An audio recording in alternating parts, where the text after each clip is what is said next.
In the realm of Dragon Ball, within the seventh universe on Earth, lies a vibrant forest teeming with primal energy. At the northern outskirts, a golden-haired girl, no more than 9 years of age, drags a massive wild boar behind her, leaving a lengthy trail in her wake.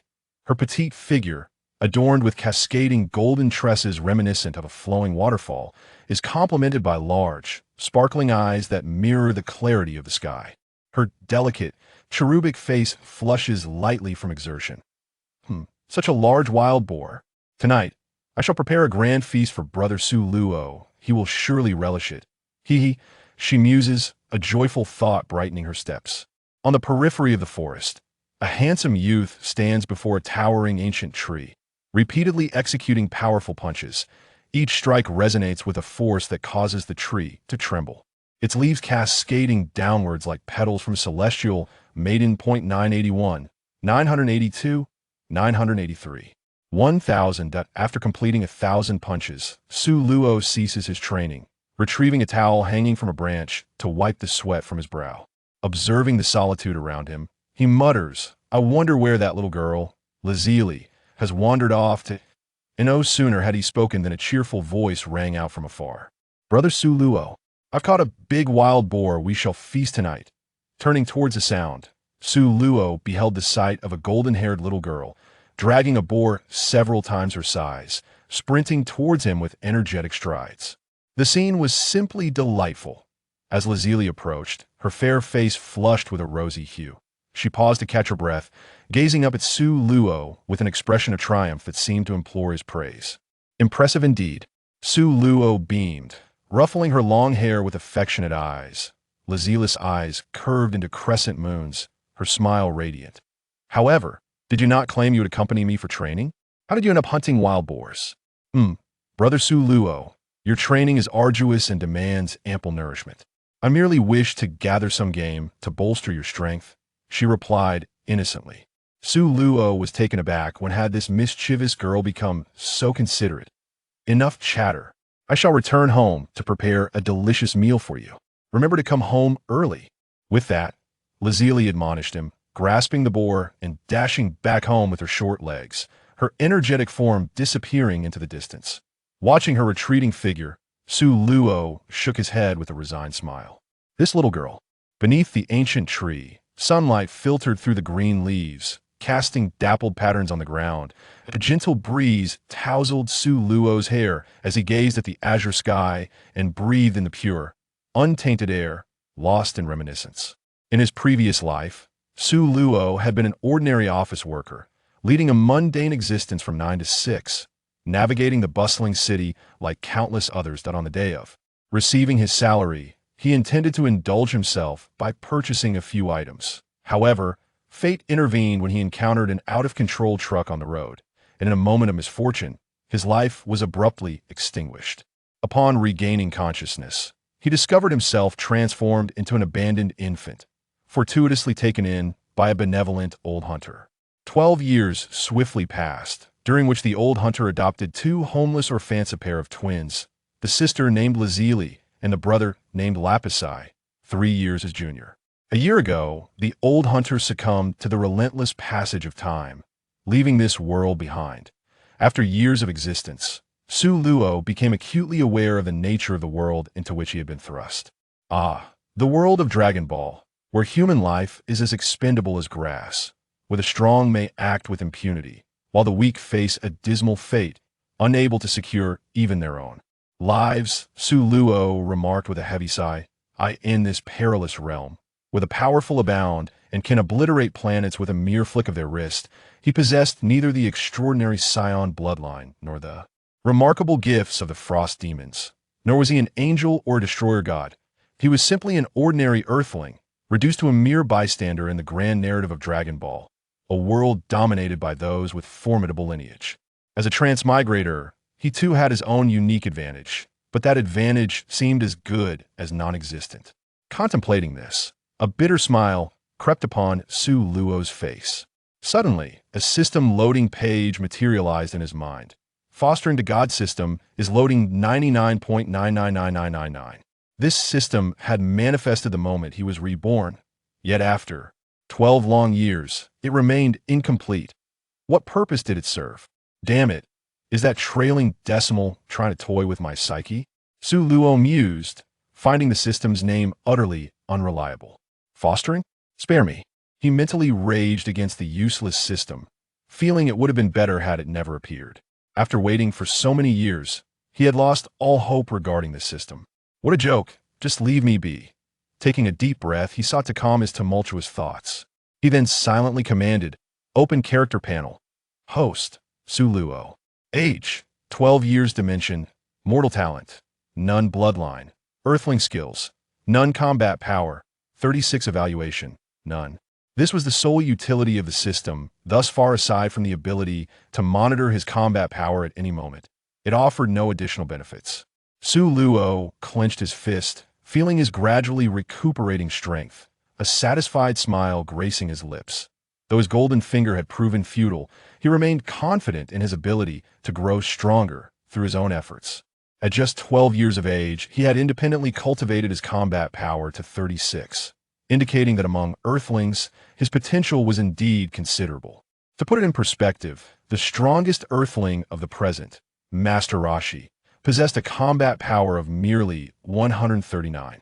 Moreover, in the Dragon Ball universe, there existed numerous avenues for gaining strength, and the mere limitation of bloodlines would not deter him. The year was 747 of the Age of the Dragon, with approximately 2 years remaining before the onset of the narrative, as the story was still in its early stages. During this period, there were not many formidable individuals with a combat power of 36. He could be considered a minor expert. However, Su Luo was far from satisfied. This level of strength fell woefully short of that required to be deemed a true powerhouse, leaving him bereft of any sense of security. He was determined to grow stronger before the arrival of the Dragon Ball Z era. At the very least, he aspired to become the mightiest on Earth. This was Su Luo's ultimate defiance. As he pondered these thoughts, a series of chimes resonated in his mind. Ding! The divine cultivation system has been successfully loaded. Su Luo was momentarily taken aback. It seemed he had heard something extraordinary. In the next instant, the chimes sounded once more. Ding! Detecting the host's current environment. Ding! Detection complete. The host is located within the Dragon Ball world. Ding! System rewards are being dispatched. Ding! Delivery complete. The martial arts gift pack has been issued to the system backpack. Please, host, silently recite. To open. A succession of prompts left Su Luo in a state of bewilderment. Once he regained his composure, a wave of joy surged within him. This peculiar system had finally completed its loading process. Chapter 2. The Martial Arts Gift Package. Finally, after 12 long years, you have chosen to reveal yourself. System. Do you have any idea how arduous my days have been?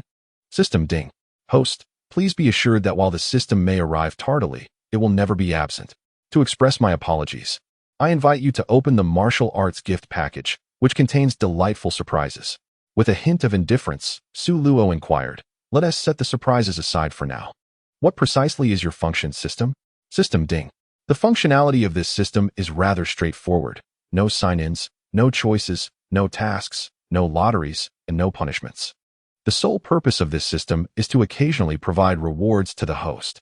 Its principle is to impose no constraints, to interfere not, and to never abandon. The host is free to explore at will. What a refreshingly unpretentious system, Su Luo mused, capable of elevating the mundane to such grandiose heights. He curled his lip, initially wishing to voice further complaints, but the thought dissipated. He decided to open the Martial Arts Gift Package. Ding! The Martial Arts Gift Package has been unlocked. Ding! Congratulations! You have acquired the Yanhuang bloodline. Ding! Congratulations! You have obtained the Talent Martial Heart of Heaven. Ding!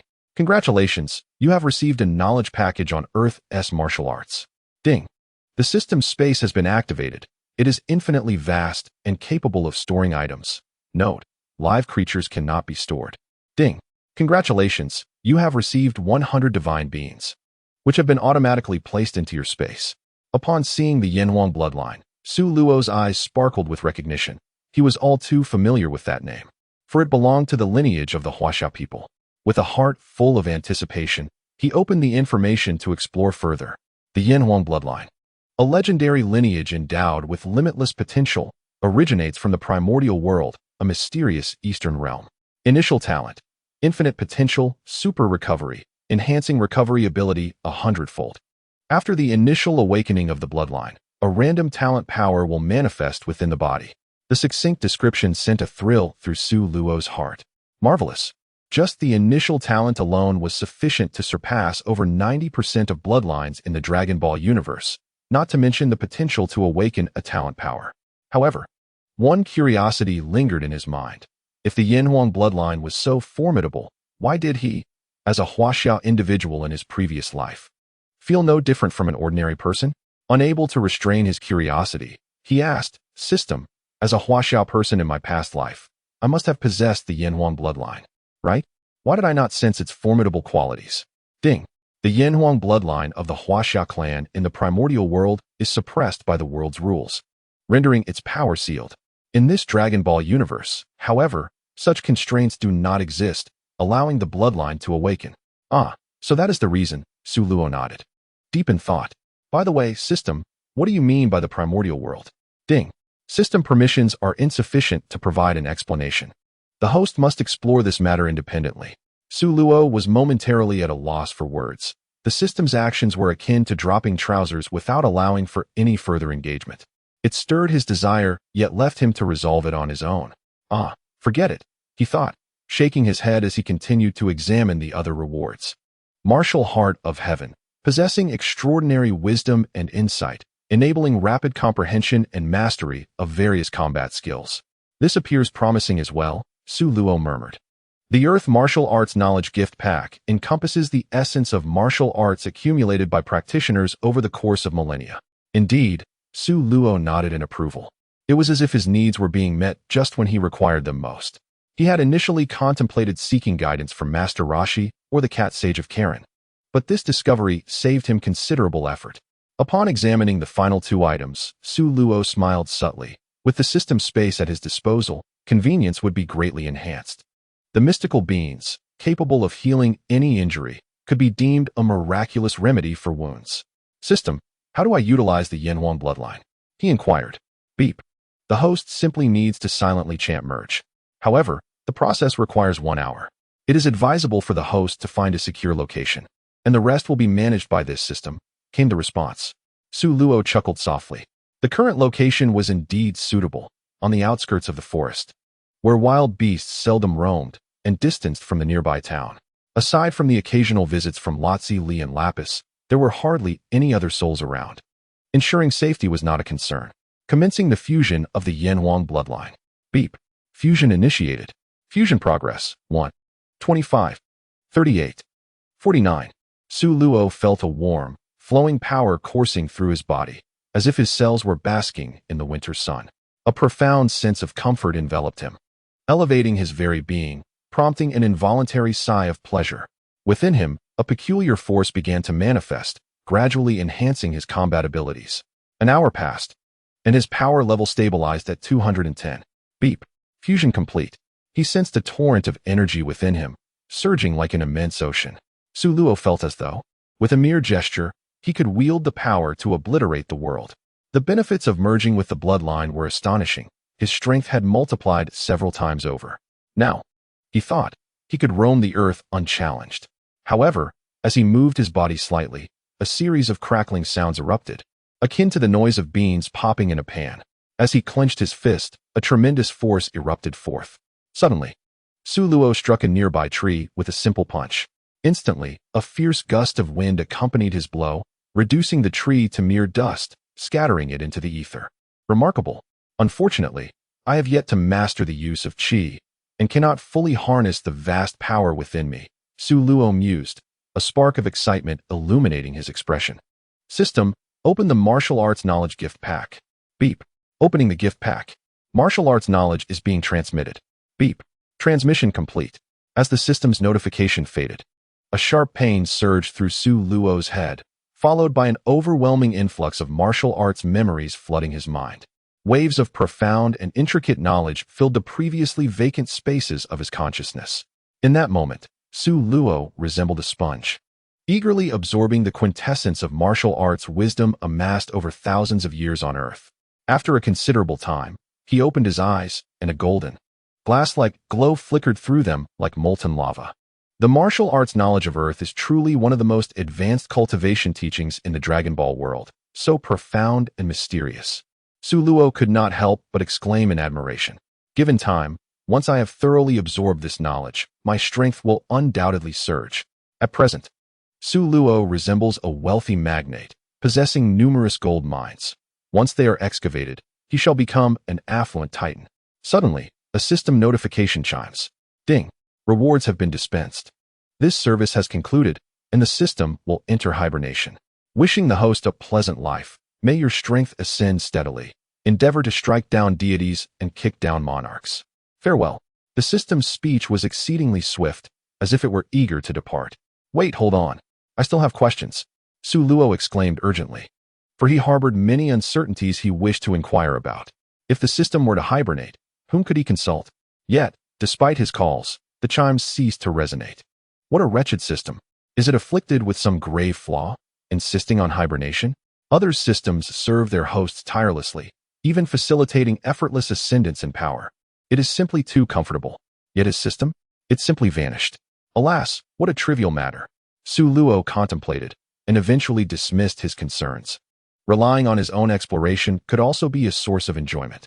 After all, he had acquired the foundational knowledge, and if he could not grow stronger with it, what difference would there be between him and a mere fish out of water?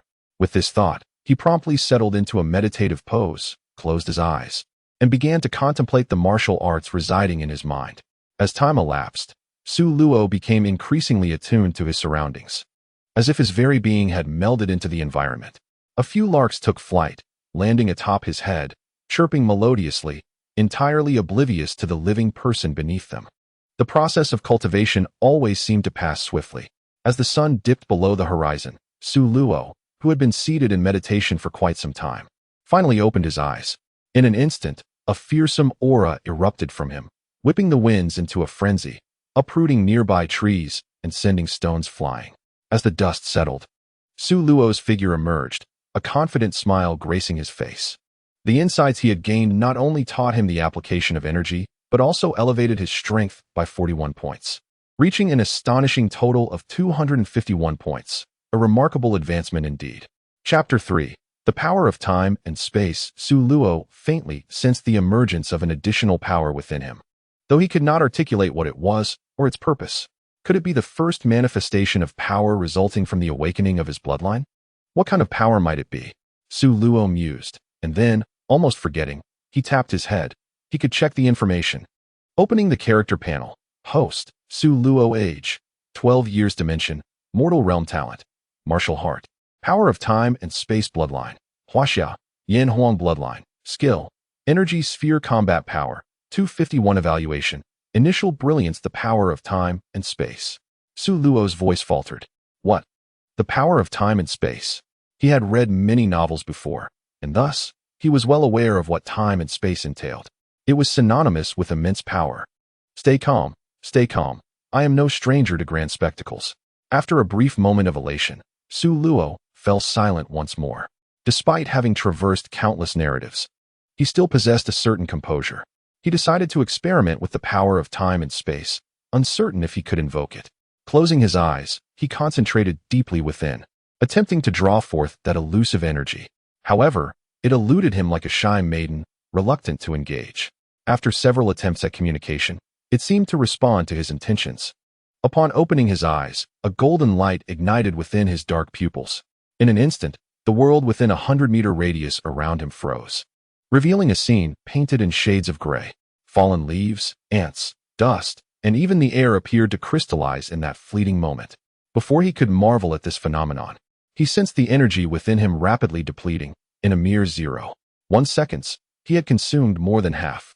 Aware that he could no longer sustain this control, he swiftly ceased the manipulation of time. The gray world, now bereft of energy, shattered instantaneously, restoring everything to its original state. In that moment, it felt as though all was at a standstill. Thus, he dubbed this ability time stasis. Reflecting on the substantial energy he had lost, Su Luo smacked his lips in contemplation. While the ability was undeniably powerful, it was excessively draining. Nevertheless, he was pleased with the effects of the time stasis. Indeed, It had become another card in his hand. As for the other techniques, he would explore them gradually. For now, the cultivation of his energy remained paramount. At this juncture, Su Luo felt an overwhelming sense of satisfaction.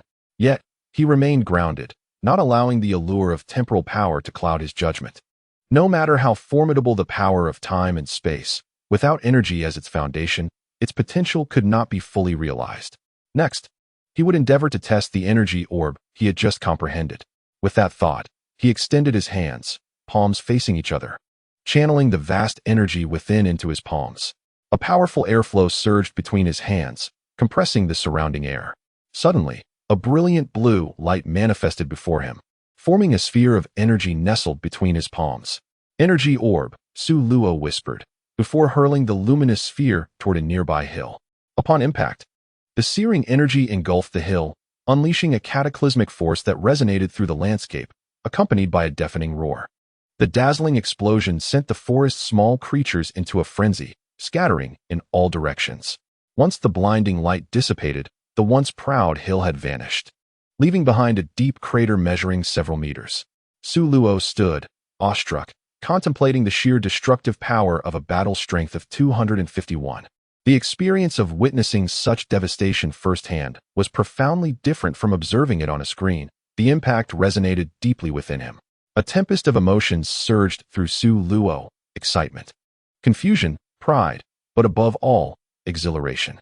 He had not anticipated acquiring such power so swiftly. Yet, he yearned for more. His ambition was to surpass the destroyer, the angels, and even that colorful little child. At this moment, the exuberant Su Luo remained blissfully unaware of the presence behind him. Lazili's cherry-like lips parted in astonishment as she gazed at the tall figure before her. Originally, Lazili had come to summon the cultivation-obsessed Su Luo back for dinner. But upon her arrival, she was met with an astonishing spectacle that profoundly shook her worldview. Could such feats truly be within human capability? Even deities would pale in comparison. If there were any gods in this world, surely they would manifest as her beloved Su Luo. At that moment, his image loomed larger than life in her mind. And as a devoted admirer, she found herself even more infatuated. Su Luo, brother, Lazili murmured softly. Though her voice was barely a whisper, it reached Su Luo's ears. He turned around, surprised to discover Lazili standing behind him, her eyes sparkling as she fixated on him. Alas, his vigilance had proven inadequate. He had failed to notice her approach. Fortunately, it was Lazili. Had it been someone more threatening, he might have found himself in dire straits. Such errors must not be repeated, he resolved internally. Lazili, what brings you here? Su Luo, brother, the sky has darkened. Why haven't you returned for dinner? Do I have to come all this way to fetch you? You're such a big fool, she scolded, approaching him with a playful pout. Hearing her words, Su Luo glanced up at the dimming sky, a wave of sentiment washing over him.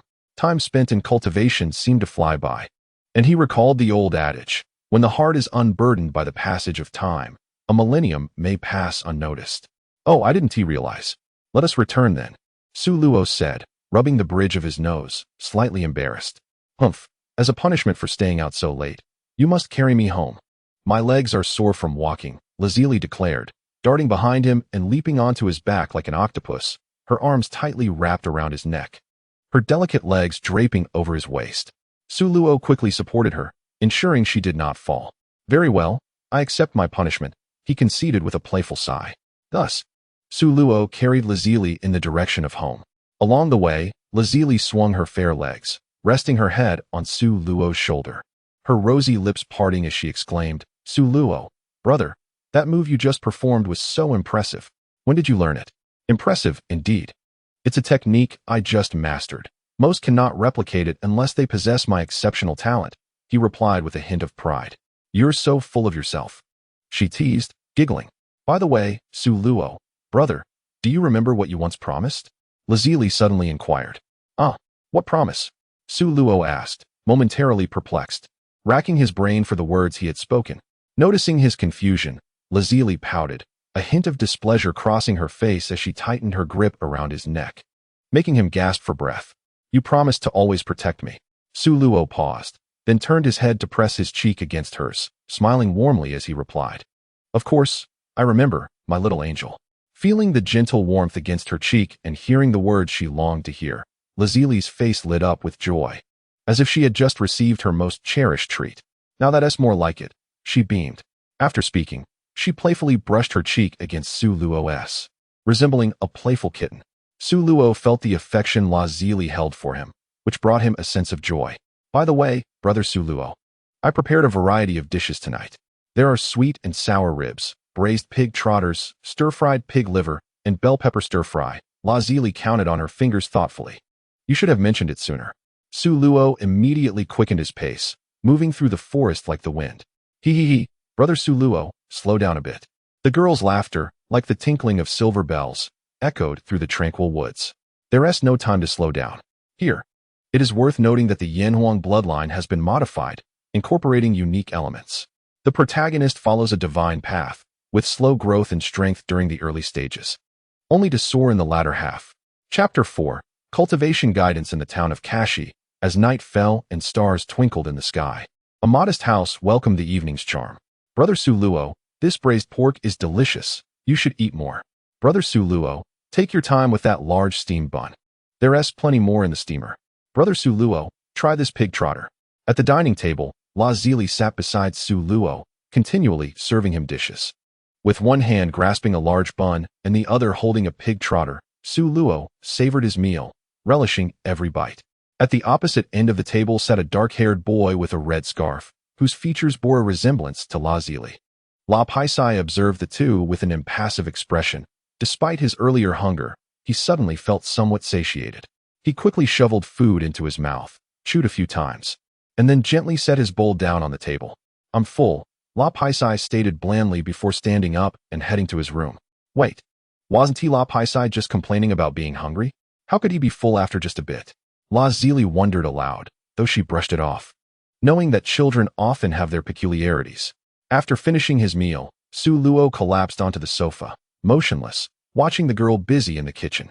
He felt a warmth envelop him, a sensation of home, something he had never experienced in his previous life. Since the old hunter's passing, the three of them had relied on one another, subsisting through hunting. Fortunately, the forest was abundant in resources, providing ample food to sustain them.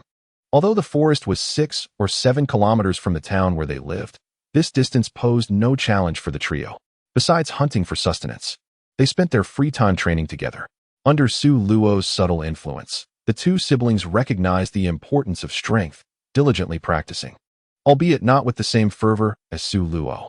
Every fan of Dragon Ball tends to favor the genius beauty, Bulma. However, Su Luo was different. He was captivated by the seemingly aloof, yet gentle-hearted Android 18. He still remembered the thrill he felt when he first encountered his anime goddess, Android 18. In his childhood, on the 18th, Lazili, regardless of what may transpire in the future, as long as I am here, you shall forever be Lazili. The notion of being merely an artificial human, enduring the torment of transformation, is one I shall never permit you to experience. The Red Ribbon Army and Dr. Gero, clearly. I must find a moment to eradicate them. As Su Luo contemplated these thoughts, a glimmer of coldness flashed in his eyes. He recalled from the original narrative that after the Red Ribbon Army was vanquished by Sun Wukong, only Dr. Gero remained. In his quest for vengeance, Dr. Gero developed weapons to confront Sun Wukong, namely, the androids. The duo of androids, 17 and 18, now embodied by Lapith and Lazili, were a testament to Dr. Gero's brilliance as a scientist, capable of independently crafting beings rivaling the super scions. Though he bore no personal grievances against Su Luo at present, the future could hold unforeseen conflicts. Even if Dr. Gero had yet to entertain such thoughts, Su Luo was resolute in extinguishing any potential threat to those dear to him at its inception. Previously, he had refrained from confronting them due to insufficient strength, but now, with his abilities, he could effortlessly obliterate the Red Ribbon Army. Whether this would alter the trajectory of Dragon Ball's future was of little concern to him. Having been granted a second chance at life, it would be futile not to effect some change in the Dragon Ball realm. Since he was here, he would create chaos. Meanwhile, far in the western region, Dr. Gero of the Red Ribbon Army was engrossed in his research, oblivious to the fact that he had been marked for death by Su Luo. As dawn broke, casting off the night's veil and illuminating the day with brilliant light, the morning came alive. In the early hours, the early bird had already caught the worm. In a small grove, Su Luo, Lazili, and Lapith stood side by side. firmly rooted in their stances. Beads of sweat cascaded from Lazuli and Lapith's foreheads, their youthful, fair faces flushed from intense exertion. In stark contrast, Su Luo remained composed and unperturbed, wearing a faint smile as he encouraged, "Just 10 more minutes. Perseverance is victory." Upon hearing this, the siblings gasped for breath even more fervently. 10 minutes again? Brother Su Luo, are you doing this on purpose? Weren't we supposed to learn the energy technique? Lapith could no longer contain his frustration, having repeated this sentiment countless times. Exactly. Brother Su Luo, you just lead us on. Lazuli puffed her cheeks in indignation. Echoing his sentiment, with a sardonic smile, Su Luo cast a sidelong glance at the two. Last night, after Lazuli had excitedly boasted to Lapith about Su Luo's astonishing energy blast, the siblings had become fervently eager to learn the technique. Su Luo found their enthusiasm delightful. After all, practicing energy techniques bore no detriment, and one could never be too cautious in a world where energy reigned supreme. Moreover, he could not be their guardian at all times. In the future, he intended to venture into the cosmos, and he wanted them to possess the capability to protect themselves once he departed. Su Luo chuckled softly and remarked, "To truly master the art of energy, one must first establish a solid foundation. It is imperative to diligently practice these fundamentals." To motivate the siblings, Su Luo continued, "Endure for just 10 more minutes. And in the next phase, I shall teach you how to harness your energy." Upon hearing this, the brother and sister felt invigorated, gritting their teeth and resolutely resuming their stances. Their determination did not go unnoticed by Su Luo, who nodded in quiet approval. The essence of martial arts lies in perseverance. Without the dedication of sweat and toil, how can one hope to grow stronger? Before long, the 10 minutes had elapsed. This time, Su Luo refrained from demanding another round. Recognizing that they had reached their limits, the siblings lay on the ground, utterly exhausted, in a rather ungraceful manner, gasping for the fresh air. After a brief respite, they rose once more, their eyes gleaming with fervor as they gazed at Su Luo. Amused by their enthusiasm, Su Luo began to impart knowledge about energy. Energy is a latent life force concealed within the human body, present in everyone, albeit initially feeble and challenging to harness. Some formidable martial artists refine their energy through rigorous training, strengthening it until they can uniquely release it from within. This practice is known as Qigong. At that moment, Lotzi Li and Labi Si resembled eager students, attentively absorbing every word. When gathering energy, one must relax the body and concentrate the mind. Like this, Su Luo demonstrated. Palms facing each other, a cerulean orb of light materializing between them, accompanied by a gentle hum of energy. "Wow, how beautiful!" Lotzi Li exclaimed, leaning closer, her eyes sparkling with wonder. Su Luo dispelled the energy sphere and instructed, "Now, you try it yourselves." The siblings nodded enthusiastically, mimicking Su Luo's movements as they endeavored to control their energy. Observing their earnest yet comical attempts at holding their breath, Su Luo couldn't help but chuckle. It's not about force, rather, calm your minds and focus your spirit to gently guide the latent energy within you to your hands. They exchanged sheepish smiles and, following Su Luo's guidance, attempted again. Training is not a matter of mere moments. Su Luo recognized that their progress would require time. After offering one last encouragement, he turned to a nearby area to commence his own practice. Chapter 5. Changes after a year. As the seasons cycled through, another year had passed. The 13-year-old Su Luo had grown significantly taller, his frame now standing at an impressive 1.7 meters, the result of years dedicated to martial arts. His features were now sharply defined, exuding a striking handsomeness. Yet, it was not merely his physical growth that was remarkable, his prowess had surged exponentially, achieving an astonishing combat power of 1367, despite having devoted much of his time to the contemplation of martial knowledge. However, the most significant achievement of the year lay not in the enhancement of his strength, but rather in the advancement of his skills.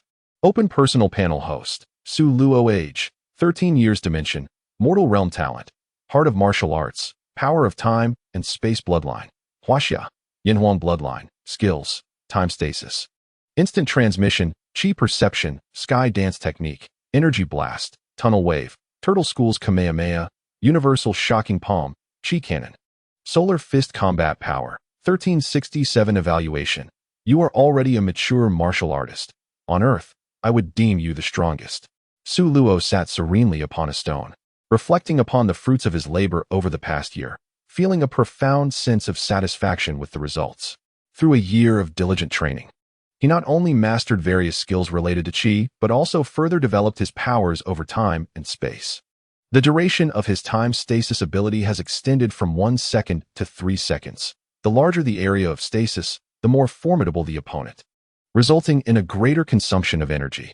It is anticipated that when utilized to its fullest extent, his time stasis skill can freeze targets with combat power below 8,000 for a duration of 3 seconds, after which he would exhaust all his internal energy. This will serve as Su Luo's most crucial trump card, one he will not deploy lightly unless absolutely necessary. Instant transmission is a newly developed spatial skill of Su Luo's, which forces open a spatial wormhole using his powers of time and space to achieve the effect of teleportation. However, this skill still possesses numerous imperfections. For instance, he cannot teleport others alongside him, and the range is limited to 10 kilometers. Exceeding this distance poses risks, as he may inadvertently become lost within the spatial tunnel. Fortunately, the energy consumption for instant transmission is minimal, allowing Su Luo to utilize it multiple times. Indeed, developing a skill is an entirely different endeavor from merely learning one. The former is a formidable challenge of creation, while the latter is a matter of standing on the shoulders of giants and expressing oneself with ease. Su Luo sighed softly. At that moment, Lazuli soared from the distant horizon, clutching 2 plump fish in her hands, her voice ringing out with cheerful exclamations as she flew, while Lapis trailed closely behind, also carrying large fish. The heavy fish thudded against the ground with several muffled sounds. I won. Lapis, this time you've lost. Obediently prepare the grilled fish. Lazuli landed first, her large eyes blinking excitedly, a triumphant smile adorning her youthful face. Lapis let out a scoff, somewhat begrudgingly dragging his fish aside. He then transformed his palm into a blade of Qi, deftly scaling the fish, eviscerating it, and preparing it for cooking with a swift, practiced efficiency that was almost painful to witness. Seeing this, Su Luo shook his head with a hint of exasperation. Ever since they mastered the sky dance technique, the sibling duo often engaged in playful rivalry, neither willing to concede defeat, akin to children. Oh wait, they indeed are children. Throughout the year, he has observed their progress. In terms of combat power, Lapis surpasses Lazuli by a slight margin, but when it comes to Qi control, Lazuli holds the upper hand. Each possesses their own strengths. Currently, Lapis' combat power has reached 178, while Lazuli trails just behind at 173, yet both exceed the combat power of the renowned Master Rashi. In terms of innate talent, Su Luo believed that the abilities of these two siblings were undoubtedly among the finest on Earth. It is noteworthy that they are merely 10 years old, yet their strength has already reached such impressive heights. They far surpass individuals like Krillin and Yamcha, which explains why they have caught the attention of Dr. Gero. There is certainly merit to this. Brother Su Luo, how's my sky dance technique? Lazuli asked, wrapping her arms around Su Luo's. Just average, I suppose. It's not particularly swift, he replied nonchalantly. It's quite fast, thank you very much. Soon.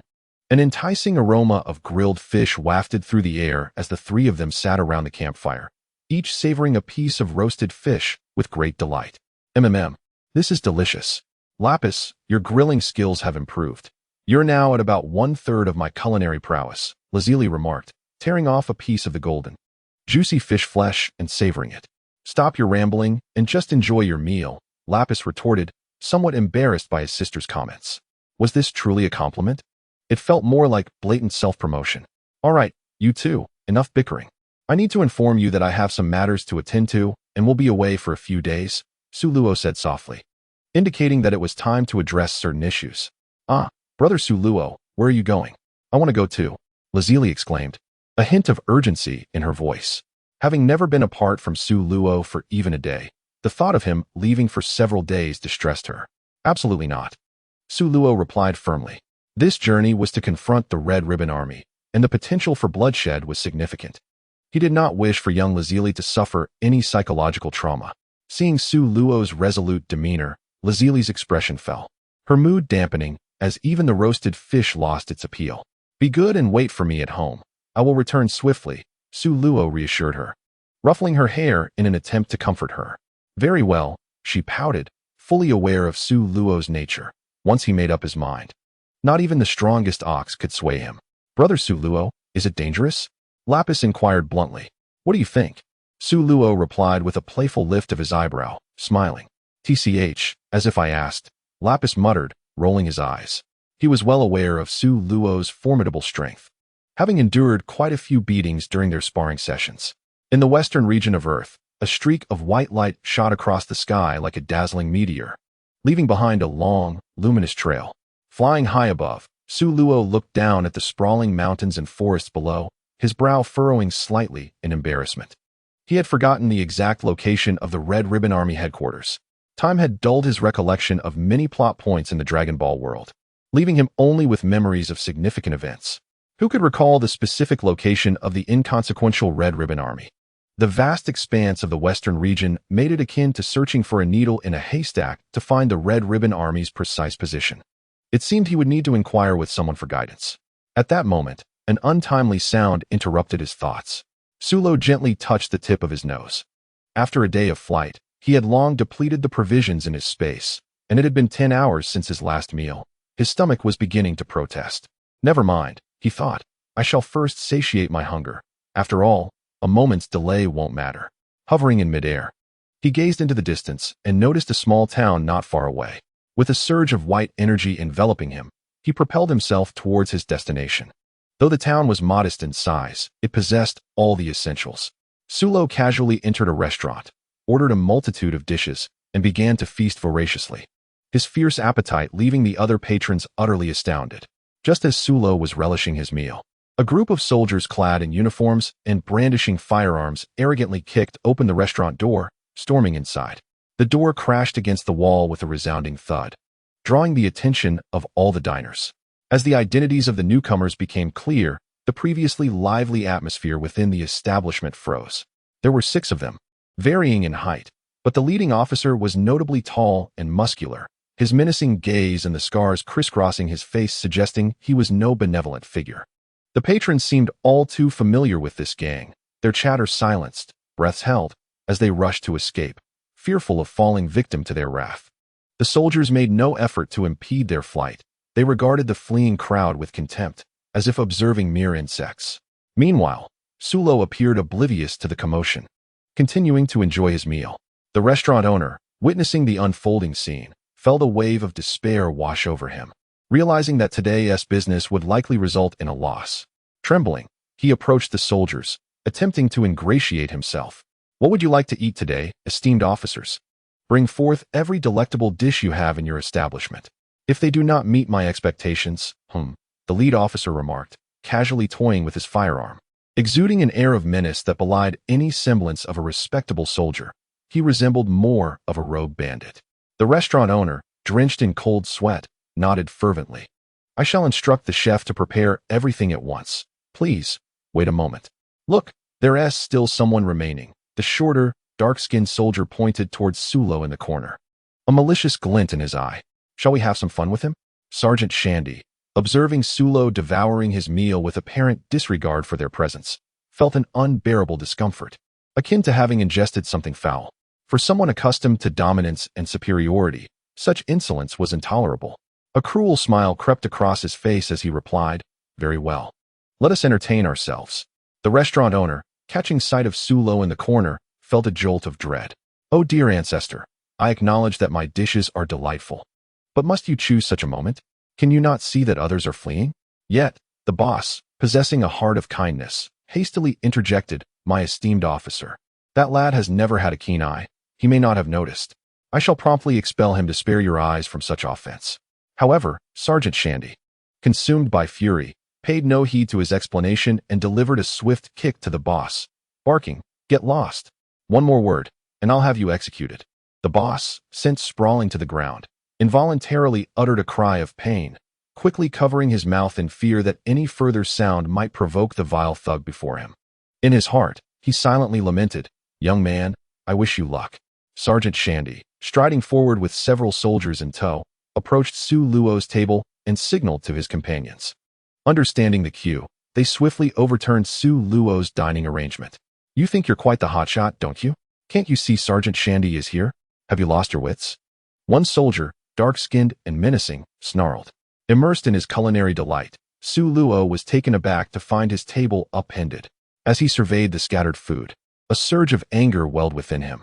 Suddenly, a formidable aura erupted from his being. He lifted his head, and his dark eyes ignited with a terrifying intent to kill.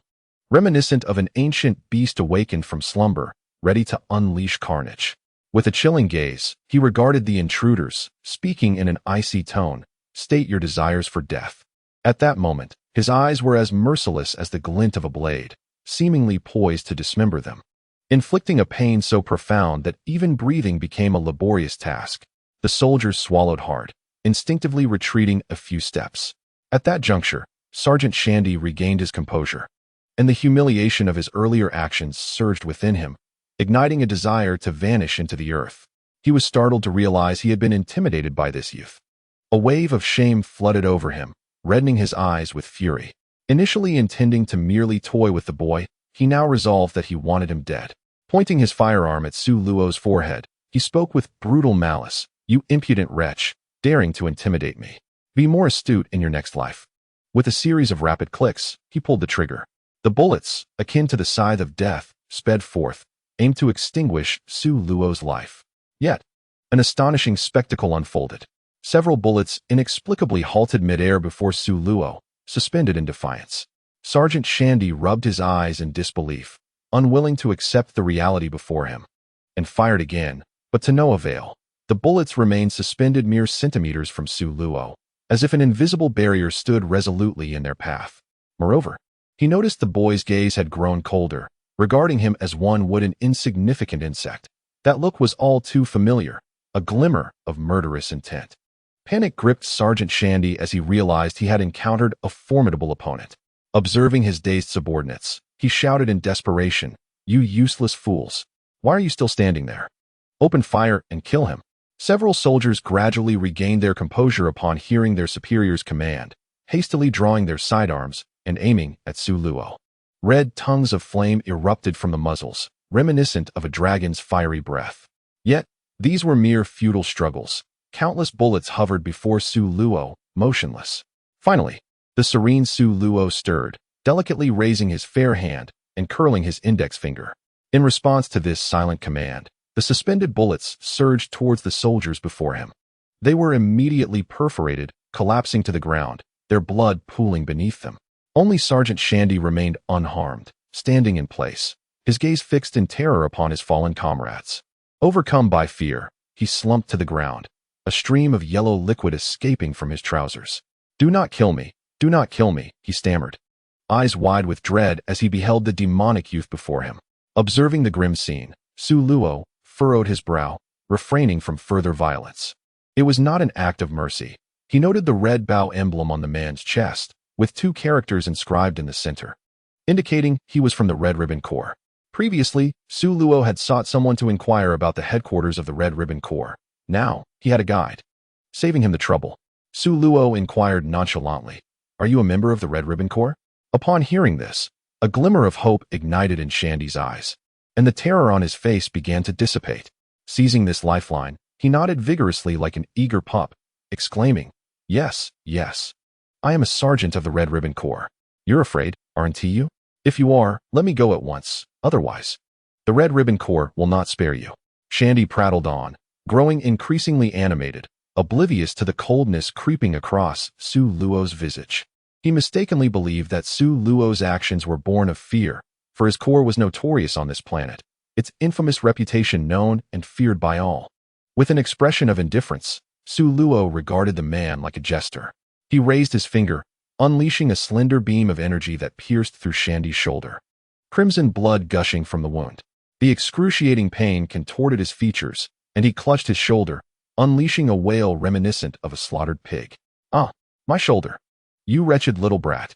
Su Luo pressed his foot against Shandy's chest, his voice icy as he demanded, "Where is the headquarters of the Red Ribbon Corps? I am a member of the Red Ribbon Corps. I would rather die than betray my comrades." Shandy retorted defiantly. Su Luo's fingertip glimmered with golden light, aimed at Shandy's forehead as he coldly replied, "Then remember to choose your next life wisely." "Wait, I'll tell you." Shandy's complexion paled as he sensed the imminent threat to his life, hastily interjecting. As an idealist, he was deeply earnest. Su Luo displayed a mocking smile, his raised finger not lowering, instead directing several beams of light towards the lifeless bodies on the ground. When light waves encountered the lifeless body, they instantaneously incinerated it completely, leaving only the blood on the ground as evidence of a recent struggle. This exemplifies the remarkable utility of qi after a year of diligent cultivation. Su Luo had also attained such mastery, much like the principle by which Son Goku ignites fire with qi in the original tale. He merely directed his flames towards the corpse. Sergeant Shandy, witnessing Su Luo's actions that bore an uncanny resemblance to the feats of legendary deities, felt a wave of dread wash over him. Regret flooded his mind as he lamented not consulting the almanac before venturing out, for he had encountered a harbinger of doom. After obliterating the body, Su Luo extracted a stack of gold coins from Sergeant Shandy and tossed them to the proprietor. "This is your payment for the meal. Consider the excess as a cleaning fee." With that, he seized the back of the sergeant's collar and dragged him out the door. The proprietor remained rooted in place, seemingly still in shock, unable to comprehend the turn of events. Chapter 7.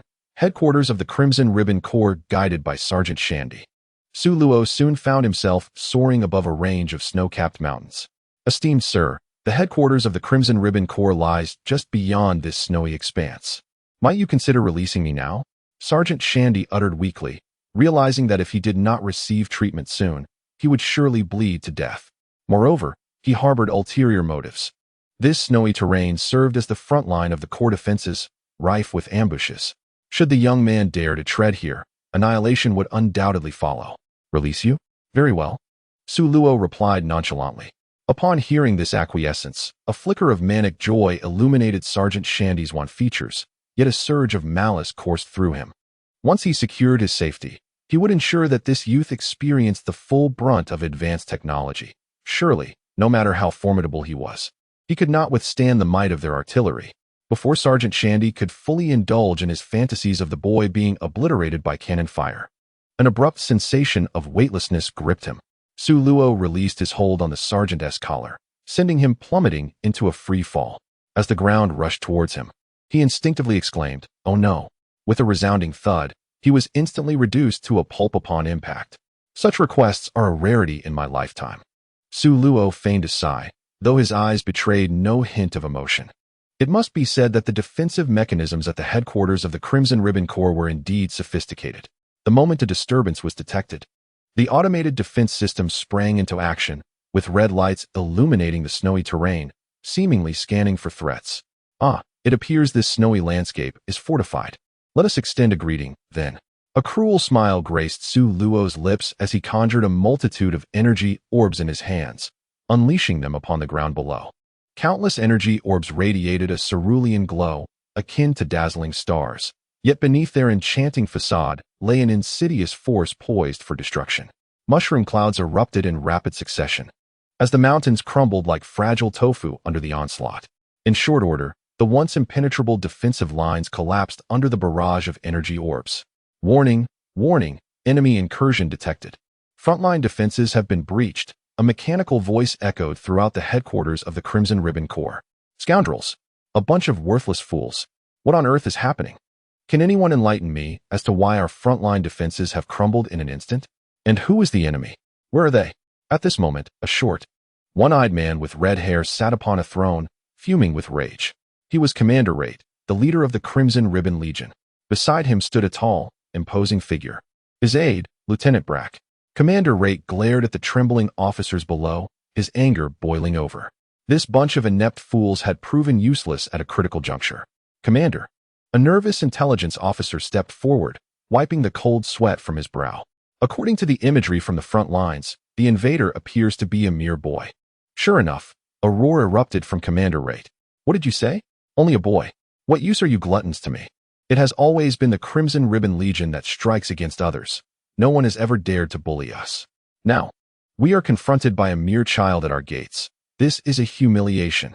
Immediately, at once, crush the enemy. Whether alive or in pieces, we must retaliate. The dignity of the Crimson Ribbon Legion is not to be trifled with.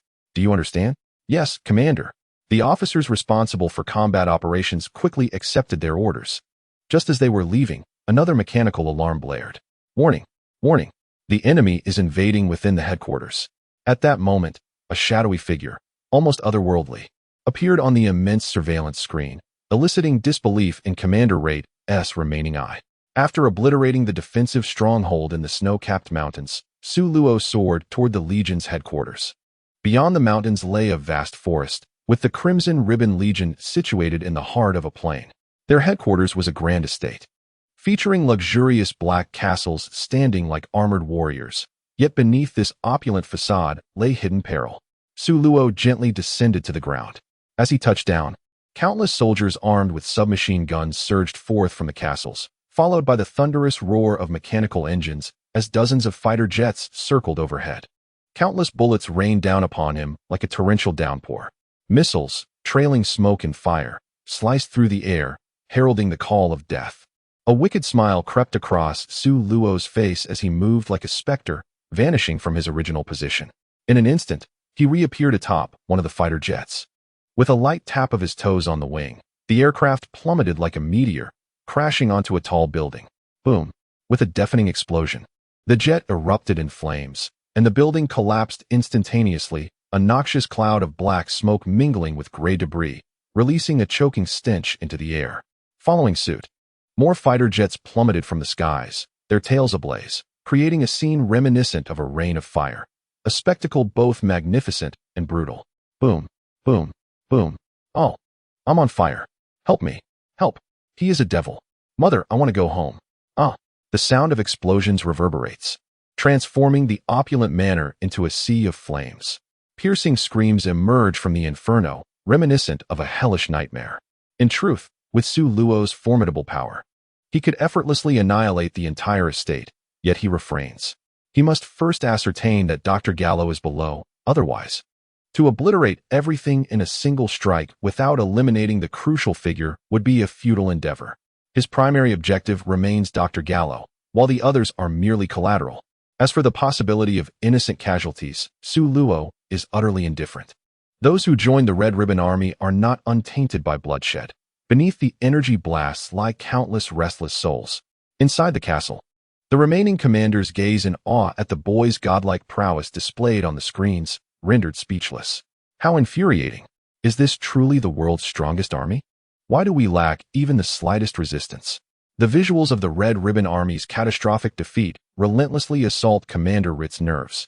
His clenched fists pound against the armrests of his chair as he vents his inner turmoil through anguished roars. Commander, that boy's strength exceeds our imagination. The soldiers may not hold out much longer. We should abandon the headquarters and retreat, suggested Deputy Black calmly. Nonsense. How can I allow my years of effort to be destroyed by that boy? Commander Ritt bellowed in anger. He could not bear to concede. But there are no buts. Summon my guard, he commanded. Understood, Deputy Black replied, resigned.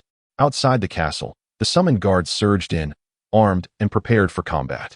The notorious Red Ribbon Army relies not only on advanced weaponry, but also on these well-trained, formidable soldiers equipped with cutting-edge arms. Observing this, Commander Ritt felt a slight sense of security. General Blue, it is now your turn to take the stage.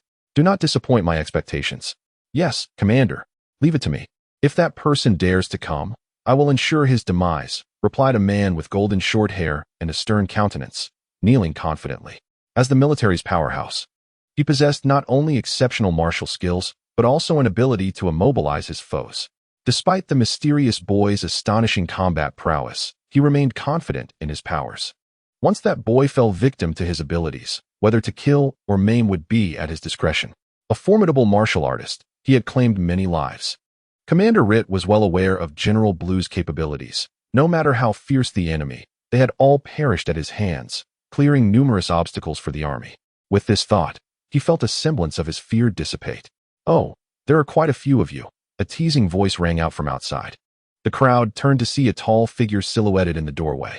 Chapter 8. The Death of Dr. Gallo. Where is Dr. Gallo? A roguish smile lingered on Su Luo's face, his voice as chilling as a millennia-old ice, disregarding the presence of those before him. Tell me, who are you to dare oppose my Crimson Satin Legion? Commander Ritt looked at the intruding youth, a murderous aura manifesting on his visage. It was this very boy who had obliterated a significant portion of his efforts. He resolved to capture him, inflict torment, and deliver a warning to those who would dare defy the Crimson Satin Legion, a vengeful thought coursing through his mind. There are quite a number of you here. One response is sufficient, Su Luo remarked, sweeping his gaze across the grand hall before speaking to himself. He paid no heed to Commander Root's words, gathering an energy sphere in his palm and hurling it into the crowd. The onlookers merely glimpsed a blue orb whizzing past, rushing towards them before they could brace themselves. With a resounding explosion, the palace reverberated, thick smoke billowing as a terrifying gust swept through, threatening to rend the castle asunder. As the haze dissipated, the soldiers within had vanished without a trace, seemingly reduced to nothingness alongside the smoke. Even General Lon, who had recently boasted, met his demise in this onslaught. It was likely that General Lon would not find peace in death, for he had been reduced to mere ash. Coughing, Commander Root struggled to rise from the rubble. His body charred and marred, not a single part intact. Although he was some distance from the blast's epicenter, the residual shockwave had rendered him utterly disheveled. As a thought struck him, he raised his eyes, his pupils constricting in horror. The castle lay in shambles, devoid of life. And a sinking feeling clawed at his heart. Had all his subordinates perished? What of General Lon? Surely such a formidable figure would have survived, as long as he was alive. There remained hope. With a desperate gaze, Commander Root scanned the surroundings, seeking the silhouette of General Lon. But despair gripped him as he realized that even the highly esteemed general had vanished. Suddenly, a figure obstructed his view. He looked up to find the very demonic youth standing before him. Su Luo raised his hand, conjuring another energy sphere aimed at Commander Root. In the commander's eyes, the brilliant blue orb grew larger and more resplendent, engulfing him in a dread named death, for he had witnessed the potency of that blue sphere. I shall ask once more, where is Dr. Gallo? Su Luo's cold voice echoed in his ears, akin to the death knell. Please, do not kill me. I will lead you to Dr. Gallo. He is in the laboratory. I have ample funds. Do not take my life. I will give you everything. Commander Root felt as though he were face to face with the Reaper himself. The terror of death shattered the defenses of his heart, rendering his speech incoherent. No one can remain composed in the face of death. If there were such a person, it certainly was not him. The Red Satin Ribbon Legion owes its current stature greatly to Dr. Gallo. However, the demonic youth before him clearly harbors a grudge against Dr. Gallo. Caught between life and self-interest, Commander Root was left with but a singular choice, and he opted for his own preservation. Lead the way, Sullo uttered with nonchalance. Yes, yes. Please follow me, Commander Root stammered, staggering ahead unsteadily. Sullo, with his hands tucked casually in his pockets, ambled behind him with an air of ease. Unperturbed by any deceit Commander Root might concoct, all schemes appeared trivial in the face of overwhelming power. Winding through a labyrinthine passage, they arrived at a vast laboratory, the very research facility of Dr. Gallo. The space was equipped with an array of advanced experimental apparatus, and at its center lay 6 experimental tables, each occupied by a figure. Upon closer inspection, Sullo discerned that the subjects on table 13 were composed entirely of mechanical components, yet remained incomplete. Meanwhile, table 46 bore the lifeless bodies of humans, their bare torsos marred by signs of modification, each adorned with patches. A chill swept through Sullo as he surveyed the scene. A surge of bloodthirsty wrath bubbled within him at the thought that had he not intervened, Lazili might have endured such inhumane treatment, transformed into a mere artificial being. Where do these individuals originate? He inquired, his expression unreadable as he gestured toward the figures on the tables. Yes, they were captured on Dr. Gallo's orders from the nearby towns to be used in his studies on artificial humans. I vehemently oppose this inhumane research, Commander Root replied, cautiously gauging Sullo's reaction while wiping the cold sweat from his brow, attempting to distance himself from the responsibility. Oh, Sullo coldly responded, finding not a shred of credence in Commander Root's words. Such a ludicrous excuse was an insult to his intelligence. While he did not consider himself a virtuous person, he could not turn a blind eye to the atrocities unfolding before him. Sullo extended his awareness, sensing the atmosphere around him. Every individual emanates a life force, though that of ordinary people is often too faint to detect. With his heightened perception, Sullo discerned dozens of feeble auras surrounding him. These energies flickered like candles in the wind, teetering on the brink of extinguishment, likely the last desperate gasps of soldiers still clinging to life. Suddenly, an unusual presence caught his attention, moving swiftly and rapidly departing the island. It was undoubtedly Dr. Gallo, Solo concluded. Such speed suggested he was escaping via an aircraft. As calamity approached, each sought their own salvation. Dr. Gallo had likely prepared for his retreat long before. However, could he truly evade justice? A manic gleam danced in Solo's eyes. Observing Solo's increasingly unsettling demeanor, Commander Rhett cautiously retreated a few paces. Then, in a concealed corner, he pressed a hidden button. Subsequently, the floor beneath him resembled an open portal. Commander Rhett misstepped and plummeted instantaneously into the abyss. Yet, his eyes harbored no trace of fear, only a fleeting sense of survival's luck. Ha ha ha, you little rascal, he intended to utter a menacing remark, but before he could complete his sentence, a golden beam descended from the heavens, piercing through his forehead and extinguishing his final breath. Standing at the precipice of the chasm, Sulo gazed upon the falling one-eyed commander and coldly uttered, "Fool." He then soared into the sky without a backward glance. Above the sea and sky, a dramatic chase unfolded. Sulo's eyes sparkled with mockery as he observed the aircraft ahead, akin to a cat toying with its prey. Inside the aircraft, Dr. Gallo, through a small monitor at the tail, witnessed the swiftly approaching youth, his countenance darkening. He was acutely aware of Sulo's actions at the Legion headquarters, having observed everything through the miniature surveillance devices he had installed within the castle. Upon realizing the boy was coming for him, he promptly decided to flee. What have I done to deserve this torment? Do those test subjects have a connection to him? Pondered Dr. Gallo, his hair now streaked with gray. He quickly dismissed his own speculation, for he had meticulously investigated those he had captured, confirming they possessed no familial ties or backgrounds. It is you who have forced my hand. As the boy drew nearer, a glint of malice flickered in Dr. Gallo's eyes. He then pressed a crimson button on the control panel. The aircraft's belly erupted with the sounds of clattering hatches, revealing a row of missiles. The dark warheads resembled the sharp fangs of a monstrous abyss, glimmering ominously. Die! Dr. Gallo snarled, aiming at Sulo as he pressed the launch button. These missiles were his latest invention, potent enough to obliterate a mountain. What could the boy possibly use to defend himself? Whoosh, whoosh, whoosh. Dozens of missiles sliced through the air, hurtling towards Sulo.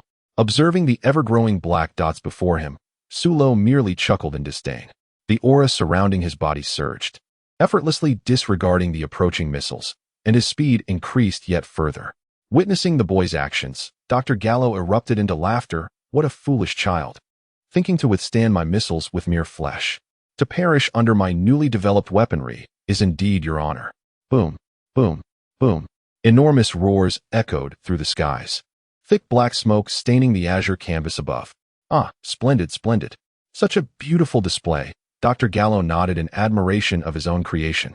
Indeed, it is quite impressive. Now, allow me to present you with another spectacle. A chilling voice resonated near Dr. Gallo's ear. Who?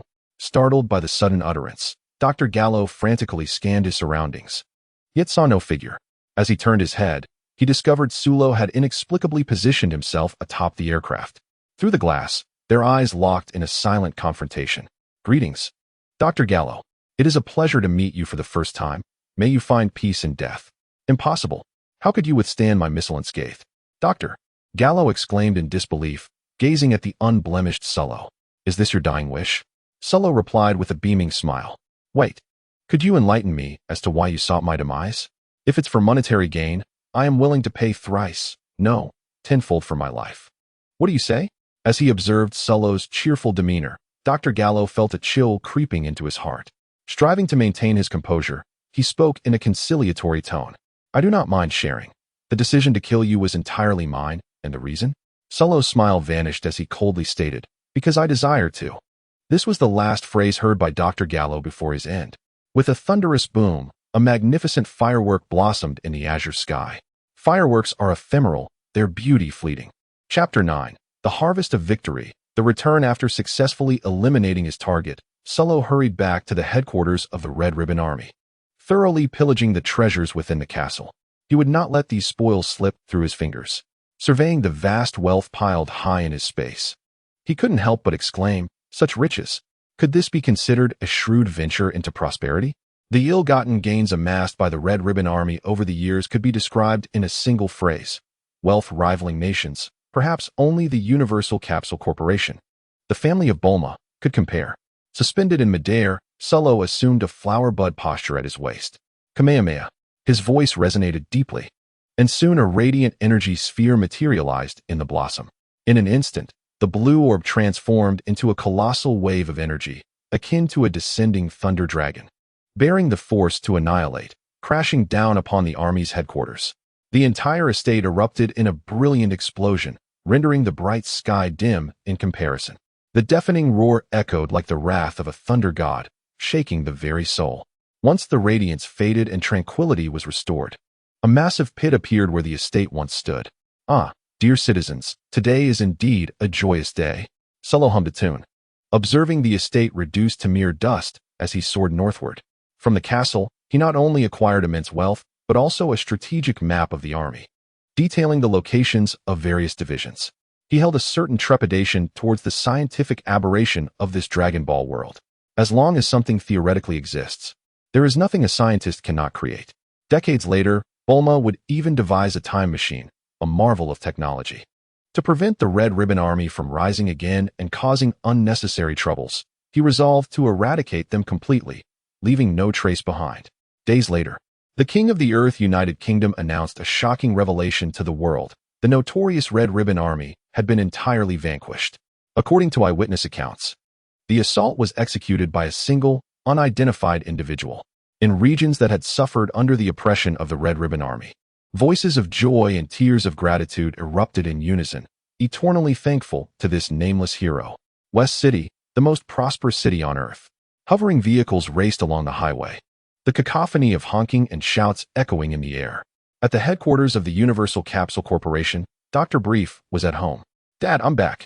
A voice, as melodious as a lark emerging from the valley, rang out from outside. Moments later, a young girl entered, casually tossing her backpack onto the sofa. She appeared to be around 10 years old, with a strikingly lovely visage and soft lavender hair cascading casually over her shoulders. Her blue-violet eyes sparkled with a hint of mischief, and her attire, a white shirt paired with blue jeans, embodied her lively and cheerful spirit. "Oh, Bulma, you're back so soon. Did I not advise you against skipping school so often? Your behavior puts me in quite a predicament, Doctor." Brief remarked without lifting his gaze from the newspaper as he sat in his rocking chair. "Uffed, school is utterly boring and uninspiring," Bulma declared, leaping onto the plush sofa, clutching a cushion and rolling about in delight. Dr. Brief sighed in resignation, accustomed to such occurrences by now.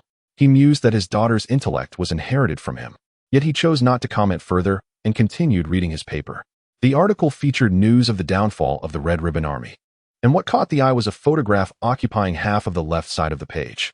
The image depicted a figure standing atop a high wall, surveying the ruins below. Unfortunately, the photo was quite blurry, revealing only a vague profile of the young figure, offering little additional information. Gazing intently at the image, Dr. Brief sighed softly, pondering the identity of the unidentified hero. Truly, heroes emerge in youth, he reflected. "Dad, what are you looking at?" Bulma inquired. Curiosity piqued as she leaned closer to Dr. Brief, who had been engrossed in the newspaper. Upon seeing the content, her charming face was filled with astonishment. Goodness! Someone actually managed to annihilate the Red Ribbon Army. How incredible! Bulma's blue-violet eyes fixated on the young silhouette in the photograph, her mind racing with thoughts unknown. Meanwhile, in Cassie Town, the sound of fists colliding echoed in the courtyard as two shadowy figures danced around each other, each impact generating a powerful gust of wind. After a prolonged exchange, the two figures halted, panting heavily, their gazes locked in vigilance, wary of the other's next move. "Rapheus, concede. You cannot possibly defeat me," gasped Lazuli, her brow glistening with sweat, strands of golden hair clinging to her forehead. "Are you jesting, Lazuli? Look at you. You're nearly too exhausted to stand." "You should surrender now to avoid further embarrassment," retorted Rapheus, equally drenched in perspiration, his red scarf soaked through. Before Lazuli could respond, a familiar figure appeared in the courtyard, prompting her face to light up with joy. She turned to Rapheus, saying, "All right, let's call it a draw for now. We shall settle the score next time." Lapis also caught sight of Su Luo, realizing that the battle could no longer continue. With a graceful leap akin to a returning swallow, Raziri dove into Su Luo's embrace, which he received with steady arms. Raziri clung to him like an octopus, refusing to let go. As he held the girl close, a gentle smile graced his lips. "Oh, Suluo brother, you actually came back." The past few days had felt like an eternity for Riziri, who missed Suluo dearly during his prolonged absence. Upon seeing his familiar figure return, tears cascaded down her cheeks like a torrential flood, overwhelming her with a fervent surge of emotion that she could no longer contain. "All right now, how old are you to be crying? Come on, stop your tears. I've returned, Haven Ti." Suluo chuckled softly, tenderly wiping away the tears from her cheeks. I don't care. I'm going to cry," Riziri retorted, rubbing her face against Suluo's clothes. "Hey, you mischievous girl, look what you've done to my clothes. They're all stained now." Suluo exclaimed in exasperation as he watched Riziri smear various liquids onto his attire. Seeing the large wet patch on his pristine white shirt, Riziri couldn't help but giggle. She tilted her head back and shot him a playful glare, declaring, "Serves you right. Who told you to take so long to come back? This is your punishment. Now tell me, do you have a mistress outside, spending so much time away from home?" At this, Suluo's face darkened instantly. He raised his hand and playfully tapped Riziri on the head. "At your young age, who taught you to say such things? It's what they show on TV." Riziri retorted, covering her head as her eyes brimmed with tears. Suluo sighed in exasperation.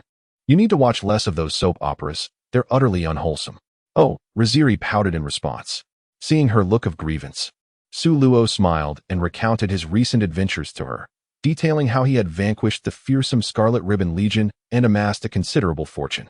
Riziri's eyes sparkled with excitement, momentarily casting aside her earlier sentiments. She extended her delicate hand, her bright eyes blinking eagerly, the implication clear. Lapis silently moved closer, eager to listen in. Chapter 10, The Plan. Days later, on a vast plain. The sounds of combat echoed all around as Suluo and the siblings engaged in a spirited exchange mid-air, their movements swift as the wind and thunderous as a storm. However, Suluo was clearly dominating the encounter. Suddenly, Riziri and Lapis flanked him, creating a pincer attack. With palms facing each other, a blue energy wave materialized between their hands. A resounding shout rang out. In an instant, two blue beams, charged with tremendous force, sliced through the air, producing a thunderous roar akin to a dragon's wrath, aimed squarely at Suluo. Observing the oncoming assault, Suluo chuckled lightly and, with an almost ethereal speed, soared upward. The two energy blasts collided with staggering force, resulting in an unprecedented explosion that sent scorching shockwaves rippling through the atmosphere, overturning the surrounding clouds. With his back to the sky, Suluo spread his arms, palms facing his face. Sun Fist. In an instant, a dazzling golden light blinded Lotzi Li and La Bai Si below, rendering them unable to open their eyes. Seizing this opportunity, Suluo launched an attack towards the nearest La Bai Si, delivering a powerful elbow strike to his abdomen. Instantly, La Bai Si doubled over in pain, clutching his stomach as bile surged forth. Following this, Suluo executed a precise chop, sending La Bai Si crashing to the ground. A resounding thud echoed as a large crater formed beneath him, with La Bai Si lying helplessly at its center. Suluo was careful not to inflict serious harm. However, pain was inevitable. In the next moment, he reappeared behind Lotzi Li, who had yet to recover her vision from the Sun Fist technique. Where should he strike? Regardless of where he aimed, Suluo hesitated, unwilling to cause her distress. Suddenly, his gaze fell upon a particularly alluring area. With a mischievous grin, he reached out and delivered a sharp slap to her pert backside. After all, it was the most substantial target and could withstand the impact. The crisp sound of the slap resonated in the air. Lotzi Li suddenly felt a fiery sting on her rear and instinctively shielded it with her hands. Now regaining her sight, she glared at the culprit before her, her expression a mixture of indignation and embarrassment. I won't play anymore. Suluo, you're being unfair." Unfazed, Suluo shrugged nonchalantly. Below, La Bai Si, in a disheveled state, struggled to rise from the pit.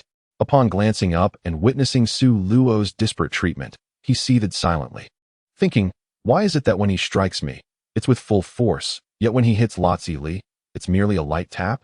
How infuriating. One day, I shall make Suluo experience my strength. A fervent desire to grow stronger surged within him. After a period of training, one naturally requires substantial nourishment. Suluo retrieved delectable food from his space, and the three of them indulged in a lavish feast, their manner of eating rather unrefined. However, compared to Su Luo's ravenous consumption, Lotzi Li's demeanor was undoubtedly more graceful. By the way, tomorrow I will take you both to the temple. There is an excellent training ground there, along with instructors for practice, Su Luo said, mouth full of food. This decision had been made after a night of contemplation.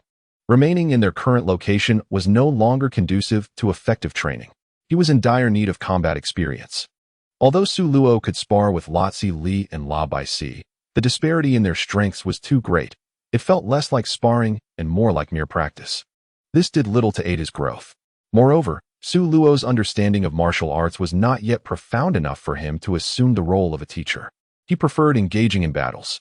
Throughout the past year, he had only provided Lotzi Li and La Bai Si with guidance on basic exercises, combat skills, and fundamental applications of energy, without imparting any further knowledge. In contrast, the celestial beings of Earth, as well as Bobo, were far more suited to the role of instructors. Moreover, Su Luo requires an opponent that can provoke him to unleash his full potential in battle, and the divine servant Bobo serves as an apt contender. Bobo, after all, is one of the most enigmatic figures on Earth, his true power remaining a riddle throughout the Dragon Ball saga. In the original narrative, Bobo is a formidable adversary capable of standing toe-to-toe with Goten and Trunks, who have both transformed into Super Saiyans. What is the temple? Lapis mumbled through his food. His words unclear. Lazily blinked, her sapphire eyes glimmering with curiosity as she gazed at Su Luo. The temple is the abode of the Earth's deity, situated high above the Korin Tower. As for the Korin Tower, I have previously mentioned it. It is the cradle of martial arts on Earth, a sacred ground coveted by all martial artists. Our objective is to train there, Su Luo elucidated nonchalantly. The deity? Is he even more formidable than you? Lapis inquired eagerly. Humph. Brother Su Luo is the mightiest. How could the deity surpass him? Lazily declared, her eyes brimming with fervor and pride, exuding unwavering confidence, perhaps even blind adoration, towards Su Luo. Remarkably, Lapis refrained from countering Lazily's assertion, having witnessed Su Luo's strength firsthand. Su Luo chuckled at the girl before him. Though he relished her blind admiration, he felt compelled to clarify. The deity's strength is indeed not overwhelming, yet his wisdom is profound. Furthermore, his servant Bobo possesses exceptional martial prowess and a comprehension of energy that surpasses my own. Should you gain his guidance, it would be immensely beneficial. Additionally, there exists a remarkable room of spirit and time, wherein 1 year of training equates to merely 1 day outside. Wow, such an extraordinary place. 1 year of training inside amounts to just 1 day outside. Lazily exclaimed in astonishment. Oh, in that case, I am keen to experience it myself. Lapis's eyes sparkled with excitement. Once satiated, it was time for rest. Training requires a balance of exertion and relaxation. Relentless training would yield counterproductive results. The trio reclined beneath a grand tree, closing their eyes to rejuvenate. It was midday, the sunlight radiant. A gentle breeze rustled the leaves, causing the dappled light beneath the tree to dance merrily, creating a most delightful atmosphere. Su Luo even contemplated how delightful it would be to remain in such a state for eternity, though he knew that moment had yet to arrive. Having experienced the helplessness of weakness, he understood that without formidable strength, he could not safeguard all that was before him.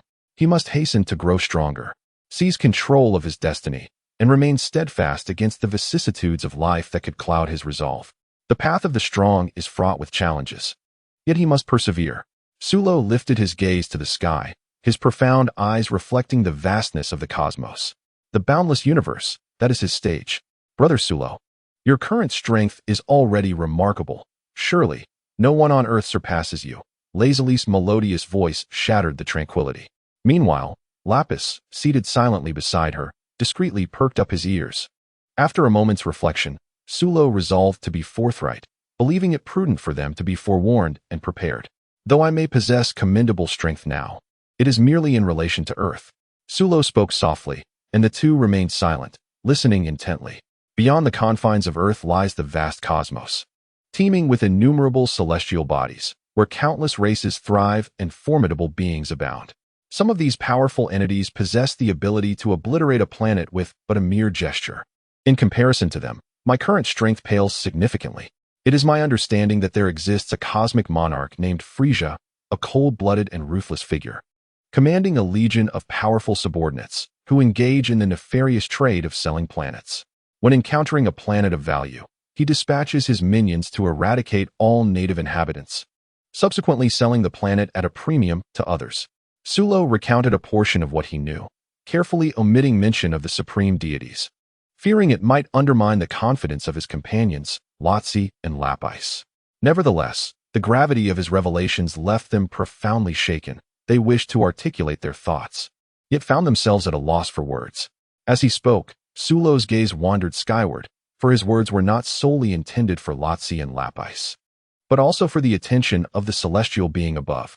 From the outset, Sulo had sensed an insidious presence, as if someone were observing his every move. Currently, on Earth, only the divine could possess such capabilities, and the identity of the Watcher was unmistakable. Who else but the deity?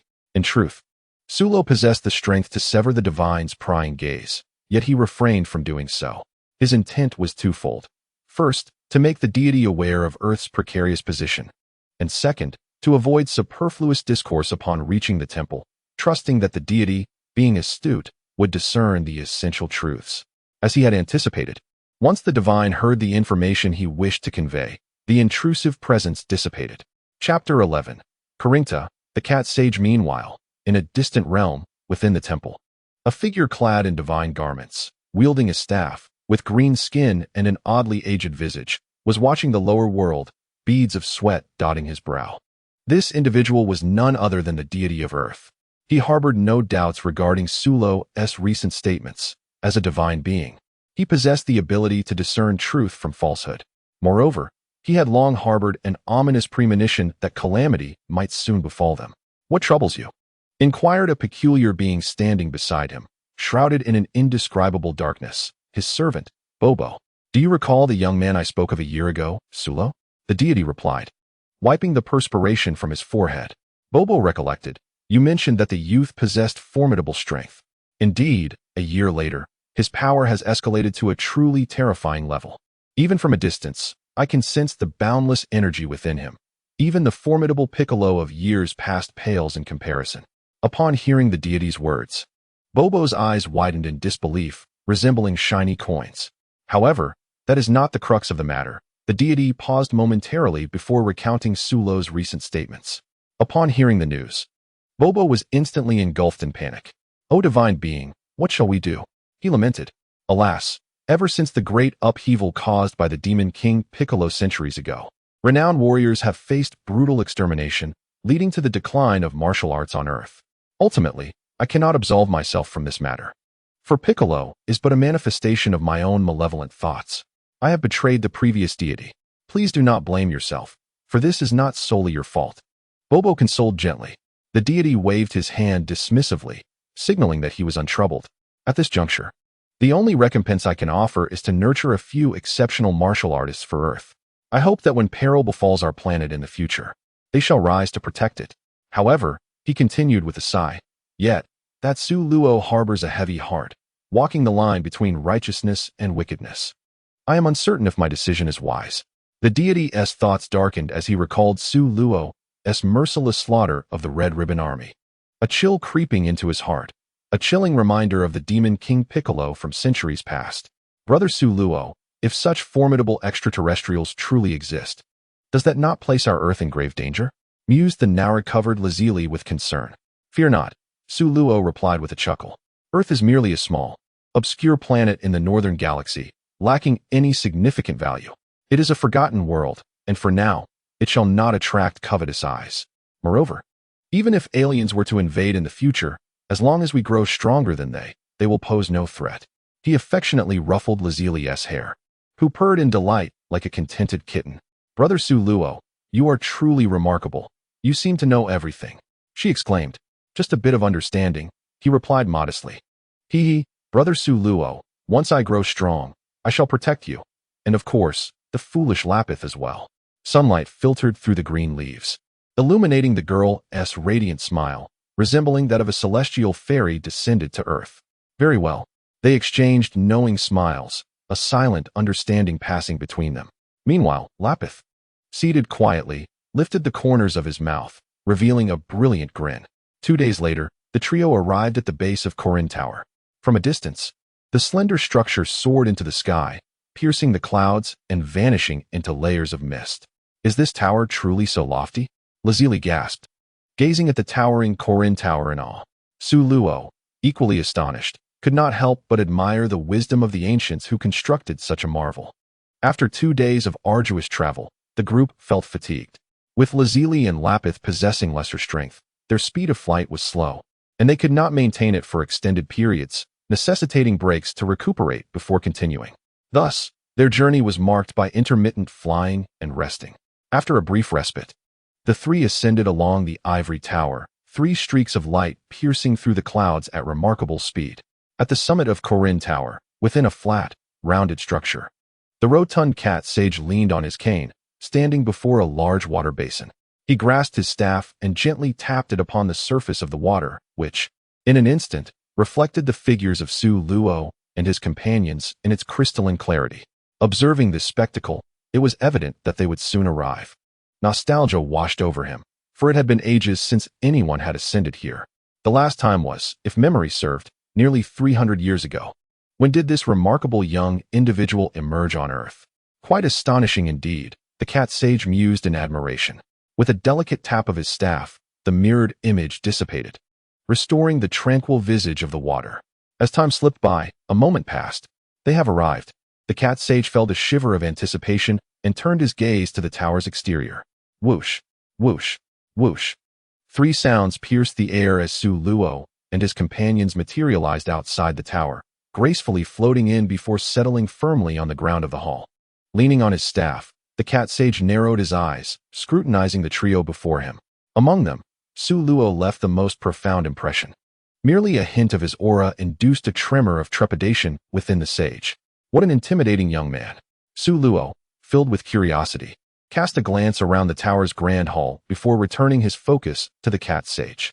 The elderly feline exuded an ethereal aura, and although its fur was not impeccably white, it possessed an undeniable quality of being untouched by the mundane world. Oh, it has been quite some time since I encountered such formidable youths. Might I inquire what brings you to Corin Tower? Surely, it is not merely for the ultra-divine water. The cat sage extended a paw to scratch his whiskers as he spoke. Su Luo chuckled softly. He had a modicum of understanding regarding the ultra-divine water, recognizing it as nothing more than ordinary water, devoid of significant value. His true purpose was to procure the healing artifact known as the Senzu Bean. In the early days of Dragon Ball, Senzu Beans merely served to stave off hunger, lacking the worth they would later embody.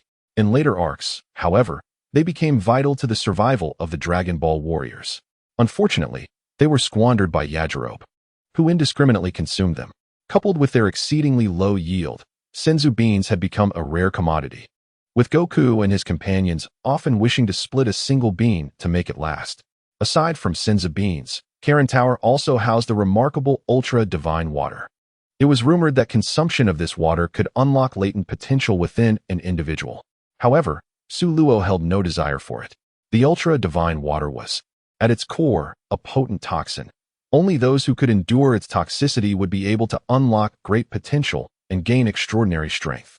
In the original story, Goku had indeed consumed the ultra-divine water, but subsequently fell victim to a viral heart disease, a most astonishing fate for a warrior of such formidable constitution. Thus, this risky ultra-divine water held no allure for Su Luo. Moreover, regarding the enhancement of potential, the Grand Elder of Namek and the Old Kai were far safer and more reliable alternatives than the ultra-divine water. Cat Sage, it is a pleasure to make your acquaintance. My name is Su Luo. I have heard that you possess a substance known as the Senzu Bean, which can sustain one for 10 days without food. Might you be willing to part with some? I could offer you these fish in exchange. Su Luo smiled, and then produced several universal capsules. Upon opening one, a resounding bang echoed as the central area of Kalinta was instantaneously filled with aquariums brimming with various fish, releasing waves of fishy aroma into the air. Fish. Upon witnessing this, the cat immortal's slitted eyes widened in surprise. Unable to resist the tantalizing scent, the cat immortal swallowed hard. Feeling a tinge of embarrassment over its previous display, it feigned a cough and composed itself, saying, "Ahem, I see. I do have some celestial beings, originally intended to replenish the strength and hunger of martial artists who managed to climb up here. However, in the past few centuries, No one has ascended, leaving the beans unused. Since you desire them, I can certainly spare some for you. Please wait here. I shall return shortly. After a while, the cat immortal approached Suluo and the others, cradling 3 large jars. Here, take these. Suluo, astonished, gazed at the jars. He had not anticipated that the cat immortal possessed such an abundance of celestial beans, at least 10,000, it seemed. Evidently, the beans that Aki Luo Bei had wasted in the original narrative were numerous. With a beaming smile, Suluo handed the capsule to the cat immortal and accepted the jars in return. The sight of the jars filled to the brim with celestial beans filled him with delight. He had struck a lucrative deal. Meanwhile, the cat immortal, eyeing the universal capsule filled with fish, felt equally euphoric, astonished that someone would exchange fish for tasteless celestial beans. For a creature that could only savor a delectable fish after a long interval, Suluo's gesture was akin to a timely gift of sustenance. Having grown weary of the celestial beans, the cat immortal yearned for a change in diet. Both the man and the cat reveled in their respective fortunes. Chapter 12. The Divine Being and Bobo having procured the celestial beans. Suluo and his companions did not hasten to depart, but instead engaged in a discussion about martial insights with the cat immortal. Suluo, despite possessing a millennium of martial arts heritage, did not belittle others. Although, in terms of cultivation, the cat immortal's prowess paled in comparison to his. It had lived for over 8 centuries and possessed unique perspectives on martial arts, a testament to its extensive experience. After sharing valuable insights, Suluo felt immensely enriched, as if the fog of confusion regarding his training had been lifted, leaving his mind clear and enlightened. After expressing gratitude, Suluo and his companions bid farewell to the cat immortal and ascended towards the temple, swiftly vanishing into the cerulean sky. Are they truly heading to the temple? The cat immortal squinted, washing its face with a paw. Gazing at the clear blue heavens, it fell silent for a moment before breaking into a broad smile, turning with a leap to revel in the ocean of fish. Fish, oh fish, I am coming. As the trio soared upwards, they soon overcame the dense layers of ominous black storm clouds, breaking through to the sunlight. Suluo, are we nearing our destination? Lapis asked excitedly, noticing a small red dot on the horizon. Yes, we are almost there, he replied. In the vastness of the upper realm, a hemispherical temple, resplendent as fire, floated timelessly in the ether. In truth, the location of the temple has long transcended the confines of Earth, existing within a unique realm enveloped by a layer of divine power that shields it from prying eyes. Consequently, there are only 2 means to access the temple. One must either be acknowledged by the temple or possess the strength to breach its sanctity. It is evident that Suluo and his companions belong to the latter category. The 3 of them accelerated suddenly, swiftly ascending to the platform of the temple. Suluo cast a discerning glance at the temple's arrangement. A golden palace nestled to one side, surrounded by flourishing trees, with vibrant blossoms blooming beside them, and a few butterflies dancing gracefully around the flowers. Meanwhile, the celestial being and Bobo stood quietly in the center of the temple, seemingly awaiting their arrival. Suluo approached the center of the temple, with Lotzi and the others closely following behind. Welcome to the temple, esteemed guests who have journeyed from afar. I have awaited your arrival for quite some time, resonated the aged voice of the celestial being nearby. Suluo's gaze calmly swept over the celestial being, a Namekian who bore the marks of time, with deep lines etched into his cheeks from the passage of years. Beside the celestial being stood Bobo, a remarkable figure who had outlived several generations of celestial beings.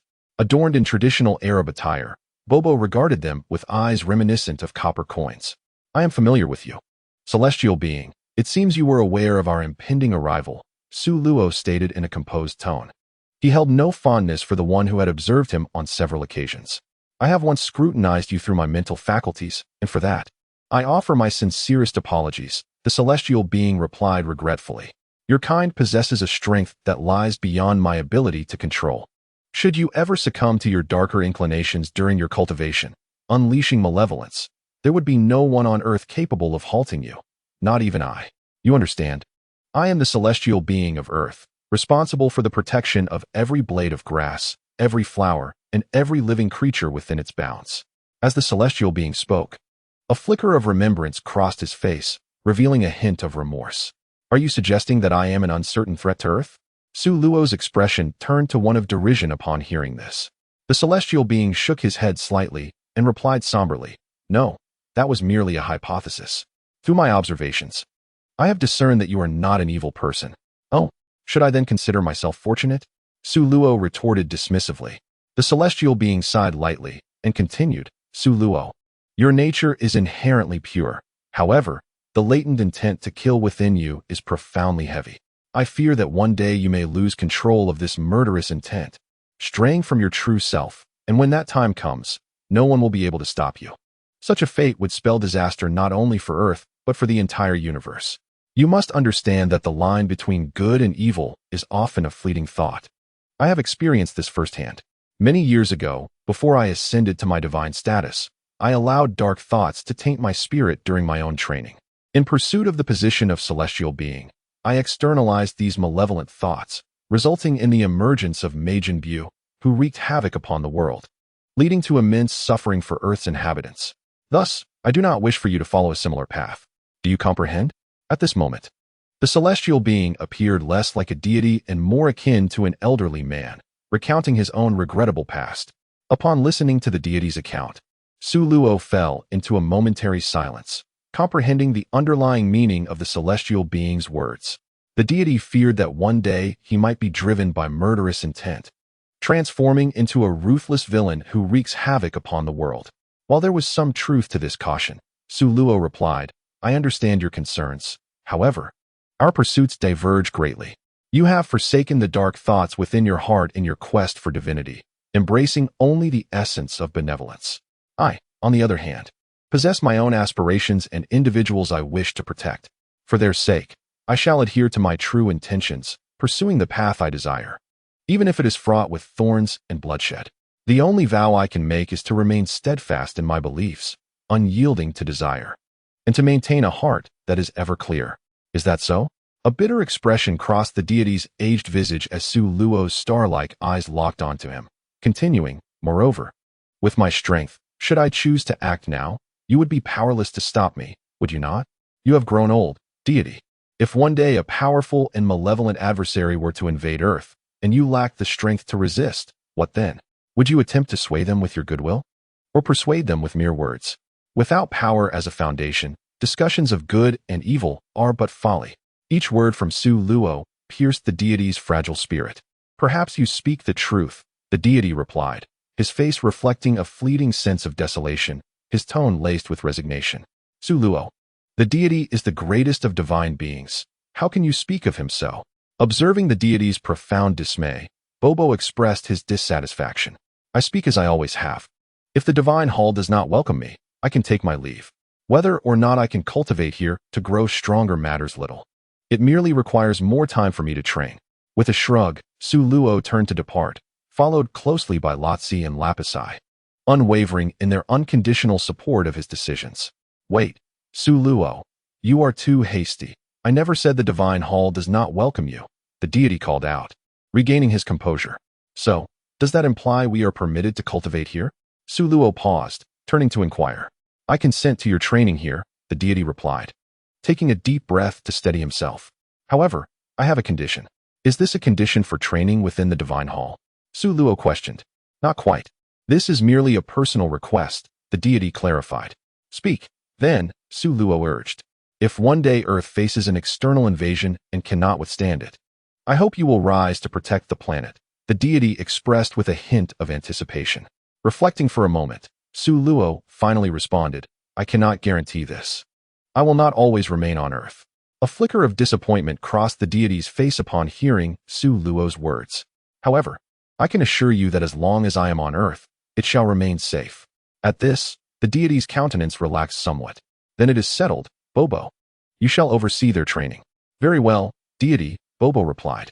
"Should you have any requests, feel free to approach Bobo," the deity remarked to Su Luo and his companions. Su Luo and the others nodded in acknowledgement. "Well, I find myself somewhat fatigued," the deity declared, turning to depart toward the palace, his silhouette imbued with a sense of solitude.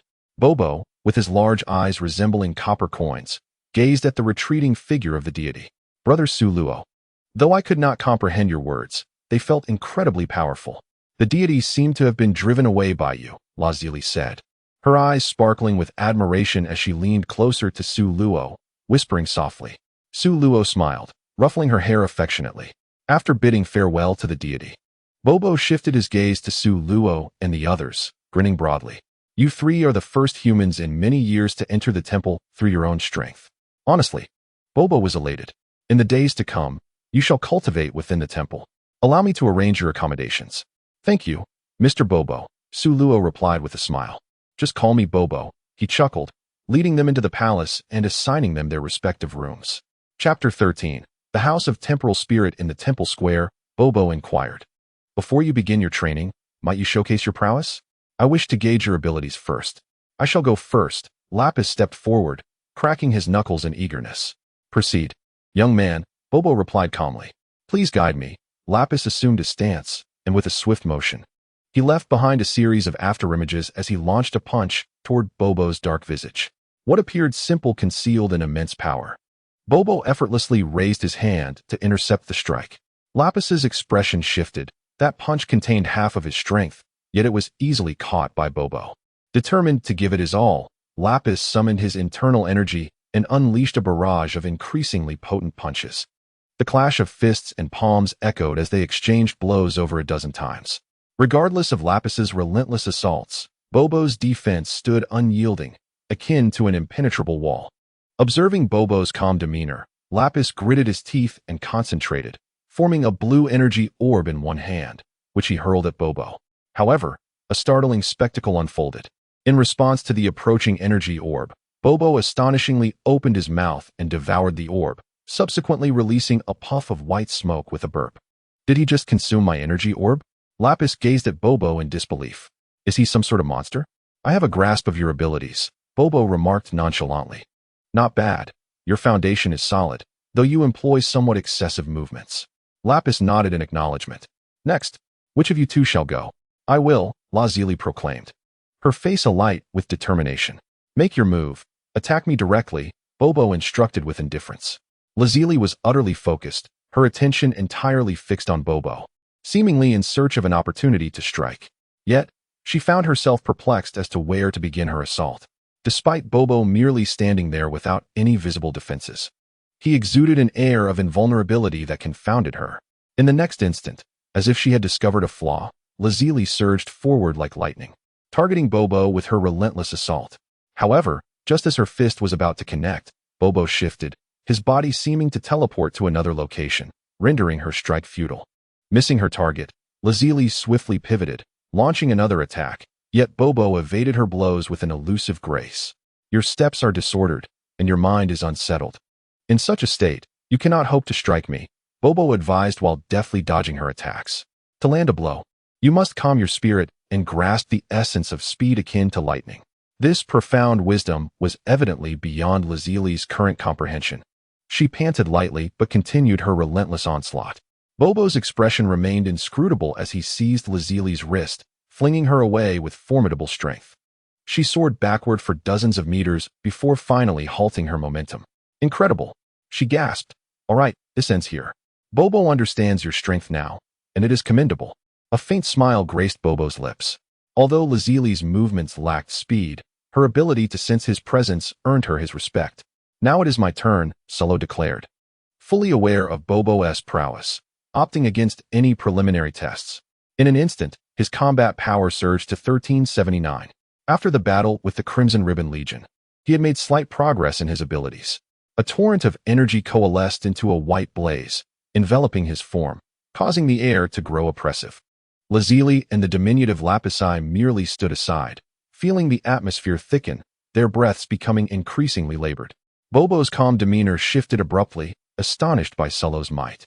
With a light tap of his toes, Solo appeared at Bobo's left side. With a swift, powerful punch that sliced through the air, a brief vacuum formed as his fist surged forward. The speed was astonishing, leaving no time for reaction. Yet, Bobo slightly inclined his body, evading Solo's fierce strike with a peculiar angle and minimal distance. Anticipating Bobo's movement, Solo followed up with a side kick, generating a searing sensation from the friction with the air due to his tremendous velocity. Bobo raised his arm, absorbing the heavy blow with sheer force, perspiration glistening on his dark visage. One strike thwarted, They exchanged a flurry of blows in rapid succession, the distinct sound of fists colliding echoing through the square. The two had already engaged in hundreds of exchanges. Lapis and Laziri were utterly dazzled. Their feeble prowess rendered them incapable of discerning the fierce clash between Su Luo and his opponent. They could only vaguely perceive two figures intertwining, akin to two strands of white light, each collision igniting sparks and creating ripples that radiated outward from their point of intersection. This fervent, visceral combat was exhilarating. With each exchange, Su Luo's excitement burgeoned, his dark eyes brimming with fervor as his assaults grew increasingly ferocious. Brother Su Luo is remarkable, thought Laziri, her eyes blinking in awe at the surging white aura, a swell of pride blossoming within her as if the fighter on the field were a reflection of herself. The confrontation between the two was devoid of any ostentation, merely a raw clash of martial prowess. Ultimately, they separated after a fierce exchange, locking gazes as the atmosphere fell into a profound silence.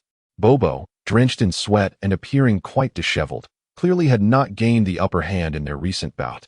Su Luo fared slightly better, yet his expression bore no hint of elation. Instead, it was marked by gravity. In terms of combat strength, Bobo's was merely around 1,000, significantly lower than Su Luo's, yet he had managed to hold his ground for so long. In Su Luo's eyes, Bobo was rife with vulnerabilities. Yet every time he launched an attack, he evaded with an astonishing grace, countering effectively. This state of affairs was entirely new to him. Perhaps this was the true essence of tranquility, he mused. Indeed, as the celestial being had remarked, Su Luo, you are formidable. Bobo's strength pales in comparison. Bobo's eyes sparkled with admiration as he voiced his commendation. You flatter me, Bobo. You are the truly impressive one, Su Luo replied, shaking his head with a wry smile. Ah, this is the culmination of Bobo's years of training, he chuckled, then, with hands clasped behind his back, turned to stride towards the palace. Ordinary training no longer serves you. Please follow me. Very well, came the reply. Inside the palace, the celestial being sat regally on the throne, peering into a crystal orb. Or rather, observing the duel. Alas, Su Luo's current prowess instills a tremor within me. I shudder to imagine the terror of those extraterrestrial beings who surpass him. Should Earth ever face an invasion from such cosmic entities, we may lack even the capacity to resist. Reflecting on this, the celestial being's brow furrowed, and his aged visage grew more distressed. Yet, thoughts of Su Luo and his companions eased the tension of his wrinkled face. Su Luo was the most gifted Earthling he had encountered since assuming his role, possessing extraordinary strength at such a tender age. His two companions were similarly endowed. With proper cultivation, they could undoubtedly become the pillar of Earth's future. Under Bobo's guidance, they arrived at a mysterious chamber filled with the shadows of clocks. Laziri gazed around, intrigued by the myriad reflections casting upon the walls, floor, and ceiling. Unable to contain her curiosity, she inquired, Bobo, where are we? This is the House of Temporal Spirit, a repository of past, present, and future events, where all transformations converge, Bobo elucidated. The House of Temporal Spirit? Murmured Su Luo, pondering the implications. He recalled that in the original work, Sun Wukong traversed this place to the time of Wu Taidu several centuries ago, undergoing a period of training. Unexpectedly, Bobo had brought them here. Chapter 14. The Scions of the Past Era Solo. You have embarked on your own path of martial arts. Bobo can teach you no more. What you currently lack is merely combat experience, and you are well aware that you must refine your martial skills through battle, Bobo stated incisively. Solo nodded in agreement. This abode of mental time houses records of many formidable masters, and Bobo can help you find suitable opponents. Please follow me. The two approached a clock face devoid of hands, where Bobo produced two clock hands of varying lengths from his pocket and affixed them to the clock. Instantly, the surface of the clock shimmered with a blue light, and the hands began to whirl with remarkable speed. Following this, a cacophony of crackling thunder erupted, and bolts of lightning surged forth, transforming the clock into a small black hole. The inky mouth of the hole radiated a haunting glow, captivating yet ominous. Solo stood nearby, gazing curiously at the entrance. The depths of the dark void were unfathomable, yet it beckoned him to explore. Bobo, Solo began, eager to inquire about where this black hole led. However, Bobo, with a large, shadowy hand, gave him a gentle push. Solo lost his balance and tumbled toward the black hole. As he watched Solo plummet, A smile crept across Bobo's face. Solo, this is a splendid opportunity for time travel. I hope you gain much from it. Hey, Bobo, what have you done? Where did Brother Solo go? Lazili, standing behind, demanded angrily upon witnessing Solo's sudden disappearance. Lapith glared in disapproval as well. He has gone to a time in the past. Rest assured, there will be no issues. Look, Bobo exclaimed, producing a crystal ball from seemingly nowhere. The two leaned in closer, intrigued, as the crystal ball began to project an unfolding scene. In another world, the air was thick with the scent of gunpowder, and devastation surrounded them, as if a colossal battle had just taken place. The sky was enshrouded in a crimson glow, casting an eerie atmosphere.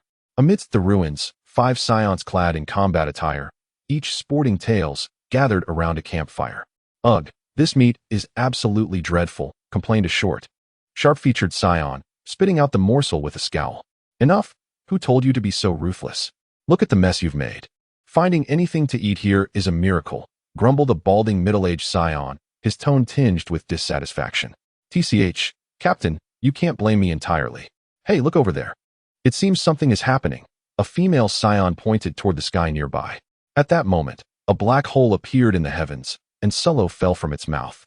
He descended rapidly, just as his head was about to make an intimate acquaintance with the ground. Sulo hurriedly utilized the technique of aerial suspension, halting his descent.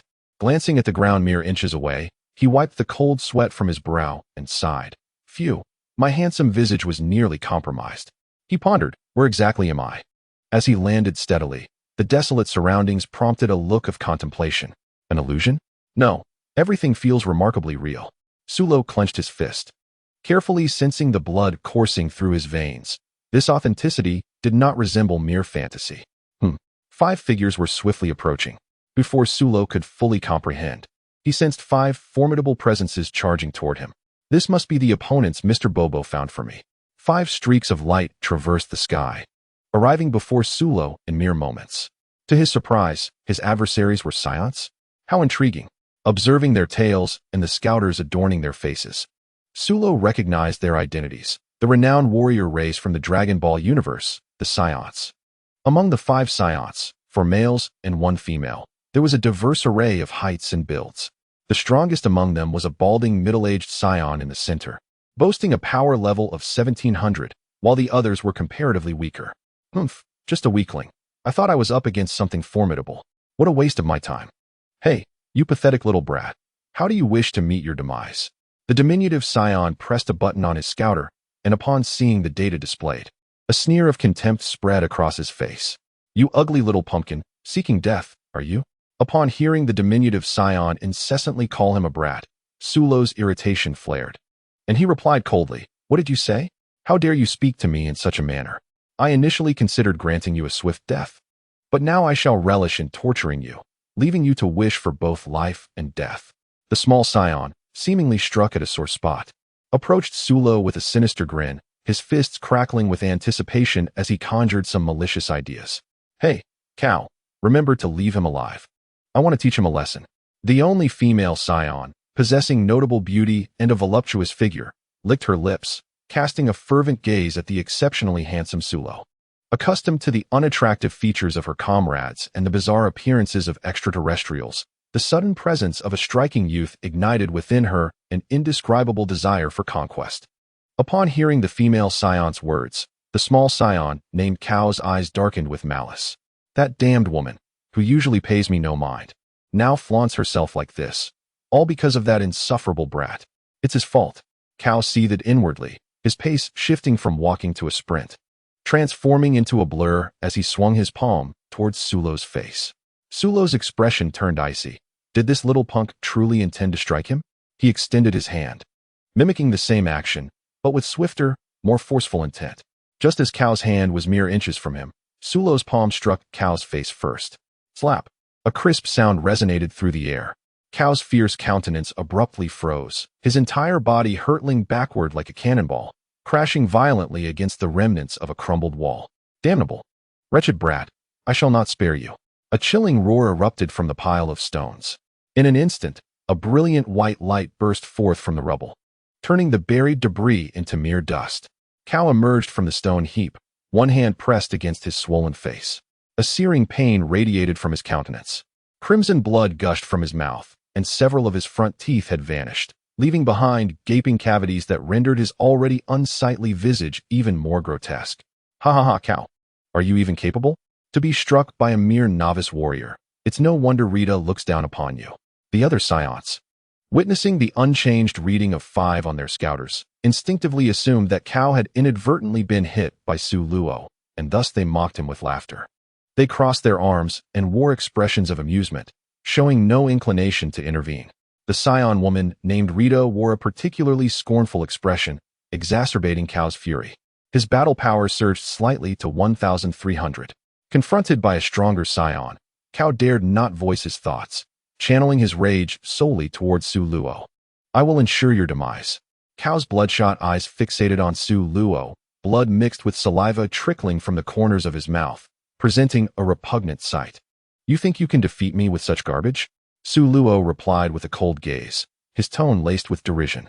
Indeed, upon hearing Su Luo's taunt, Cao charged forward with his eyes aflame, launching a series of lethal attacks. Su Luo merely shifted his foot, effortlessly evading the onslaught. Observing the increasingly irrational scion, Su Luo smirked disdainfully. He possessed immense strength, yet lacked the skill to wield it, relying solely on brute force. Such an opponent failed to pique Su Luo's interest in combat. With a swift kick, he sent Cao flying. Subsequently, he gathered a blue shockwave in his palm and directed it toward the airborne Cao. A thunderous explosion resonated as Cao succumbed to the attack, disintegrating into a cloud of dust that dispersed into the air. The sudden turn of events left the onlooking scions momentarily dumbfounded. This is bad. He is a master capable of concealing his energy. Let us all attack together. The leading middle-aged scion, witnessing the soaring data on the scouter, quickly assessed the situation.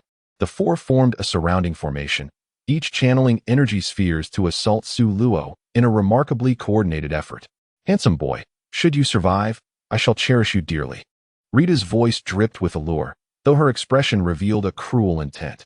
As a competent scion warrior, she understood the necessity of being merciless against the enemy. Even if they were strikingly handsome and stirred her heart, she would show no mercy. Countless energy blasts swiftly sealed off Su Luo's escape route, leaving him with no avenue of retreat. In the face of the impending onslaught, Su Luo displayed a maniacal grin. Such a battle was precisely what he had anticipated. Chapter 15, Victory. Bang, bang, bang.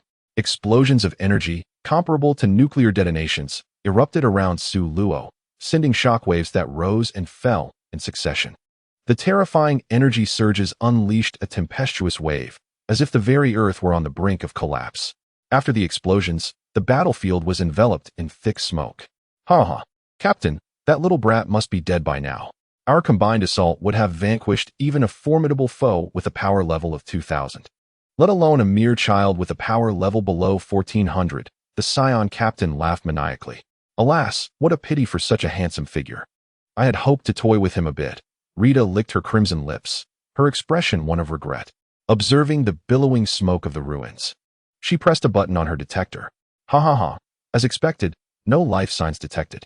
A bloodthirsty smile crept across Rita's face. Yet, in the next moment, her expression changed dramatically.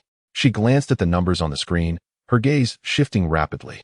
Upon seeing Su Luo behind the scion captain, she shouted urgently, Captain, be careful. He's right behind you. What? The scion captain froze, clearly taken aback. Has no one ever told you not to celebrate too soon? A chilling voice resonated from behind. The scion captain's body stiffened, a wave of cold dread surging from his feet to his heart. Before he could react, a sharp pain pierced through his chest. Glancing down, he saw a pale hand emerging from within, crimson blood trickling from the fingertips.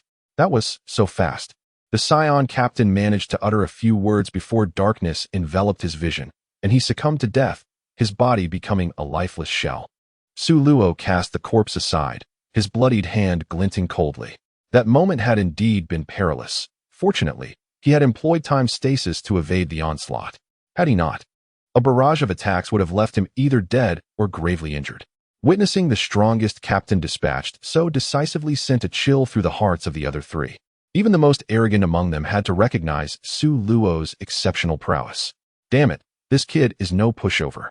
We might not stand a chance. One of the scion males said, his face darkening. Rita, Quickly contact the other team for support. I will buy you some time. The two male scions charged forth, their expressions grim. Rita gritted her teeth, extending her finger to tap on the detector, seemingly conveying a message.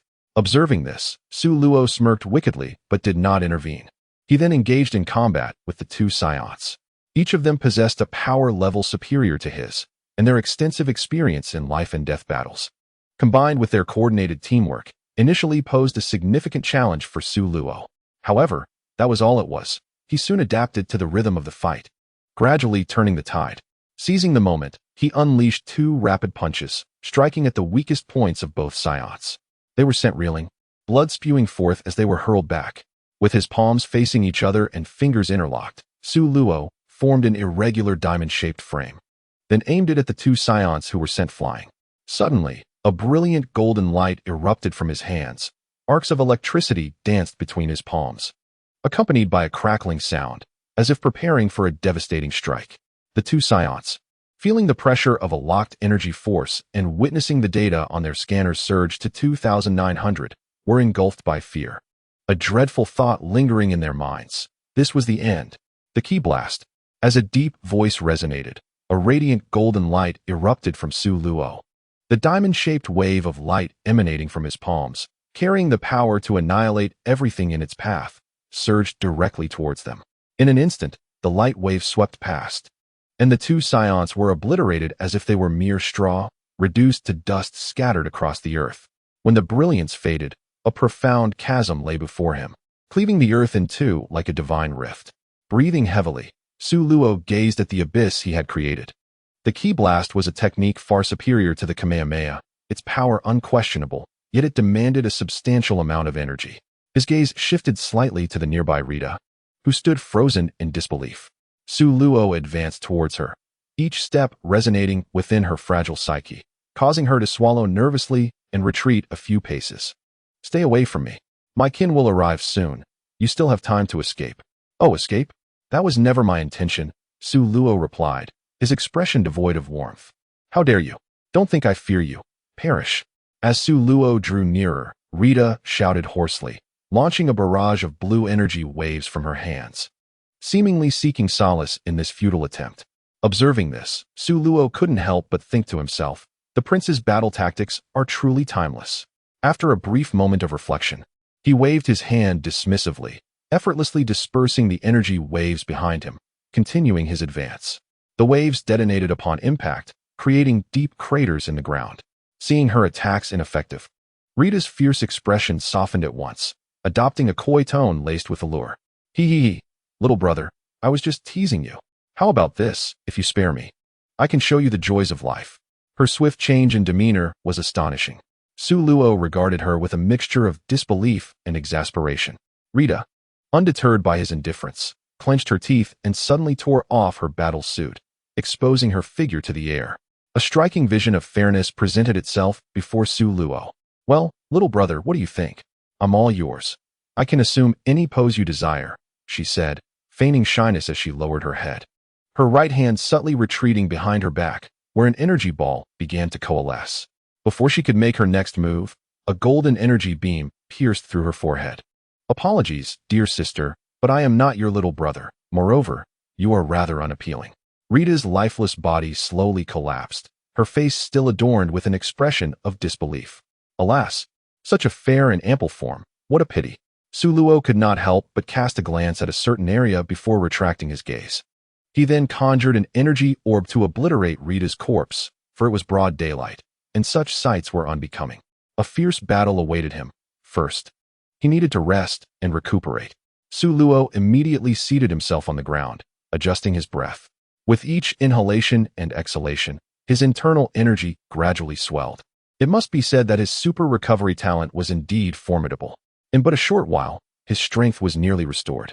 Rising to his feet, he sensed 6 powerful presences within his range. 6 more formidable opponents were approaching. A slight smile graced his lips, emanating a palpable aura of combat readiness as he braced himself for the imminent confrontation. In the House of Time, Bobo, Razali, and Lapis observed Su Luo's battle through a crystal orb. Their expressions varied. Time's power, perhaps? Bobo exhibited an enigmatic smile, pondering the unfolding events of Su Luo's struggle. Razali, on the other hand, was filled with trepidation. Her heart nearly seized when Su Luo was ensnared by countless energy orbs, nearly gasping for breath. However, upon witnessing Su Luo's enscathed state and his counterattack against 3 Science, her face lit up with joy. Yet, at the final scene, her fury was palpable, her expression fierce. Fists clenched tightly, she wished to leap into the crystal orb and administer a beating to that shameless woman. Then, with a hint of regret, she glanced at her unremarkable little bear, muttering, "Does Su Luo brother prefer the grand?" Lapis's focus diverged from his sister's. He was enthralled by the intense battle scene, his blood boiling with excitement. As Su Luo vanquished Rita, the image in the crystal orb abruptly ceased. Bobo stored the orb and inquired, having witnessed Su Luo's battle, "What are your thoughts?" Without hesitation, Lapis declared, "Big brother Su Luo is incredibly strong. However, I shall train to surpass him." Razali contemplated for a moment before stating, "I merely wish to stay by Su Luo brother's side. For that, I will strive to improve." Bobo grinned widely, a commendable aspiration. "Follow me. I shall train you earnestly." With that, he was the first to exit the House of Time. The siblings exchanged glances before following suit. Chapter 16. The Divine Meditation Technique on the Battlefield.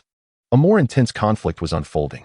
The ground was riddled with numerous craters. Several corpses lay strewn within, partially buried beneath the debris. A ferocious whirlwind swept through, stirring waves of energy, while the sky, shrouded in darkness, glowed crimson, reminiscent of an apocalypse. After vanquishing his final foe, Su Luo, utterly fatigued, collapsed onto the ground. Gasping for air, his garments were tattered beyond recognition. Countless wounds marred his body, drenched in blood, rendering it indistinguishable whether it was his own or that of his adversaries. It was indeed the first time he found himself in such a disheveled state. Su Luo gazed at the crimson night sky, feeling a profound ache enveloping his entire being. An awry smile crept upon his lips. After regaining a modicum of strength, he retrieved a mystical bean from his spatial pouch and began to chew it. With a gulp, Su Luo swallowed the bean, which instantly transformed into a rich essence of vitality, mending his shattered physique. In the next moment, he was fully revitalized. "How do you fare, Su Luo?" A resonant voice emerged. Bobo had inexplicably appeared beside him. Su Luo grinned, "Not too bad." Through this battle, the skills Su Luo had mastered had been thoroughly honed, and the seamless flow of his techniques had eradicated any semblance of awkwardness or rigidity, significantly enhancing his combat experience. "Bobo, this realm is a remnant of a bygone time. I assent it?" Su Luo inquired. "Indeed, Su Luo. Will my actions here influence the future?" Su Luo asked with curiosity. "Not at all." Bobo explained. "This is the world within the House of Temporal Spirits. Everything you experience is merely a recorded point in time. The original history has already transpired, and you are but an observer. Your actions will not alter anything. Once you depart, this place will revert to its original state."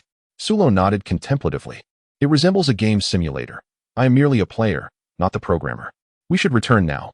Bobo produced a clock and gently adjusted the hour hand, causing a rift in space to materialize before them. He stepped through with purpose, and after a brief moment of hesitation, Su Luo followed suit. As the two departed, the rift healed, and the world around them underwent a dramatic transformation, as if time itself had reversed, restoring everything to its original form. After a series of shifting scenes, Su Luo and Bobo found themselves back in the House of Temporal Spirits. The absence of Lotzi Li and her companion was palpable, and after a brief inquiry, they learned that the two were engrossed in their own training at the Temple Plaza, which eased Su Luo's mind. Observing Su Luo's fatigue, Bobo advised, "Su Luo, you should take some rest. The continuous battles have kept your spirit taut, which is not beneficial."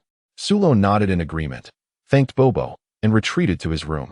After a quick wash, he lay down on his bed, and as soon as he closed his eyes, a wave of weariness washed over him, leading him to slumber shortly thereafter.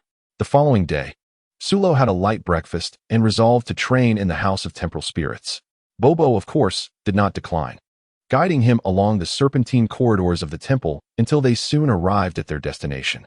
The House of Temporal Spirits was an extraordinary place. Within, a year could pass while only a day elapsed outside. It was an expanse of blinding white, characterized by an inhospitable environment, with temperature fluctuations ranging from 50 degrees Celsius to -40, and gravity 10 times that of Earth. To endure an entire year in such an expansive, desolate setting proved to be a tremendous trial for the spirit. Those with weak wills or unfocused minds were prone to hallucinations, and the average person could hardly withstand its confines for long. Soluo, regarding the situation of the Spirit Time House, Bobo has already provided you with a detailed introduction, so I shall refrain from elaborating further.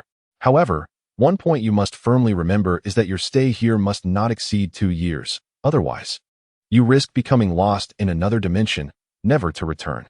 Bobo admonished. Soluo nodded, indicating his understanding. By the way, here is a book for you. Bobo carefully extracted a tome from within his robes and handed it to Soluo. Soluo accepted it, scrutinizing the book with great interest. It appeared to be quite ancient, with 5 prominent characters inscribed on the cover: Divine Meditation Technique. This is a spiritual meditation secret art created with immense dedication by the first generation of deities, originally intended as a legacy to be passed down to the next generation. However, no one has ever succeeded in mastering it, and thus it has been set aside for a long time. The divine being instructed me to present this book to you, he said, believing that with your innate talent, you might be able to learn it.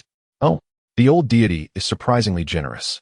Bobo, please convey my gratitude to the deity. Soluo smiled. Well then, focus on your cultivation. I shall take my leave now. Bobo grinned broadly before departing. The divine meditation technique, huh? Soluo mused as he gazed at the book in his hands. He then opened its pages and began to read intently. The more he read, the more astonished he became. Before he knew it, he had become fully immersed in its contents. After a considerable time, Soluo closed the book, exclaiming, "This first-generation deity truly is a prodigious talent." Ordinary meditation can enhance one's mental strength and combat power through focused contemplation. However, the divine meditation technique not only improves mental fortitude and combat prowess, but also elevates one's dimensional standing. In the cosmos, every being is distinctly classified into levels. Dimension refers to the rank of existence.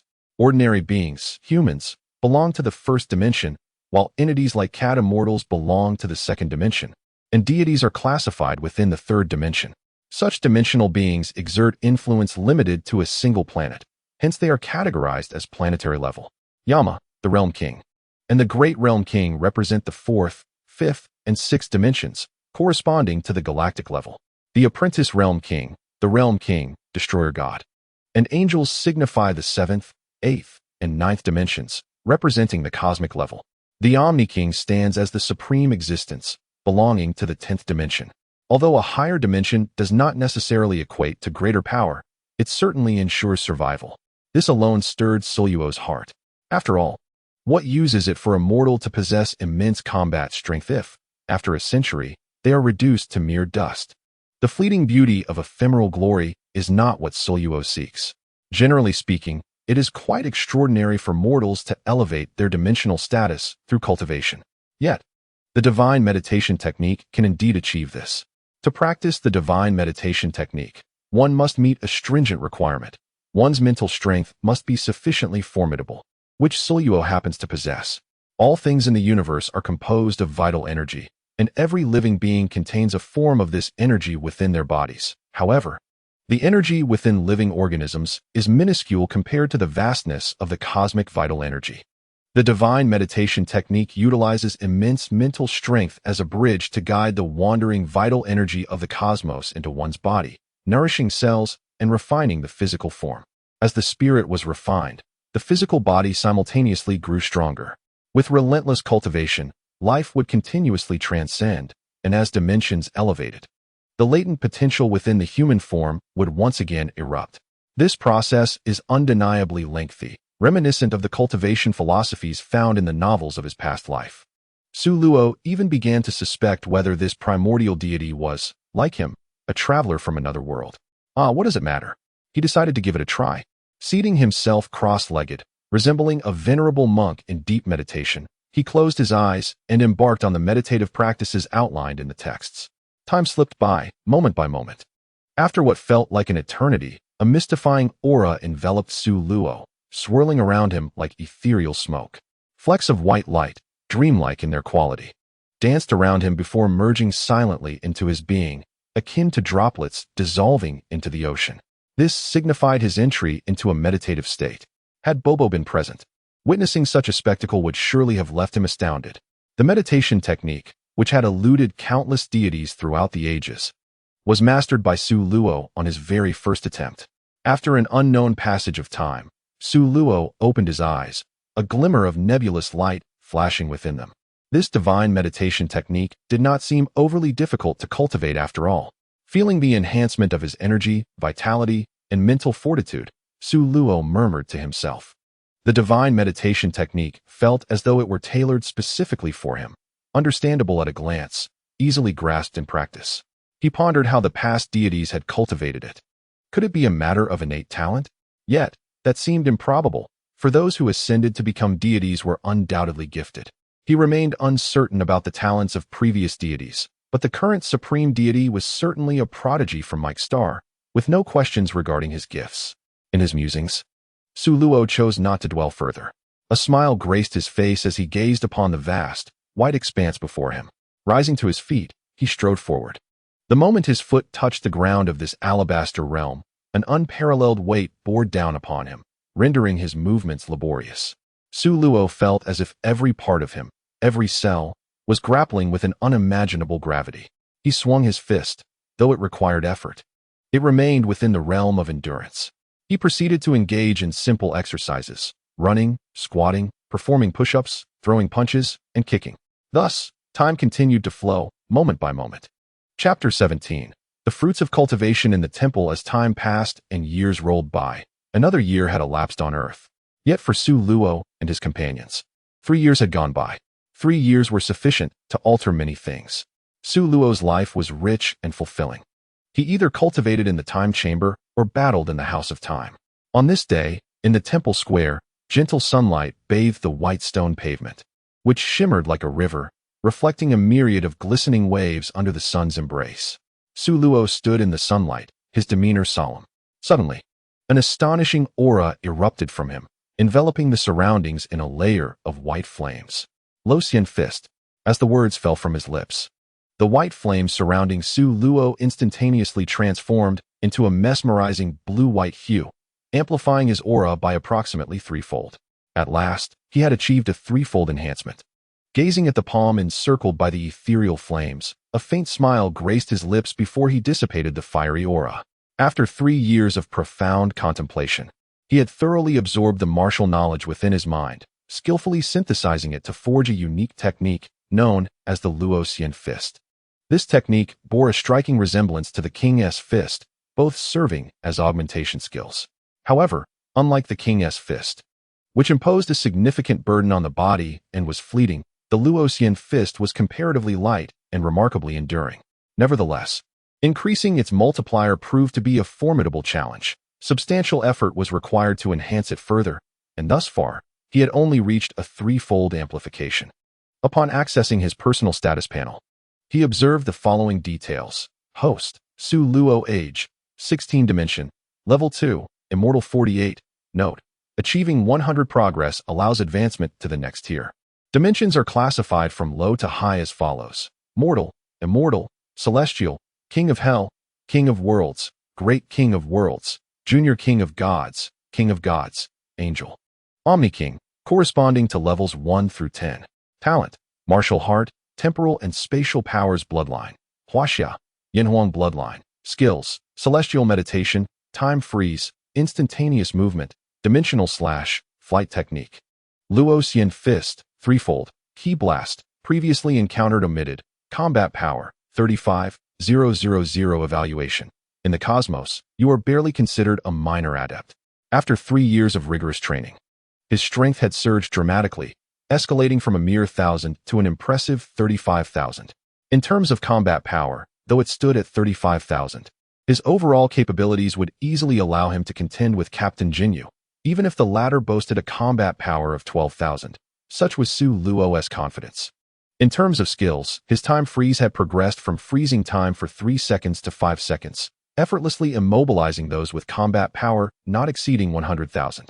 His instantaneous movement had reached complete mastery, enabling him to teleport others alongside himself, with the range dictated by his spatial awareness. Presently, he could only teleport freely within a planetary vicinity. His flight technique was swifter and more efficient than the dance of air. The dimensional slash was an offensive masterpiece, capable of rending space itself with unparalleled cutting prowess. However, progress in dimensional enhancement remained somewhat sluggish. After 3 years, he had only reached a level akin to that of the cat immortal. Should the cat immortal be here to hear such words, he might very well brandish his cane in a fit of fury. How dare Su Luo compare himself to one who had spent centuries honing their craft? Calculating the time, it seemed that Lotzi, Li, and Lapis should soon emerge from the hyperbolic time chamber. His training in the temple could now reach a conclusion. It was time to depart. But before that, a refreshing bath was in order. Stretching languidly, Su Luo vanished from his spot in an instant. In the bathroom, after cleansing himself, Su Luo stood before the mirror, admiring his reflection. With a hint of narcissism, he remarked, "Indeed, I am quite handsome. How can someone possess such striking good looks?" At the age of 16, Su Luo stood tall at 183 meters, his physique imposing and his facial features sharply defined, reminiscent of a Greek statue. His dark, profound eyes exuded a wild, untamed charm, imbued with an alluring sensuality. Beneath the swaying palm trees of the temple, he idly played with butterflies.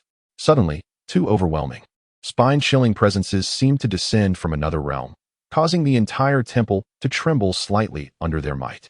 "Is it you?" Su Luo mused, a smile gracing his lips as he recognized the familiar auras. "Brother Su Luo." A melodious voice, clear and ethereal, echoed from the temple's entrance. Su Luo turned to see a tall girl emerge. At 13, Lotzi Li had blossomed from a little girl into a graceful young lady.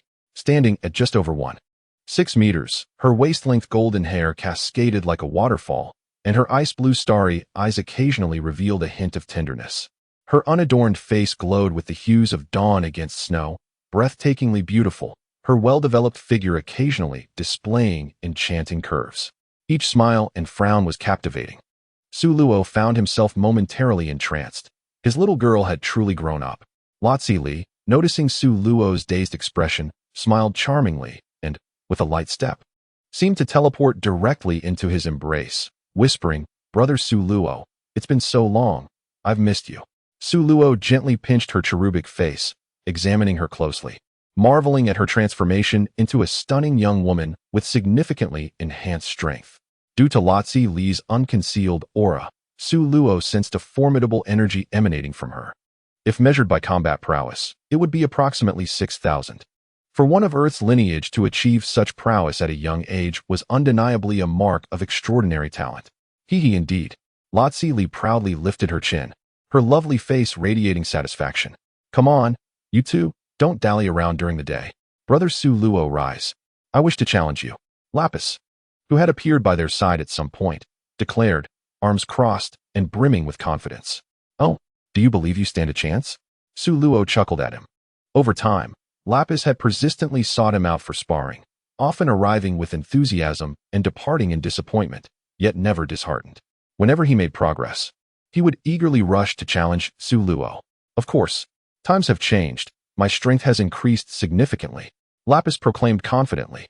After a year of training in the hyperbolic time chamber, his abilities had surged, making him slightly stronger than his sister, Lotzi Li, in terms of combat power. "Very well. Let me see how much you've improved after your year in the chamber," Su Luo said, casting a glance at Lotzi Li, who reluctantly extricated herself from his embrace. Casting a fierce glare at Lapis. Unfazed, Lapis merely shrugged. In the central plaza of the temple, the two faced each other for a moment. Then, Lapis made his move. His speed akin to lightning, and in an instant, his fierce assault was upon Su Luo, the gust from his punch ruffling Su Luo's hair. What initially appeared to be a balanced confrontation quickly transformed into a comical scene. "Ouch! You shouldn't strike the face, Brother Su Luo. If you hit me again, I shall become quite upset," he exclaimed. "Upset, are we? Oh dear, Brother Su Luo, let us call it quits." "I surrender," pleaded Lapis. Su Luo retracted his fist, casting a glance at the bruised and battered Lapis, and smiled, praising him. It seems you have indeed made significant progress. You can now withstand 36 of my punches." With a chuckle, Lazili observed the dramatic exchange, unable to suppress her laughter. Lapis shot a resentful glance at Su Luo, then retrieved a magical bean from his pocket, chewed it a few times, and swallowed. In a matter of moments, his injuries were completely healed. "Ha ha ha, the youth truly possesses vigor." At that moment, The Heavenly God and Bobo approached. Heavenly God, Bobo, you've arrived just in time. I was about to bid you farewell. Are you leaving? The Heavenly God asked in surprise. Su Luo nodded. The Heavenly God's gaze lingered on Su Luo, Lazili, and Lapis for several moments before he sighed. Realizing that their strength had far surpassed his comprehension, he asked softly, Su Luo, have you truly no intention of becoming a deity? You know my aspirations lie elsewhere. Su Luo replied. And you, Lazili? The Heavenly God inquired expectantly. Oh no, wherever Brother Su Luo goes, I shall follow. Lazili promptly shook her head. The Heavenly God, slightly disheartened, turned his hopeful gaze toward Lapis. I, too, do not wish to take that path. The temple is dreadfully dull, the world is vast. And I yearn to explore it, Lapis declared, waving his hands dismissively. The Heavenly God smiled bitterly, recalling the countless hardships endured in his quest to compete for the title of deity against his old rival. Yet, here were Su Luo and his companions, seemingly indifferent, a rather ironic twist. Heavenly God, you shall have a worthy successor in the future, Su Luo remarked with a smile. The future, indeed? The Heavenly God observed Su Luo intently before also smiling. Very well, since your hearts are set elsewhere, I shall not insist. Pursue your dreams. There are still greater journeys ahead of you. Heavenly God, Bobo, thank you for your care during our time in the temple, Su Luo said, bowing respectfully. Lazili and Lapis mimicked his gesture, expressing their gratitude. Chapter 18, Bowsy Mountain, the place where dreams begin. Brother Su Luo, Lazili, I shall not accompany you any longer. I wish to travel the world alone, Lapis stated. Take care, Su Luo and Lazili nodded, not attempting to dissuade him. Everyone has their own path to follow. Lapis has his journey, and they have theirs. The fledgling must learn to soar. Farewells are but a prelude to more meaningful reunions. Here, take this bag of magical beans.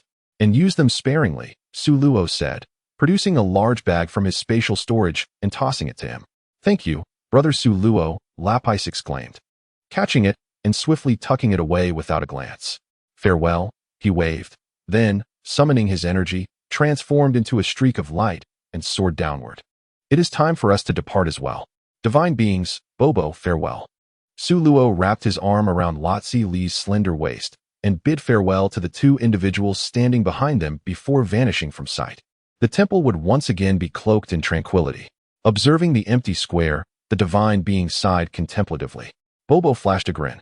Before departing, Su Luo glanced at the few celestial beings remaining in the space, feeling somewhat perplexed. He presumed that the cat immortal must have additional stock, and after some contemplation, he decided to pay the cat immortal a visit. After a round of bargaining, Su Luo successfully convinced the cat immortal to part with all of her celestial beings. Oh no, it would be more accurate to say it was a transaction. For this, Su Luo had to sacrifice a ton of fish, which was quite painful for him.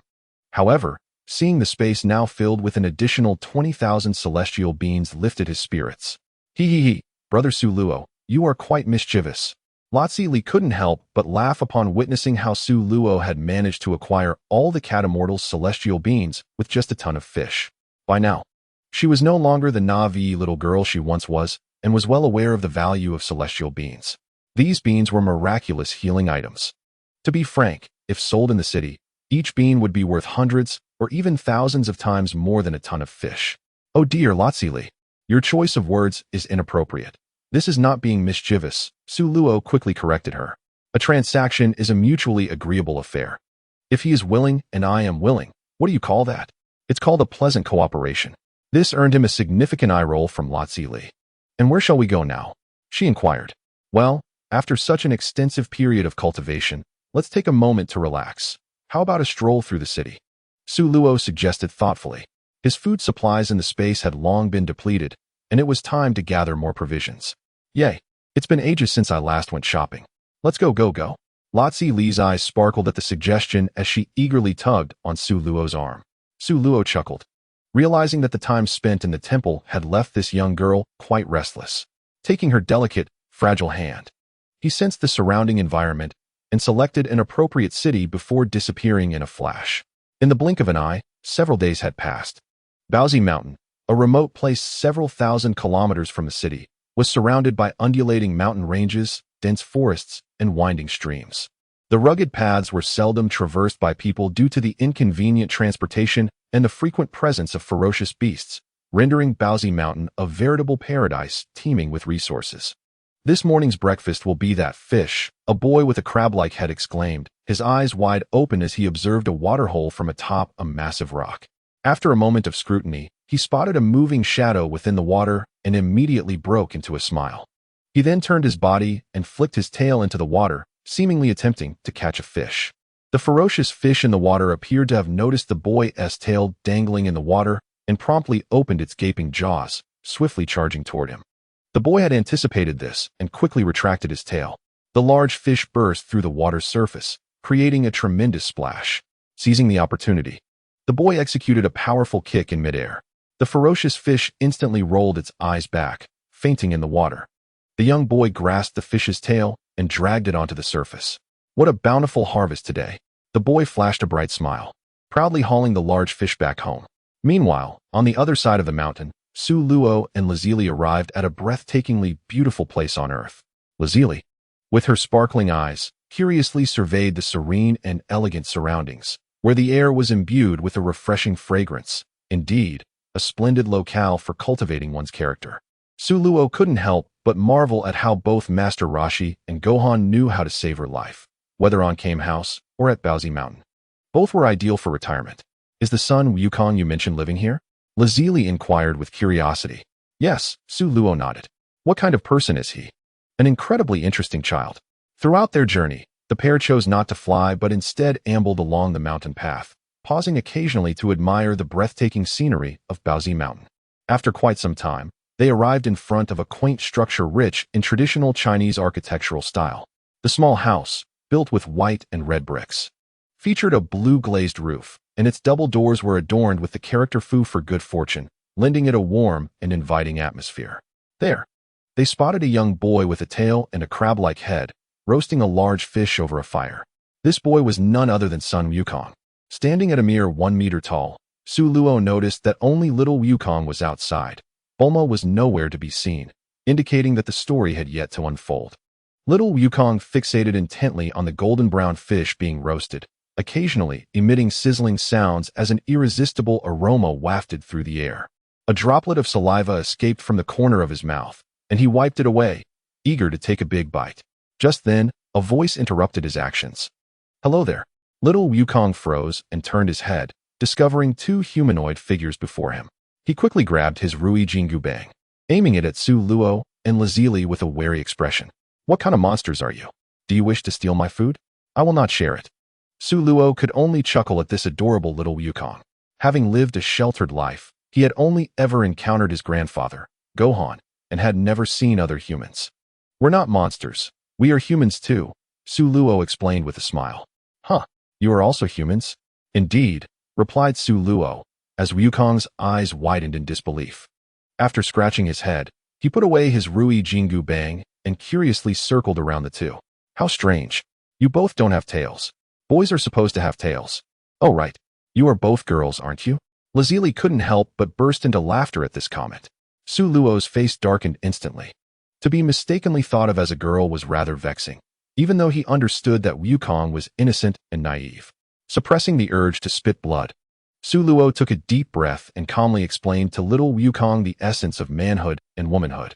Little Wukong, in his innocent confusion, nodded, realizing that the elder brother before him was indeed a male, while the seemingly delicate human beside him was the girl. How complex it all seemed. Never mind. My grandfather once told me to graciously host guests at home.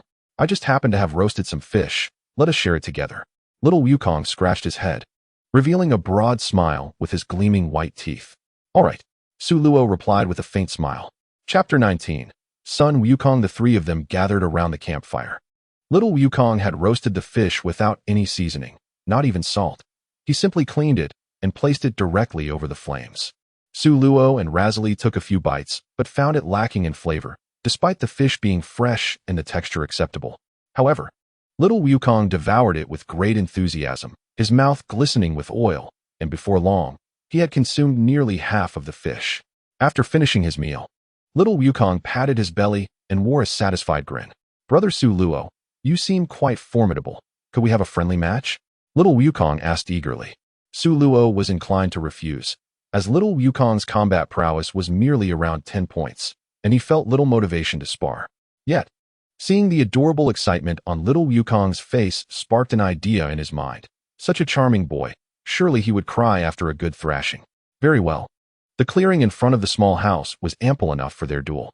Before the match began, little Wukong politely clasped his hands together and bowed to Su Luo in a martial arts salute, then assumed his stance. Su Luo stood opposite him, beckoning him with a finger. Razily, watching from the side, shook her head in resignation. Brother Su Luo is starting to bully the weak again. As expected, after a series of resounding slaps, little Wukong lay on the ground, utterly despondent and motionless. His body bore bruises of various colors, as though he had suffered inhumane treatment. So, still wish to continue? Su Luo asked, arms crossed, standing beside the defeated little Wukong, smiling cheerfully. Startled, little Wukong sprang up from the ground, shaking his head vigorously like a rattle drum. No more, no more. Brother Su Luo, you are incredible. I am no match for you at present. Observing little Wukong's lingering fear, Su Luo chuckled with amusement. Though little Wukong appeared quite disheveled, he had only sustained superficial injuries, and with his scion constitution, he quickly regained his vitality. Once he recovered, little Wukong ran back to Su Luo, brimming with enthusiasm. Brother Su Luo, let me train with you. After a moment of contemplation, Su Luo thought it reasonable. Waiting idly here was indeed dull, so he agreed to teach him for a few days. Please, please. Brother Su Luo, teach me martial arts. I wish to become stronger, little Wukong implored, growing anxious as he awaited Su Luo's response. Very well, Su Luo nodded, granting his consent. Let us commence at once, young Wukong exclaimed impatiently. Su Luo chuckled softly. Indeed, this son Wukong was a martial arts enthusiast, albeit a tad too eager.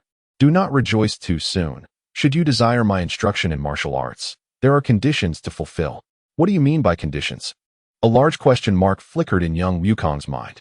Su Luo replied, you must accomplish a task I assign to you. Only then will I teach you the art of combat. Ah, I understand now. Please, tell me what to do. I shall certainly succeed. Wukong beamed with enthusiasm. Su Luo picked up a stone roughly the size of his fist and carved the character Luo upon its surface. Examine this stone closely. Have you seen it clearly? Wukong scrutinized the stone intently and nodded affirmatively. With a slight exertion, Su Luo flung the stone like a cannonball into the distance. Retrieve that stone for me. Remember, if you do not return before nightfall, consider your endeavor a failure, and I shall not impart my martial knowledge to you. Ah, I shall go at once. I will surely bring back the stone. With a tightening sensation in his chest, young Wukong dashed off in pursuit of the stone, his innocent voice fading into the distance, calling out, Stone, stone, where are you? Su Luo, you seem to hold young son Wukong in high regard. Does he possess some extraordinary quality? Razili inquired curiously as Wukong ran off. Observing her inquisitive demeanor, Su Luo smiled and began to explain. In the cosmos exists a warrior race known as the Scions. They are inherently fierce and battle-hungry, characterized by their monkey-like tails. On nights of the full moon, they transform into colossal apes, their strength multiplying tenfold. So, Wukong is a scion who has strayed from his kin, Razili remarked, astonished by this revelation, realizing that the seemingly harmless Wukong was, in fact, an extraterrestrial being. Indeed, Su Luo affirmed. Yet he appears so gentle and innocent. Razili remained somewhat perplexed. That is precisely what makes Wukong unique. He is destined to grow immensely powerful in the future. A glimmer of anticipation shone in Su Luo's eyes. He eagerly awaited Wukong's evolution, for without it, the future would lack much joy. Razili tucked a stray lock of hair behind her ear, feeling an inexplicable sense of mystery and allure emanating from Su Luo. As she gazed at his strikingly handsome visage, a blush crept across her cheeks, and an alluring thought lingered in her mind, refusing to dissipate. Su Luo, yes. As dusk quietly enveloped the world, a faint golden hue emerged on the distant horizon. Young Wukong, panting and exhausted, trudged homeward, clutching the stone tightly in his hand. What is that? He wondered, noticing a peculiar, gleaming house beside his own. Suddenly, an enticing aroma wafted from the strange abode. Food. It smells like food. Little Wukong's mouth immediately began to salivate. After spending half the day in search of the elusive stone, He was ravenously hungry, with the allure of food guiding him. He felt a surge of energy and dashed toward the glowing house. Following the delectable scent, little Wukong raced into the kitchen, where a table laden with an array of unfamiliar delicacies awaited him. Like a fierce tiger pouncing on its prey, he leapt forward. As he neared the food, his eyes sparkled with anticipation, but suddenly, he came to an abrupt halt. Turning around, he discovered Su Luo grasping him by the scruff of his neck, lifting him effortlessly into the air. "Ah, Brother Su Luo, why are you holding me? Please put me down. I'm so hungry. I need to eat." Little Wukong pleaded pitifully. With a slight smirk, Su Luo carried him over to the sink, turned on the tap, and then set him down. "Before you eat, you must wash your hands." "Oh," little Wukong exclaimed, glancing at his hands, which were covered in dirt and grime. He then handed the engraved stone, inscribed with the character Luo, to Su Luo, grinning widely. "Here you go, I found it."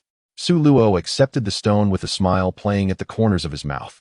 Little Wukong hastily washed his hands clean and, unable to contain his eagerness, rushed to the dining table, grabbing a chicken leg in each hand and taking a hearty bite. Delicious. Absolutely scrumptious. Su Luo and Lazili exchanged amused glances as they observed him devouring his meal with unrestrained enthusiasm. They soon joined him at the table, picking up their own bowls and chopsticks to partake in the feast. As night fell, the stars twinkled brightly. Chapter 20. The arrival of Bulma the following morning. As the sun began to rise, a thin mist slowly dissipated in the forest. Sun Wukong awoke early, diligently engaging in various physical exercises as per Su Luo's instructions. Meanwhile, Su Luo held a Dragon Ball, scrutinizing it under the soft morning light. Lazili, intrigued, leaned in to peek at the Dragon Ball in his hand. It was an orange crystal sphere, adorned with 4 red stars within. The Dragon Ball was crafted using the principle of refraction, allowing the red stars to be visible from any angle. "Wow, is this the legendary Dragon Ball?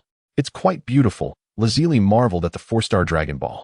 "Not only beautiful, but also quite useful," Su Luo replied with a smile. "Whether it's useful or not, I cannot say, but I do know that you, Brother Su Luo, are the best at tricking people." Lazili chuckled, recalling how Su Luo had deceived little Wukong.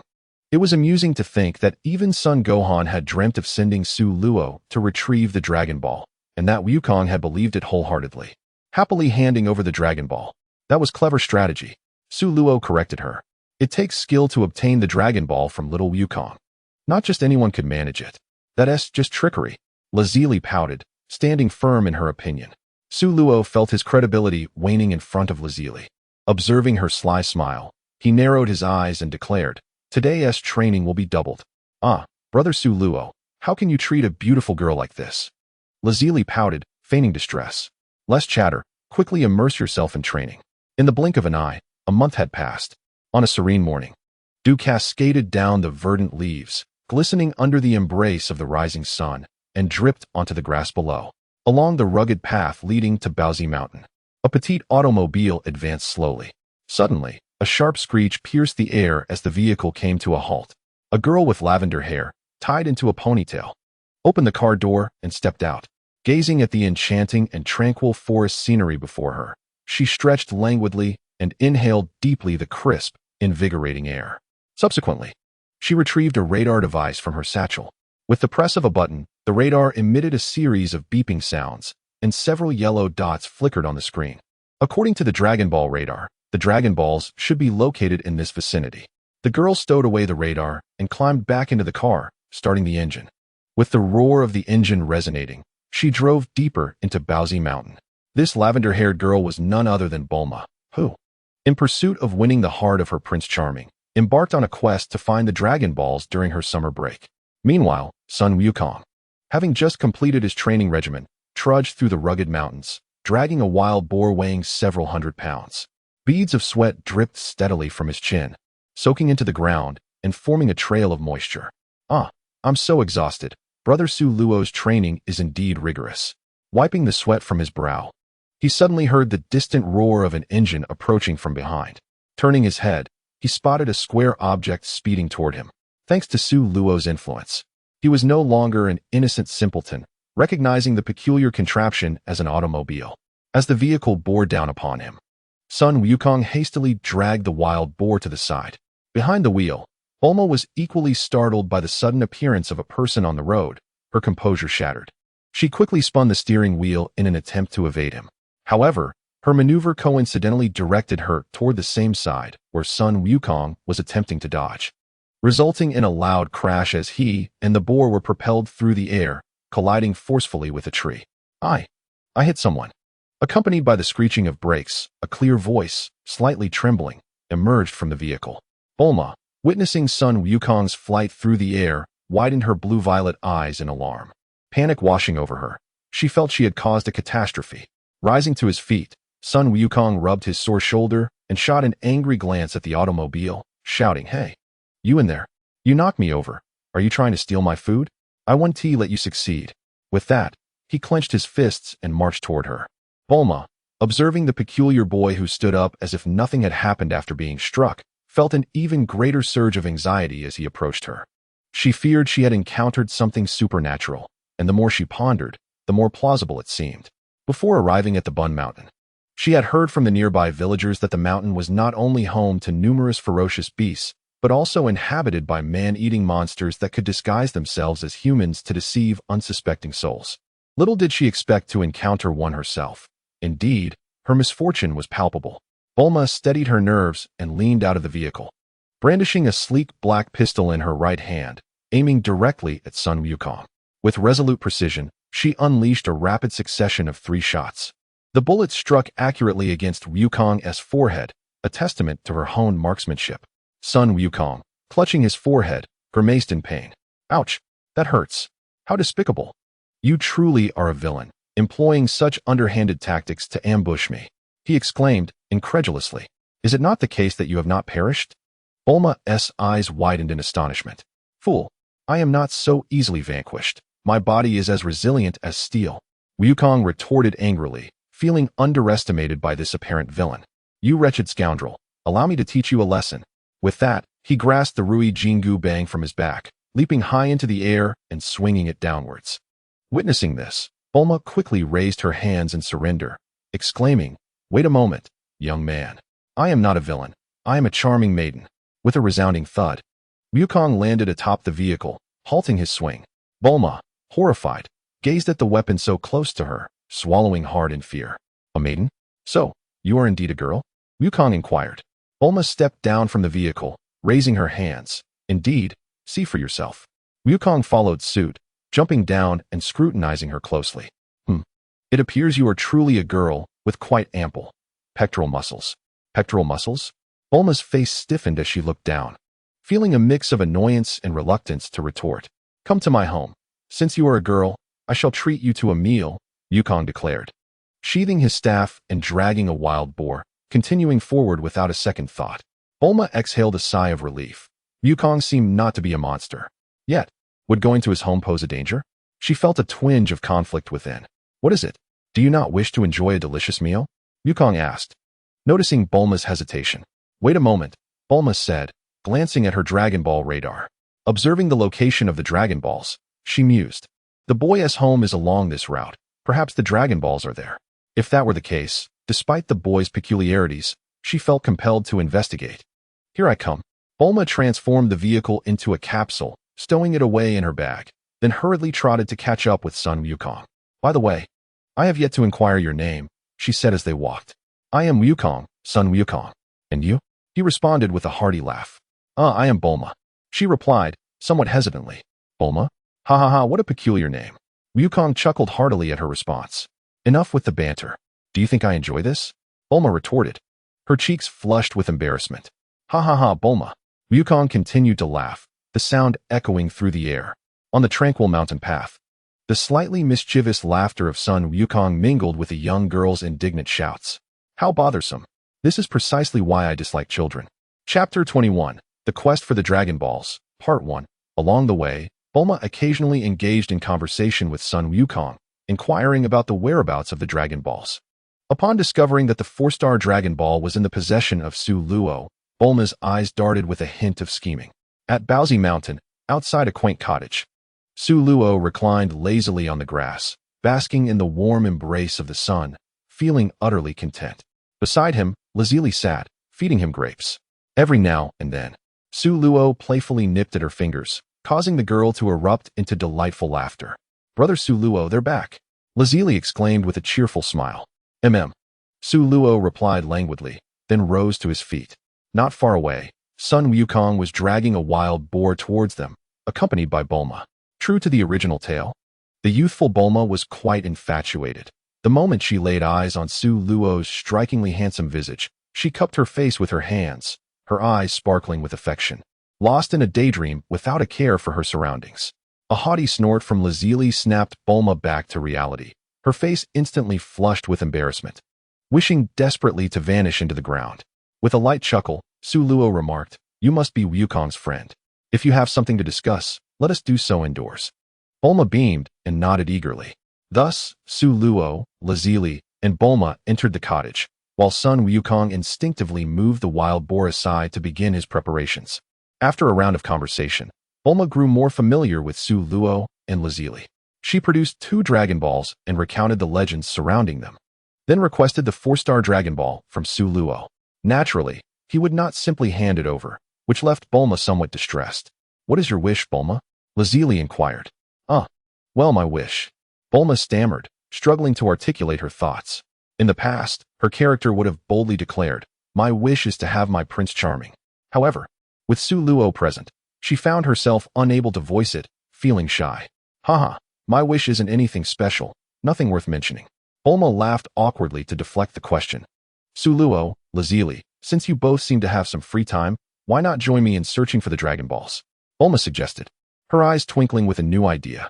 She then produced a Dragon Ball radar and pressed a button. "Look, this is the Dragon Ball radar. Since the Dragon Balls emit a faint signal, I invented this device. The 3 light spots in the center represent the Dragon Balls we currently possess, while the 4 surrounding light spots indicate the locations of the others." Su Luo and Lazili leaned in for a closer look. "Bulma, you are truly an extraordinary inventor," Su Luo praised, deeply admiring her ingenious intellect. Lazili echoed his sentiment sincerely. "Bulma, you are remarkably clever." Upon hearing the praises from Su Luo, Bulma immediately placed her hands on her hips, tilting her head back at a 45-degree angle, her face radiating with pride. "Ha ha ha, I am indeed a genius beauty." Thus, the trio decided to embark on a quest for the Dragon Balls together. Meanwhile, Son Goku remained outside, drooling over his roasted pig. After a hearty meal, akin to the original tale, their journey in search of the Dragon Balls commenced at Baozi Mountain. However, this time, the company of Su Luo and Lotzi Li enriched their adventure, along with a novel approach to their search. Utilizing the Dragon Ball radar, Su Luo teleported Lotzi Li, Bulma, and Son Goku directly to the next Dragon Ball's location, a small village plagued by the antics of Oolong. Bulma and Son Goku were momentarily taken aback. "Who am I? Where am I? Why have we suddenly arrived at this quaint village?" Observing their bewildered expressions, Lotzi Li burst into laughter, reminiscent of her own initial experience with teleportation. What transpired next mirrored the original narrative. They assisted the villagers in capturing the troublesome Oolong and, in turn, received a Dragon Ball from an elderly woman. As for how to deal with Oolong, Su Luo had no interest in keeping him. After giving him a lesson, he set him free. To their surprise, they swiftly located the 4th Dragon Ball. Bulma gazed at the Dragon Ball in her hand, exclaiming in awe, then glanced at Su Luo with a hint of admiration. This man was not only handsome, but also remarkably capable, stirring her heart. Lotzi Li, sensing a hint of rivalry, shot a fierce glance at Bulma. Bulma chuckled nervously. "Let us move on to the 5th one," Su Luo suggested. Lotzi Li nodded, linking her arm with Su Luo's, casting a triumphant glance at Bulma, as if to assert her claim. Seeing this, Bulma pouted. Son Goku, however, grasped Su Luo's larger hand, leaving Bulma stationary. "Bulma, what is the matter? Come on." Su Luo looked at her quizzically. After a moment of hesitation, Bulma finally spoke. "Wait, Su Luo, let us drive instead." "Why?" Su Luo queried, puzzled. "Searching for the Dragon Balls this way is too dull. It's too quick." Bulma exclaimed. "Isn't moving quickly a good thing?" Su Luo was taken aback by her response. "Exactly," Lotzi Li echoed, equally perplexed. "No, it's not. It's utterly devoid of meaning." Bulma shook her head vigorously. "Think about it. While our goal in seeking the Dragon Balls is to fulfill wishes, if we miss out on the joy of the journey, wouldn't that render it rather pointless?" Brother Su Luo, Bulma makes a valid point. Lotzi Li mused, tilting her head thoughtfully. Right? Bulma beamed at Lotzi Li's agreement. Her spirits lifted. Su Luo rolled his eyes, thinking it was a flimsy argument. Bulma simply didn't want to return home too soon. Very well. Since you both feel that way, let us drive in search of them. Oh yay! Bulma exclaimed joyfully, jumping up. In truth, her desire was not merely for the enjoyment of the journey, but to linger by Su Luo's side for a few more days, no matter how fleeting. For reasons unknown, she felt an irresistible charm emanating from Su Luo, drawing her closer. Bulma retrieved a capsule from her box and tossed it onto the ground. With a resounding pop, a cloud of smoke dispersed to reveal an all-terrain vehicle before them. She promptly opened the car door and settled into the driver's seat, clearly relishing the prospect of driving. Su Luo and Lazili took their places in the back seat, while Sun Wukong curiously circled the vehicle a few times before. Under Bulma's urging, he climbed into the passenger seat. Let's go? Next stop, came house. As their route diverged from the original story, Su Luo assumed they would not encounter the lost turtle. To his surprise, they did. Thus, Sun Wukong took on the noble task of carrying the turtle. Sprinting along the way, while Su Luo and the others leisurely remained in the vehicle, trailing behind. As they neared the seaside, they encountered a bandit blocking their path, whom Sun Wukong dispatched with a single punch. After a month of rigorous training, his combat power had reached 37 points, making the defeat of a mere bandit as effortless as drinking water. The group arrived at the beach, where the turtle expressed its heartfelt gratitude and promised a gift, asking them to wait by the shore before diving into the water. Sun Wukong, upon seeing the vast expanse of the ocean, was overwhelmed with excitement, exclaiming in joy. He scooped up some seawater, took a sip, and grimaced. Ugh, this water tastes terrible, so salty. He lamented, sticking out his tongue and clutching his throat in dismay. Foolish Wukong, who told you to drink that? It's seawater, of course it's salty, Bulma remarked, looking at him as if he were simple-minded. I didn't know? I want to do it again, it's awful. Sun Wukong scratched his head in embarrassment. Su Luo, helplessly observing Wukong's antics, thought to himself how he always had to taste everything, unaware that seawater was not meant for ordinary consumption. Lazili stood quietly, gazing at the azure sea, as the soft sea breeze caressed her cheeks. In the distance, the deep blue sky and water intertwined, creating a breathtaking panorama.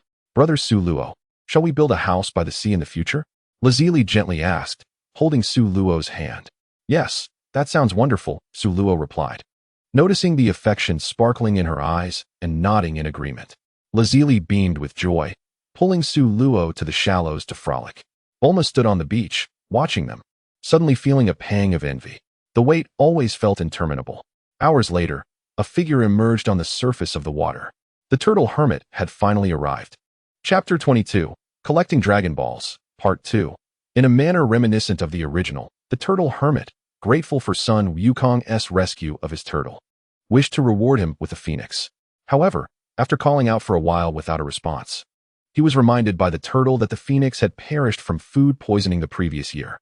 Ultimately, he summoned the Kintoan, and a yellow cloud with a long tail streaked across the sky, appearing before them at remarkable speed. The wondrous Nimbus cloud is bestowed upon you. Mount this cloud, and you shall soar freely through the skies, Master Roshi proclaimed to Sun Wukong. Ah, can I truly ascend to the heavens? Sun Wukong's face lit up with astonishment. Isn't it splendid? However, Master Roshi's tone shifted. Only those with pure hearts can command the Nimbus cloud, meaning only well-behaved children may ride upon it. Now, allow me to demonstrate. Observe closely. With an air of seriousness and a demeanor befitting a master, Master Roshi clasped his hands behind his back and leapt forward. To his chagrin, he found himself falling through the cloud, landing squarely on his backside. Laughter erupted from the onlookers. Ouch, my back. Master Roshi grimaced, incredulous as he gazed at the Nimbus cloud. How peculiar. I cannot seem to mount it. Let me give it a try, Sun Wukong said with a grin, leaping onto the cloud with perfect poise. Hurrah, I've made it. Fly, Nimbus. Sun Wukong exclaimed joyfully, dancing with glee as he rode the clouds soaring into the sky, reveling in his newfound freedom. What a good child. Truly, one with a pure heart can ride the Nimbus. Splendid indeed, Master Roshi remarked in admiration. Bulma gazed enviously at Sun Wukong as he frolicked among the clouds, yearning for a ride of her own. Bulma, you may as well forget it. You are not a good child. Su Luo teased, seemingly perceiving her thoughts. Bulma, slightly irked by Su Luo's comment, retorted, "What nonsense. I am beautiful and kind-hearted. I could surely ride it." "Oh, is that so? Care to give it a try?" Su Luo inquired, a playful glint in her eye. I wouldn't dare." Bulma's voice faltered, betraying her unease, which elicited hearty laughter from Su Luo and Lazuli. How infuriating. Bulma glowered at the two, who were thoroughly amused. After the merriment, Su Luo approached Master Roshi and pointed to the Dragon Ball hanging around his neck. "Master Roshi, might you part with that orb?" Upon hearing this, the two girls noticed the orange crystal ball was indeed a Dragon Ball. "Well, it's not out of the question, but I have a condition." Master Roshi replied with a sly smile. "Do tell," Su Luo encouraged benevolently. Master Roshi's eyes, hidden behind his sunglasses, glinted with mischief as he gazed at Bulma and Lazuli, his smile growing increasingly lecherous. Just as he was about to propose an inappropriate request, a sudden overwhelming aura erupted from the young man before him, who unleashed a powerful energy wave towards the sea. In an instant, the world dimmed, and a colossal mushroom cloud rose from the ocean, titanic waves crashing against the heavens, seemingly competing for supremacy. A gentle smile graced Su Luo's face as she inquired, "Master Roshi, what were you about to say?" Master Roshi's legs buckled, and he found himself kneeling in awe. Su Luo, taken aback, rushed forward to assist him. "Master Roshi, what are you doing? This is unacceptable." "No, young man. I wish to present the orb to you in this manner. It is my heartfelt intention, please accept it." Master Roshi sincerely presented the Dragon Ball with both hands. "Oh, well then, I shall accept the orb.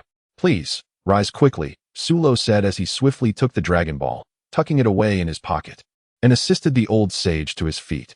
With Su Luo's support, Master Roshi stood up, albeit unsteadily. Su Luo carefully helped him onto the turtle's back, offering a few words of advice about resting more, given his advanced age. He then entrusted the turtle with the task of escorting Master Roshi home. "Razali, am I dreaming?"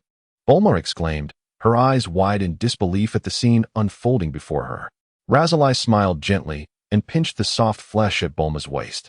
Bulma yelped in surprise and shot Razali a reproachful glance. "See, you are not dreaming," Razali teased, her smile playful.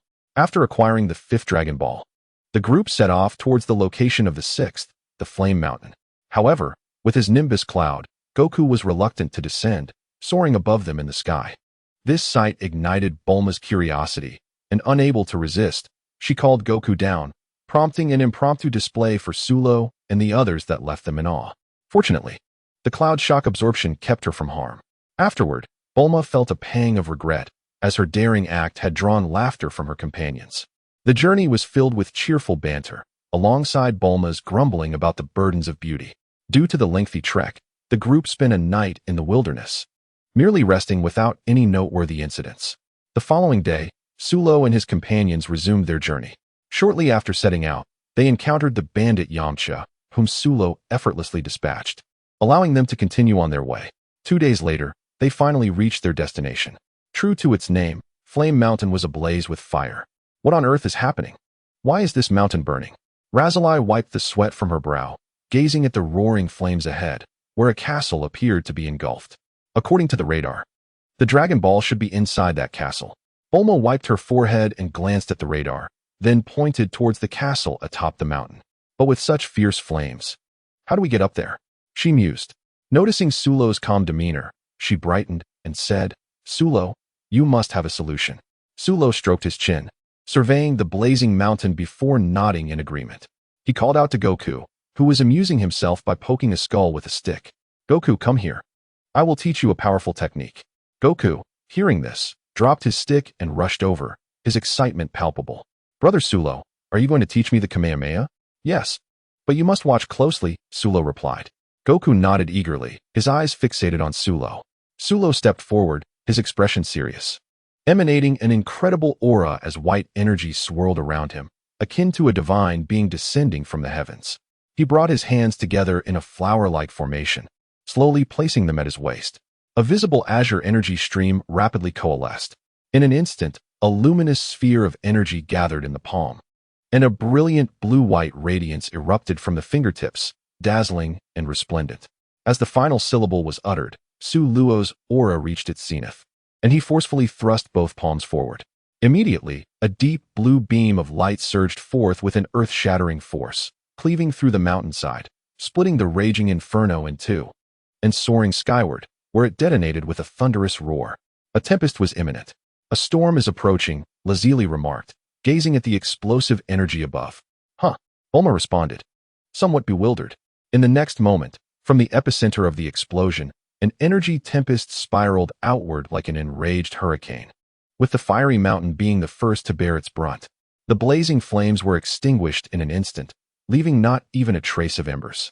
Bulma, powerless against the force of the whirlwind, was nearly swept away, but was fortunately rescued by Lazuli. Once calm returned, the transformed visage of the fiery mountain emerged before the onlookers.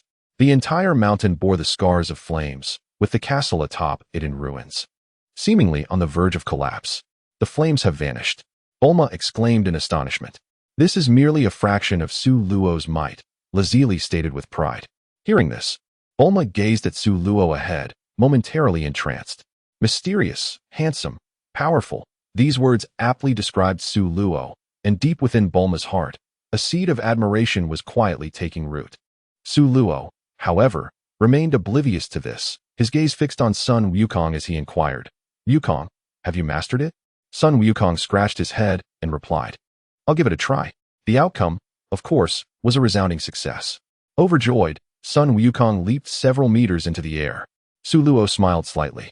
He was not surprised that Sun Wukong could learn it, for in the original tale, he too had mastered it in an instant. This technique accompanied Sun Wukong throughout his life and later became a cherished legacy of the Sun family. Chapter 23, A Wish. Arise, Shenlong. After extinguishing the flames, Su Luo and his companions discovered the sixth Dragon Ball within the castle. Just as they were about to depart, they encountered the tardy Bull Demon King. Mistaking their emergence from the castle as a sign that his treasures had been pilfered, the Bull Demon King brandished his axe and charged at them without hesitation. Sun Wukong, seeing this, seized his Rui Bang and confronted him, and the two engaged in battle. After several exchanges, the Bull Demon King finally noticed that Sun Wukong's weapon was the Rui Bang. Through dialogue, he discerned Sun Wukong's identity and the unfolding events. Grateful for Su Luo and his companions, the Bull Demon King hosted a grand feast in their honor. At the banquet, besides Su Luo and his companions, there was also a charming little girl wearing an Ultraman helmet, who was none other than the Bull Demon King's daughter, Chi-Chi. She timidly glanced at the crowd before shyly lowering her head. After a delightful meal, Chi-Chi learned about the flying Nimbus cloud owned by Sun Wukong and expressed her desire to ride it. Sun Wukong readily agreed and whisked her up into the sky. On the cloud, he curiously touched Chi-Chi's chest, remarking on its smallness. Chi-Chi, you must be a boy, he teased. Embarrassed and angry, Chi-Chi pushed him off the Nimbus. After a brief flight, Chi-Chi declared her intention to marry Sun Wukong, and thus they established an engagement. At that moment, Su Luo couldn't help but reflect on the fact that attracting a partner indeed requires a certain talent. Initially, he thought the narrative had diverged, making it challenging for this pair from the original tale to come together. Perhaps he had overthought it. However, perhaps this turn of events was not so bad. In the original story, Chi-Chi was a devoted wife, steadfast in her loyalty to Sun Wukong. In contrast, Sun Wukong was not a good husband, focused solely on training and combat, neglecting domestic life, leaving the burdens of their existence on the young girl's shoulders. This pressure transformed a gentle and considerate girl into a fiery matron. Now, due to Su Luo's involvement, the treasures in the Bull Demon King's castle had been preserved, making Chi-Chi a veritable little wealthy lady. Returning to the matter at hand, after obtaining the sixth Dragon Ball, Su Luo and his companions set forth once more, heading towards the castle of Emperor Pilaf, the location of the final Dragon Ball.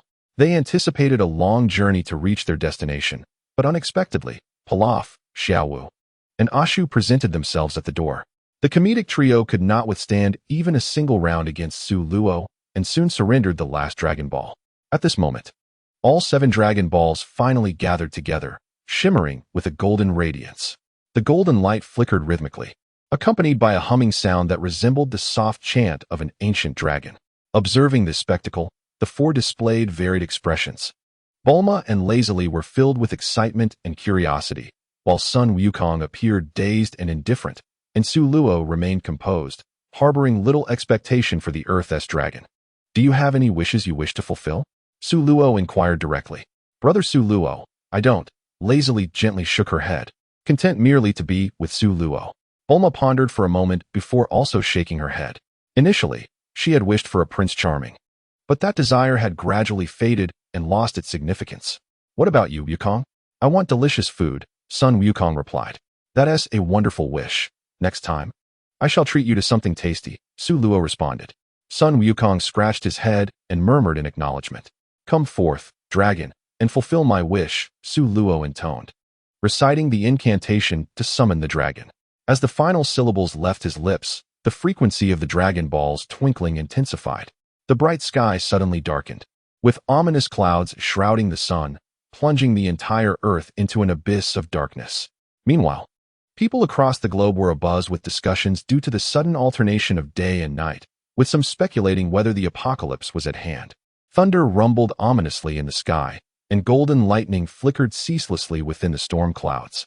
At that moment, 7 Dragon Balls erupted with dazzling golden light, transforming into towering pillars of dragon form that soared into the heavens. An ancient dragon's roar reverberated through the cosmos, and as the golden light dissipated, a long and colossal green dragon materialized before the crowd. Su Luo squinted up at the celestial dragon, which bore a striking resemblance to the divine dragon of Huaxia. Is this the divine dragon? It's magnificent, 2 young maidens exclaimed. The dragon looks quite delectable, Sun Wukong thought to himself. Humans who have gathered the Dragon Balls.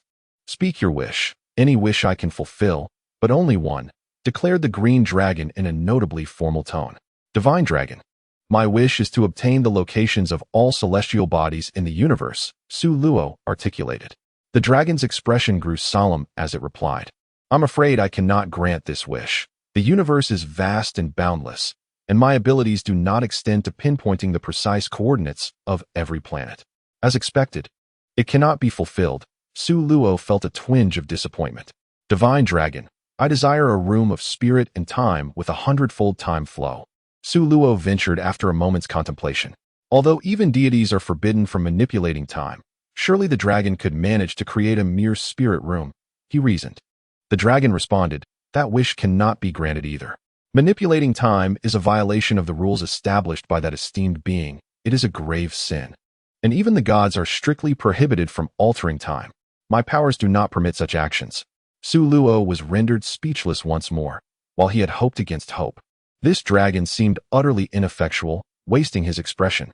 Divine dragon, I wish for the ability to unlock human potential as the Grand Elder of Namek can. I regret to inform you that I cannot fulfill that wish either, the dragon admitted, its own embarrassment palpable. Enough, Su Luo concluded, no longer harboring any expectations for this dragon. It seemed utterly useless, incapable of fulfilling any wish. Indeed, chimed in Bulma and Lazili, their regard for the dragon plummeting. Divine dragon, am I not deserving of some respect? The atmosphere grew tense and silent. Do you have any other wishes? The dragon asked, its voice trailing off and lacking conviction. Divine dragon, I desire the best, largest, most durable gravity chamber with the highest multiplier, Su Luo stated softly. That wish is exceedingly simple. The dragon exclaimed, a hint of excitement in its tone. Its eyes glowed with a fierce red light. In an instant, a colossal gravity chamber materialized in the open expanse. Your wish has been granted. Now, I bid you farewell. As the dragon finished speaking, it transformed into 7 Dragon Balls. Scattering around them, the dim sky began to clear as the Dragon Balls flew away, restoring the heavens to their previous clarity, graced with gentle winds and bright sunshine. Su Luo keenly anticipated the trajectory of the 4-star ball, intercepting it with precision before returning the Dragon Ball to Sun Wukong. He then cast his gaze towards the gravity chamber nearby. This imposing structure towered at a height of 100 meters, with a diameter of 300 meters. Its metallic sheen reflecting the light, resembling a colossal hemisphere. Su Luo, upon witnessing this, nodded in satisfaction, acknowledging the dragon's thoughtful design. With a mere thought, the gravity chamber was absorbed into his system space. The trio had grown accustomed to such extraordinary feats from him. Chapter 24. Training in the gravity chamber. The journey of collecting the Dragon Balls had reached its conclusion, marking the moment of parting. Sun Wukong, riding on his Nimbus cloud, set off alone to Kame House in search of Master Roshi for training. as Sulo had mentioned that he would grow stronger there. Sulo, Lazili, what are your plans? Why not accompany me to West City? There are numerous delights and delicacies to savor, and I shall cover all your expenses, Bulma suggested, her eyes gleaming with anticipation as she looked especially at Sulo. Apologies, Bulma, but we must focus on our training and cannot join you, Sulo replied, shaking his head in refusal. Lazili gently shook her head as well, her intentions clear. I see. Bulma's expression flickered with disappointment, her gaze falling as a wave of emotions washed over her. Observing Bulma's reluctance, Sulo chuckled. There's no need to be so forlorn. We will see each other again. Indeed. Indeed. Lazili chimed in, playfully making a face at her. Bulma couldn't help but laugh at their antics, quickly regaining her cheerful demeanor. Here, take my communicators. Remember to come visit when you have the chance, Bulma said, presenting 2 small communicators to them. Certainly, Sulo and Lazili responded in unison. Since West City is quite far, would you like us to escort you home? Sulo offered. That would be lovely, Bulma nodded, grasping Sulo's hand with a playful smile. With a faint smile, Sulo concentrated, envisioning a 3-dimensional map of the Earth in his mind, pinpointing the location of West City before they vanished in an instant. West City was a bustling metropolis, vibrant and picturesque. Amidst the throngs of people and the cacophony of traffic, unnoticed by anyone, a man and 2 women quietly materialized on the streets of the city. Bulma, this is where I shall leave you, Sulo said, releasing her hand with a smile. Remember to come and play with me whenever you can, Bulma beamed, reiterating her request. Sulo and Lazili nodded with smiles before disappearing from her sight. As Bulma watched their figures fade away, her smile too vanished. She gazed into the distance for a long while before sighing softly and making her way home. At Kame House, outside the small dwelling, Sun Wukong arrived, carrying a large bundle. Master Roshi, he called out, his voice echoing. However, after a considerable wait, there was still no response from within the house. Sun Wukong felt a sense of perplexity. He distinctly sensed the presence of Master Roshi, who should indeed be inside. Thus, Sun Wukong ascended the window and discovered Master Roshi engrossed in watching television, where tiny figures were exclaiming, 1, 2, lift your legs high. Approaching Master Roshi, Sun Wukong called out once more. Yet, Master Roshi, utterly captivated, paid him no heed. Consequently, a voice that could rattle the heavens and stir the spirits erupted beside Master Roshi's ear, causing his head to tremble incessantly, akin to a ringing alarm clock. What brings you here, you rascal? Master Roshi inquired, rubbing his ears and gazing at Sun Wukong with bemusement. Master Roshi, I have come to seek your guidance and training. Sun Wukong replied, flashing a broad grin that revealed his pearly white teeth. Training, you say? A glimmer of intrigue flickered beneath Master Roshi's sunglasses as he scrutinized Sun Wukong. This lad indeed possessed the potential of a rare gem. With further refinement, he might surpass even Master Roshi himself. Ha ha ha. But I shall not impart my knowledge without compensation. I require a charming maiden as my fee. What do you say? Master Roshi's expression turned rather lecherous. Upon hearing this, Sun Wukong produced a slip of paper from his pocket and handed it to Master Roshi. Master Roshi, this is from Brother Su Luo for you. At the mention of Su Luo, Master Roshi's expression soured as he took the note and glanced at it. Teach him well, otherwise I shall pay you a visit. Su Luo, Wukong, let us proceed to train. Days passed quietly. On a picturesque island, the sea breeze caressed the air and sunlight filtered through the swaying palm fronds, casting a warm glow upon the soft, white sands. The azure waters surged magnificently, while seagulls skimmed the surface, soaring freely. Near the shore stood an opulent villa, exquisitely designed, its garden adorned with vibrant blooms, tended to by several small robots wielding watering cans and scissors. This was the new abode of Su Luo and Lotzi Li. Not far from the villa, a colossal gravity chamber loomed like a towering mountain in the background. After settling into their new home, the two ventured into the gravity chamber to commence their training. The interior of the gravity chamber was divided into training and living areas, with the training zone occupying 3/4 of the space. The training area was further subdivided into 3 large sections, each equipped with its own gravity control device. The living area was a luxurious sanctuary, furnished with every conceivable amenity. Even Su Luo could not help but marvel at the thoughtful design of the dragon. Within the training room, Su Luo declared, "Activate 20 times gravity." As if responding to a command, a heavy sense of pressure enveloped the entire space. Su Luo stretched his limbs, finding the weight manageable. Let us begin our training at 20 times gravity. He positioned himself at the center of the training room and commenced his foundational exercises. Training is a gradual process. Commencing with lower levels of gravity is essential for achieving maximum progress. Rushing into higher levels would only result in setbacks. Since the establishment of the training chamber, Su Luo had been fervently honing his skills throughout the day. In the evening, the force of rapid growth solidified, allowing one to practice self-control in order to master their own power flawlessly.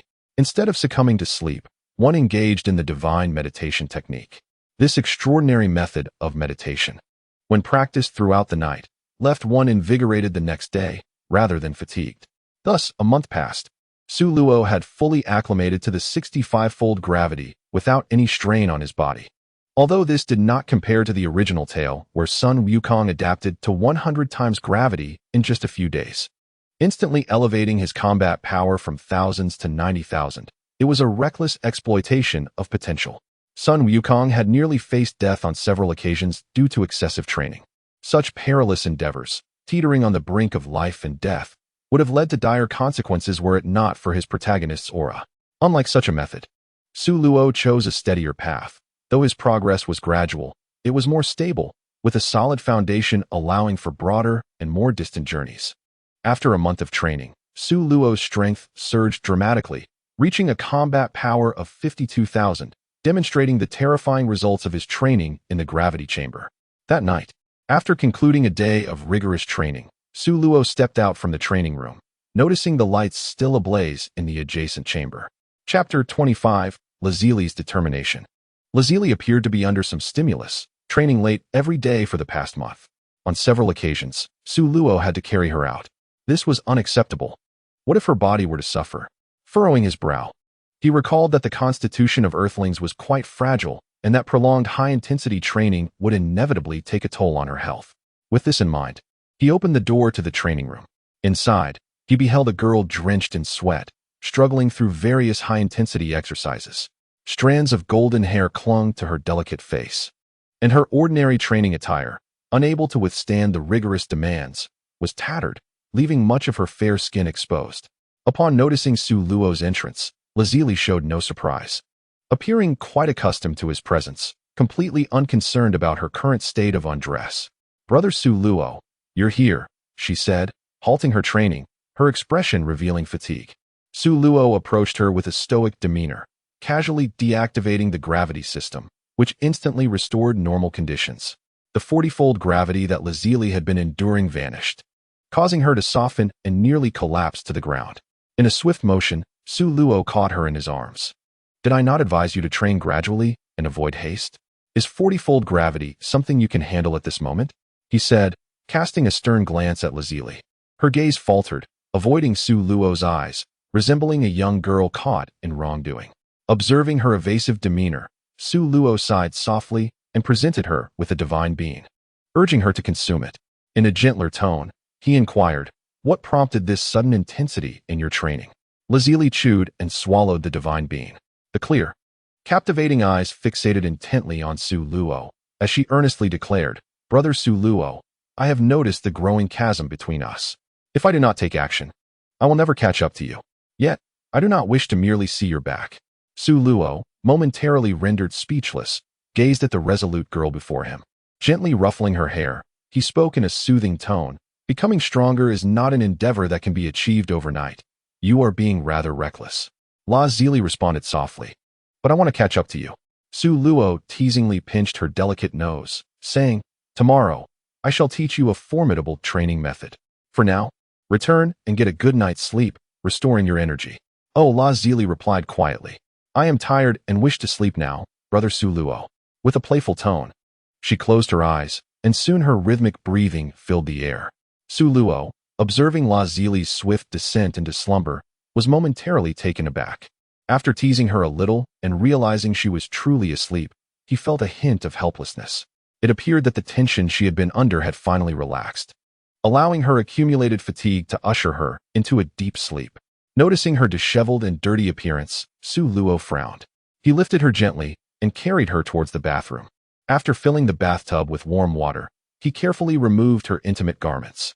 The next moment, a scene that quickened his pulse unfolded before him. Though he had bathed Lazili before, she had been merely a child then, undeveloped and innocent. The present was an entirely different matter. Suppressing his wandering thoughts with a calming mantra, Su Luo grasped the towel with trembling hands, gazing upon her exquisite sleeping face. He leaned down to plant a gentle kiss on her forehead before quietly exiting the room and closing the door behind him. Unbeknownst to him, as he shut the door, Lazili opened her eyes, her icy blue gaze filled with embarrassment as she pulled the blanket over her blushing face. Soft giggles occasionally escaped from beneath the covers. "Brother Su Luo, you really are quite foolish." The following morning, after breakfast, the two made their way to the training room. Observing Lazili sitting cross-legged, embodying a compliant and obedient demeanor, Su Luo smiled. After careful consideration, he resolved to introduce her to the divine meditation technique earlier than planned. Previously, he had refrained from teaching her, as her mental fortitude had been insufficient for such a practice. It was known that forcing oneself to engage in the divine meditation could lead to disastrous consequences, potentially resulting in a mental breakdown. Now, however, Lazili had barely attained the necessary qualifications for training, and with Su Luo guiding her, he believed it would not pose a problem. "Brother Su Luo, what are you thinking about? Did you not say you would teach me?" Lazili inquired, waving her delicate hand in front of him as he seemed lost in thought. "Oh, it's nothing, just reflecting on last night," Su Luo replied instinctively. Upon hearing this, Lazili's cheeks flushed crimson, resembling a ripe apple that one could not resist biting into. She exclaimed, "Brother Su Luo, you are so naughty, thinking of such things in broad daylight." This left Su Luo somewhat disheartened. "What have I done wrong? Last night, I was contemplating how to teach you." Aside from these thoughts, nothing else occupied his mind, save for the alluring images from the previous night that lingered in his memory. Clearing his throat, Su Luo feigned composure. "Stop joking around, sit properly and focus." With a slight pout, Lazili acquiesced. Thus, Su Luo commenced his instruction, meticulously detailing the essentials of the celestial meditation technique. Lazili listened attentively. "Did you remember?" After several repetitions of the explanation, Su Luo inquired once more. "Yes, I remember this time." Lazili nodded affirmatively. "Well then, let us attempt meditation using the method I have taught you." Following Su Luo's guidance, Lazili began her meditation, while Su Luo gently placed the tip of his index finger against her forehead to assist her in channeling her focus. However, after 9 attempts, their efforts met with failure. The continuous setbacks left Lazili feeling somewhat discouraged, but after Su Luo's encouragement, she braced herself for a 10th attempt. This time, she succeeded. As she sat cross-legged on the ground, an ethereal glow enveloped her figure, signaling her successful entry into meditation. Su Luo withdrew his finger, smiling as he observed her. Hours later, Lazili finally opened her eyes, a fleeting shimmer of light passing through her gaze. She noticed Su Luo watching her with wide eyes. "How do you feel?" Lazili contemplated the changes brought about by her training. She sensed a newfound strength within her, a subtle yet profound transformation, though not overtly apparent. It was as if the chaotic energy inside her had been meticulously organized. The overwhelming force from her rigorous training, which had previously felt unsteady, now seemed solidified. "It feels quite good." Lazili beamed a captivating smile. "Of course. Just look at who taught you." Su Luo replied with a hint of pride. Yes. Su Luo brother taught me, and it's the best," Lazili said, playfully cupping Su Luo's face and showering him with kisses, leaving him flustered. "Enough of that. You should practice the meditation technique several more times to achieve a state of effortless immersion," he advised. Since mastering the celestial meditation technique, Lazili had been training alongside Su Luo, and both experienced rapid advancements in their abilities. Days turned into weeks, and with the passage of time, the most prestigious martial arts tournament on Earth was drawing near. Chapter 26. The eve of the martial arts tournament on May 6, 750 AJ. The eve of the 21st martial arts tournament. Today marked the registration day for participants. Outside the venue, warriors from various regions were streaming in. Among the crowd, an elderly man accompanied by 2 young companions made their entrance. The trio scanned their surroundings with wide eyes, occasionally exclaiming in awe, albeit for different reasons. These 3 were none other than the Turtle Sage and his disciples. Ahem, indeed, as one ages, it is prudent to venture out more frequently. There are so many enchanting urban beauties that it would be a pity not to steal a few glances. Master Rashi, donned in a stylish black suit, concealed his eyes behind sunglasses, occasionally revealing a glimmer of mischief and emitting a rather lecherous chuckle. Remarkable, one cannot fathom the multitude of extraordinary individuals that inhabit this world. Sun Wukong, clad in a blue suit, cast curious glances at each passing martial artist, exclaiming in awe. Beside him stood a diminutive figure, Krillin, who cautiously took a few steps back, adopting an expression that suggested he was unfamiliar with the others. Wukong, over here. A charming young girl in a blue martial arts outfit waved enthusiastically at Sun Wukong. Next to her was a towering figure, over 4 meters tall. With a pair of distinctive horns adorning his head, they were none other than Chi-Chi and the Ox King. Chi-Chi, Uncle Ox King, what brings you here? Sun Wukong exclaimed joyfully as he ran towards them. My father told me about the World Martial Arts Tournament, and I knew you would come. So I came to see you, Chi-Chi shyly replied. I see, Wukong said, you must cheer me on. Chi-Chi clenched her fist in encouragement. Ha ha, certainly. Sun Wukong chuckled heartily. Master Wu Tian, it has been a while. Are you still in good health? The Ox King hurriedly approached Master Roshi with several large strides. With a thud, he knelt before him, bowing his head forcefully to the ground. The impact caused the earth beneath Master Roshi to tremble violently, propelling him half a meter into the air before he landed back down. Ox King, how many times must I remind you not to do that? You always startle me terribly. Oh dear, my old bones nearly met their end. Master Roshi lamented, rubbing his aching back. My sincerest apologies. The Ox King clasped his hands together and spoke loudly. Oh, it's quite all right. Master Roshi waved his hand dismissively. Meanwhile, Krillin, observing the jovial interaction between Sun Wukong and Chi-Chi, removed his hat and began to tug at it in frustration. How infuriating. When did Wukong become acquainted with such an adorable girl? Krillin's eyes brimmed with envy. After a brief exchange of pleasantries, the group proceeded to register. In the rest area, Sun Wukong frequently glanced toward the tournament entrance, seemingly in search of someone. Has Brother Su Luo not yet arrived? After scanning the vicinity to no avail, Sun Wukong's expression fell into disappointment. Su Luo, who is that?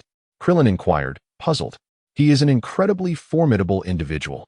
We arranged to meet here for the competition. Sun Wukong explained. Oh, Krillin replied with mild acknowledgement. As evening approached, the setting sun cast a crimson veil over the earth. The registration period for the martial arts tournament was drawing to a close. Is there anyone else wishing to register? The staff member in charge of registration announced through a loudspeaker. In truth, his call was merely symbolic, as those wishing to enroll had already done so. Only a handful of martial artists remained in the venue. After a day of bustling activity, everyone settled into the inn to rejuvenate for the forthcoming competition. Outside the venue, Master Roshi and a few others remained, accompanying Sun Wukong as they awaited the arrival of Su Luo. Wukong, we must go. The registration period is about to close. I doubt Su Luo will show up, Krillin remarked, tapping Sun Wukong on the shoulder. Oh, very well. Sun Wukong nodded in agreement. Just as they were about to depart, 3 figures materialized before them. A dashing young man with dark hair, an elegant blonde maiden, and a striking violet-haired beauty, Su Luo, Lazili, and Bulma. Hey, Wukong. Long time no see. Upon hearing the familiar voice, Sun Wukong immediately turned around. Ha ha ha, Su Luo, I knew you would come. You haven't forgotten our promise. Sun Wukong exclaimed, darting towards Su Luo with exuberance, bouncing around like a little monkey. Of course I wouldn't forget our agreement. It's been quite a while. You seem to have grown significantly stronger, Su Luo observed, appraising Sun Wukong. His strength had improved considerably since his first competition, boasting a battle power of approximately 140. Hee, I've worked diligently to surpass you. Sun Wukong's tail swished excitedly, reflecting his thrill. Is that so? I can't wait to see, Su Luo replied. Su Luo, the registration deadline is nearing. Perhaps you should sign up first before reminiscing?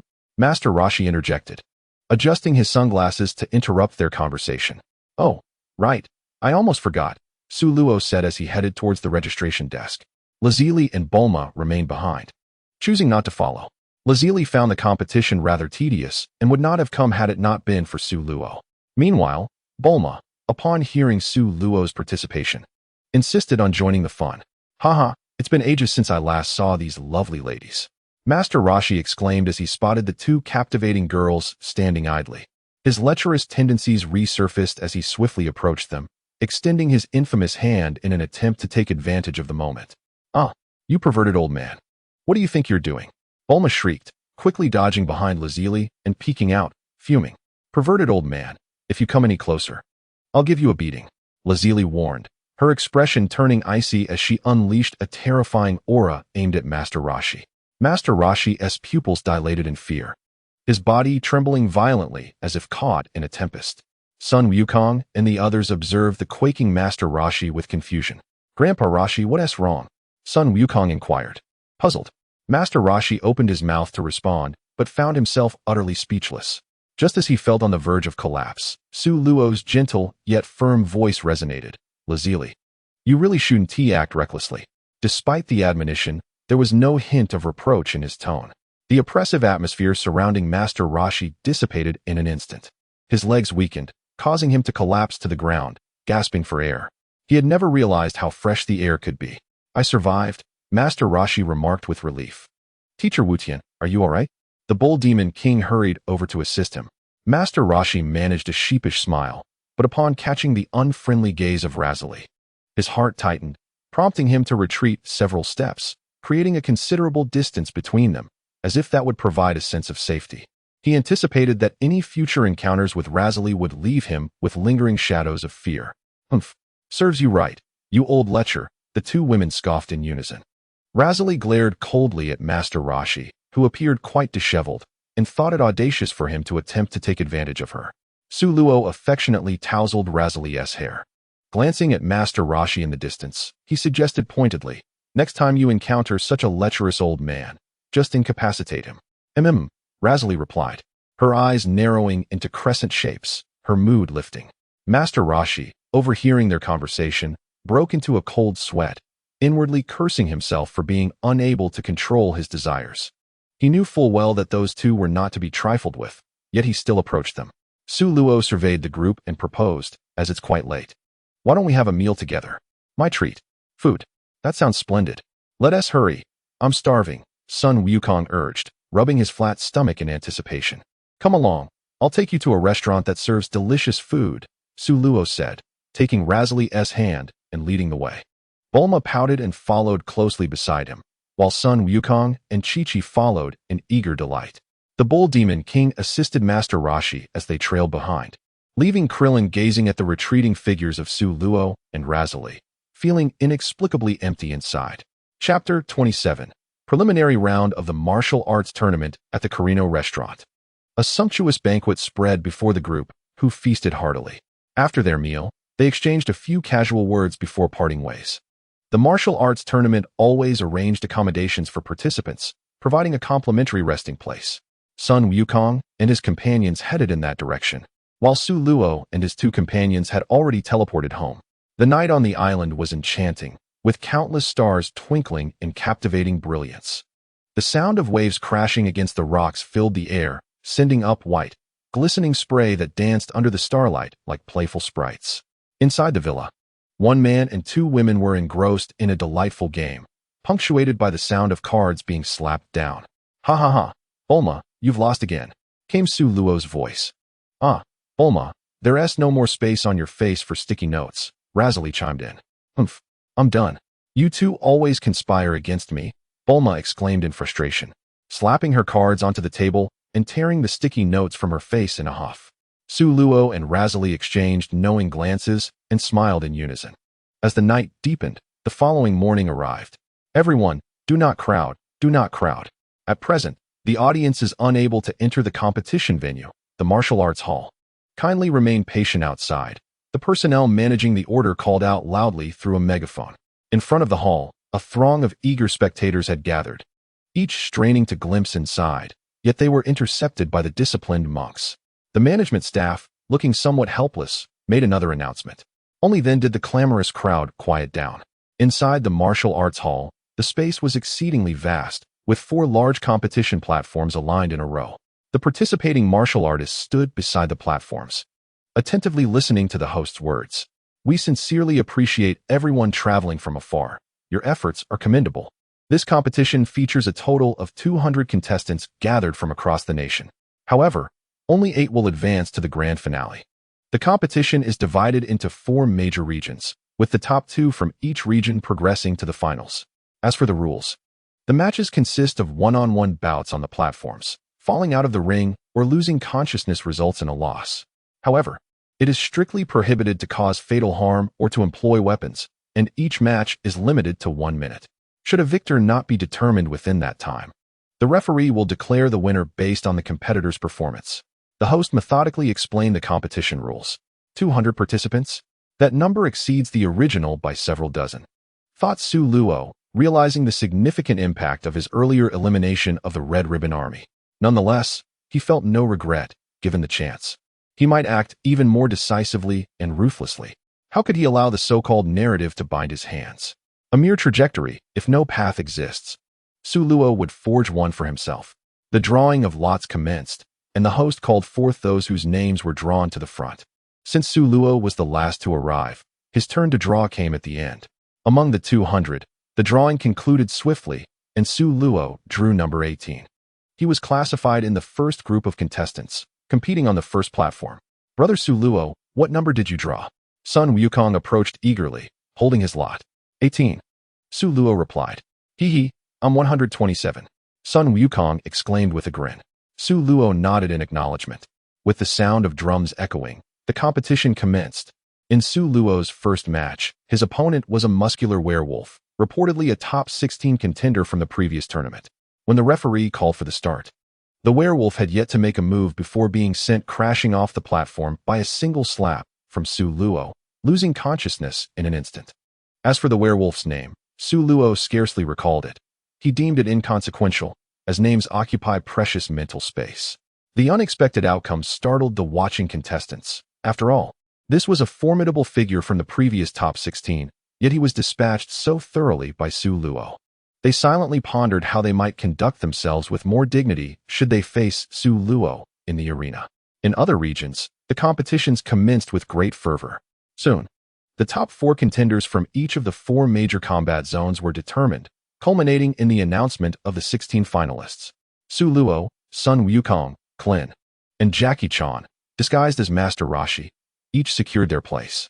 Among the remaining 12, Su Luo recognized several familiar figures, recalling their distinct personas. Firstly, there was Yangsha, who had transitioned from a supportive role in the earlier rounds to a more aggressive stance in baseball. Secondly, the foul-smelling barbarian exuded an aura that repelled all. Thirdly, there was the ascetic monk, Nam, who participated due to the water scarcity in his homeland. Fourthly, a blue-flying dinosaur known as the Monster Kirin made his appearance. Lastly, the only woman among the 16 was the stunning urban beauty, Lan Fang. The most intimidating presence was undoubtedly the barbarian. Merely approaching him cleared a space of several meters around him. His formidable aura was unmatched, and even Su Luo felt inferior, choosing to maintain a respectful distance. Subsequently, the competitions continued to determine the top 2 contenders from each region, leading to the final 8. Su Luo, Sun Wukong, and their companions effortlessly secured their places among the elite. On the stage of the 4th region, the final match commenced, Nam versus Lan Fang. As the match began, Lan Fang cast a sultry glance at Nam and struck a provocative pose. Nam, momentarily distracted, lost his composure. The audience erupted with whistles and cheers, intensifying the atmosphere. Seizing the opportunity, Lan Fang delivered a swift elbow strike to Nam, followed by a powerful punch to his head. Nam grimaced in pain, clutching his head. Determined not to concede, Lan Fang attempted a final strike, but Nam, enduring the agony, dodged and countered with a fierce blade-like hand strike. Under Nam's relentless assault, Lan Fang quickly found herself at a disadvantage. Biting her lip, she resorted to her ultimate tactic, the art of seduction. With a dramatic flourish, she shed her outer garments, revealing only her form-fitting lingerie, striking an even more enticing pose that showcased her alluring figure. The fervent scene elicited gasps from the audience, who could hardly contain themselves. Amidst the crowd, the sound of swallowing echoed as spectators were captivated. Su Luo observed with amusement, while Sun Wukong, gazing curiously at Lan Fang, innocently inquired, "Why are they all staring at that girl and swallowing? Does she have something delicious on her?" "Children should refrain from such inquiries. You will understand in due time," came the reply. Meanwhile, the standoff between Nam and Lan Fang persisted. Ultimately, Nam, bolstered by his formidable willpower, managed to overpower Lan Fong, sending her tumbling from the stage. Thus, the list of the 8 finalists was finalized: Su Luo, Sun Wukong, Jackie Chan, Clin, Yamchu, Kirin, the Barbarian, and Nam. Under the guidance of the staff, the competitors were escorted to the martial arts temple for the next round. Following another draw, the matchups were announced as follows. First match, Clin versus the Barbarian. Second match, Sun Wukong versus Yamcha. Third match, Su Luo versus Kirin. Fourth match, Nam versus Jackie Chan. Chapter 28. The start of the quarterfinals. The quarterfinals take place on a grand arena outside the martial arts temple. 2 towering walls, reminiscent of reclining lions, stand facing each other, positioned between the temple and the arena. Surrounding the martial arts stage are spectator stands, separated by a low wall, with a patch of verdant grass left in the middle for the staff to maintain order. The stands are overflowing with onlookers, the crowd densely packed, creating a cacophony of cheers that resonates like a roaring tide. In the throng, the Bull Demon King, with his massive frame, forcefully makes his way to the front, while Chi-Chi perches on his shoulder, swinging her little feet and curiously observing the others. In the center of the stands, Lazili and Bulma occupy the foremost position, with an empty circle of 1 meter around them, as if an invisible wall prevents others from encroaching. Isn't it a bit inconsiderate for us to be like this, Lazili? Bulma remarks, a hint of embarrassment in her voice. I simply dislike being jostled by the crowd, Lazili replies with a light laugh. Bulma silently gives her a thumbs up in admiration. On the martial arts stage, a young referee, impeccably dressed and sporting sunglasses, his golden short hair neatly combed, exudes vitality. Holding a microphone, he delivers an impassioned address. Ladies and gentlemen, we have now arrived at the highlight of this tournament, the quarterfinals. Who shall emerge victorious as the champion of this martial arts contest? Let us await the outcome with bated breath. The 21st World Martial Arts Tournament is officially underway. With a thunderous clang of a gong, the first match commences, inviting the 2 competitors to take the stage. Soon, Krillin and the Barbarian step onto the arena. A noxious yellow gas emanates from the Barbarian, spreading ominously outward. The golden-haired referee, struggling against nausea, pinches his nose as he introduces the contestants. First, allow me to present this Barbarian, who, since birth, has never bathed, and the other contender, the youngest participant, Mr. Krillin. Now, let the match begin. With that, the referee leaps off the stage, microphone in hand, ready to provide commentary. The Barbarian's presence is overwhelmingly imposing, causing the audience to grimace and cover their noses in distress. Krillin, standing atop the stage, bears the brunt of this unearthly pressure. The Barbarian grins widely, revealing a set of large, dark yellow teeth. You are quite impressive. Few can stand before me without flinching. Krillin internally curses, wishing to be anywhere but here, for his only desire is to win the match, not to face this intimidating foe. In honor of such a worthy opponent, I must showcase my true abilities, the Barbarian chuckles, taking a deep breath as his blackened mouth swells, seemingly preparing a formidable technique. Krillin feels a shiver run down his spine. A foreboding sense of dread washes over him. Stench storm. A dark yellow gust of wind erupted from the Barbarian's mouth, carrying an unparalleled force that transformed into a terrifying whirlwind, sweeping toward Clin. In an instant, Clin felt as though the world was spinning, overwhelmed by a profound sense of dizziness. As he directly faced this formidable mental assault, his footing became unsteady, and he found himself in a haze, devoid of the ability to resist.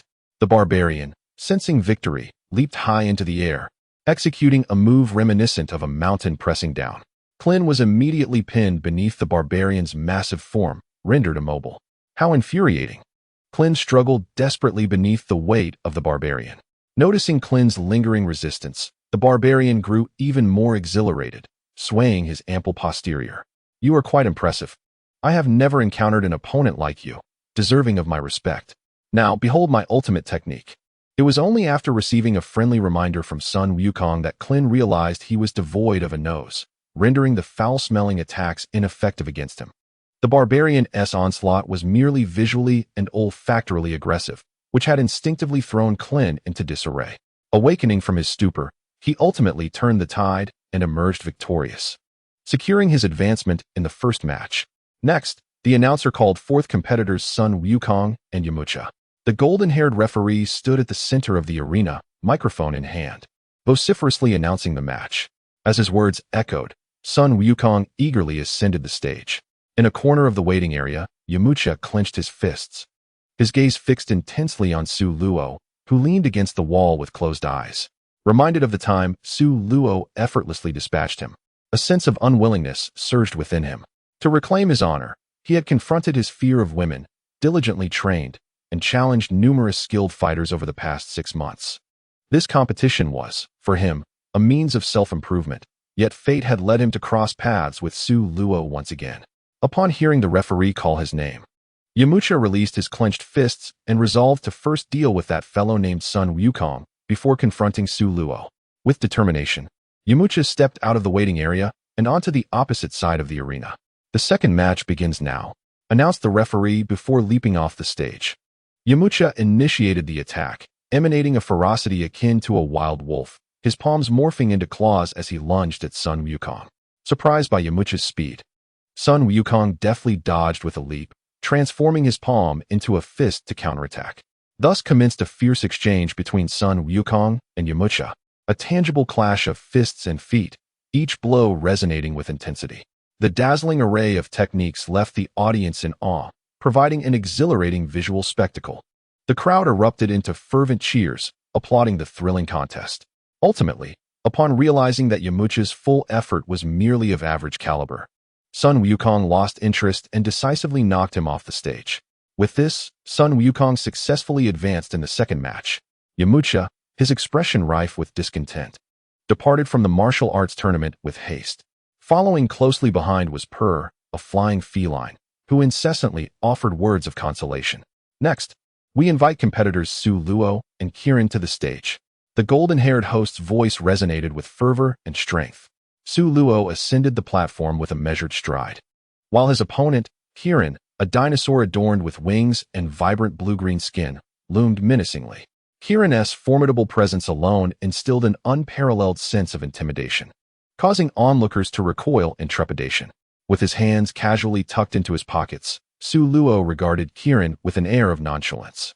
His serene elegance, combined with his strikingly handsome visage, stirred a wave of excitement among the female spectators below. "Ah, mother, I think I'm in love. Mr. Su Luo, please go out with me. Su Luo, I wish to bear your children. Oh my, I'm utterly smitten. How dashing Su Luo is." The exaggerated cries echoed in Su Luo's ears, causing the corners of his mouth to twitch. It bore a striking resemblance to the fervent fanatics of his previous life. Fortunately, his resolve in martial arts remained unwavering. The cacophony of infatuated admirers could hardly sway his heart. Bulma, overhearing the bold proclamations of the besotted women around her, gritted her teeth and muttered, "A bunch of love-struck fools." Lazuli cast a bemused glance at Bulma, who squirmed uncomfortably under her gaze. "What are you staring at? Focus on the match," she retorted, a hint of defensiveness lacing her tone. Chapter 29. The semifinals. The third match commenced. Upon witnessing both competitors ready themselves, the referee signaled the start of the bout. "Heh, kid, you've run into bad luck facing me.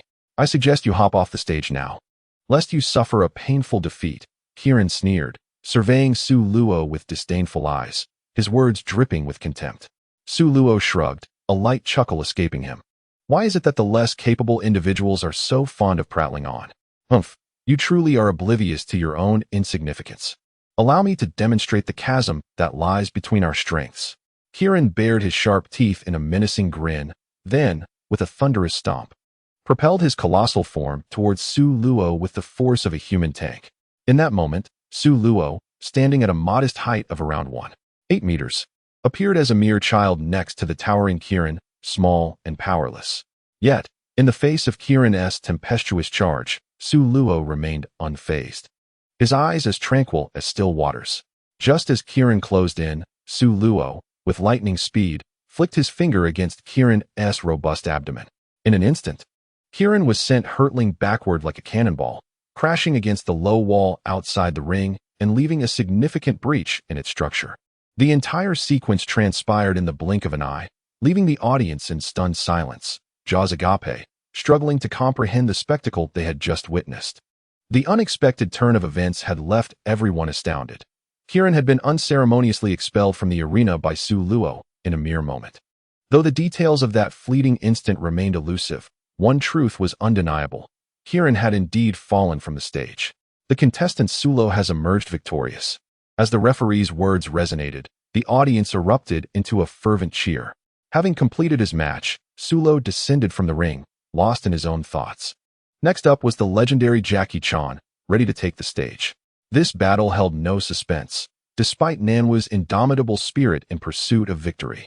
There was no glimmer of hope against the overwhelming disparity in strength. After a few exchanges, Nanwa was swiftly sent tumbling off the stage by a gust from Jackie Chan's palm, departing in silence.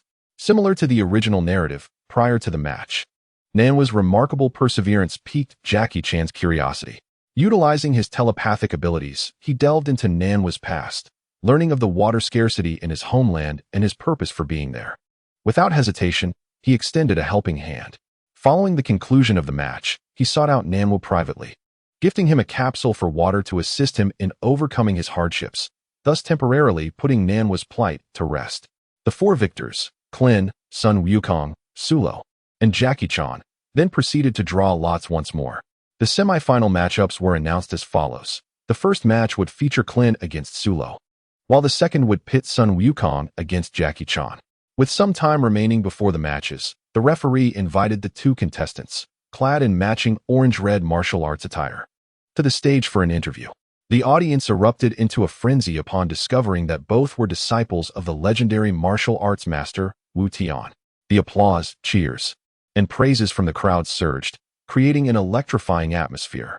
In the relaxation area, Sulo lounged comfortably on a bench, resting his head on the long legs of Lazili. Occasionally, Lazili would offer him a bunch of grapes, which Sulo relished. The fragrance of Lazili's purity enveloped him, providing a sense of bliss. Meanwhile, Bulma, watching from the side, clenched her teeth in frustration, regretting her decision to accompany Lazili, as she found herself inundated with their affectionate display. As the break concluded, the sound of bronze drums echoed through the arena. The referee, clearing his throat, solemnly announced, "We shall now proceed to the semifinals. The first match begins." With the audience's enthusiastic applause and cheers, Sulo and Klin ascended the stage, taking their positions on opposite sides. Klin, gazing at Sulo's calm demeanor, felt an unexplainable sense of fear rising within him. He assumed a defensive stance, cautiously advancing, each step taken as if walking on thin ice. Observing Klin's timid demeanor, Sulo let out a derisive laugh. Although both Klin and Sun Wukong were disciples of Master Roshi, their temperaments were worlds apart. Sun Wukong faced any formidable opponent with unwavering composure, undaunted even when confronted by those who could easily overpower him. Perhaps Sun Wukong's combative nature stemmed from the warrior genes of his scion bloodline, yet temperament is not solely dictated by lineage. In contrast, Klin's disposition remained unchanged, perpetually timid, succumbing to fear even before engaging in battle. "Hey, what are you so afraid of?" Sulo remarked nonchalantly. Klin swallowed hard, feigning calmness as he remarked, "Nonsense, who is afraid?"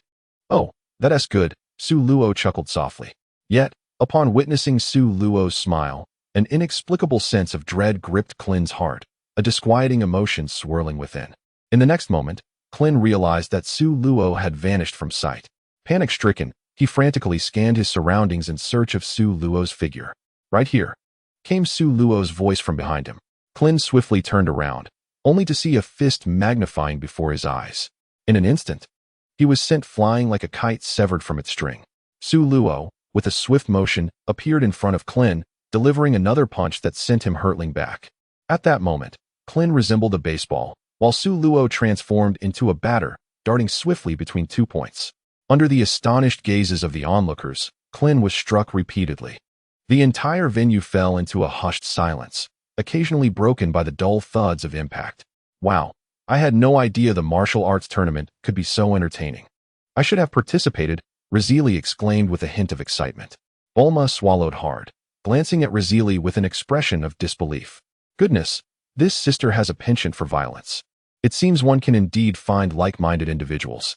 Bang! Another resounding thud echoed as Klin was slammed to the ground, unable to rise. The referee, witnessing Klin's fall, hurriedly ascended the stage and began the countdown. 10, 9, 8. Upon concluding the countdown, the referee announced the outcome of the match. Su Luo is the victor. In the waiting area, Jackie Chan and Sun Wukong rushed over to assist Clin. Upon seeing Clin's battered face and vacant eyes, they gasped in shock. Su Luo, you've been rather ruthless, Jackie Chan reproached him. Standing aside with arms crossed, Su Luo replied in a somber tone, if one chooses to stand on the stage, one must possess the courage to strike and the spirit to endure blows. If one cannot withstand a beating, perhaps it's best for them to forego the martial arts path.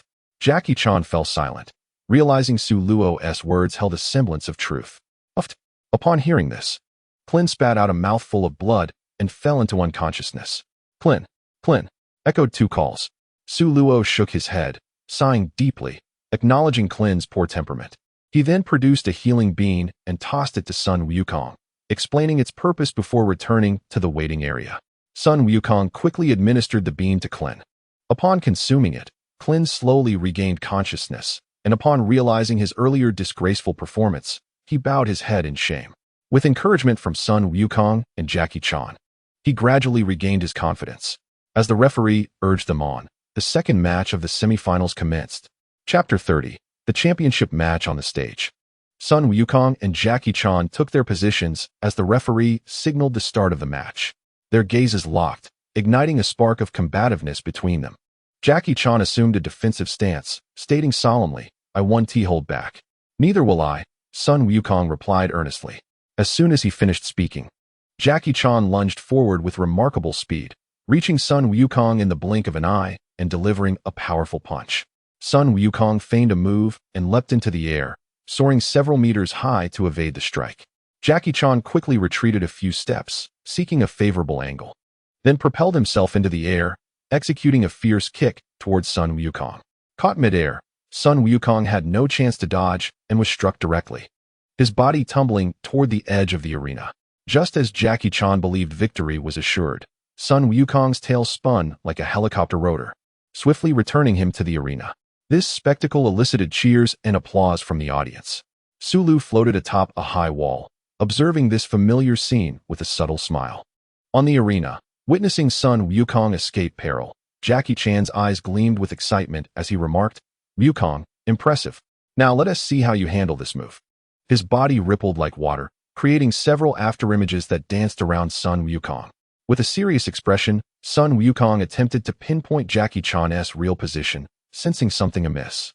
He aimed a punch at the nearest afterimage, but missed. Realizing the danger, Sun Wukong felt a shift in the air as Jackie Chan materialized behind him and delivered another kick. With a resounding thud, Sun Wukong was sent flying, crashing into the arena wall, which shattered with spiderweb-like cracks. Shaking off the debris, he emerged unscathed, grinning as he mimicked Jackie Chan's signature afterimage punch. In retaliation, he brought his fists down hard upon Jackie Chan's head. Jackie Chan cried out in pain, clutching his swollen head and muttering, unfilial disciple. How dare you strike your master? The fierce battle raged on for an extended period. During a clash of the Kamehameha waves, both combatants bore injuries, panting as they gazed at one another. Yet, Sun Wukong, being youthful and full of vigor, persevered until the end, claiming victory. At that moment, the sky began to take on a golden hue. Even Sulu couldn't help but exclaim that Master Roshi was indeed an exceptional teacher. Through his unique methods, Master Roshi had imparted various combat techniques to Sun Wukong, enhancing his adaptability during the competition. With the semifinals concluded, the martial arts tournament reached its climax, the championship match. After a brief intermission, the announcer declared, "Ladies and gentlemen, the much-anticipated championship match is about to commence." After a few minutes of the referee's chatter, he called forth, "Let us welcome competitors Sulu and Sun Wukong." As the referee's voice resounded, the previously quiet audience erupted into a frenzy of fervent applause, cheers, and shouts, chanting the names of Sulu and Sun Wukong. Both competitors ascended the arena together. Let us take a moment to interview these two victorious fighters. The referee, microphone in hand, approached Sun Wukong. "Competitor Sun Wukong, may I inquire about your odds of victory in this match?" "Garlic? What is that?" Sun Wukong responded, somewhat perplexed. "No, I meant to ask if you have confidence in winning the match." "I'm not sure. I'll just do my best," Sun Wukong replied earnestly, lifting his gaze. This response seemed to take the referee by surprise, leaving him momentarily stunned. Ah, indeed, the youth is so candid and sincere in his reply. I believe this modest and unassuming attitude has propelled him to this point in the competition. After a brief explanation, the referee struck an exaggerated pose. The audience, seemingly enchanted by the interaction, erupted in cheers. Now, let us interview competitor Su Luo and see if his response differs. Competitor Su Luo, do you have anything to say? Su Luo gazed at the microphone brought close to his lips, pondered for a moment, then stated, "For the grand prize of 500,000, I will compete earnestly." Oh, as expected from competitor Su Luo, such a straightforward response. The referee wiped the cold sweat from his brow and announced, "Thus, the match officially begins." With the resounding beat of drums, the stage was set. On the arena, Su Luo and Sun Wukong stared intently at each other. "Brother Su Luo, I'm coming." Sun Wukong assumed a fighting stance, his eyes brimming with determination. "Come, let me see the skills you learned from Master Roshi," Su Luo replied nonchalantly. To ensure a fair contest, Su Luo adjusted his power to match that of Sun Wukong. Sun Wukong's body tensed like a bowstring, slicing through the air as he leapt before Su Luo in the blink of an eye. A torrential barrage of punches followed, creating a myriad of afterimages that dazzled the eyes and overwhelmed the senses. Yet, in the face of these phantom punches, Su Luo merely raised his hand, striking back with a punch that pierced through the illusions, landing squarely on Sun Wukong's abdomen.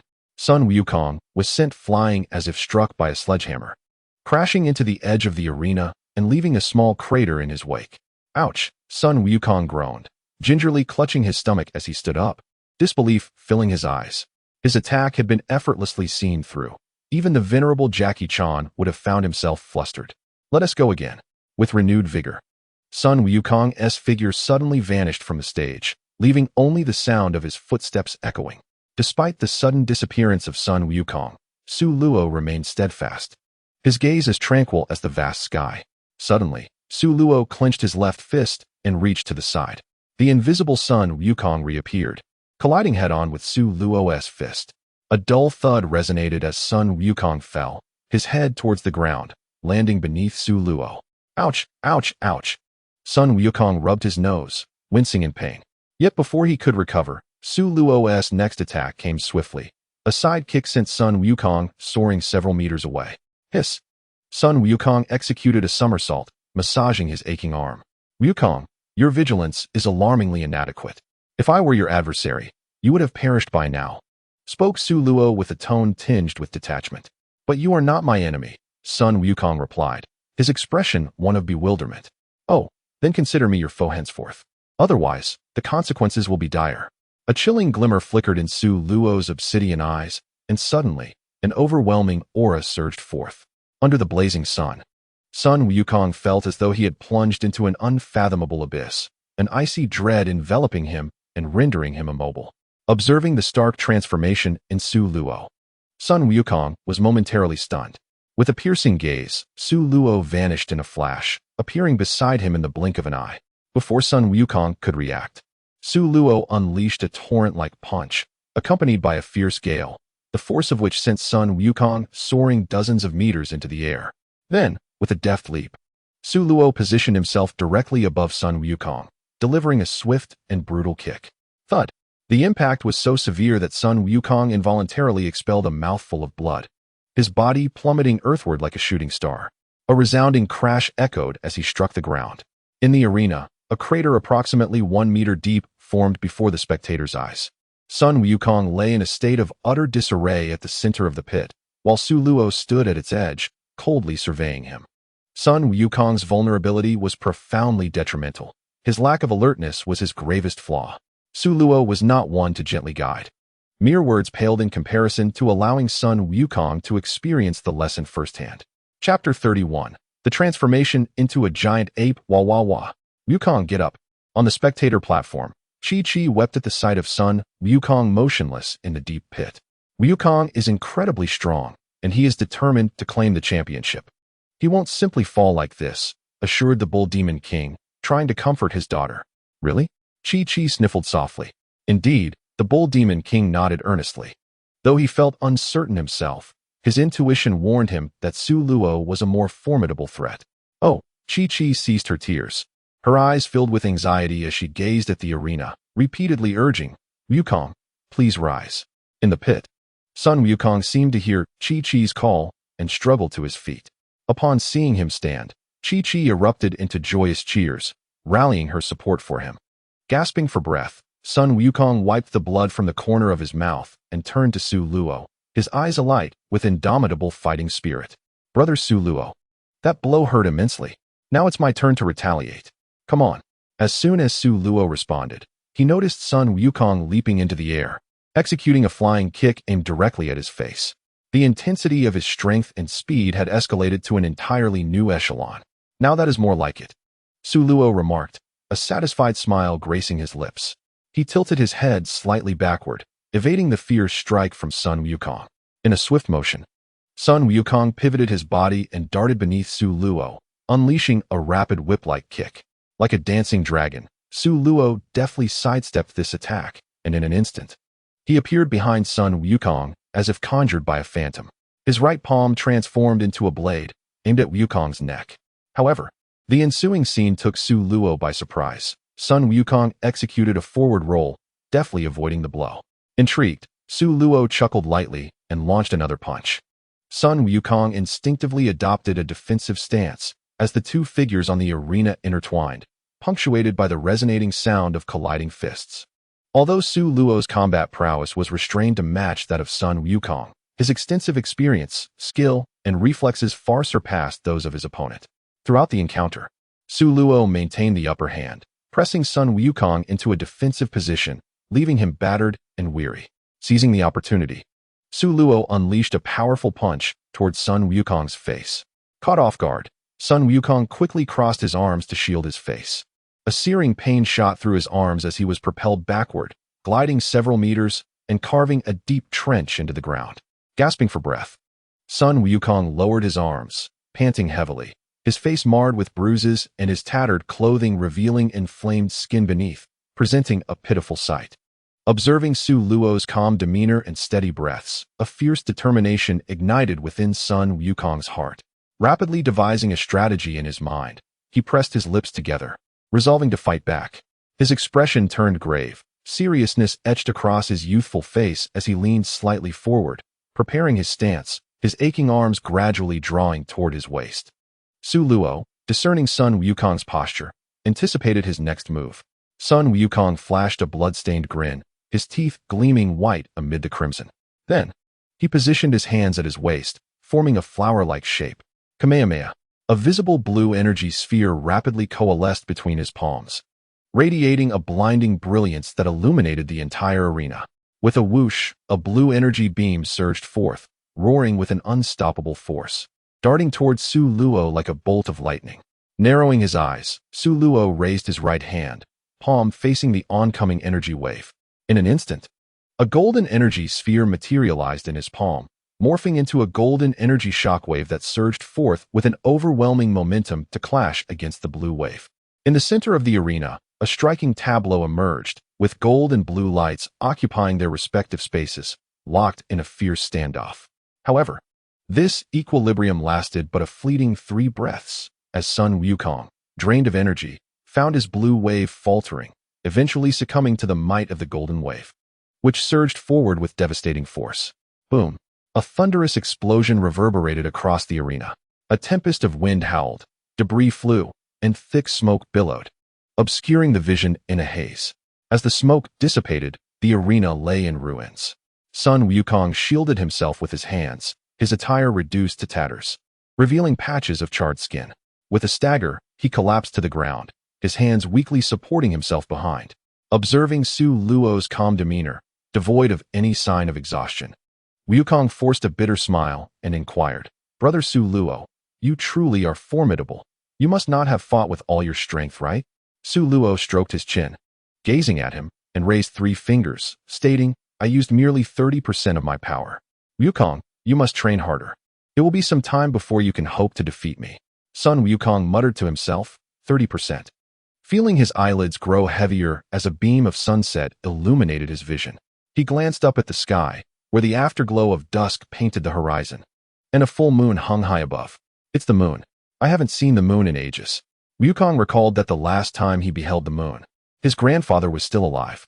Hearing Wukong's words, Su Luo paused, lifting his gaze to the sky. The full moon, suspended above, radiated a pure light that contended with the vibrant hues of the sunset, creating a breathtaking spectacle. Suddenly, a thought struck Su Luo, and he quickly glanced at Sun Wukong. Before him, Wukong's expression twisted into a fearsome snarl, guttural roars echoing from his mouth. His diminutive form rapidly expanded, covered in coarse brown fur that tore through his orange martial attire. Watching Wukong transform into a giant ape, Su Luo facepalmed in exasperation. Realizing how he had overlooked this transformation, Wukong's eyes blazed with a crimson light, filled with ferocity and rage. He unleashed a thunderous roar, reverberating through the surroundings like a clap of thunder. In mere moments, he had morphed into a towering giant ape, several meters high. The colossal creature stomped the ground, pounding its chest, its scarlet gaze fixated on the moon above, emitting a series of roars that seemed to announce its presence to the world. What on earth is happening? Has Wukong transformed into a gorilla? Is this his hidden ultimate move? The referee, microphone in hand, spoke with a trembling voice. The crowd stared in disbelief at the roaring giant ape on the stage, oblivious to the impending danger. Chapter 32. The conclusion. Kiki gazed at the giant ape in astonishment, finally managing to utter, "Wukong has grown so large. Is this the scion transformation into a giant ape? It looks rather grotesque," murmured Lazuli, observing the spectacle. Bulma, confronted with this colossal being, felt a surge of fear. She had never witnessed such a scene. Yet, recalling Su Luo and Lazuli's presence, she straightened her posture. Reassured by their company, Lazuli, noticing Bulma's trepidation, patted her shoulder playfully, saying, "Bulma, fear not. Brother Su Luo will handle it. Who is afraid? I've seen my share of scenes. A mere giant ape doesn't intimidate me," Bulma declared with unwavering conviction, though her body betrayed her resolve. Lazuli found herself speechless as she watched Bulma quickly hide behind her, claiming she was not afraid. The colossal ape on the arena began to stir, swinging its arms and demolishing nearby walls and structures, sending shattered stones flying in all directions, crashing to the ground with a series of thunderous booms. "Run!" Chung Long exclaimed as he noticed the gorilla's impending attack, grabbing the stunned Krillin and fleeing towards the audience stands. The spectators finally grasped the imminent danger, screaming in panic as they scrambled to escape the scene. This is perilous. Yet, as the referee, I cannot abandon my post," the referee lamented, clutching the microphone while dodging the debris raining down around him. The giant ape seemed to sense something amiss, glaring at the fleeing crowd with a ferocious expression. Its mouth opened wide, a crimson orb of energy forming, hinting at a devastating strike. In an instant, Su Luo leaped into the air, landing beneath the ape's chin and waving his hand. The giant ape felt an immense force at its jaw, and then its entire body was lifted off the ground, the terrifying energy blast erupting and shooting toward the sky.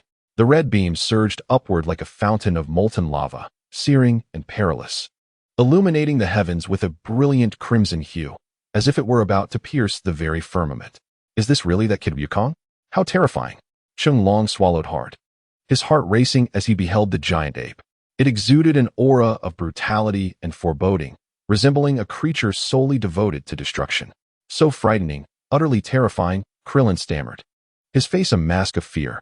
Chi-Chi stared blankly at the giant ape suspended in the air, unable to fathom how Wukong could have transformed into such a form. The ape, now soaring in the air, gingerly touched its painfully throbbing jaw, glaring at Su Luo with a menacing expression, its massive fists swinging towards him in a display of rage fueled by pain. Su Luo merely smiled faintly, showing no sign of trepidation. Although a scion's power increased tenfold upon transforming into a giant ape, Wukong's base power was merely 140, even multiplied. It posed no real threat to him. With a swift motion, Su Luo appeared behind the beast, his fingertips gliding through the air as the space around them rippled like water. Spatial dimensional slash. With a sharp sound, the giant ape's tail was severed in an instant. The creature's ferocious expression froze as it let out one final roar before its massive form began to shrink, quickly reverting to that of a human child. Plummeting from the sky, Su Luo smirked, not expecting that his first use of the spatial dimensional slash would be to sever a tail. Just as Wukong was about to crash to the ground, Su Luo caught him effortlessly. Panting heavily, Su Luo looked at Wukong, who was soundly asleep, and couldn't he help but chuckle. This kid creates such a ruckus, yet now sleeps so soundly. Noticing Wukong's bare state, Su Luo retrieved a coat from his space and draped it over him.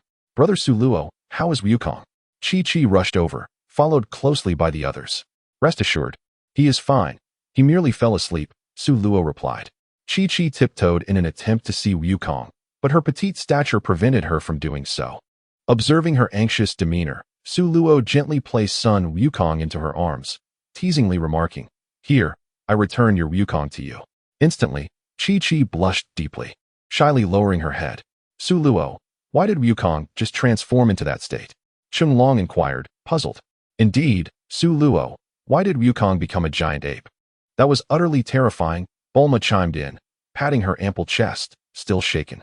Su Luo explained somberly, "It is because when Wukong gazes upon the full moon, he transforms into a mindless giant ape." Full moon. The group looked up at the sky, where a luminous full moon hung in the night. Chung Long opened his mouth, seemingly hesitant to speak. Su Luo, aware of his unvoiced question, waved his hand dismissively, saying, "All right, I have said what needed to be said. The reasons are unnecessary for you to know." Seeing Su Luo's resolute expression, Chung Long decided against pressing further. "Now, the champion of this tournament is Su Luo," the referee's voice announced. The crowd turned to see the referee, disheveled and dusty, standing steadfastly at his post, unperturbed by the chaos. Su Luo silently commended him, recognizing him as Earth's most dedicated referee. The referee adjusted his glasses, surveying the empty venue, and stated, "However, everyone has fled, so the award ceremony may be delayed." Su Luo shrugged and replied, "It's fine. As long as the prize money is received, the ceremony is of little consequence." The referee's lips twitched slightly at this. Thus, the greatest martial arts tournament came to an end. Su Luo received his prize money from the referee, bid farewell to Master Roshi and his companions, and then departed with Bulma and Lazili. West City. The city was illuminated by the enchanting glow of countless lights, filled with revelry. Bulma, in high spirits, led Su Luo and Lazili into her home. This was the first time Su Luo and Lazili had accepted her invitation to visit. Upon entering the villa, it felt as though they had stepped into an entirely different realm, teeming with a myriad of animals playfully chasing one another, including several dinosaurs roaming about in perfect harmony. "These are the wild cats, dogs, and dinosaurs my dad brought home from outside," Bulma said enthusiastically. Just then, a golden-haired lady approached, greeting Bulma warmly. Upon noticing Su Luo and Lazili, her eyes brightened, and she moved between them, linking her arms with each, her voice soft and welcoming. "You must be Su Luo and Lazili. Bulma often speaks of you, and I never expected you to be so adorable. Hello, it's a pleasure to meet you. I am Bulma's mother. Would you like to join me for a glass of juice? I have some delightful juice or snacks. I recently learned to make a few pastries, and I would love to prepare some for you." Suro and Lazili were both taken aback by the exuberance of Bulma's mother. Observing their reaction, Bulma blushed and hurriedly pulled her mother away, flustered as she explained, "Please don't mind her. My mother is just like that, rather eccentric." Suro and Lazili exchanged amused smiles and shook their heads in dismissal. "Oh, daughter, how could you say such things about your mother? It truly hurts," Bulma's mother lamented. Bulma, upon hearing this, began to tug at her hair in exasperation. "I'll prepare some juice and pastries. You two can chat for now," Mrs. Brief said gently before departing. Chapter 33. Bulma's invention. "Your mother is quite the character," Suro chuckled. Bulma's family was indeed full of unique personalities. Her sister, Tais, despite being the daughter of a wealthy tycoon, roamed the universe in search of inspiration for her novels. Dr. Brief, a peculiar scientist, was notorious for his unorthodox behavior and his fondness for collecting adult literature.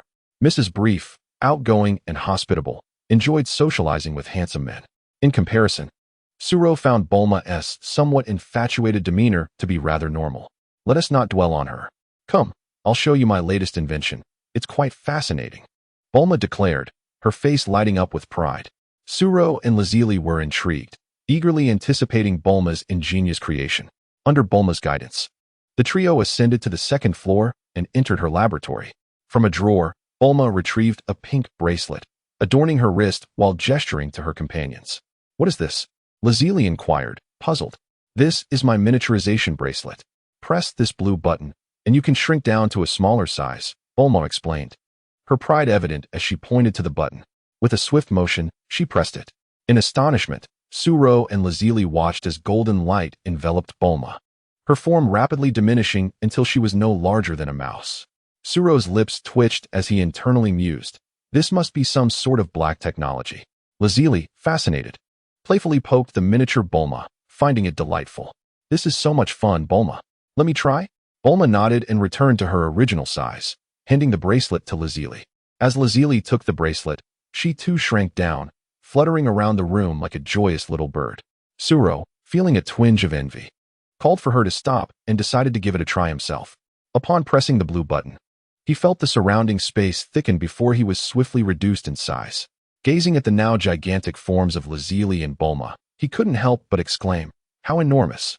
Lazuli scooped Suro into her palm, poking his head with her finger and giggling, "Suro, you're so tiny. This is so much fun." After a bit of playful struggle, Suro finally returned to his original size and seized the opportunity to retaliate against Lazuli playfully. After a lively bout of laughter, Bulma led Suro and Lazuli on a leisurely stroll around her home. They noticed Dr. Brief engrossed in his research within the laboratory, but chose not to disturb him. Upon arriving in the living room, they were warmly welcomed by Mrs. Brief and indulged in a delightful feast. After enjoying a sumptuous meal and playful moments, Suro and Lazuli bid farewell to Bulma and returned home. As the evening descended, a resplendent full moon rose high in the night sky, its ethereal glow harmoniously complementing the twinkling stars, creating a breathtaking tableau. Upon returning to the island, the two chose not to train. Instead, they reclined on the villa's rooftop, basking in the moonlight. "Brother Suro, the moonlight is exquisite tonight," Lazuli remarked, her ice-blue eyes sparkling as they reflected the lunar luminescence. "Indeed," Suro replied, gazing at the luminous orb above. The serene moonlight and the myriad stars formed a beautiful canvas, a sight rarely witnessed in bustling urban landscapes. Breathing in the fresh air carried by the sea breeze, he felt utterly enchanted. After a while of reveling in the moonlight, Lazuli stretched and declared her desire to take a bath after a long day of play. Suro merely acknowledged her with a murmur, lost in his thoughts as he stared into the night sky. Observing his absent-mindedness, Lazuli's eyes twinkled mischievously, and with a teasing smile, she said, "Brother Suro, would you like to join me for a bath? I could help wash your back." Upon hearing this, Suro turned to her, noting the girl's playful demeanor. He glanced at her well-developed figure and, with a hint of a smile, asked, "Are you certain?" Lazuli stuck out her tongue and giggled as she scampered away. Watching her retreating figure, Suro smirked inwardly, thinking, "Enjoy it while you can. One day, you shall pay a hefty price for your mischief." Suro emerged from the bathroom, towel drying his damp hair before approaching the window, allowing the sea breeze to dry his locks. He opened his personal panel. Host, Suro, age, 17 dimension, level 2, 77 celestial, talent, martial arts heart, temporal spatial power bloodline, Huaxia, Yanhuan bloodline, skills, celestial meditation, time stop, instantaneous movement, dimensional slash, air mastery, Luoxian fist, quadruple, chi cannon combat power, 1, 310,000 evaluation. In the universe, you are considered a master. After over 6 months of rigorous training, Suro had perfectly adapted to a gravitational force of 110 times. Since achieving 100-fold gravity training, each incremental increase demanded considerable effort to acclimate. However, the results were astonishing, yielding a steady combat power of 1, 310,000. Should he employ the quadruple Luoxian fist alongside his temporal spatial powers, Suro could easily overpower Frisia's first form and even contend with his second form. Of course, this was merely his imagination, as he had yet to engage in an actual battle. Suro did not allow himself to feel prideful, for he understood that once the Dragon Ball era dawned, his current strength would be utterly inadequate. Not to mention, Frisia's ultimate form boasted a combat power of 1.2 billion, a pursuit that would keep him striving for a considerable time. The arrival of the Dragon Ball era is still a distant prospect. Perhaps by then, I will have become sufficiently powerful. A confident smile crept across Su Luo's lips. However, the progress of dimensional cultivation had been rather sluggish, the further one delved into it. The slower the advancement seemed to become. Observing his progress, Su Luo furrowed his brow. At this rate, achieving the level of a celestial being would require several more years of cultivation. What of the subsequent tiers, Yama, Kai, and Daikai? Would they not demand centuries, millennia, or even longer? It is no wonder that texts describe the journey of mortals aspiring to ascend to higher divine realms as a formidable challenge. Many of those individuals may not even reach the higher echelons before their lives come to an untimely end. Sigh, perhaps I am being overly ambitious. Su Luo chuckled to himself, shaking his head. The path of cultivation is indeed long and arduous. He cast aside the towel, leaped onto his bed, and settled into a meditative posture.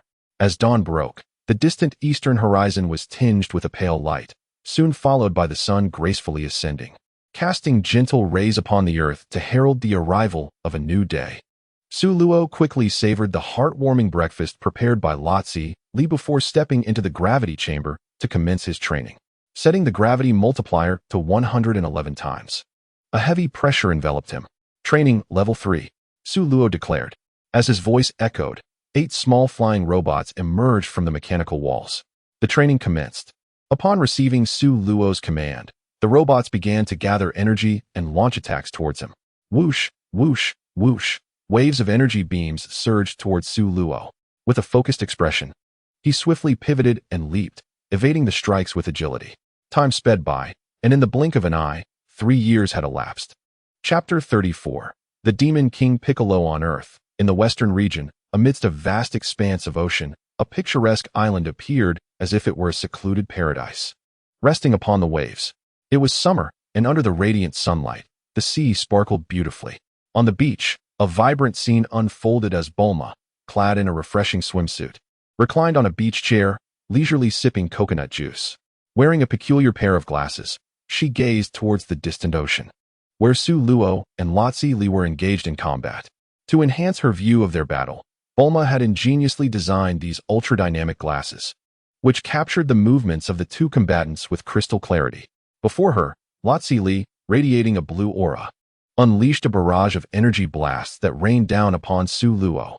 Yet, he deftly swatted them away. The energy blasts plummeted like shooting stars into the ocean, causing towering waves to erupt. As if choreographed, the two plunged into the waves, engaging in fierce combat. Amidst the tumultuous waters, 2 luminous points, one white and one blue, collided, each impact sending sprays of water cascading across the surface. Boom! Another violent clash ensued, as the blue light was struck down into the depths, the once calm sea reacting as if a deep water bomb had been detonated, sending another wave surging upwards. Su Luo hovered in midair, patiently awaiting the moment. A few seconds later, Razali burst forth from the surface of the water, suspended gracefully above. With a swift motion, she dissipated the cerulean flames encircling her form, revealing a stunning visage adorned with glistening beads of perspiration.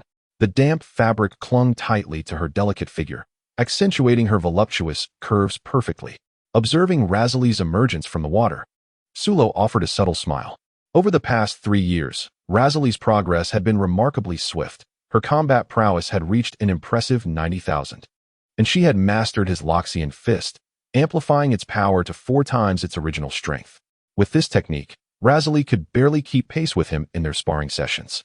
In terms of dimensional prowess, Razali had broken through to the 2nd level a year ago, and with her enhanced life tier, her potential, longevity, and strength had all seen a modest increase. Ah, splendid. Your Loxian fist has advanced remarkably, Su Luo praised as he flew closer to her. Humph, I still can't surpass you. Razali pouted, her lips a rosy hue, displaying a hint of dissatisfaction. Su Luo playfully tapped her on the head, chiding gently, Be content, will you? Ouch. Aloe, you've tapped my head again. I told you not to do that.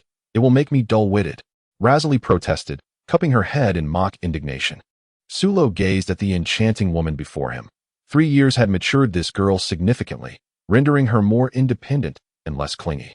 For instance, she no longer referred to him as brother. Reflecting on this change, he let out a wistful sigh, pondering whether he had inadvertently led her astray. Aloe, what troubles you? Razali inquired. Noticing his contemplative demeanor, I was just pondering where the adorable little one who used to call me brother has gone, Su Luo quipped. Razali opened her mouth slightly, whispering, I've grown up now. Indeed, she had matured. Su Luo studied her for a moment, swallowing hard. His hand felt an overwhelming urge to reach out. Noticing his lecherous gaze, Razali's lips curved into an alluring smile, her expression captivating.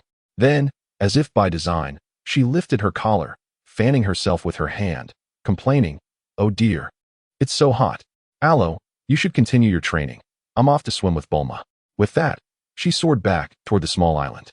Watching Razali's retreating figure, Sulo mumbled to himself about the importance of balance in training, recognizing that occasional relaxation is beneficial.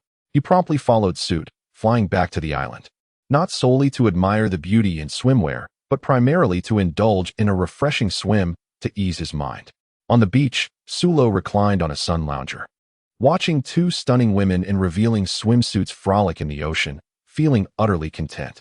Opening his personal panel, host, Sulo age, 20 years dimension, level 3, celestial 18, talent, martial arts heart, time-space power bloodline, Huaxia, Yinhuang bloodline, skills, celestial meditation technique, time stop, instantaneous movement, dimensional slash, flight technique, Loxian fist, eightfold, new chi cannon combat power, 470,000 evaluation.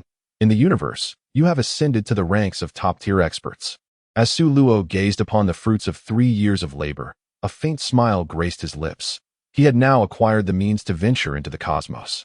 His teleportation abilities had achieved a new breakthrough, with his range significantly expanded, allowing him to traverse distances equivalent to approximately 100 solar systems. Although this range may seem vast, the reality is quite the opposite. The universe is boundless, and even the North Galaxy is home to countless star systems. With the solar system merely a diminutive one on the periphery, suddenly, a wave of water surged forth, drenching the contemplative Su Luo and transforming him into a soaked chicken. "Ha ha, Aluo, come play." A melodious voice chimed. Su Luo turned to see Lotzi Li delicately playing with the water's surface, clearly the architect of the recent wave. "Come on, Su Luo. The water is refreshing," Bulma called, waving her hand enthusiastically. "I'm coming." Su Luo leapt high into the air, landing beside the two women. With a resounding splash, a wave over 4 meters high erupted. Laughter echoed around them. In the blink of an eye, several days passed. The long-awaited World Martial Arts Tournament commenced once more after a 3-year hiatus. Following the impressive performances of Su Luo, Sun Wukong, Jackie Chan, and others in the previous tournament, interest in the event surged, prompting many reclusive sects to send their disciples to compete, including 2 disciples from the Crane School, Tianjin Fan and Jiaozi. The unfolding events closely mirrored the original narrative, albeit with a notable distinction. Sun Wukong's power had significantly increased compared to the original tale, leading even Tianjin Fan to succumb to his prowess. Consequently, Sun Wukong emerged as the champion of this tournament. As the jubilant crowd celebrated in a restaurant, a creature from the demon clan named Dambalin burst in, threatening Sun Wukong and his companions, demanding they surrender the 4-star Dragon Ball. Sun Wukong, unwilling to relinquish the Dragon Ball so easily, engaged Dambalin in combat. Within mere exchanges, Dambalin found himself sprawled on the ground. Sensing defeat, Dambalin hastily seized several innocents, using their lives as leverage, prompting the kind-hearted Sun Wukong to relent. Obtaining the Dragon Ball, Dambalin departed with a parting threat. "The era of Demon King Piccolo is upon you. Prepare to meet your demise."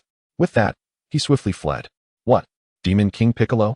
Master Roshi's expression shifted dramatically upon hearing this. "Grandpa Roshi, who is Demon King Piccolo?"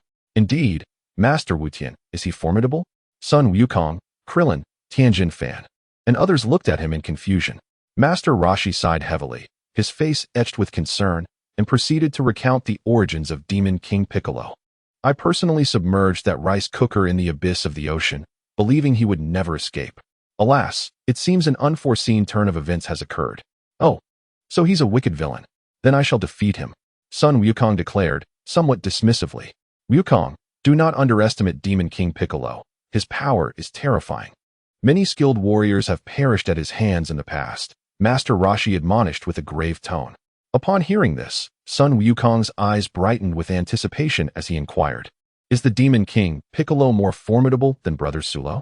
Master Roshi was momentarily taken aback, his mind drifting back to the oppressive aura that Sulo once exuded. In comparison, the Demon King Piccolo seemed somewhat diminished. However, the psychological torment that Piccolo had inflicted upon Roshi loomed large, haunting him like a persistent nightmare over the years.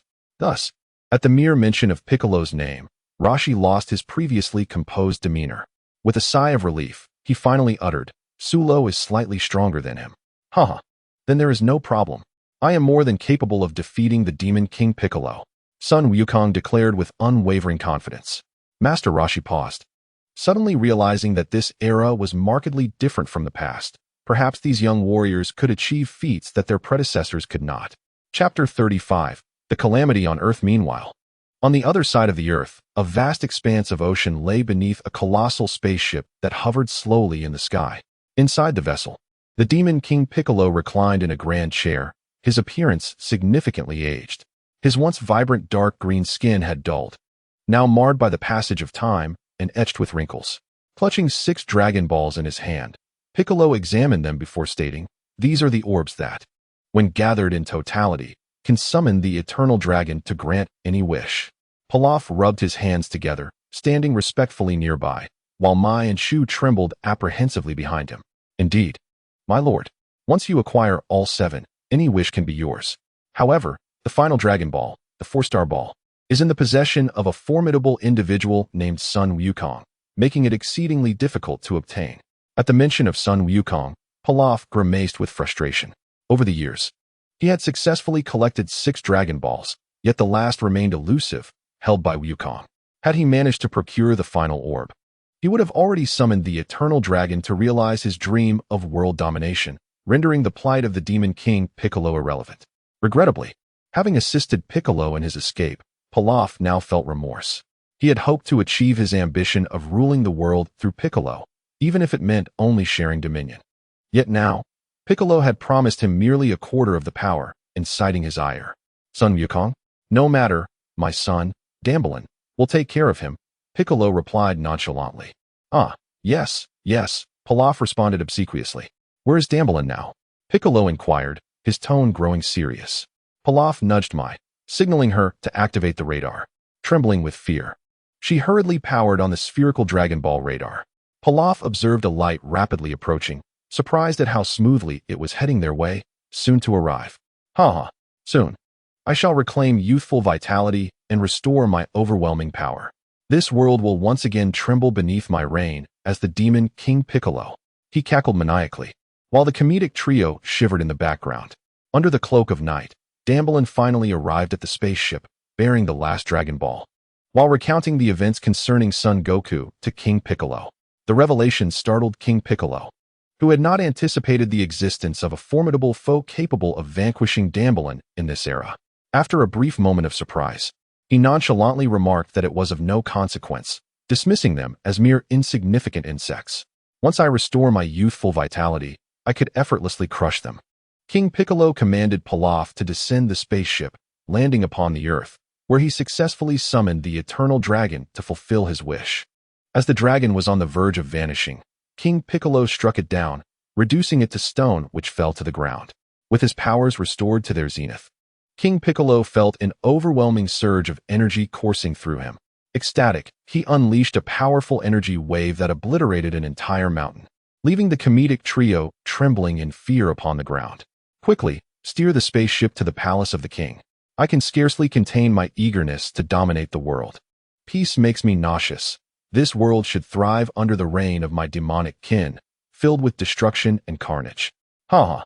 On that day, in the heart of the United Kingdom, beneath a cerulean sky and drifting clouds, a colossal spaceship pierced through the atmosphere, hovering ominously above the royal palace. King Piccolo stood indifferently aboard the vessel, flanked by Dambalin and a demon with a draconic visage. The comedic trio had vanished, having been cast off the ship mid-journey, their fates unknown. Gazing down upon the royal palace, King Piccolo displayed an evil grin before leaping from the spaceship with arms outstretched, the 2 demons following suit. Outside the royal palace, a cacophony of gunfire erupted as guards armed with weapons unleashed a torrent of bullets, striking King Piccolo and igniting sparks upon impact. Piccolo regarded the guards with a chilling sneer, his eyes reflecting indifference towards the lives that teetered on the brink of annihilation. With a mere wave of his hand, he conjured a tempest of force that hurled the guards violently against the walls, their bodies deeply indenting the structure. "Remain calm. Concentrate your fire," one soldier shouted, requesting backup. In an instant, hundreds of soldiers surged forth, the ground trembling beneath the rumble of armored vehicles aligning in a formidable barricade. Their cannons aimed squarely at King Piccolo.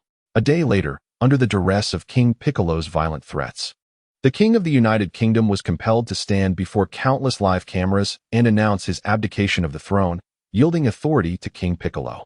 However, the king, a noble ruler, risked his life to utter a rallying cry, urging warriors from across the globe to rise against King Piccolo.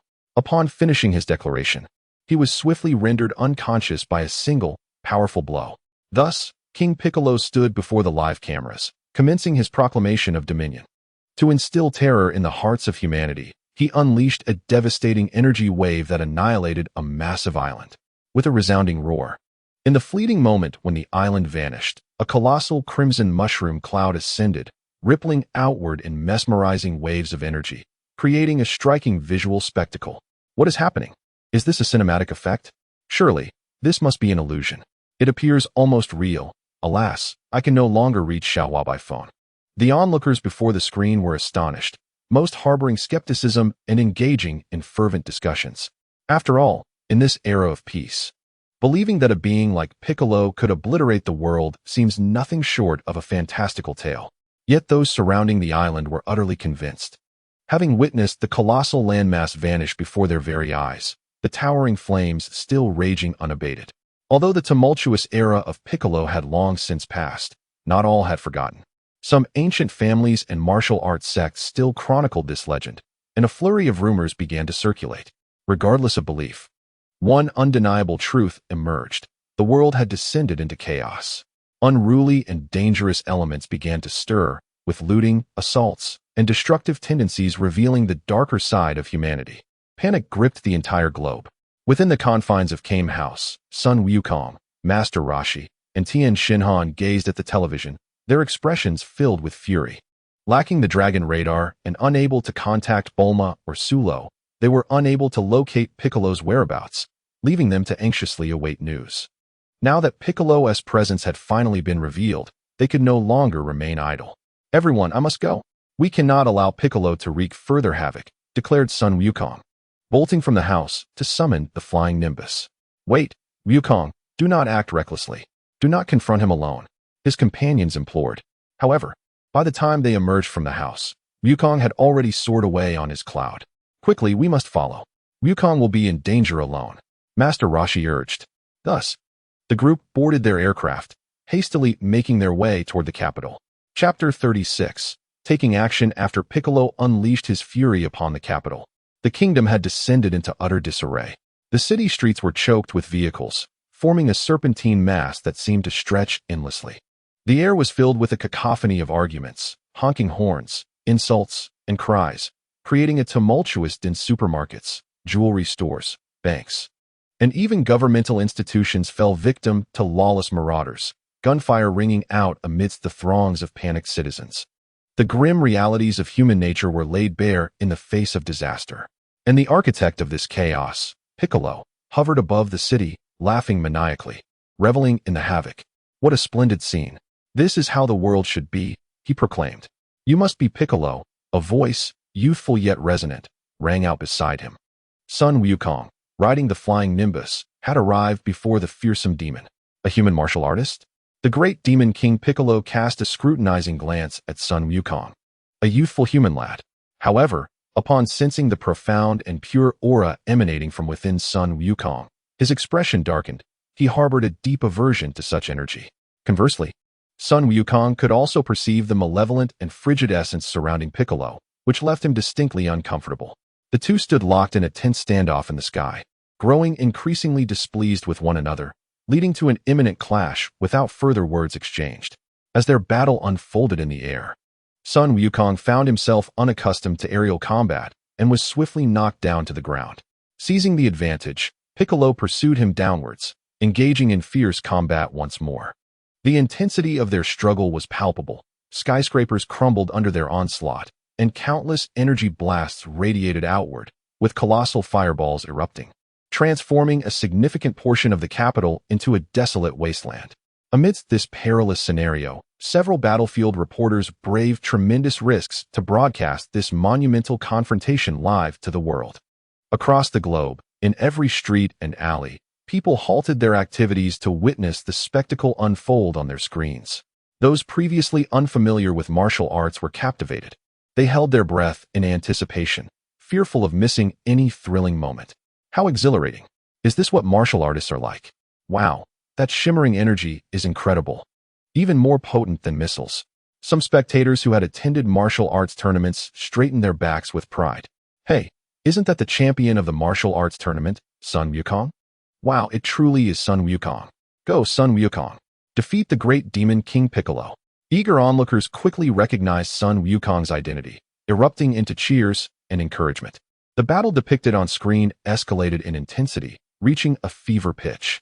Although Sun Wukong had not consumed the super divine water as in the original tale, his strength was formidable, perhaps even surpassing that of the great demon King Piccolo, tipping the scale of victory in his favor. Two demon warriors, sensing the tide turning against them, attempted to intervene but were swiftly dispatched by a single punch from Sun Wukong, as such high-stakes combat was clearly beyond their capabilities. Ultimately, the great demon King Piccolo was vanquished and lay defeated upon the ground. Yet, Scions possessed a tendency to revel in their victories. Faced with Piccolo's desperate pleas, Sun Wukong found himself momentarily hesitant. This fleeting moment of indecision allowed Piccolo to seize the opportunity, launching a devastating verbal attack that pierced through Sun Wukong's chest, dramatically reversing the situation. Thus, Sun Wukong found himself at the mercy of Piccolo's relentless assault, writhing in agony. Echoes of his pained cries resonated throughout the realm. Ha ha! Human boy, I must commend you. You are the strongest human I have ever encountered. Even the old man who sealed me away years ago pales in comparison to your strength. But all of this ends now. The great demon King Piccolo gazed down at the subdued Sun Wukong, a maniacal grin spreading across his face as he reveled in the pleasure of tormenting a formidable opponent. His fingertips coalesced with a dangerous glow, aimed directly at Sun Wukong. Rest assured, I shall summon all the martial artists of Earth to keep you company. You will not be alone, he cackled. High above, a figure floated silently, observing the unfolding drama. Sulo sighed softly at the sight of this theatrical scene, pondering why Sun Wukong remained incapable of altering his reckless habits. Was it inherent in Scion nature to indulge in such folly? After a moment of reflection, Sulo vanished from the sky, reappearing before the great demon King Piccolo in an instant. With a mere wave of his hand, Piccolo was struck as if by a devastating blow, collapsing to the ground, blood pouring from his mouth. Who are you? He stammered, disbelief filling his eyes as he regarded the youthful figure before him. A strange sensation washed over him. He felt utterly devoid of the courage to retaliate against this young man. Sulo, brother, you've come. Sun Wukong managed to lift his head, a familiar smile breaking across his face, only to be interrupted by a violent bout of coughing. Without uttering a word, Sulo crouched down and offered him a magical bean. After a brief moment of chewing, Sun Wukong swallowed it, and in an instant, it transformed into pure life energy coursing through him. He felt revitalized, and to his astonishment, his strength had notably increased. Thank you, Sulo, Sun Wukong expressed his gratitude. Sulo waved his hand dismissively, turning his attention back to the great demon king. At this moment, Piccolo's spirit crumbled. Not only had a powerful human suddenly appeared, but the young warrior he had labored to incapacitate had inexplicably regained his vitality. Impossible, impossible. This cannot be real. Piccolo felt an overwhelming sense of malice directed at him from the universe itself. Unconcerned with Piccolo's turmoil, Sulo delivered a swift kick that sent him soaring into the sky, subsequently unleashing a golden energy wave that tore a gaping wound into his chest. As he felt his life force rapidly depleting, Piccolo let out a grim laugh, his face contorting into a hideous grimace. From his mouth, he expelled a white egg, casting it into the distance. Child, remember to avenge your father. Let the name of the great demon King Piccolo resonate once more throughout the world.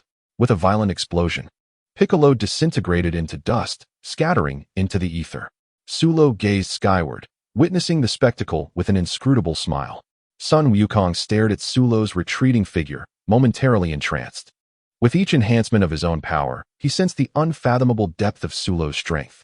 News of Piccolo's defeat spread to every corner of the globe, igniting jubilant cheers among the populace. Fantastic! The great demon king is dead. The world is saved. Individuals who have experienced great highs and lows find themselves immersed in joy upon glimpsing hope after despair. The two martial artists, destined to save the world, are indelibly etched in the minds of the populace, lingering persistently. At that moment, the thunderous roar of an aircraft reverberated through the skies. Your companions have arrived, Su Luo remarked with a smile. Ah, everyone has come as well. Ha ha. Sun Wukong looked up to see Master Roshi, Krillin, and others waving and cheering at him. Evidently aware of the news regarding the defeat of Demon King Piccolo, Sun Wukong waved back, joyfully responding to them. By the way, Brother Su Luo, Sun Wukong intended to say more, but he realized that Su Luo had already vanished from the spot, as if he had never existed. Chapter 37. The era of martial arts on Earth is about to begin on Earth. At the temple, the old Supreme Kai and Bobo stood at the temple's edge. The old Supreme Kai leaned on his staff, observing the mortal realm with a hint of melancholy. Although Demon King Piccolo had perished, a child remained, a being born from the essence of life that Piccolo had expended. This child could indeed be regarded as Piccolo's successor, which explained his continued existence. The old Supreme Kai was uncertain whether Su Luo acted out of concern for his life, but the presence of Piccolo's successor was undoubtedly a potential calamity. Life on the planet adheres to the laws of nature and develops in accordance with them. As a deity, he was bound by rules that prohibited him from intervening in mortal affairs unless absolutely necessary. Moreover, the deity could not resort to self-destruction to eradicate Demon King Piccolo from existence entirely, which left him feeling somewhat troubled. Bobo, being the assistant to the Supreme Kai, would naturally refrain from actions detrimental to him. Thus, during Piccolo's previous reign of terror, the temple had not intervened for this very reason. With a sigh, the old Supreme Kai said, Bobo, please inform Su Luo that he need not concern himself with me. He should eliminate Piccolo without hesitation. But, Supreme Kai, you and Piccolo are one. If he is destroyed, you too will perish, Bobo replied, expressing his unease. There is no choice. Piccolo is the source of the calamity I have left behind, and I must take responsibility for it, the Supreme Kai asserted with resolute determination, prepared for sacrifice. Ha ha. Supreme Kai, there is no need for such measures. A hearty laugh echoed as Su Luo materialized within the temple. The sudden sound startled the Supreme Kai and Bobo, but upon recognizing the visitor, their expressions softened into smiles. Supreme Kai, Bobo, it has been a while, Su Luo greeted them warmly. The Supreme Kai and Bobo nodded in acknowledgement with smiles. The Supreme Kai, with a serious demeanor, inquired, Su Luo, what do you mean by saying there is no need for such measures? Because I have experienced visions of the future, where Earth faces invasion from formidable outsiders. In that future, a cadre of powerful warriors will emerge to fight valiantly for Earth, defending its peace. Piccolo will be among those warriors, Su Luo explained. Piccolo will become a guardian of Earth? The Supreme Kai murmured, not questioning the statement. After all, Su Luo was always enigmatic, and there was no need for him to weave lies. As the celestial being contemplated that Piccolo would fight for Earth, he was overwhelmed with emotion, tears welling in his eyes. For many years, he had been burdened with guilt regarding Piccolo's past, feeling indebted to the planet. The thought that Piccolo would battle for Earth was a form of redemption. How wonderful, thought the celestial being. Bubbles produced a handkerchief to dab at the corners of his eyes, genuinely happy for the celestial being. Therefore, there was no need to overly worry about Piccolo. It was best to let things unfold naturally, Su Luo said earnestly. The celestial being composed himself, nodding with a serious expression. Now, there are some exceptionally gifted young individuals on Earth. If you wish to contribute to the planet, you might consider nurturing them, and I believe you already have such intentions. Correct? Su Luo smiled as he spoke. The celestial being nodded, somewhat helplessly admitting, truly, nothing escapes your notice. A few years ago, upon learning from you that there were so many formidable foes beyond Earth, I began to entertain the idea of training warriors for our world. He then shared his plans and the list of potential trainees, which included Sun Wukong, Chi-Chi, Tian Shinhan, Dumpling, Krillin, Yamcha, and Yajirobe. By the way, celestial being, I have a request, Su Luo continued, revealing the situation regarding the Namekians and his imminent departure from Earth, asking for the spacecraft he had arrived in. Oh, so I am a Namekian. No wonder I am different from others, the celestial being exclaimed in astonishment upon discovering his identity from Su Luo. When I created the Dragon Balls long ago, I felt a strange sense of familiarity. Could it be that someone from my distant homeland also crafted Dragon Balls? He mused. Indeed, Namekians possess the ability to create Dragon Balls, but it is a talent bestowed upon only a few exceptional individuals, Su Luo replied leisurely. Thank you, Su Luo, for enlightening me about my lineage, the celestial being said with a deep bow, feeling a sense of relief as the long-standing mystery of his origin was finally unraveled. Su Luo, somewhat taken aback by the celestial being's reaction, soon understood the depth of his feelings. The celestial being continued, I grew up in the Clouds 8-bit Highlands, where there was a peculiar house. Reflecting on it now, that house was indeed strange. It was the spacecraft I used when I came to Earth. Regarding the spacecraft, I shall gift it to you, the celestial being declared generously. That is splendid, Su Luo exclaimed joyfully. However, Su Luo, have you truly decided to leave Earth? Yes, the environment here is too comfortable. If I wish to grow stronger, I must take this step. I must engage in constant battle to enhance my combat abilities. With great strength, I can protect what I hold dear. Well then, let us journey to the Clouds 8-bit Highlands to retrieve the spacecraft. It has been years since my last visit, and I miss it dearly. What transpired next was that Su Luo and the celestial being traveled to the Clouds 8-bit Highlands to reclaim the spacecraft, while Bubbles remained at the temple to safeguard it. As the spacecraft required the language of Namek to navigate, Su Luo remained in the temple, diligently learning this language under the tutelage of the celestial beings. Meanwhile, Bobo was not idle. He followed the divine instructions and descended to the mortal realm to summon Son Goku, Chi-Chi, Tien Shinhan, and others to the temple for training. Upon returning to the palace after a recent interview conference, the King of the United Nations did not seek rest. Instead, he ventured into the archives to peruse the records pertaining to martial arts. The more he read, the more astonished he became, discovering that the world of martial arts harbored numerous secrets shrouded by history. He learned of the invasion by the Demon Clan 3 centuries prior, the glorious epics of martial arts, the enigmatic Superpower Academy, and the revered martial arts sanctuary, Karen Tower. Through uncovering these clandestine events, the king profoundly recognized that the world was far more complex than it appeared. Clearly, Earth required not only scientific advancement, but also a renewed focus on the development of martial arts. Days later, the turmoil around the globe had settled.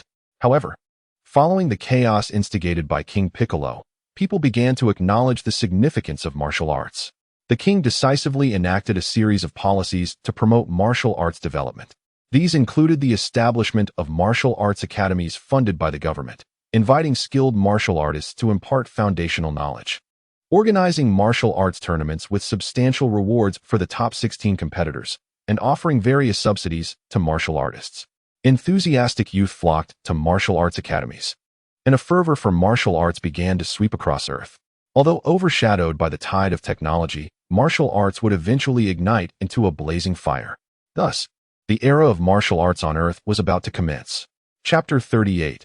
Departure, Journey through the Cosmos. After several days of mastering the Namekian language, Su Luo returned to his island. Upon entering the villa, he found Lazuli and Bulma lounging carelessly on the sofa, each with a snack in hand. Engrossed in a romantic film on television, Su Luo cast a glance at the program, rendering him speechless. What a contrast! While he toiled outside, they were comfortably watching love stories at home. Su Luo plopped down beside Lazuli and snatched the snacks from her grasp, pouring them into his mouth in a single sweep. Oh, Auro, you're back. You must be exhausted, Lazuli exclaimed with a cheerful smile. Bulma also perked up and greeted him with a grin. I'm starving, Su Luo remarked with a slight pout. All right, I'll prepare something to eat, Lazuli replied gently as she made her way to the kitchen. Bulma's eyes sparkled mischievously. I'm coming too. Su Luo felt a wave of trepidation. Please don't cause chaos in the kitchen. The mere thought of Bulma's previous culinary disaster sent his stomach churning. What do you mean? My cooking skills have greatly improved lately. Just wait and see, Bulma retorted, her mood shifting as she noticed Su Luo's disdainful expression. She rolled up her sleeves, determined to head to the kitchen. Wait, I need to discuss something with you first. Come with me, Su Luo interjected, pulling her aside. Alone together, with matters to discuss, Bulma's mind flickered back to the romantic confessions she had just witnessed on television, causing her cheeks to flush as she allowed Su Luo to lead her outside. If Su Luo were to discern her innermost thoughts, she might exclaim, "You are overthinking." Outside the villa, Bulma bashfully gazed at Su Luo and inquired, "Is there something you wish to discuss?" Su Luo, perplexed by Bulma's flushed countenance, withdrew a spaceship from his spatial realm, rubbed his hands together, and said, "I would like to ask for your assistance in modifying this spaceship." To his surprise, Bulma readily replied, "I am willing." "Oh, that is splendid. Thank you. I shall entrust you with the spaceship." "Huh? The spaceship?" Bulma, coming to her senses, stared blankly at the colossal object before her. "Isn't it to be? Indeed, this spaceship has seen better days, and it lacks essential living amenities. Hence, I seek your expertise in enhancing it. You are a genius in this area, and I trust it will not pose a challenge for you." Although research on spaceships is scarce in this era on Earth, Su Luo believed that for Bulma and her family, it should not be an insurmountable task, especially considering that in the original narrative, they managed to improve it in a mere span of time. Idiot. As Su Luo's enthusiasm grew, Bulma, feeling flustered, stepped on his foot in annoyance and stormed into the villa. "What's with her?" Su Luo pondered, baffled. She agreed so readily. Yet she throws a fit over a minor condition. How unreasonable. An hour later, Su Luo beheld an array of delectable dishes on the dining table, instantly igniting his appetite. He picked up his chopsticks and began to feast heartily. One must admit that Lazili's culinary skills had significantly improved. The aroma of the dishes alone was enough to whet anyone's appetite, and the taste was exquisite, leaving a lingering aftertaste that was utterly delightful. Her cooking had undoubtedly reached the pinnacle of culinary artistry. Delicious, truly delightful, it's simply irresistible. "Another bowl, please." Lazili felt a surge of joy as she watched Su Luo's contented demeanor, her cheeks occasionally flushing with happiness. At times, Su Luo would eat too hastily and choke, prompting Lazili to quickly reach out and pat his back to ease his discomfort. "Aluo, take your time. No one is competing with you," Bulma remarked, rolling her eyes while engrossed in her own work. It's truly fragrant." After satisfying their hunger, Su Luo and Lazili strolled hand in hand along the shoreline, discussing their aspirations of venturing into the cosmos and seeking her perspective. Lazili, with a resolute expression, remained silent. "All right." Observing the determination in Lazili's gaze, Su Luo uttered a single word. They shared an understanding, often comprehending each other's thoughts through mere glances. "What?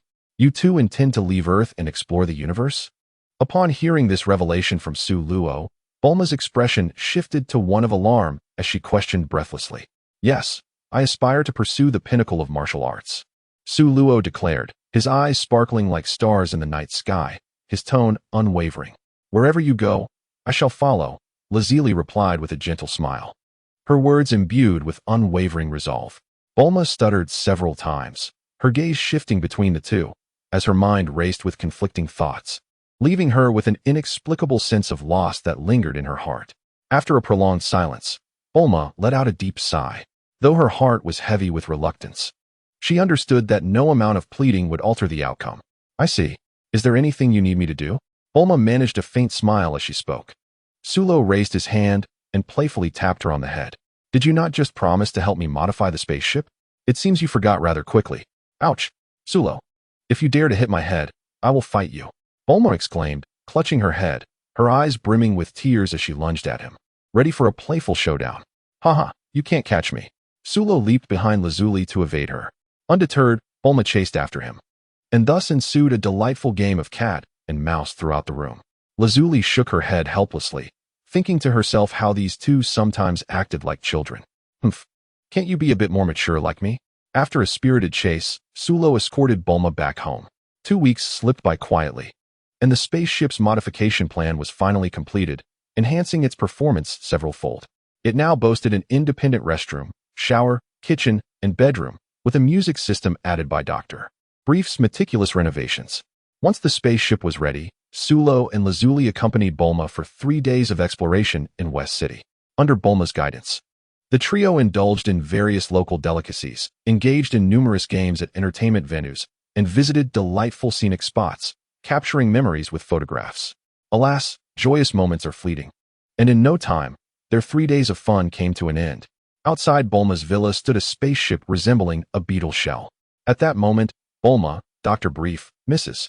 Brief, Sulo, and Lazuli gathered beside the ship for an emotional farewell. "I've installed a sound system inside. You can listen to music during your journey," Dr. Brief said with a beaming smile. "Haha, thank you, Dr. Brief," Sulo replied. "Lazuli-chan, remember to return early." Mrs. Brief added cheerfully. Bulma, feeling a bit downcast, gazed at Sulo and Lazuli before biting her lip, stepping forward to embrace them both tightly, and then flashed a big smile. Be careful. Understood. Sulo and Lazuli nodded in agreement. They waved goodbye to the three, boarding the spaceship while Bulma watched with wistful eyes. With a resounding roar, the spaceship transformed into a streak of light, soaring into the sky and vanishing in the blink of an eye. Make sure to come back.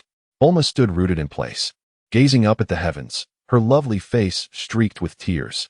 The cosmic journey of Sulo and Lazuli had begun.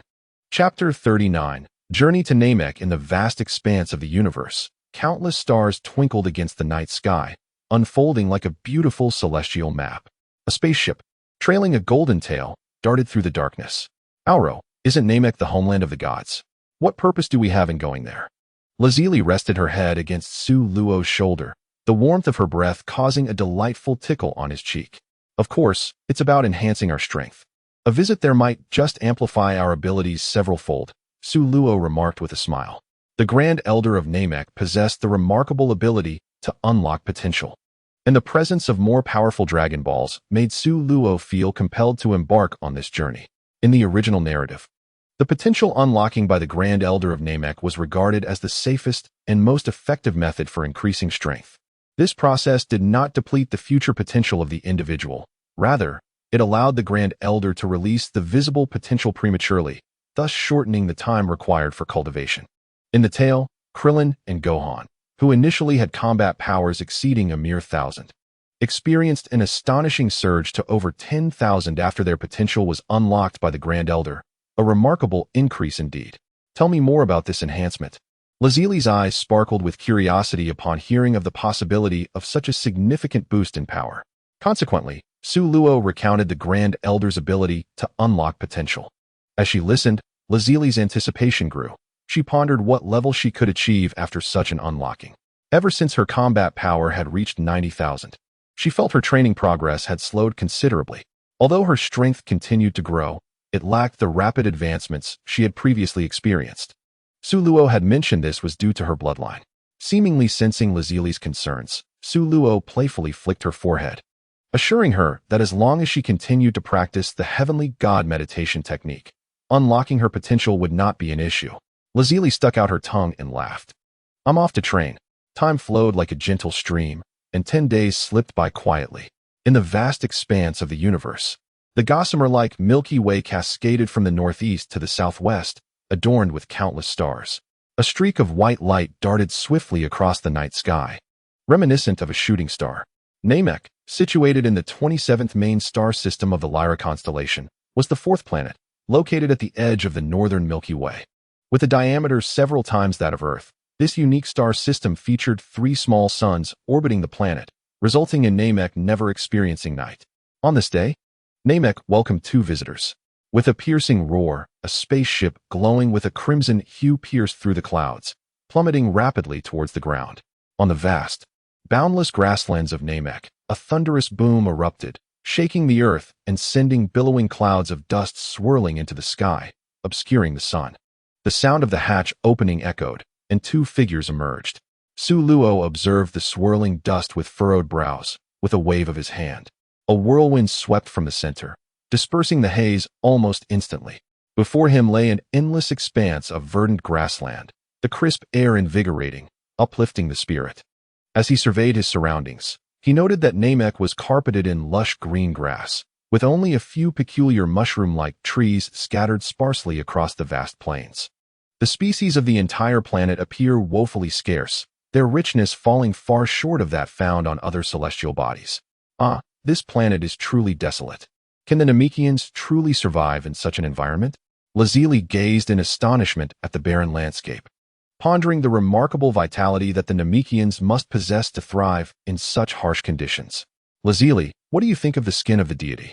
Su Luo inquired, refraining from an immediate answer and instead posing a question in return.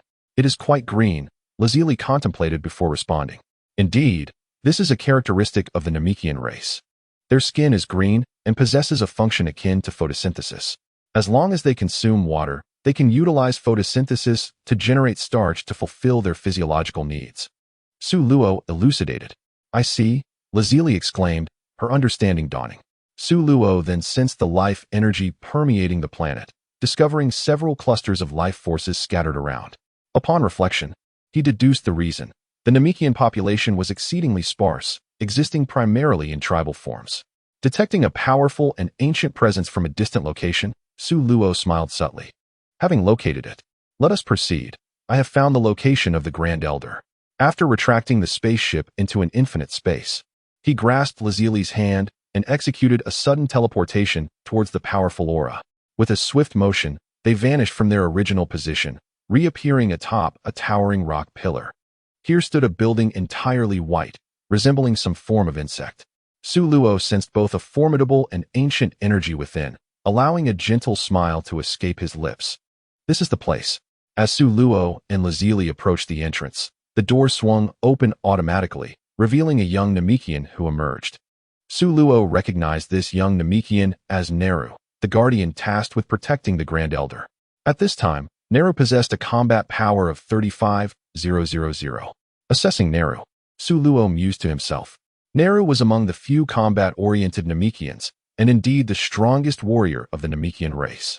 At the start of the original Namek saga, Neru boasted a combat power of 42,000, nearly perishing in battle against Frisia, ultimately merging with Piccolo upon his arrival on Namek, becoming a part of Piccolo's strength. Halt!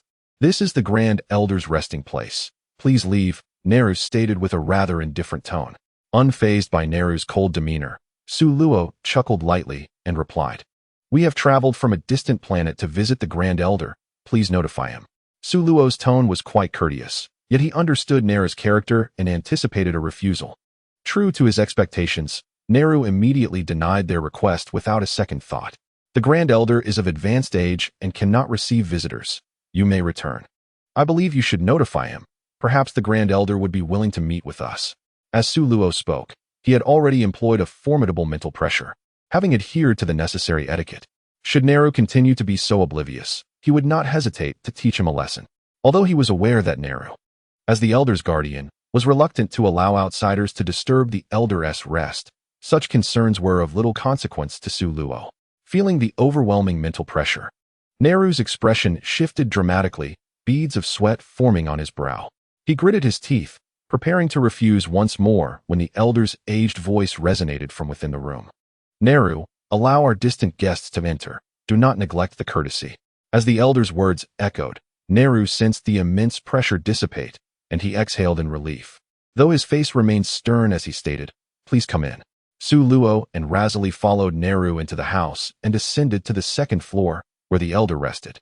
Chapter 40. The Elder and the Unleashing of Potential. The Elder, an ancient and imposing figure, reclined in a stone chair, struggling with every slight movement due to his frail condition. This was the esteemed Elder of Namek. Su Luo narrowed his eyes, surveying the Elder, sensing both his grandeur and the weight of his years. The Elder was the sole survivor of the great climatic upheaval that had befallen Namek centuries ago. All Namekians currently inhabiting the planet were his descendants. "Younger one," the Elder rasped, "I perceive a noble essence within you, suggesting a remarkable lineage. Might I inquire as to your purpose on Namek?" With considerable effort, the Elder raised his eyelids to appraise Su Luo, his voice frail, akin to a flickering candle threatened by the wind, as if it could extinguish at any moment. "A noble essence?" Su Luo mused. Realizing the Elder referred to his life dimension, and without further contemplation, he revealed his intent. "Greetings, venerable Elder of Namek. It is said that you possess the ability to unlock human potential. I have come in hopes that you could assist us in enhancing our strength." "You are quite astute to be aware of my abilities," the Elder replied slowly. "I sense the goodness in your hearts. Thus, I shall grant your request." "Wait, esteemed Elder," Neru interjected, growing anxious at the Elder's unhesitating affirmation. "Utilizing such abilities would severely deplete your vitality." As the Elder's guardian and child, Neru was deeply concerned about the implications of such an act on his father's lifespan. "Fear not, Neru," the Elder chuckled softly. "This is my unique ability. Employing it does not exhaust my strength." Neru hesitated, torn between his instincts and obedience to the Elder's words, ultimately choosing silence. "Who shall begin first?" "I shall," Su Luo declared, stepping forward to stand before the Elder. The elder placed his broad palm atop Su Luo's head, nearly enveloping it entirely. After a moment of meticulous sensing, the elder expressed astonishment. This young man harbors several remarkable forces within him, yet to be unearthed. Moreover, there exists a force that not only evokes a sense of familiarity, but also exudes a subtle pressure, which is indeed perplexing. However, he refrained from voicing his inquiries. For every individual harbors their own secrets. Let me see if I can draw it out, the Grand Elder mused, subsequently activating his abilities to awaken the latent power within Su Luo. A white flame manifested upon Su Luo's exterior, and he felt a sudden surge of warmth enveloping him, transforming into pure strength that coursed through his being. As the Grand Elder cultivated this potential, an overwhelming aura erupted from Su Luo's core. 560,000, 720,000, 960,000. Lazuli gazed intently at Su Luo, perceiving the astonishing energy radiating from him, far surpassing previous levels. Meanwhile, the meek star inhabitant, Neru, displayed an expression of sheer astonishment. Su Luo's aura continued to ascend. 1,080,000, 1,210,000. Ultimately, it stabilized at an impressive combat power of 1,320,000. A magnificent energy surged into the heavens, causing the clouds above to swirl violently, as if an invisible hand were stirring the very fabric of the sky. Such terrifying potential. I have merely tapped into a minuscule fraction of it, and it has escalated to such a formidable degree. The Grand Elder's face illuminated with shock as he gazed at Su Luo, recognizing that this young man, as long as he does not falter along the way, is destined to stand at the pinnacle of this universe.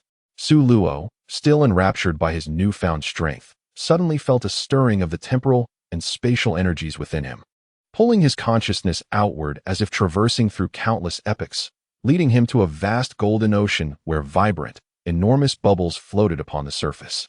Before he could fully observe this spectacle, his consciousness was drawn back into his body. After several moments, Su Luo regained his bearings, slightly shifting his form. The sound of crackling, akin to popping beans, resonated around him, imparting a sensation of lightness. Feeling the surging energy within, Su Luo's face radiated with delight. 1,320,000 combat power. Grand Elder, I am immensely grateful to you. Oh, it's nothing. A mere gesture on my part. I could only awaken a tiny fraction of your potential. The remainder is up to you, and there are indeed several astonishing powers hidden within you, though regrettably, I cannot assist in awakening them. Several astonishing powers. Could it be that beyond the temporal and spatial energies, I might awaken other abilities? Su Luo pondered, becoming increasingly exhilarated. Young man, ever since I laid eyes on you, the visions of the future in my mind have inexplicably shifted, becoming hazy. Yet, I sense that a tremendous upheaval will soon threaten Meek Star, and I hope that you will lend your aid when the time comes. Grand Elder, rest assured, should Meek Star face peril in the future, I will undoubtedly come to its aid, Su Luo affirmed with a nod. Upon receiving Su Luo's promise, the Grand Elder's countenance brightened with a smile. I am profoundly grateful to you for that. Young lady, come forth as well. Allow me to assist you in enhancing your potential. Upon hearing the call of the elder, Lazuli stepped forward, her face alight with anticipation. The elder placed his broad palm upon her head and subsequently activated his powers. A radiant white light emanated from his palm, and white flames enveloped Lazuli. Once the process concluded, the elder withdrew his hand. Su Luo observed as Lazuli's aura surged dramatically, ascending from 90,000 to 360,000, a remarkable fourfold increase. Feeling the enhanced energy coursing through her, Lazuli burst forth with excitement. Gazing at the Dragon Ball behind the elder, Su Luo was struck with a thought and spoke. Elder, I have another request. Might I borrow the Dragon Ball behind you? Oh, you are aware of the Dragon Ball. I wonder how you came to know of this, the elder replied, astonished. Su Luo then explained the situation regarding the Earth God. I see, it has come to my recollection. That must be the child of Kadaz. I never imagined he would safely reach Earth. Splendid news indeed. However, it is unfortunate that upon becoming a god, he was split into two beings. Thus his innate talent would be halved, the elder reflected with a hint of melancholy. Understanding the circumstances, he reached back to retrieve the Dragon Ball and handed it over to Su Luo. This Dragon Ball is entrusted to you. I have faith that you will wield its power responsibly. The elder, possessing the ability to discern good from evil, was confident that Su Luo would not misuse the Dragon Ball's might. He then instructed Neru, accompany them to gather the remaining Dragon Balls from the various villages. Although Neru was reluctant to leave the elder's side, he complied with the elder's command. "Follow me. I will lead you to the other Dragon Balls," Neru announced as he stepped outside. Su Luo and Lazili exchanged glances before following him out. "Earthlings, regardless of your intentions, I hope that once you have fulfilled your wishes, you will refrain from disturbing the elder further." Considering his advanced age, Neru stated coldly as they exited the dwelling, his previous aloof demeanor dissipating. "Rest assured, I believe there will be no further disturbances for the elder," Su Luo replied with a smile. Neru nodded in acknowledgement and then soared into the sky, with Su Luo and Lazili closely trailing behind. In a short span of time, the trio traversed all the major villages on Namek, and with Neru's assistance, Su Luo and Lazili successfully collected all 7 Dragon Balls. Chapter 41. 3 wishes. Having gathered the 7 Dragon Balls, Su Luo instructed Neru to depart, as he was proficient in the Namekian language and did not require assistance. Su Luo and Lazili then flew away from the Namekian settlement to an open area. Once they had arranged the Dragon Balls, Su Luo proclaimed loudly in the Namekian tongue, "Come forth, Shinran." The Dragon Balls began to pulse with increasing frequency, accompanied by a resonant hum, as if the dragon itself were softly intoning. The sky was shrouded in a dense layer of dark clouds, within which golden lightning writhed, accompanied by the resounding roar of thunder, reminiscent of a wrathful deity. The scene evoked the summoning of the Earth's dragon, albeit with a far grander spectacle.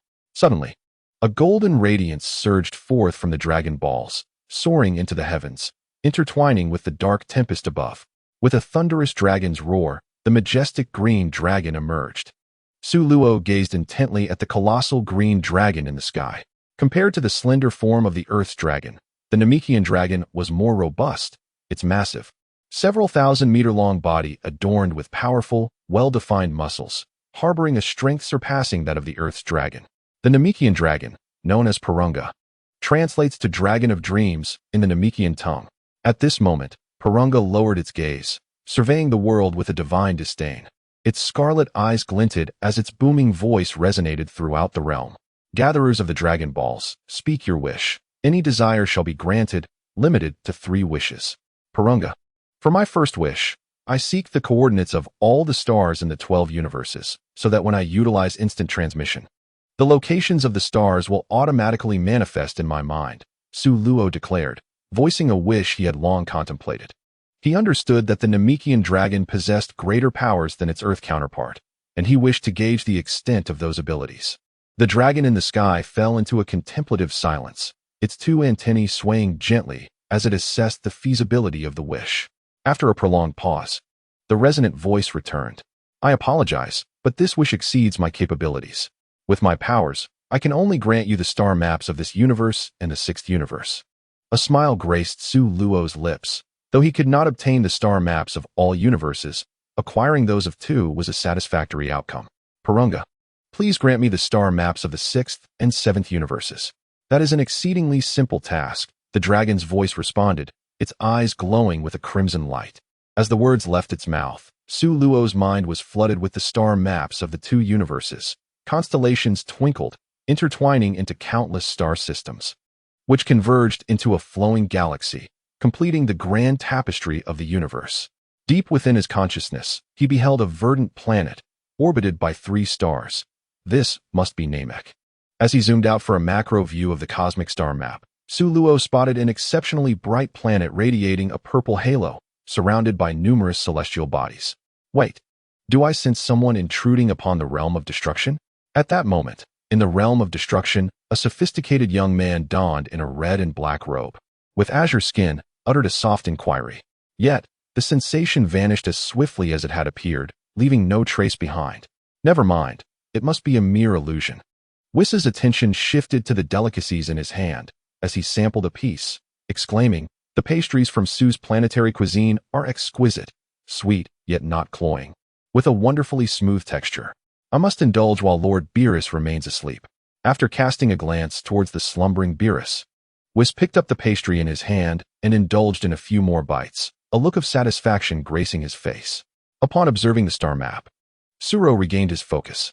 The celestial images in his mind swiftly concealed themselves, vanishing without a trace. Of course, they had not truly disappeared. They would only manifest when needed. State your second wish. The resounding voice of the dragon echoed once more. O dragon, grant Lazili a chance at resurrection, Suro articulated after a moment's contemplation. Venturing through the cosmos is fraught with peril, and a moment's misfortune could lead to demise. Thus, it was prudent to afford Lazili another opportunity at life. This wish is quite simple. A flash of red light flickered in the dragon's eyes. The second wish has been fulfilled. Now speak your final wish. O dragon, allow me to master the language of the gods, Suro declared after a brief silence. This wish was exceedingly straightforward. The dragon's eyes shimmered with crimson light. As the dragon's will was invoked, a new language suddenly emerged in Suro's mind. It was indeed the language of the divine. Suro uttered a phrase in this sacred tongue. How handsome I am. The divine language, once spoken, resembled the recitation of scripture, arcane and esoteric, but it served as the universal means of communication among deities. Suro's desire to learn the divine language was not motivated by a yearning to converse with the gods. He had no such leisure. The divine tongue was the key to wishing upon the Super Dragon Balls. The Super Dragon could indeed fulfill any wish, even restoring universes obliterated by the Omni King in the original tale, showcasing its unparalleled power. Although he currently lacked the ability to gather the Super Dragon Balls, it was wise to prepare in advance. After all, one could inadvertently collect them all. Human, your wishes have all been granted. Until we meet again.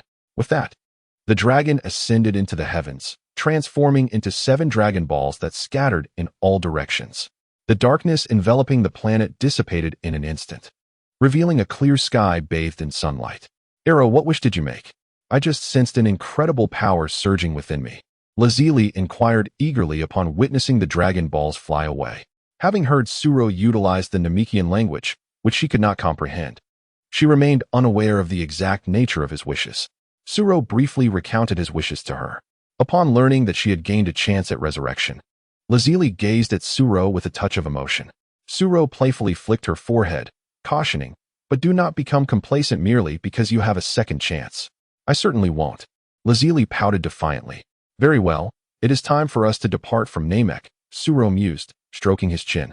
With his power having significantly increased, he sought a place to diligently train and master his newfound strength. The optimal method, he concluded, was to solidify his burgeoning power through combat.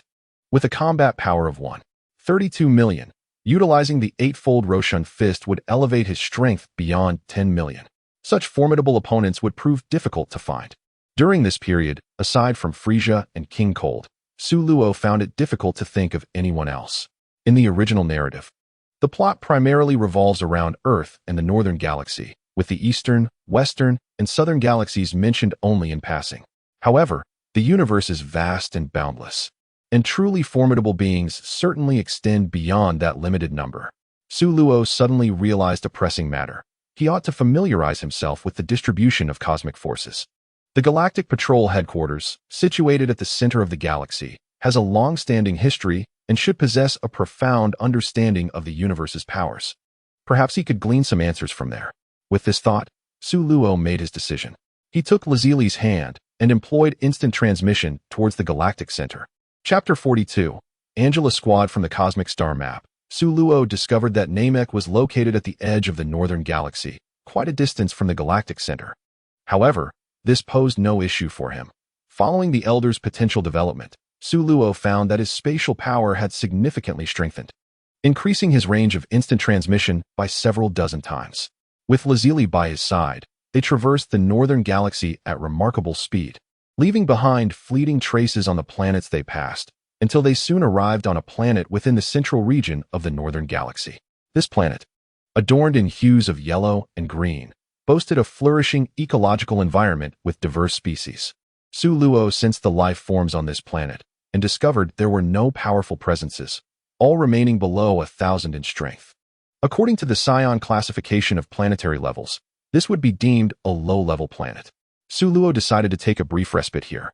The continuous long-distance instant transmissions had taken a toll on his stamina, and he needed to rest while also addressing his hunger. The two made their way to a riverside, where they unpacked their ingredients and cooking utensils, entrusting the culinary task to Lazili, a master chef. Su Luo strolled around the planet, observing that it was still in a primitive civilization stage, with tribes scattered throughout. A dozen peculiar indigenous creatures chattered in a language unintelligible to Su Luo, and upon noticing him, they appeared to regard him as potential prey. Unfazed, Su Luo casually bestowed upon them an energy blast. With a resounding boom, the indigenous beings vanished from existence. After exploring further and finding nothing of particular interest, Su Luo returned to the original spot. At that moment, Lazili had prepared a delicious meal.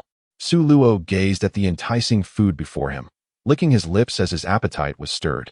He eagerly grabbed his chopsticks and began to feast. Just as they were relishing their meal, a small spacecraft broke through the planet's atmosphere, rapidly descending towards a nearby primordial forest. With a thunderous crash, the ground trembled slightly. In the distance, Su Luo sensed 3 powerful auras approaching. Lazili, placing a piece of meat near her mouth, spoke slowly. Su Luo nodded slightly, as 3 formidable auras rapidly approached from outer space, clearly indicating that someone had arrived on this planet aboard a spacecraft.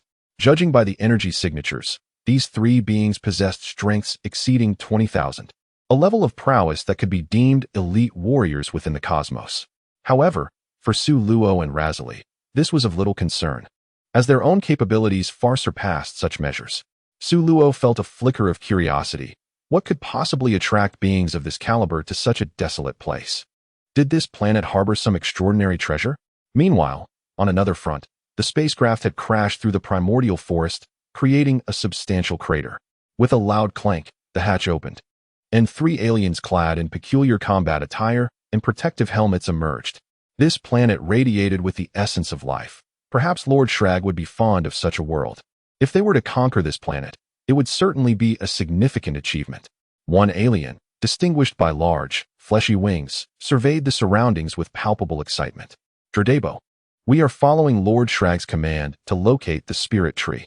If we do not find it swiftly, you know the consequences, cautioned a pale-skinned alien. Upon hearing this, the one named Drodebo shivered and nodded vigorously. Yes, but Captain Angela, do you truly believe this planet harbors a spirit tree? Legends say it drains the life energy of the entire planet, yet this place is teeming with vitality. Something seems amiss. After all, it's merely a rumor. No one has ever seen the spirit tree. It is entirely possible that the reality contradicts the tales, Captain Angela speculated. Angela's assertion found resonance with a rather toad-like alien named Metamachi, who nodded in agreement. Let me first gauge the strength of this planet's natives, he said. Beep, beep, beep. Electronic sounds erupted as a series of data illuminated the lenses of their visors. Drodebo scoffed at the readings, a bunch of rubbish. They don't even possess a combat power of 1,000. Metamachi and Angela exchanged disdainful glances in response. What faction do you belong to? A calm voice inquired. Who? The trio of Angela furrowed their brows and turned to see a man and a woman hovering not far away. Given that you were able to approach us silently, it appears you possess commendable abilities, Angela remarked with a sly smile, analyzing the data transmitted to her visor. The 2, with combat powers of merely 100, seemed trivial enough for her to dismiss. Captain Angela, Metamachi, allow me to handle these 2. Drodebo grinned menacingly at Su Luo and Razali. Ugh, what a hassle. Metamachi shrugged helplessly. Drodebo, take care not to kill them all. Remember to leave one alive, Angela said, crossing her arms, adopting a spectator's demeanor. Understood, Drodebo replied. I advise you to be benevolent, or you may not live to regret it, he threatened. Upon overhearing the dialogue among the 3 from the cosmos, Su Luo's expression darkened, and his tone grew notably indifferent. Angela and her companions exchanged glances, before erupting into peals of mocking laughter. A mere wretch with a combat power of less than 1,000 dares to proclaim he will slay us. How utterly ridiculous. Their trio was the elite squad under the command of Slag, each member possessing terrifying strength. Now, they were threatened by an indigenous individual? Indigenous people were merely frogs in a well. Let us witness how you intend to kill us. After mocking, Drodebo eagerly rubbed his fists together, unable to contain his anticipation to see the 2 natives in a state of panic. A glint of icy determination flickered in Su Luo's eyes. It seemed these 3 had completely underestimated him. Lazili, let it be as they wish. All right, I have long found them displeasing. Excitement shimmered in Lazili's gaze, and she could no longer restrain herself. Suddenly, her aura erupted fiercely. In an instant, an overwhelming sense of oppression enveloped the surroundings, as if the air had dropped several degrees, and the entire space seemed to solidify. What? Angela and her companions stared in disbelief at the rapidly ascending data on their screens, their expressions shifting dramatically. Finally, there came a series of explosive sounds. Bang, bang, bang. The detectors exploded. Chapter 43. Self-destruction. The detectors had indeed detonated. Angela's expression soured. This was the latest model, with a detection limit of 50,000. This meant that the woman possessed at least 50,000 in combat power, a level that even he himself could barely reach.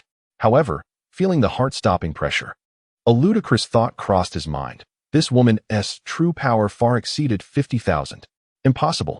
The detectors must be malfunctioning. Yes, they must be defective. How could such a lowly native possess such strength? Metamachi and Daradabo roared in unison. Foolish comrades. Angela cursed silently, wishing he could pry open their skulls to see if they were filled with water. The detectors had exploded, even if they doubted the instruments. Could they not feel the formidable pressure emanating from her? Furthermore, there was that man. Though his strength was unknown, he was surely not a simple character. With this thought, Angela quickly donned a smile. My esteemed sirs, it's all a misunderstanding. Captain, what nonsense. This woman is merely bluffing. Allow me to teach her a lesson. Daradabo retorted, visibly displeased. Angela's face darkened. He had never regretted anything more than being allied with such dim-witted individuals. Teach me a lesson?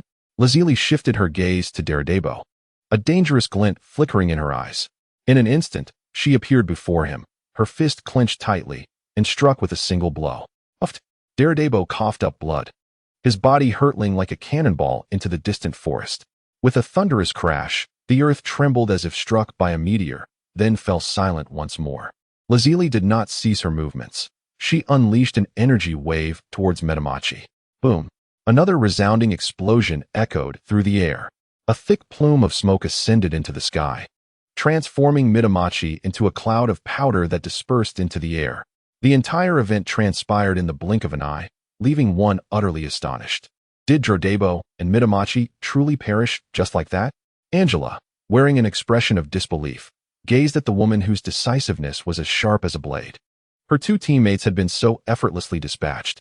Lazili cast a frigid glance at the last remaining adversary, Angela. Sensing a tightening in her chest, Angela furiously summoned her energy, unleashing her full potential as a chilling black aura swirled around her, exuding an almost mesmerizing intensity. Sulo's lips curled into a smirk as he observed the pale-skinned Angela. Had she truly exerted herself to the utmost? With a combat power of 50,000, it appeared she was no ordinary foe.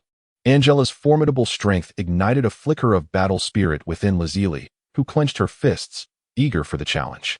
Lazili, allow me to take this one, she implored. What? I haven't even had my fill yet. You've already vanquished two opponents. The last one should be mine. Very well, Lazili conceded, waving her hand and stepping aside. As she watched the two engage in a discussion about who would take the stage next, Angela felt a surge of indignation. Furious, she bellowed, it matters not who comes first.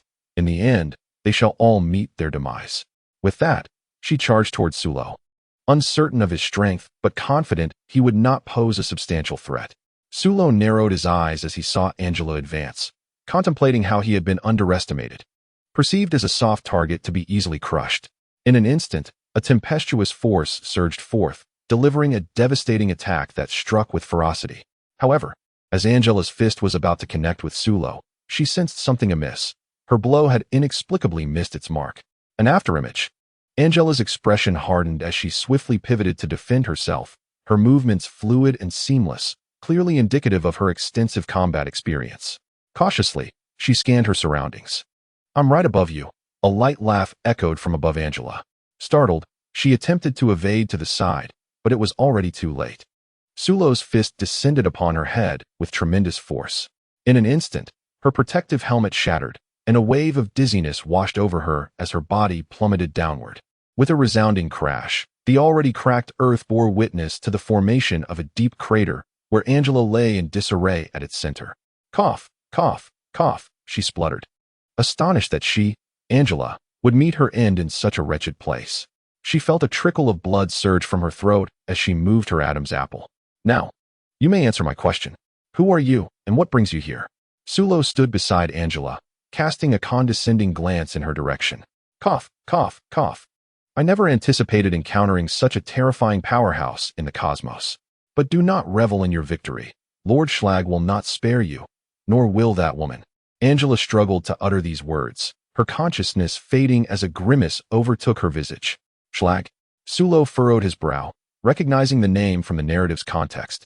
Before Luo could fully comprehend the situation, he found himself witnessing an unexpected action from Angela. To his astonishment, her body began to swell dramatically. Ha ha. Since we are all destined to die, let us descend into hell together, she declared. Luo felt a sense of foreboding and swiftly activated his teleportation ability. Appearing beside Lazili, and they vanished from their location. A resounding boom echoed in the air, followed by the emergence of a colossal mushroom cloud that soared into the sky. The raging flames painted the surroundings in a fiery hue, while the violent energy surged outward, obliterating everything in its path, reducing them to mere dust. Once the energy storm subsided, a massive crater spanning hundreds of kilometers revealed itself, where molten lava churned with wild abandon. And pillars of magma erupted, as if the very depths of hell had been unleashed. Meanwhile, Luo and Lazili found themselves on another planet. Is this the state of extraterrestrial beings nowadays? They self-destruct at the slightest provocation, Luo remarked with a touch of sarcasm. Desiring company in their final moments, perhaps? Lazili chuckled softly. Putting that extraterrestrial aside, what intrigues me more is the name Slag that he uttered before his demise. Luo narrowed his eyes and inquired. Do you know of this individual, Aloe? Slag is a character from the Dragon Ball movie series. A Namekian who was sent to Slag Star as an infant when his home planet faced destruction. Unlike other Namekians, Slag was born with formidable combat prowess and an extreme inclination towards malevolence, surpassing even adult warriors in strength, marking him as a once-in-a-century super Namekian. During his time on Slag Star, he wielded his immense power to dominate, declaring himself king and leading his subordinates in a relentless campaign across planets, leaving a trail of destruction in his wake. His strength and wickedness only intensified with age, ultimately proclaiming himself the emperor of the cosmos. When he invaded Earth, he was ultimately defeated by Son Goku. The thought of such a formidable adversary stirred Luo's blood, igniting a desire within him to engage in battle.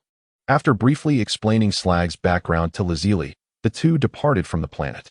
Chapter 44. The Galactic King. Meanwhile, in a distant star system known as Slag Star, the headquarters of the once great cosmic ruler, Slag, lay shrouded in an aura of decay.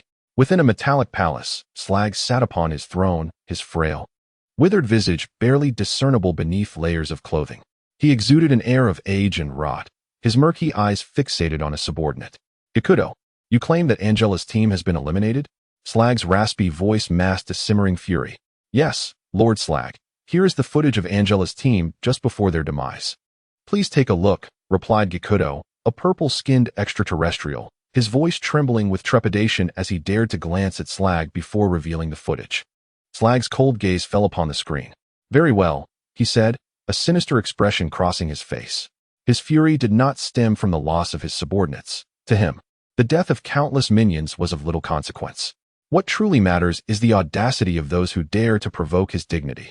In bygone years, Shrag traversed the cosmos for centuries, with few rivals, proudly claiming the title of Cosmic Emperor. How glorious it was! Yet, during a fateful encounter with the Frost clan, the king cooled and his two sons, he suffered the most devastating blow of his life, marking the end of his reign as Cosmic Emperor. The territories he had fought to claim over the years were entirely divvied up by the Cooled family. Ultimately, in a desperate bid for survival, he was left to hide within Shrag Star, merely existing in shame. This was the disgrace of Shrag's life. Shrag yearned for vengeance. He sought to reclaim all that he had lost. However, the frailty of his aging body and waning powers rendered him powerless. Through an ancient tome, he learned that the fruit of the spirit tree could restore vitality. Thus, he dispatched all his subordinates to seek it out. Among them was the Angela Squad, the most elite of all. Setting aside the affairs of the Angela Squad, Shrag inquired gloomily, has there been any news of the spirit tree? Not yet, replied Gakudo. beads of cold sweat trickling down his brow, cautiously. So, what you bring me are merely ill tidings. No, no, Lord Shrag, please wait a little longer. News of the spirit tree will surely arrive soon, Gigudo stammered anxiously. However, as soon as he finished speaking, a crimson beam pierced through his skull with a searing intensity. Gigudo fell lifeless to the ground. Shrag's finger, from which a wisp of smoke curled, revealed his brutality. Any slight displeasure, even towards his own subordinates, could lead to their immediate demise without a shred of hesitation. Meanwhile, at the heart of the galaxy, the Galactic Police Headquarters, a colossal structure forged from exotic metals, loomed like a grand navigational console suspended in the starry expanse. The Galactic Police was established as a righteous organization to combat malevolent forces and maintain peace across the universe. Its origins shrouded in mystery, seemingly linked to the great king of the world. At that moment, several officers, each with distinct appearances, patrolled the space corridor. Simultaneously, Sulo and Lazili abruptly materialized before them. Who goes there? The sudden appearance of Sulo and Lazili startled the officers, who swiftly raised their energy weapons, the barrels glowing faintly red, prepared to fire at any moment. Upon getting a clearer view of Sulo and Lazili, an older officer incredulously exclaimed, "Impossible. How can they be Scions? Aren't they supposed to be extinct?" Scions. The younger officers immediately heightened their vigilance, tightening their grips on their weapons. Although they had never encountered a Scion, the notorious reputation of the Scions echoed throughout the galaxy, synonymous with brutality and wickedness, making it impossible to remain oblivious. "Hey, are your eyes failing you? We are not Scions. Scions have tails," Sulo replied with exasperation. "Scions bear a striking resemblance to humans on Earth. However, the disparity in fame between the two is strikingly vast. One is renowned, while the other remains obscure. There is indeed a reason why he is regarded as a Scion." "Humph, do not attempt to quibble. Simply severing that tail would suffice. Do you think you can deceive me?" The elder police officer, with an air of having seen through everything, scoffed at Su Luo. Suddenly, Su Luo found his argument quite persuasive, leaving him speechless. "Forget it, believe what you will. I have no intention of wasting time here. Farewell." With that, Su Luo and Lotzi Li vanished from sight amidst the gazes of the crowd. "Where did they go?" a young police officer exclaimed, dumbfounded. "This is bad. They must have infiltrated the police headquarters. Quickly, inform the Galactic King." The elder officer, visibly anxious, hastily gave the order. He then produced a brooch-like alarm device and pressed it. Instantly, the headquarters erupted in a cacophony of alarm bells, signaling an invasion by foes. In the Galactic King's Grand Hall, resembling a jellyfish adorned with numerous tentacles and crowned regally, the Galactic King was engaged in conversation with a young police officer. "Gak, I am entrusting you with a crucial task. The planet Cartas is currently under siege by a band of cosmic marauders. I have transmitted the detailed profiles to your holographic brain. Ensure their capture." "Yes, Galactic King." Gak, resembling a slightly more heroic version of Ultraman, replied with wide, bulbous eyes. Bowing respectfully, "You must be the Galactic King." A strange voice resonated throughout the spacious hall. "Who dares trespass into the Galactic Police Headquarters?" Gak, possessing keen observational skills, was the first to notice Su Luo and Lotzi Li's intrusion into the hall, swiftly positioning himself to shield the Galactic King. "Are you Earthlings?" "No. Earthlings should not possess such terrifying strength." Gak, familiar with Earth, scrutinized their appearances, momentarily perplexed, before dismissing his own suspicions. In his mind, Earthlings were a feeble race, incapable of arriving here.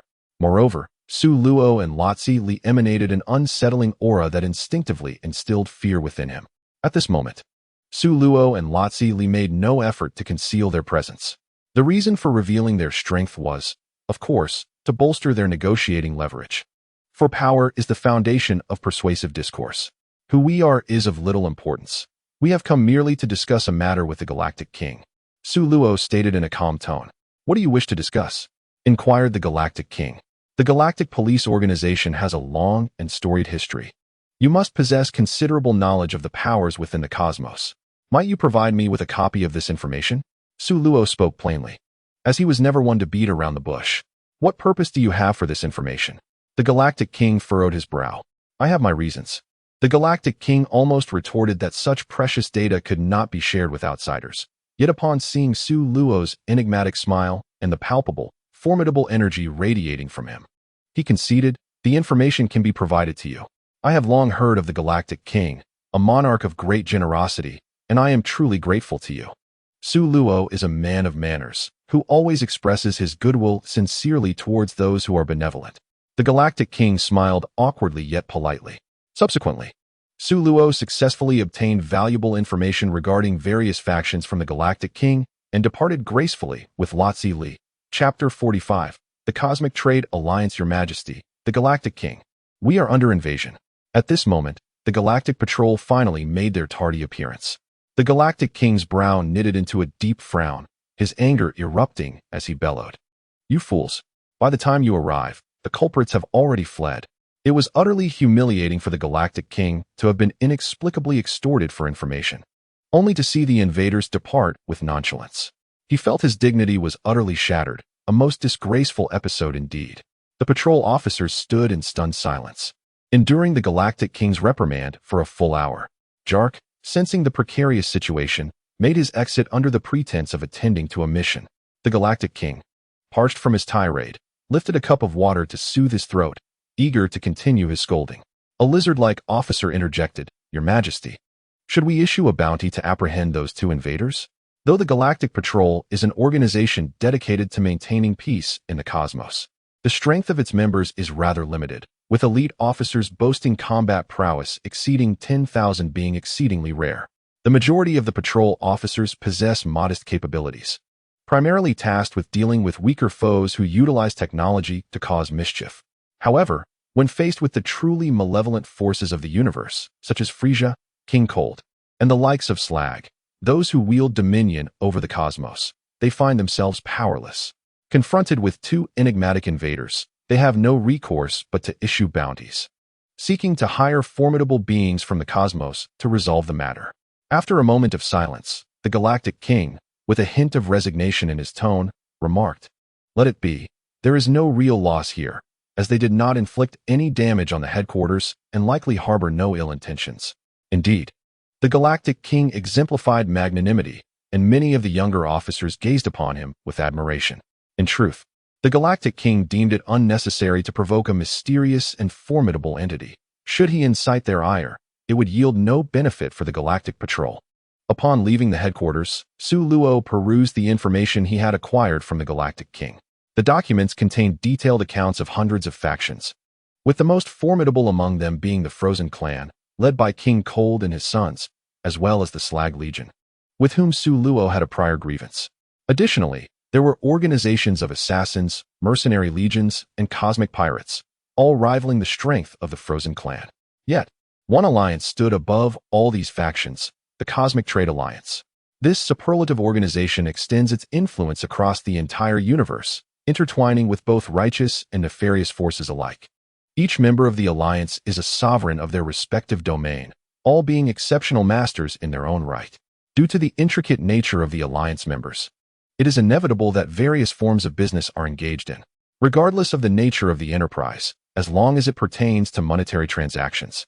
All are welcomed and executed without hesitation. Activities such as the trafficking of slaves and the sale of planets are not uncommon within the alliance.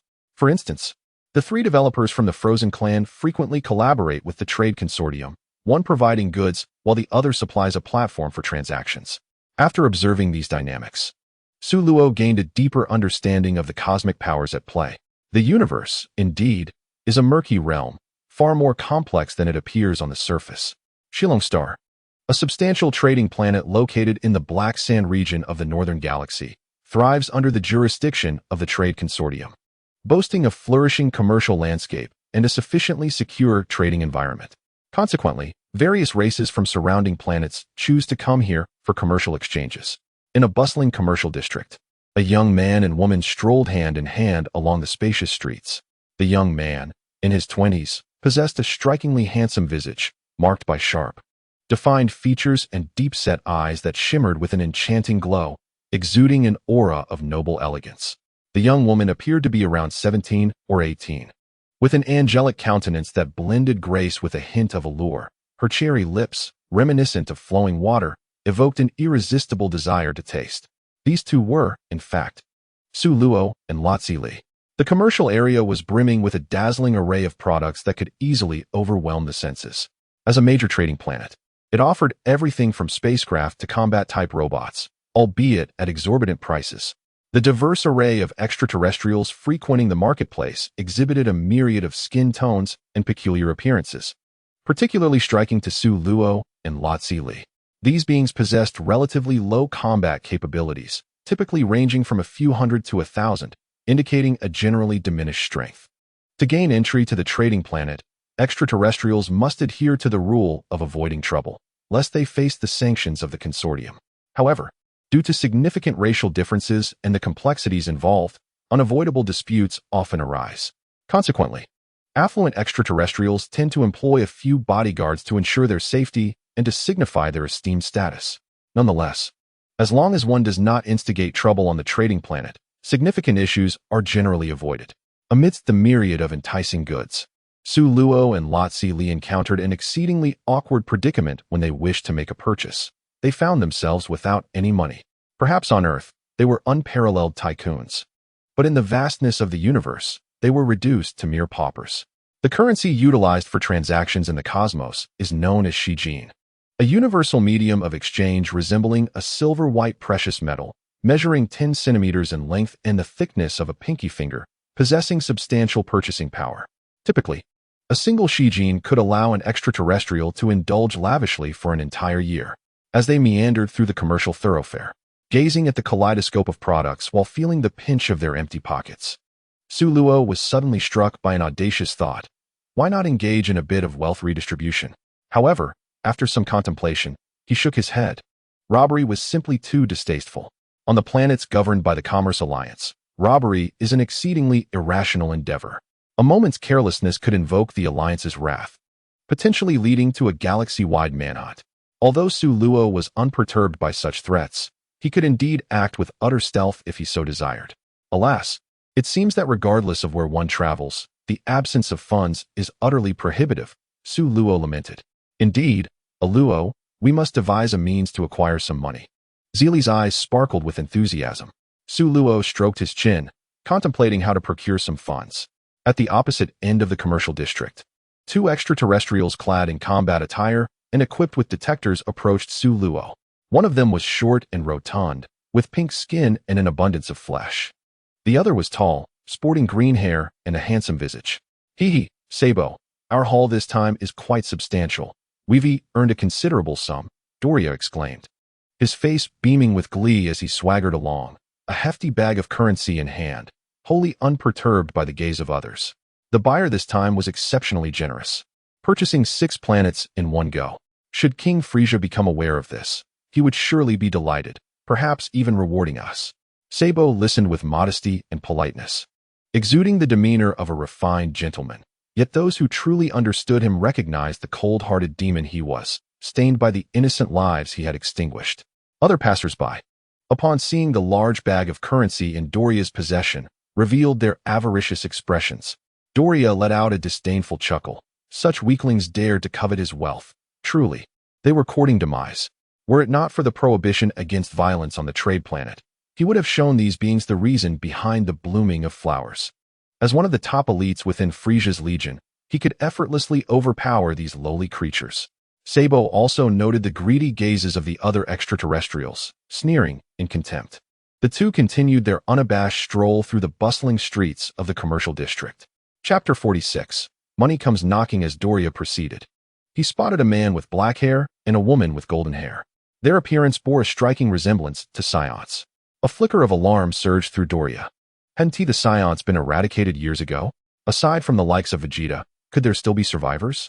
Hey, Sabo, does that individual not resemble a Scion? Doria pointed at the approaching Su Luo.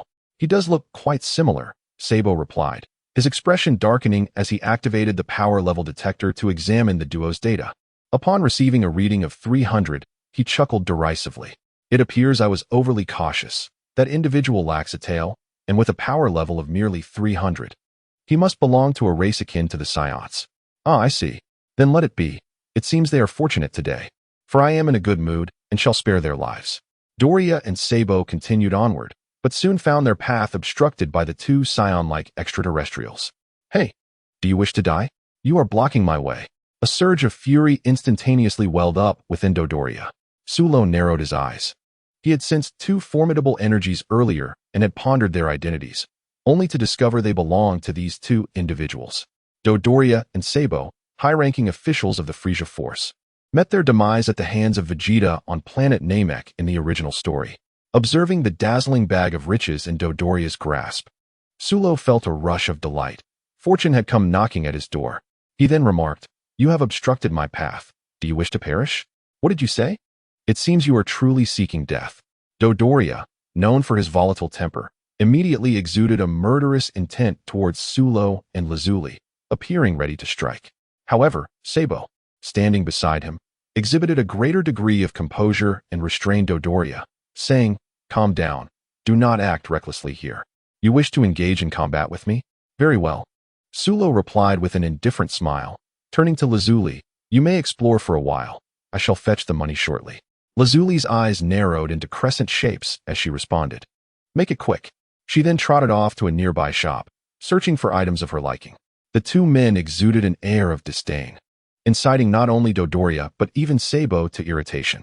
Both Dodoria and Sabo were inherently ruthless, and had it not been for the business alliance's reputation, they would have swiftly eliminated the one who threatened them. Now, faced with yet another provocation, how could they endure?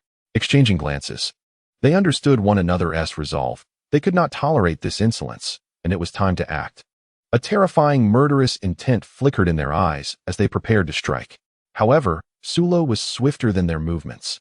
In an instant, he appeared before them, placing a hand on their shoulders, and said nonchalantly, "This is a public space. How could you engage in a brawl here? Have you no sense of decorum? If you wish to fight, allow me to escort you to a more suitable location." What incredible speed!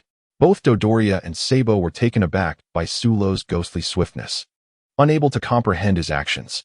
The next moment, their surroundings transformed into a desolate wilderness. "What is this place?" they exclaimed in astonishment. "This is the burial ground I have selected for you. Do you fancy it?" Sulo crossed his arms, a mocking expression adorning his face. "You insufferable brat. Your power may be low, but your tricks are numerous. However, you will soon cease to smile." Having traversed the cosmos alongside Frisia for many years, Sabo and Dodoria had encountered a plethora of abilities, and after a moment of surprise, they regained their composure. Dodoria handed a device to Sabo, and then fixed a sinister grin upon Sulo, his eyes brimming with malice. Yet, in the next instant, slap! A crisp sound echoed through the air. Dodoria's face contorted grotesquely as he was sent flying several hundred meters, crashing to the ground. "My apologies. Your appearance was simply too unsightly, and I could not help myself," Sulo remarked with a playful tone. "No, this cannot be. Your battle power is only 300. How could you possibly send Dodoria flying?" Sabo's face was a mask of disbelief, stripped of his earlier calm demeanor. Sulo, disinclined to elucidate further, regarded him as a mere mortal on the brink of demise. "Hand over the Higgin you possess, and I may grant you a more dignified departure." Sulo's tone turned icy. "Huh. Do not let a mere stroke of luck inflate your ego, boy. Prepare to confront the terror that I embody." With a momentary pause, Sabo unleashed an overwhelming surge of energy, a tempestuous aura sweeping outward like a storm. Faced with such an enigmatic adversary, Sabo evidently grew earnest. With his free hand clenched into a fist, he struck with blinding speed, delivering a powerful blow towards Sulo. Sulo effortlessly intercepted Sabo's punch, applying a slight downward force. A sickening crack echoed as bones shattered. "Ah!" A scream reverberated through the air. A frigid expression graced Sulo's face as he seized the Higgin from Sabo's grasp and sent him hurtling away with a kick. In the trajectory of Sabo's flight, Sulo carelessly unleashed an energy wave potent enough to obliterate an entire continent. Accompanied by a colossal explosion, a magnificent display of fireworks erupted in the sky. Thus, Sabo met his demise. Not far off, Doria stood amidst the remnants of several shattered detectors, beads of cold sweat trickling down his forehead as he beheld the inferno in the distance. Without a moment's hesitation, he bolted in the opposite direction. "Flee, quickly!" Panic gripped Doria's heart, erasing any semblance of his previous arrogance. "Where do you think you're going?" A mocking voice echoed as Sulo appeared before Doria, obstructing his escape. Terrified, Doria stumbled backward, trembling as he threatened, "If you wish to avoid death, then step aside. Sulo was taken aback. He could not fathom what emboldened this creature to utter such threats. Who had instilled such courage within him? Observing Doria's quaking form retreating, Sulo couldn't suppress a smirk. With a flourish of his hand, a golden energy sphere materialized. Wait, I am a loyal subordinate of Lord Frisia. If you kill me, he will undoubtedly exact revenge. Doria continued his futile threats. Yet, the only response he received was a devastating energy sphere. In the air, a crimson firework erupted, leaving Doria as nothing more than a wisp of nothingness, devoid of even ashes. Never had Sulo encountered such a peculiar individual, who, even in death, found the audacity to threaten. What a substantial bounty this time. 400 Higgin. The Frisia force is indeed swimming in riches. Sulo's face lit up with delight as he counted his spoils, subsequently storing the Higgin within his spatial realm. With a thought, he transformed and returned to the Trait Star. Chapter 47. The Jinyu Force in the Commercial District, a shop specializing in combat attire. Laziri was enthusiastically selecting garments. Beautiful lady, your taste is truly exquisite. This combat attire has been meticulously designed by the Kashin people, not only boasting an appealing style, but also impressive defensive capabilities. A female sales assistant with azure skin and a pair of pointed horns was enthusiastically introducing the outfits to Lazili. Suddenly, Su Luo's figure appeared beside them. Sensing a familiar aura surrounding her, Lazili smiled gently and, holding several combat suits, inquired, Alo, what do you think of the combat outfits I've selected? Are they attractive? Su Luo glanced over and acknowledged their appeal, noting their alignment with earthly aesthetics. Combat attire in the universe is not limited to the armor-like uniforms of the Frisia Force. There exists a plethora of styles, including those worn by Piccolo and future Trunks. Oh, when did another person enter the store? The female sales assistant remarked in surprise, but quickly dismissed the thought, standing quietly to the side. They look splendid. You should try them on. Su Luo encouraged with a smile. Lazili embraced the garments and stepped into the changing room. After a brief wait outside, Lazili emerged in her new battle attire. With a few strands of hair cascading elegantly around her striking features, she appeared both poised and spirited in the white combat suit. Su Luo's eyes lit up, and he showered her with compliments. Lazili's lips curled into a smile, clearly pleased. Alo, I also selected several outfits for you. You should give them a try. In the northern galaxy, within the eastern sector, a colossal disc-shaped spaceship glided swiftly through the cosmos. Inside, Frisia sat upon his throne, gazing through the glass at the resplendent starry sky, leisurely savoring a glass of red wine. Ha ha ha. Surely, Lord Sabo and Lord Dodoria have successfully sold the planet. Frisia mused, his mood exceptionally buoyant. However, it was not wealth that delighted Frisia. The accumulation of riches had long since lost its significance for him. Over the years, he had ravaged planets alongside the Frisia force, only to resell them to the affluent of the universe without claiming them as his own. Frisia derived no pleasure from the mere act of earning. Rather, he reveled in the thrill of plundering, relishing the euphoria of slaughter. The sight of the indigenous inhabitants facing their demise, their faces contorted in agony and despair, brought him immense satisfaction.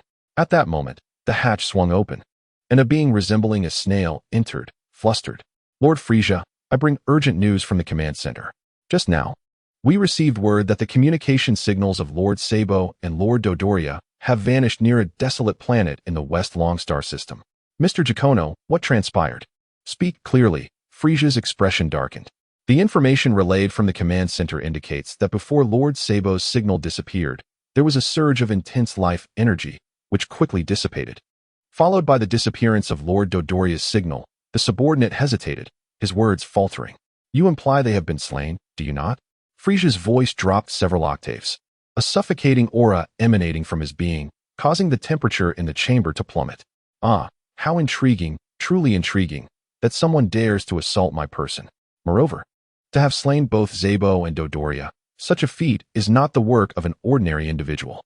Frisia's laughter was tinged with a chilling coldness, his tail thrashing against the ground, betraying the intense fury that roiled within him. Gikuno wiped the cold sweat from his brow, standing cautiously, fearful of inciting Frisia's wrath. This falls within the jurisdiction of the Trade Alliance, Gikuno. Dispatch someone to negotiate. I demand an explanation, Frisia said, his face shadowed with malice. Crimson eyes gleaming with a flicker of icy light. Yes, My lord, I shall attend to it immediately. Gikuno hastily took his leave, almost fleeing in his desperation. As for the deaths of Zabo and Dodoria, Frisia felt a fleeting regret over the loss of two capable subordinates, yet he did not dwell on it. What truly vexed Frisia was the audacity of someone to pilfer from him, that altered the nature of the matter entirely. It was a direct affront to his dignity as the cosmic sovereign. At that moment, Frisia's heart seethed with boundless rage at the perceived insult to his pride. Meanwhile, Suro and Lazili, having procured the necessary supplies, departed from West Long Star. They traversed numerous planets, savoring the diverse cultures and customs, as if indulging in a leisurely escapade. Days later, Frisia's army stormed into West Long Star with overwhelming force. The local leader, confronted by the menacing presence of Frisia's forces, was utterly bewildered. What on earth has transpired? What is happening? After a series of negotiations, the Trade Alliance leader came to understand Frisia's intent. My people have perished on your soil. Provide me with a just explanation. The West Long Star leader, feeling somewhat cornered, dispatched investigators and confirmed the tragic events. However, they could not ascertain the identity of the assailants who attacked Frisia's forces. Aware of their culpability, the West Long Star leader opted to placate Frisia's fury by compensating for the substantial losses, allowing the matter to be brushed aside. In the northern galaxy, in the southwestern region, lies the planet of Huangyu, an advanced celestial body exhibiting an overall dark yellow hue. At this moment, the planet was engulfed in the flames of war, the air thick with the acrid scent of gunpowder. Help! They are demons. In the ravaged city, panicked crowds scattered in every direction, cries of terror reverberating throughout. 5 figures hovered above the cityscape, among them. A pineapple-headed extraterrestrial gathered an unfathomable wave of energy in his hands and waved it down towards the city. Boom! The terrifying energy wave struck the fleeing populace, resulting in a cataclysmic explosion that sent blood and flesh soaring, staining the ground a vivid crimson.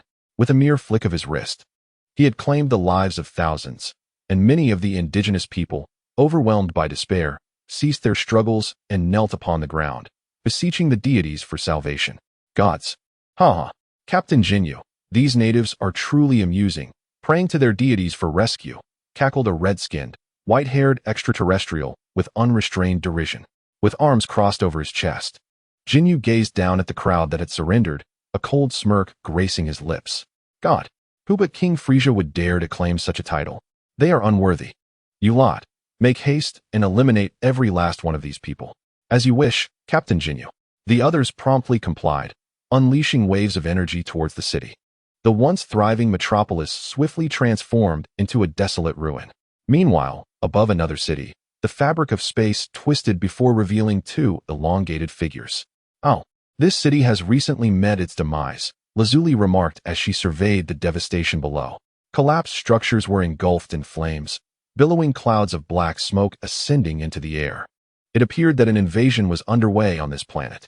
Sulo cast a calm glance before shifting his focus to the southeast, where 5 powerful presences lingered. Let us investigate. Chapter 48. The time stasis of Gudo, a surge of energy erupted from Sulo and Lazuli as they darted southeast, streaking across the sky like a meteor. Simultaneously, Jinyu and his comrades stood amidst the ruins, tidying up the aftermath, awaiting the demise of the last individual. Gi's activated his scouter, and upon noting the absence of fluctuating readings, nodded in satisfaction. Captain, the city has been cleared. Just as Gi's finished speaking, he suddenly detected 2 readings skyrocketing. They quickly surged to 30,000. Captain Jinyu, 2 formidable warriors with battle powers of 30,000 are rapidly approaching us. Expected to arrive in 7 seconds, Gi's exclaimed, astonished. Warriors exceeding a battle power of 10,000 are a rarity even within Frisia's army, let alone those boasting 30,000. Impossible. This universe, aside from King Frisia and our Jinyu force, harbors no such power levels. Your scouter must be malfunctioning. Bart, Raikum, and Gudo were equally incredulous, promptly checking their own devices. Observing the 2 readings ascend to 30,000, the trio fell silent for a moment. Haha, who would have thought this planet concealed 2 top-tier experts? How intriguing, Jinyu remarked, somewhat dismissively. With a battle power of 120,000, 30,000 warriors posed little challenge to him. He could easily subdue them. Captain, allow me to handle these 2. It has been far too long since I faced such a worthy opponent. I am eager to engage them, Raikum declared, shaking his arms in excitement. Hey, hey, hey, Raikum, don't think you can claim them all for yourself, Gi's and Bart interjected, displeased. For such powerful adversaries were a rare find, and they too yearned for battle. Only Gudo remained silent, as the prospect of facing 30,000 level warriors was daunting for someone of his lesser strength. Two figures swiftly approached, soon arriving before the Jinyu force, their energy dissipating as they landed gracefully. Before Sulo could utter a word, the Jinyu force began to showcase their signature poses. The 5 members shifted positions, executing a series of extravagant dance movements before striking a pose that was utterly shameful. We are the illustrious Jinyu force. Jinyu, Guldo, Berta, Rikum, and Jinyu. Sulo's fist clenched tighter, and through gritted teeth, he spat, "Stop jumping around. It's utterly grotesque." Disgustingly so, Lazili added disdainfully. "What did you say?" Jinyu's forehead bulged with veins, a testament to the 3 years he had dedicated to perfecting this move. Even Lord Frisia would be stirred with fervor and flush with excitement upon witnessing it. For those devoid of artistic sensibility like you, it is utterly unforgivable, Jinyu retorted angrily. Lazili, leave that fellow Jinyu to me, Sulo declared, while the other 4 were cautioned to be mindful of the diminutive Guldo, who possessed the ability to halt time. A brief glance at Jinyu and Guldo revealed their unique powers. One could swap bodies, while the other wielded the strange ability to freeze time. Auro, I understand. Lazili nodded, glancing at the small Guldo with surprise, taken aback that such a weakling could command time itself. Heck, kid. It seems you have some knowledge of our Jinyu force. However, you may not comprehend our true strength, Jinyu boasted. Before Jinyu could finish, Sulo launched a punch into the air. In an instant, the atmosphere rippled as an invisible force, imbued with devastating might, struck Jinyu fiercely. Bang! With a dull thud, Jinyu was sent flying. Such needless chatter, Sulo remarked coolly, retracting his fist. Captain, the expressions of the other 4 shifted dramatically. Focus on yourselves. Lazili's cold voice resonated beside them. With a flurry of dazzling punches, accompanied by the sound of air being sliced, a powerful assault was unleashed upon the 4. They were propelled like cannonballs, crashing into the debris behind them, enveloped in a cloud of dust. Not far away, Captain Jinyu wiped the blood trickling from his mouth and, feeling the pain coursing through him, emerged from the rubble with a frosty demeanor. You wretched brat, to inflict injury upon me. It seems you are one capable of unleashing your full potential in the heat of battle. Full potential? Please, do not misunderstand. I have utilized less than 1/10 of my strength, Sulo stated expressionlessly. Are you jesting with me, boy? Do I appear to be one who jokes? Captain Jinyu felt a surge of humiliation and let out a derisive laugh. Very well, let us see how long you can maintain this facade.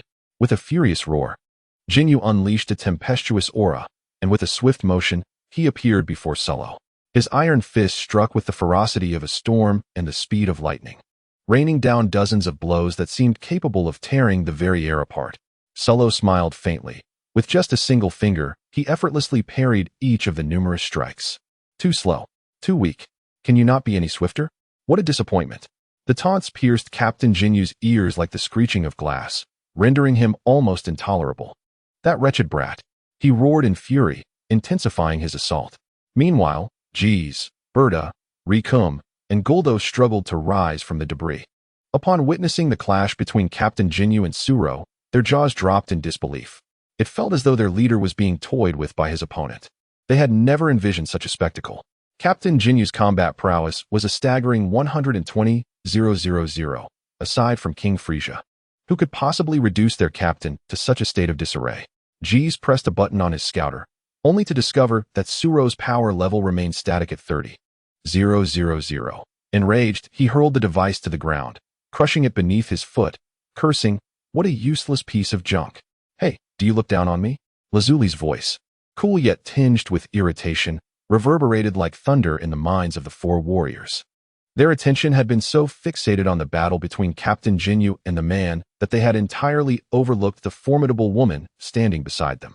Exchanging glances, they resolved to charge together. On 3, shouted Gi's. As his words fell, the 4 lunged toward Lazuli. With her eyes half closed, she vanished into thin air, reappearing before them in the blink of an eye, unleashing a rapid flurry of attacks. Lazuli fought with merely 20% of her strength. Yet even so, Whis and his companions found themselves unable to counter her onslaught, quickly revealing their disadvantage. After all, the strongest among them boasted a power level of only slightly above 50. 000. Guldo, use that technique. Whis shouted. Understood. Guldo puffed out his cheeks, and in an instant, the scene before him transformed into a haze of gray. Lazuli's figure froze before him, rendered immobile. A cold smirk crept across Guldo's face as he prepared to act, but suddenly, the gray visage shattered like a mirror. It was as if he had been struck by recoil. He coughed up blood. Lazuli's icy voice resonated. Your time manipulation ability is far too weak. Compared to Arlo's time stasis, it's like comparing heaven and earth. A terrifying energy sphere rapidly coalesced in her hand and shot toward Guldo. With a resounding explosion, Guldo's form dissipated amidst the smoke. In Chapter 49, Obliteration, Whis and the other two initially believed that Guldo's time stasis would momentarily ensnare Lazuli, giving them time to prepare their ultimate techniques for a decisive blow. However, Guldo's swift demise caught them entirely off guard. Guldo's time stasis could even hold us for a moment. Why was it ineffective against you? Whis exclaimed in shock. Lazuli smiled faintly. It's quite simple. My power far exceeds yours.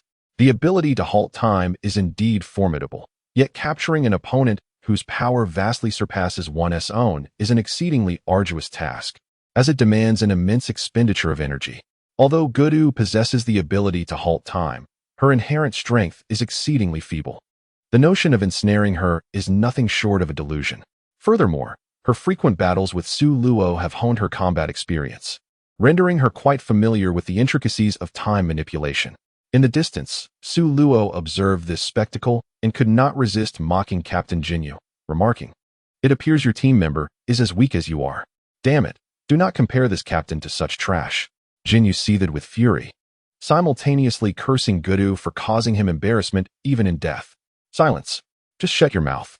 Captain Jinyu's aura surged dramatically as he swung his massive fist, akin to a cauldron, aimed directly at Su Luo's face. The white energy enveloping his fist radiated a savage force, as if intent on shattering Su Luo's composed visage. With half-closed eyes, a glint of coldness flickered across Su Luo's face as he grasped Jinyu's fist with his left hand, applying a fierce squeeze. A sharp crack echoed as bones lamented in agony. Jinyu, instantly engulfed in pain, was unable to extricate his hand before Su Luo delivered a vicious upward kick to his jaw, releasing the now fractured fist. In the moment, Jinyu was sent airborne. Another kick followed. Swish. Bang. The two sounds resonated almost simultaneously. Jinyu's body was forcefully embedded into the rubble, leaving a shallow footprint upon his chest. Roar. With a furious bellow, Jinyu unleashed a formidable energy from within, sending debris flying in all directions. "You bastard, I will surely kill you. Prepare to experience my terror." With another roar, Jinyu's muscles bulged as the full extent of his combat power, reaching an astounding 12,000, erupted forth. The very ground seemed to tremble beneath the pressure of this overwhelming energy, fissures spreading like a spider's web across the terrain. Su Luo, witnessing this, bore a cold smile as he too heightened his own energy. Beep, beep. The data on Jinyu's scanner fluctuated wildly, reflecting his growing trepidation as the numbers soared. 13,000.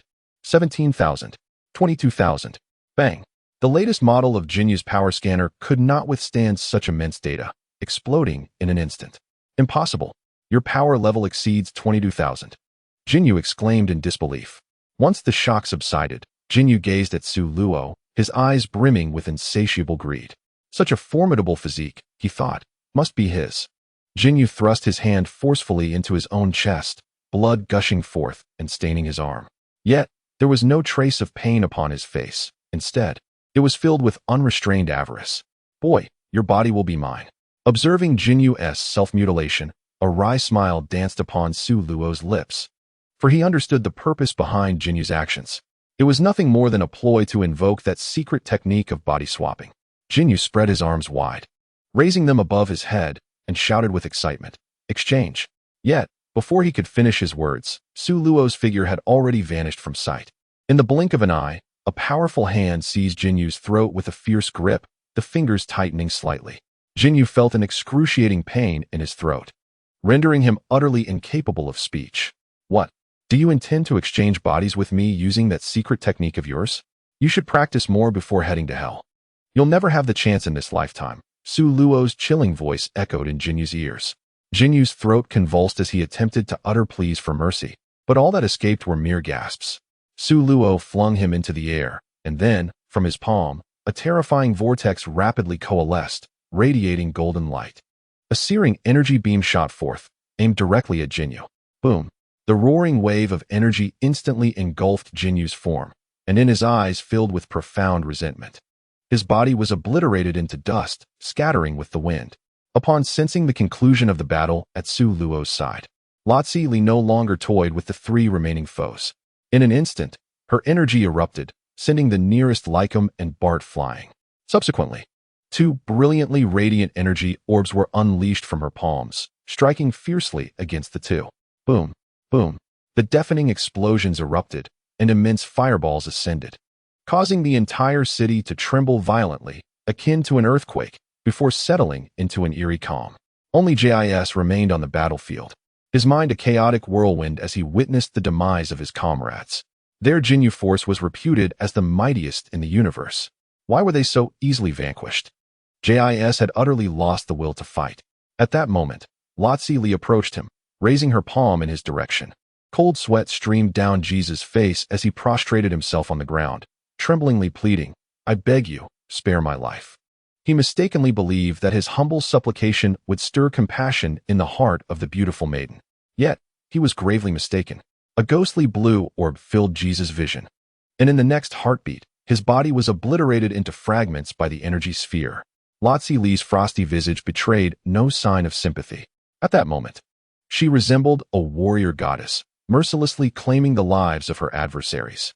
For Su Luo had said, on the battlefield, mercy towards enemies is cruelty towards oneself and one's comrades. Moreover, given that Jis and his ilk were notorious for plundering planets and had likely stained their hands with the blood of countless innocents, she felt no compunction in delivering justice. With the Jinyu force eradicated, Su Luo and Lotzi Li departed. The yellow jade star was merely a waypoint in their journey, not a destination for lingering. As for the remaining native inhabitants of the yellow jade star, and whether they would face Frisia's retribution, that was beyond Su Luo's concern. After all, in a universe rife with plundered and occupied planets, he had neither the time nor inclination to assist each one he encountered. It would take an eternity.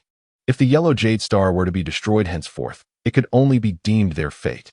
The law of survival in this world is one of the weak being devoured by the strong. The purpose of the two individuals on this occasion is to journey to the northern galaxy, specifically to Ramen Star, where a branch of the Galactic Mercenary Organization is stationed, one of many outposts. The Galactic Mercenary Organization, akin to the Cosmic Trade Alliance, the Cosmic Assassins, and the Galactic Patrol, is an ancient establishment. It operates as a neutral force, predominantly composed of mercenary warriors, boasting substantial military and financial might. Its operations span the cosmos, encompassing a dizzying array of tasks, including numerous bounties for formidable beings. It is precisely for this reason that Su Luo and Razali have embarked on their journey. Chapter 50. Mercenary Tasks on Ramen Star. In Ramen City, the broad streets are bustling with extraterrestrial beings of various appearances, as this planet serves as a hub for the Galactic Mercenary Branch. Most visitors are mercenaries here to accept assignments. Upon their arrival, Su Luo and Razali are immediately struck by the presence of several powerful auras, each exuding a combat power exceeding 10,000, with the strongest nearing 60,000. This experience allows Su Luo to grasp the formidable strength of the Galactic Mercenaries, for even this single branch possesses such prowess, not to mention the other branches and the headquarters. However, since these individuals are merely contracted, their cohesion is not as robust as that of other organizations. Nevertheless, this is sufficient to illustrate the might of the Galactic Mercenaries. Particularly alarming is the fact that their mercenaries are dispersed throughout the cosmos, responding to calls as if they were one. Upon reaching the city center, they behold a colossal structure, entirely constructed from metal, its silvery sheen emanating an aura of chilling severity. From a distance, it resembles a monstrous creature lurking in the abyss. Becoming a mercenary is not a daunting task. One need only undergo a simple assessment to join their ranks. Su Luo and Razali, showcasing a combat power of 100,000, left the assessors utterly astonished, effortlessly attaining their mercenary status. Inside the task hall, the assignments are categorized into 7 distinct areas based on their difficulty. The levels of difficulty range from trivial tasks, such as resource extraction and locating missing individuals, to more challenging endeavors that include bodyguard duties, escort missions, capturing cosmic pirates, rescuing planets, and apprehending criminals. Each task level corresponds to specific strength requirements for the mercenaries. Level tasks necessitate a combat power of over 1,000. Level tasks require a minimum of 5,000, while level tasks demand at least 10,000. Those capable of undertaking level tasks, which require a combat power of 100,000 or more, are exceedingly rare in the universe. As for the most daunting level, there are no stringent requirements. If one believes they are capable, they may take on the challenge. Su Luo and Razali bypassed the lower-level areas and proceeded directly to the higher-level zone, which was sparsely populated, with most individuals merely perusing the task listings. Su Luo's gaze swept across the bounty task board. A familiar name has emerged, that of the previously defeated Captain Jinyu, with a bounty reaching an impressive 10,000 zeni. Bounty, Shaviza, captain of the Mecha Squad, boasting a combat power of 170,000, with a reward of 15,000 zeni. Recently active in the Eastern Galaxy's fiery Martian domain. Bounty, Nez, a member of the Mecha Squad, with a combat power of 160,000, offering a reward of 13,000 zeni. Also recently active in the same region. Bounty, Dre, another member of the Mecha Squad. The Mecha Squad, as the elite force under Gula, undeniably possesses formidable strength. However, Su Luo paid little heed, his gaze drifting downwards. Most of the listed individuals were merely minor characters with combat powers in the tens of thousands, causing Su Luo to lose interest and venture towards the higher-tier tasks. The bounties in the higher tier are significantly more valuable, as they pertain to rulers of immense power, such as Frisia, King Cold, and Gula, the emperors of the cosmos. Yet, no one has thus far succeeded in completing these high-level tasks. For those who have attempted them have met their demise. As Su Luo perused the bounty list, he noted that the estimated powers of these cosmic monarchs were shockingly assessed in the hundreds of thousands, or even millions. He could not help but scoff at these estimations. Having watched the Dragon Ball anime, he was well aware of the true strength of these original characters. Gula's final form reaches an astounding 4.7 billion, while Frisia's ultimate form boasts 1.2 billion. Although King Cold's prowess was scarcely demonstrated in the original narrative before being swiftly defeated by Trunks, his strength likely did not fall far behind Frisia's. Su Luo dismissed these figures. His current power was insufficient to contend with any of the three. After a cursory glance at the missions, he discovered 2 intriguing targets. K2, with a combat power of 340,000, and So2, with a combat power of 330,000.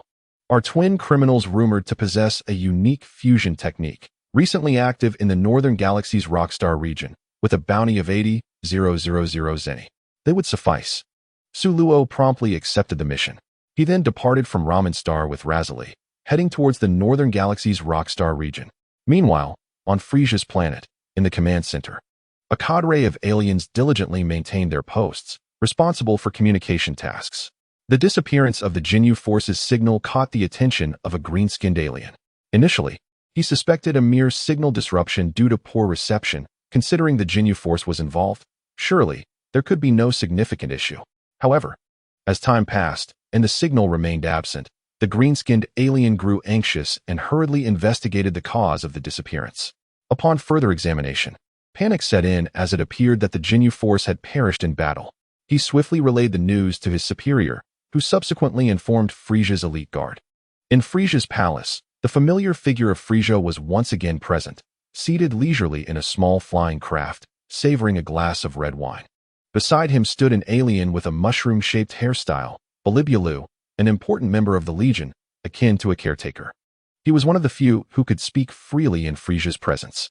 Suddenly, a hurried sound of footsteps echoed through the chamber. Just received the disconcerting news of the Jinyu Force's loss of communication, Jacono recalled the recent demise of Sabo and Dodoria, and the scene felt eerily similar. In a state of panic, he hurried over. Lord Frisia, my subordinates have just reported that the communication signal from the Jinyu Force has vanished on planet Namek. Oh, The Ginyu Special Force has also lost contact. Frisia's expression darkened, an oppressive chill emanating from him in an instant. Jacono felt a wave of cold rising from his feet. But this aura dissipated quickly. Biliblu's insidious face remained unchanged as he bluntly stated, "Given the strength of the Ginyu Force, if they have lost contact, it is highly likely they have met with misfortune."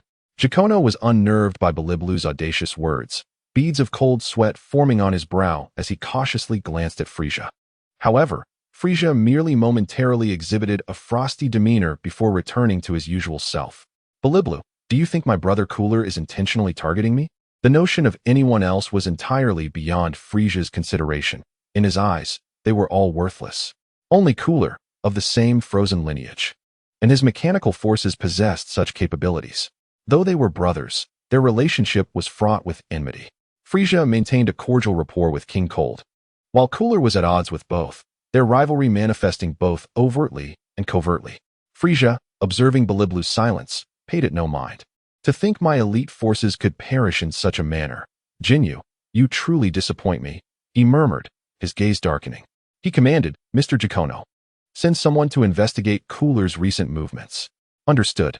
Jacono silently exhaled in relief, fearing that Frisia, in a fit of anger, might dispose of him. For he was a tyrant known for annihilating planets on a whim. "By the way, how are those scions faring lately?" Frisia inquired. "The 3 members of Team Vegeta are still diligently fulfilling the tasks assigned by headquarters, currently engaged in operations on a remote planet." "I see. Very well, Mr. Jacono. You may leave." Frisia waved him off, and Jacono departed with a sense of relief. "Lord Frisia, keeping Vegeta and the others around is ultimately a liability," Biliblu remarked. "Humph. What kind of storm could a few scion monkeys stir?" Frisia scoffed. The legend of the Super Scions had circulated among the ice race for ages. What if it were true?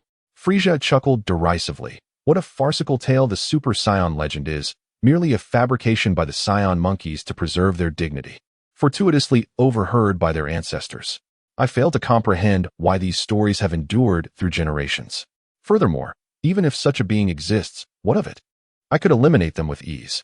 Throughout the universe, only Lord Beerus instills a modicum of fear in me. Even Cooler merely elicits caution. As for the scion monkeys, ha ha ha. Frisia laughed, his crimson eyes brimming with disdain. To those self-proclaimed warrior race scions, Frisia had never regarded them with any seriousness. Even at their peak, the Scion clan was merely akin to slightly larger ants, easily crushed under his hand. What, then, of these few remaining insignificant creatures? Biliblu, perhaps I have been overly cautious. Days later, on a distant planet in the northern galaxy, Vegeta's team was engaged in the extermination of the native inhabitants. The 3 warriors hovered in midair, relentlessly unleashing energy blasts toward the fleeing natives. Boom, boom. The sound of explosions echoed as the natives fell in droves. How utterly unchallenging. Does the headquarters only dispatch these trivial tasks? Vegeta scoffed disdainfully. At that moment, Prince Vegeta received news from headquarters that the Ginyu Force had been completely annihilated. The bald Nappa, gazing at the information from the scanner, remarked with astonishment, "What? The so-called strongest team in the universe has been utterly destroyed?" Next to him, Raditz wore an expression of shock. The Ginyu Force's mystique and strength loomed invincible before him, a mere warrior with a power level below 1,000. Huh, the strongest team. Only a facade, easily vanquished, Vegeta sneered, continuing to unleash energy attacks upon the fleeing natives. Yet, the astonishment in his eyes was undeniable. The Ginyu Force's prowess surpassed his own by a considerable margin, with rumors suggesting that their captain's fighting power exceeded 100,000. The demise of such formidable opponents hinted at the existence of even greater, unknown warriors within the universe. As the proud Scion Prince, heralded as the most gifted warrior in the history of his race, his current fighting power was merely at a level of 15,000. He had taken pride in this for some time, but now it seemed somewhat embarrassing. Contemplating this, Vegeta intensified his attacks, unleashing waves of energy with both hands, as if venting his frustration. "Nappa, what troubles you?" Nappa, bewildered, inquired. "Enough with the nonsense. Quickly eliminate these natives," Vegeta coldly retorted, casting a glance at him. Nappa, reprimanded, forced a smile, then caught sight of Raditz, who appeared to revel in his misfortune, causing his expression to darken. "What is that look? Are you mocking me? Do you wish to be beaten?" At Nappa's words, Raditz shivered, and hastily shook his head. Humph, worthless. Raditz dared not respond, seemingly accustomed to Nappa's bullying. As the weakest member of the team, he had become the target for their frustrations. In the Eastern Galaxy, on a planet enhanced by advanced technology, within the headquarters of the Gula Legion, in a lavish palace before a transparent viewport, Gula stood with his hands clasped behind his back, quietly observing the monotonous scenery outside with his crimson eyes, glinting with a chilling cruelty. At that moment, Shaviza approached him. Great Gula, according to the latest reports, Friesia's Jinyu force has been completely annihilated. Oh, a flicker of surprise crossed Gula's eyes before returning to calmness, as if this were merely a trivial matter of little consequence. Let it be. Death is but a trivial matter for insignificant characters, Gulra remarked impassively. Recently, Shrag's activities had become increasingly frequent. Have there been any discoveries? Compared to his incompetent brother, Frisia, Gulra was far more concerned about his former rival, Shrag. This seemingly undying relic should have remained quietly in retirement on Shrag's star. Yet he dared to venture out. According to investigations, Shrag had dispatched his entire army to the eastern and northern galaxies in search of the spirit tree. At the mention of Shrag, Shaviza's expression hardened, and he spoke up. The spirit tree? Is it not the legendary tree capable of draining the life force from entire planets? Gulra's crimson eyes shimmered with a flicker of interest. Indeed, it is said that the fruit of the spirit tree, once consumed, can significantly enhance one's power and vitality. Shaviza replied respectfully. Ha ha ha, it seems Shrag is truly nearing his end, relying on such an ephemeral hope, Gulra sneered. If Shrag wishes to search, let him do so. Keep a close watch on his movements. Notify me at the slightest sign of disturbance. Yes, Shaviza affirmed before taking his leave. Shrag, allow me to accompany you on your final journey. I am eager to witness the despair in your eyes, Gulra murmured to himself. Simultaneously, at the juncture of the eastern and northern galaxies, there lay a verdant planet known as Qingman Star. Due to its remote location and lack of value as a low-tier planet, it generally escaped the attention of cosmic wanderers. The emerald-hued planet was visibly withering at an alarming rate. On its surface, before a robust ancient tree, two figures, one large and one small, stood in the distance. Chapter 52, The Fusion Technique of K2 and So2 in the Northern Galaxy, on the planet Rock, within a valley. Bang, bang, bang, for figures engaged in fierce combat. Invisible waves of energy radiated outward from their clash. The landscape of the valley had transformed dramatically, now riddled with craters and devoid of vegetation. Damn it, who are you? K2 demanded, his face contorted with anger as he stared at the figure before him. K2 and So2 had arrived on this planet with high spirits, intent on pillaging its resources. However, just as they were reveling in their exploits, two formidable strangers appeared, initiating combat without a word, inciting K2's fury. The ones who will kill you, Sulo responded coolly, suspended before him. K2's expression morphed into one of derisive amusement, as if he had heard the grandest of jokes. Huh? You? This is truly laughable. Laughing is not an option. You shall be the one to perish, Sulo declared. K2's laughter abruptly ceased, his face hardening with menace. Do not mistake a mere display of prowess for invincibility. Today, both you and that woman shall meet your demise here. So2, cease your games. Unleash your full power. K2 shouted towards the tall figure engaged in battle with Lazili not far away.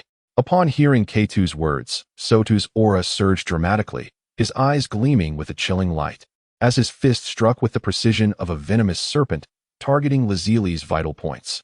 Little girl, should you perish, I shall craft you into the finest specimen from my collection. So2's voice was low, yet his words instilled profound dread. Lazili, taken aback by the twisted mindset of her opponent, felt her expression turn as frigid as frost. Heh, you would do well to descend into hell.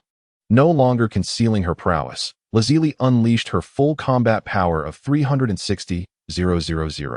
The overwhelming force momentarily suppressed So2's rising momentum. Just as So2's lethal strike was about to connect, Lazili deftly shifted her position, appearing behind him like a wraith. With her delicate hand clenched into a fist, she delivered a powerful blow to So2's back. Bang! A figure plummeted from the sky, crashing against the massive rock face of the valley. Boom! The ground trembled violently as the mountain began to collapse, a cloud of dust enveloping the area. Lazili reached out her hands towards the descending debris, her red lips whispering. Star-shattering cannon. A radiant beam of energy, glistening with brilliant starlight, erupted from her palms. In an instant, a tremendous force unleashed a terrifying shockwave, striking the crumbling mountain with the might of thunder. The earth-shattering explosion reverberated, a colossal crimson mushroom cloud soaring into the heavens. Debris flew in all directions as the mountainous terrain was utterly devastated. The searing shockwave swept through, and as the smoke cleared, a bloodied figure knelt half-buried in a vast pit. K2, engaged in a clash with Su Luo, caught a glimpse of a scene that nearly shattered his composure. Soda's upper body was a gruesome mess, his left arm entirely missing, his aura faint, resembling a dying man. Damn it! Die! K2's fury ignited as he gathered crimson energy waves in both palms, launching them fiercely at Su Luo. The blood-red energy spiraled around each other like serpents before converging into a formidable attack that roared forward. Su Luo remained composed, unfazed, extending his fair hand to grasp the imminent energy wave. The blood-red wave shattered like a mere bubble, dissipating into flecks of red light before his eyes. What? K2's expression shifted dramatically. His most potent move had been effortlessly neutralized. In that moment, he realized that the individual before him was beyond his reach. In the next instant, Su Luo transformed into a fleeting shadow, appearing directly in front of K2. Bang! A fierce kick, reminiscent of a dragon's tail, struck K2's chest, indenting it significantly. Uffed! K2 immediately spat out a mouthful of blood, his body hurtling like a cannonball into the depths of the valley. Boom! A deafening roar echoed as thick smoke billowed forth. Once again, a profound chasm has emerged. Su Luo and Lotzi Li floated in midair, gazing down at the two figures within the abyss. After a while, the silhouettes remained eerily silent. Stop feigning death. If you possess any skills, reveal them swiftly, lest I take the liberty of sending you both to the depths of hell. Su Luo's icy voice pierced through the thick haze. Ha ha ha, young man. I concede that both you and that woman are formidable. However, your gravest mistake was allowing me to fall beside Su Tuo. K2 Senrin's voice echoed from the depths of the pit. Fusion. As the words left his lips, a brilliant beam of light shot skyward, and two powerful auras gradually merged, culminating in a terrifying presence. A towering figure emerged from the chasm, adorned with spiraled horns, bearing azure skin, and a visage resembling a hellish demon. It has been a long time since anyone has pressed me to this extent. In return, I shall crush your bones piece by piece and consume them. The chilling voices of K2 and Su Tu resonated in unison. Thus, their amalgamation was dubbed Queso. Su Luo narrowed his eyes, perceiving the formidable aura emanating from Queso. His combat power was approximately 2,400,000, which left him somewhat disenchanted. He had anticipated a greater challenge. This was a far cry from the mastery exhibited by Sun Wukong and Vegeta's Metamoran fusion in the original narrative. Nevertheless, it was not a fruitless wait. A foe of this caliber would still provide ample entertainment, Su Luo mused. At that moment, Lotzi Li spoke up. Alo, allow me to give it a try. No, his strength is far too overwhelming. You cannot defeat him, Su Luo replied, shaking his head. Alo, just let me try. With you here, there is no cause for concern, Lotzi Li insisted, her tone laced with a playful charm. Very well, but exercise caution, Su Luo conceded, albeit reluctantly. Lotzi Li's lips curved into a smile as she nodded.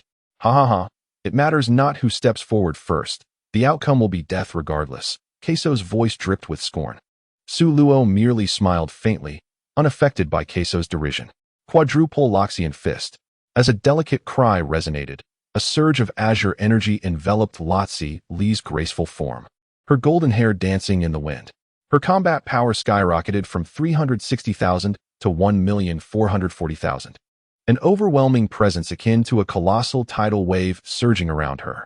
Queso's expression shifted slightly, yet upon sensing that Lotzi Li posed no immediate threat, he resumed his disdainful demeanor, perceiving her as merely superficial. Chapter 53.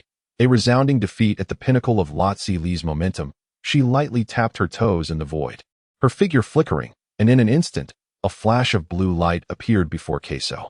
In his moment of astonishment, her fist, enveloped in azure energy, struck fiercely towards Queso's face. Bang! Queso was propelled back into the abyss. That wretched woman. Queso erupted from the pit, appearing only slightly disheveled, yet seemingly unscathed. In his dark crimson eyes, a chilling glint flickered, clearly indicating his wrath.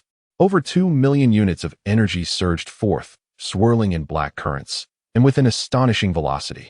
It hurtled towards Lazili. The muscles in his arms bulged, and his fists, as large as cauldrons, were enveloped in dark energy, crashing down with great force. Lazili's pupils constricted as she swiftly dodged, evading Casso's onslaught with remarkable agility. The tremendous force struck the ground, creating a massive crater. Before Lazili could catch her breath, Casso propelled himself off the ground like a cannonball, launching another assault upon her. Faced with Casso's relentless aggression, Lazili found herself struggling to defend, continuously evading and soon showing signs of fatigue. Witnessing his attacks consistently miss their mark, Casso roared in anger, causing the black energy around him to swell ominously. He conjured a barrage of crimson-black energy spheres that rained down upon Lazili, effectively sealing off her escape route. Realizing the peril, Lazili summoned her strength to its utmost, her hands shimmering with starlight once more. The stellar shatter cannon unleashed a radiant wave of energy that swept away the dark crimson projectiles. Boom, boom. The explosions echoed in succession as Lazili maintained her stance. At that moment, a chilling voice resonated behind her. Prepare to meet your demise. Alarmed, Lazili swiftly turned, only to see a fist, as large as a cauldron, closing in on her face. The black energy swirling around the fist grazed her skin painfully, heralding the approach of death. Just as it seemed Lazili was on the brink of obliteration, time froze. Silently, a gray-white world descended, as if everything had been paused. In an instant, time resumed its flow. Casso's fist descended again, but met only empty air. Where is she? Casso stared blankly at the void where Lazili had been. Not far away, Suluo had caught Lazili in his arms, gently tapping her head with a smile. Do you now perceive the disparity? Lazili pouted and murmured. If only my power were on par with his, I wouldn't have lost. Suluo chuckled softly and set her down. Lazili clenched her fists, swinging them in frustration. Auro, give him a good beating. Very well, Suluo nodded, directing a terrifying aura of murderous intent towards the still-dazed Casso. Finally, Casso noticed Suluo and Lazili nearby.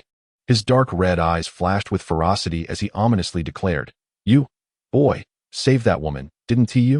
I don't know how you managed it, but you won't be so fortunate next time. Fortune, you say? A trace of coldness spread across Suluo's face. While he could end the battle in an instant with time manipulation, he had no intention of allowing Casso to perish so easily. Suddenly, the energy within surged, and a blue flame rose steadily around him, causing the air to grow scorching. His combat power instantaneously skyrocketed to 3.96 million, an overwhelming aura sweeping through the surroundings. What? Casso was taken aback, sensing an extreme danger emanating from Suluo. Whoosh! Suluo transformed into a fleeting shadow, vanishing from sight. Casso's pupils constricted sharply, leaving him no time to react. Bang! A colossal force struck his abdomen fiercely. Casso was propelled away as if a kite severed from its string. The blue glow surrounding Suluo flickered as he morphed into a beam of light, parallel to Casso's flying form. Bang! Suluo clasped his fists and brought them crashing down onto Casso's head. Thud! Casso's massive form plummeted rapidly, creating a deep crater upon impact with the ground. Before the dust settled, Suluo's right fist, enveloped in blue flames, descended like a meteor, igniting sparks through friction with the air. A ferocious punch descended from above, wielding the annihilating power of a falling meteor, striking Casso with tremendous force. The earth instantly caved in by several hundred meters, vast cracks spreading outward. Spurt! Casso spewed a mouthful of blood, his chest a mangled mess, deeply caved in, his face contorted like a wretched spirit. Yet Suluo showed no signs of restraint. His fists became a myriad of afterimages, raining down upon Casso. Thud, thud, thud. The incessant sounds of impact echoed within the crater. With each strike, the terrifying force pierced through Casso's body, generating an invisible shockwave that shattered the ground. With every blow, the earth sank further. Boom, boom, boom. The ground began to tremble, resembling an earthquake, the reverberations traveling for hundreds of miles, sending small creatures scurrying in fright. Arrow, is this a bit excessive? Lazili was momentarily stunned. However, recalling Suluo's earlier furious expression, she chuckled, seemingly amused by her own involvement. Within the crater, Suluo ceased his relentless assault. droplets of blood cascading from his fists and splattering onto the ground. "Damn it, kid, if you have the guts, let me stand up and I will kill you," Casso muttered, his face swollen beyond recognition, breath faint and intermittent, his tone laced with profound resentment. "Stand up? Very well, I shall grant your wish," Suluo replied coldly with a smirk. He grasped Casso's arm, lifting him from the ground, and then hurled him into the air. "As you have allowed me to experience the thrill of combat, I shall send you to your demise." Suluo extended his palm, a golden vortex forming within, accompanied by the faint roar of wind and thunder. A wave of energy potent enough to annihilate a planet surged toward the tiny black dot in the sky, enveloping Casso in a cataclysmic force. "No!" Casso let out his final, reluctant scream. Boom! A thunderous explosion resonated through the heavens. A searing fireball erupted in the sky, and Casso was reduced to dust, scattered across the horizon. After sensing the absence of any life response, Suluo lowered his hand and then leaped high, emerging from the deep pit. Lazili had long been waiting at the edge of the pit, and upon taking Suluo's hand, she smiled and remarked, "Aloe, you looked quite handsome when you were angry just now. Am I not handsome usually?" "You're handsome." Chapter 54, The Spirit Tree in the Vast Universe. Amidst the endless sea of stars, a spaceship resembling a beetle trailed a long beam of light as it traversed the night sky. Inside the spacecraft, Suluo took a refreshing shower, washing away the sweat and blood from his body. He then entered the kitchen, where he found Lazili busily preparing a meal. The table adorned with an array of delectable dishes exuding tempting aromas. Suluo swallowed hard, picked up a piece of meat, and after a couple of chews, eagerly swallowed it. "Delicious," he exclaimed, grabbing several more pieces to savor. Lazili placed a freshly prepared dish in front of him, unable to suppress her laughter as she said, "Go ahead and eat, you big glutton." Suluo nodded, digging in with gusto. Lazili rested her chin on her hand, watching Suluo's voracious appetite with a dreamy smile. In no time, under Suluo's relentless onslaught, the food on the table was entirely consumed, leaving not a scrap behind. After satisfying his hunger, Suluo reclined on the sofa in the living room, accessing the Galactic Mercenaries task platform on his light brain. He navigated to the advanced task section, perusing the mission details.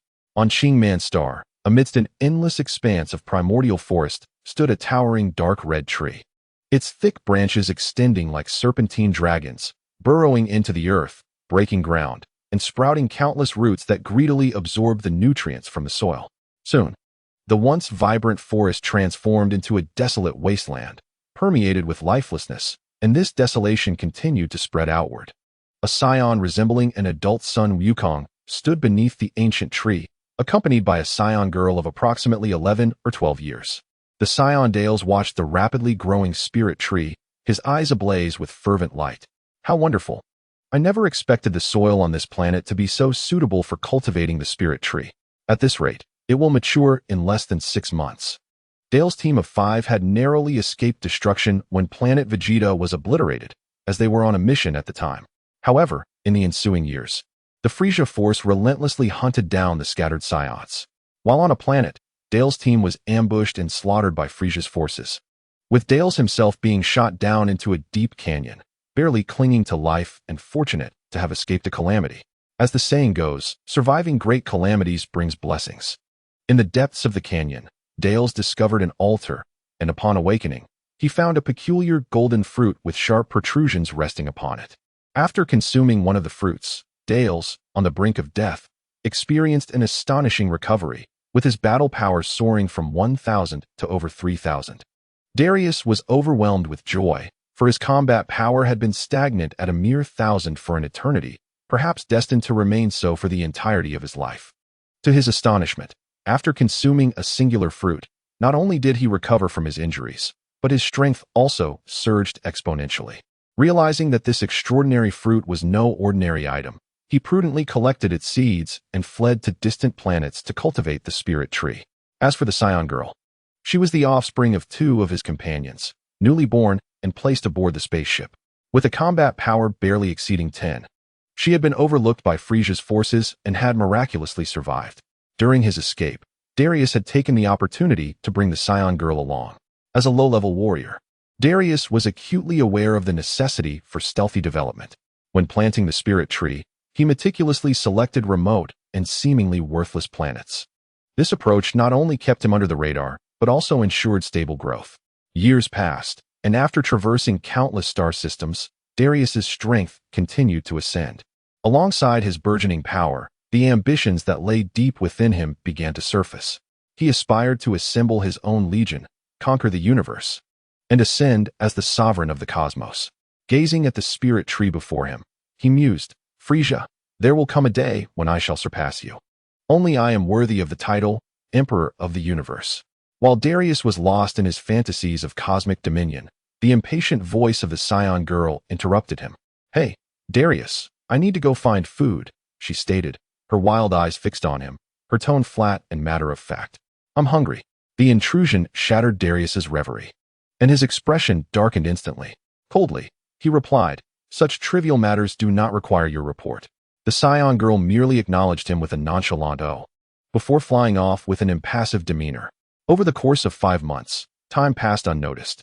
The once verdant planet of Qingman had transformed into a vast expanse of desolate yellow, with the green regions continually diminishing. It appeared that soon it would evolve into a lifeless, barren world. On the planet, the spirit tree had burgeoned into a colossal entity, its dense foliage casting a shadow that obscured the sun.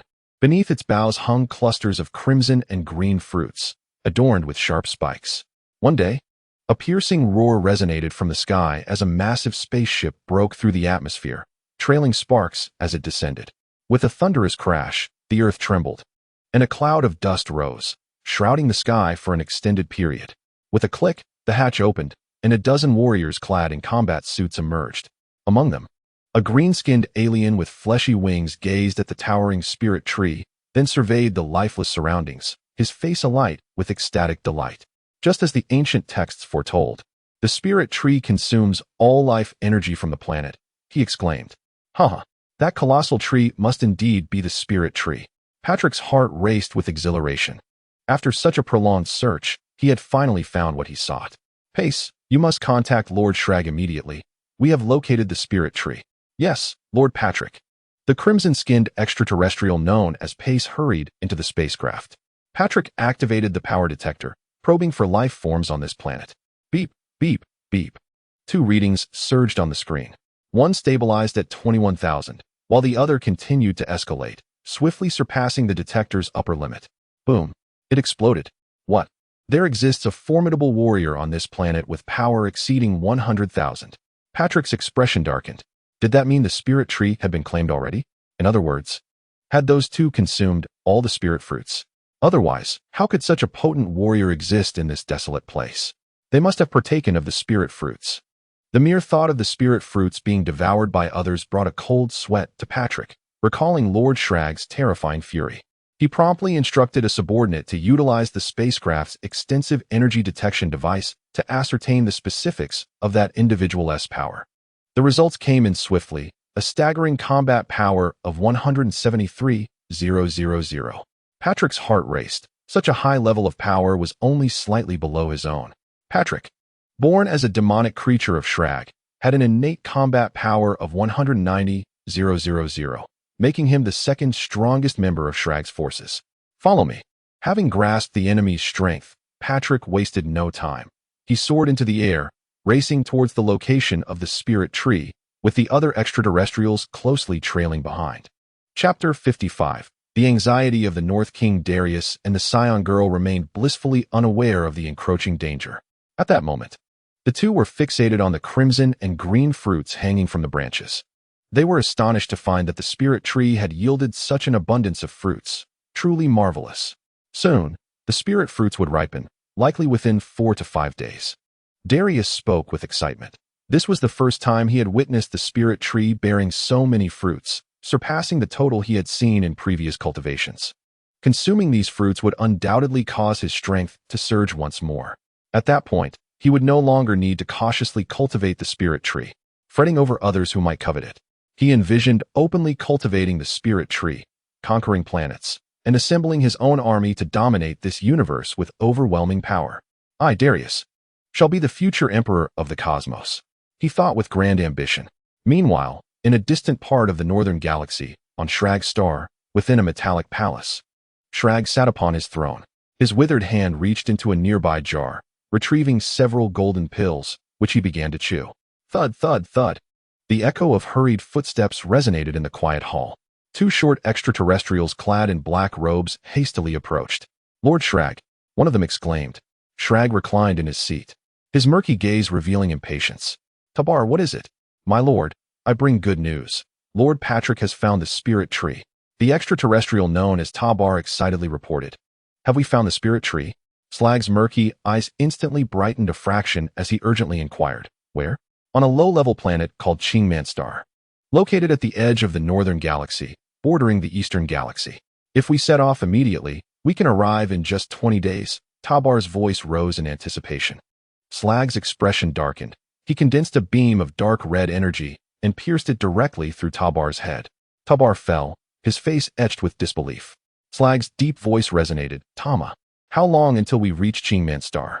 The extraterrestrial referred to as Tama shuddered momentarily and hastily replied, 10 days. It will take only 10 days to arrive. Slag's demeanor softened slightly. For him, whose lifespan was dwindling, the spirit tree represented his final hope, and time was of the essence. Anyone who dared to delay him for even a second would face death. Prepare the spacecraft at once. I must depart immediately, he commanded. As you wish. Tama bowed and swiftly retreated. Before long, massive spaceships launched from Slag's planet. In the eastern galaxy, the headquarters of the Gula Legion remained vigilant, monitoring all news regarding Slag. The information was promptly relayed to Gula. With his arms crossed, Gula stood before the porthole, his crimson eyes devoid of warmth. Haha, Slag is actually mobilized. It seems he has found what he seeks. However, I shall not grant you an opportunity for resurgence. Gula's eyes glinted with murderous intent. The existence of the legendary spirit tree was indeed intriguing. Gula held no interest in the power enhancement it could provide, with a battle power of 4.7 billion. He already stood at the pinnacle of the cosmos. His ambitions for strength had diminished, yet if it could extend his life, that was an entirely different matter. Though the Ice Clan was a long-lived race, who would not desire to live a little longer? With this thought, Slag commanded, Shawiza, assemble the troops. We shall confront Slag. Understood, Shawiza, who had been standing respectfully behind him, replied. In a certain dimensional space within the northern galaxy, golden clouds filled the air, with a serpent-like path stretching for 100 kilometers connecting to the underworld of the northern galaxy. Suspended along this path was a miniature planet, the residence of the North King. This small planet, approximately 100 meters in diameter, was encircled by a narrow road where a red car was parked, flanked by verdant vegetation and sporadic apple trees surrounding quaint little houses. The North King, the overseer of the northern galaxy, stood beneath a large tree, perspiration beading on his forehead. His two antennae flickered with electric sparks, having observed the unfolding events below. What is happening? Why has the fruit of the spirit tree reappeared in the mortal realm? And how did it fall into the hands of two scions? This is dire. Slag's forces have also discovered the spirit tree. The northern galaxy is about to descend into chaos once more. The king of the northern realm wore a troubled expression. Once Sherlag obtained the spirit tree, chaos would ensue in the northern galaxy. The spirit tree, originally a divine fruit tree, had unfortunately fallen to the lower realms. Its growth demanded immense life energy, a burden far beyond what the mortal worlds could sustain. Thus, the moment it took root, it signified the demise of a planet, rendering it a lifeless husk. However, the true peril lay in the potency of its fruits. Mortals consuming them would experience a remarkable enhancement in strength, vitality, and mental acuity, leading many to pursue them fervently, often resulting in violent conflict. The king reminisced about the tumultuous times years prior when the spirit tree had last emerged, a period marked by bloodshed and the destruction of hundreds of planets, a recollection that still sent shivers down his spine. Since the obliteration of the Scion race, the northern galaxy had enjoyed a semblance of peace. The king had taken to leisurely strolls with his pets, joyfully cruising in his small vehicle, savoring a comfortable life. Yet now, such tranquility was threatened. He sighed, consumed by worry. A major upheaval in the northern galaxy would undoubtedly disrupt his own stability as its overseer, possibly inviting reprimands from higher authorities. As he grappled with these concerns, a brown gorilla waved its arms erratically before him, spiraling in circles. Frustrated, the king retrieved a hammer from behind and struck the creature on the head, causing a visible bump to swell. But Beerus collapsed instantly. A sudden realization struck him.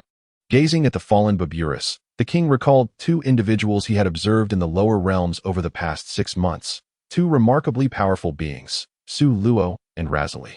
They had been consistently challenging renowned warriors across the universe, leaving a trail of defeated villains in their wake. Judging by their character, they appeared to be virtuous individuals.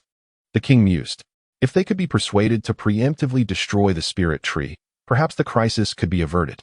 With renewed hope, the king resolved to locate them.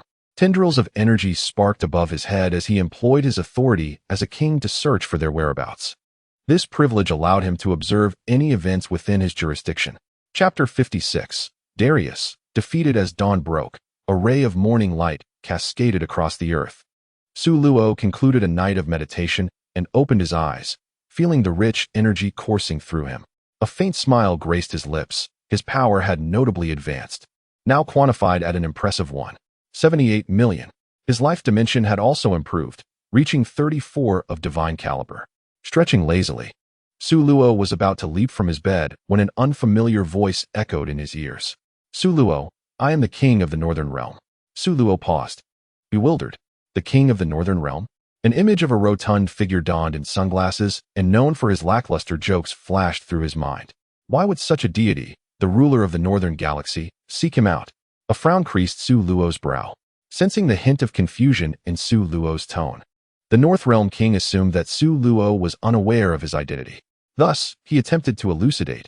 I know you, King of Realms. But may I inquire what brings you to seek my assistance? His tone was rather indifferent, akin to conversing with an ordinary individual, devoid of any reverence for the other's stature.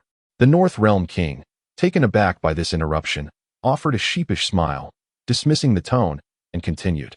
The purpose of my visit is to request your help with a particular matter. What benefits do I stand to gain?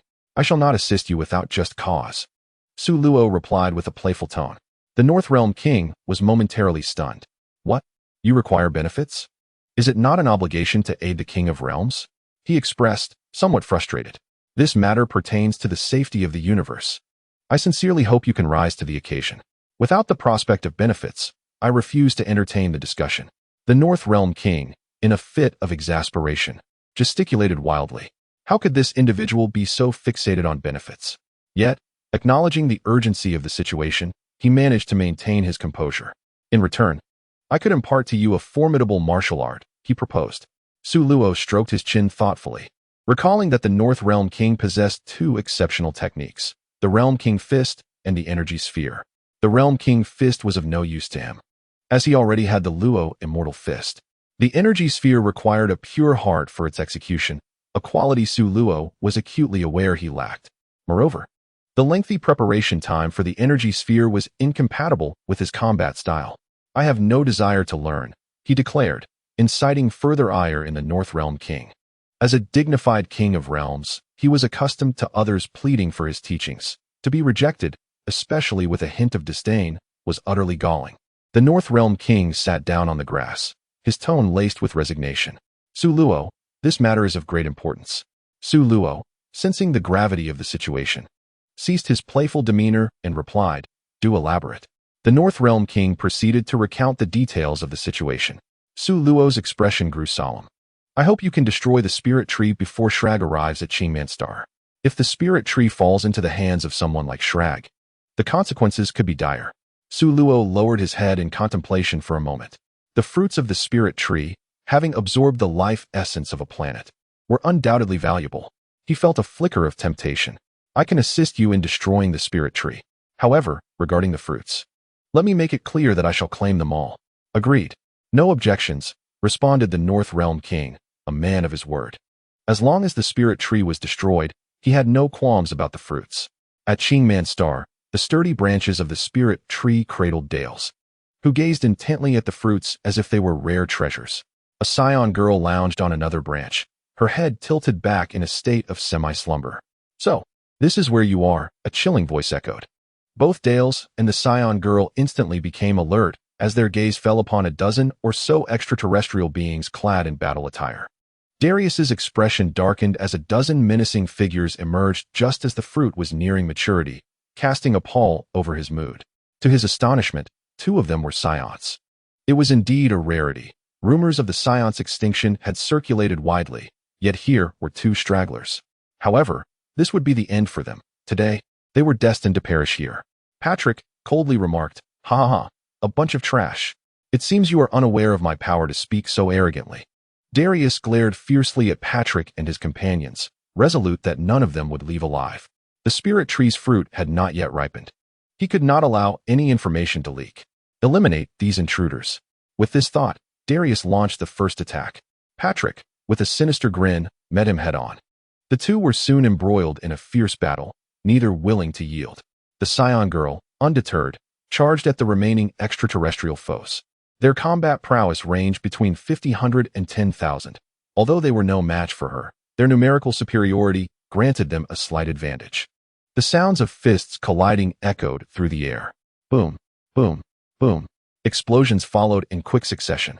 After a brief struggle, the Scion girl swiftly dispatched 2 adversaries, albeit at a significant cost, having endured several heavy blows to her back. Meanwhile, Patrick began to dominate the fight against Darius, gradually overpowering him. Darius found it increasingly difficult to defend himself, retreating with numerous injuries accumulating on his body. "Ha ha ha, Scion, put in some effort. Are you merely tickling me?" Patrick sneered, absorbing several of Darius's blows without flinching.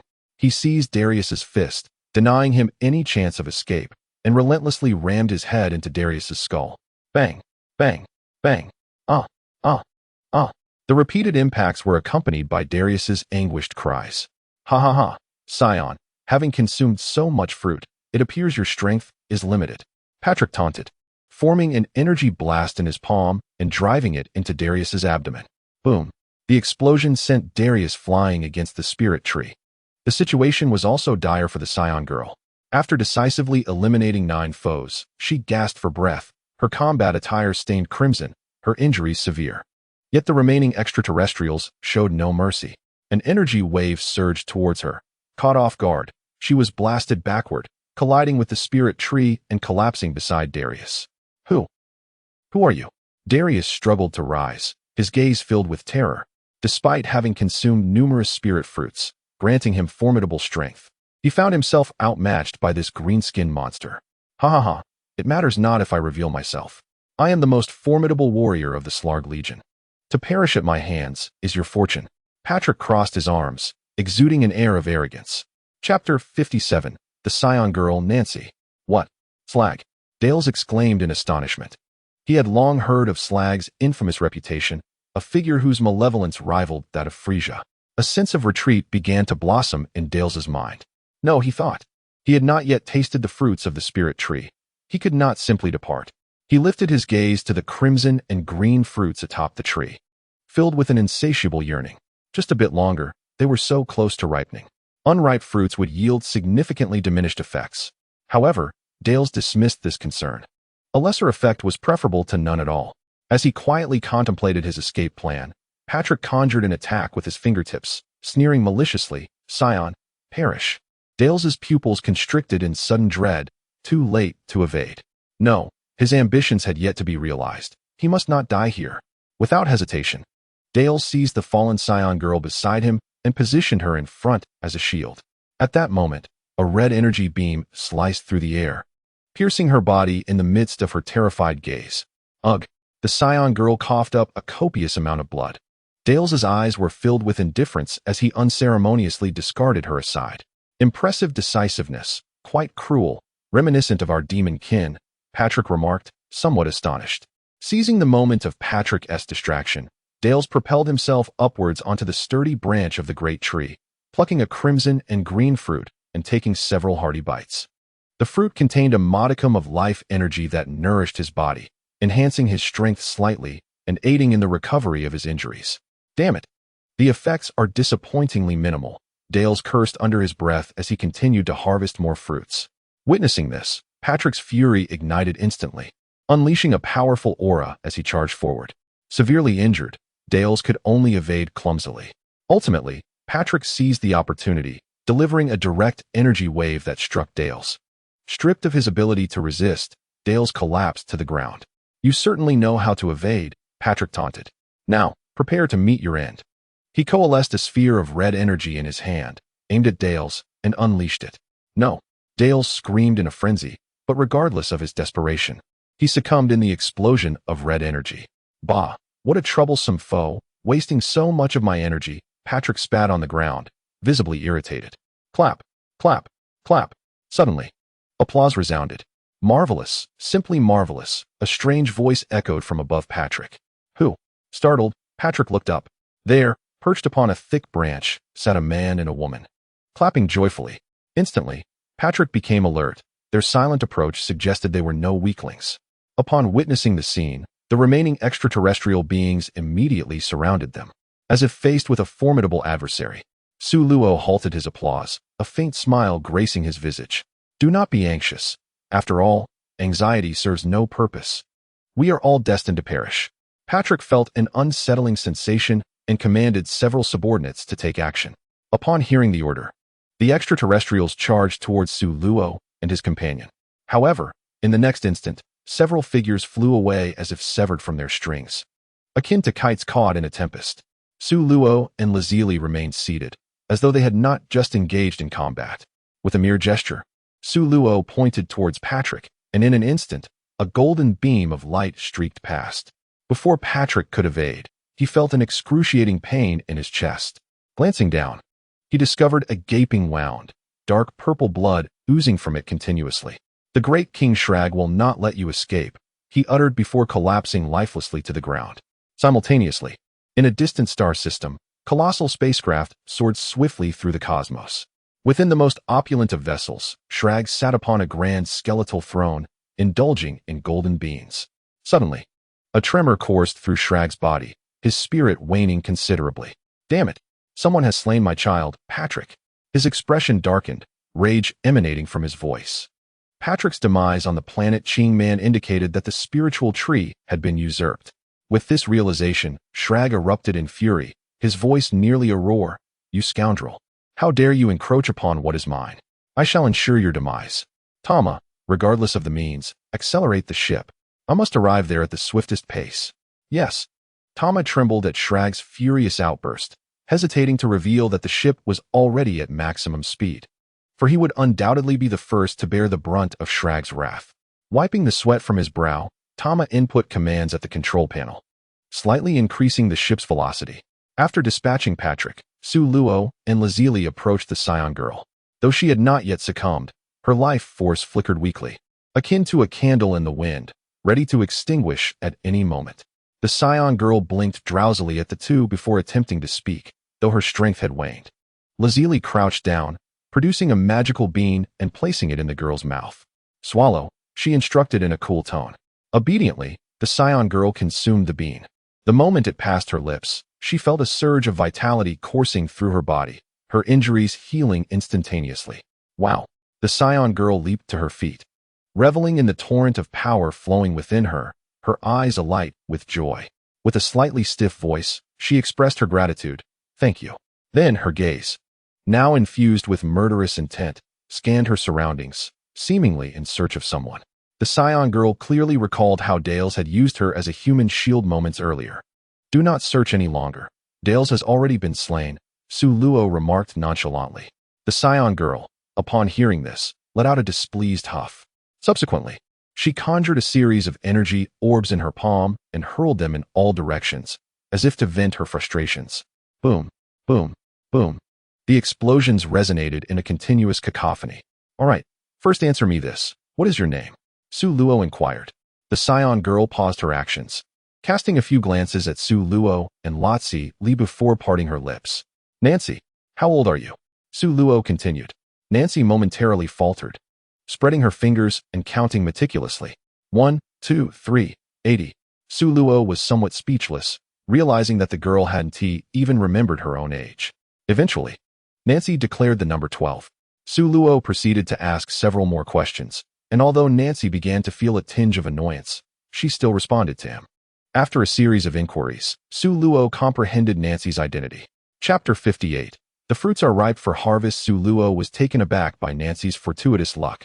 She had managed to narrowly escape the onslaught of Frisia's army and survive. If Frisia were to learn of this, one could only imagine his reaction. especially considering that several other stranded scions remained alive.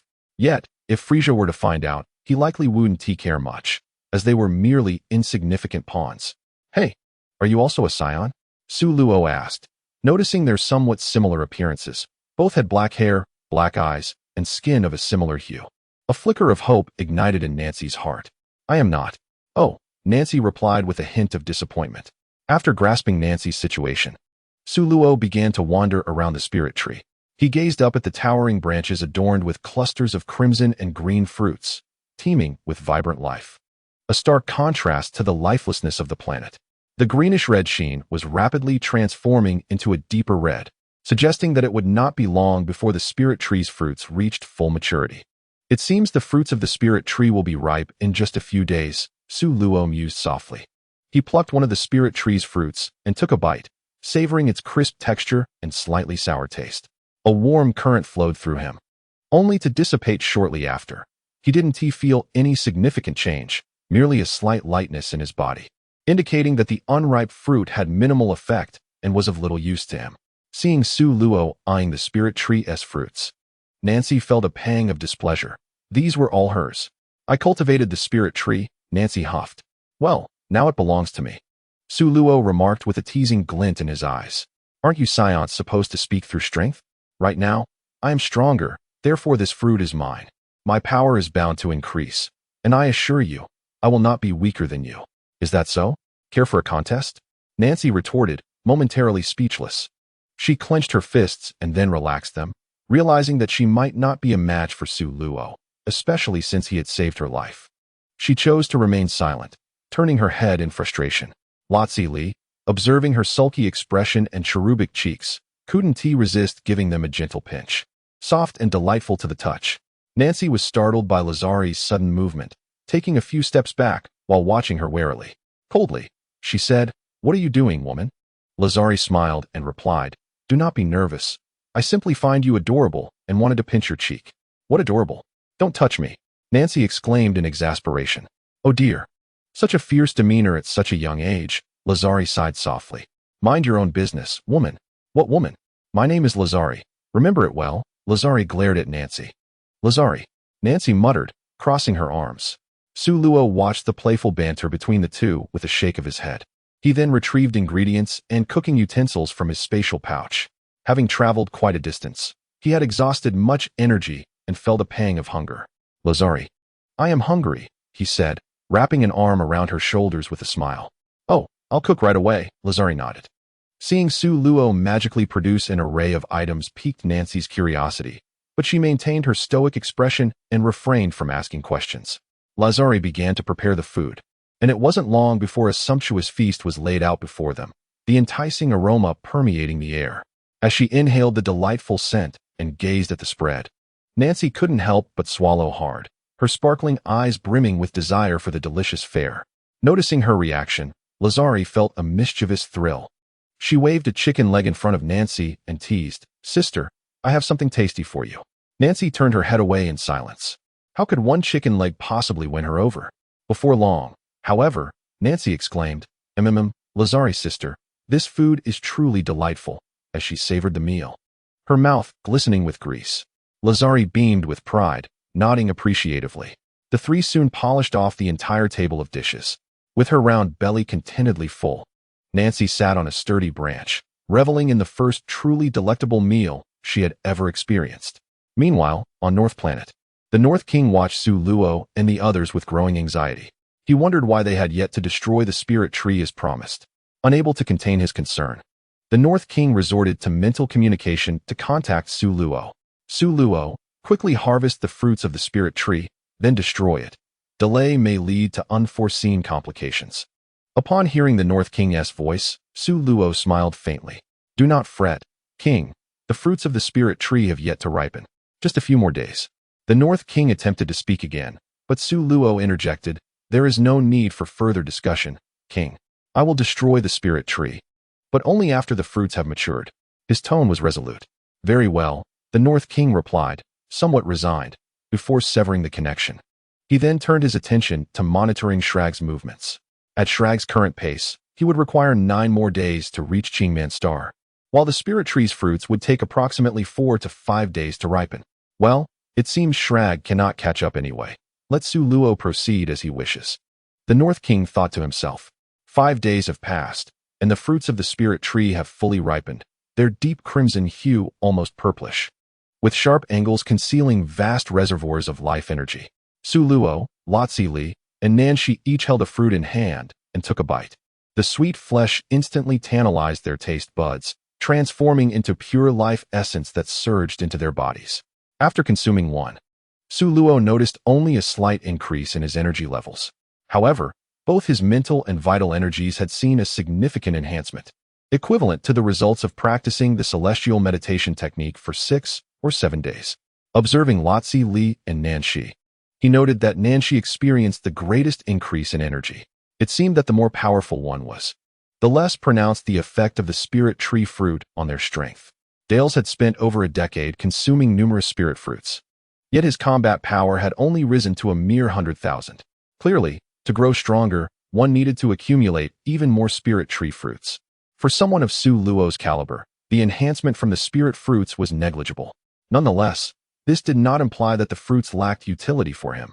After all, the fruits were the culmination of the life force of an entire planet, and their abundant life energy could nourish both body and mind. Li, Nanshi, let us first gather the spirit tree fruits and store them in the universal capsule, Suluo instructed. Li and Nanshi nodded in agreement, and the three of them transformed into afterimages, swiftly navigating the intertwining branches. One by one, the deep crimson fruits were plucked, leaving fewer and fewer hanging from the branches. Chapter 59. The arrival of Shrag. A few hours later, the vibrant fruits of the spirit tree had all been harvested. Only a few dozen undernourished green fruits remained on the tree. After finishing the collection, the trio regrouped. Suluo estimated that they had gathered approximately 28,000 fruits. He placed 1,000 of these fruits into the universal capsule and handed it to Nanshi. This is for you. Nanshi accepted the capsule with a sense of entitlement, for it was indeed her reward for hard work. However, upon witnessing the mountain of spirit tree fruits piled on the ground, she protested. Hey, Suluo, with so many fruits, why do I only get this little bit? If you think it's unfair, then give back what you have. Not a chance. This is mine, Suluo replied, his gaze stern. Upon seeing his disapproving look, Nanshi quickly clutched the capsule tightly. No way. Once it's in my hands, you're not getting it back. Suluo glanced at the towering pile of spirit tree fruits, a smile spreading across his face. This expedition had truly borne remarkable fruit. With a mere thought, he summoned the fruits into his spatial realm. Gazing at the magnificent tree before him, a crucial thought struck him.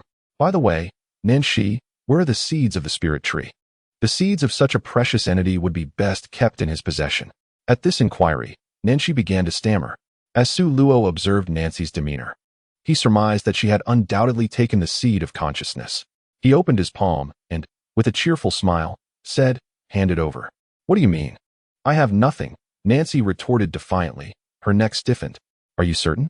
Suluo scrutinized her with an assessing gaze. Feeling a twinge of guilt, but unwilling to concede, Nancy insisted, "I truly don't." Li noticed the telltale signs in Nancy's posture and, pointing with amusement, remarked, "You've hidden it in your bosom, haven't you?" Realizing her ruse had been uncovered, Nancy pouted and reluctantly retrieved 2 small, golden fruits from her chest. Suluo was taken aback. Li, sensing Nancy's reluctance, swiftly seized both fruits from her hands. These peculiar fruits emitted a faint, delightful fragrance.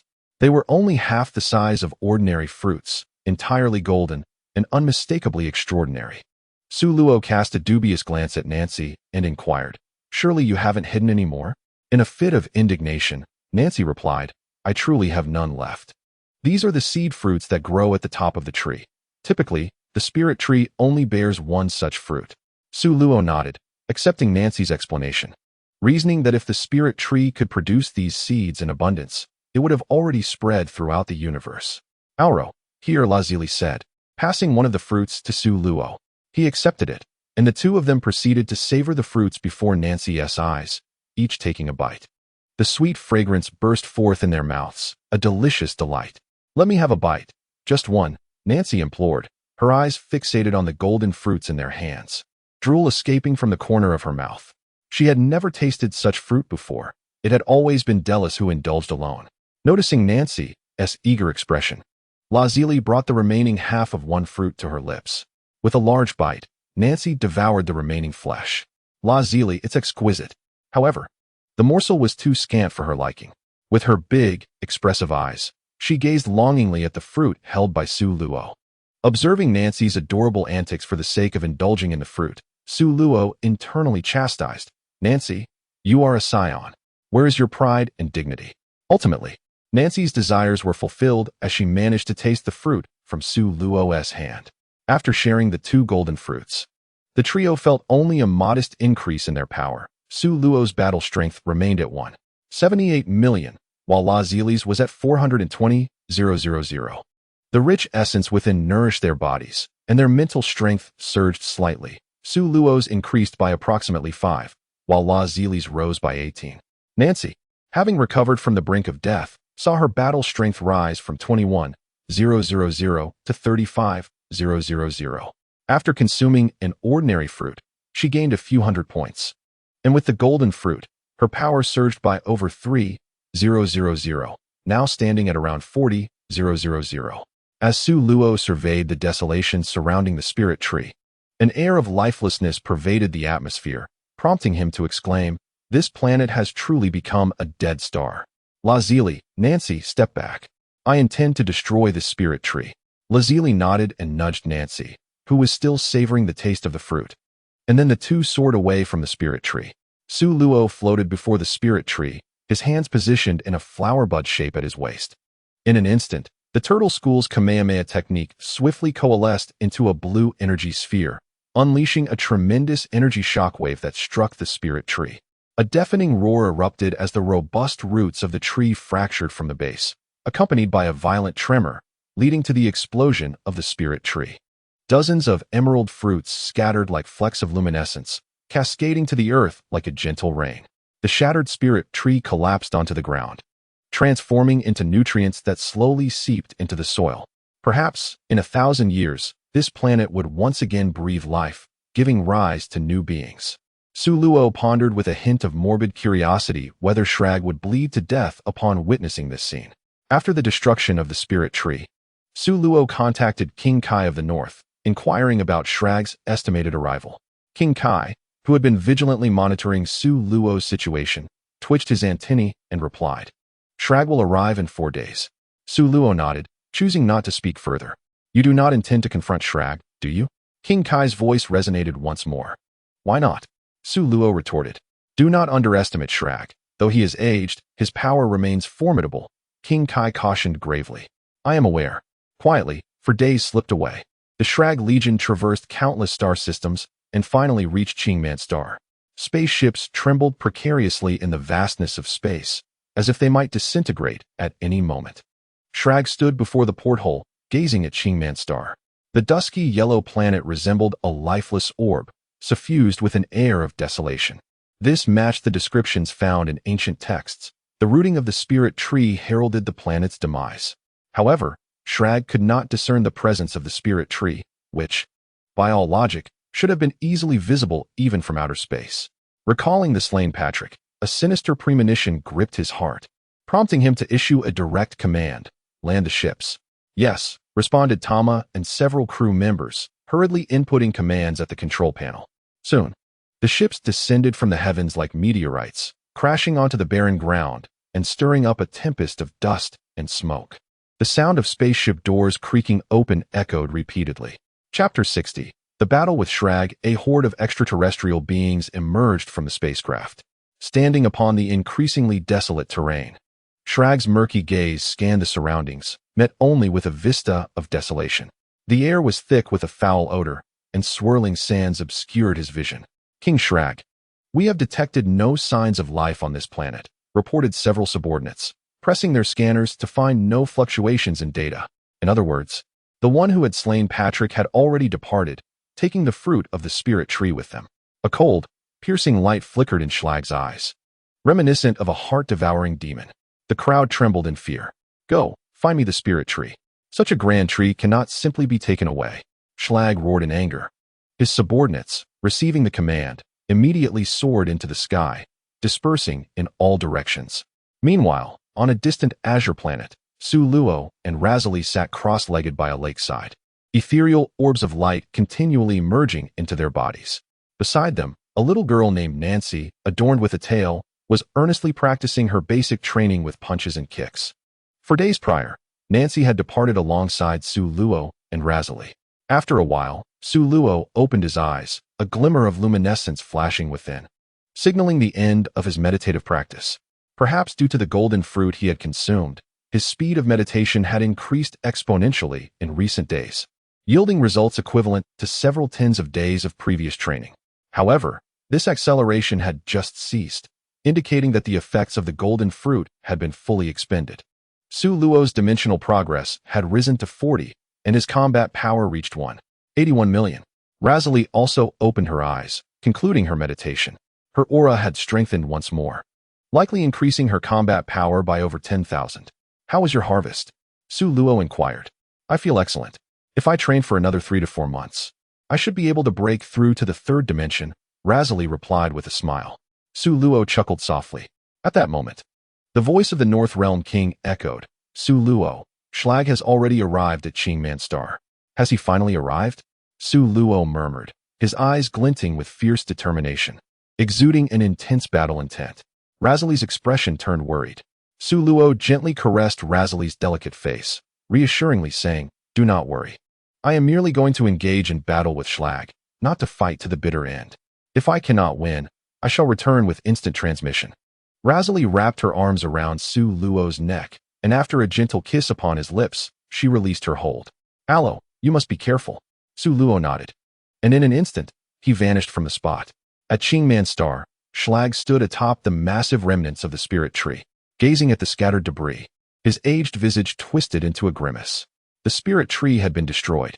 This was his last hope for rejuvenation, now severed, an unbearable reality for Schlag. The energy within him began to churn violently, a terrifying pressure radiating outward. His subordinates felt as though they were being crushed beneath an immense mountain, struggling to breathe as Schlag's fury erupted. You scoundrels! How dare you destroy the spirit tree? A wave of overwhelming sound surged several kilometers away, clearly indicating Schlag's extreme rage. At that moment, a handsome young man appeared before Schlag without warning. A voice followed, Schlag, what a pity it is that you are fated to be separated from the spirit tree. Who are you? The subordinates of Schlag were taken aback by the sudden appearance of the dark-haired youth. Luo paid no heed to these insignificant minions and scrutinized Schlag. The nefarious Super Namekian, whose wrinkled visage and dark green skin betrayed his advanced age. The atmosphere was thick with an aura of decay and frailty. Yet the immense energy within him remained formidable, boasting a battle power of at least 30 million. With a voice as frigid as ice, Schlag inquired, Did you destroy the spirit tree? To think you are so old yet your mind remains so sharp, Luo quipped. The remark struck a nerve within Schlag, as if a carefully concealed truth had been laid bare before him. Suppressing the fury boiling within, he gritted his teeth and spat out. What about the fruits of my spirit tree? Naturally, I have devoured them all, Luo replied, casting a bewildered glance at Schlag. I asked you, where's the fruit? Schlag's eyes blazed with fury as he ground his teeth.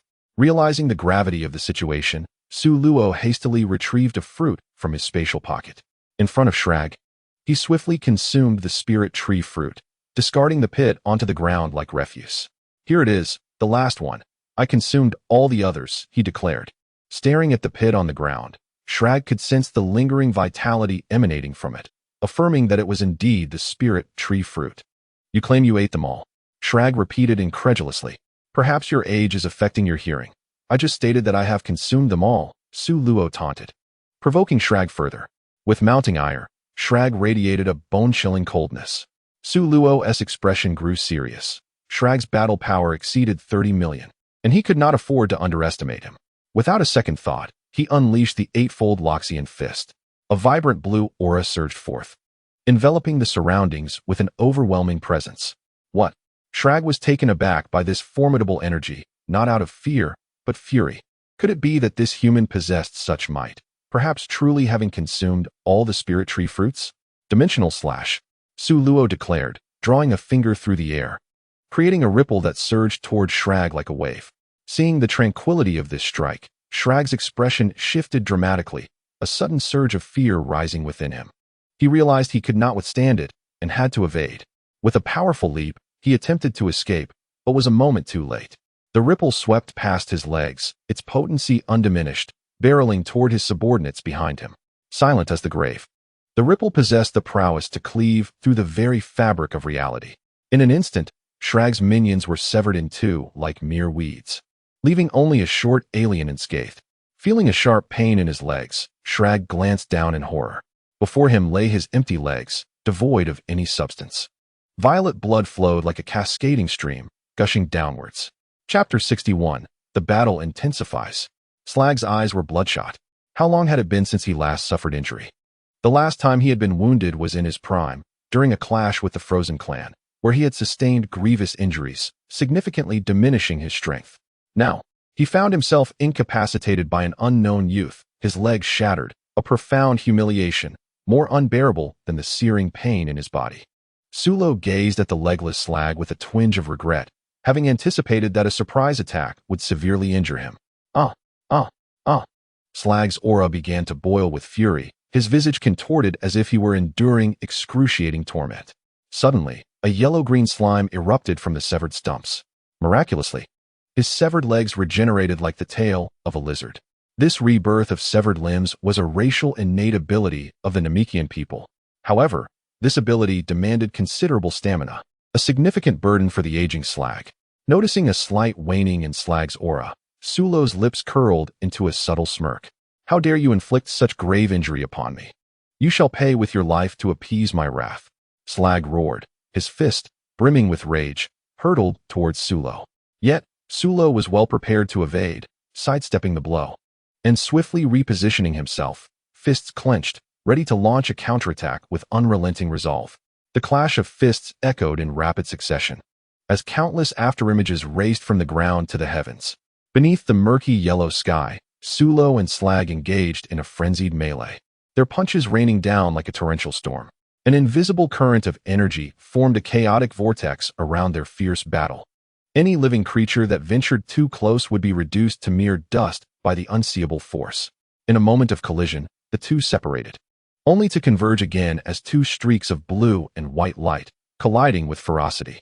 An invisible shockwave erupted from their point of contact, sweeping outward in all directions.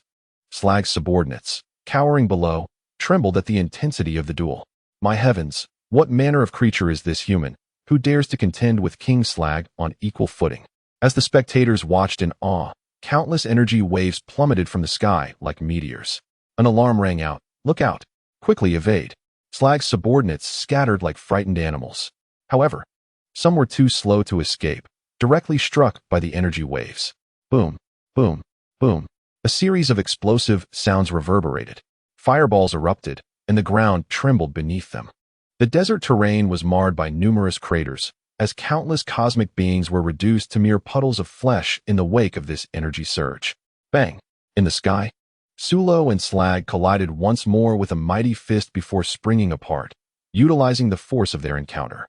With a deep, ragged breath, Sulo found himself enveloped in a blue aura, blood trickling from the corner of his mouth, his garments in tatters. His robust physique bore the scars and bruises of a fierce battle, clearly indicating the severity of his injuries. He cast a glance at the equally wounded Schlag, a cold smile gracing his lips. Despite Schlag's combat prowess exceeding 30 million, age had rendered him incapable of unleashing his full potential, at best utilizing only 40 to 50% of his strength.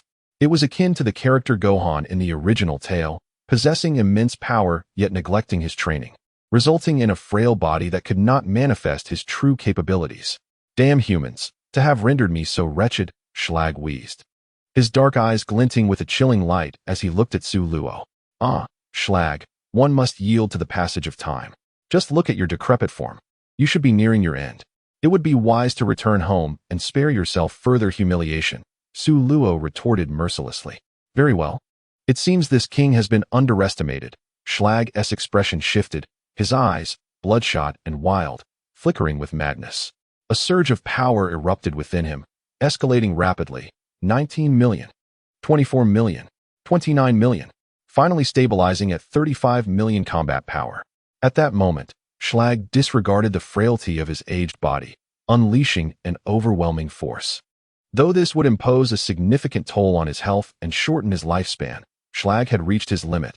The repeated provocations from this human had trampled upon his dignity, and he could no longer endure it. Is Schlag finally serious? Su Luo wiped the blood from his lips. The aged figure of Schlag floated nearby, raising his hand ominously. As he did so, an acute sense of danger flooded Su Luo's senses. Whoosh! A dark red beam sliced through the air, moving with such speed that Su Luo could not discern its trajectory. Relying solely on the instincts honed through countless battles, he sidestepped instinctively. But pain lanced through his left shoulder almost simultaneously. A gaping wound appeared, crimson blood cascading from the injury. Ha ha ha, human boy, you're quite nimble. Schlag's sinister voice echoed. But let us see how many times you can evade my strikes. With that, another dark red beam shot forth from Schlag's fingertips. Whoosh! Whoosh whoosh! Several beams, imbued with the essence of death, tore through the air, reaching Su Luo in an instant, too swift for him to find refuge. Just as the lethal beams were about to pierce his body, Su Luo vanished without warning. What? Schlag's eyes widened in disbelief. He had not perceived Su Luo's movement at all, as if the young man had simply ceased to exist. He recalled how Su Luo had similarly appeared before him without any forewarning. Do not just focus ahead. Su Luo's indifferent voice resonated by his side. The swiftness was astonishing. Schlag was taken aback. Yet, Su Luo would not grant him a moment to react before his fist, powerful enough to shatter mountains, struck Schlag squarely in the face. Bang! Caught off guard, Schlag took the blow with his face and was sent flying several meters before stabilizing himself. His head, askew, slowly turned to face Su Luo, revealing a cruel smile. Human boy, your punch truly stings. With that, Schlag swiftly elongated his arm, seizing Su Luo's arm in a display of sheer force. Pulling him back towards him, Su Luo was yanked forward, only to be met with a brutal knee strike to his abdomen. Ugh! He expelled a mouthful of bile. Schlag's eyes gleamed with a menacing light as he clenched his fists and struck down heavily upon Su Luo's back. Boom! Su Luo felt as if his bones had shattered. Blood spewing from his mouth as his body plummeted towards the ground like a projectile. Boom! The earth trembled once more, a deep pit forming amid rising clouds of smoke. Chapter 62. Su Luo's time stopped. Human boy, it is all your fault for depriving this king of the chance to regain his youth. Today, you shall perish on this planet. Gazing at the smoke-shrouded pit, Schlag's dark eyes ignited with a fierce, murderous intent. After traveling countless miles to this planet, not only had he failed to consume the fruit of the spirit tree, but he had also squandered much of his energy, shortening his lifespan in the process. How could he not be enraged? With that, Schlag extended both hands downward, unleashing waves of white energy blasts from his palms. Whoosh! The energy waves surged through the haze, bombarding the pit below. Boom, boom. Enormous mushroom clouds ascended into the sky. Meanwhile, above Schlag, a battered Su Luo leisurely observed the unfolding chaos, casting energy downward. He then retrieved a magical bean from his space, placed it in his mouth, chewed a few times, and swallowed. In an instant, Su Luo's injuries were healed by the bean's restorative properties. Unaware of his enemy's presence above him, Schlag continued to unleash energy blasts at the flames erupting from the ground below. After venting his fury, he finally ceased his assault. Breathing heavily, he surveyed the ravaged landscape with a sense of pride. Humph, this is the fate that befalls those who offend me, Schlag. Quite a spectacle indeed. Who would have thought the mighty overlord Schlag would unleash his wrath upon the earth? Impressive. A cool, clear voice interjected. Upon hearing the familiar irony, Schlag's expression of pride froze. He abruptly looked up, only to find Su Luo gazing at him with a mocking grin. To his horror, Schlag realized something terrifying. All of Su Luo's injuries had completely healed. Impossible. Absolutely impossible. Schlag roared in disbelief. You were clearly struck in a vital spot. There should be no way you can move. Furthermore, how could all your wounds have mended? Su Luo, however, was far too occupied to entertain his inquiries. He spread his arms wide, palms facing his face. Sun fist. A dazzling radiance erupted from Su Luo's entire being, akin to the sun itself. Schlag, caught off guard by Su Luo's sudden and cunning maneuver, was blinded by the intense light, instinctively shielding his eyes in agony. At that moment, Schlag had lost his sight. Albeit temporarily, His vision would soon return. Nevertheless, this fleeting interval was ample for Su Luo to launch his assault. With a rush, blue energy enveloped Su Luo's figure once more. He exerted his strength and in an instant appeared before Schlage, delivering a barrage of heavy punches that moved like a mountain, creating afterimages as they struck Schlage relentlessly. Deprived of sight and unable to sense energy, Schlage could do nothing but defend passively, though his efforts were utterly futile. Bang, bang, bang. Each punch landed with increasing ferocity upon Schlage's body. Having previously squandered too much energy, his defenses were no longer as formidable as before. The devastating force of Su Luo's fists penetrated Schlage's insides, causing an excruciating pain in his organs, as if they were on the brink of tearing apart. Bang! Another heavy blow struck Schlage's chin, sending him soaring into the air. New Ki Blast. Su Luo pressed his 10 fingers together, forming an irregular shape, with crackling energy coursing between his palms. In an instant, a terrifying golden beam transformed into a wave of energy, hurtling toward Schlage with cataclysmic power. At that moment, Schlage's vision had returned somewhat. He opened his eyes to see the dreadful golden beam approaching rapidly. He hastily raised his hands in defense. Boom! A resounding explosion followed. Scorching waves of heat permeated the air. Schlage became a pitiful sight, his body charred and reeking of burnt flesh. Time and again, I have endured such grievous injuries. You bastard! Overwhelmed by pain, Schlage howled in resentment, his antennae quivering as latent power surged forth from within him. In his entire life, he had suffered only a handful of injuries. To put it bluntly, prior to encountering Su Luo, he had only been wounded once, during a clash with the Frozen Clan. Yet now, facing Su Luo, Schlage had endured humiliation after humiliation. He vowed fiercely. He had never desired to kill anyone as intensely as he did in this moment. Schlage was determined to end Su Luo's life. His ruthless gaze fixated on Su Luo. An aura of unrestrained malice enveloped him. The air around him began to simmer. The aura of Sherlag surged once more. 38 million, 45 million, 57 million, 69 million, 76 million. At that moment, the air became thick with tension. It felt as though the stakes had escalated drastically. Su Luo sensed the immense pressure enveloping him and murmured softly. It appeared that Sherlag was intent on battling him to the bitter end. Suddenly, Sherlag vanished from sight. In the next instant, his chilling voice reached Su Luo's ears. As if it were emanating from the depths of hell. Prepare to perish. Su Luo's pupils constricted sharply. A fist capable of shattering mountains loomed larger in his vision. There was no doubt that if it were to strike his head, it would explode like a ripe watermelon. There was no time to evade. A glimmer of golden light ignited within Su Luo's dark pupils. Time froze, and a gray-white world abruptly materialized. Sherlag's fist halted mere centimeters from Su Luo's face, immovable. Before Su Luo could exhale in relief, he sensed the gray-white world beginning to tremble, as if it were on the brink of shattering. His expression shifted. His ability to halt time was typically sufficient to freeze opponents with lesser energy for 5 seconds. However, Sherlag's power far exceeded his own, and the stasis only lasted a mere second, threatening to collapse under the strain. Su Luo hastily dodged to the side. Within 2 seconds, the gray-white world shattered instantly. Sherlag's colossal fist descended, but feeling no impact, he gazed at the empty space before him, astonishment flashing across his fierce eyes. I've missed again. Sherlag roared in fury. Where are you? At that moment, a tremendous force struck the back of his head. Su Luo had delivered a powerful kick. Bang! Sherlag was sent reeling, his body stumbling backward. Dizziness enveloped him, and he was oblivious to the presence of an assailant, enduring the blow without defense. Consumed by rage, Sherlag turned to see no one in sight. Bang! Bang! Bang! In the following instant, waves of pain surged through his abdomen, as if countless blows were raining down upon him. Sherlag was propelled backward by the relentless barrage. Out of the corner of his eye, Su Luo's figure vanished from view. The onslaught of bizarre attacks continued. Chapter 63, The Arrival of Gula Bang. Bang! Bang! At that moment, Sherlag resembled a punching bag, being ruthlessly pummeled by the fleeting shadow of Su Luo. His body was tossed through the air, and before he could regain his bearings, he was struck by various assaults. Whoosh! Su Luo reappeared, unleashing a staggering energy of 14 million. His fist enveloped in a blazing blue aura radiating intense energy, striking Sherlag squarely in the face. The overwhelming force concentrated at a single point erupted explosively.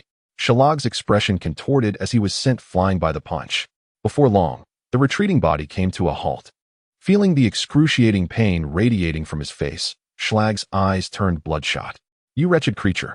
He unleashed the power within him, raising his hand to unleash a formidable wave of energy directed at Su Luo. Su Luo, however, remained calm, just as the energy wave was about to strike him. His figure vanished once more. The energy wave missed its target, crashing into the distant ground and instantly erupting into a fiery mushroom cloud. This speed again. How could such a feeble being possess such swiftness? Sherlag roared in disbelief. Despite his overwhelming power that should have easily obliterated Su Luo, the latter's speed rendered him untouchable. Sherlag felt as if he were striking a fist into cotton, utterly ineffective. Suddenly, an intense sense of peril sent tremors throughout Sherlag's body. In the next moment, 3 blades of void tore through space, approaching him from various angles. Having witnessed such an attack before, Sherlag swiftly evaded without hesitation. Yet, his movements were ultimately too slow. Swoosh, swoosh. One blade cleaved Sherlag in half, while another sliced diagonally through his right side. The third narrowly missed him. "Oh!" Sherlag's anguished screams echoed across the sky. "It seems quite painful," Su Luo remarked coldly, floating opposite him with arms crossed. The sight of that detestable, indifferent face twisted Sherlag's expression in fury. With a primal roar, his severed body began to regenerate from the cut, covered in thick, viscous slime. Sherlag's aura diminished significantly. He unleashed another furious roar. Suddenly, a white flame surged around him, forming a protective shield. It appeared that the series of painful lessons had finally imparted some wisdom to Sherlag. He was now employing defensive techniques. A round of applause echoed. "Impressive. Despite your age, your vitality remains remarkably resilient," Su Luo genuinely praised. However, to Sherlag, those words were like daggers in his ears. "Die!" he bellowed, as a terrifying fist tore through the air, striking at Su Luo's phantom in an instant. Yet, Su Luo disappeared once again before Sherlag's eyes. With bloodshot eyes, Sherlag, now resembling a madman, frantically searched for Su Luo's figure. Up, down, left, right, forward, backward, he saw no sign of him. The vast sky and desolate earth suggested that Su Luo had seemingly vanished. "Damn it, reveal yourself." Sherlag's furious roar pierced the air, echoing far and wide. He gathered waves of energy in his hands, launching indiscriminate attacks in all directions. Boom, boom, boom. The ground shattered, and magma erupted from the depths below. In the distance, Su Luo, breathing heavily, calmly observed the frenzied Sherlag. The continuous use of time manipulation, teleportation, and full-force attacks had completely exhausted the power within him. Alas, ultimately, one's own strength proves insufficient. Su Luo sighed. This battle with Sherlag made Su Luo acutely aware of the disparity between them. Although Su Luo had initially seemed to have the upper hand, his attacks, aside from the spatial dimension slash that inflicted damage on Sherlag, lacked significant power, merely tickling him. The duration of their entanglement was wholly reliant on the power of time and space. Upon realizing this gap, Su Luo retrieved the celestial beings and consumed them once more. A surge of power coursed through his body anew. On North King Star, the North King gazed in astonishment at the clash between Su Luo and Sherlag. "How remarkable," he mused. "I never imagined Su Luo's strength could compel Sherlag to this extent." Although uncertain of the nature of the beings Su Luo consumed, which seemed to restore all his injuries and strength, it was evidently a wondrous substance. With continued effort, if they could wear down Sherlag, perhaps it would indeed be possible to eliminate the scoundrel. Though the tactics appeared somewhat underhanded, the thrill of the encounter filled the North King with delight. Despite Sherlag's years of retreat, he remained a malignant presence in the North Galaxy, a source of significant instability. To eradicate him would be nothing short of splendid. Suddenly, the North King noticed something approaching Greenvine Star. Having been engrossed in the battle between Su Luo and Sherlag, he had failed to observe that, at some point, a fleet of disc-shaped spaceships had arrived in the vicinity of Greenvine Star. The North King's eyes widened as he recognized the familiar insignia of the spacecraft. Alongside the solitary figure within, Gula and his legion. Gula, a member of the Frozen clan, possessed formidable strength and had once wreaked havoc in the North Galaxy alongside King Kuld in Frisia. He later led his troops eastward into the Eastern Galaxy. It had been years since the North Galaxy had witnessed Gula's presence. Who would have thought that he would return now, and headed straight for Greenvine Star? The purpose was unmistakable. It was undoubtedly in pursuit of the Tree of Spirit. This is dire news that must be relayed to Su Luo post-haste. If Sherlag were an aging wolf, Gula was a robust lion in his prime. There was no basis for comparison. Gula, we are nearing Greenvine Star, reported Shaviza. Excellent. Gula replied from his throne, rhythmically tapping his fingers against the armrest, reflecting his delightful mood. Heh. I wonder what expression Sherlag will wear upon encountering me. Will it be one of surprise or terror? Gula's crimson eyes gleamed with amusement. Shaviza, instruct the warriors to remain battle-ready at all times. We shall annihilate every last member of Sherlag's legion. Yes, King Gula. Shaviza bowed and withdrew. Humph, Sherlag. Your life shall be claimed by me, and the Tree of Spirit will also belong to me. Gula chuckled with triumph. Shaviza conveyed Gula's orders to the troops. Upon receiving the command, the soldiers stood in a state of heightened alert, fully prepared for combat at a moment's notice. Chapter 64, The Exploding Star. The ravaged earth lay beneath a torrent of molten lava, the air thick with the acrid scent of sulfur and oppressive heat. At this moment, Schlag resembled a frenzied beast, rampaging and wreaking havoc indiscriminately. Not only had Su Luo failed to strike him, but many of his own subordinates had also fallen victim to friendly fire. Come out, you scurrying vermin. Schlag's darkened eyes had long since lost their rational glimmer, unleashing energy waves as if they were worthless. It appears he has indeed lost his senses. Su Luo mused, seated cross-legged atop a massive boulder. Suddenly, he sensed a chilling presence approaching with alarming speed. Startled, he lifted his gaze to the dimly lit horizon. His profound eyes seemed capable of piercing through the void, glimpsing far-off realms. This frigid aura far surpassed that of Schlag. Who could be coming here? Su Luo pondered aloud.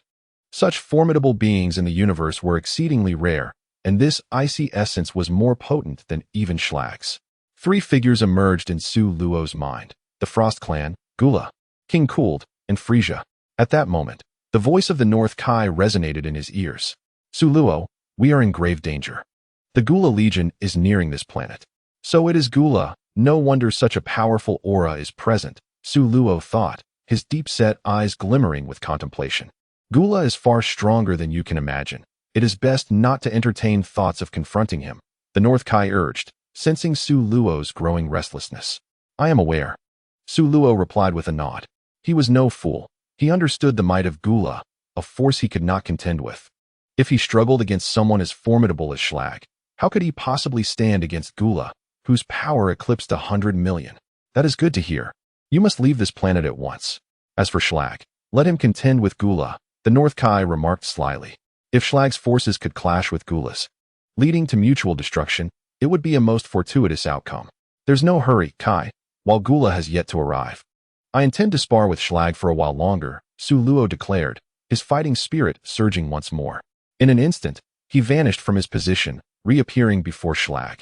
Hey, Su Luo, now is not the time for recklessness. This is a perilous endeavor, and a single misstep could cost you your life. The North Kai exclaimed anxiously. However, Su Luo paid little heed to his warning. Such an excellent sparring partner as Schlag would be a shame to overlook. Never mind, whatever will be, will be. The North Kai resignedly sighed as he witnessed Su Luo's obstinacy. Upon seeing Su Luo materialize before him, Schlag's eyes ignited with fury. The phrase "when enemies meet," their eyes blaze with hatred aptly described the scene. Schlag launched lethal strikes, yet Su Luo deftly evaded them and retaliated in kind. Soon, the fierce battle erupted anew. Outside the Qingman Star, disc-shaped spacecraft hovered in the cosmic expanse, heralding the arrival of the Gula Legion. A chilling and formidable presence descended from the distant heavens. Solo squinted, pondering whether the moment had finally arrived. Was the battle truly at its end? Did he believe he held the power to decide this fate? A cruel, merciless smile from Schlag materialized before Solo, his fist resembling a raging dragon, aimed directly at Solo's face with ferocity. Solo's lips curled into a smirk as he vanished in an instant, seemingly traversing the very fabric of space, reappearing high above. Schlag, we shall meet again.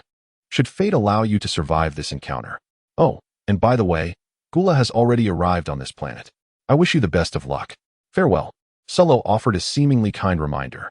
The fight had been exhilarating. He had poured every ounce of his strength into the clash with Schlag, relishing the unrestrained thrill of combat. Thinking you can escape? It won't be that simple.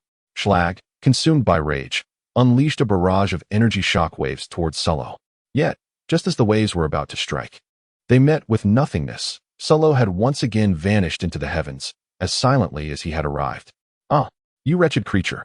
Schlag's fury reached a crescendo as he let out a thunderous roar, his overwhelming presence piercing the clouds above. "You dare to humiliate me and yet contemplate leaving? Such insolence shall not be tolerated." After venting his wrath, Schlag fell silent, his dark eyes brooding with a madness that threatened to consume him. "Do you think you can escape this planet? I shall obliterate it and ensure you have nowhere to flee. Even in death, I shall drag you down with me." His voice dripped with malevolence, revealing a boundless insanity. Schlag's heart brimmed with unquenchable hatred for Sullo, for he had extinguished his last hope of rejuvenation. The battle had drained him of vitality, leaving him teetering on the brink of exhaustion, with little time left to endure.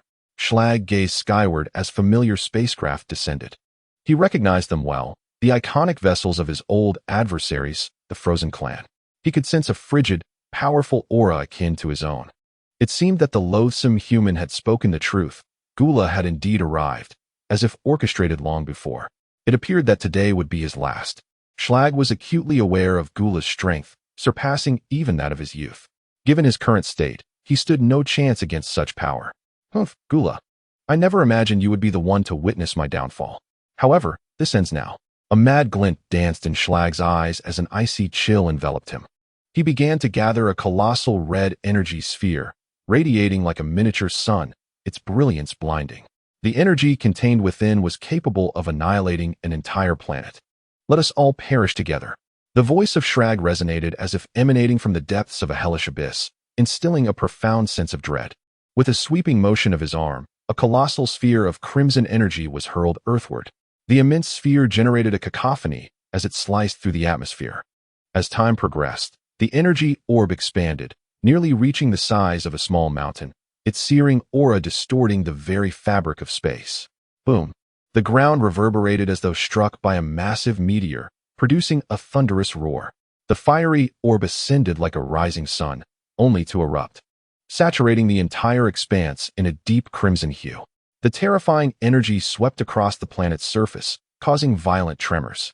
From various locales, magma surged forth, and the sky crackled with lightning, heralding apocalyptic calamity. Gula, who had just landed on the Qingman star, stood transfixed, witnessing the chaos unfold. What sort of game is this? I arrive only to witness the planet's obliteration? Chapter 65. In Shaviza, immediately give the command for a full retreat. Gula declared with a furrowed brow. He had anticipated a surprise attack to catch Schlag off guard, yet it was Schlag who had turned the tables, leaving him in shock. Although the explosion would not be lethal to him, severe injury was inevitable. Moreover, with his forces present, the prospect of their total annihilation was dire. After all, assembling another formidable army would require considerable time. Yes, Shaviza responded promptly, hastening to relay the orders. Amidst the echoes of thunderous sounds, the newly arrived spacecraft ascended into the sky, fleeing the planet in a hurried panic. The Gula Legion had arrived with great fervor, but their retreat was marked by utter disarray. At that moment, a pair of dark, bloodthirsty eyes fixated on the rapidly ascending ships. Thinking of escaping? I shall not grant you such a wish. Schlag raised his hand, directing his focus toward the vessels, as a white vortex of energy rapidly coalesced in his palm. Whoosh! Waves of energy soared skyward, akin to mighty dragons taking flight, accompanied by a series of piercing sounds that breached the atmospheric barrier, tearing toward the spacecraft that was on the verge of entering outer space. Inside the control room of the ship, Gula's tail lashed against the hull, betraying his profound displeasure. He had believed he could easily subdue Schlag and seize the spirit tree. Yet, Schlag had inexplicably chosen to annihilate the planet instead. Did he truly believe such a trivial tactic would lead to his demise here? What utter folly! Just then, the ship's warning system blared with urgency. What is happening? Gula's expression darkened with irritation. Great King Gula, we are detecting a powerful energy surge that is about to collide with the spacecraft, reported the alien in charge of intelligence. Gula's brow furrowed, a sense of foreboding washing over him as a realization struck. Could it be? Without hesitation, he burst forth from the spacecraft. Waves of energy surged menacingly toward the vessel. Shrag! Gula bellowed furiously, raising his hand, with scarlet light emanating from his fingertips. In an instant, numerous finger cannons intercepted the nearest energy wave. However, the remaining spacecraft were not as fortunate. Boom, boom, boom. A series of intense explosions erupted, with fireballs bursting in the pitch-black cosmic sky, only to vanish in an instant, transforming into thick clouds of smoke. Countless fragments of spacecraft plummeted from the heavens. Under this relentless onslaught, Gula's forces suffered a staggering one-third reduction. Witnessing such significant damage to his troops, Gula's cold gaze fell upon the planet below, teetering on the brink of explosion. Meanwhile, Shrag seemed to sense something, his murky eyes fixed on the distant sky. The former overlord and the current one exchanged a long-distance gaze, as if sparks were about to ignite between them. Crack! The core of the planet ruptured, causing it to swell dramatically. At that moment, Qingshan's star was on the verge of obliteration. Torrential lava intertwined with purple lightning, swiftly engulfing Shrag's aging, decaying body. Boom!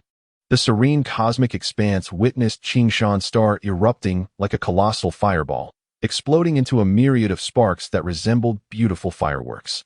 The once mighty cosmic overlord Shrag and his legion perished alongside the demise of Qingshan's star in this celestial realm. One had anticipated a grand interstellar conflict between Shrag's and Gula's forces, yet Shrag shockingly opted for planetary destruction, choosing mutual annihilation instead. Such a death was indeed remarkable. Sulu floated weightlessly in the cosmic void, observing the explosion of Qingshan's star and sensing the life force of Shrag had vanished, evoking a deep sense of melancholy within him.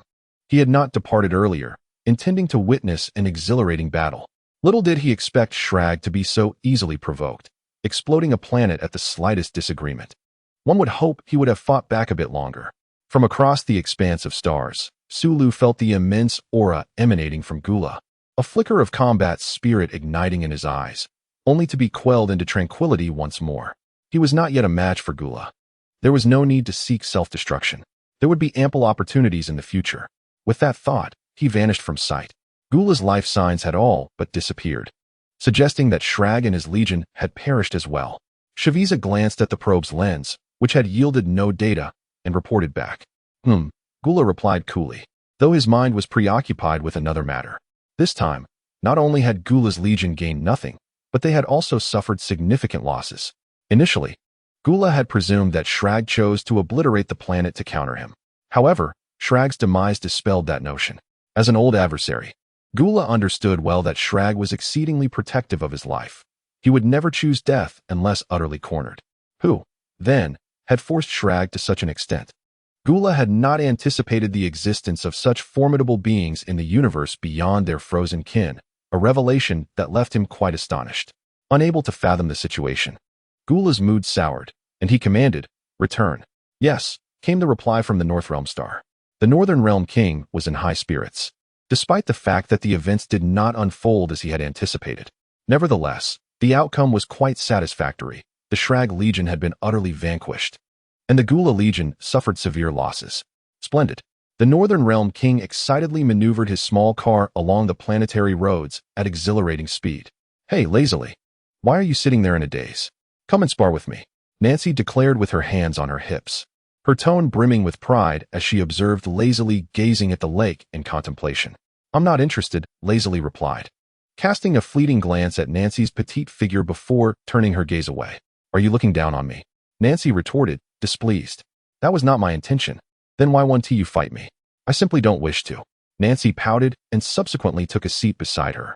"Where has Suro gone?" "To engage in combat," lazily remarked softly. "What? He didn't bring me along?" Nancy's voice rose a few octaves. "Bring you? You wouldn't even survive a mere finger poke from someone else." At that moment, a magnetic and captivating voice resonated. "Allo." Upon hearing that familiar voice, a charming smile graced Lazily's lips. However, when she beheld Suro's tattered appearance, her brows knit together in concern as she gently caressed him. "I'm fine," Suro chuckled, ruffling the girl's hair. "I have something to say." "Suro, what did you mean by that remark?" Nancy interjected, visibly annoyed. The literal meaning." You're driving me crazy." Chapter 66, Daily Cultivation, Part 1. lazily shot a warning glare at Nancy, signaling her to be quiet for a moment. Instantly, Nancy fell silent. After all, lazily was the one providing the meals, and angering her might result in a lack of delicious food. Suro settled beside lazily and recounted the recent battle to the two girls, vividly illustrating the events with a hint of pride evident on his face. Lazily and Nancy listened intently, with Nancy occasionally exclaiming in surprise, "Aloe, that was far too reckless. Didn't you say to return if the fight was unwinnable?" Lazily chastised Suro after hearing about his perilous encounters. "Heh, I couldn't help myself," Suro admitted sheepishly, rubbing his nose. "Hey Suro, just how strong is this shrag?" Nancy could not contain her curiosity. "Somewhat strong. In terms of combat power, it's over 1,000 times your capability," Suro replied. "Oh, so it's merely somewhat strong? 1,000 times isn't that impressive," Nancy exclaimed. "How many times did you say?"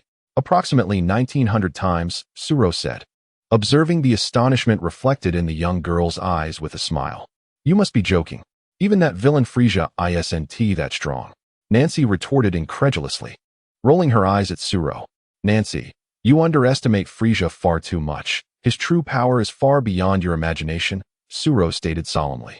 With Suro falling silent, Nancy fidgeted anxiously, akin to an ant on a hot pan, urging, "Come on, continue." Frisia's actual combat power is 1.2 billion.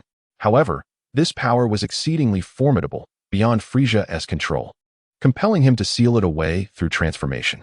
Suluo spoke with a nonchalant tone. "By the way, how much is 1.2 billion? Nancy inquired, her cheeks tinged with crimson, somewhat embarrassed.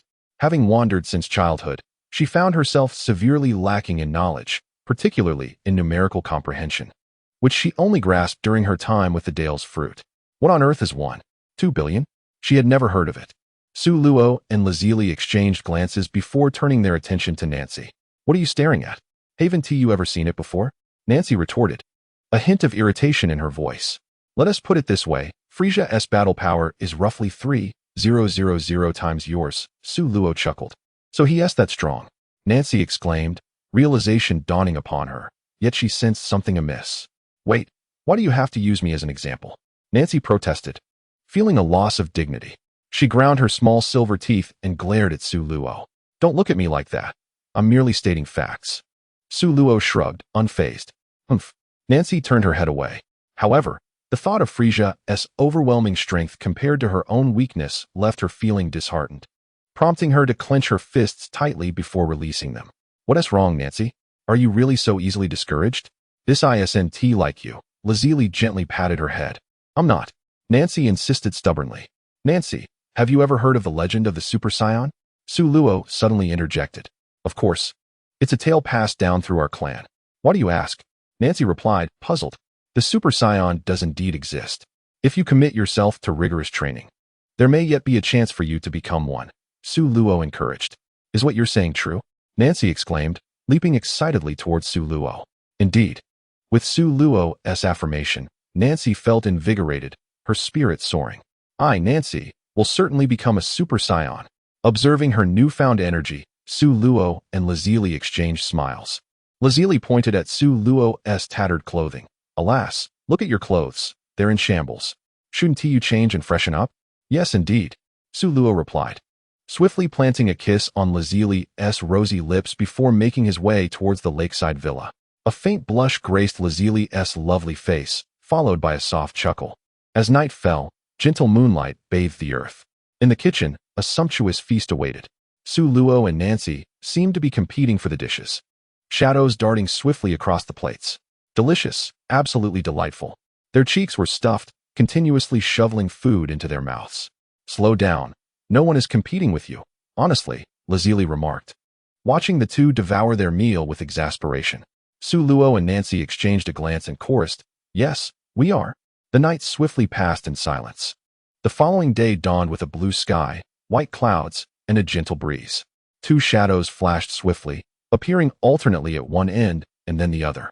The afterimages were overwhelming, leaving one dazzled. Bang, bang, bang. Nancy's attacks fell short, striking the ground instead. The verdant grassland was instantly pockmarked with craters. Do not rely solely on your eyes to ascertain the enemy's position. Close your eyes and use your heart to sense the surrounding environment, to perceive the flow of air, and thus determine the enemy's trajectory. Sulo moved like a specter, darting around Nancy. Heeding Sulo's advice, Nancy shut her eyes and attuned herself to the surroundings.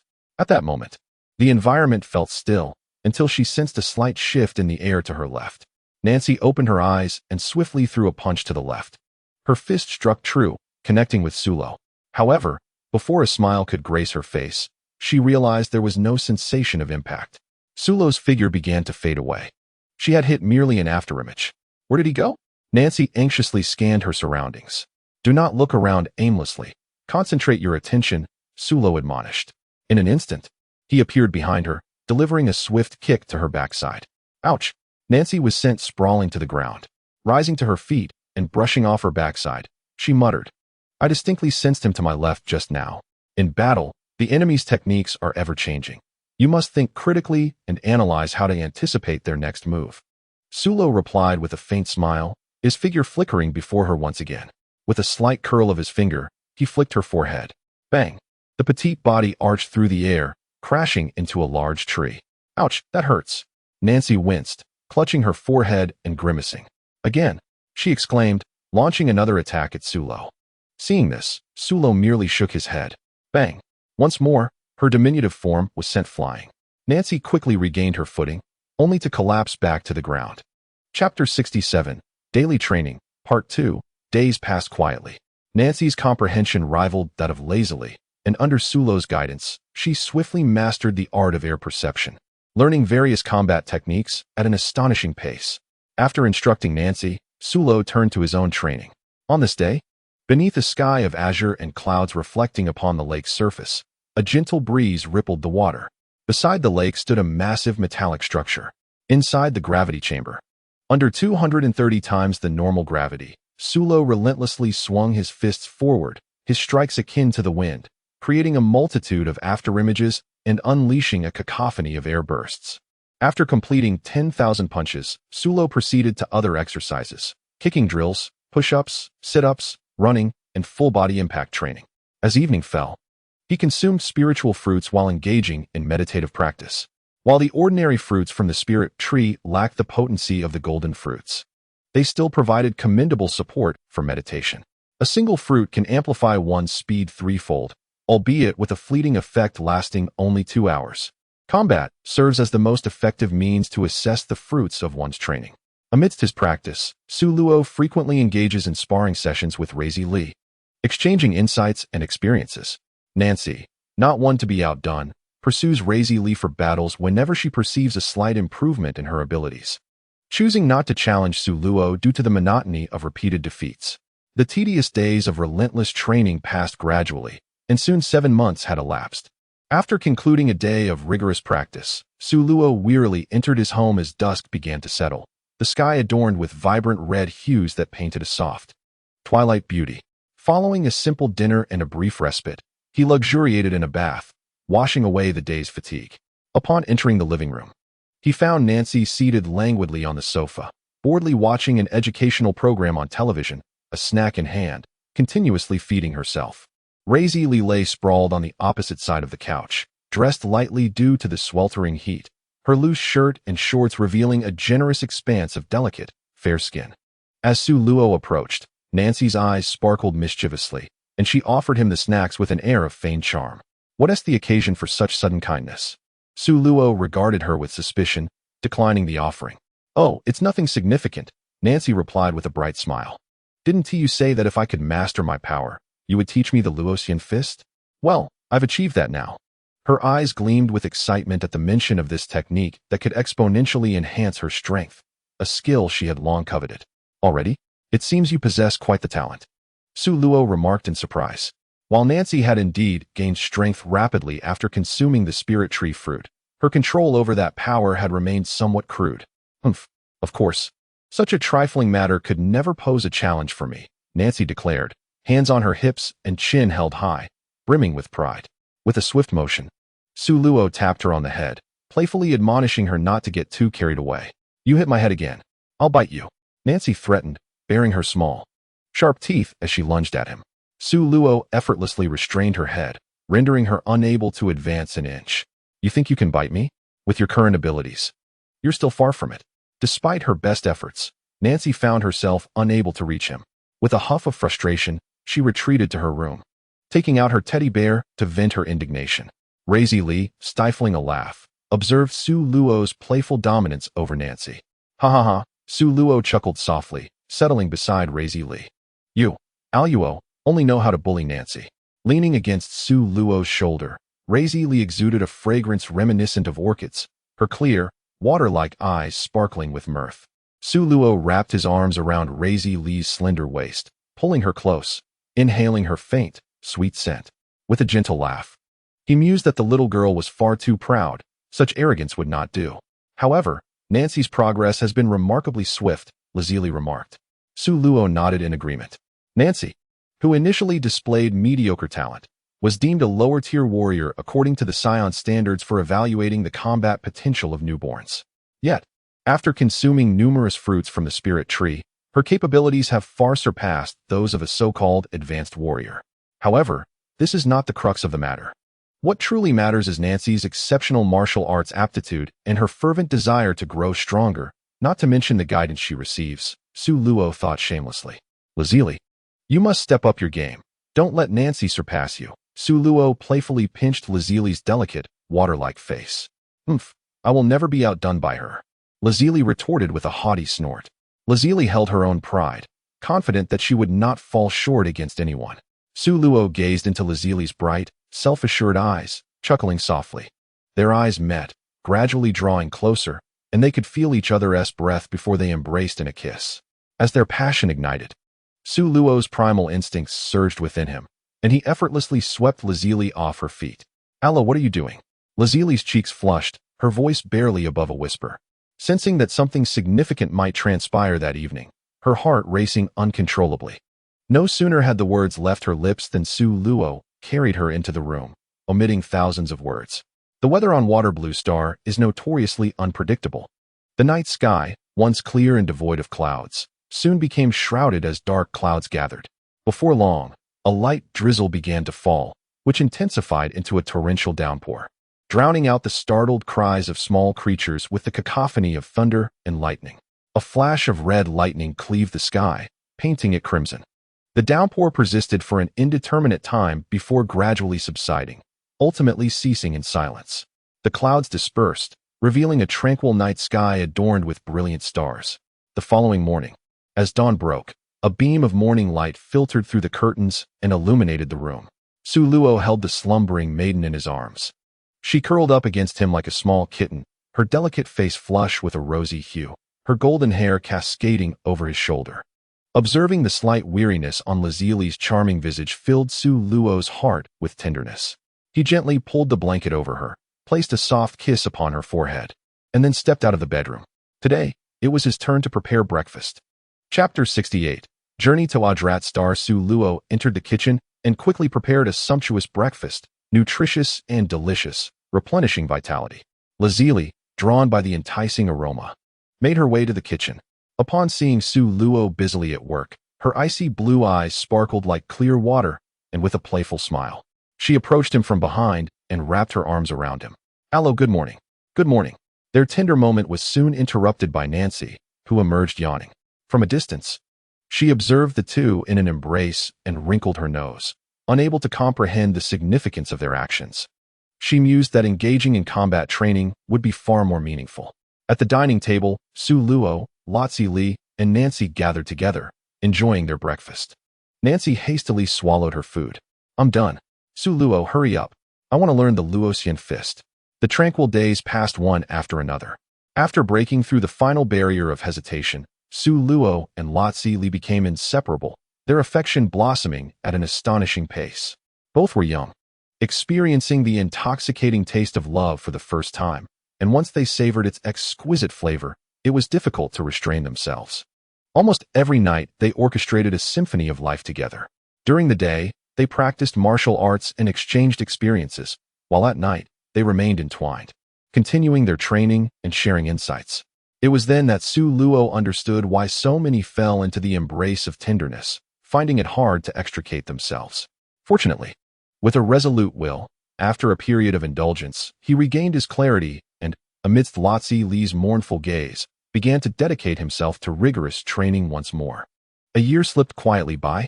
One day, on the desolate expanse of the Gobi Desert, the sun blazed fiercely, turning the earth into a steamer, suffocatingly hot. Suddenly, the power within Su Luo surged forth like an unstoppable tide. He spread his hands, and a radiant sphere of golden energy formed between his palms, faintly shimmering with purple hues, while strands of lightning danced around it. Thunder light cannon. He thrust his hands upward, the purple currents entwined with golden shock waves, roaring upwards like an enraged thunder dragon, effortlessly annihilating celestial bodies as the energy erupted in the sky. Boom! The thunderous explosion reverberated through the heavens. The flames of energy intertwined with purple lightning, resembling the cataclysm of a planet's explosion, as destructive energy swiftly spread, distorting the entire sky, which seemed on the brink of shattering. Once the energy storm subsided, the purple lightning lingered in the sky, refusing to dissipate. Observing the devastation wrought by the thunder light cannon, Su Luo nodded in satisfaction. This technique, a fusion of the Qi cannon and the world-shattering palm, not only merged the attributes of both, but also amplified its power several-fold. Opening his personal panel, he noted, Host, Su Luo age, 22 dimension, level 4, Yama 43, talent, martial arts heart, temporal power bloodline, Huaxia, Yin Huang bloodline, skills, celestial meditation, time stasis, 05. Instantaneous movement, spatial dimensional slash, flight technique, Luo Xian fist, 10x, thunder light cannon combat power, 4, 960, 000 evaluation. In the universe, you are considered a master of dominion. While consuming the fruits of the spirit tree to cultivate, Su Luo swiftly attained level 4 dimension, experiencing a significant enhancement in both vitality and mental acuity, with a marked acceleration in the growth of his power. However, his progress in the realm of time and space was minimal. The time stasis had lingered at 0.5 seconds for quite some time, stubbornly resisting any advancement to 0.6 seconds, as if a substantial barrier lay between them. Nonetheless, as Su Luo's strength increased, he sensed that this barrier was growing thinner. Perhaps once he reached a certain level of power, he could shatter this obstacle and ascend to a new echelon.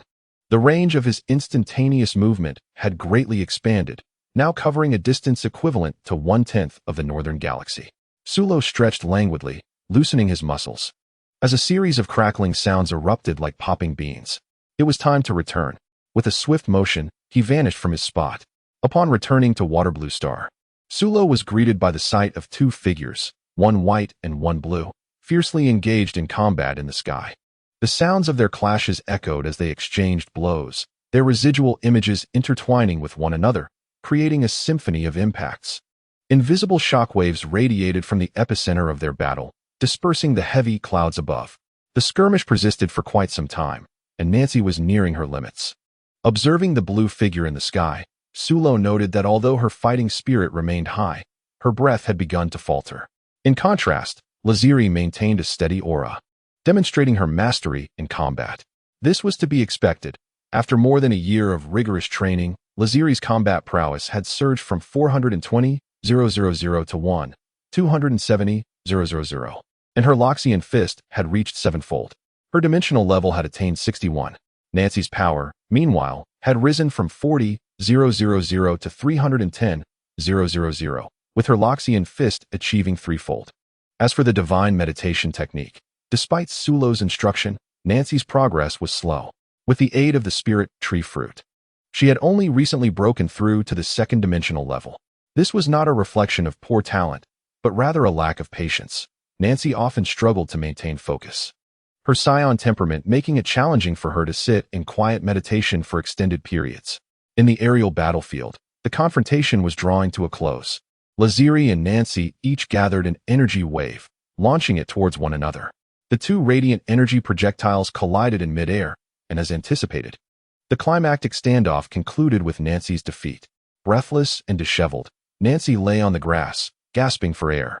After a moment of catching her breath, Laziri glanced at the fallen Nancy, a triumphant smile gracing her features.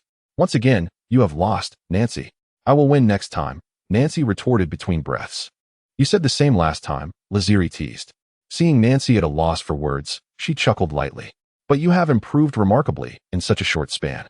Nancy's eyes narrowed with a playful glint at the compliment. At the dining table, Sulo, Laziri, and Nancy discussed their next training plan, a journey to the planet Adratlat. Sulo recalled that the inhabitants of Adratlat possessed many wondrous techniques. In the original tale, Sun Wukong had learned his instant transmission from them. That sounds wonderful. When are we going? Laziri and Nancy's eyes sparkled with excitement. They had long coveted the skill of instant transmission, but it was a unique ability of Sulo's that he could not teach them. This time, they were determined to acquire such divine techniques on their visit to Adratlat. Let us rest for the night and depart tomorrow, Sulo suggested. The two women nodded enthusiastically. As night fell, the symphony of life resonated once more in a certain room. The next morning dawned. Sulo, accompanied by two women, utilized instantaneous movement to depart from Waterblue Star, setting forth towards Adrat Star. Chapter 69. Marvelous Mysticism. Adrat Star is situated at the periphery of the northern galaxy, inhabited by the Adratans, a race of extraordinary intelligence. Known for their gentle disposition, they shun conflict yet possess an insatiable curiosity for the arcane, having devised wondrous spells that many yearn to master.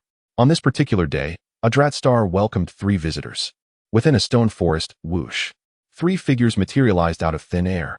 This is Adrat Star. Sulo inhaled deeply, savoring the air. Nancy surveyed her surroundings with a curious gaze, subsequently attempting to sense the planet's energy, but she detected no formidable presence. The Adratans possess numerous remarkable spells. Perhaps they also have the ability to conceal their auras, which would explain this phenomenon, Sulo elucidated. It is rumored that the Adratans are not particularly formidable in combat. However, in the original narrative, this planet served as a mission target for the Jinyu force, suggesting that the Adratan strength should not be underestimated. With considerable prowess coupled with extraordinary mysticism, the Adratans can be regarded as one of the rare, powerful races in the universe. Yet, they are a peace-loving people, abhorred by war, reminiscent of the Namekians. In the original tale, when Sun Wukong fled to Adrat Star aboard the Jinyu force's ship, he was gravely injured, arguably at his weakest. Nevertheless, not only did he remain unscathed, but he also acquired the ultimate technique of instantaneous movement. This illustrates the Adratans' inherent kindness.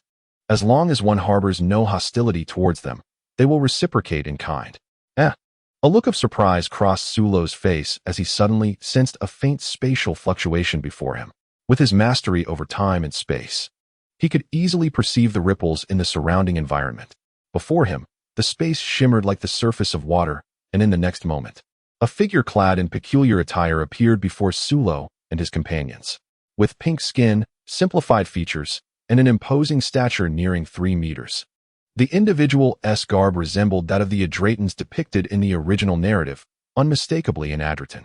However, this appearance diverged somewhat from Sulo's mental image of the Adratans. Lazili and Nancy momentarily stood stunned, but soon regained their composure, as they were already aware of the Adratans' eccentric abilities, making their appearance in response to the visitors not particularly surprising. Esteemed guests from afar, may I inquire the purpose of your visit to Adrat Star? The Adratans asked in a gentle tone. Noting the cordiality in the inquiry, Sulo graciously responded, "We have heard tales of the marvelous mysticism of Adrat Star, and we have journeyed here to learn these secrets." The Adratans squinted slightly, observing Sulo and his companions for a moment, then spoke kindly. "I can sense that your heartbeats and emotional fluctuations are quite stable. It appears you speak the truth. Since your intentions are devoid of malice and solely for the purpose of acquiring arcane knowledge, we, the inhabitants of Adaltrat, extend a warm welcome to you." The Adultration chuckled softly. Sulo smiled faintly. "Please follow me. I shall take you to meet the Elder. To learn the secret arts, one must first obtain the Elder's consent." With that, the Adultration soared into the southeastern sky. Observing the Adultration ascend, Sulo and his companions hastily followed suit. A flurry of ethereal lights darted through the air, and before long, they arrived at the dwelling of the Adaltrat people. This place resembled a town infused with modernity, which astonished Sulo. Evidently, the technological prowess of the Adaltrat was formidable. As soon as Sulo and his companions touched down, a multitude of Adultrations emerged from their homes, their curious gazes fixed upon the newcomers. These Adultrations bore distinct features: pink skin, elongated ears, pronounced eye bags, and mottled white patches upon their heads, perfectly aligning with Su Luo's mental image. He pondered silently, realizing that there were indeed several types among the adulterations. Under the guidance of an adulteration, the trio arrived at a spacious martial arts hall. Within this expansive arena stood a tall adulteration, his hands clasped behind him, sporting simple yet kind features that radiated a friendly demeanor. This is the elder of Adaltrat, Lord Pabala, the adulteration introduced. The elder, known as Pabala, spoke in a gentle tone. Mon has just communicated with me telepathically, and I am aware of your intentions. We, the Adaltrat, welcome all who harbor goodwill. Thus I grant you permission to study the secrets of our realm. Thank you, Su Luo exhaled in relief, expressing his gratitude. However, before you embark on your studies, there is something you must first learn, Elder Pabala remarked with a smile. What must we learn? Su Luo inquired, somewhat perplexed. You must first master the control of Spirito and comprehend its structure, Elder Pabala elucidated. Spirito? Both Lizzie and Nancy wore expressions of confusion, and even Su Luo's mind was flooded with questions. Elder Pabala, noticing their bewilderment, extended his hand, conjuring a pink orb of light within his palm. This is Spirito, the term we Adaltrat used to refer to the internal energy. Enlightenment dawned upon Su Luo and his companions. They realized he was referring to Qi. Ah, understood, Elder Pabala, they acknowledged. The elder nodded and then directed Mond. Mond, you shall oversee their instruction in Spirito. Yes, Elder Pabala, Mond replied. Esteemed guests, please follow me. The adulteration named Mond, the very guide from before, led Su Luo and his companions to another training venue. The training area was a vast stone platform, bordered by sharp, dagger-like stone spires. Before we begin your training, I would like to impart some knowledge, Mond stated. Su Luo and his companions nodded in agreement. The arcane arts of our planet Adalat are all derived from the foundation of Spirito. Whether it is teleportation, where Mond places his fingers on his forehead, and shadows flicker around Su Luo and his companions, demonstrating the essence of instantaneous movement, or the subsequent manifestation of multiplication, where dozens of Mond appear in the spacious training ground. Su Luo is taken aback to witness the technique of cloning, and to see that these clones are substantial entities rather than mere afterimages produced by rapid motion. This is indeed an extraordinary secret art. Moreover, after demonstrating multiplication, Mond showcases another ability, giant transformation. In an instant, Mond's form shrinks to a height of around 80 to 90 centimeters before reverting to his tall stature. Su Luo, Lotzi Li, and Nancy expressed their astonishment. Wasn't it supposed to be a giant transformation? How could he shrink so drastically? Could it be that the diminutive figure was Mond's true height? Chapter 70. The cultivation of secret arts. Having demonstrated 3 secret techniques, Mond paused. Each of these techniques was realized through the movement, division, and expansion inherent in Spirito. This revelation astonished Su Luo. Everyone can do this? The concept of teleportation seemed rather commonplace to him. If I wished to learn teleportation, how much time would it require? Nancy inquired with curiosity. Dear girl, while teleportation is not an exceedingly complex art, mastering it certainly demands a considerable investment of time, Mond replied with a smile. As I mentioned earlier, the foundation of these secret arts lies in Spirito, and the practice of Spirito varies from person to person. Su Luo and his companions nodded, understanding that. In simpler terms, it boils down to innate talent. Mond then elucidated the principles of Spirito and the methods of cultivation. For the Adalat people, the practice of Spirito, or Qi, involves mastering the control of energy, emphasizing the necessity of achieving a certain equilibrium between energy and the mind and body to deem the cultivation successful. Su Luo and his friends excel at energy manipulation, as the training of the Loxian fist essentially revolves around the mastery of Qi control. Following Mond's teachings, Su Luo spent a day mastering the balance between energy and his physical and mental states. Lotzi Li took 2 days, while Nancy, being a bit slower, required 4 days. However, this progress astonished Mond. It is noteworthy that even among the Adalat people, practicing these techniques from a young age typically requires considerable time, with the fastest taking a month and the slowest several years. Although the cultivation of Spirito varies among individuals, this achievement is remarkable. I truly did not anticipate your swift mastery of the art. It brings me to shame. In my day, I spent 3 months on such training. Mond reflected with a sigh. Mr. Mond, you flatter us, Su Luo replied, shaking his head. Our rapid success is solely due to prior experience in this realm. The humility displayed by Su Luo instantly won the favor of Mond. With a smile, Mond remarked that they had completed their fundamental training and could now pursue the esoteric arts. Subsequently, Mond guided Su Luo and the others back to the small town. After a winding journey, they finally arrived at their destination. Before them stood an ancient bronze door, intricately engraved with various enigmatic runes. The four hydration guards, upon seeing Mond, immediately adopted a respectful demeanor. Lord Mond, they greeted. Mond nodded and instructed one of the guards to open the door. The guard began to manipulate the runes on the bronze door, uttering a few obscure incantations. The runes shimmered with a cerulean light, and the bronze door swung open. Please, step inside, Mond invited as he entered first, with Su Luo and the others following closely behind. As they crossed the threshold of the bronze door, it felt as though they had entered an entirely different realm. They found themselves in a spacious hall, imbued with an ancient and ethereal aura. The walls were adorned with intricate patterns composed of strange runes, exuding an extraordinary presence. Mr. Mond, this appears to be an alternate dimension, Su Luo remarked, sensing the surrounding energy, which felt isolated from the outside world. It bore similarities to the time chamber, suggesting a uniquely existing space. Indeed, Mond replied with a chuckle. This hall is a dimensional space crafted with immense dedication by the ancestors of the hydration race. Without the method to unlock the bronze door, no outsider could ever enter. Even if they were to destroy the door, Mond generously explained. The hydration people truly embody wisdom, Su Luo expressed in admiration. Absolutely, both Lotzi and Nancy nodded in agreement. Hearing the praises from Su Luo and his companions filled Mond, an hydration himself, with an inexplicable sense of pride. Pointing to the engraved patterns on the walls, Mond elucidated. These patterns represent the esoteric arts of our people. By concentrating your thoughts on observing the patterns, the knowledge of the arts will manifest in your minds. However, as you are not hydration, you will experience a soul impact while learning these arts. For an ordinary individual, it is advisable to select one art to practice. With a maximum of 2, overindulgence could lead to an inability to withstand the impact, resulting in collapse. Mond cautioned them. Nevertheless, you 3 appear to have cultivated formidable arts, with soul strength far exceeding that of the average person. Perhaps you could attempt to master 3 arts. However, I do not recommend this for the 2 young ladies. There are certain risks involved for you. Practicing 2 arts would be entirely feasible. As for you, Su Luo, you might indeed try your hand at 3. Your soul strength is quite robust, Mond suggested, regarding the trio. We understand. Thank you for your guidance, Mr. Mond, Su Luo responded. Mond nodded in acknowledgement.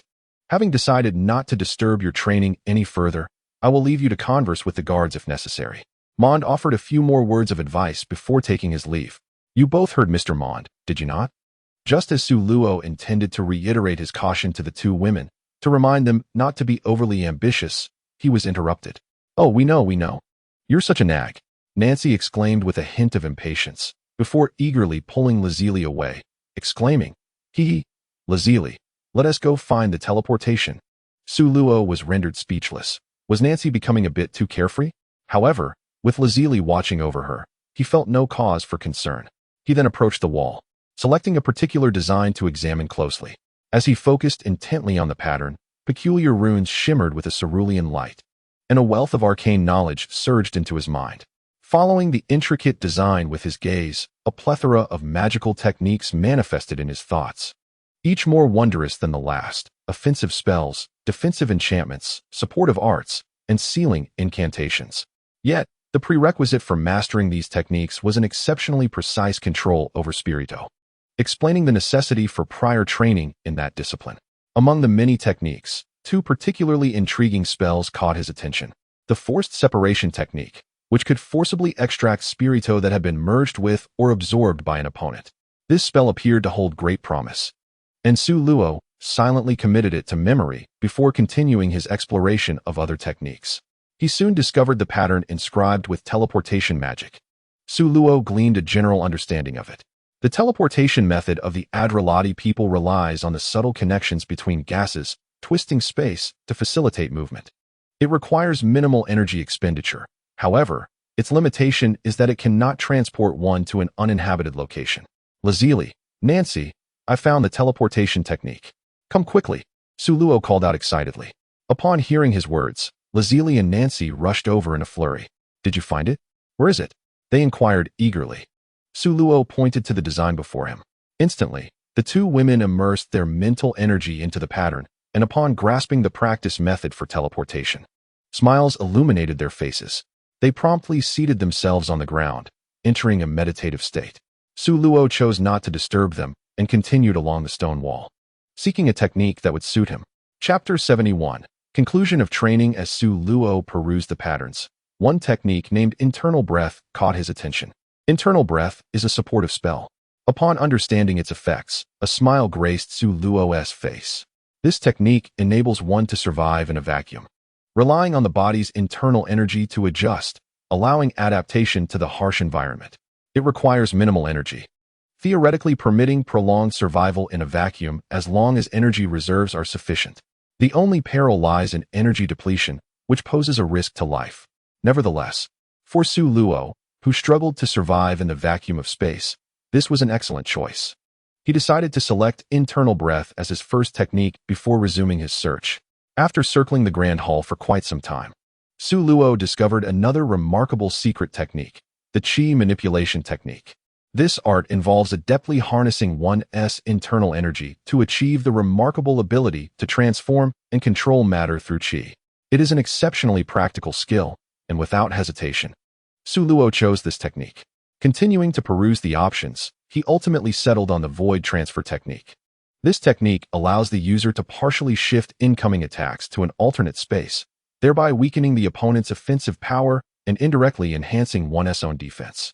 This method bears a resemblance to the defensive skill of the yellow bear from the 6th universe, Boda Mo, which also diverts enemy attacks to a different dimensional space.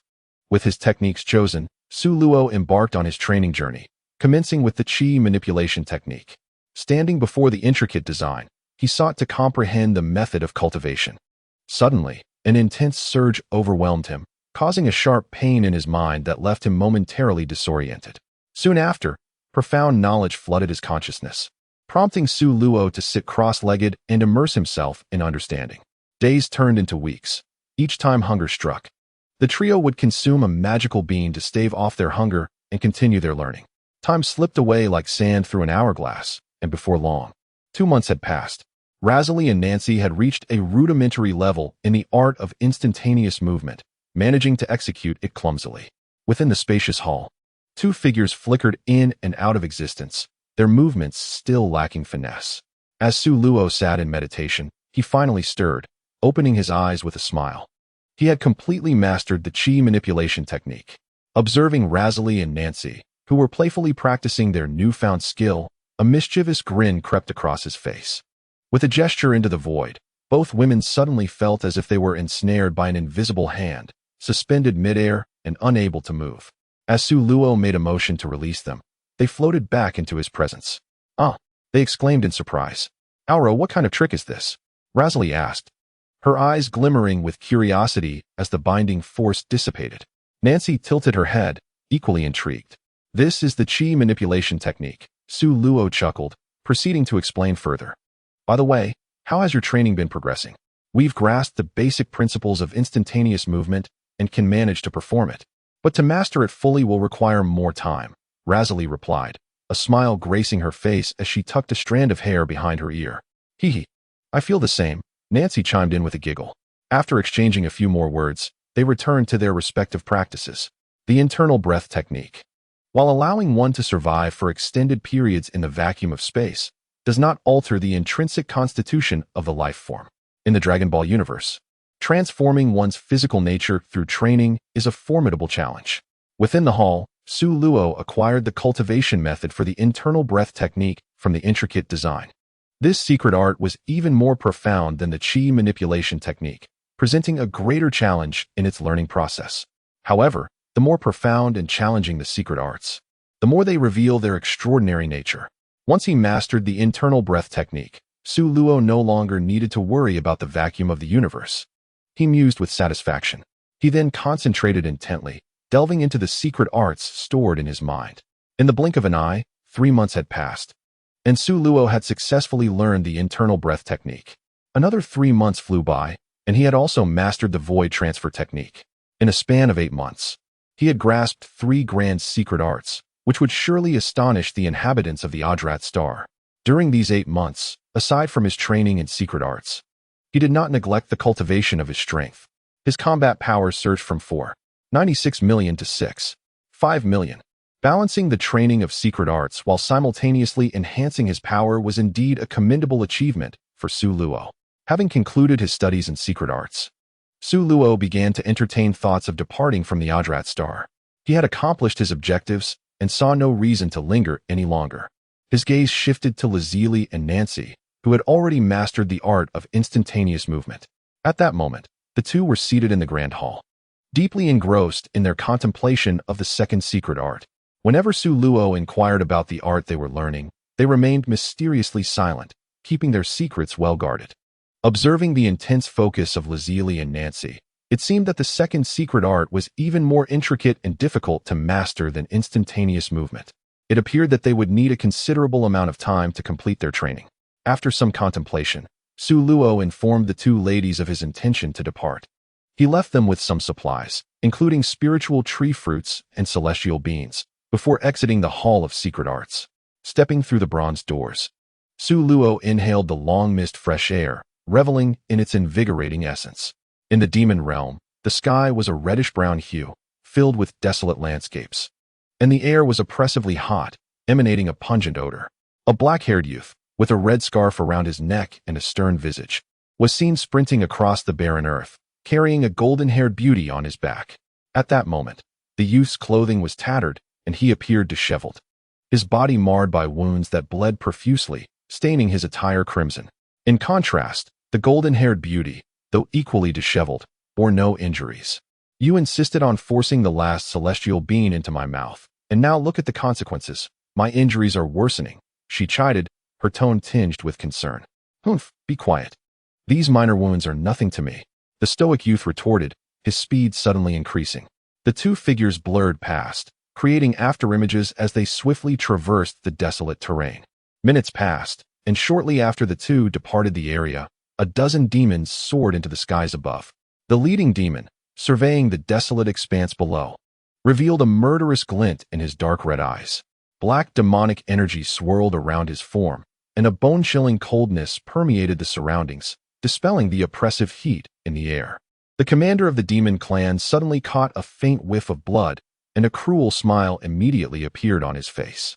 2 little mice, despite their grievous injuries, were remarkably agile. I wonder how much longer you can endure. Chapter 72, Frisia. The bounty tasks of the galactic mercenaries, apart from the trio of the Ice Clan, presented no formidable characters. Su Luo, holding his light brain, perused the list of powerful beings, most of whom were merely weaklings with battle powers in the hundreds of thousands, failing to ignite any desire for action within him. After over 2 years of arduous training, his strength had surged, with a base combat power of 6.5 million, capable of reaching 65 million when employing the tenfold Losan fist, coupled with the combat techniques honed over time and the mastery of temporal and spatial powers. He felt confident in defeating experts with battle powers of 70 to 80 million. If Su Luo were to face off against Shrag again, he would undoubtedly not rely solely on temporal power to engage in a forced struggle as he had previously. Now, having completed his training, Su Luo yearned to challenge even stronger opponents. Contemplating his options, he set his sights on the 3 cosmic emperors listed in the bounty: King Cold, Gula, and Frisia. After lingering on their names for a while, he ultimately chose Frisia. Gula's power was too formidable. Su Luo was not yet a match for him. Although King Cold was slightly weaker than Frisia, he had fully mastered his own strength, making him an unsuitable opponent as well. Only Frisia seemed to be the most fitting challenger. The combat power of Frisia's first 3 forms was not particularly strong, and Su Luo's usual strength could easily overpower them. Even if Frisia ascended to his final form, it would be impossible for him to unleash his full 1.2 billion combat power instantaneously. He would require time to acclimate to his body. During that interval, Su Luo could easily engage in a contest of strength with Frisia. In truth, Su Luo harbored another thought. Frisia often maintained his first form, which held a combat power of 530,000. If Su Luo unleashed his full force, surpassing Frisia's first form, he pondered whether he could potentially defeat him. With this thought in mind, Suluo felt a surge of eagerness. Frisia, you are the one. In the North Galaxy, Southeast District. In the cosmic expanse, a massive disc-shaped spaceship hovered outside a high-level planet. Frisia sat comfortably in his egg-shaped vessel, his blood-red eyes gazing at the distant blue-green planet.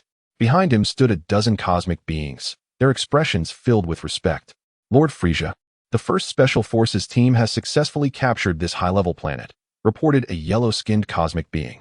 Ha ha ha, splendid. Truly deserving of being my capable subordinates. Frisia exclaimed with a delighted laugh. Several years prior, when the Jinyu force had been utterly annihilated, Frisia had been seething with rage. However, due to his apprehension towards Gula, he had to swallow his anger for a time. Yet later, upon hearing of Gula's army suffering heavy losses in the North Galaxy, Frisia was greatly pleased and promptly reassembled a Special Forces team. The cosmos has never lacked strong warriors, and it was not long before the new Special Forces team was established. Moreover, their strength surpassed that of the previous Jinyu force to a considerable extent, and their efficiency in carrying out tasks had improved significantly. Not only did they clear numerous obstacles for the Frisia force, but they also conquered several high-ranking planets. At that moment, a sudden and urgent alarm echoed through the tranquil spaceship. What was happening? The disturbance shattered Frisia's enthusiasm, and the smile on his face vanished. However, before they could react, a blinding white light pierced through the transparent cabin window, searing into Frisia and his companion's eyes. Boom! Accompanied by the sound of an explosion, the spaceship erupted into chaos. Thick black smoke coalesced momentarily before dissipating.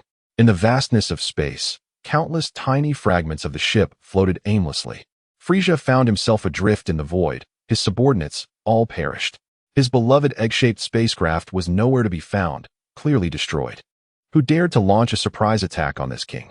Frisia's expression darkened like ink, his blood-red eyes glinting with a chilling light.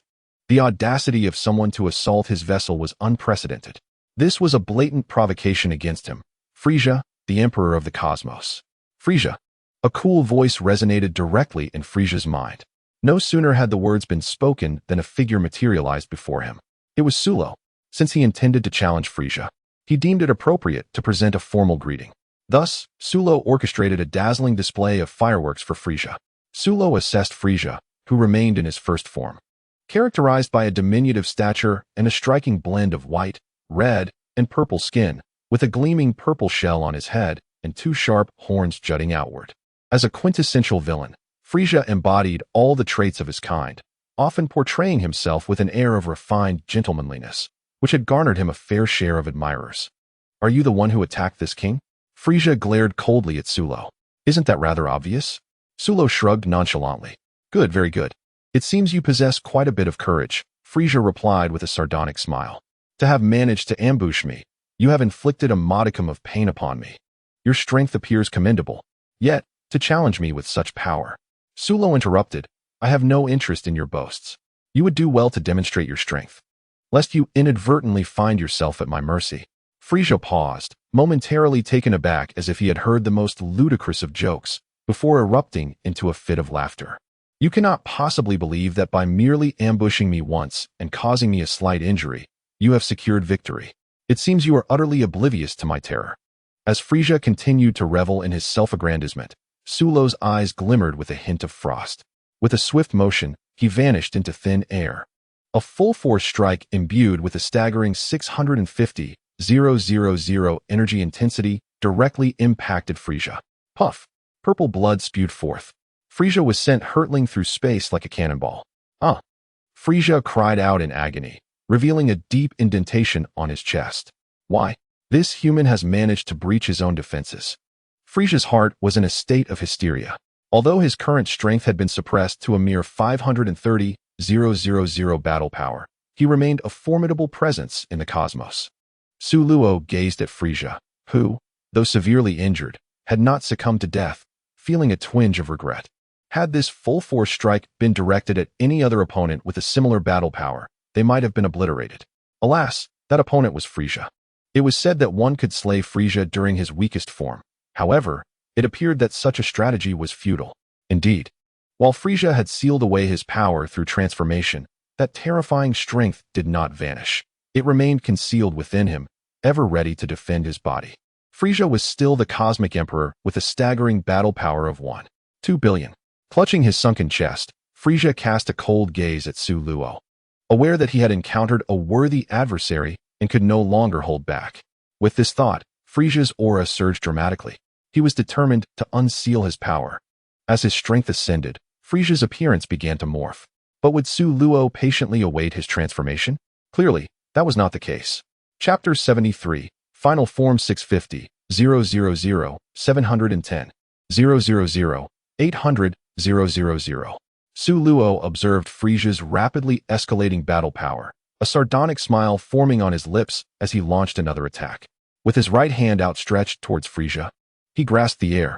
Frisia suddenly felt an immense pressure closing in from all directions, his body contorting under the weight of this overwhelming force. Bones creaking as if they might shatter. As Su Luo retracted his hand, Frisia was pulled before him.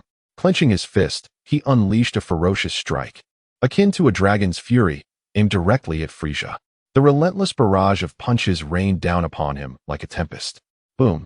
In an instant, Frisia was struck hundreds of times. Under this relentless assault, he lost all semblance of his former shape, reduced to a grotesque form, a pitiful sight. Pain, pain, pain. Frisia's blood-red eyes fixated fiercely on Su Luo. He had never endured such a brutal beating in his life. Alongside the agony surged a profound sense of humiliation, all bestowed upon him by Su Luo. Kid, you fight well. Enjoy your bravado while you can. Soon, this king will show you what true suffering feels like. Frisia's crimson gaze seemed capable of spilling blood, a terrifying sight. Let us speak of this later. A slight smirk graced Su Luo's lips as he intensified his assault. Boom. Another series of punches rained down upon Frisia. The excruciating pain twisted Frisia's features into a mask of rage. Su Luo pressed his hand against Frisia's abdomen, concentrating to form a golden energy sphere. The energy orb struck Frisia's body, sending him soaring through the air, only to erupt in a sudden explosion. Boom. In the pitch-black night, a colossal golden sphere radiated with brilliant light, illuminating the surroundings. As the radiance faded, the charred form of Frisia emerged. With a sudden spurt, he expelled a mouthful of blood, grimacing as he murmured, "How painful." Abruptly, a low growl emanated from Frisia, his gaze fixated intently on Su Luo. A brilliant white light enveloped him, and his visage transformed. His physique grew tall and imposing, the sharp horns on his head arching upwards. All prior wounds vanished without a trace. Frisia had at last completed his transformation into his second form, his power more than doubled. Oh, remarkably, after this metamorphosis, all previous damage has been restored. Su Luo narrowed his eyes, appearing utterly tranquil, though internally, a tempest brewed. The unsealed Frisia had not only augmented his strength, but had also fully recuperated, displaying remarkable tenacity. Yet, upon reflection, this notion seemed familiar. In the original narrative, Frisia, having lost his tail, regenerated it upon transformation, the cost merely being a depletion of energy. Ha ha ha, young one, are you intimidated by my power? Frisia sneered, believing Su Luo to be in awe of his might. But this is merely an appetizer. Soon you shall experience true terror. Observing Su Luo remain motionless, Frisia's pride swelled. Convinced of his superiority, "Is this all the power you possess?" Su Luo replied with a faint smile, laced with disdain. Frisia clearly underestimated him. Despite possessing greater strength, he refrained from unleashing it. Did Frisia truly believe that his second form was sufficient to contend with him? It appeared that Frisia was exceedingly arrogant, accustomed to being the cosmic sovereign, dismissing others with ease. "How dare you belittle me? My battle power exceeds 1 million. Yet, this is not my ultimate strength. Let me enlighten you. I can still transform 2 more times." Frisia raised his hand, 2 fingers pointed at Su Luo, eager to witness the terror that would dawn upon him upon realizing Frisia's formidable prowess. However, Frisia was destined for disappointment, for Su Luo maintained that infuriatingly calm demeanor, inciting within Frisia an overwhelming urge to shatter that serene face. Noting Frisia's hesitation to transform further, Su Luo smirked. "Isn't this merely an opportunity for me to continue my onslaught? How delightful." In an instant, Su Luo vanished once more. Frisia's heart sank, sensing impending doom. The scene of Frisia being mercilessly beaten unfolded once again. Even though Frisia's second form had markedly enhanced his combat power, surpassing 1 million, to Su Luo, it made little difference. Boom, boom, boom. Frisia was sent flying by a powerful punch, tracing a white arc against the starlit backdrop. Su Luo swiftly closed the distance, nearly brushing against Frisia's hurtling body, delivering a knee strike to his back. A sickening crack echoed as bones shattered. At that moment, Frisia resembled a mere punching bag, tossed back and forth, leaving streaks of white across the night sky. After enduring a series of setbacks, Frisia could no longer contain his fury and let out a furious roar, subsequently initiating his transformation into his third form. However, Su Luo showed no signs of relenting in his onslaught, delivering a barrage of brutal strikes to Frisia's face. As Frisia underwent his third transformation, his visage quickly became a grotesque mask of blood and flesh, rendering his original appearance unrecognizable. The metamorphosis continued, and Frisia's combat power surged dramatically, 180, 260, 350 million. His skull elongated, and his physique began to take on a more monstrous shape. With a resounding surge of energy, Frisia completed his transformation into his third form, an even more formidable Frisia. His combat power multiplied several times over, yet it still fell short of Su Luo's base strength. Frisia's wounds began to heal rapidly, but before he could revel in his newfound strength, Su Luo's relentless assault resumed. The air was filled with a cacophony of blows. Despite the significant enhancement in Frisia's abilities, he was still subjected to the fate of a mere punching bag, mercilessly battered by Su Luo in the vastness of space. Soon, Frisia found himself grievously injured once again. His limbs, body, tail, and even his head were in a state of disarray, with not a single unscathed part remaining. Frisia was consumed by an overwhelming sense of frustration. What was happening? Normally, a mere display of his power would suffice to intimidate all around him. Killing was as easy as slaughtering a chicken. Yet now, he found himself unable to subdue an insignificant opponent, and worse still, he was being mercilessly beaten, devoid of the strength to retaliate. Enraged by this thought, a murderous intent began to spread within him. Suddenly, a bright white light enveloped Frisia's body, signaling his intention to unleash his full power. His final form was in the process of transforming. Su Luo's fierce attacks continued, but their efficacy waned, becoming almost futile, for Frisia's combat power was steadily surpassing his own. In a moment of respite, Su Luo took a deep breath and unleashed his ultimate technique, a surge of energy manifesting as blue flames, once again overwhelming Frisia's presence. The sounds of impact persisted until, abruptly, they ceased. Having endured a relentless barrage, Frisia finally completed his transformation.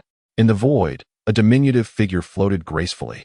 With skin as pale as death, smooth and unmarred, and eyes as cold as a demon's, Frisia caught Su Luo's fist, his purple lips curling into a sinister grin as he coldly remarked, "Boy, you seem to be enjoying this, don't you?" Su Luo offered no response. Instead, he forcefully withdrew his hand and stepped back a distance. Rubbing his wrist, he acknowledged that it had indeed been exhilarating, albeit his arm was now sore. Gazing at Frisia in his ultimate form, his small frame radiating an overwhelming energy, approximately 60 million in intensity, he realized that Frisia had unleashed half of his power. "Your words are truly vexatious, provoking me to the point of wishing to end your life immediately." As soon as he finished speaking, Frisia vanished as if by magic, only to reappear before Su Luo in the blink of an eye, delivering a fierce kick to Su Luo's abdomen. So swift. Witnessing this scene, Su Luo felt a profound astonishment within, swiftly retreating his body, yet still a moment too late, as Frisia's leg struck him directly in the abdomen.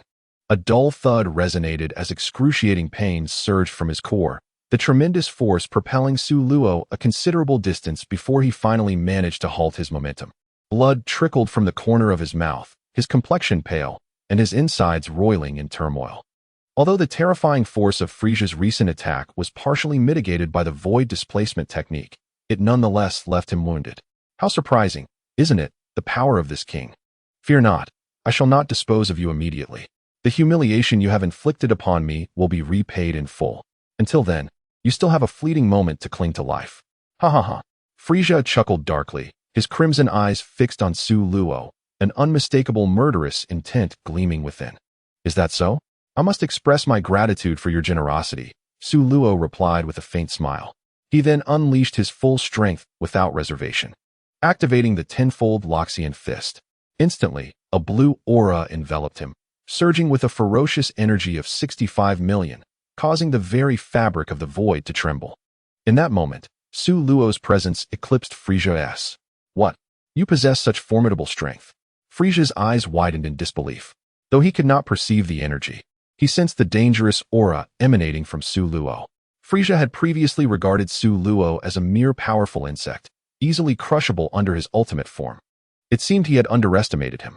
Could it be that the illustrious cosmic emperor Frisia is intimidated by my power? Su Luo taunted. Frisia, overly confident in his status, dismissed most others, considering them beneath his notice. Do not jest. Such a level of power holds no significance to me. Allow me to demonstrate my true strength. Frisia retorted, anger creeping into his voice. He then summoned a vast and frigid energy that enveloped the starry sky, clashing with Su Luo's aura. Frisia's power surged, ultimately stabilizing at an energy intensity of 80 million. In the void, two figures stood opposed, a moment of silence preceding the convergence of their astonishing energies. In the next instant, as if choreographed, Su Luo and Frisia erupted into motion, their blue and white flames colliding violently. Bang! Their fists met with a forceful impact, creating shockwaves that rippled through the void. Frisia let out a sinister laugh, seizing Su Luo's arm and yanking him backward, driving his knee towards Su Luo's abdomen. Reacting swiftly, Su Luo stacked his hands to block Frisia's elbow strike, leveraging the force to pivot his body and leap into the air, delivering a kick aimed squarely at Frisia's face. Frisia leaned back, evading the kick, and thus commenced an intense battle of offense and defense. Despite unleashing a combat power of 80 million, Frisia's fighting techniques were rather clumsy, failing to exhibit the grandeur one would expect from such power. In contrast, Su Luo's combat prowess far surpassed that of Frisia, the pampered cosmic emperor, especially with the void shift technique continuously diminishing Frisia's strength. The two combatants found themselves locked in a fierce struggle, each resisting the other with equal force. Boom! Two energy waves collided explosively. As the smoke dissipated, it revealed Su Luo and Frisia locked in a grip, contesting their strength. Kid, to be able to contend with me to this extent, you have every right to take pride. However, this is where it ends. Frisia's tone shifted abruptly, and his combat power surged to a staggering 90 million. Su Luo felt a tremendous force surge through his hands, causing excruciating pain and instantaneously placing him at a disadvantage. Suddenly, a sinister smile crept across Frisia's lips. Sensing danger, Su Luo's heart raced. Frisia's crimson eyes gleamed with a hint of red light. In an instant, Su Luo's pupils constricted, and he rapidly turned his head aside. Almost simultaneously, two beams of energy shot from Frisia's eyes, slicing a gash across Su Luo's face. Upon missing his mark, Frisia's tail whipped around, ensnaring Su Luo's ankle and hurling him away. Seizing the opportunity, Frisia raised his hand and unleashed a barrage of death rays towards Su Luo. Su Luo exerted his strength to halt his momentum, clumsily dodging the onslaught, yet still found himself struck by two death rays, leaving him with two gaping wounds. How does it feel, kid? Let us see you endure this. Frisia bellowed. Planet Destruction Ball. Unbeknownst to Su Luo, Frisia had already gathered a massive energy sphere, radiating heat and danger. He cackled maniacally before bending his finger. Gasping for breath, Su Luo felt a surge of power welling within him. Thunder Cannon. The overwhelming energy coalesced, causing the void to tremble slightly, as purple lightning enveloped a golden shockwave, surging forth towards the Planet Destruction Ball. The two terrifying energies collided instantaneously. Boom, boom.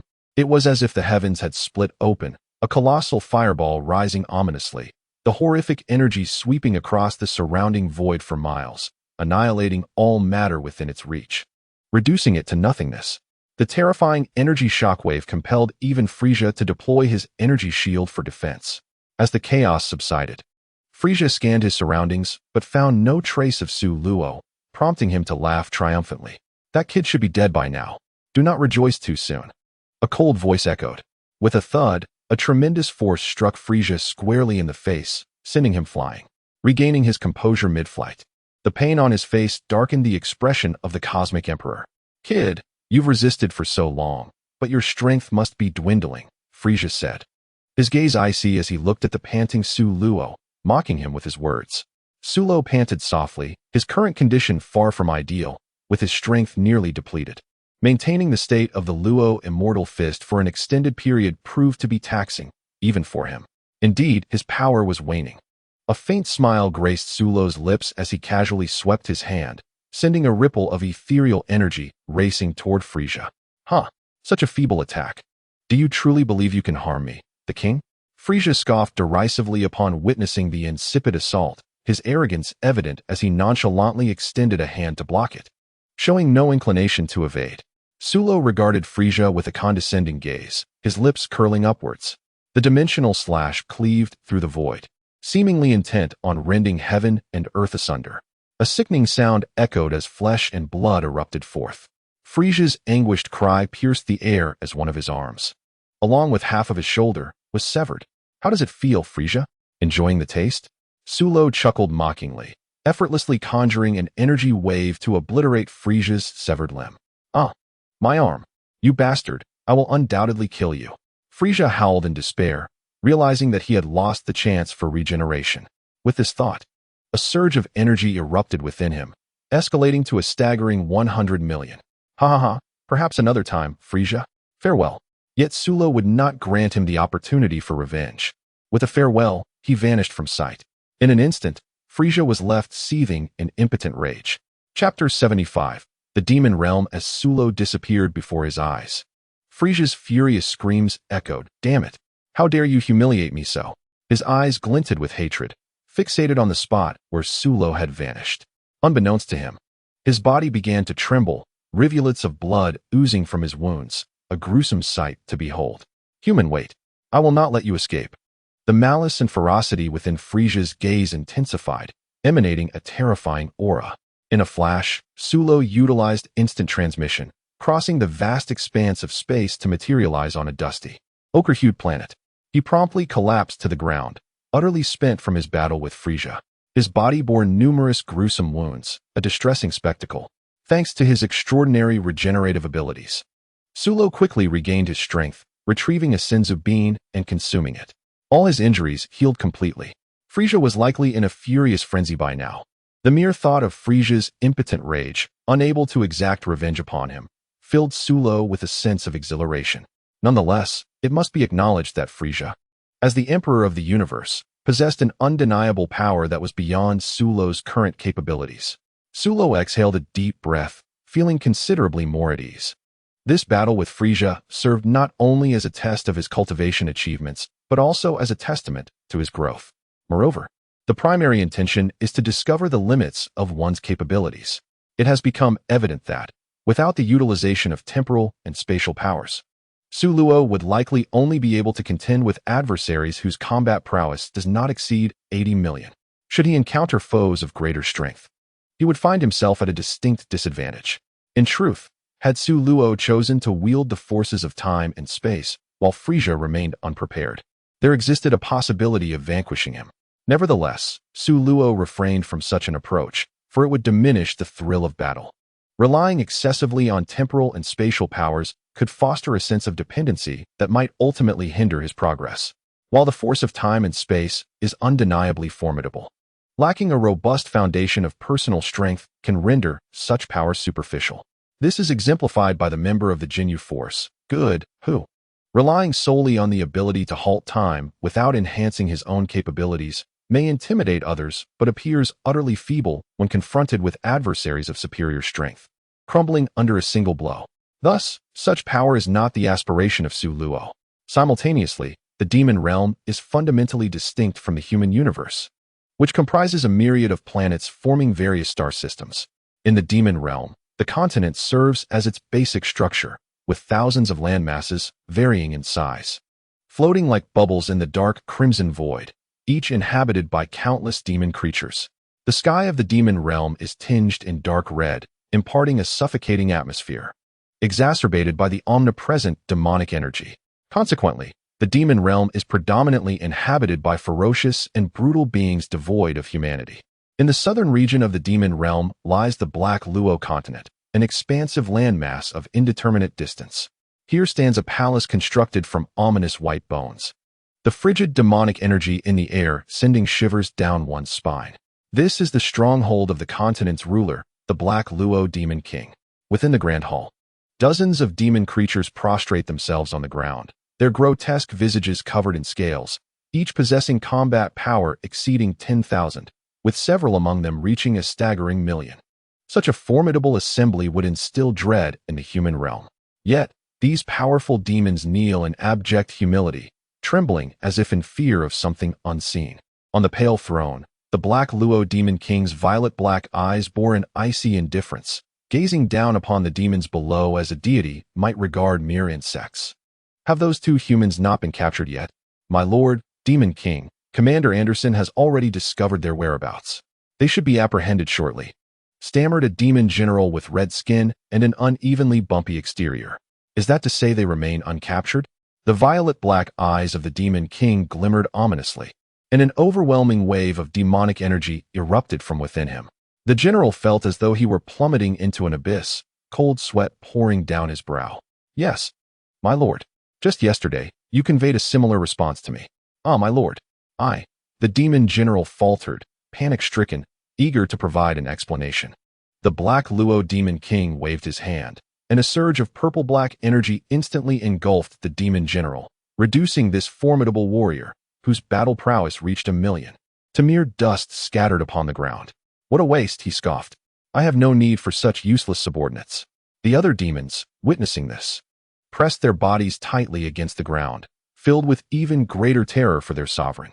A sinister smile flickered across the Black Luo Demon King's face. Two mere humans dare to steal my eternal source, a crime utterly unforgivable. Even if you are fleet of foot, you shall never escape this demon realm. With that, he turned to his assembled legion of demons and commanded, I grant you 3 days to capture those two. Their fate is inconsequential. If you fail, you know the consequences. Yes, yes, the other demons responded, as if granted a reprieve, scrambling away from the scene. Meanwhile, in the northwestern region of the Black Luo continent, undulating mountains intertwined. The scorching air parched the land of its scant moisture, and dust swirled with each gust of wind. In a concealed cave, a young man with black hair nibbled on some rations to alleviate his hunger.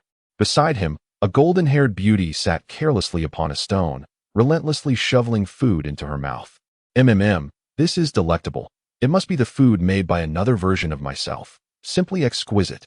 The black-haired youth, sensing something amiss, set down his food, furrowing his brow. These demons are indeed tenacious. They have pursued us for so long without relent. No sooner had he spoken than a series of tremendous explosions echoed from afar. The golden-haired beauty sprang to her feet, eyes wide with alarm. Oh no, those demons have caught up to us. The black-haired youth also rose. We must leave this place at once. In an instant, their figures vanished without a trace. Within the dark forest, the two fled at a breakneck pace, their silhouettes flickering as shadows flitted by. The black-haired youth extended his senses, detecting the powerful presences growing more distant, and he let out a subtle sigh of relief. Fortunately, those demons were unable to sense their aura. Otherwise, escaping would have been impossible. Chapter 76. Laplace and Lanchi. This cannot continue. Fleeing like this is futile. That group of demons will undoubtedly find us, and we shall be drawn into yet another battle. We need a strategy. This evasion is not a sustainable solution.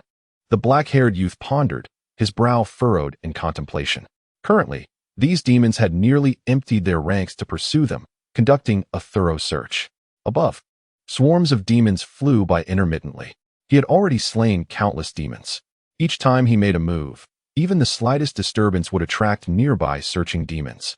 The phrase "one thread pulled can move the whole body" aptly described their perilous predicament. The most dangerous encounter occurred several days prior, when they were besieged by hundreds of demons. The two nearly met their demise. Fortunately, they had the celestial beings, which enabled them to recover just enough to vanquish a majority of the demons and escape. However, the celestial beings had been exhausted during that battle. Should the two of them be besieged by the demonic clan once more, they would find themselves in grave danger. The golden-haired beauty seemed to sense something amiss. She halted, turned her body, and gazed towards the dark-haired youth, her eyes filled with inquiry. The dark-haired youth slightly shook his head. Those accursed demons. Did they not merely consume that eternal essence by accident? Was it truly necessary for them to pursue us for such a trivial matter? It infuriated her.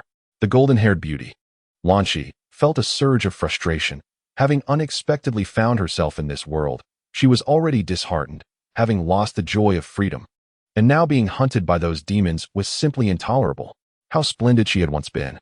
Wherever she went, the land lay barren. And her presence struck fear into the hearts of many. The dark-haired youth regarded her with silent exasperation. Lan Shi, you too have partaken of the eternal essence. You should comprehend its extraordinary nature. Trivial matter? Ever since consuming the eternal essence, he had felt an almost boundless stamina, and his cultivation speed had significantly accelerated. Even while fleeing, he could sense his strength surging forward. It was evident that the eternal essence was no ordinary substance. Otherwise, the Demon King would not have mobilized such forces. Lan Shi, with a defiant tone, remarked, "So what? I have already consumed it. Can I regurgitate it?" She was well aware of the miraculous properties of the eternal essence. Since its consumption, her physique had improved remarkably. She could run hundreds of kilometers without even breaking a sweat. "Lapis, what shall we do now? These damned demons are relentless. We cannot shake them off. And if this continues, we will meet our end here," Lan Shi exclaimed. "I do not know. The only option at this point is to escape through the gate to the demon realm," Lapis sighed, as this was the only plan he could conceive. Hearing this, Lan Shi furrowed her brows. Hadn't the demons claimed that the gate to the demon realm was already closed? Furthermore, only the Demon King could open it. Perhaps there are other means to access the gate. We must at least attempt it, Lapis mused, though he felt quite lost. He was typically a calm individual, yet found himself at a loss in this predicament. Lan Shi's eyes glimmered with an idea, and she clapped her hands joyfully. "Lapis, I have thought of a solution." "What solution?" Lapis regarded her with skepticism. "How foolish. We shall defeat the Demon King and compel him to open the gate." Lapis scoffed, knowing better than to have lofty expectations of this audacious lady. Defeat the Demon King? With just the two of us? That is a mere fantasy. The minions of the Demon King had already put them in such a precarious situation. What hope did they have against the more formidable Demon King himself? Are we truly that foolish? Even with sheer stubbornness, we cannot overcome the Demon King. "I cannot do it," Lapis stated plainly. "I am not suggesting you confront him now. Wait until you have cultivated and grown stronger before you do," Lan Shi retorted, giving him a disdainful glance. "That makes some sense, but what shall you do in the meantime?" "I shall keep watch," Lapis replied, somewhat exasperated. Setting aside the matter of keeping watch, he questioned, "Do you believe the demons will grant us this time?" "It seems they will not," she conceded. Lan Shi scratched her head, feeling somewhat awkward. The two fell into silence for a moment. "Let us first head towards the portal of the demon world," said Lapis. Lan Shi nodded. At this juncture, there was little else to be done. Just then, a gust of wind swept by, lifting a strand of hair that danced upon her nose. Achoo! Lan Shi could not suppress a sneeze. The golden-haired Lan Shi instantly transformed into the blue-haired Lan Shi.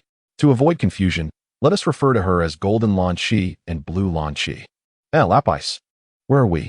Blue Lan Shi looked around at the unfamiliar surroundings, a fleeting expression of confusion crossing her face. Lapis, seemingly accustomed to Lan Shi's dual personas, casually explained before lifting her onto his back, making haste towards the portal of the demon world. Achoo! Another sneeze erupted, this time landing directly in Lapis' ear. He understood that the feisty Lan Shi had returned. "Hey, Lapis, why have you picked me up again? Are you trying to take advantage of me?" Golden Lan Shi exclaimed. Lapis thought to himself, so hard to please. Chapter 77. Trials in the demon world. While Lapis and Lan Shi were in flight, a formidable horde of demons had gathered, advancing relentlessly to encircle the pair. Meanwhile, far removed from the Black Luo continent, on another land, the Demon Realm continent, a striking young man appeared in this harsh expanse. Su Luo floated in midair, surveying the inhospitable terrain shrouded in demonic energy, where survival resources were exceedingly scarce. It was difficult to fathom how the demon race managed to subsist in such an arid environment. The demon world, a realm beyond the jurisdiction of even the gods, teemed with powerful beings, surpassing those of the mortal realm. Su Luo had come to the demon world for the purpose of honing his skills. He utilized his aura to sense the surrounding life force, determining that the nearby entities possessed combat powers ranging from 100 to 900. However, in the more distant reaches, there were stronger life signatures, likely exceeding 5,000 in combat power. It appeared he had arrived at the outskirts of the demon world. With this conclusion, Su Luo transformed into a streak of light, soaring into the distance. As he ventured deeper, The life forces he sensed grew increasingly formidable. Demons with thousands in combat power were commonplace, while those boasting tens of thousands or even hundreds of thousands were less frequent but still numerous. This overwhelming display of strength left Su Luo in awe of the demon world. Even in this remote locale, the abundance of powerful beings was staggering. In the mortal realm, it was rare to encounter individuals with combat power exceeding 10,000. Each such being typically represented the pinnacle of a formidable force. As he soared through the skies, it was evident that demons frequently clashed over resources. Those lacking sufficient strength were either forced into servitude or met with death. In some instances, the weaker demons were consumed by their stronger counterparts, illustrating the brutal reality of survival where the law of the jungle reigned supreme. Su Luo found himself pondering a question. With so many powerful entities in the demon world, why did they not utilize the portal of the demon world to venture into the mortal realm for plunder? Is there some form of restriction preventing the demon race from entering the human realm? After some contemplation, Su Luo concluded that this was likely not the case. For the original narrative of Dragon Ball does indeed feature traces of the demon race. Perhaps the reason the demon realm refrains from invading the human realm lies in the constraints imposed by the gods. In the original tale, while the East Kaishin appears submissive and feeble in the face of formidable foes like Majin Buu and the god of destruction, this demeanor is merely relative to such powerful beings. As a deity at the pinnacle of the universe, the East Kaishin maintains the cosmic balance, and his strength is considerable. Defeating entities of Friesia's caliber could be accomplished with ease. Although his focus is primarily on Majin Buu, he would not turn a blind eye to any factors that disrupt the balance of the universe. Setting aside the Kaishin, the Grand Kai under his command governs a heavenly realm filled with countless formidable warriors, who have honed their physical prowess over countless years and should not be underestimated. Despite the underworld's prohibition on interfering with human affairs, there remain exceptional circumstances where intervention may occur in times of dire need. Returning to the matter at hand, Su Luo continued his flight, soon sensing several powerful energies converging in one location, each surpassing 1,000,000 in energy. However, one of those formidable auras abruptly vanished, indicating that several demons were engaged in battle. Su Luo paid little heed, for demons with a mere 1,000,000 in power did not ignite his desire for combat. He persisted in his search for his target, and after some time, a particularly robust energy drew his attention, nearing 9,000,000 in intensity, an ideal opponent. Without hesitation, Su Luo instantaneously transported himself to the vicinity of the powerful demon. As a formidable demon, the night demon held dominion over his territory and, as was customary, was hunting for sustenance. Suddenly, he paused, scanning his surroundings. His primal instincts warned him of impending danger.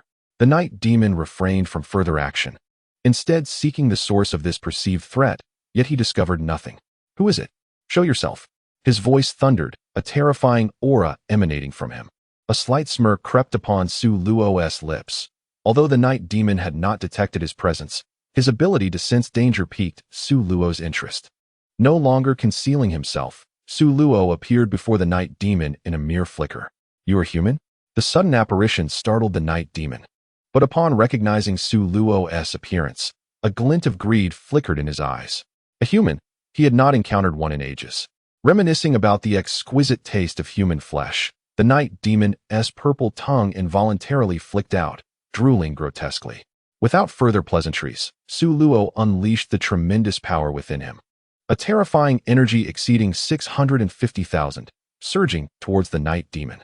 Upon sensing the energy radiating from the human, the night demon regarded it with disdain.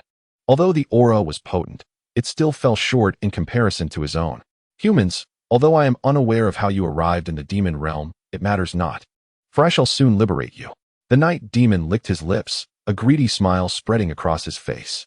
The abyss-like black demonic energy surged vigorously, his form shifting rapidly until he vanished from sight, only to reappear before Su Luo in an instant, extending his black claws to rend him asunder. Should the claws make contact, they would undoubtedly tear him into fragments. Seeing the ominous black claws, Su Luo hesitated not a moment, swiftly evading with agility. Boom! The night demon's attack missed its target, yet the sheer force of the claws tore the ground before him, creating deep ravines. With a low shout, a faint layer of flames enveloped Su Luo, and in an instant, His body transformed into an ethereal shadow, vanishing from the spot. Bang! Reappearing beside the night demon.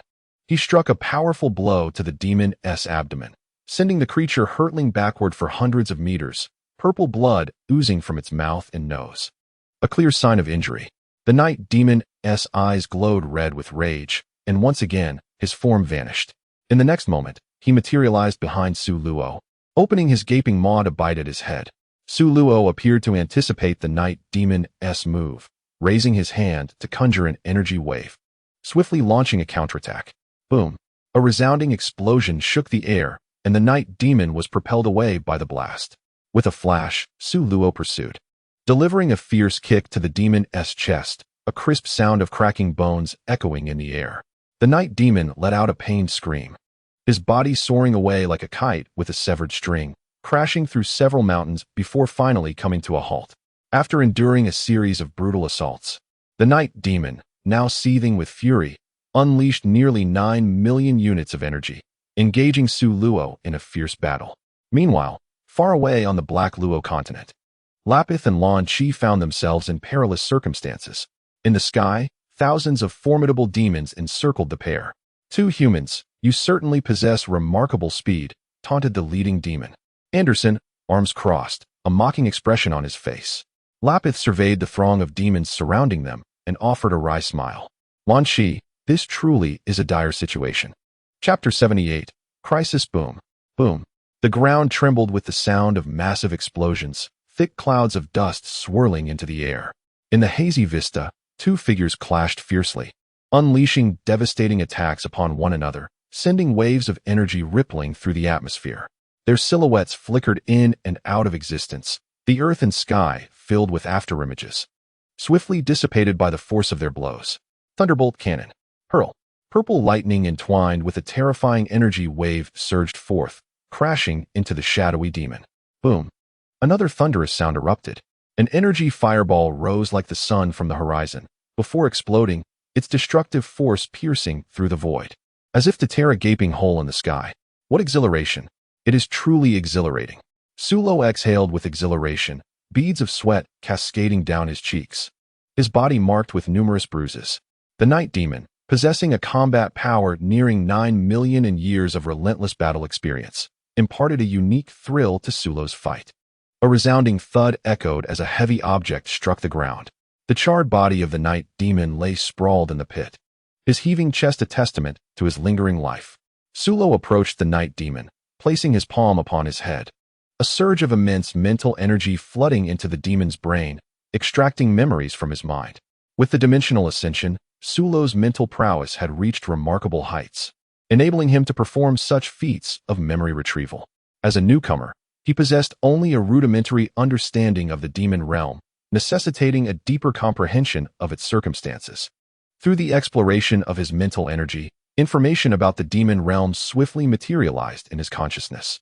The ostensible ruler of this realm was none other than the demon king Depura, heralded as the supreme master of the demon world, a fact that aligned with Su Luo's prior knowledge. Depura was the same figure who, in the original saga involving the demon Majin Buu, was subjugated by the dark sorcerer Bibidi.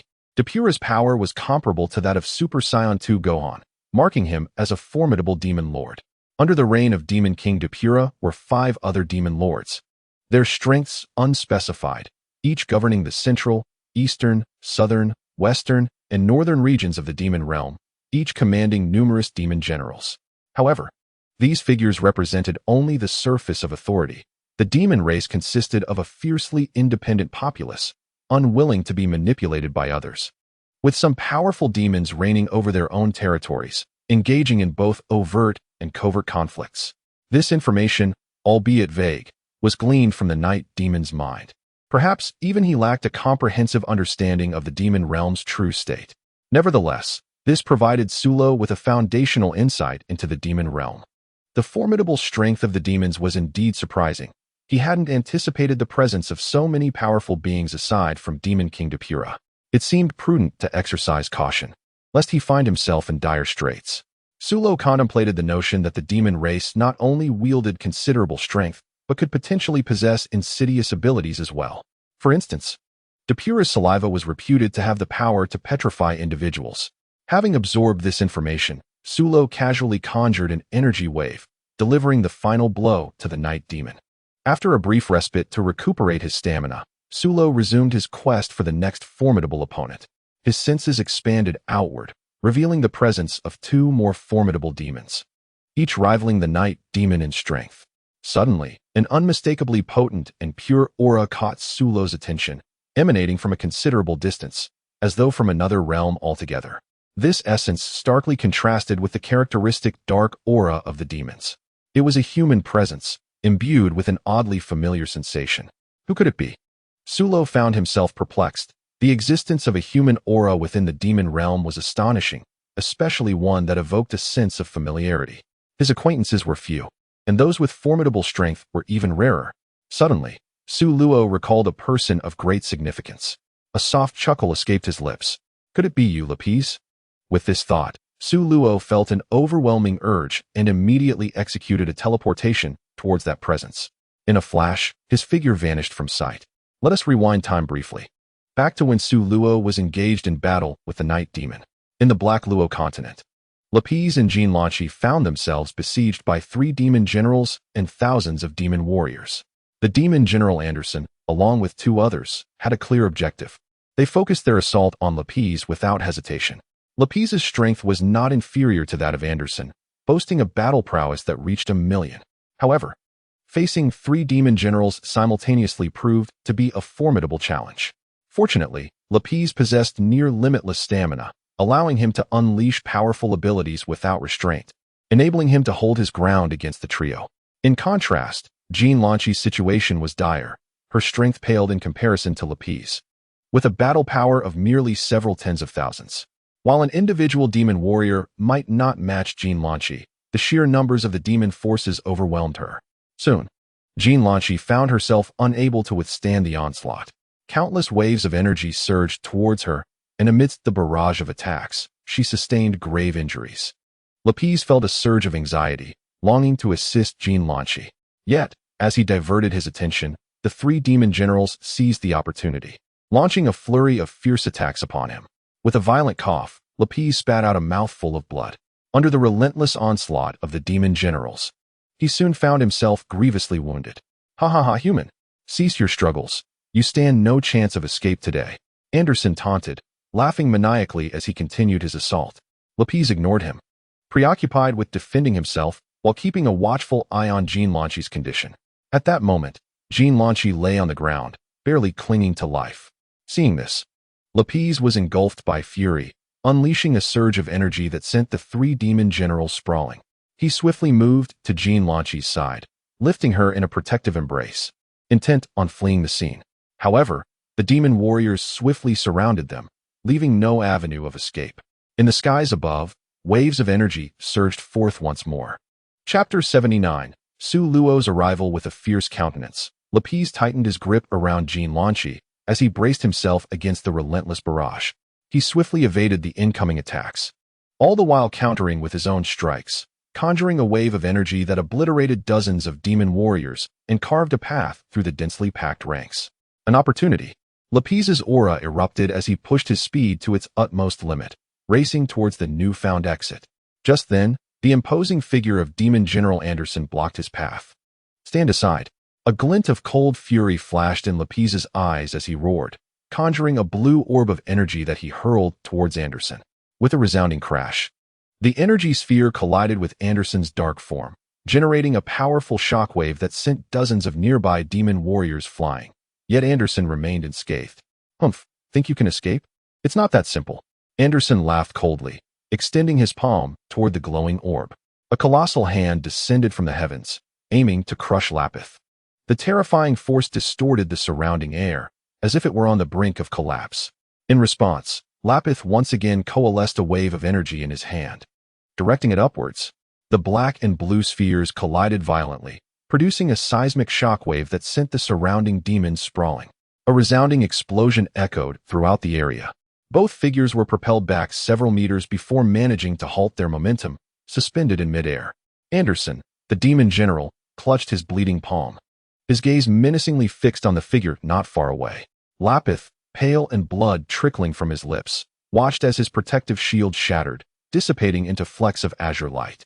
Seeing the unconscious Gene Lanchi in his arms, Lapith displayed a mixture of urgency and helplessness. He could only muster all his strength, perhaps holding on to a slender hope of escape, lest they both perish here. At that moment, Anderson signaled to the two other demon generals, who quickly understood and formed a triangular formation, encircling Lapith and his companion. The three demon generals, gazing at the trapped duo, wore expressions of mockery, akin to a cat toying with a mouse. "Ha ha, human boy, today marks your doom," Anderson bellowed with laughter. "We are the three great demon generals under the command of the Dark Lord.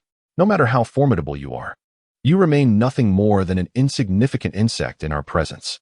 Insect? A sardonic smile graced Lapith's lips. "If that is the case, do you dare to engage me? This mere insect, in a duel? A duel? What a tedious charade.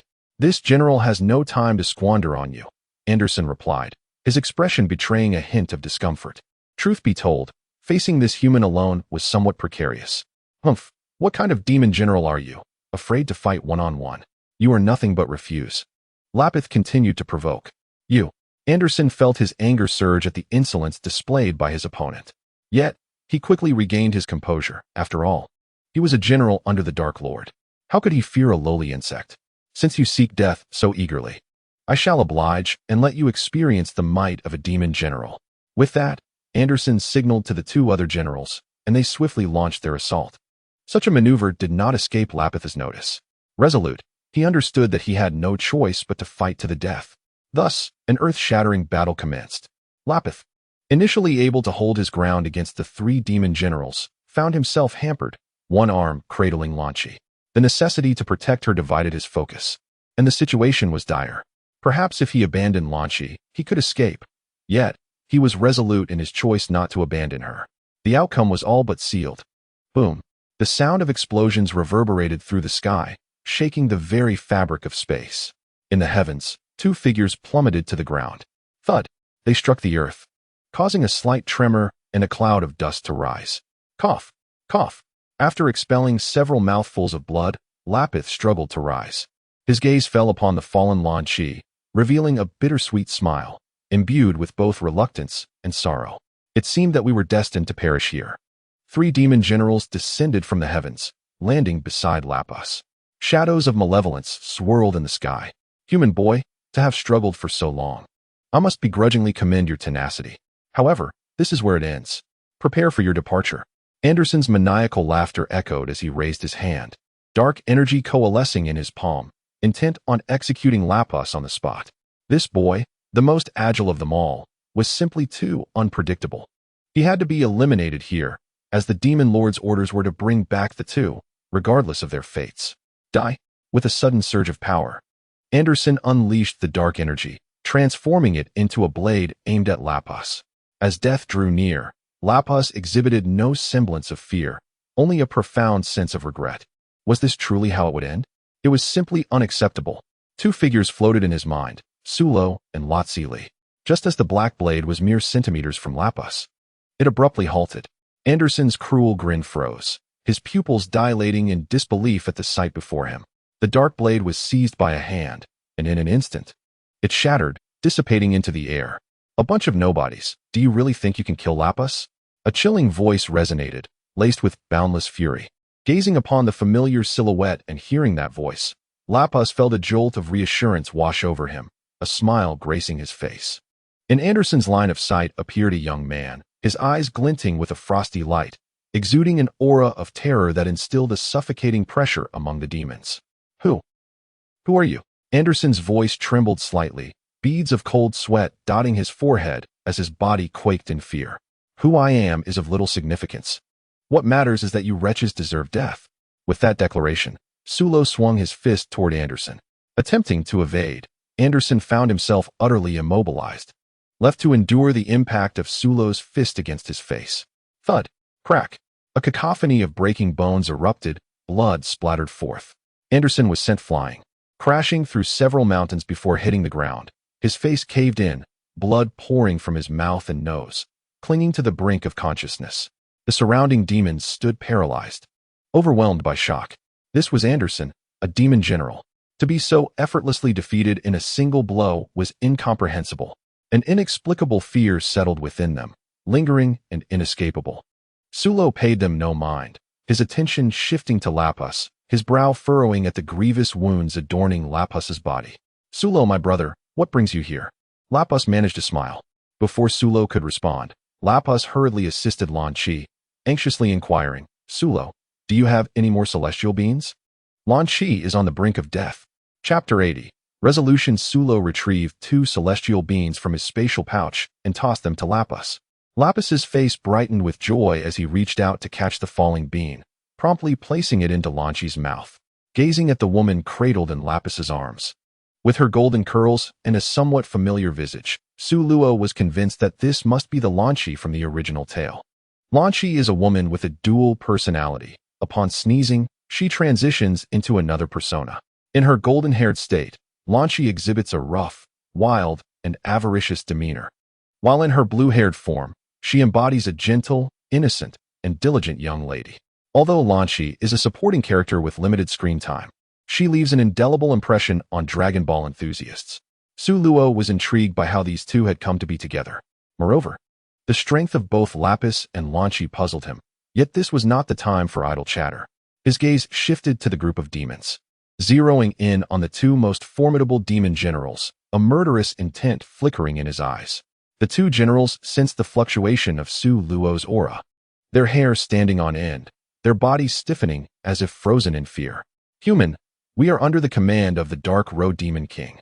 I advise you not to act recklessly. Otherwise, the Demon King will not show you mercy, one of the generals stammered. Oh, is that so? I am most curious to see what that so-called Demon King can do to me, Su Luo replied, striding towards the 2 generals. With each step he took, their terror deepened. Unable to endure any longer, they let out terrified screams and turned to flee in a frenzy. Their speed reached its zenith, and in the blink of an eye, they vanished from Su Luo's sight. Can you truly escape? A cruel smile crept across Su Luo's lips as he transformed into a streak of light, swiftly closing the distance to the fleeing generals. With a swift motion, he delivered a powerful punch. Bang! Ah! The 2 generals shrieked in agony as their heads exploded like overripe melons, blood splattering forth, brain matter scattering. Run! This human is too strong. The remaining demon warriors, witnessing their generals being effortlessly slain, panicked and fled, terrified that they too would meet the same fate. Observing the scattering demons, Su Luo scoffed. Escape? Such a dream. With a flourish of his hand, he unleashed the chi manipulation technique. A radiant golden light erupted, transforming into countless blades of energy that sliced through the air, targeting the horde of demons. The demons, taken aback, scrambled to evade. But the golden light was too swift for them to react. With a resounding whoosh, the fleeing demons were pierced by the energy blades, plummeting from the sky. In a single strike, thousands of demons were obliterated. Brother Su Luo, your power has grown even more terrifying, Lapus exclaimed in awe as he beheld the scene before him. This group of demons had previously given him a great deal of trouble, nearly costing him his life. To think they could be dispatched so easily by Su Luo was truly frightening. Lapus had initially believed his rapid progress and strength might allow him to surpass Su Luo, but it seemed he had overestimated himself. Hey, Lapus, who is that person? His strength is simply monstrous. After consuming the celestial being, Jean Lan Chi had regained her vitality. Upon awakening, she was greeted by a breathtaking scene that left her utterly astonished. Before her stood a formidable group of demons. Yet they appeared as insignificant as ants before this stranger, easily swatted away. That stranger was Su Luo, who introduced himself to Lan Chi through Lapisi. Oh, so he is your elder brother. No wonder he is so powerful, Jean Lan Chi realized, understanding that it was only natural for Lapisi's brother to possess such strength. Once Su Luo had eradicated the demons, he approached Lapisi and Lan Chi. Observing their close proximity, Su Luo raised an eyebrow with a teasing smile, remarking, "It seems your relationship is more intimate than I had anticipated." Huh. Both Lapisi and Lan Chi were taken aback. It was only when they noticed Su Luo's suggestive gaze upon them that they grasped the implication, their faces flushing as they hastily distanced themselves. Lapisi, momentarily embarrassed, quickly clarified, "Brother Su Luo, this is my friend." Jean Lan Chi, unbothered, nonchalantly replied, "Greetings, Brother Su Luo." My name is Lanchi. Despite Su Luo's immense power and his status as Lapisai's elder brother, she maintained her politeness in introducing herself. Su Luo nodded in acknowledgement. By the way, brother Su Luo, what brings you to the demon realm? And where is Lotzi Li? Lapisai skillfully shifted the conversation. Jean Lanchi attentively listened. Su Luo chuckled and recounted his and Lotzi Li's adventures through the cosmos. Upon learning of their escapades, Lapisai couldn't help but marvel. Their experiences were far more thrilling than his own. Knowing that Lotzi Li was currently studying arcane arts on the planet Yatarat, Lapisai felt a sense of relief, content that his sister was safe. When Jean Lanchi heard Su Luo's tales of the universe, particularly the mention of space pirates, her eyes sparkled with excitement. The idea of robbing in space seemed infinitely more thrilling than her exploits on Earth. Observing Lanchi's eagerness, Lapisai warned, Lanchi, I must advise you against entertaining such impractical thoughts. Our recent encounter with the demons nearly cost us our lives. Had it not been for Brother Su Luo's timely arrival, we would not be here. Fine, I understand, Jean Lanchi muttered under her breath. Now, tell me about the two of you, Su Luo inquired with curiosity. Lapisai glanced at Lanchi before sharing his story. After leaving the temple, he had traveled extensively, encountering Jean Lanchi, a formidable bandit, along the way, which led to a confrontation. Naturally, Jean Lanchi was unwilling to accept defeat and sought various means of retaliation, all of which ended in failure.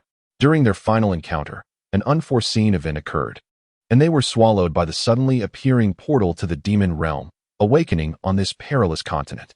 In this dangerous alternate world, they banded together, embarking on a quest to navigate the demon realm and seek an escape. Chapter 81.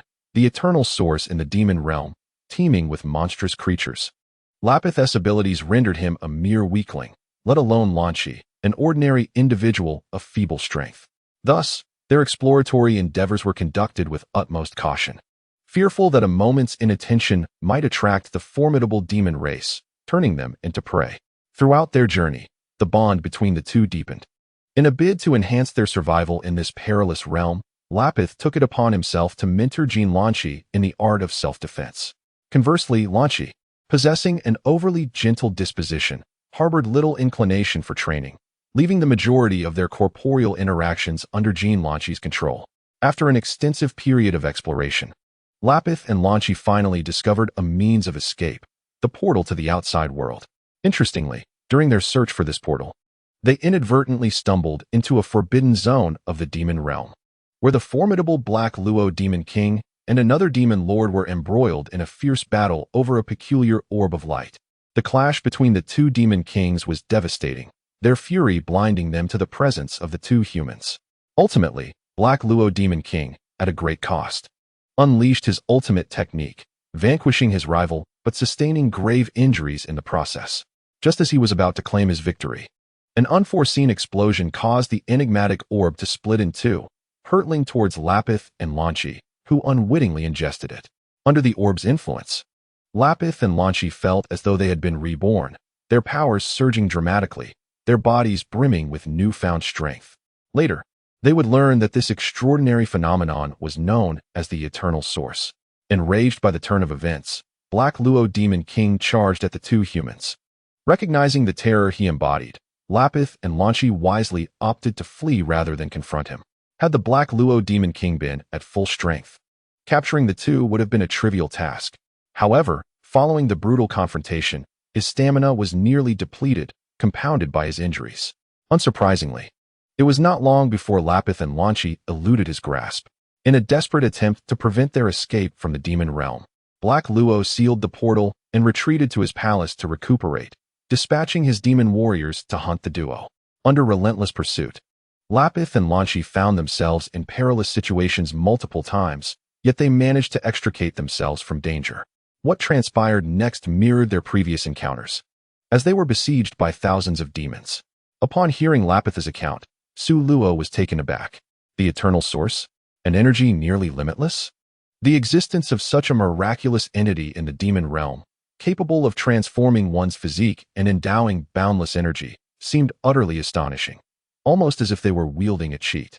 In the original narrative, only a select few possessed infinite energy, namely, the androids 17 and 18, along with the primordial Majin Bu. Perhaps there were others. But such knowledge lay beyond Su Luo's understanding. Gazing at Lapith and Lanchi, Su Luo couldn't help but muse that they were but reflections of androids 17 and 18. Save for their presence and slightly diminished strength, their other characteristics were remarkably similar. Su Luo surmised quietly that perhaps there was a connection between the perpetual energy furnace created by Dr. Gallo in the original work and the eternal source. However, this could not be substantiated, as Dr. Gallo had already met his demise at his own hands. Lapis, Lanchi, aside from the benefits bestowed upon you by the eternal source, are there any adverse effects, such as physical burdens? Su Luo inquired. The two shook their heads. No, we feel no unusual sensations or discomfort. Hearing this, Su Luo felt a wave of relief. As long as there were no negative repercussions, everything was acceptable. He asked again, what are your plans moving forward? Naturally, we intend to leave the demon realm, Jean Lanchi replied with a grimace. I cannot endure another moment in this wretched place. It feels suffocating, as if I am on the brink of madness. Lapis nodded in agreement, affirming, indeed, this place is akin to a prison, stifling and oppressive. Su Luo chuckled lightly. In that case, I shall escort you out of the demon realm. Wait, does this mean you possess a method to open the gate to the demon realm, Brother Su Luo? Jean Lanchi's eyes sparkled with hope. I do not possess such a means, Su Luo replied, shaking his head. But I can transport you from the demon realm to wherever you desire. Really? Jean Lanchi exclaimed, brimming with excitement. Indeed, Su Luo smiled subtly. His ability to teleport far surpassed any mere gateway to the demon realm. He could take them wherever they wished. This is marvelous. Jean Lanchi leaped with joy. Lapis, however, was not overly surprised that Su Luo could facilitate their exit from the demon realm. He had long been aware of Su Luo's teleportation abilities, which had likely been perfected over the years of his training. Let us depart swiftly, Jean Lanchi urged, eager to escape this dreadful place for even a moment longer. Just then, Su Luo's brow furrowed as he gazed into the distance, sensing an overwhelming and terrifying aura approaching. The oppressive force it emanated was far stronger than that of Frisia. It was likely the ruler of this continent, the Dark Demon King. Brother Su Luo, what troubles you? Jean Lanchi asked, noticing his unease. An ominous presence draws near. Its master is the Dark Demon King. Lapis gasped, sensing the dreadful energy. Why would the Dark Demon King come here? Jean Lanchi's complexion paled slightly. There is no need for alarm. The Dark Demon King cannot reach us in the immediate future. We must depart quickly, Su Luo urged in a grave tone. Yes, yes. The two nodded fervently. Place your hands upon my shoulders. Lapis, without hesitation, rested his hand on Su Luo's shoulder. Though Jean Lanchi felt a twinge of confusion, she complied obediently. Su Luo then executed his teleportation, and in an instant, the trio vanished from their location, leaving the demon realm behind. Not long after the three departed, the space they once occupied suddenly erupted into chaos. The air became unbearably scorching, and an endless inferno of demonic flames surged forth, ultimately coalescing into a colossal shadow of darkness, hovering in the air. The Dark Lord Hyro surveyed the desolate land, his gaze falling upon the lifeless bodies of fallen demon warriors, his eyes void of any emotion, cold and indifferent. Humph, a pitiful bunch. Unable to capture two mere humans and instead losing their lives. Truly a disgrace to my name. However, these two insignificant beings displayed a commendable tenacity, yet this time, their escape was futile. A smirk of amusement danced upon Hyro's lips, for it was a trivial matter for him to personally deal with two humans. Little did Hyro know, the two humans he despised the most had already vacated the demon realm, leaving him to ponder his feelings. Chapter 82. Destinations, exploring the cosmos. Having left the demon realm, the trio arrived on a remote planet. They had truly departed from the demon realm. Jean Lanchi's eyes widened as she surveyed her surroundings. Lush trees, vibrant grass, blossoming flowers, and fluttering butterflies filled the air with life, a stark contrast to the oppressive atmosphere of the demon realm. The fresh air was a delightful reprieve. Lapith greedily inhaled the fragrant atmosphere, for he had long been deprived of such purity. Ha ha ha, Lapith, we have indeed escaped the demon realm, Jean Lanchi exclaimed, her excitement palpable as she grasped his shoulders, shaking him vigorously. Please, calm down. You're going to shake me apart, Lapith protested, feeling dizzy from her exuberance. Oh, my apologies. I'm just so thrilled. Jean Lanchi released him and burst into laughter. Observing their foolish grins, Su Luo couldn't help but chuckle. It seemed their time in the demon realm had been quite trying. After a moment of shared laughter, they settled down. Su Luo inquired whether they should return to Earth or travel to Yatarat for training in arcane arts. Lapith pondered for a moment before shaking his head in refusal. Brother Su Luo, I wish to traverse the cosmos for a while and witness the beauty of other planets, he stated earnestly, his eyes shimmering with longing and determination. Su Luo was momentarily taken aback by his response, then smiled. He was well aware of Lapith's penchant for exploration and was not particularly surprised by his choice. And you, Lanchi, where do you plan to go? Lapith turned to Jean Lanchi. Then I shall accompany you on your cosmic adventures, she replied without a second thought. In truth, Jean Lanchi harbored thoughts of becoming a cosmic pirate, seizing treasures from extraterrestrial beings. She silently plotted her grand venture, occasionally displaying a glimmer of excitement. Lapith cast her a suspicious glance, sensing that Jean Lanchi was up to no good. What kind of look is that? She retorted, displeased by his skepticism. It's nothing. Since you wish to join, then let us go together, Lapith replied. Now that is more like it. Jean Lanchi crossed her arms, content with the outcome. Upon witnessing the resolute determination of Whis and Lanchi, Su Luo chose to remain silent. Given the current prowess of the duo, they faced few adversaries in the vast cosmos. As long as they did not encounter the likes of Frisia and his kin, or those ancient monstrosities, their lives were hardly in jeopardy. Well, if we are to embark on a cosmic journey, we shall require a spacecraft, Lanchi suddenly interjected. A spacecraft? Whis was momentarily taken aback. Both of them turned their eager gazes towards Su Luo, their anticipation palpable.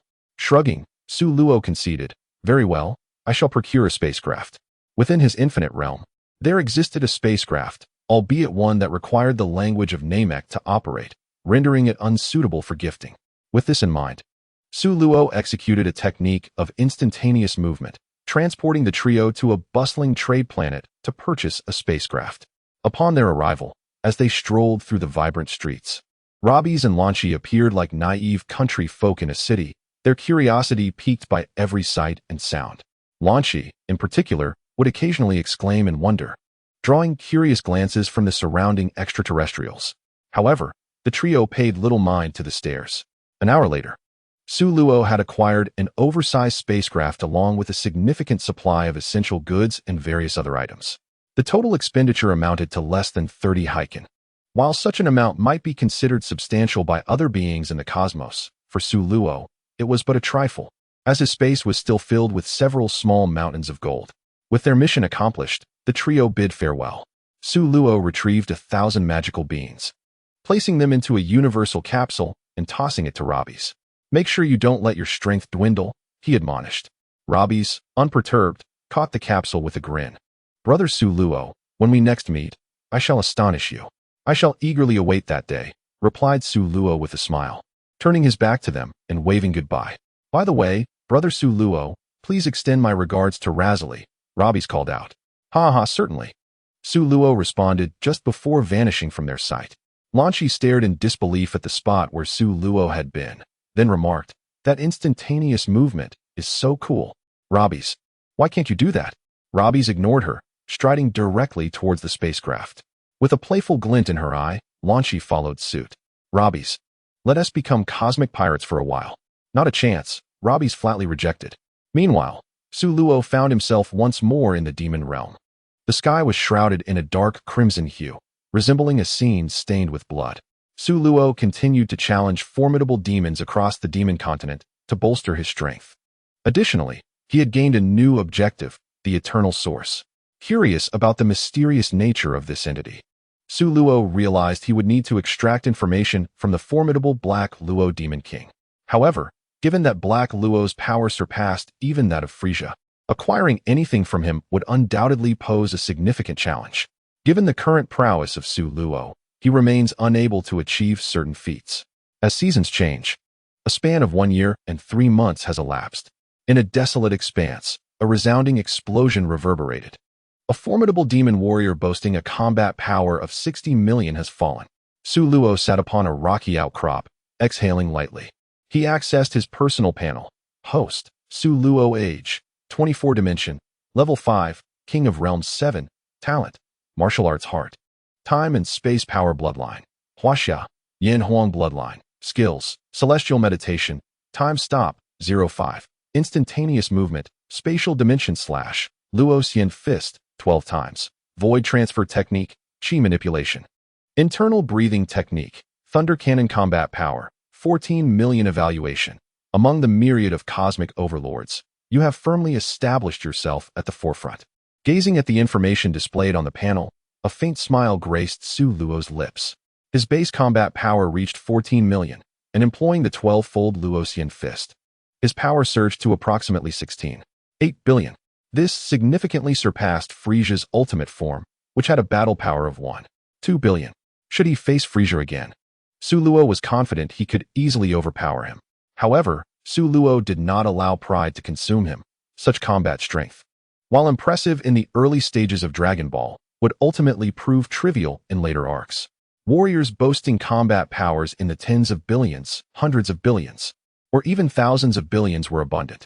Those at the level of gods of destruction and angels transcended mere metrics of combat power. Their abilities were extraordinarily formidable, capable of annihilating entire universes with ease. Chapter 83, The Black Demon King, Fierce Battle. To speak of closer examples, characters such as Son Goku and Vegeta, despite their slow growth in base combat power, possess the ability to transform. Upon becoming Super Saiyans, their combat power experiences exponential growth. In the original narrative, following the conclusion of the Namek saga, Son Goku's ascension to Super Saiyan saw his power progress at an astonishing rate, reaching the level of a god of destruction within just over a decade. Vegeta, the perennial second, followed a similar trajectory. The prodigious Son Gohan, despite lapsing in his training and experiencing a decline in power, humorously referred to as Son Gohan, remains a force to be reckoned with. At the onset of the Majin Buu saga, after unlocking his potential under the old Kai, his mysterious state was capable of overpowering Majin Buu. Had Son Gohan devoted himself to training, surpassing a god of destruction would have been well within reach. Regrettably, Son Gohan's passion for academia and aspiration to become a great scholar detracted from his combat pursuits. This reflects the narrative of the original work. Currently, under Su Luo's influence, the storyline of Dragon Ball has diverged from its original trajectory, making the future developments unpredictable. It remains uncertain whether the original protagonists will grow stronger or weaker, and the potential of the female scion, Nancy, is yet to be determined. This young girl possesses talent on par with Vegeta, and her exceptional character leaves Su Luo eagerly anticipating her future endeavors. After all, this was a scion female he had personally trained, and naturally, the stronger she was, the better. Ideally, she would be able to surpass Goku and his companions. Sullo mused with a hint of dark amusement. Returning to the topic at hand, given Sullo's current strength, he believed he was ready to challenge the dominion of this continent, the Dark Demon King. Sullo had not forgotten another objective of this journey, to obtain information regarding the eternal source from the Dark Demon King. With his current prowess, he felt confident that if he exerted himself fully, he could engage in battle with the Dark Demon King. Although the Dark Demon King's strength surpassed that of Frisia by a considerable margin, it was not insurmountable. His battle power was estimated to be around 1.7 billion. This assessment stemmed from Sullo's previous encounter with the Dark Demon King's energy. Of course, there remained the possibility of hidden trump cards, but Sullo still held confidence in his ability to confront him. After a brief rest to restore his energy to its peak state, he set off towards his next goal, the Dark Demon King. Meanwhile, in the palace of the Dark Demon King, a terrifying aura enveloped the surrounding area, creating an oppressive atmosphere akin to a volcano, causing many demonic beings to tremble in fear, utterly incapable of resistance.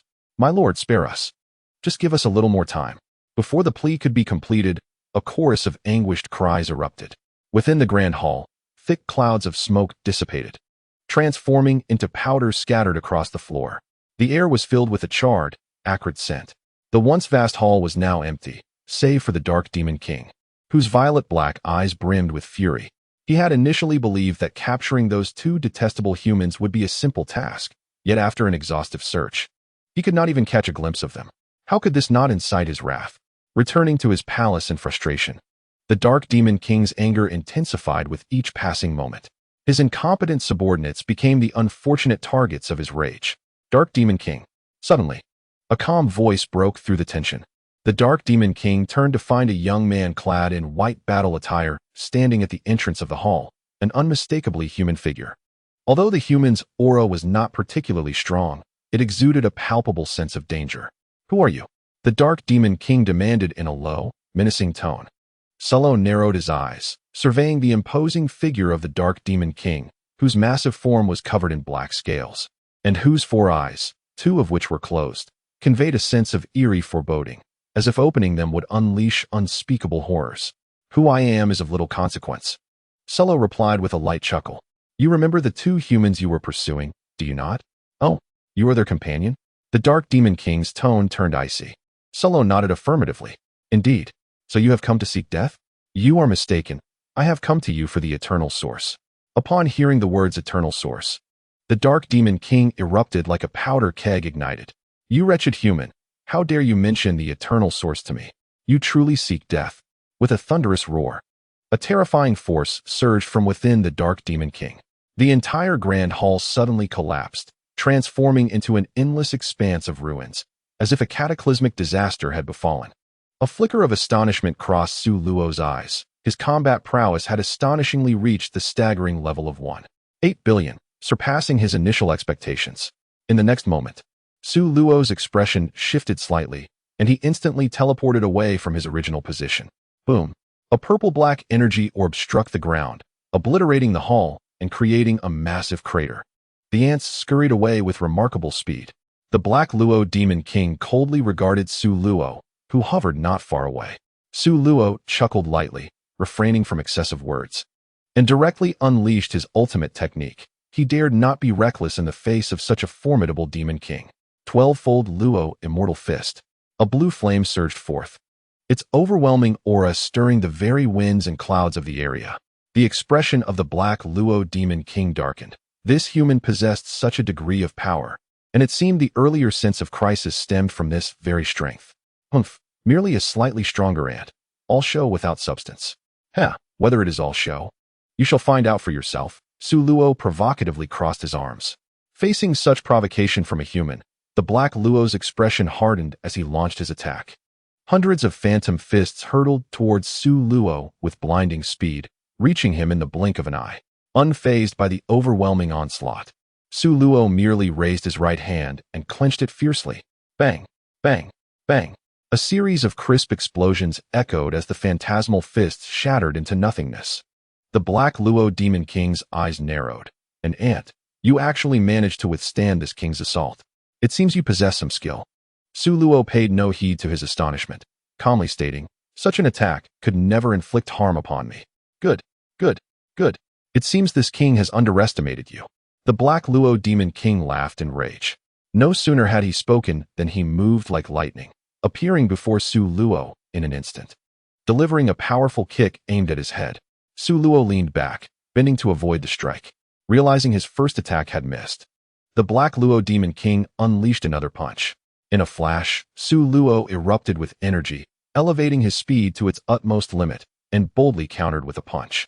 Boom, boom, boom. The fists collided, creating a cacophony of explosive sounds. Chapter 84, Hidden Cards, Four-Eyed Demon Eyes. The battle commenced with fervor. They engaged in an intense clash, fists meeting fists in a relentless exchange. The formidable pressure of their strikes sparked fiery trails. Nearby, numerous demon warriors trembled in fear, beads of cold sweat forming on their brows as they gazed at the battle unfolding above. Good heavens, is this human a monster? How can he contend so evenly with the Demon King? Merely the shockwaves of their battle are terrifying enough. If we were to be caught in it, we would surely be reduced to ashes. The intensity of their confrontation escalated to its peak, leaving the many demons unable to perceive their movements, only catching glimpses of 2 indistinct forms colliding in the air, igniting fierce sparks. A green-skinned demon, trembling in voice, uttered, "Could the human that Lord Demon King instructed us to find be one of them?" Gulp, gulp, gulp. The sound of swallowing echoed. It must be so. No wonder no demon warriors returned alive. They were likely slaughtered by humans. The demons grew increasingly fearful as they contemplated the dire situation. Even if they encountered such a terrifying human, they likely had no chance of survival. The once evenly matched battle began to shift. Su Luo quickly grasped the rhythm of the fight, seizing the initiative his attacks becoming increasingly ferocious, while the Black King of Demons was relegated to a state of passive defense. Ha ha ha, is this all the power you possess, Demon King? Truly disappointing. The Black King of Demons, his face ashen, roared, "Who on earth are you?" He was profoundly astonished. He had never anticipated that a human could match him, let alone gain the upper hand, an unprecedented occurrence. Sulo flashed a grin, revealing a set of gleaming white teeth. "You need not concern yourself with my identity. Simply divulge everything about the eternal source." The Black King of Demons snorted disdainfully, replying, "The eternal source is the most enigmatic entity in the demon realm. To extract knowledge from me is nothing short of a dream. Is that so?" Sulo's smile faded as he took a step forward, his form suddenly vanishing, only to reappear before the Demon King an instant later. What? How could he move so swiftly? The Black King of Demons was taken aback. He had not seen Sulo's trajectory, as though he had teleported into his presence. There was no time to react. Bam! Sulo delivered a powerful punch squarely to the Demon King's chest, producing a muffled thud. The Demon King crashed to the ground like a cannonball, blood spraying forth. Sulo stepped into the void, reappearing above the Black King of Demons, relentlessly stomping upon him, large fissures rapidly spreading outward. The Demon King's chest caved in. His ribs shattered within. He howled in agony, yet was utterly powerless against the onslaught. The demon warriors in the distance, witnessing their lord being trampled mercilessly by a human, shrieked in terror and fled in all directions, fearing that they too would meet a gruesome fate. If a formidable being like the Black King of Demons was no match for this human, they, the weaker ones, stood no chance. Sulo ceased his assault, standing before the incapacitated Demon King. "How does this pain feel?" The Black King of Demons struggled to lift his head, gazing at Sulo with eyes burning with resentment. Sulo disregarded the Demon King's glare and continued, "Speak of the eternal source's specifics, and I shall grant you a swifter demise." Ha ha ha, human insect. Do you think you have triumphed? The Black King of Demons grinned malevolently. In Sulo's astonished gaze, a surge of purplish-black flame erupted from the Demon King's body. A profound sense of danger washed over Sulo, and he instantly teleported away from the Demon King, having believed this to be the Demon King's trump card. However, the next moment, Sulo was left dumbfounded. The violet-black flames did not assault him. Rather, they enveloped the body of the Demon King, forming a cocoon. Under Sulo's perception, a terrifying aura was brewing. This scene felt eerily familiar. During his previous battle with Frisia, he had witnessed Frisia's transformation, which bore a resemblance to the current situation with the Demon King. Could it be that this Demon King is capable of transforming as well? Sulo couldn't help but curse under his breath. Transformation in battle had almost become a trend within the Dragon Ball world. When one could not prevail, they would simply change forms and fight once more. With little time for contemplation, Sulo concentrated energy waves in his hands and hurled them towards the fiery cocoon. Unfortunately, they had no effect. The violet-black flames consumed the energy waves effortlessly. Silence. Utter stillness. A sudden sound pierced the quiet. The fire cocoon shattered, revealing the form of the Black Luo Demon King. His appearance remained largely unchanged, save for a slight reduction in size. However, his combat power had escalated dramatically, soaring from 1.8 billion to 2.9 billion. Luo's expression darkened. Ha ha ha. And how does it feel to be terrified by my strength? The Black Luo Demon King cackled maniacally. Humph, not much different from before, Luo retorted with a cold sneer. Though he spoke bravely, an intense sense of foreboding gripped his heart. The Demon King's newfound power instilled within him a profound sense of danger, as if a misstep could lead to his demise. Is that so? The Black Luo Demon King's face contorted with a sinister expression. Then allow me to show you my true power. With that, he unleashed a punch into the air, sending forth a violet-black energy force that tore through the atmosphere, accompanied by a piercing, shrill whistle. So swift, Luo's heart raced in alarm. Just as he intended to employ instantaneous movement to evade, he found himself utterly immobilized. The surrounding space felt as though it had solidified, rendering his teleportation futile. What was happening? Luo's eyes widened with dread, a chilling premonition stirring within him. Could this Demon King manipulate the space around him? Time was no longer on his side to execute a skill. He could only brace himself to endure this lethal strike. Boom. The violet-black energy struck Luo with tremendous force, resulting in a violent explosion that shattered the ground beneath him. Coughing, Su Luo spat out several mouthfuls of blood, his vision spinning. The ferocity of the Black Luo Demon King's attack had nearly obliterated his internal organs. Ha ha. And, did you just contemplate invoking a spatial teleportation ability? The Black Luo Demon King chuckled menacingly. Coughing again, Su Luo attempted to respond, but blood spilled forth once more. He fixed his gaze on the Black Luo Demon King, noticing that a second pair of eyes had opened upon the Demon King's head, eyes of a crimson hue, brimming with malevolence and foreboding. Witnessing Su Luo's dire state, the Black Luo Demon King felt a wave of exhilaration wash over him. He pointed at the crimson eyes atop his head, boasting, "Regardless, you are destined to die. Before your end, let me ensure you comprehend your fate. As the ruler of this continent, I possess not only overwhelming strength, but also this four-eyed demonic gaze. The four-eyed demon eye possesses the formidable ability to seal off both space and the movements of its adversaries." How impressive! Ha ha! Upon this revelation, the Dark Lord of the Abyss erupted into another fit of maniacal laughter. So it is, thought Su Luo, understanding that those who ascend to become rulers of the demon realm are certainly not to be underestimated. Chapter 85. A life hanging by a thread. Noticing Su Luo's revealing expression, the Dark Lord's face twisted into a mocking grin. Human, even with your considerable strength and the power of teleportation, what makes you think you can challenge me? You are utterly oblivious to your own mortality. With but a single finger, I could crush you. The Dark Lord, in his transformed state, exuded an overwhelming power that fueled his arrogance. Ignoring the taunts of the Demon King, Su Luo furrowed his brow, contemplating a strategy. The bizarre four-eyed demon eye, capable of spatial confinement, was indeed a grotesque challenge, and he found himself facing an adversary unlike any he had encountered before. In previous battles, regardless of the might of his opponents, he had never felt panic. Even in defeat, he could escape using teleportation, never fearing for his life. However, with his ability to teleport rendered useless, Su Luo found himself in a precarious predicament. The Dark Lord's combat power had surged to an astounding 2.9 billion, a force he could not contend with, leaving him trapped without the option to flee. It was fair to say that Su Luo had fallen into a dire situation. Taking a deep breath, he endeavored to calm his racing emotions, striving to maintain his composure. Ha ha ha. Human, are you concocting a plan to escape? Cease your futile struggles. Let me enlighten you. This space has been sealed by me, and you have no chance of fleeing. Your fate has already been sealed. Resign yourself to being the fish on the chopping board, and I shall grant you a swift demise. The Dark Lord cackled wildly, his eyes glimmering with a bloodthirsty cruelty as he gazed at Su Luo. With a cold snort, Su Luo dismissed the idea of sitting idly by. Such a notion was utterly inconceivable, resolving that, given the gravity of the situation, he must take a bold leap of faith. Perhaps a sliver of hope still lingered. Su Luo's mind raced as he retrieved a celestial bean from the infinite space and popped it into his mouth. The Dark Lord, witnessing this act, was filled with rage.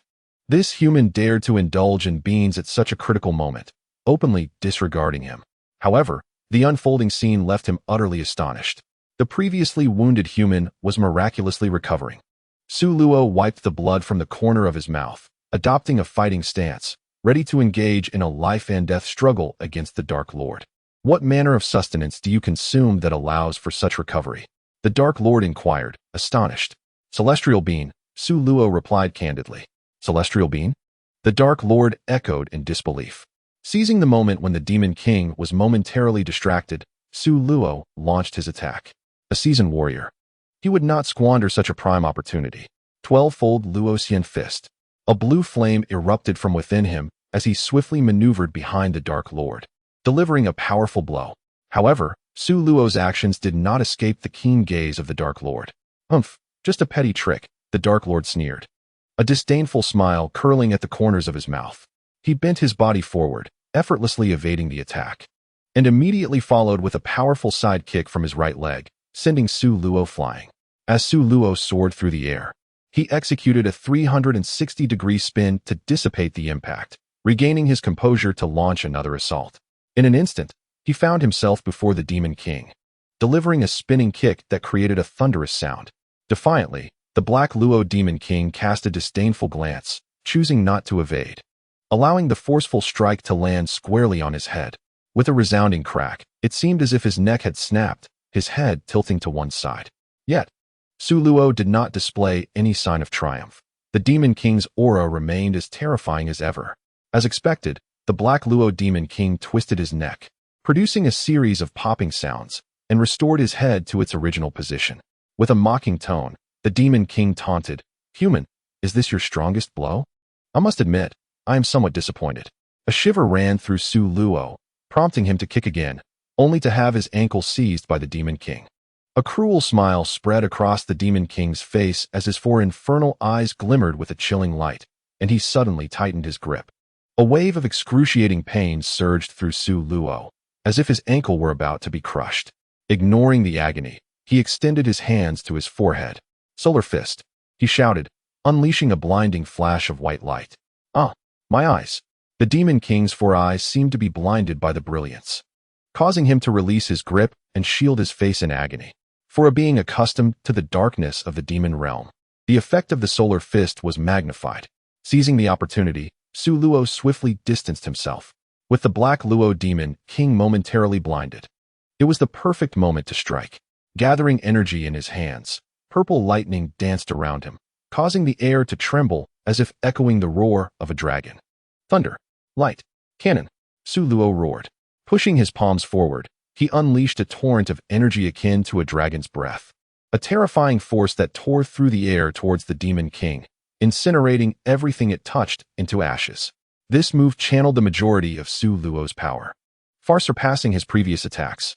Oblivious to the impending danger, the Black Luo Demon King continued to groan while shielding his eyes. Suddenly, a deafening explosion reverberated through the air. Devastating energy rampaged forth, obliterating the Demon King's lower half, dark green blood spilling like water. "Ah!" The Black Luo Demon King cried out in anguish. "You wretched ant! How dare you inflict such grievous harm upon me?" The Demon King opened his four eyes wide, fixing Su Luo with a gaze filled with icy, murderous intent. In an instant, purple-black flames ignited anew, and the Demon King's mangled form began to mend at an astonishing rate. Witnessing this, Su Luo felt a chill run down his spine. What manner of monster was this? Capable of such recovery, even after sustaining such damage? This terrifying regenerative ability, alongside the peculiar powers of the four-eyed gaze and transformation, hinted at a future dominion over the demon realm. Even the Demon King Dapra would likely pale in comparison. As the purple-black flames dissipated, the Black Luo Demon King stood restored, his body whole once more. The aura of the Dark Lord had only diminished slightly, yet it remained terrifyingly potent. "Damn!" cursed Su Luo inwardly. "Human, your life ends here." The Dark Lord, with his dual crimson eyes, cast a glance at Su Luo, a flicker of eerie light passing through his gaze. Su Luo realized he had once again been rendered immobile, as if ensnared by endless magical power. This is bad. A wave of intense unease surged within him. Suddenly, the Dark Lord waved his hand, unleashing a torrent of fearsome energy composed of purple-black flames, sweeping towards Su Luo. The searing heat approached him relentlessly. Death was closing in. A flash of golden light flickered in Su Luo's eyes. Time froze. The gray-white world descended once more. In this realm, Su Luo was the sovereign. However, it was merely a fleeting moment.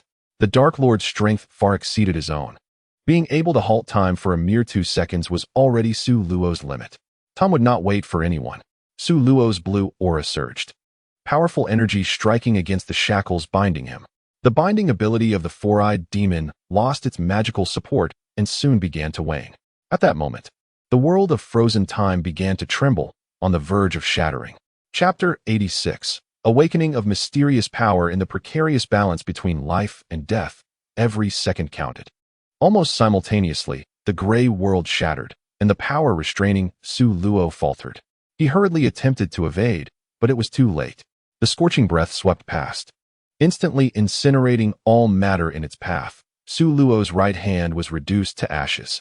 A wave of excruciating pain surged through him, his complexion paling instantly, beads of sweat cascading down his forehead. Lowering his gaze, he glanced at his right hand, now empty. Hiss! Su Luo inhaled sharply. This strike was dreadfully formidable. Merely grazing him had turned his arm to ash. Had he been just a moment slower, his entire being might have been consumed, leaving not even a trace of bone. Nevertheless, the cost he had paid was substantial. Having lost his right hand, Su Luo's strength was severely compromised, and restoration seemed impossible. The mystical beings could not mend severed limbs. To regain his arm, he would likely need to gather Dragon Balls and make a wish to the dragon. However, now was not the time for such thoughts. The crisis was far from over. Su Luo gritted his teeth, enduring the excruciating pain, and remained vigilant, watching the Dark Lord. "Oh, interesting. You managed to break free from the binding of my eyes and evaded this lethal strike. You possess some skill.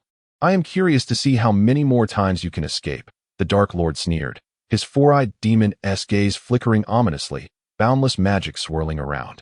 Su Luo had long anticipated that the Dark Lord would employ this tactic. He moved swiftly, darting into the blind spot of the four-eyed demon-esque vision. Having learned from their previous encounters, Su Luo had discerned the weakness of the four-eyed demon. It could only bind objects within its sight. As long as he remained out of the demon-esque gaze, the Dark Lord could not impose his binding powers upon him. Upon witnessing Su Luo vanish from view, the Dark Lord felt a jolt of surprise. Could it be that this human had discerned the weakness of the four-eyed demon? If so, this human's combat awareness was indeed formidable. After a moment of surprise, the Dark Lord of Black Luo became somewhat dismissive. What does it matter if humans discern the weakness of the demon eye? With such feeble strength, attempting to escape my grasp is nothing short of a fantasy.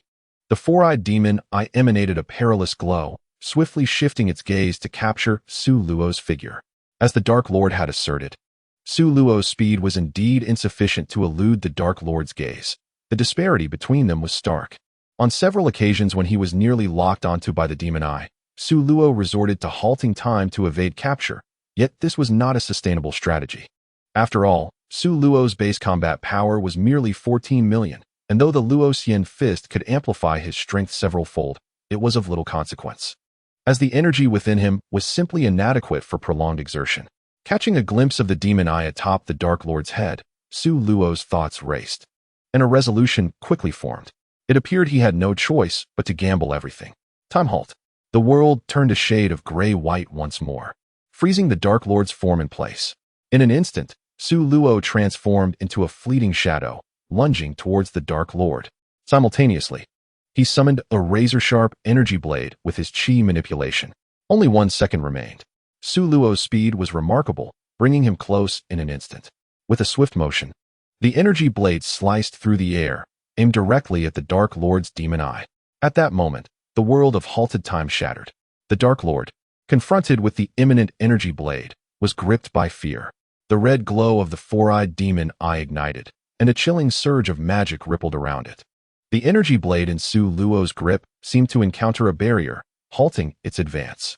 Gritting his teeth, madness flickered across Su Luo's face as he exerted every ounce of strength he possessed. With a sharp crack, one of the demon eyes shattered, blood gushing forth. The Dark Lord let out a howl of agony. Success! Elation surged within Su Luo. With the loss of one demon eye, the ability to seal off space was significantly diminished. This final gamble was for this very opportunity. He hastily summoned the last vestige of energy within him to execute a teleportation.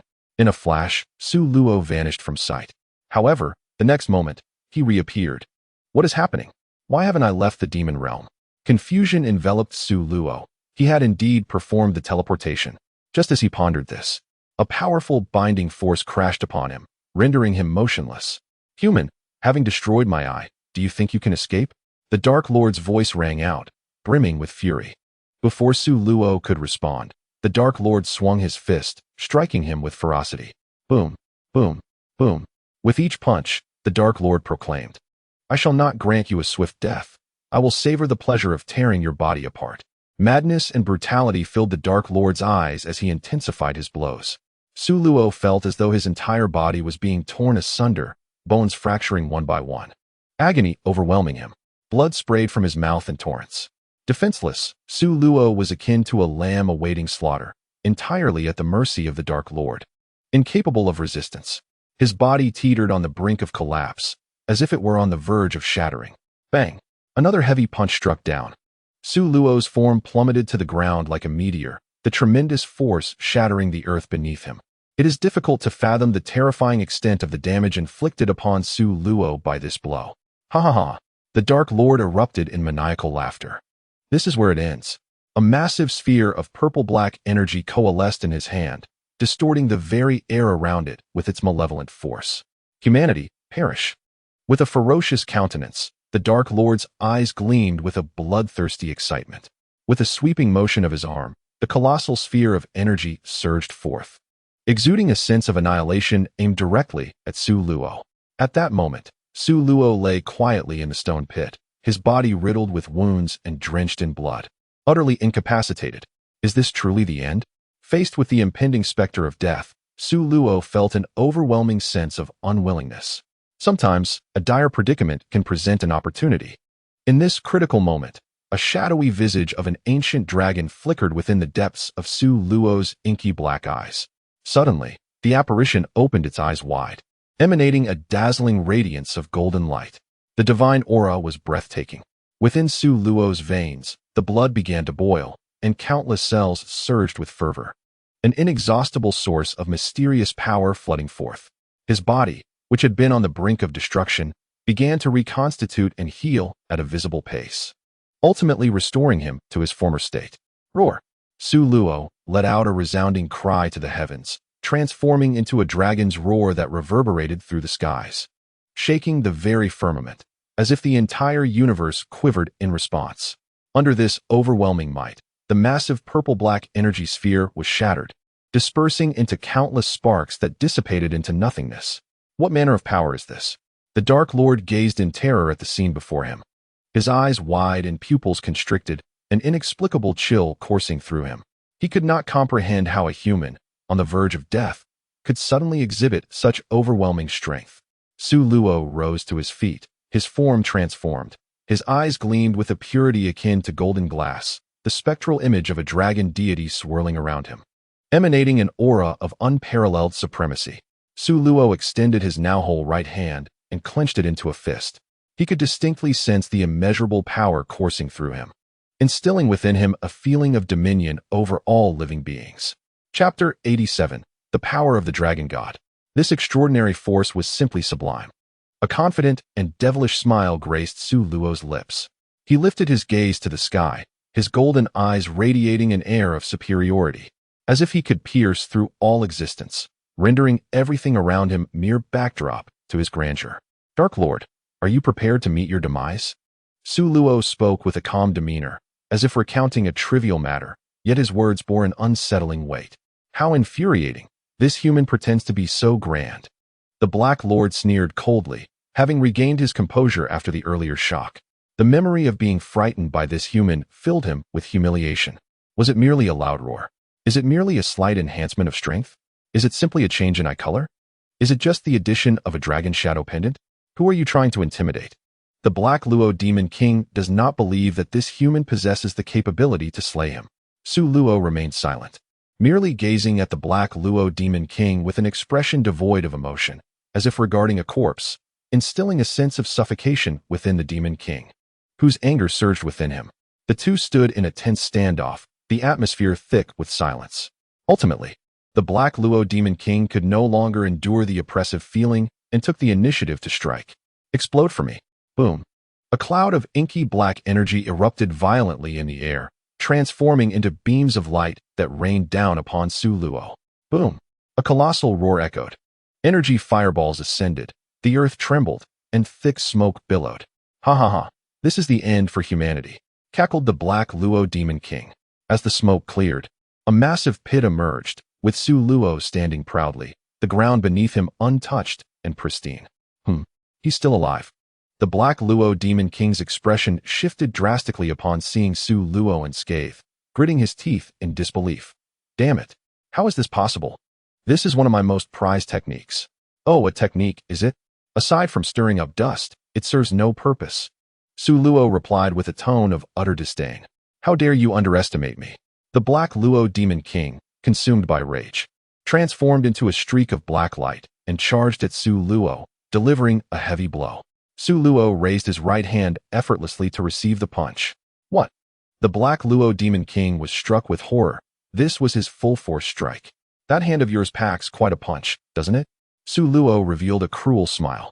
The Demon King felt an inexplicable panic rise within him. Su Luo increased his grip.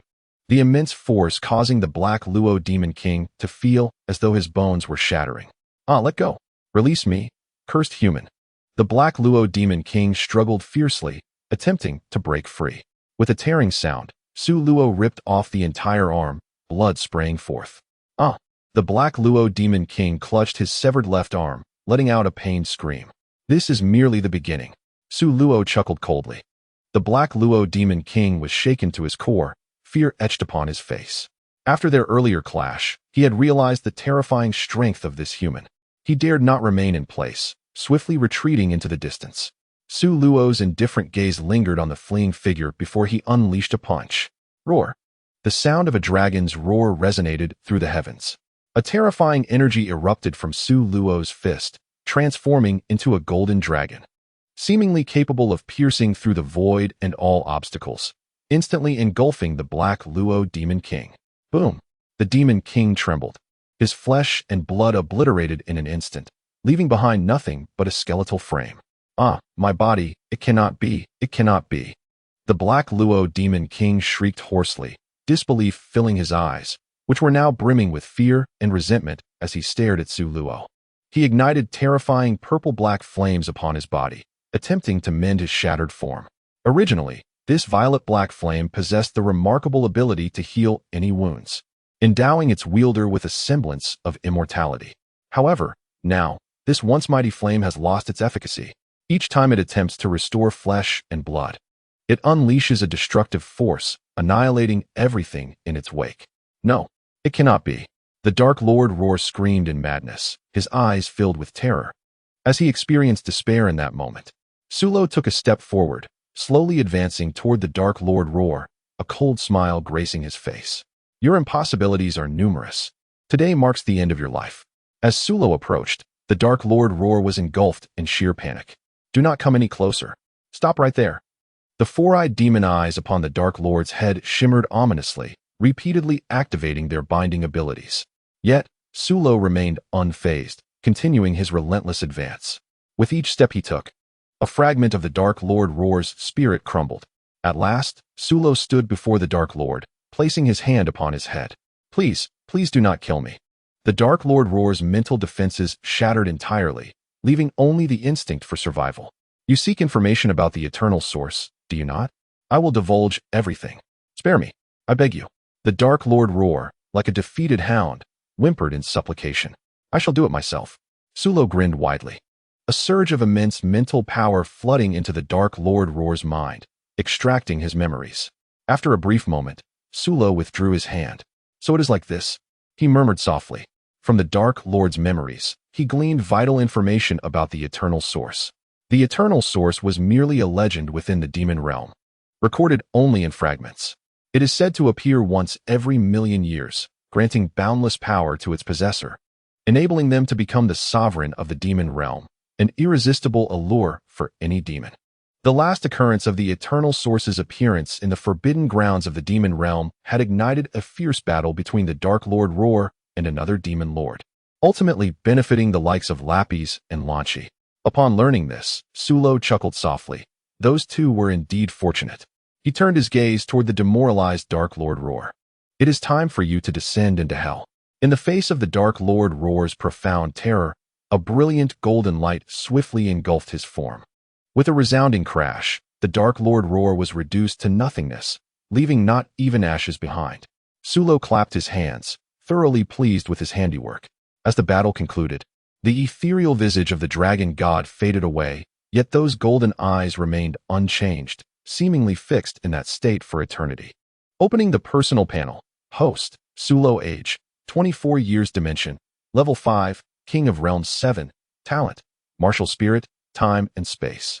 Dragon god bloodline, Huaxia, Yanhuang bloodline, skills, dragon god command, dragon fist, time stop, 06, instant teleportation, dimensional slash, Luo immortal fist, 12 times, void transfer technique, chi manipulation, internal breath technique, lightning cannon combat power, 3, 6 billion evaluation, rarely matched in the universe. Su Luo inhaled deeply, striving to suppress the surge of excitement within. Although he had anticipated this moment, the thrill was nonetheless overwhelming. Regarding the formidable power of the dragon god, Su Luo has truly experienced its might. It represents absolute strength. Each strike possesses immense force. Furthermore, it boasts extraordinary healing capabilities, such as the regeneration of severed limbs. Su Luo's right hand was restored through the healing power of the Dragon God. The wonders of the Dragon God's power extend far beyond this. Yet it is something Su Luo must explore. Much like the enigmatic power of time and space, it is a force shrouded in mystery and extreme dominance. What Su Luo currently grasps is merely the tip of the iceberg. As Su Luo's gaze fell, he noticed two new skills added to his skill set. Dragon God's Embrace. Utilizing the power of the Dragon God, it conjures a phantom dragon to encircle him, negating enemy attacks while reflecting all damage back onto them. Dragon Fist. Concentrating the Dragon God's power into a single point, it erupts into a phantom dragon that obliterates everything in its path, showcasing tremendous destructive force. Su Luo had previously demonstrated these two skills, and they could be summed up in one word: powerful. Time stasis has finally surpassed 0. 5 seconds, extending to 0. 6 seconds. Instantaneous movement now knows no bounds. Within the vast cosmos, he can traverse any location with but a thought. All of this is a consequence of his combat prowess breaking through to 3.6 billion. Su Luo himself was astonished that after awakening the Dragon Goddess power, his baseline combat strength surged from 14 million to 3.6 billion. Such a monumental leap. Achieving this through training alone would undoubtedly require 3 to 5 years of arduous effort. This journey through the demon realm has been immensely rewarding. He chuckled, pondering the progress of Lazily and Nancy. The training in the demon realm has reached a temporary conclusion. As he prepares to return to Earth, the characters that will soon appear are familiar to everyone. Fictional characters tend to be less favored, with scarce commentary, one might even say none at all. I kindly request the esteemed readers to bestow generous gifts, perhaps an extra fried dough stick with breakfast. Chapter 88. Departing the demon realm, observing his tattered appearance. Su Luo absent-mindedly touched the tip of his nose and retrieved a house from the infinite space. Entering the bathroom, he lay comfortably in the bathtub, indulging in a soothing soak. With his eyes closed, myriad thoughts swirled in his mind. The sudden surge in power necessitates a period of consolidation. Only through perfect mastery can the strongest combat potential be realized, Su Luo contemplated. Moreover, both the powers of time and space, as well as the Dragon God, require him to invest time in familiarization and mastery, for these represent his foundation.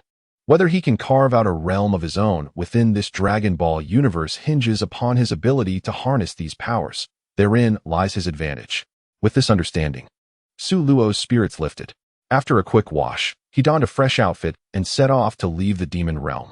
With a mere thought, a cosmic star map materialized in his mind, pinpointing the coordinates of the planet Adalat. He executed instantaneous movement. In an instant, Su Luo vanished from his location, seamlessly crossing the barrier between the demon realm and the human realm, appearing on the planet Adalat. Now he is capable of traversing the void at will, unbound by distance. Much like a fish gliding effortlessly through water. On the planet Adrat, a few white clouds drift across the sky, with sunlight filtering through, casting a warm and comforting glow. In the southern part of this planet, away from the bustling cities, a grand villa nestles within a secluded valley.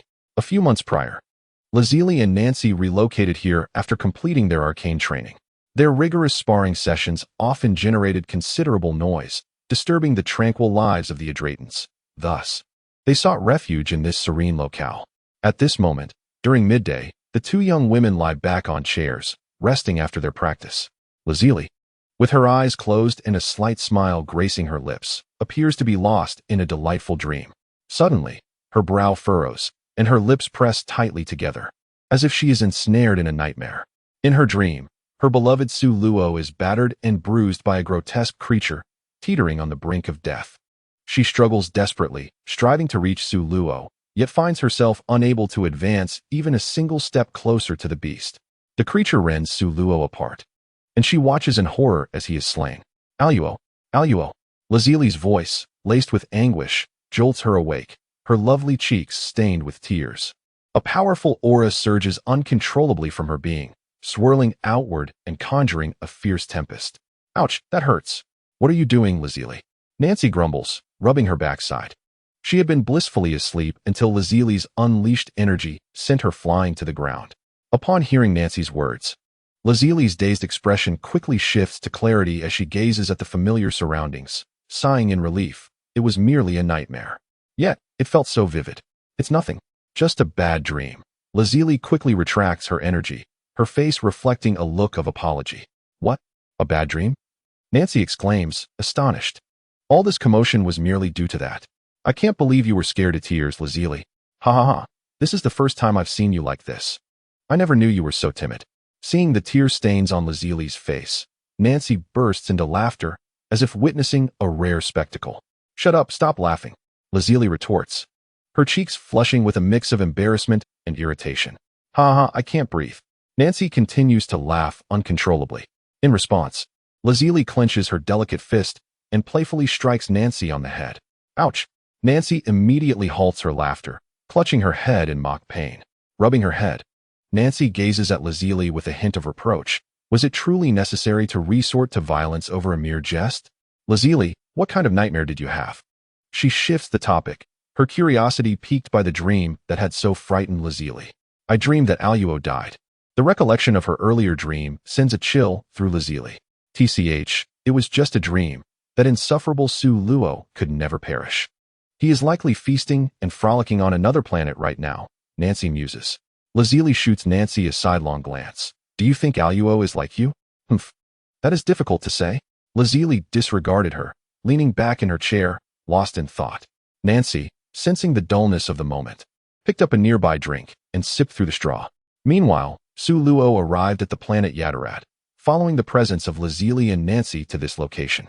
Upon seeing Lazili resting her chin on her hand, her breathtaking beauty still intact, he also noticed Nancy, who was sipping her drink. It had been a while since they last met, and Nancy's features had become even more refined, her body resembling a flourishing sapling, noticeably taller. Lazili, Nancy, I have returned. Allo, Su Luo. The sudden appearance of Su Luo sent waves of excitement through both girls. You have finally come back. Lazili immediately leaped into Su Luo's embrace, holding him tightly, without letting go for quite some time. Ahem, Lazili, you're squeezing me too tightly. I can hardly breathe. Su Luo gasped, struggling for air. Nevertheless, Lazili continued to hold him, showing no signs of releasing her grip.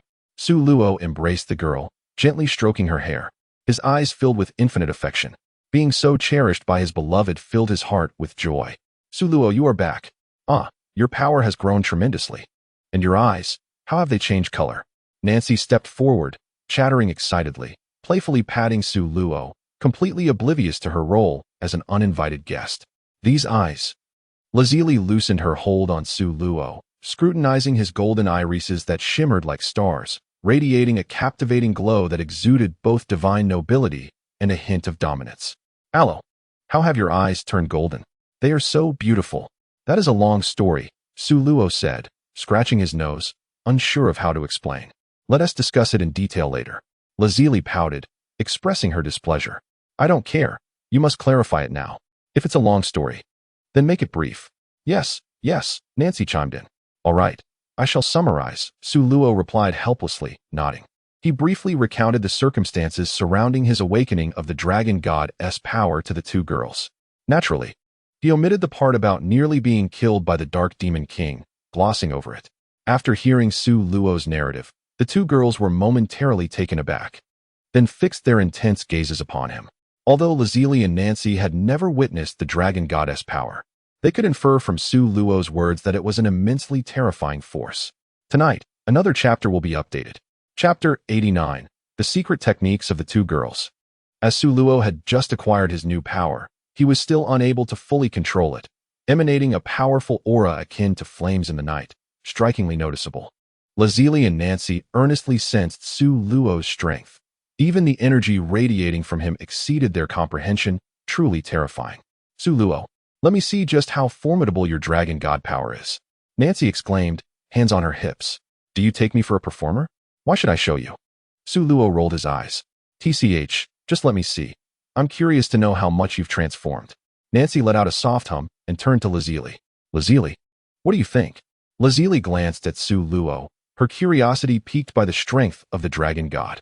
Nodding, she said, Allo, I too wish to witness the power of the dragon god. Please, demonstrate it casually. Seeing that Lazili was unexpectedly on her side, Nancy's pride swelled as she looked at Su Luo, as if to say, see, Lazili thinks the same way.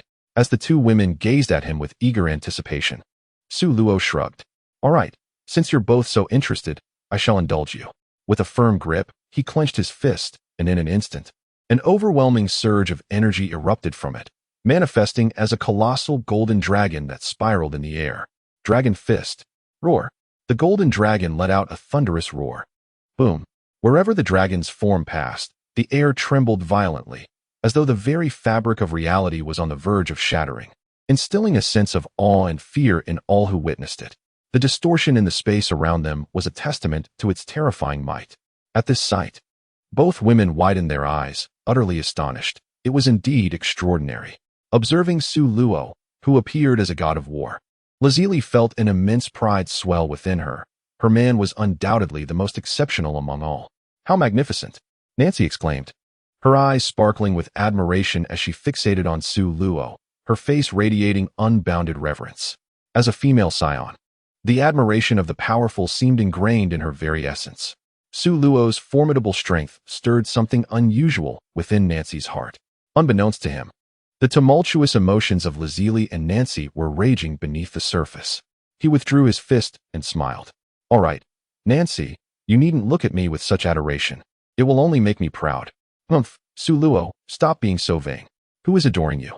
Nancy snapped back, seemingly trying to mask something. With a chuckle, Lazili couldn't help but laugh at their exchange.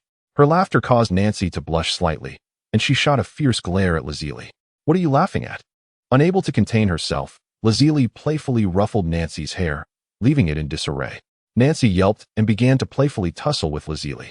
Su Luo smiled, observing the growing camaraderie between the two young women, akin to that of sisters. By the way, have you both mastered your secret techniques?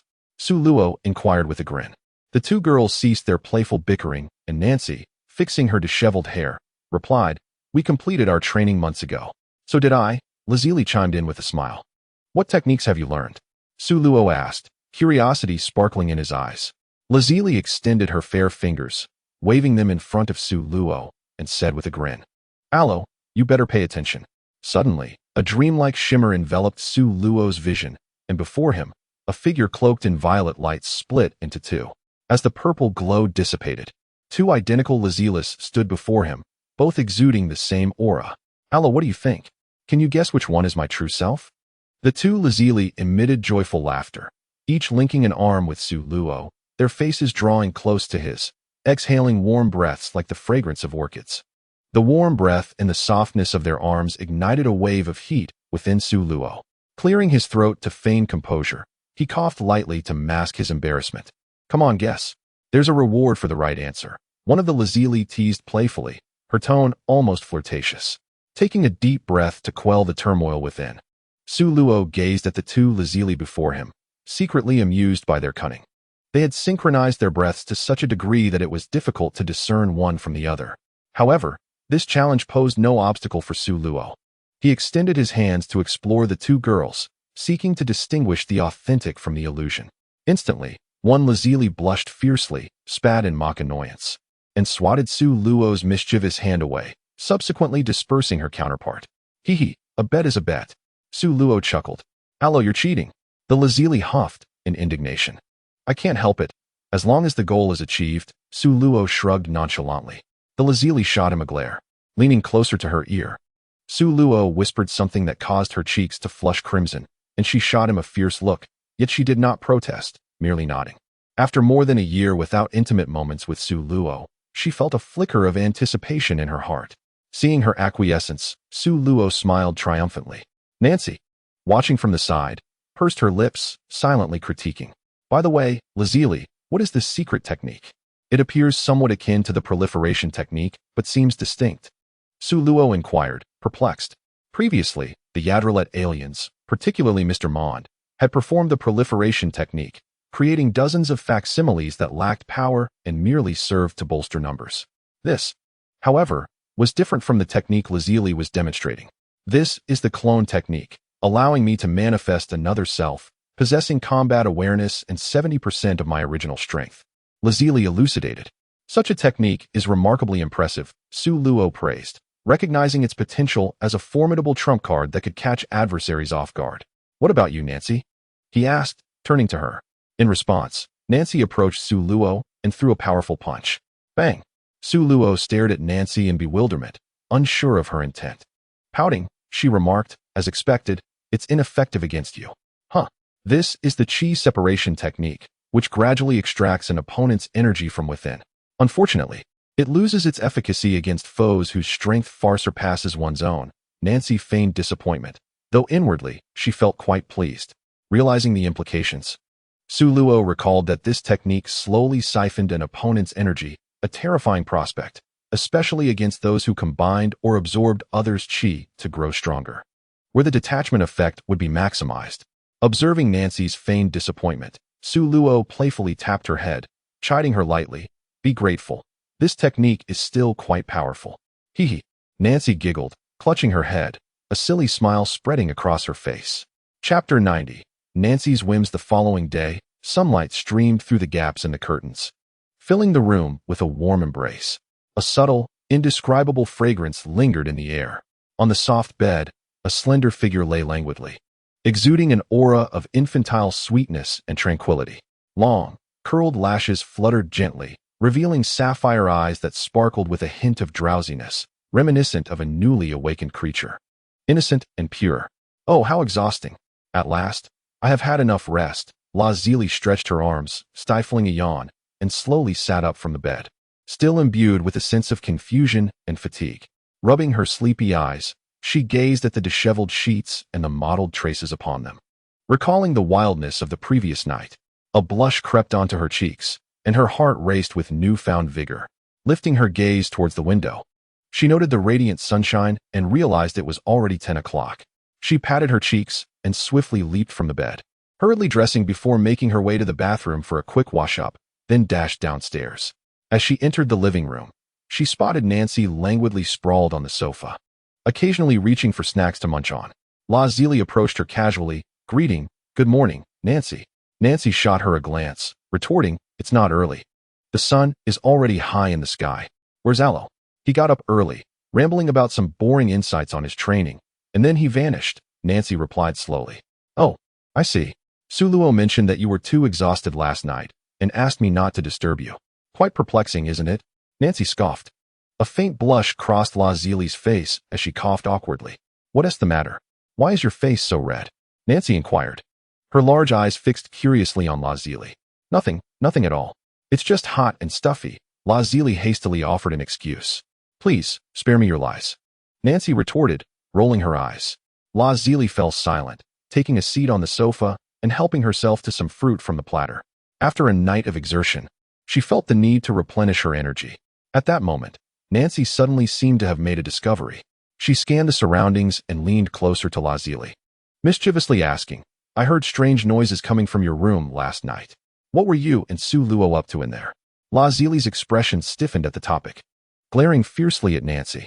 "What business is it of yours, you little brat?" "Hee hee, I'm just curious," Nancy chuckled playfully. "Too lazy to entertain you." "I'm off to have breakfast," Lazuli declared, rising and walking toward the kitchen, her retreating figure appearing somewhat frantic. "Oomph, what's so great about it?" Nancy muttered in dissatisfaction.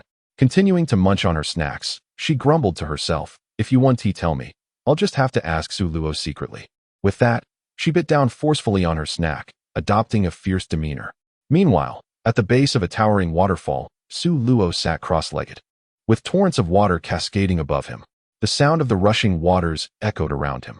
As time progressed, the water cascading down the waterfall grew increasingly turbulent, resembling a silver dragon in flight.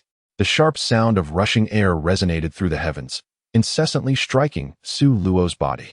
With his arms crossed over his chest and eyes closed, he was enveloped in a faint golden aura, standing immovable as a mountain, akin to a deity. Moments turned into minutes, and soon it was evening, with the afterglow of the setting sun bathing the earth in golden light. A refreshing breath echoed throughout this realm, reminiscent of a dragon's roar or a tiger's growl, lingering in the air. Su Luo slowly opened his eyes. A flicker of extraordinary brilliance flashing within before tranquility reclaimed his gaze. He rose to his feet, stretching his limbs and sensing that the power within him had grown even more robust. A slight smile graced his lips, reflecting satisfaction. Not bad. If he continued to cultivate at this pace, he would surpass a combat power of 1 billion within 3 years. Ever since awakening the power of the dragon god, Su Luo had noticed a remarkable acceleration in his training speed, akin to riding a rocket. The results of a single day of intense practice now equated to what once required dozens, even hundreds of days. This newfound progress filled Su Luo with confidence, leading him to believe he could surpass the destroyers, angels, and even beyond. He exhaled deeply, gazing at the sunset. The horizon was painted a vivid crimson, resembling a blood-stained canvas, breathtakingly beautiful. Time was drawing near. Lotzi Li must have prepared dinner by now, he thought to himself. With a murmured reflection, Su Luo transformed into a fleeting shadow, vanishing from his spot. In the next moment, he appeared within the villa. As he entered the kitchen, a rich aroma of delectable dishes wafted through the air, tantalizing his senses. There stood Lotzi Li, donning an apron, humming a tune while skillfully cooking, her spirits evidently high. The dining table was adorned with a plethora of mouth-watering delicacies, and Nancy, unable to contain her excitement, had already picked up her chopsticks and begun to eat. "Oh, Su Luo, you're back," Nancy exclaimed, her cheeks puffed out, her words slightly muffled. Su Luo chuckled, noting how Nancy's appetite had grown. "Allo, you must be hungry. Come sit and eat," Lotzi Li called, bringing over the final dish. "All right," Su Luo nodded, taking his seat and joining in the meal. After the feast, the three of them gathered in the living room, engaging in casual conversation about their training as time slipped by. You all chat. I'll go take a shower." Lotzi Li stretched and stood up. "Go ahead." Nancy waved her hand dismissively. Once the bathroom door closed, Nancy's eyes darted mischievously, a sly expression crossing her face. Leaning against Su Luo's shoulder, she whispered secretively, seemingly inquiring about something. Feeling the warm breath near his ear, Su Luo was momentarily taken aback, his expression shifting to one of bewilderment. What bold questions was Nancy asking? Was every scion this audacious? "Hey, Su Luo, why don't you say something?" Nancy prodded his arm, a hint of frustration in her voice. "Little girl, stop pondering such things and go to sleep." Su Luo shot her a glare. "Humph. You're such a miser. If you want tea talk, then fine." Nancy pouted, inwardly cursing Suro for his lack of substance. Yet, she harbored no intention of surrendering. If answers could not be gleaned from their conversation, she would explore the matter herself, delving into the hidden secrets that Suro and Lazili might possess. A cunning smile graced the corners of Nancy's mouth as ideas danced in her mind, lifting her spirits. After bidding Suro goodnight, she swiftly dashed back to her bedroom. Once Nancy departed, the living room succumbed to silence. The following day dawned hazily. Knock, knock, knock. Suro, nestled comfortably with Lazili, was jolted from his slumber by the incessant knocking. He rolled over, rubbed his sleepy eyes, and opened the door to find Nancy standing there. Irritated, he exclaimed, "What is it? Disturbing my peaceful dreams this early." "Who is disturbing your dreams?" "I have come to find Lazili for training," Nancy replied, slipping inside like a nimble eel. There lay Lazili, half-clothed, nestled under the sheets, her hair disheveled, exuding a sleepy yet alluring demeanor that invited a flurry of thoughts. Nancy's cheeks flushed, even in her innocence. She understood the implications of the scene before her, embarrassment washing over her face. "Ahem." Nancy cleared her throat, stating, "I shall begin my training now. You two continue sleeping." With that, she darted out, ensuring to close the door behind her. Suro's expression darkened. What was happening to Nancy's decorum? "Humph, that mischievous girl. I shall deal with her later." Chapter 91. Time reversal. Nancy sprinted outside to an open area, eventually pausing to take a few deep breaths of fresh air, calming her restless spirit. She had anticipated something entertaining, only to find herself entangled in an embarrassing situation that left her fraught with anxiety. Recalling the earlier scene and the peculiar expression shared between Suro and Lazili, Nancy's face flushed once more. It truly was a moment of great humiliation. Shaking her head vigorously, she attempted to dispel the thoughts, but the harder she tried, the more her imagination wandered, conjuring up unsightly images. Nancy, what are you thinking? Such matters should not occupy your mind." She slapped her forehead, exclaiming in frustration. After what felt like an eternity, her complexion finally returned to normal. With a sigh of relief, she declared, finally calm, time to train. With that, she immersed herself in practice, adopting a stance, throwing punches and kicking with agility, her figure darting across the open ground like a fleeting shadow. However, not long into her training, Nancy halted, startled by Suro's sudden appearance before her. Instinctively, she took a few steps back, her voice betraying a hint of guilt as she asked, "What are you doing here?" Suro stepped closer, a grin on his face, and replied playfully, "What do you think I'm here for?" "Of course, to train with you." "Not necessary." Nancy shook her head vigorously, like a bobblehead. This was no jest. She was certain Suro had ulterior motives and was merely looking for an excuse to pounce on her. No, she must firmly oppose this. "Not necessary." Sulo narrowed her eyes slightly, a smile curving her lips. "Nancy, this is not something you can control." With gritted teeth and a determined stomp, Nancy decided to go all out. "Humph, who is afraid of whom? Let us practice." With that proclamation, Nancy launched herself at Sulo with fists and feet flying. Thus began a spirited battle. Ouch, ouch, ouch. A sharp clap echoed through the air as Sulo swiftly delivered a resounding slap, sending Nancy tumbling to the ground. Rubbing her sore rear, Nancy scrambled to her feet, muttering indignantly, "Sulo, you scoundrel. How dare you smack my bottom?" Sulo couldn't help but laugh at Nancy's disheveled state. "Oh, my dear aunt, I shall fight you to the bitter end." Stung by Sulo's laughter, Nancy, in a fit of fury, charged forward with clenched fists. After another fierce exchange, Nancy lay breathless on the ground, her eyes filled with frustration. "I refuse to accept this." "Oh, you refuse? What can you do about it?" Sulo crouched down, playfully tousling Nancy's hair. "Just wait. One day, I will become a Super Saiyan, and then, I will make you regret this." "Very well. I shall eagerly await the emergence of this future Super Saiyan and witness your prowess," Sulo chuckled, giving Nancy's hair one last playful ruffle before standing up. "By the way, don't forget to come back for breakfast." With that, she turned and walked away. Ugh, the nerve of that brat. Nancy glared fiercely at Sulo's departing figure. Then, rubbing her stinging backside, she thought to herself that Sulo was far too careless about treating her like a girl, even going so far as to smack her behind as if she were a child. "Just you wait," Nancy vowed, her teeth clenched, plotting to thoroughly repay Sulo with 100 slaps on her backside once she transformed into the legendary Super Saiyan. No, make that 1,000. After this morning's amusing interlude, Nancy devoted herself to her training with renewed fervor. Each day, she rose early, ensuring to wake up Razily to join her in practice. The hidden motivation behind her diligence remained a secret to all. When Razily inquired out of curiosity and learned the reason, she could only laugh in disbelief, realizing it was all due to Sulo having smacked her 100 times, leaving Nancy with an insatiable desire to reclaim her dignity. As time flowed like a gentle stream, 2 years slipped by unnoticed. Sulo, in addition to her foundational training, spent her days meditating beneath the grand waterfall, contemplating the essence of time and space, as well as the powers of the dragon god. Whenever Nancy made any progress, she would excitedly seek Sulo for a sparring session, only to return each time with her spirits dashed, having faced the familiar punishment of another round of slaps to her behind. Despite this, Nancy remained undeterred, engaging in battle with Sulo even more frequently than with Razily. This led Sulo to wonder if Nancy harbored some peculiar inclination, perhaps a penchant for masochism.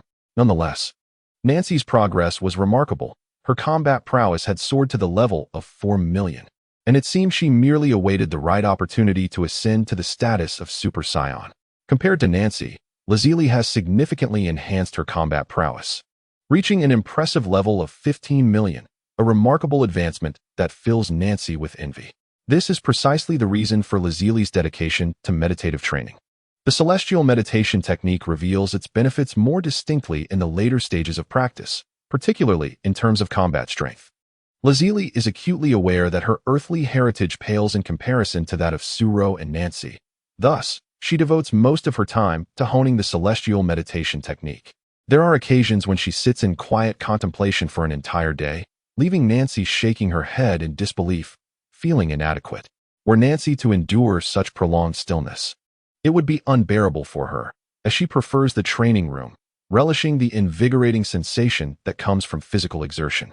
At present, Razily has ascended to the 4th dimension, achieving 97 of the King of Hell dimension, and she is confident that it will not be long before she breaks through to the 5th dimension. In contrast, Nancy has only reached the 3rd dimension, at 76 of the celestial level, highlighting her indolence. On this particular day, Suro, as usual, found himself beneath the waterfall, engaged in his training. Time, reverse. He commanded, and the temporal forces within him began to surge, sending invisible waves of power radiating outward. In an instant, scenes unfolded before Suro's eyes, depicting the reversal of time. He could distinctly observe the direction of the waterfall, the flight paths of birds, and the descent of leaves, all moving in reverse until they halted 3 seconds prior, returning to their normal state. With a mere thought, Suro reined in the temporal forces. 3 seconds, quite satisfactory.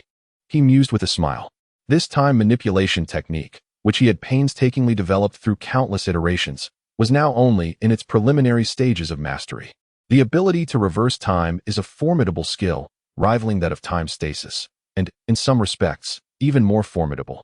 While there may be some with powers akin to time stasis, few can genuinely reverse time. It is crucial to understand that time flows in a singular direction. Any reversal could profoundly impact the future's history, yielding unpredictable consequences. In the Dragon Ball universe, even the deities are strictly prohibited from tampering with time lightly. Manipulating time and altering its trajectory is, in essence, a grave transgression. In other words, Suro is now a sinner, should the gods become aware of his actions. It could lead to significant complications. However, given Suro's current strength, he harbors no fear. Aside from the god of destruction and beings like angels, few stand as his adversaries. Moreover, the god of destruction of Universe 7, Beerus, is currently in deep slumber, and his attendant, Whis, is unlikely to intervene in such matters. As for other deities, even the Kais, Suro pays them no mind. Should they dare to meddle or chatter in his presence, he would swiftly put an end to their interference. Chapter 92, Earth. A catastrophe unfolds as I open my personal panel. I beheld the following information. Host, Su Luo age, 26th dimension, level 6, 2 of the Great Realm King, innate talents, martial arts heart, time and space. Dragon God bloodline, Huaxia, Yanhuang bloodline, skills, Dragon God command, Dragon fist, time stasis, 06, time reversal, 03, instantaneous movement, spatial dimension / spatial ceiling, void transfer, divine meditation technique.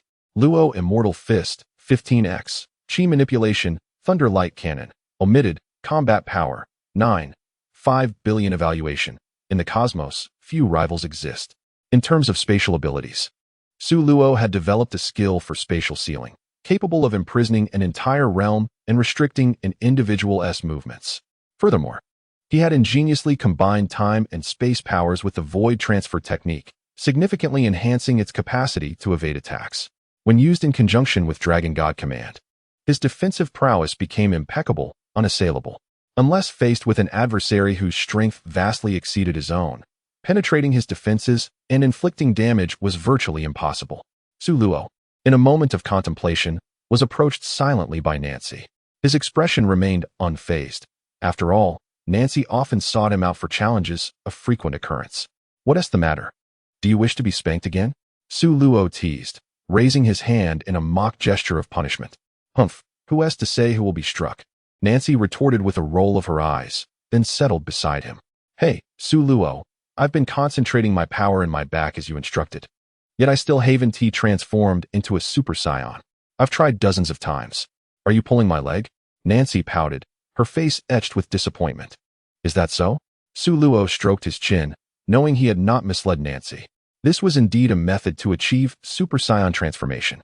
In the original narrative, Caulifla from the 6th universe achieved her first transformation in precisely this manner. Perhaps Nancy's repeated failures stemmed from an insufficient accumulation of cells within her, not reaching the necessary threshold for transformation. It is essential to understand that cells are the key to becoming a Super Saiyan. To expedite cellular growth, one must maintain a tranquil heart or, alternatively, experience extreme anger that triggers explosive cellular growth, breaking through limitations to achieve the transformation. While the latter approach is rather crude, Su Luo preferred that Nancy achieved her breakthrough naturally. Perhaps this would yield greater rewards. Regardless, I won't let this go. You must teach me how to become a Super Saiyan, Nancy insisted, playfully clinging to Su Luo's arm and shaking it vigorously. Coughing lightly, feeling the softness of her touch, Su Luo discreetly withdrew his hand. I have not deceived you. Your failures are due to an insufficient number of cells, which have yet to reach a critical point. Cells? Nancy inquired. Indeed, Su Luo affirmed, subsequently explaining the concept to her. Upon hearing his elucidation, Nancy's spirit deflated. So, this means it will take a considerable amount of time. Upon hearing this, Su Luo smiled gently, advising not to rush but to gradually accumulate foundational strength before seeking breakthroughs. Nancy nodded thoughtfully. Meanwhile, on the distant Earth, a colossal disaster was looming. It had been nearly 6 years since Su Luo departed from the planet. Now, the Earth was a whirlwind of martial arts and rapid technological advancement, thriving in prosperity.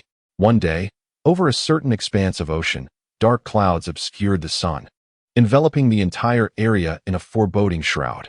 The clouds churned ominously, exuding a chilling aura that sent shivers down one's spine. Thunder rumbled as violet lightning cleaved the heavens. The sky began to contort, forming a black vortex. From afar, it appeared as though a great hole had been punctured in the firmament, evoking a sense of impending doom. As the tempest raged, malevolent and frigid energies seeped forth from the distorted vortex. Shadows of demons emerged, a constant stream of them, 50, 100, and then thousands within mere seconds, hovering ominously above the ocean. The terrifying aura of malevolence swept forth in all directions. In the celestial temple, as usual, the deity and Bobo stood at the edge, gazing down upon the mortal realm, observing the unfolding events. Suddenly, the deity broke into a cold sweat, fear reflecting in his eyes. This is the army of the demon race. What a terrifying and evil presence. Earth is about to face an apocalyptic calamity. The deity's countenance paled, his dark eyes seemingly able to pierce through the clouds, fixated intently on the demonic figures floating above the ocean. Each demon warrior radiated an aura of wickedness so formidable that even the infamous Demon King Bick could not compare. They existed on an entirely different plane of malevolence. Moreover, there were thousands of these demon warriors. This time, the Earth may very well be doomed. The deity pondered anxiously. What shall we do? Bobo, sensing the malevolent energies, hastily inquired. The deity furrowed his brow, rapidly devising strategies, fleeting images of figures passing through his mind. Sun Wukong, Chi-Chi, Krillin, Tianjin Fan, Dumpling, Yamucha, and the like. However, even combined, they might only be able to vanquish one demon, which was far from sufficient. The dragon from the Dragon Balls could not assist either. It lacked the power to eliminate these demons. What to do? At this moment, the deity felt utterly powerless, engulfed in deep desolation. If only Su Luo were here on Earth, he should be able to resolve this, he sighed, reminiscing about the youth who had departed for cosmic training all those years ago. Help from afar cannot extinguish a fire nearby. There's no way to reach Su Luo. I fear we cannot rely on him. Bobo, you must gather Sun Wukong, Chi-Chi, Krillin, and the others at the temple to discuss our options, the deity commanded. Understood, deity. Bobo nodded, retrieving a flying carpet in preparation to descend to the mortal realm. Wait, Bobo, the deity suddenly recalled something important, calling out to stop him. By the way, bring that young girl Bulma to the temple as well. Chapter 93, The Actions of the Demon Clan. The relationship between Bulma and Suro is extraordinary.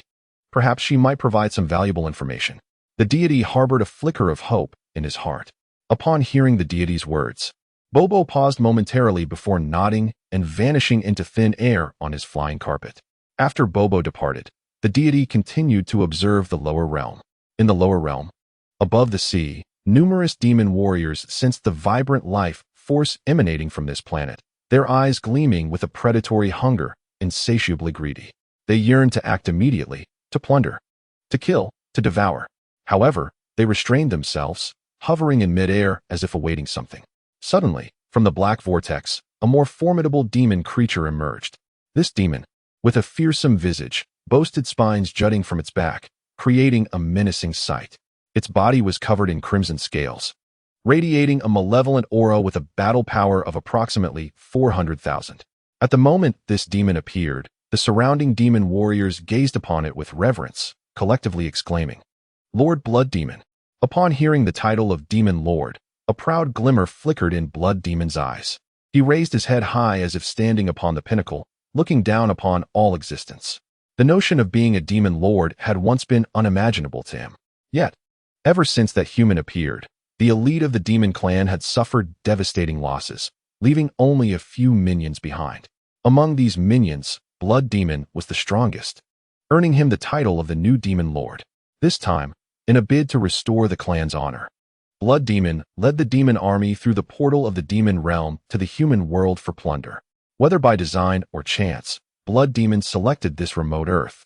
Lord Blood Demon, we can hardly contain our desire to tear the humans apart. Please give the command, one warrior urged. Indeed, I long to witness those humans in agony and despair. Ha ha ha. The surrounding demons echoed, their eyes gleaming with a bloodthirsty fervor, their laughter echoing with arrogance. A cruel smile crossed Blood Demon's face as he spoke coldly. Demon warriors, go forth and wreak havoc. Let our presence permeate this planet, shred the humans to pieces, and make them tremble beneath our feet. We, the demon clan, are the sovereigns, and none can defy our might. Upon hearing Blood Demon's words, the multitude of demons erupted in a frenzied howl, surging forth like a swarm of locusts, scattering in all directions. Blood Demon watched silently, a cold smirk playing on his lips. He had already envisioned how to transform this planet into a paradise for their kind, relishing the pleasures it would bring. Humans? He pondered the taste of flesh with a greedy glint in his eyes, and then soared towards the coastline. The demons moved swiftly, soon crossing the coastline and arriving at a human city. What is that flying in the sky? Some sharp-eyed individuals spotted the demons above, pointing and curiously inquiring among their friends. Uncertain, it appears to be some form of avian creature, seemingly quite ferocious. Oh, indeed it does bear a striking resemblance. These individuals engaged in lively discussion remained blissfully unaware of the impending doom. The demonic beings, upon sighting humanity, react as famished beasts would upon spotting their prey, letting out excited roars as they transform into shadowy figures, lunging towards the crowd to wreak havoc. In an instant, screams of terror echo through the air as numerous innocents are seized, reduced to mere sustenance for the demons. Help! Flee, flee! Witnessing this gruesome scene, panic ensues among the people, who scatter in all directions. Who will save me? Please, I implore you, spare my life. Some individuals faint from sheer terror, while others kneel in supplication, hoping the demons might show them mercy, but such pleas are utterly in vain. The carnage continues unabated. These demonic warriors possess combat prowess exceeding 1,000. Although they are but insignificant beings in their own realm, on Earth, they represent an overwhelming terror, an insurmountable menace. The inhabitants of Earth, generally lacking in combat skills, have seen a rise in martial prowess over the years, with many achieving combat abilities in the range of 7 to 10 points. Yet, against the formidable demon warriors, they are no different from mere ants. This is a massacre devoid of any suspense. This bloodbath unfolds relentlessly across the globe.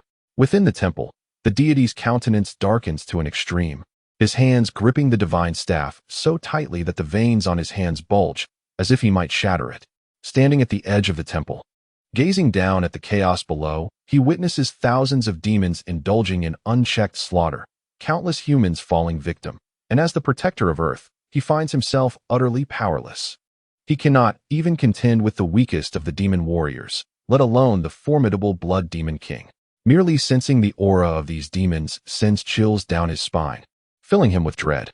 Alas, this portends a catastrophic calamity, and he can only hope to survive this crisis. The deity sighs in resignation before shifting his gaze to another location, Bao Mountain. 3 years prior, after defeating the second-generation Demon King Piccolo at the martial arts tournament, Sun Wukong returned to Bao Mountain to fulfill a childhood promise, marrying Chi-Chi, who subsequently bore him a son, Sun Gohan. At this moment, Sun Wukong practices martial arts on an open field, while Chi-Chi accompanies their adorable 2-year-old son as he chases butterflies in playful abandon. Sensing an ominous presence, Sun Wukong halts his movements, looking up with a face that betrays shock. What malevolent force could this be? Could it be Piccolo? As Sun Wukong contemplates, Bobo appears before him, riding a magic carpet. Ah, Mr. Bobo. Sun Wukong greets. Hello, Wukong. Bobo responds cheerfully. Mr. Bobo, what brings you here? Chi-Chi inquires, leading little son Gohan closer, who, upon seeing the dark figure, instinctively hides behind his mother, peeking out timidly. We can discuss any questions later. For now, you must accompany me to the temple, Bobo instructs. Huh. Sun Wukong and Chi-Chi exchange puzzled glances, struggling to comprehend Bobo's intent. Bobo, with a calm demeanor, announced, now. Earth is facing a tremendous crisis that requires your assistance. The deities are awaiting you in the temple. A crisis? Is there a formidable enemy? Sun Wukong immediately perked up with interest. Yes, please hurry. Time is of the essence. Upon hearing Bobo's words, Sun Wukong and Chi-Chi recognized the gravity of the situation and wasted no time. They swiftly embraced Sun Gohan and leapt onto Bobo's flying carpet. With a swift whoosh, they vanished from their original location. Bobo skillfully maneuvered the carpet, swiftly traversing towards the gathering place of the Dragon Ball warriors, and soon enough, they congregated together. Chapter 94, Assembling at the Temple West City. On the balcony of Bulma's home, a young woman with violet hair sat comfortably in a chair, perusing a fashion magazine, while occasionally sipping a small mouthful of coffee from the table. Ah, how utterly dull. This is so tedious, Bulma murmured, tossing the magazine aside. Propping her chin in her hand, she gazed outside at the azure sky, where fluffy white clouds floated by, momentarily lost in thought. Sigh. I wonder how Suro and Lotzi are faring. After all these years, they have yet to return. Can't they come back sooner to see their old friend? Have they possibly forgotten me? Surely not, Bulma muttered to herself. At times, she even pondered if those two might have perished during their travels. Shaking her head vigorously, she dismissed such perilous thoughts. If you don't return soon, I may have to wish upon the Dragon Balls, Bulma contemplated quietly, her gaze fixed on the sky. Just as her mind wandered aimlessly, two dark figures suddenly appeared before her. Ah!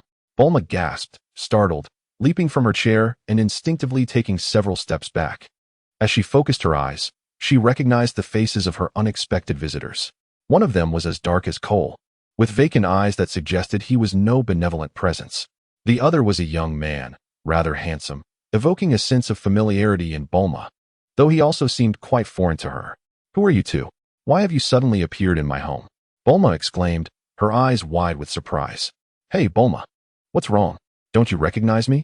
I'm Sun Wukong. The young man scratched his head in confusion. What? Sun Wukong? Is it really you? Bulma was taken aback. It had been nearly 8 or 9 years since their last encounter, and in her memory, Sun Wukong had still been a mere child. Now, he had grown into a striking young man, making it hard for her to believe. She scrutinized him closely, noting the resemblance to the Sun Wukong of her childhood. Of course, it's me, Sun Wukong nodded affirmatively. I can hardly believe how much you've changed. I almost didn't recognize you, Bulma exclaimed in astonishment. She then inquired, you didn't come to my home without a reason, did you? Well, about that. Bobo here will explain, Sun Wukong replied with a smile. Turning to Bobo. Bobo succinctly conveyed the nature of their visit. Upon hearing this, Bulma was momentarily stunned, realizing that Earth was indeed undergoing a monumental disaster. The temple awaited them. Krillin, Yamcha, and Tien Shinhan gazed curiously at the little Gohan nestled in Chi-Chi's arms. Chi-Chi, who is this adorable child? They inquired. Have you taken on the role of a caregiver? With a gentle smile, Chi-Chi replied, I apologize for not introducing him sooner. This is my and Goku's child, Gohan. What? Your child? The group was momentarily struck dumb, astonished that in their brief absence, Goku and Chi-Chi had become parents. The pace of their lives had accelerated tremendously. Chi-Chi affectionately patted Gohan's little head, softly urging, Gohan, say hello to everyone. Hello, everyone. Gohan chimed in with a sweet, high-pitched voice. Oh my, how delightful. The group exclaimed, bursting into laughter at the charming little boy. Meanwhile, the Supreme Kai stood quietly to the side, listening to the joyful banter around him. A faint smile gracing his lips before it quickly faded. His mind was preoccupied with the troubling events unfolding in the lower realms. Recently, the Supreme Kai had uncovered a harrowing truth. The Demon Lord, Blood Demon, grew stronger with every life he consumed, a realization that deepened his unease. The Blood Demon was already an overwhelmingly formidable foe, unmatched by any on Earth. Now, his power was escalating at a frightening pace, a phenomenon beyond comprehension. After a brief period of casual conversation, Bu and Goku finally returned to the temple with Bulma. Bulma surveyed her surroundings and noted the considerable number of people present, some of whom looked familiar, like Krillin and Yamcha, both of whom she recognized from their encounters with the formidable sorrel. There was also a beautiful woman cradling a child, whose face seemed familiar, though she couldn't quite place her. The rest of the individuals were strangers to her. With everyone gathered, the Supreme Kai slightly inclined his head and began, "May I have your attention, please?" The casual chatter must come to an end. Instantly, the room fell silent. The purpose of this gathering was to discuss a matter of grave importance, one that threatened the very existence of Earth.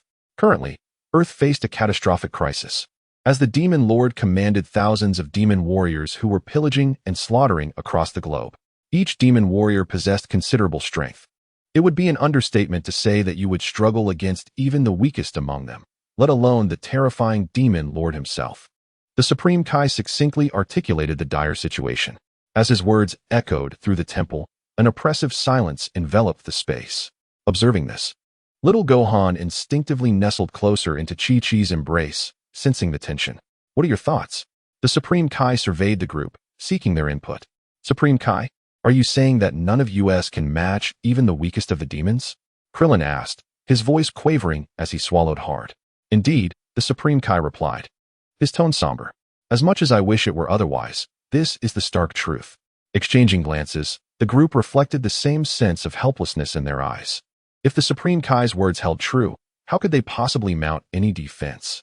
The prospect seemed utterly hopeless. You should take a moment to sense the formidable and sinister aura emanating from afar, that of the leader of the demon clan. Tianjin Fan, Krillin, and the others fell silent. Having trained in the temple, they were naturally attuned to this malevolent presence. The blood demon's battle prowess, exceeding several 100,000, dwarfed their own meager combat abilities, which barely reached a few hundred. Merely sensing that icy, bone-chilling aura caused them to tremble, highlighting the vast disparity between them. Even Sun Wukong, the strongest among them, could only scratch his head in frustration, appearing genuinely perplexed. Though he relished combat, he felt utterly powerless in the face of such overwhelming odds. This marked the second occasion he encountered an adversary he could not contend with, the first being Brother Suluo. "Hey, why do you all look so dispirited?" Bulma remarked, rolling her eyes at their despondent demeanor. "If we can't fight one-on-one, let's engage in a group assault, starting with the weakest of the demon clan and eliminating them one by one." The deity shook his head, responding, "I have considered this approach before. It is unfeasible. I have observed that these demons travel in pairs or groups, making it impossible to tackle them individually." "Are you a deity? With your power, you cannot handle these demon warriors?" Bulma questioned, perplexed. The deity smiled awkwardly. "I apologize. Although I am the god of Earth, my strength is not particularly formidable." "What?" Bulma muttered under her breath. "By the way, Earth possesses Dragon Balls. If we gather all 7, we can summon the Eternal Dragon to grant a wish, perhaps to annihilate these demons," Bulma suggested. "That plan is also unviable." "Why?" "The Dragon Balls were created by me, and the capabilities of the Eternal Dragon cannot fulfill the wish to eliminate the demon clan." Bulma fell silent once more, gazing up at the sky and whispering, "If only Suluo were here." Chapter 95. Targeted by Piccolo on Earth, cities fell one after another, the devastation spreading at an alarming rate. Humanity was enveloped in extreme panic. The United Kingdom mobilized its military while summoning martial artists to eliminate these demonic invaders. This was a calamity that affected the entire globe. No one could remain uninvolved. The martial arts sects, combat academies, and superpower institutions all sprang into action. In West Sea City, a coastal metropolis, the once vibrant and bustling atmosphere had vanished. The city was eerily silent, with collapsed buildings and shattered ground dominating the landscape, a vivid canvas of crimson. The air was thick with the nauseating stench of blood. After the blood demon devoured the last remaining human, a sinister grin spread across his face. The taste of blood was simply exquisite. He licked the remnants of blood from his lips, feeling his magical energy swell within him. With arms outstretched and an expression of ecstasy, he laughed maniacally. "This is splendid. This planet is truly magnificent." For the blood demon, Earth served as a cradle for rapid growth, filling him with uncontainable excitement. The blood of humanity serves as a catalyst, as it is continuously consumed. The blood demon can grow to an immeasurable magnitude. This is the blood demon's unique gift, thriving through the consumption of human blood. Long ago, the blood demon yearned to descend into the realm of mortals, Yet the portal to the demon world was under the control of the former demon king, leaving this desire buried deep within. A few years prior, the commotion caused by a certain human inadvertently granted the blood demon the opportunity to seize control of the portal. In a certain sense, the blood demon owes a debt of gratitude to that human. Without him, passage through the portal would have remained unattainable. The next destination beckoned. The blood demon squinted, gazing into the distance. At that moment, atop the Yunzabit highlands, Bik stood with arms crossed, his white cloak billowing in the wind, creating a striking spectacle. However, this air of nonchalance was short-lived as unease began to surface. Bik lifted his gaze to behold two figures that had unexpectedly appeared, hovering in midair. The two, grotesque in appearance and towering in stature, one stout, the other slender, emanated a potent, malevolent aura. "Are you of the demon race?" Bik inquired with a composed demeanor. Possessing the memories of his predecessor, he could effortlessly discern the demonic energy, though it was a question. He had already surmised the identity of his visitors. The demon warriors scrutinized Bik, sensing a faint trace of demonic energy emanating from him, albeit impure. The stout demon remarked with a tone dripping in disdain, "You, are also of the demon race, I presume?" At these words, Bik's expression darkened. The condescending tone was utterly grating. Suppressing his emotions, he pressed on, "What brings you here?" "Ha ha ha, we merely sensed the presence of kin and came to investigate." "To find you so weak is truly disappointing," the demon warrior scoffed, shaking his head in contempt. "What did you say? Do you wish for death?" Bik was instantly incensed. "You dare threaten us?" The demon warriors erupted in laughter, their mockery ringing in the air. "Such arrogance, so oblivious to your own mortality. Youngster, perhaps you might command some respect on this planet, but in the demon realm, a feeble creature like you would have been dispatched long ago." The demons gazed down upon Bik, their words laced with superiority. This was the thrill of belittling the weak, an exhilarating sensation. Though they were also among the lowest in the demon realm, in comparison to Bik, they felt invincible. Bik's fists clenched in fury as he ground his teeth. "How dare you underestimate me?" These two were formidable foes. He needed to dispatch them swiftly. Contemplating his next move, Bik began to quietly gather a surge of energy. The two demon warriors continued their banter, blissfully unaware of Bik's subtle preparations. "Prepare to perish." With that declaration, Bik's arms suddenly swelled, unleashing a powerful wave of energy from his palm. In an instant, a blinding light engulfed the two demon figures. Boom! The sound of an explosion echoed, and a thick plume of smoke billowed into the sky. "Humph!" Piccolo let out a cold snort. "This is the consequence of underestimating me." Before Piccolo could bask in his moment of triumph, a burst of laughter emerged from the smoke. "Ha ha ha, is that all you've got?" As the smoke cleared, two demon warriors appeared before Piccolo and scathed. "Nanny, impossible. I clearly hit them. Why are they unharmed?" Piccolo was instantly struck with shock. Such a trivial tactic could only raise a bit of dust. "Now, let me show you what true demon power looks like." The rotund demon grinned maliciously, ready to strike. "Hey, leave this one to me. I want to have some fun," the leaner demon warrior interjected, blocking him. "No way, this is my prey." "Nonsense, I spotted it first." Thus, the two demons staged a contest over their quarry in front of Piccolo. His face shifted between shades of green and white.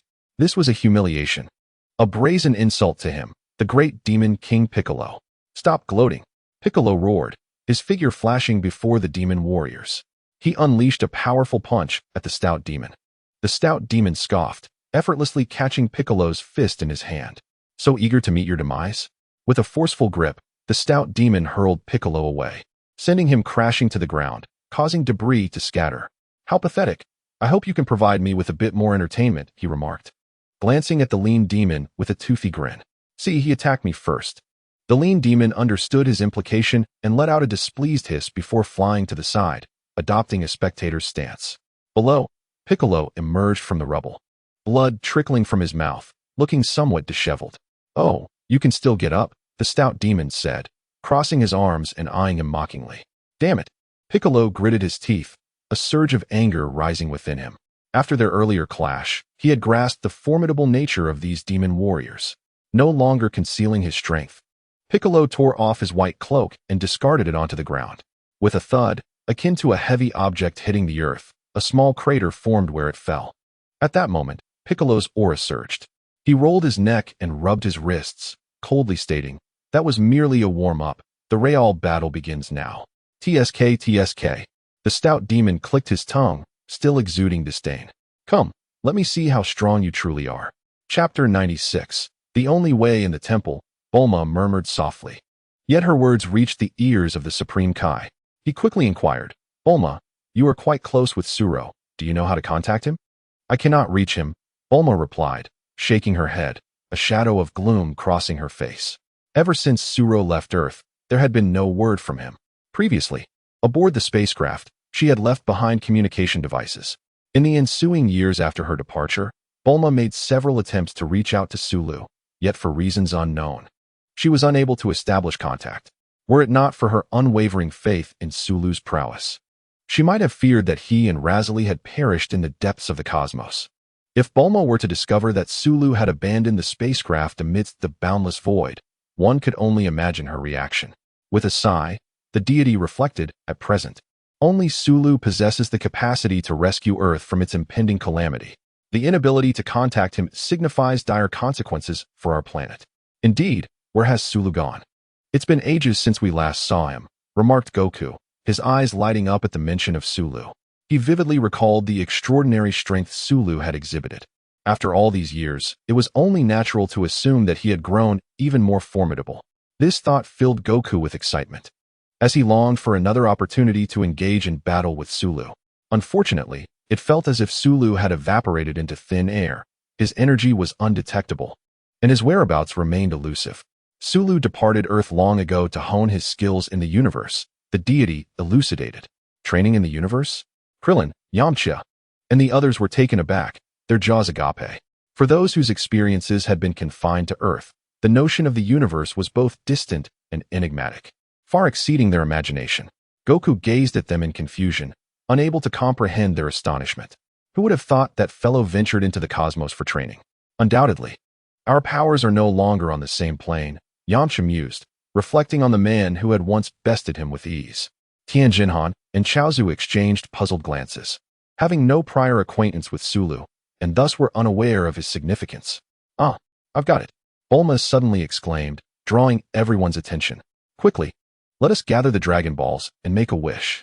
The dragon may very well be able to bring Sulu back to Earth.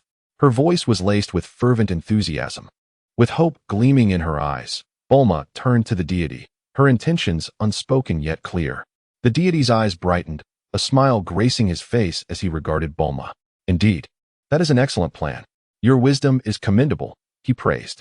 Upon hearing this, a radiant smile illuminated Bulma's face, dispelling the gloom that had previously clouded her spirit.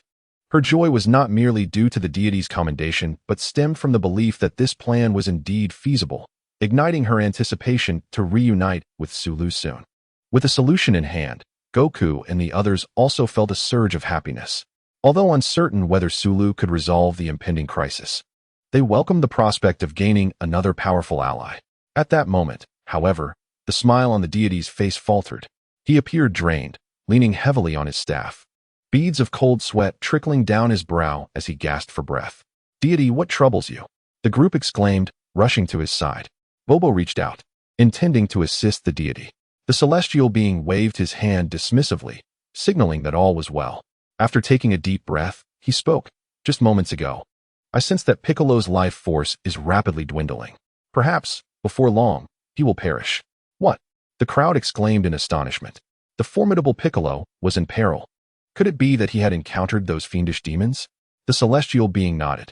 He had been focused solely on the demon leader and had failed to notice that the demon warriors had set their sights on Piccolo, a development he had not anticipated. This was dire news. Bulma looked at Goku and the others with a puzzled expression, unsure why they were so anxious. Let us set Piccolo aside for now. The most pressing matter is to gather the Dragon Balls, she murmured. That is true, but if Piccolo dies, the Dragon Balls will lose their significance, Goku pointed out. Huh. Seeing Bulma's bewildered demeanor, Goku briefly explained the situation. Upon learning that if Piccolo perished, the celestial being would die alongside him, and the Dragon Balls created by the celestial would also become ineffective, Bulma was left speechless. Is that really how it works? Leave Piccolo to me. I will buy some time while you all hurry to collect the Dragon Balls, Goku declared after a moment's contemplation. Hey Goku. This isn't the time for solo heroics. The enemy is the formidable demon race. I'll accompany you. It increases our chances, Krillin said with a grin as he stepped forward. Following him, Tien, Kaiatsu, and Yamcha also stood resolutely. Seeing the determination in their eyes, Goku scratched his head and smiled. Wait. If you all go to battle, who will gather the Dragon Balls? I'm just a weak woman. You can't expect me to do this alone, Bulma said, her frustration evident. Krillin and the others were momentarily taken aback. This indeed posed a problem. Leave the collection of the Dragon Balls to me. You all focus on the fight, spoke Bobo, who had been quietly observing from the sidelines. That's splendid, Mr. Bobo. I appreciate your help. Goku beamed. It's nothing. This is what Bobo is meant to do. Bulma, hand the Dragon Ball radar to Bobo. He extended his hand. Bulma quickly produced the radar and passed it to Bobo. Time is of the essence. Let us commence our mission at once, Goku urged. The group nodded in agreement. Bobo retrieved the flying carpet and beckoned to everyone. Understanding. Goku and the others leaped onto the carpet. We leave it in your capable hands. Good luck.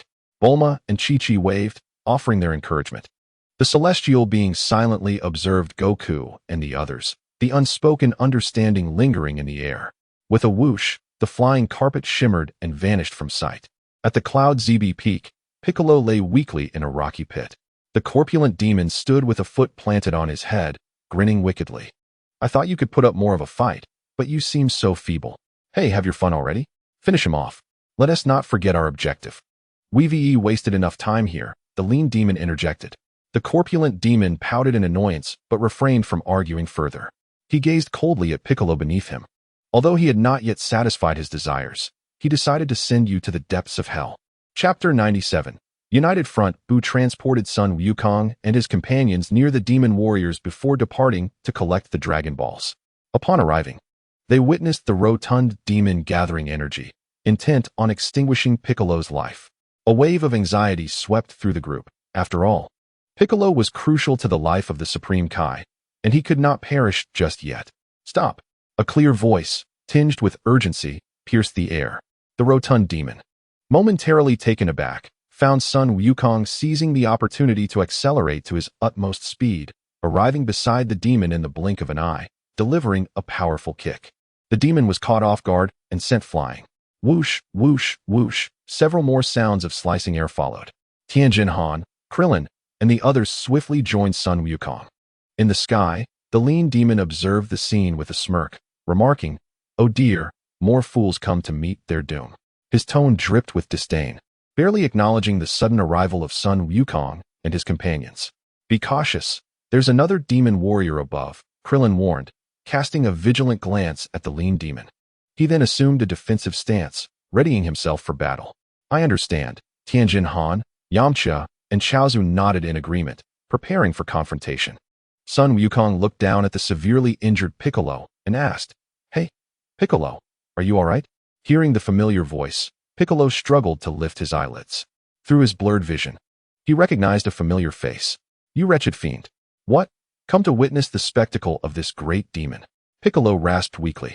Sun Wukong shook his head in response. "I'm not here to watch your misfortune." He then retrieved a small pouch from his waist, pulling out a shriveled green bean. Wait, Wukong. You're not seriously considering giving Piccolo a senzu bean, are you?" Krillin exclaimed, his eyes wide with astonishment. He knew well what a senzu bean was. Having consumed one himself during their training at the Sacred Land, where they had also met Master Roshi. They had even collected a few beans from him for emergencies. While this endeavor aimed to save Piccolo, it was merely to buy some time. As long as Piccolo remained alive, it sufficed. After all, he was an evil demon king and had previously been an enemy. Who could predict what he might do if restored? Sun Wukong nodded and placed the senzu bean in Piccolo's mouth. "Piccolo, this is a senzu bean. Eat it." Without hesitation or chewing, Piccolo swallowed the bean whole. In that instant, his injuries and strength were restored. Piccolo flipped upright, gazing at Sun Wukong with a cold smirk. Don't expect me to be grateful." Sun Wukong chuckled nonchalantly. "Your life is intertwined with that of the Supreme Kai. You cannot perish. Besides, you are a worthy opponent. And it would be too regrettable for you to die like this." "You remain as naive as ever," Piccolo retorted mockingly. The slender demon race floated in the sky, witnessing with profound astonishment as Piccolo consumed a magical bean and restored his form. What sort of elixir is this? How astonishing. His eyes greedily fixated on the bag in Sun Wukong's hand. Hey, human, surrender the item you possess, and perhaps, in a moment of goodwill, I might grant you a more merciful demise. Sun Wukong shook the bag. You desire the magical beans? I cannot relinquish them to you. Oh, very well. Killing you, and then seizing the item will yield the same result. The slender demon's voice dripped with menace, dark energy swirling around him. An overwhelming aura surged forth, and the expressions of those present turned grave. Such formidable power. Sun Wukong inwardly clicked his tongue, feeling a tinge of excitement. You too sense the might of the demon race. Neither of us can stand against them. However, if we join forces, we may have a chance, Piccolo stated solemnly. Sun Wukong nodded. Indeed, but why do you wish to ally with me? Is it to assist me? Do not misunderstand. I harbor no such trivial intentions. These demons are the greatest obstacle to my conquest of the world. They must be eradicated. Once they are dealt with, I shall turn my attention to defeating you and then ruling this realm, Piccolo replied coldly. As expected, Sun Wukong, Krillin, Yamcha, Tien, and Chaozu understood well that Piccolo's heart was not so benevolent. Eradicate our demon race. Huh, how laughable. Your words far exceed your prowess.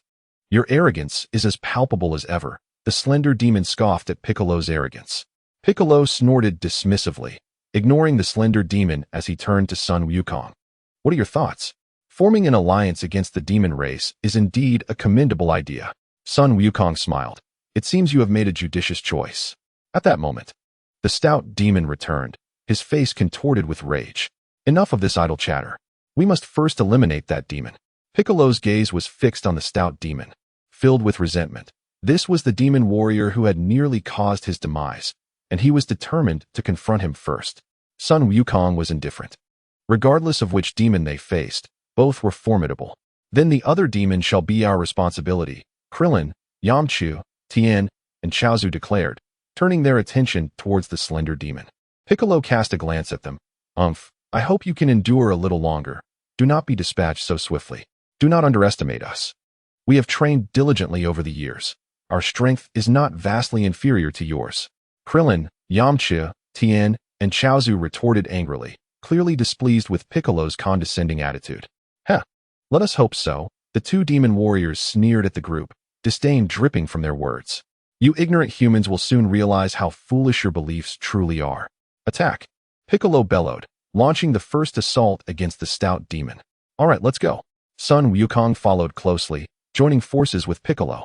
Krillin, Yamcha, Tien, and Chaozu also sprang into action, encircling the slender demon and initiating their attack.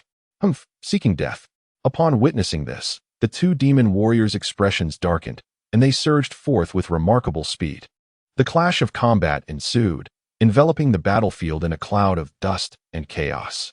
Although Sun Wukong and his companions held a numerical advantage, the battle proved to be far from the effortless victory they had envisioned.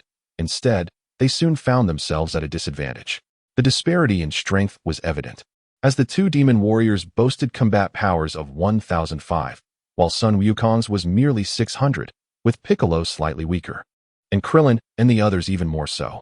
Ha ha ha, what a pitifully arrogant swarm of ants, jeered the lean demon, his fists swinging wildly, unleashing a torrent of brutal force that sent Krillin, Yamcha, and the others flying, crashing heavily onto the ground, blood gushing from their mouths. Chapter 98. The demon-penetrating light cannon. Sun Wukong and Piccolo fared no better. Their attacks met with emptiness as they too were sent sprawling by the stout demon. Struck away with a single punch. Almost immediately, two energy waves hurtled toward them. Sensing the terrifying power contained within, Sun Wukong's expression shifted, and he desperately twisted his body aside, narrowly avoiding the energy waves that grazed his face. Unfortunately, Piccolo was not so fortunate. One energy wave pierced through his arm, sending him crashing into a distant mountain. Boom! A thunderous roar erupted. Before Sun Wukong or Piccolo could regain their bearings, the stout demon rapidly approached, executing a series of elbow strikes and kicks in seamless succession, landing blows upon both of them almost simultaneously. Bang! Bang! They were knocked to the ground, stirring up a cloud of dust. Damn it! Sun Wukong struggled to rise, wiping the blood from the corner of his mouth. This demon warrior was overwhelmingly powerful in both speed and strength. In a pure hand-to-hand combat scenario, they were no match for him. "Are you alright, Piccolo?" Sun Wukong asked, glancing at Piccolo and feeling a pang of concern upon seeing his condition. "Your arm." Drip, drip. Blood trickled from the severed limb, and despite the excruciating pain, Piccolo gritted his teeth and replied, "I'm fine. Even with one arm, I can still fight." The stout demon looked down upon them with a sneer, disdain evident in his smile. "Humph, ants are still ants. No matter how many of you there are, it cannot change the fact of your weakness." Sun Wukong and Piccolo felt a surge of frustration at his words, yet they had no choice but to endure. "Hey, Sun Wukong, have you developed any new techniques?" Piccolo suddenly inquired in a hushed tone. "To be honest, I'm ashamed to say, no," Sun Wukong replied, shaking his head. "TCH, it seems I must reveal my ultimate technique early. This is a skill I have painstakingly developed," Piccolo stated. "What are you two whispering about?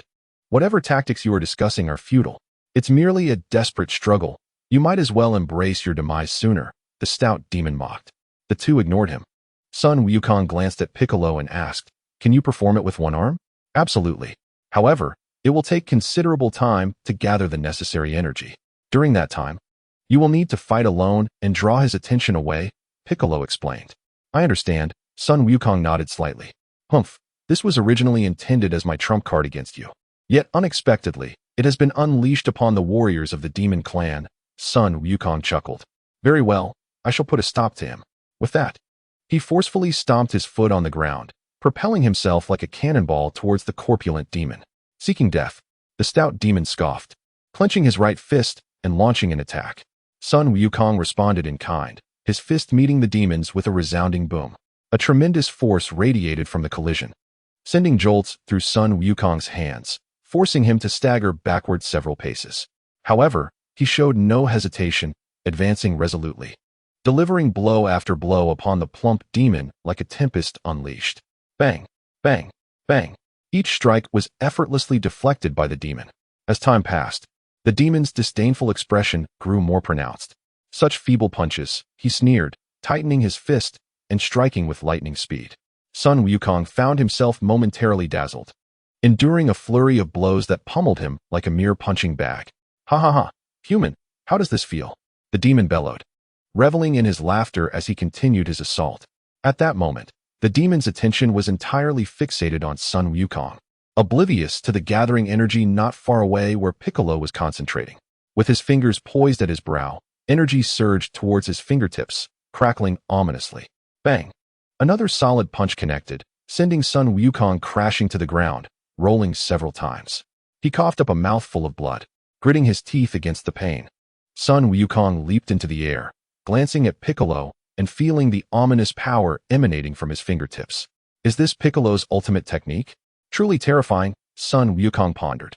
"It seems I must also unleash my own ultimate move."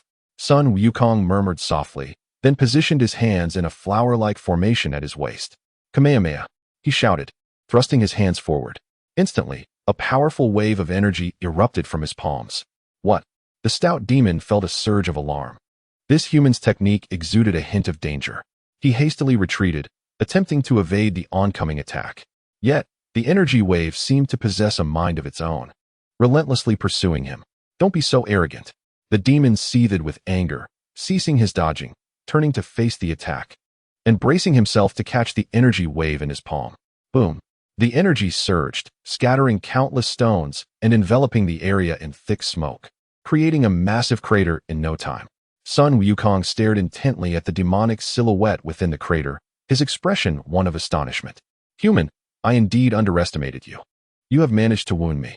The demon observed his charred palm, the intense pain contorting his features. "This shall be my return gift." With that, the demon unleashed a powerful energy blast that struck Sun Wukong directly. After enduring such a severe blow, Sun Wukong fell helplessly to the ground. The corpulent demon swiftly approached Sun Wukong, seizing him by the collar as if lifting a mere chick, hoisting him aloft. "Perish!" the demon roared, its claw lunging towards Sun Wukong's heart. "Now's the moment." Demon Convergence Light Killing Cannon. Piccolo had readied his lethal move, seizing the perfect opportunity as the demon's back was turned. A spiraling energy enveloped a potent beam, erupting from Piccolo's fingertips and hurtling towards the corpulent demon. At that instant, the demon's focus was solely on Sun Wukong, completely oblivious to the impending danger from behind. The demon convergence light killing cannon, wielding unparalleled might, penetrated the demon's head, continuing its trajectory until it struck a distant peak. Boom! The mountain shattered into gravel. The headless body of the corpulent demon collapsed, blood gushing forth and staining the earth black. Gasping for breath, Sun Wukong supported himself with one hand on the ground. I nearly met my demise.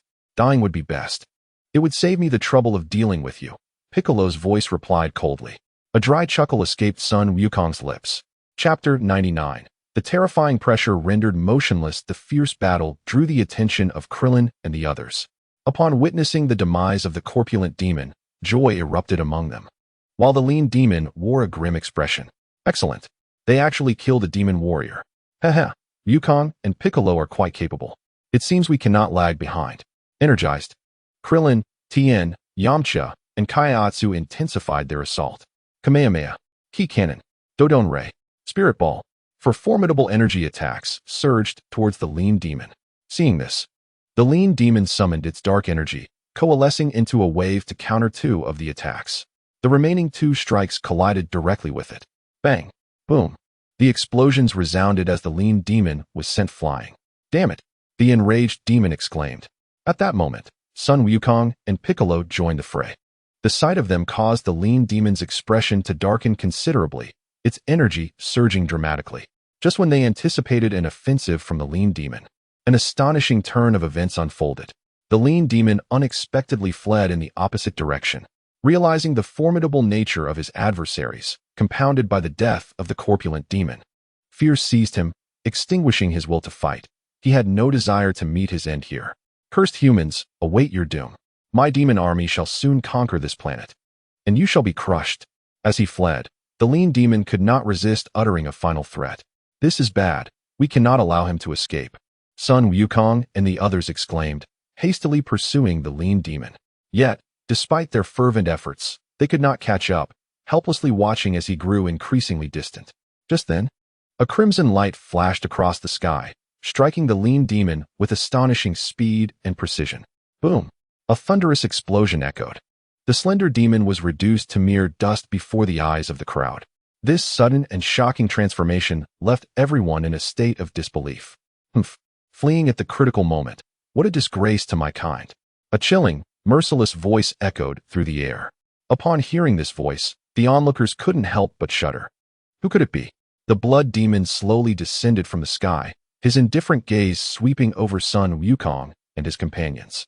The crowd felt as though they had plunged into an icy abyss, a profound sense of danger enveloping their hearts.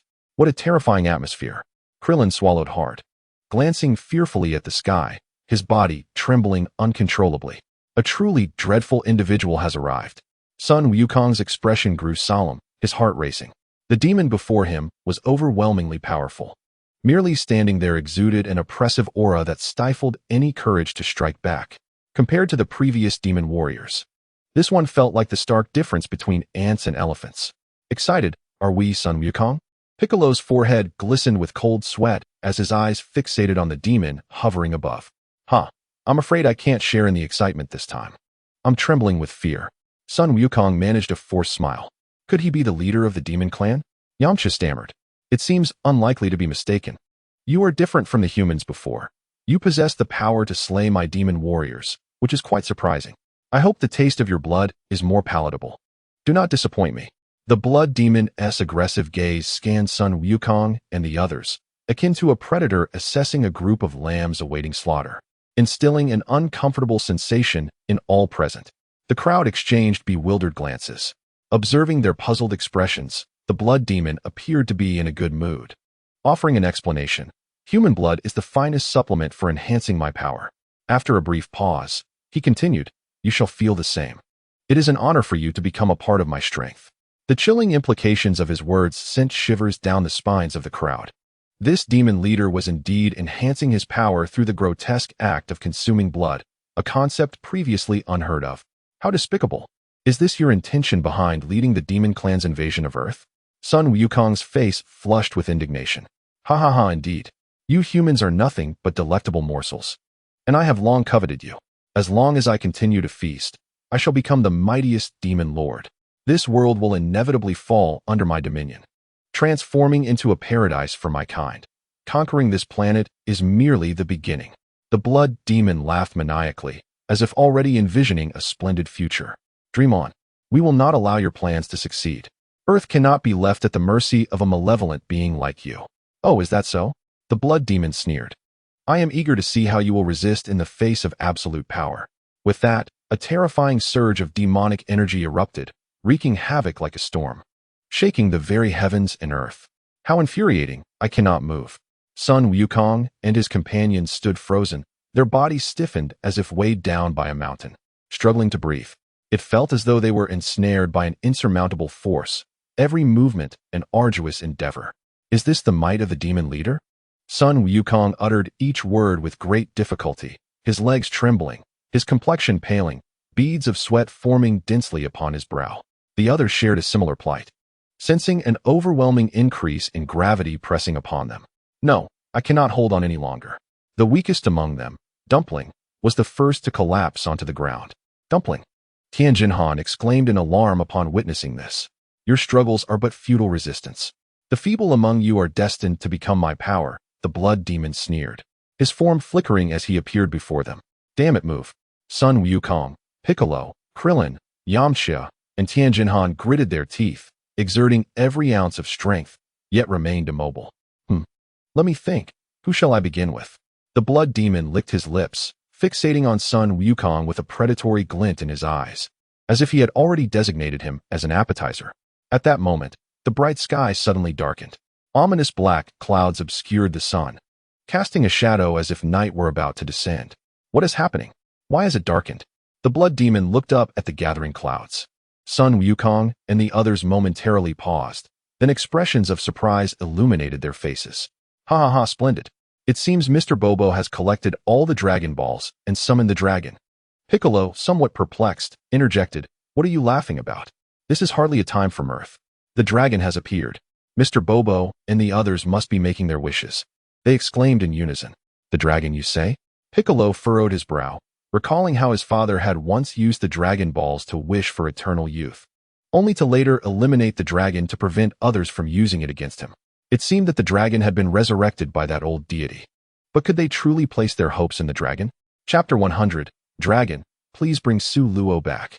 In the vast expanse of the temple's plaza, the deity, Bobo, Bulma, and Chi-Chi, cradling little Gohan, gazed up at the spiraling dragon. The dragon's massive head hung low, its crimson eyes surveying the gathered crowd. Gatherers of the Dragon Balls, speak your wish. I can fulfill any wish, limited to one. Then I shall make my wish. Bulma clasped her hands together, lifting her gaze toward the dragon with anticipation.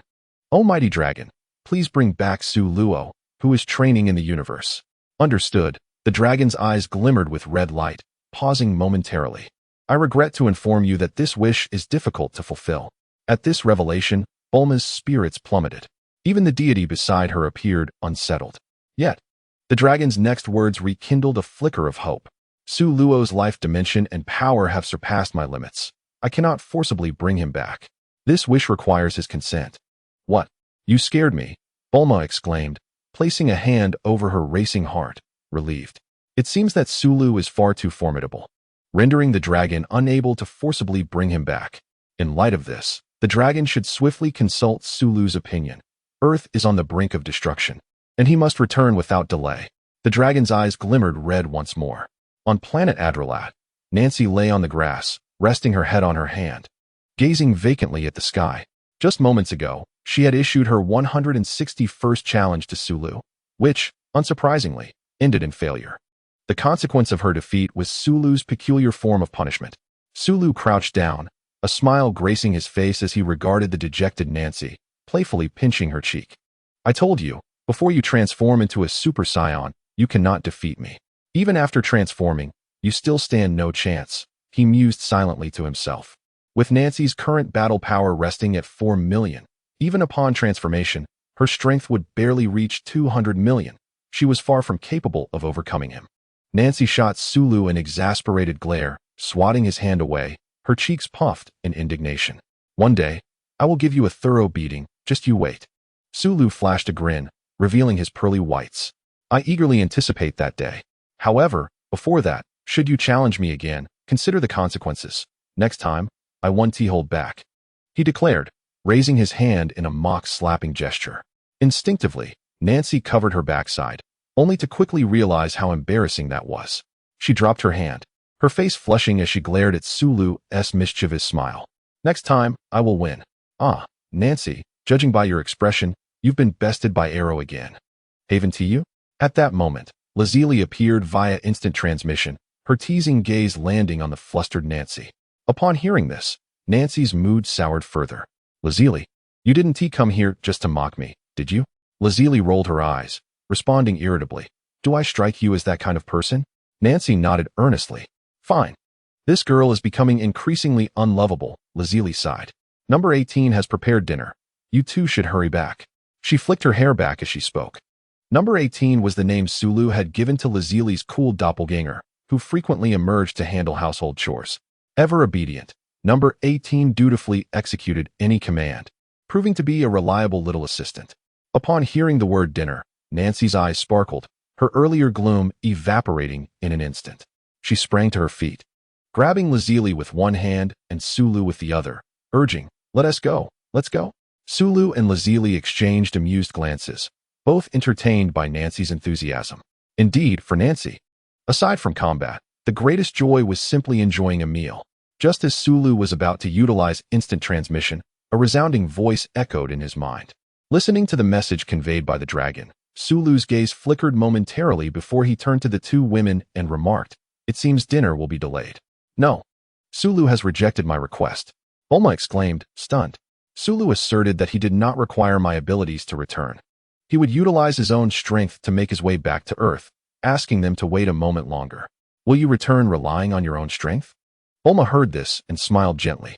Indeed, it was Suluo. After all these years, he remained unchanged, still so proud. As time passed, Bulma glanced around, but still saw no sign of Suluo. An unease began to well up within her, and she murmured, why hasn't he returned yet? How much longer? The Supreme Being, Bobo, seemed to sense something, a smile gracing his face as he looked behind Bulma, where three figures quietly emerged. Just moments ago, Suluo had teleported with the two women from the planet Adrat to the temple. Seeing Bulma's anxious demeanor, he couldn't help but chuckle. I'm here, Bulma. Upon hearing that long-missed voice, Bulma's body trembled slightly as she spun around. There stood a tall, handsome man not far behind her, a spring-like smile adorning his face. Looking at that familiar visage, a wave of intense excitement and joy surged within Bulma, and she rushed towards Suluo, throwing herself into his embrace, holding him tightly. Suluo, you finally returned. For a moment, Suluo stood frozen, allowing Bulma to embrace him, although they hadn't seen each other for quite some time. Bulma's enthusiasm was a tad overwhelming. This was unlike her usual demeanor. Noticing a hostile gaze directed at him, Suluo cleared his throat awkwardly, reminding her, all right, Bulma, don't get too excited, let me go. Bulma lifted her head at his words, realizing her loss of composure, and quickly released him. My apologies, Suluo. I was just so overjoyed that I momentarily lost myself. Humph. Indeed, you only paid attention to Suluo, and didn't he even notice your good friend? Lazuli snorted, feigning anger. Only then did Bulma notice Lazuli's presence, offering an awkward smile as she hurried forward. Of course not, Lazuli. It's been so long. I missed you terribly. Come here, let me give you a big hug. With that, she opened her arms and enveloped Lazuli in a warm embrace. Enough of that, Lazuli said with a hint of disdain, yet she still reciprocated the hug. Suluo shook his head, shifting his gaze to the side, briefly resting on Chi-Chi and the small Gohan in her arms, before looking towards the Supreme Being and Bobo. He approached them and greeted them warmly. The Supreme Being nodded with a smile, and so did Bobo. Suluo, welcome back. Thank you. The reason for your summons this time is that the Supreme Being has briefed me on the situation. Demons, you say? A glint of coldness flashed in Suluo's eyes before settling into calmness once more. Yes, the leader of the demon clan possesses formidable strength. Do you believe you can handle him? The Supreme Being inquired. Do not worry, Supreme Being. I will take care of all these demon scum. Suluo replied with a serene smile. He then expanded his senses, swiftly detecting the presence of the demons and their locations. Chapter 101. The Dust Settles, Part 1. The majority of the demons were not particularly strong, with combat power only around 1 or 2,000. However, there was one particularly powerful demonic aura, likely that of the clan leader, estimated to possess a combat power of around 50 million. This revelation took Sullo by surprise. Such formidable demons are a rarity even in the realm of magic, where experts abound, and he never anticipated encountering one on Earth. First, let us eliminate the lesser foes. With a swift motion, he raised his hand, and instantly, golden energy surged forth like a tidal wave. Sullo's form was enveloped in an endless radiance. As the energy coalesced into a brilliant column that soared into the heavens, transforming into cascading streaks of light that fell like meteors. Whoosh, whoosh, whoosh, whoosh. The streaks of light tore through the void, their dazzling brilliance illuminating the entire night sky. The celestial being could not help but exclaim, "Such incredible power!" He was now fully convinced of Sullo's capability to eradicate all demons. Judging solely by the strength Sullo had displayed, he appeared far more potent than the demon leader. Hope flickered for Earth. However, the others were captivated by a different aspect. "Wow, this is breathtaking. It's even more beautiful than fireworks," Bulma exclaimed, her eyes sparkling with excitement as she beheld the endless stream of light descending.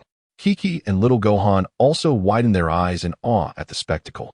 Whether woman or child, the allure of such beauty was irresistible. Even Lazuli and Nancy displayed expressions of admiration. Yet, they understood that Sullo's display was not for entertainment, but rather a means to vanquish his enemies. As the meteoric glow descended upon the earth, it dispelled the darkness. Precisely striking the demon warriors, the astonishing destructive force swiftly claiming their lives.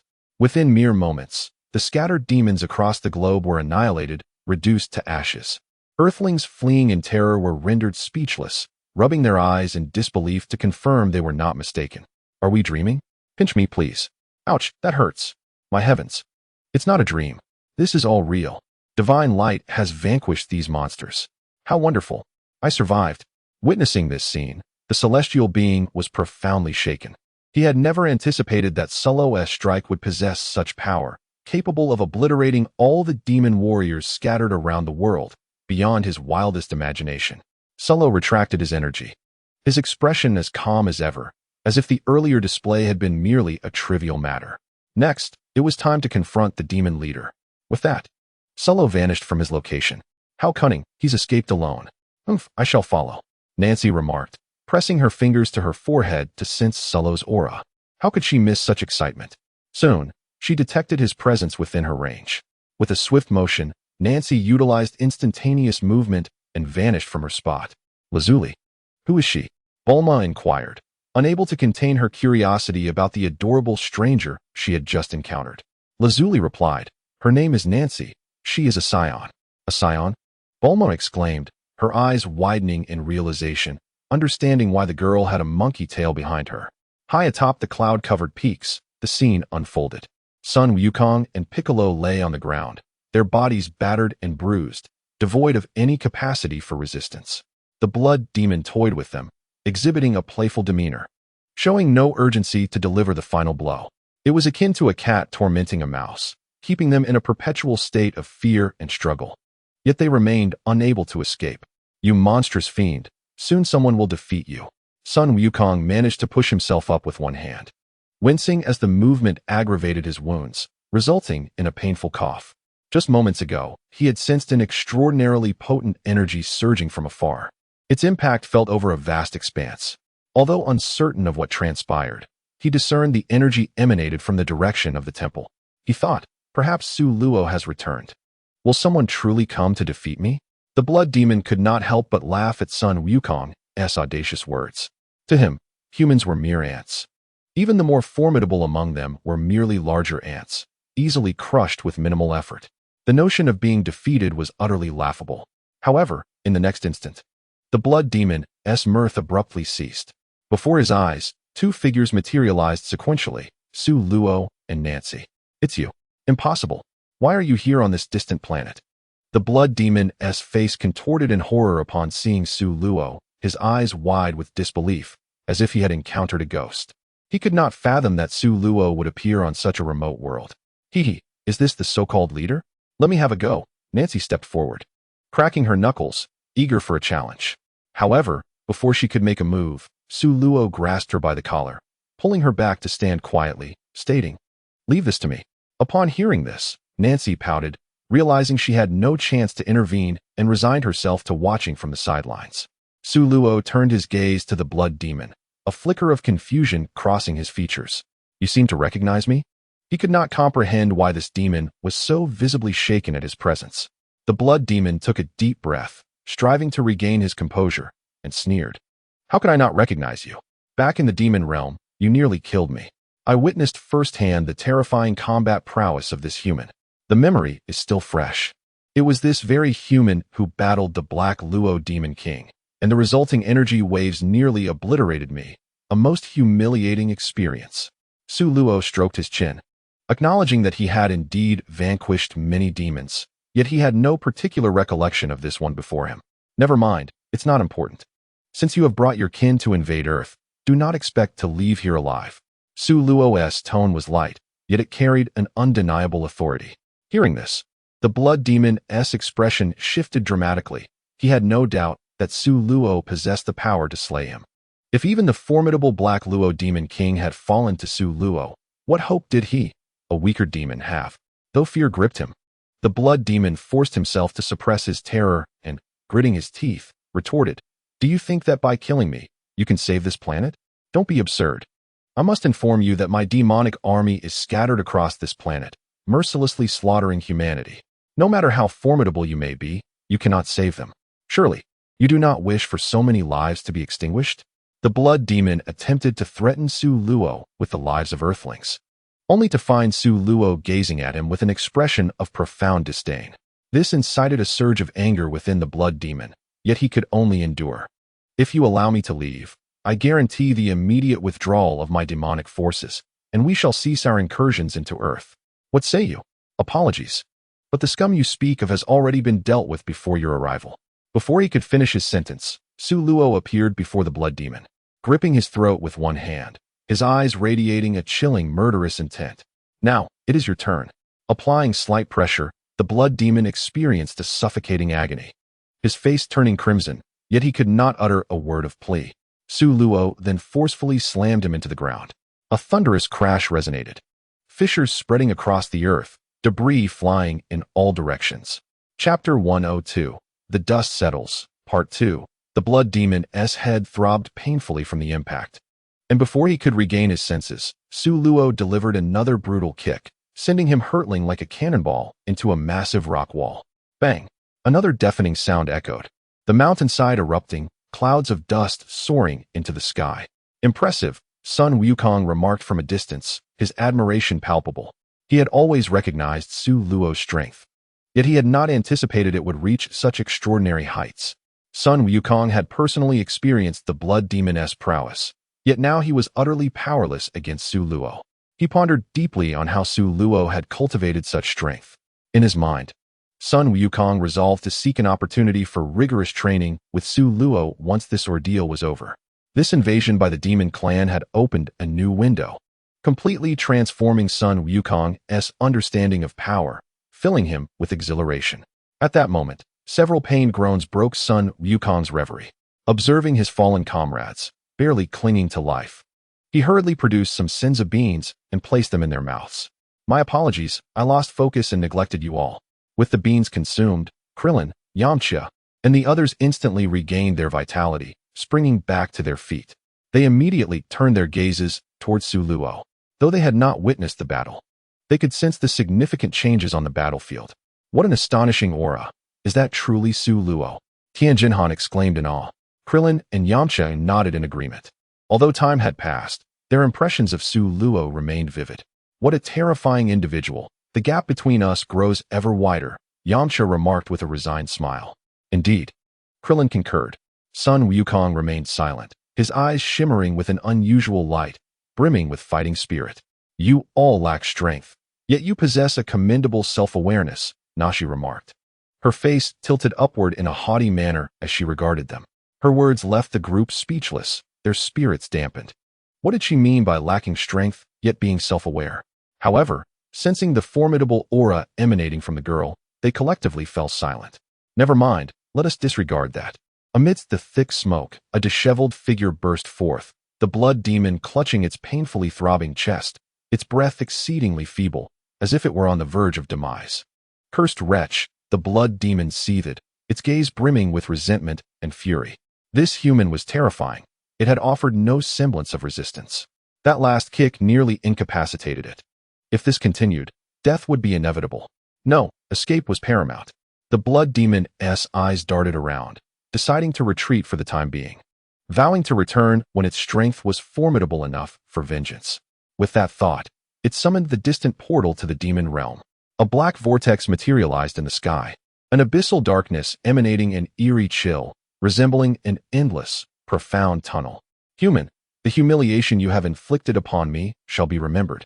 One day, I shall make you pay 100-fold, the blood demon coldly declared before preparing to plunge into the black vortex. Is this the legendary portal to the demon realm? Su Luo mused as he gazed upward, a slight smile curling at the corners of his mouth. But do you truly believe you can escape before me? Space lock. As Su Luo's voice resonated, an inscrutable force enveloped the entire realm. What? The blood demon gasped in horror as the portal to the demon realm rapidly shrank, eventually vanishing entirely. How is this possible? The blood demon could hardly believe its eyes, erupting into frenzied roars. It had intended to escape through the portal, never anticipating that Su Luo could seal it. Despair began to spread within its heart. Damn it! If that is the case, then we shall die together. Realizing escape was futile, the blood demon unleashed its fury, summoning demonic energy that coalesced into a swirling mass of crimson mist, ultimately converging in its palm to form a colossal dark red energy sphere, the terrifying power contained within capable of obliterating a planet. The energy sphere plummeted downward, aimed directly at Su Luo.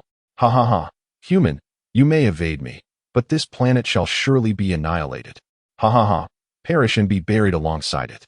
The blood demon laughed maniacally, its face twisted with madness. You dare to think such an attack can bring about our demise? How laughable, Su Luo scoffed, watching the energy sphere descend. Extending his right hand, he brought his index and middle fingers together, pointing at the energy sphere suspended in the air. Break! With an explosive command, a radiant golden light erupted from his fingertips, instantaneously piercing through the energy sphere. Boom! The energy sphere shattered midair, dispersing into countless minute energy particles that vanished into the ether. How is this possible? My attack was dispelled so effortlessly. The blood demon's pupils constricted sharply, a tempest of emotions swirling within, leaving it unable to find calm. In an instant, Su Luo's figure vanished from sight, only to reappear before the blood demon. Die! He bellowed, delivering a punch that sent shockwaves through the air, echoing as if a dragon roared, potent enough to shatter all that lay before it. No! The blood demon let out a chilling and mournful scream as its body was shattered into fragments, dissipating into the air like a cloud of black mist. With a single, decisive blow, Su Luo retracted his fist and brushed off the dust clinging to his clothing before descending below. Was that truly the end? Sun Wukong and his companions stood in stunned silence, their minds seemingly unable to keep pace with the unfolding events, momentarily at a loss for words. How utterly anticlimactic, Nancy muttered, having anticipated a fierce battle, only to be met with such a swift conclusion, leaving her profoundly disenchanted. Should one say that the demon clan leader was simply too weak, or that Su Luo was exceedingly powerful? Su Luo paid no heed to Nancy, shifting his gaze towards the others. His eyes narrowed slightly as he regarded the familiar yet unfamiliar faces of a grown-up Sun Wukong, Krillin, Yamcha, Tan, Kaiatsu, and Piccolo. Are you all alright? He inquired. The group snapped back to reality, nodding in unison to affirm their well-being. The sky above the temple remained ominously dark. Indeed, Su Luo is remarkable. The demon clan leader had virtually no means of defense against him. The crisis on Earth has finally been averted, the deity, leaning on his divine staff in the center of the temple, sighed in relief, a look of contentment gracing his features. He then shared the good news with everyone present. How splendid! I knew Su Luo would emerge victorious. Bulma exclaimed, her joy palpable. Lazuli maintained a gentle smile, having anticipated this outcome and feeling little surprise. After all, Dispatching a minor character like the Demon Clan leader was merely a matter of time for Su Luo. In the sky, the dragon floated serenely, casting its gaze downward. So, do you have any other wishes? My time here is drawing to a close. Its resonant voice echoed within the temple.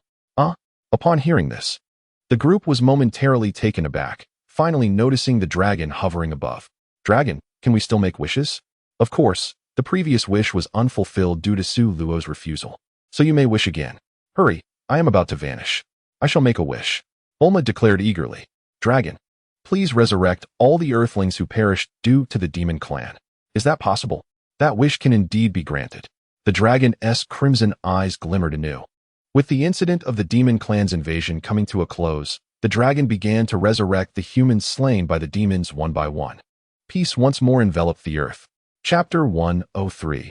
The gift of the spirit tree's fruits. As the Dragon Balls scattered and soared into the sky, the once dark heavens brightened. Below, Su Luo exchanged a few brief words with Sun Wukong, Krillin, Yamchu, Tien, Kaiatsu, and the others before preparing to depart. Having rushed back to Earth without even a meal, his stomach protesting vehemently. Before leaving, Su Luo retrieved 6 spirit tree fruits from his spatial pouch and tossed one each to Sun Wukong, Krillin, Yamchu, Tien, Kaiatsu, and the stoic Piccolo standing nearby. What is this fruit? The group gazed at the odd-looking fruit, its purplish-red skin adorned with protruding facets that seemed to emit a faint glow, unmistakably extraordinary. Piccolo subtly sensed the rich vitality emanating from the fruit, an irresistible allure that tempted him to consume it. Resisting the urge, he cast a skeptical glance at Su Luo. Puzzled by his intentions, having just engaged in battle and feeling hungry, he thought it best to indulge without hesitation.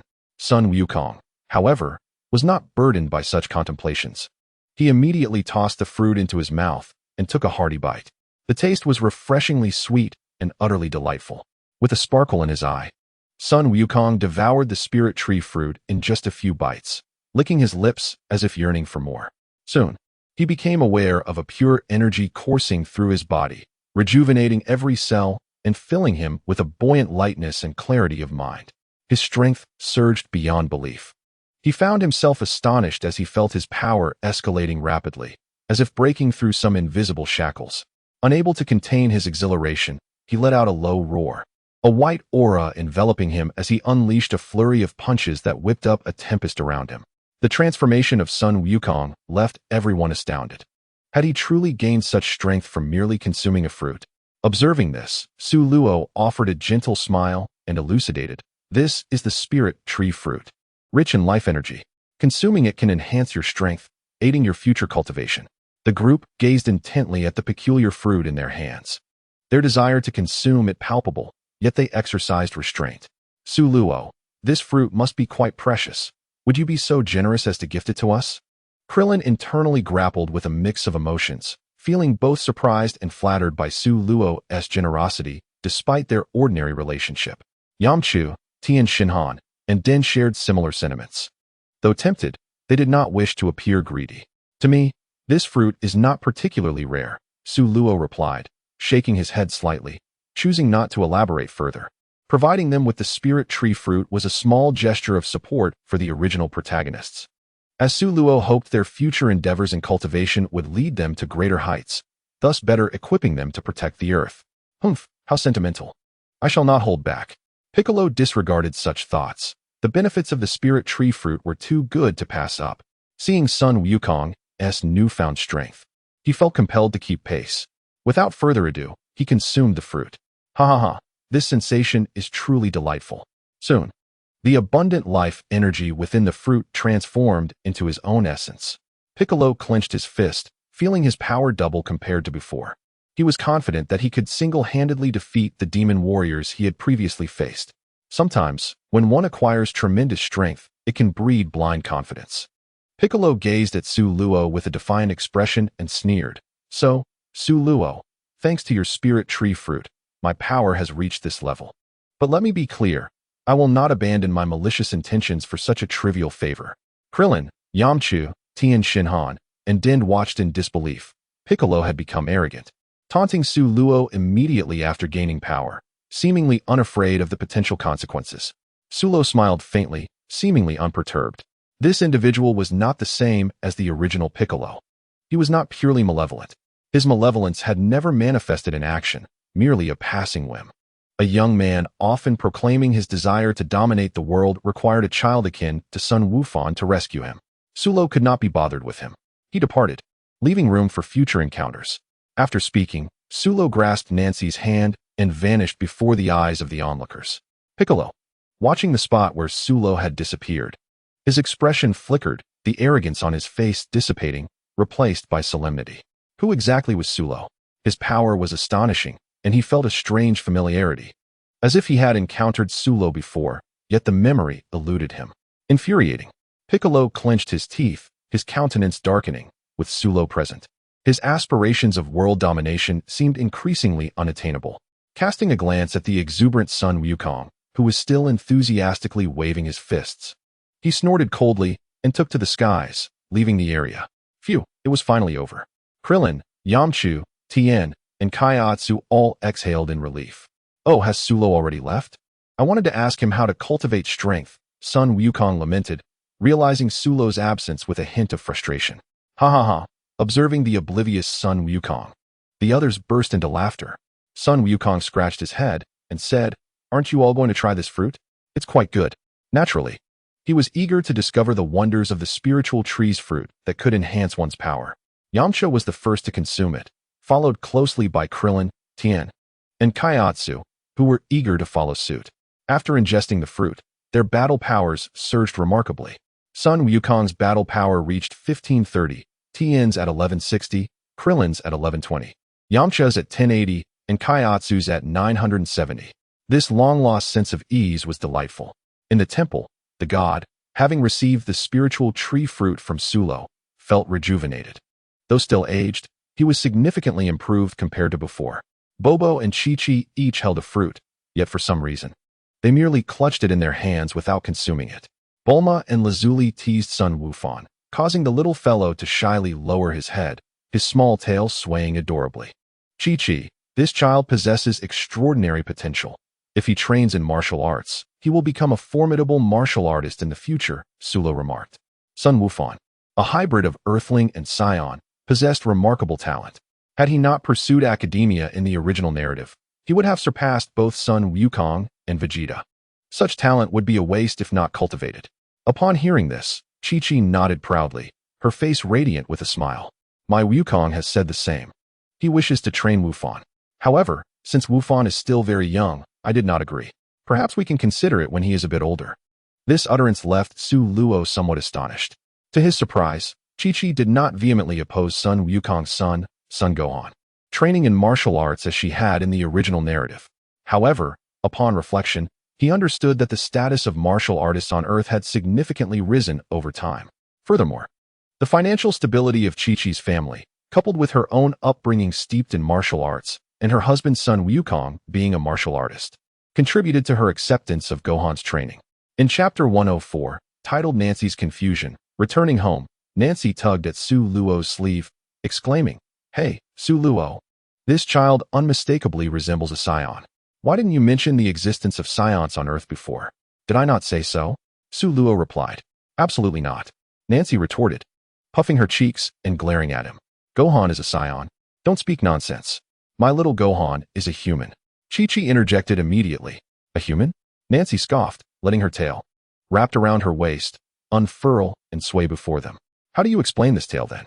You have a tail too." Chi-Chi exclaimed in astonishment. She had previously thought that her husband Sun Wukong was unique in having a monkey-like tail, believing Gohan had inherited it from him. To her surprise, this adorable girl possessed one as well. "Of course, this is the emblem of the warrior race, the Scions, and I most certainly have one," Nancy declared, rolling her eyes with a hint of pride. As the two women appeared poised to engage in further debate, Su Luo interjected, All right, allow me to clarify." By this point, Sun Wukong's origins were no longer a secret, and there was no need for concealment. He recounted how Sun Wukong had been sent to Earth as a child by Bardock. Chi-Chi was momentarily taken aback, but quickly accepted this revelation. She had always sensed that Sun Wukong was extraordinary. His transformation into a giant ape under a full moon was far from ordinary. Now that she understood his true identity, it seemed inconsequential Scion or not, he remained her husband. Nancy, unimpressed, scoffed. So Sun Wukong is that guy? Weak as he is. He even had the audacity to cut off his symbolic tail. What a disgrace to the Scion name. Upon witnessing Nancy's disdainful remarks about Sun Wukong, Chi-Chi immediately bristled. What nonsense are you spouting? My Wukong is formidable. Ha ha, Nancy snickered, preparing to retort further, only to be silenced by Su Luo, covering her mouth. Enough. Su Luo glared at her, prompting Nancy to sulkily close her mouth while inwardly muttering her discontent, feeling unfairly bullied. It is time for us to return home. After bidding farewell, Su Luo led Razali, Nancy, and Bulma away from the divine temple. Youth is indeed formidable, the deity remarked as he watched Su Luo and the others depart, reflecting on their growth. Both Su Luo and Razali had ascended to a level he could only admire from afar, not only in terms of strength, but also in the depth of their existence. The young girl they brought back was no ordinary figure either. In essence, they were all remarkably powerful. Su Luo, he still had the potential to grow even stronger. Bobo remained as quiet as ever, his coin-like eyes gazing into the distance, betraying a fleeting glimmer of intrigue. Do you think so too, Bobo? Indeed. The boundless azure ocean stretches before us, with an island standing proudly amidst it. A few white shells are scattered across the pristine sandy beach, while sunlight dances upon the water and a gentle breeze stirs, creating a shimmering spectacle. Though it has been a long time since my last visit, the villa remains as immaculate and tidy as I remember. In the garden, a few small robots are busily at work, sweeping fallen leaves, watering the flowers, and trimming the branches. Is this truly our home? It is quite splendid.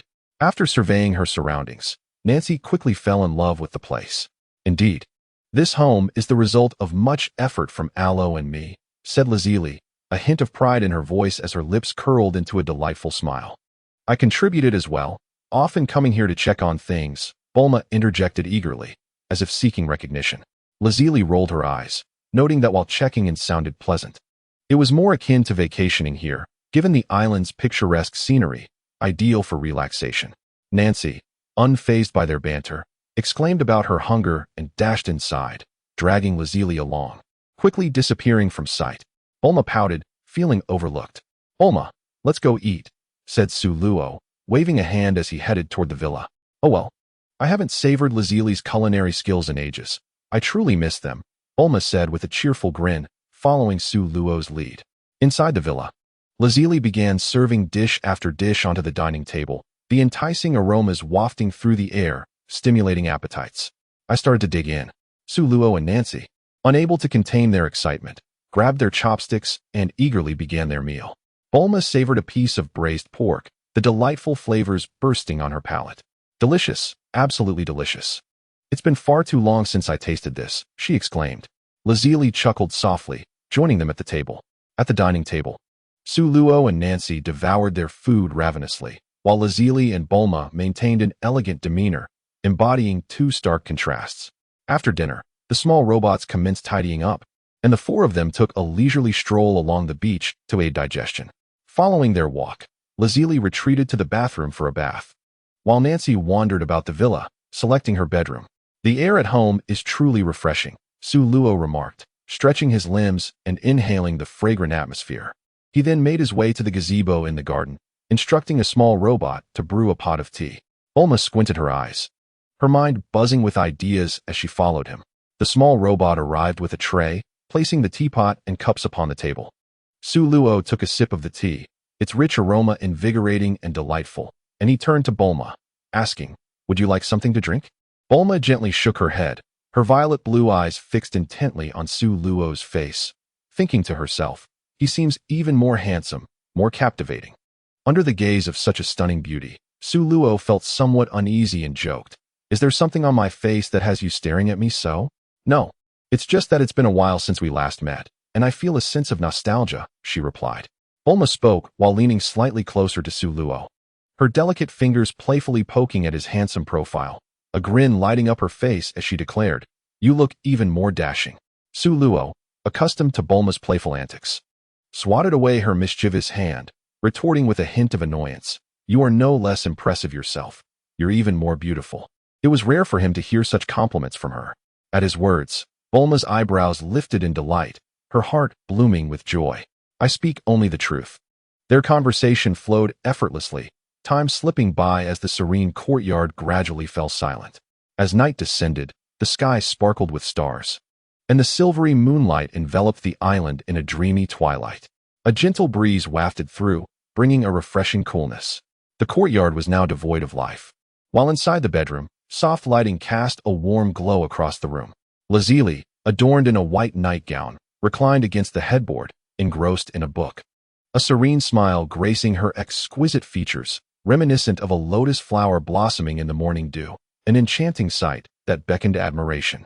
Suddenly, the door creaked open as Su Luo stepped inside. "What book are you reading?" he inquired, wrapping his arm around Lazuli's slender waist and leaning in to glimpse the title. Upon reading the words "Essential Knowledge for Baby Care," he paused in surprise. "Why are you reading this?" "Nothing much, just bored and browsing," Lazuli replied nonchalantly, closing the book and setting it aside. A mischievous grin spread across Su Luo's face as he speculated. "Could it be that you are pregnant?" "What? No way, Su Luo. You're being ridiculous," Lazuli exclaimed, playfully punching him in annoyance. Su Luo scratched his head, offering an awkward smile. Lazuli freed herself from his embrace, playfully chiding. "Go take a shower. You smell of sweat. It's unbearable." Yes, Su Luo responded with a cheeky grin, planting a quick kiss on her cherry lips before hastily retreating to the bathroom, where the sound of running water soon filled the air. Lazuli's cheeks flushed with sweetness as she savored the moment, but soon her smile faded. She placed a hand on her flat abdomen, murmuring softly, "Why is there still no sign?" It seemed illogical. Since Su Luo's return from the demon realm and their time spent training on the planet Adrat, they had been inseparable, sharing intimate moments almost every night without any precautions. Yet, despite the passage of time, there had been no response from her body, leaving Lazuli in a state of distress. She yearned to bear a lovely child for Su Luo, a tangible symbol of their love, and this desire had only intensified upon returning to Earth. Barefoot on the carpet, she approached the window, gazing out at the starry sky, her thoughts drifting aimlessly. After a long while, she murmured, "Could it be that I am not trying hard enough?" When Su Luo emerged from the bathroom, he noticed Lazuli lost in thought at the window, stirring a gentle flutter in his heart as a playful smile danced at the corners of his mouth. He stealthily approached Lazuli from behind, playfully scratching her sides, causing her to erupt into giggles. She promptly turned and lunged at Su Luo, and the two engaged in playful antics for a while before eventually collapsing onto the bed. The following day, the weather was splendid, with bright sunshine illuminating the azure sky and fluffy clouds drifting lazily. As usual, Su Luo and Lazuli rose early, their spirits undampened despite the previous night's revelry. In the living room, Bulma lounged with her long, fair legs resting on the coffee table, her loose clothing failing to conceal her alluring curves. She yawned languidly, and, upon seeing Su Luo and Lazuli descend the stairs together, a flicker of an unusual expression crossed her eyes before she regained her composure. With a playful smirk, Bulma teased, "Oh, you two certainly are something. Showing off your affection so early in the morning while I haven't tea even at breakfast yet. What a feast." The pair exchanged amused glances, and Su Luo quipped, "Well, this works out nicely. It saves us a meal." "Indeed," Lazuli nodded earnestly.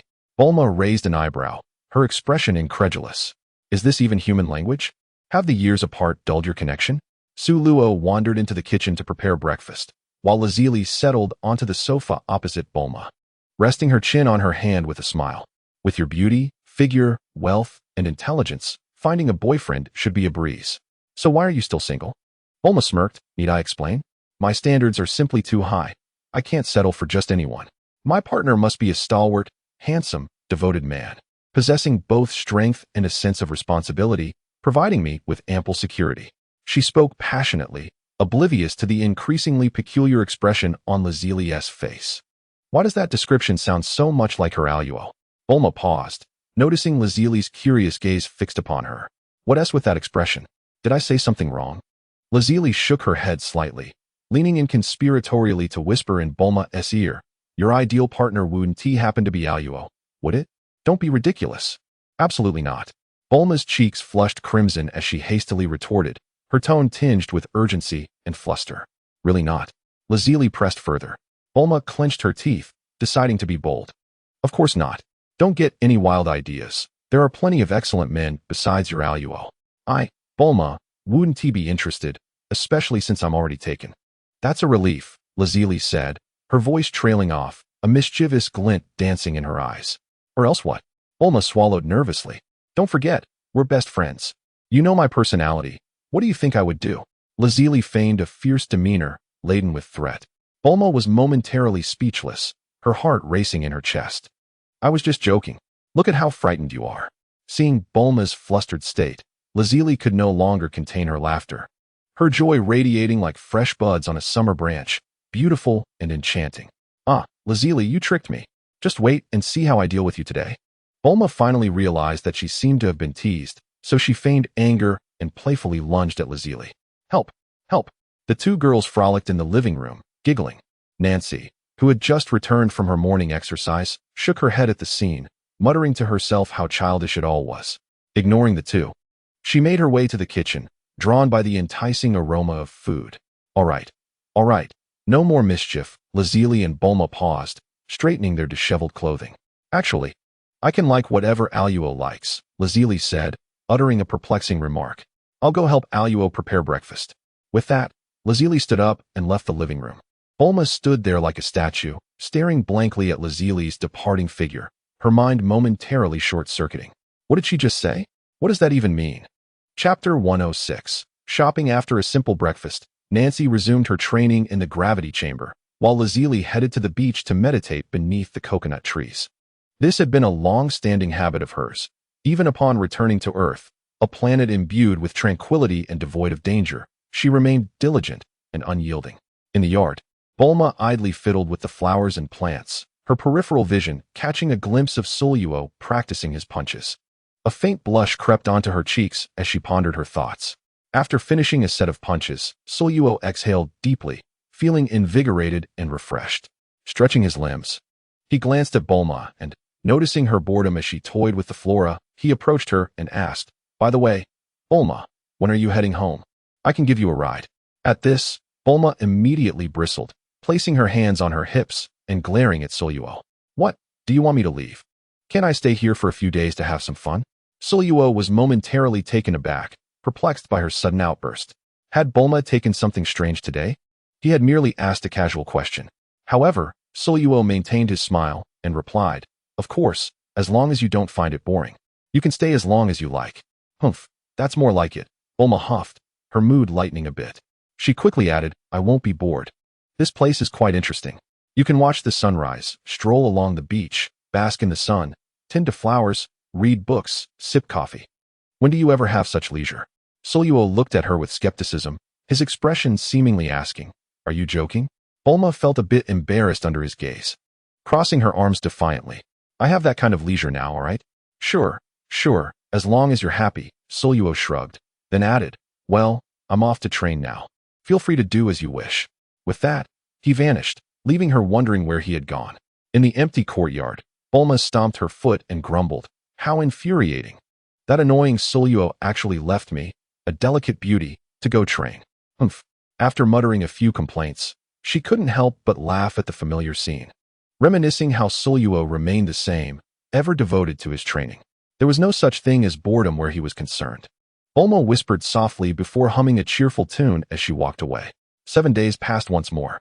In West City, the ruins of destroyed buildings were being reconstructed, and various industries gradually returned to normalcy, resuming their operations. The bustling commercial streets were filled with throngs of people, as if the calamity that had transpired mere days ago was nothing but a fleeting memory, failing to disrupt their daily lives.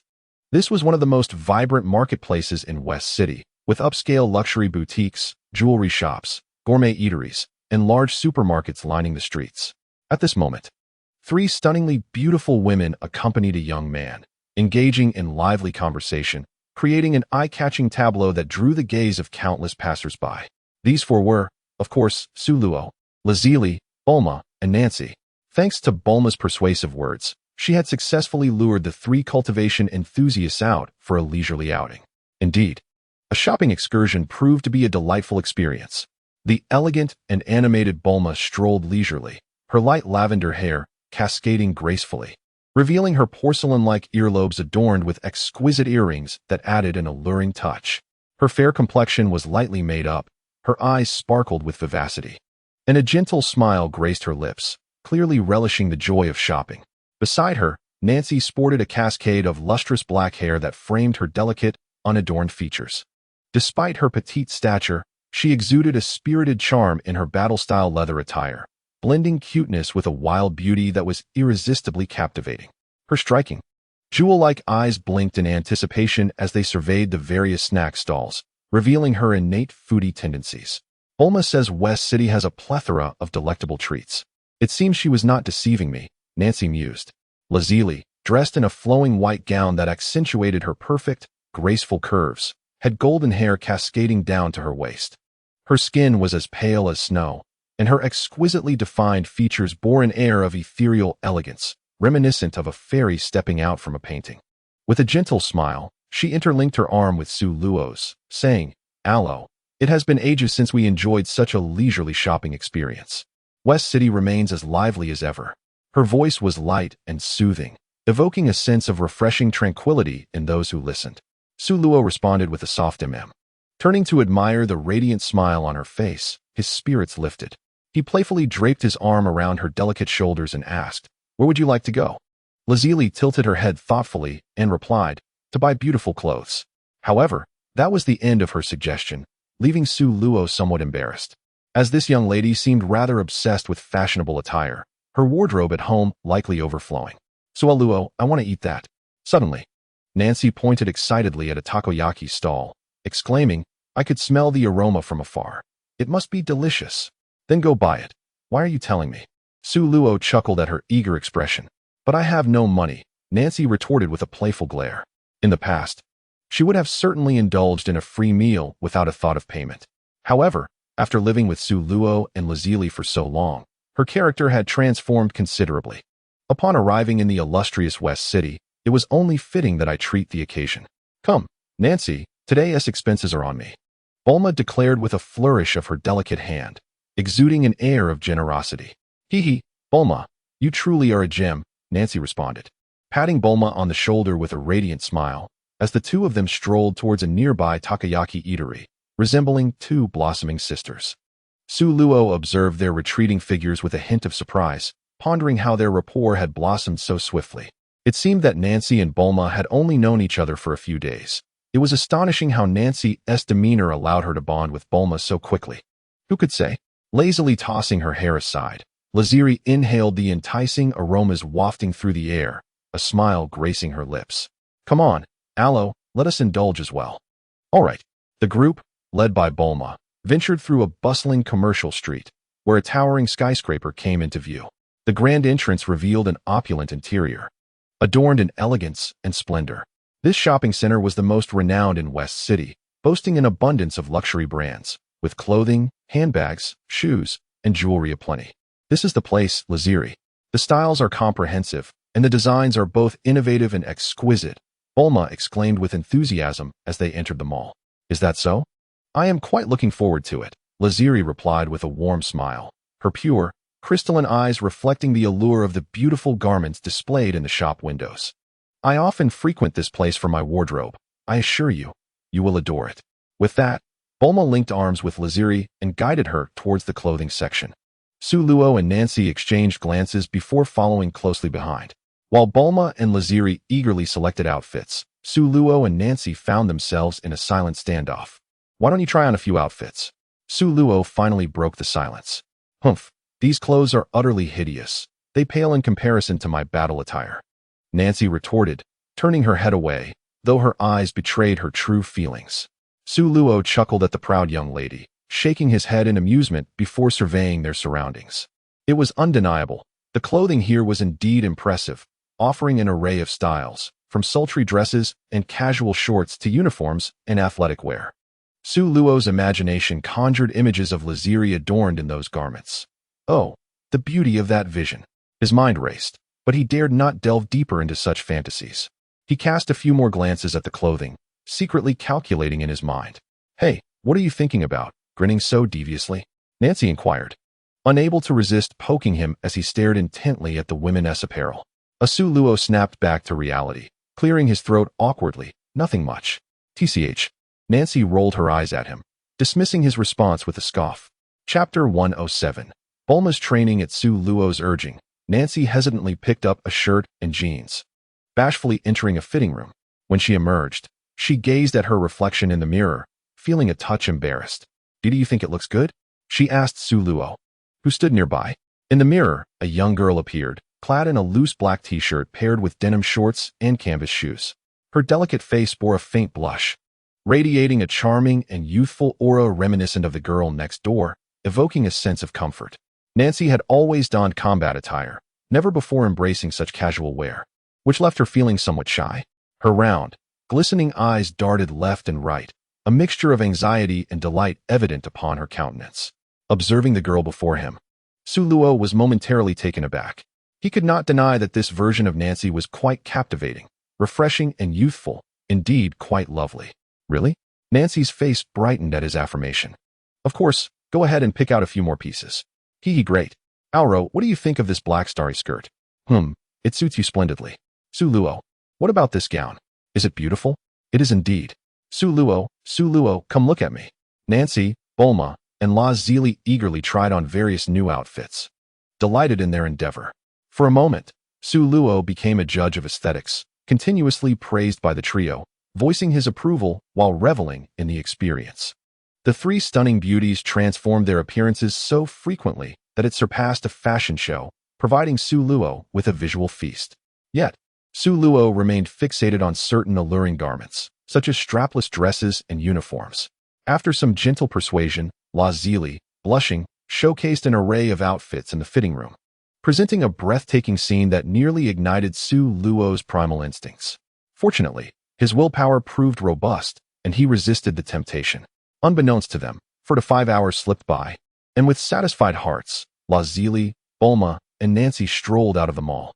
Su Luo, hands tucked into his pockets, languidly followed behind, while all the shopping bags were consigned to an infinite space. After their mall excursion, the trio, seemingly tireless, continued to explore, and Su Luo found himself obliged to accompany them. As dusk approached, they meandered through the night market, admiring the cityscape, before finally returning home, content. Another month passed in the blink of an eye. During this time, Bulma seemed to have settled in, refusing to return, even relocating her research lab beside the villa to delve into scientific inquiries, experimenting with advanced technologies that Su Luo had brought from outer space. Occasionally, she would insist that Su Luo accompany her to watch the sunrise, while at night, she learned culinary skills from La Zili, engaging in the art of cooking. One day, as usual, La Zili meditated beneath the coconut trees by the seaside. Not far away, Bulma, clad in a swimsuit, reclined lazily on the soft sand, sipping juice and basking in the warm sunlight, relishing the gentle caress of the sea breeze. Her lively gaze occasionally drifted towards La Zili, who sat serenely in meditation, ethereal particles of light swirling around her, resembling a sacred goddess, tranquil, elegant, and exquisitely noble, seemingly untouched by the mundane world.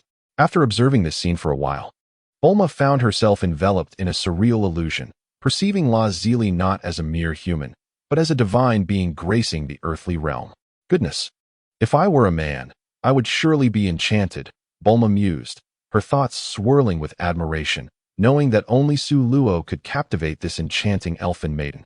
Bulma's mind conjured the image of Su Luo's extraordinarily handsome face, perfectly embodying her ideal of a Prince Charming.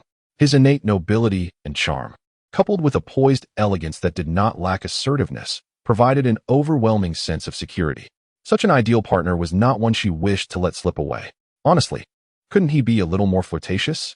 "At least show me some affection," Bulma murmured softly, momentarily forgetting her earlier intent of seeking a devoted partner. Recalling the Na'vi days when she first met Su Luo, she remembered being just 16 when he descended like a celestial being, crashing into the heart of the blossoming young girl, leaving an indelible mark. This was what they called love at first sight. Bulma cherished the feeling of being with Su Luo, akin to the intoxicating allure of a blooming poppy, irresistibly tempting, yet once entangled, impossible to forsake. Silently plotting, Bulma realized that merely playing and becoming friends was not her desire. She aspired to be the most significant person in Su Luo's heart, just as La Zili was. It seemed La Zili did not oppose her intentions. Over the past month, Bulma had occasionally exhibited affectionate gestures, casually embracing Su Luo to gauge Lazili's reaction. To her surprise, Lazili merely shot her a few jealous glances, without any physical confrontation. As long as I can win over Su Luo, I am also a stunning beauty. My looks and charm are more than adequate. With a little more effort, success is assured, Bulma thought, clenching her fist to bolster her resolve. What success? What are you mumbling about? At that moment, Lazili's cool and slightly puzzled voice startled Bulma from her reverie. As her thoughts drifted, Lazili had concluded her meditation and approached her side. Oh, it's nothing. You must have misheard, Bulma replied, feeling slightly guilty, as though caught by the rightful consort. Noting Lazili's skeptical expression and her intent to inquire further, Bulma quickly shifted the topic. What insights did you gain from this meditation? At her words, Lazili smiled faintly and replied, it was quite fruitful. If I continue meditating for a few more days, I will break through to the 4th level of the life dimension and reach the 5th level. Elevating to the 5th level is akin to attaining the realm of a world king, bringing numerous benefits, including increased lifespan and significantly enhanced cultivation speed. Lazili's spirits were evidently high. Well then, congratulations in advance. Bulma exclaimed cheerfully. Thank you, Lazili said with a gentle smile, tucking a strand of hair behind her ear. Sometimes I truly don't understand your fervor for cultivation. Su Luo is already extraordinarily powerful. He can protect you perfectly, as the girl he safeguards. Wouldn't it be better to enjoy life happily rather than exhausting yourself with relentless training? Bulma rested her chin on her hand, perplexed. Lazili responded. Alo said that greater adversaries will emerge in the future. Only by strengthening myself can I better protect myself. I share this sentiment. I want to stand beside him and fight alongside him, rather than merely watching from behind. Her tone was calm, yet it carried a sense of determination. Is that so? Bulma pondered for a moment, her gaze lowered in contemplation. Moreover, suddenly, Lazili's tone shifted, a smile illuminating her face as she gazed at Bulma. Meditation and cultivation can enhance latent energy and bolster mental fortitude, allowing for continuous strengthening. This is but one aspect. The principal reason, however, is what? Bulma blinked, utterly perplexed. Foolish one. Naturally, it pertains to elevating the level of existence, Lazili retorted, casting her a sidelong glance. Typically astute, Bulma now seemed bewildered. The higher one ascends in the hierarchy of life, the longer one lives. The notion of eternal youth is trivial. Consider this. When you are old and frail, I will still be youthful and radiant, strikingly beautiful, while Alo remains handsome and distinguished. What do you suppose that sensation would be like? Lazili inquired, her eyes sparkling with enthusiasm. These words pierced Bulma's heart like a sharp dagger, sending a chill through her. She involuntarily conjured images of herself decades hence. Young Lazili, resembling a mischievous imp, would strike her with incisive remarks about her elderly self. Oh dear, Bulma, look at those new gray hairs sprouting. Oh dear, Bulma, your figure has certainly changed. Oh dear, Bulma, your face is becoming quite wrinkled. The dashing Su Luo would regard her with disdain. Ha, old woman. This vision was too brutal for Bulma to bear. She could not fathom it further. No, no, absolutely not. She silently screamed, resolutely refusing to entertain such a scenario. What? You wish to cultivate as well? Su Luo gaped in disbelief. The ever-disinterested Bulma had unexpectedly expressed a desire to engage in cultivation, leaving him utterly astonished. Chapter 108. Bulma's training barely settled back. Bulma dragged Su Luo into the courtyard, beseeching him to instruct her in the art of meditation. Of course, I have no intention of becoming an old woman, Bulma responded earnestly. What does that have to do with being an old woman? Su Luo chuckled, bemused. It matters greatly. You and Lazili practicing that divine meditation technique could grant you longevity and eternal youth. Bulma's face lit up with dreams of possibility. That is not entirely inaccurate. Su Luo conceded. Given his current 6th level life dimension, he could indeed live for an exceedingly long time, barring any reckless actions. He might thrive for dozens or even hundreds of thousands of years. Eternal youth is but a trivial matter. Thus, I too wish to learn. Su Luo, please teach me meditation. Bulma implored, playfully tugging at his arm, her expression one of determination. Well, Su Luo stroked his smooth chin, pondering for a moment. The meditation technique I practice is somewhat challenging. It is not simply something one can master at will. At the very least, you are not yet prepared. The divine meditation technique he practiced had stringent requirements. Firstly, one must possess an innate aptitude for meditation and align with the essence of the technique. Secondly, one's mental strength must be formidable. As it stands, only 3 individuals have mastered the divine meditation: himself, Lazuli, and Nancy. He needed not elaborate. Lazuli's ability to cultivate stemmed from her foundational skills, bolstered by a year of training in the temple and 2 years in the time chamber, barely qualifying her for practice. When she first embarked on her meditation journey, he had meticulously guided her to success. Nancy was purely a product of hard work from a young age. She had consumed the fruits of the mental tree, her mental prowess perfectly aligned with the requirements. Although her aptitude for meditation was slightly inferior compared to Lazuli, she was still a prodigy. As for Bulma, her situation was more challenging. Without discussing her meditation talent, her mental capability was entirely inadequate, compounded by her lack of prior exposure to cultivation. Sulo felt a headache coming on, realizing that he would have to start from scratch, which was quite troublesome. "Oh, can I not cultivate?" Upon hearing Sulo's remark that she was incapable, Bulma's spirits plummeted. "I merely meant that you cannot do so at present. To master the divine meditation technique, you must first solidify your foundation, which means you need to start from the basics," Sulo explained patiently. "How long will that take?" Bulma inquired eagerly, sensing a glimmer of hope. "That depends on your talent," Sulo replied, shrugging his shoulders. "That shouldn't be a problem. I am a genius and can surely master the divine meditation technique in no time," Bulma proclaimed confidently. Seeing her unwavering self-assurance, Sulo couldn't help but chuckle. But he quickly reminded her, "However, you must prepare yourself mentally. This cultivation process will be arduous and monotonous." "Not an issue. I can endure," Bulma reassured, patting her chest with an expression of confidence. "Let's hope so," Sulo said, shrugging his shoulders again. "We will begin cultivating tomorrow. For now, let us have a meal." With that, Sulo walked into the house. "All right," Bulma replied with a cheerful smile. Having achieved her objective, she would not linger on the matter any further, knowing that there would be ample opportunities in the future. One-on-one guidance. Isn't this a world for just the 2 of us? A subtle smile crept upon Bulma's lips. "Good luck, Bulma." She clenched her fists, motivating herself, whether for the sake of cultivation or some other purpose. She walked into the villa with undeniable joy. However, unbeknownst to her, the lightness and happiness of the present were about to fade, as a dark period awaited her starting tomorrow. The next day, as dawn broke and the sun ascended, Bulma donned her athletic attire, her lustrous purple hair casually tied back with a ribbon. At that moment, she was practicing her horse stance, her ample chest rising and falling with each breath, her forehead adorned with fine beads of sweat. Her once fair and delicate face now glowed with a healthy pink hue, adding a touch of allure.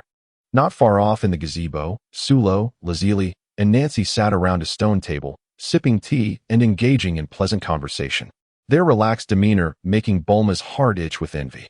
Just yesterday, she had been leisurely sipping tea, watching the trio practice, yet today presented a starkly contrasting scene. But there was no alternative. She had chosen this path herself, and even if it meant trudging through hardships, she would grit her teeth and persevere.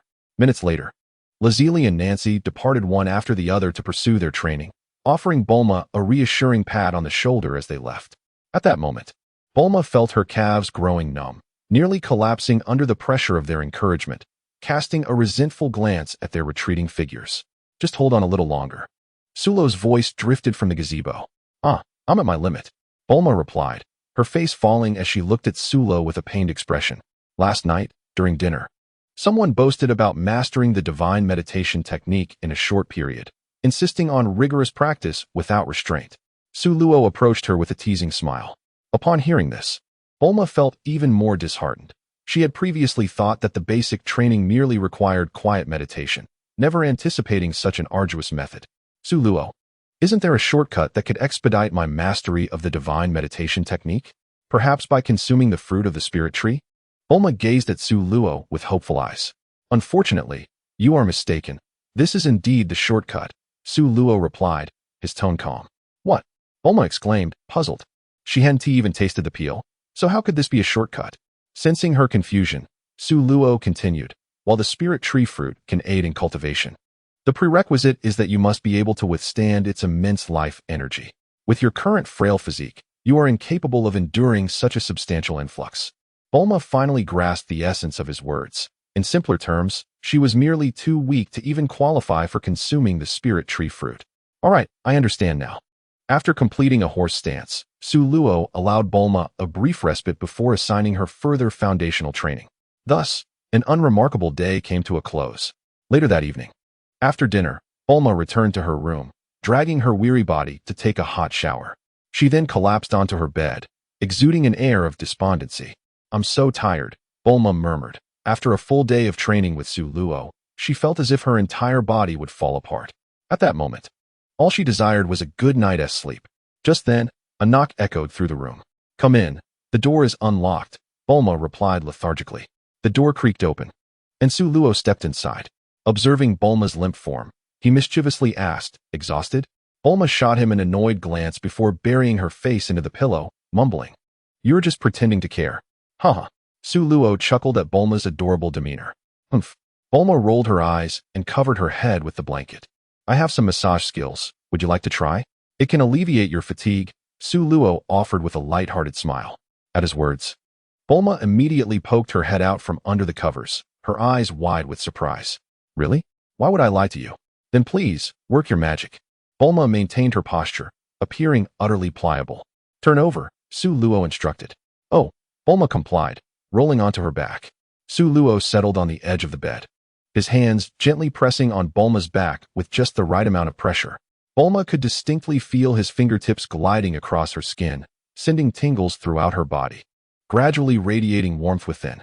Bulma sighed in satisfaction. Hearing her sultry voice, Su Luo paused momentarily, inhaling deeply before resuming his ministrations. "This feels incredible, Su Luo. Your massage technique is simply marvelous. Will you do this for me every day?" Bulma closed her eyes in bliss, her expression one of utter ecstasy. What a delightful thought. These few days present a rare opportunity, which shall vanish once you acclimate to the rigorous training, Su Luo jestingly chided. "So stingy," Bulma murmured, yet remained enveloped in the bliss of her massage.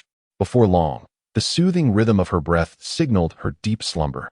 Observing Bulma in her peaceful repose, Su Luo's lips curled into a faint smile as his hands continued their gentle kneading. Only after thoroughly attending to her form did he rise to depart. Unbeknownst to her, Bulma was lost in a sweet dream, her lips graced with a contented smile, sleeping soundly through the night.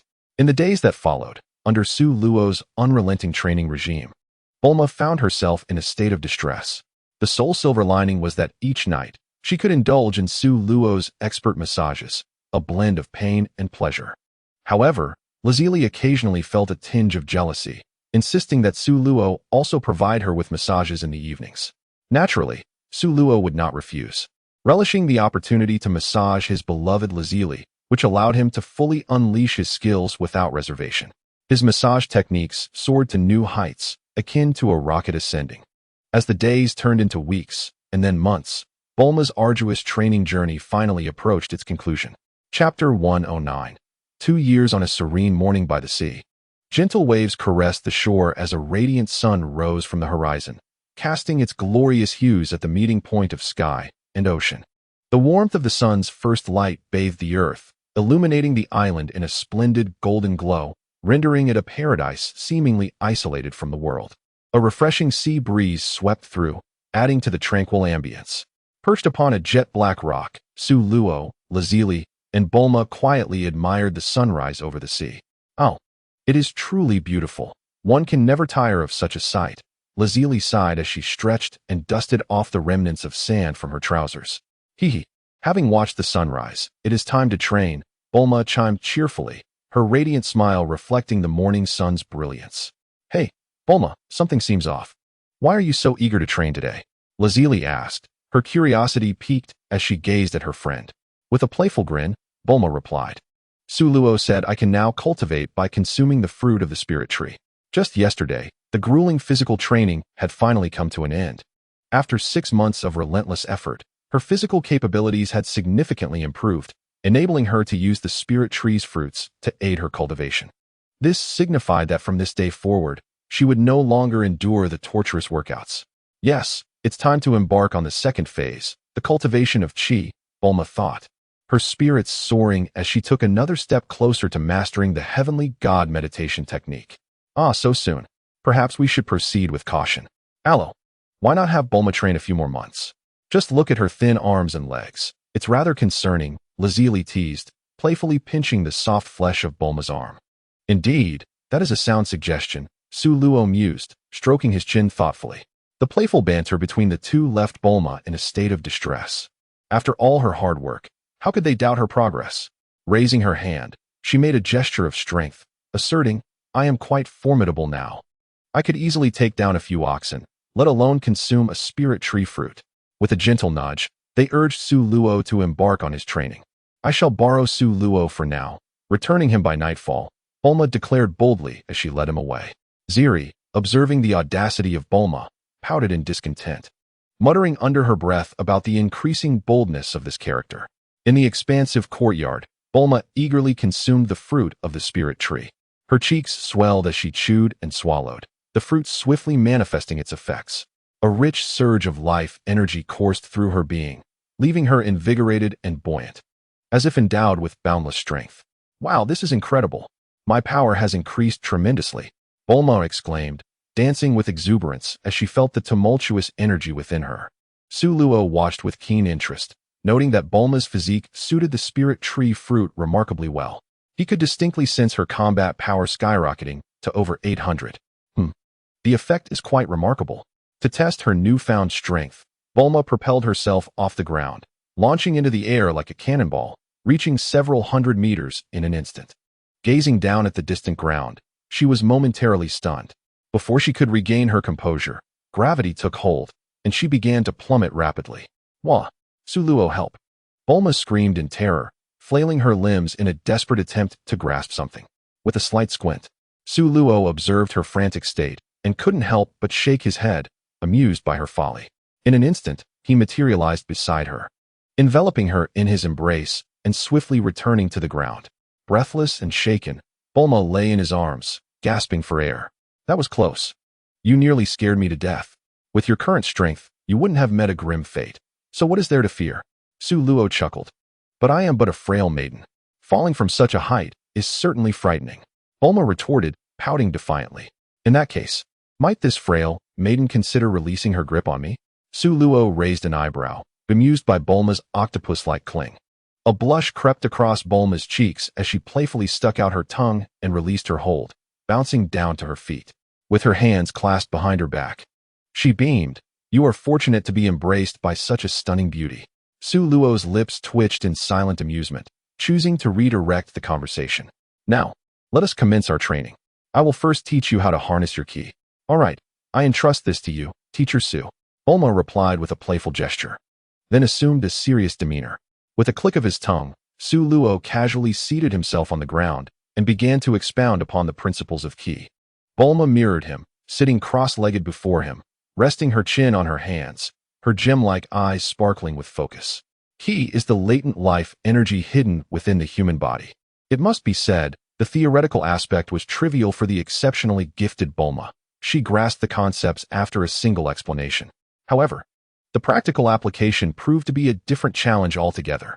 Despite her considerable talent in martial arts, it would take several days for Bulma to initially master the control of ki and learn to release it. In the days that followed, Su Luo imparted various techniques for harnessing ki to Bulma, allowing her to practice independently before he discreetly slipped away. Bulma learned rapidly, completing her training tasks in a short span each day, leaving her ample time for research and leisure, which marked a significant improvement compared to her previous rigorous training. As spring transitioned into autumn, the year 761 of the Age of Earth arrived. After 2 years of diligent practice, aided by the fruits of the spirit tree, Bulma successfully mastered the divine meditation technique, experiencing a meteoric rise in her combat power. One day, in an unprecedented turn of events, Nancy opted not to remain in the training chamber, but instead challenged lazuli. Su Luo and Bulma, armed with snacks, assumed the role of spectators, eager to witness the unfolding drama. The sky was charged with tension, losing its prior tranquility, akin to the foreboding calm before a tempest. Filled with the promise of tumultuous events, two figures, wreathed in white flames, engaged in a fierce battle at a speed imperceptible to the naked eye, their energies colliding and erupting, generating waves of invisible shock that reverberated through the heavens. After a series of probing exchanges, Nancy declared, "Lazuli, I shall be serious now." Tenfold Losan fist. With a resounding cry, the white aura surrounding Nancy transformed into a deep azure, unleashing an overwhelming force that instilled a sense of dread. A smile graced Nancy's lips as her fighting spirit surged. She lightly tapped her toes in the void and, in a flash, appeared before Lazuli, landing a punch that sent her flying several hundred meters. Lazuli shook her numbed arm, her icy blue eyes now ablaze with determination.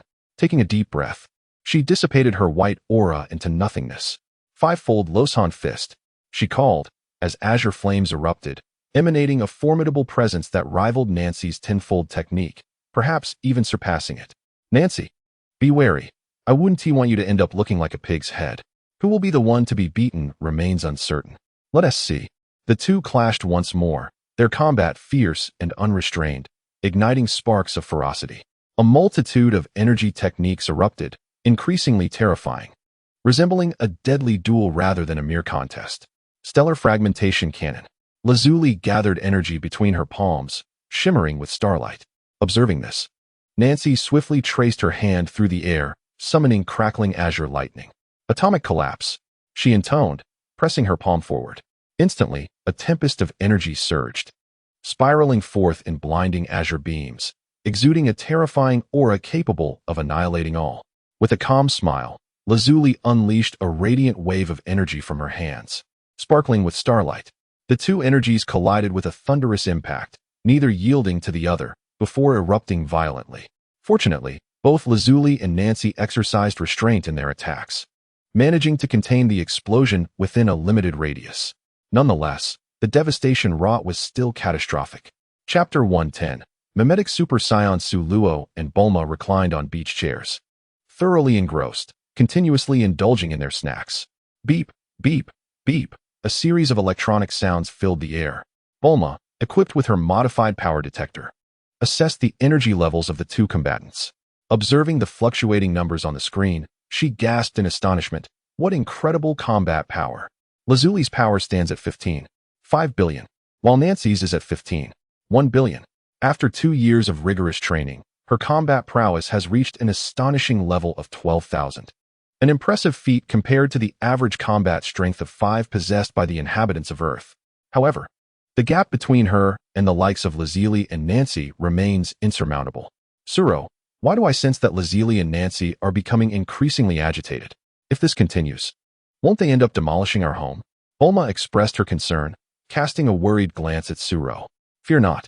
They are quite adept in their approach and will not cause significant destruction," Suro replied nonchalantly. "Is that so?" Bulma gazed at the residual energy swirling in the sky, still wreaking havoc across the surrounding sea, where towering waves surged across dozens of square kilometers. Her lips twitched involuntarily. What kind of restraint is this? If Suro hadn't enveloped the entire island in his aura, it would likely have been obliterated by now. Suro let out a dry laugh. At that moment, Bulma shifted closer to Suro, tilting her head to draw nearer, and an enchanting fragrance wafted through the air. Suro raised an eyebrow, captivated by her delicate features. "What are you doing?" "I'm simply curious, Suro. Just how high is your combat power?" Bulma inquired, her blue-violet eyes sparkling like crystal. She had upgraded the maximum limit of her new combat power detector to an impressive 1 billion, the last time Suro revealed his strength.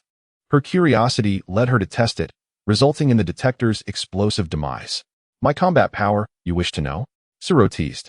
Bulma nodded eagerly, her eyes bright with anticipation. "Well, I shan't reveal it to you." Stingy." Bulma pouted, grabbing a bag of chips from the table and munching on them. This barbecue flavor is delightful. Suro, you should try some."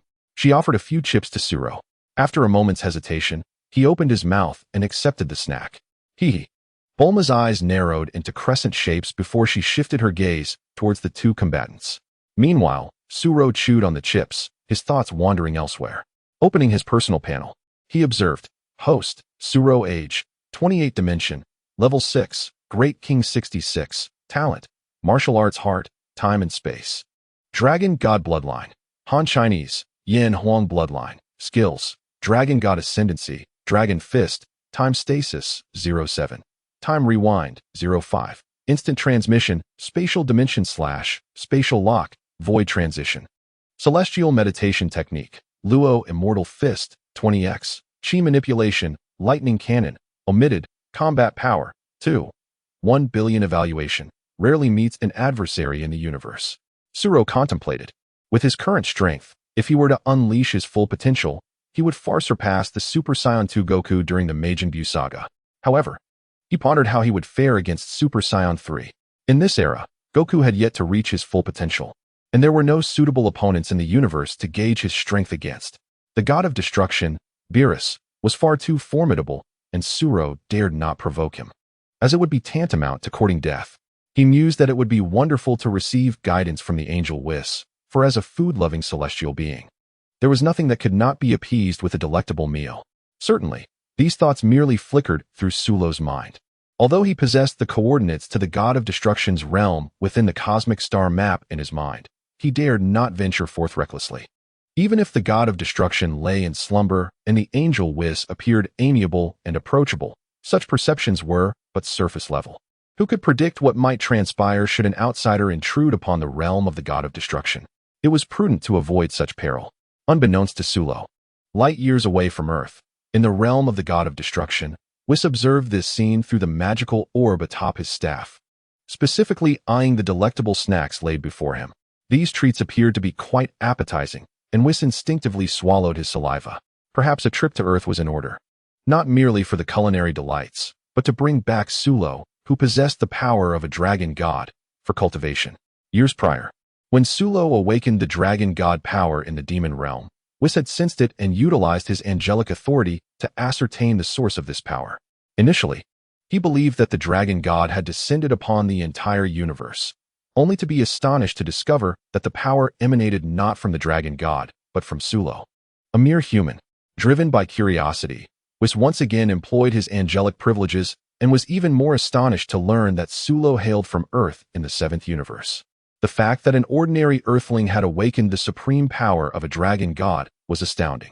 Moreover, Sulo harbored not only the dragon god power, but also the forbidden power of time and space.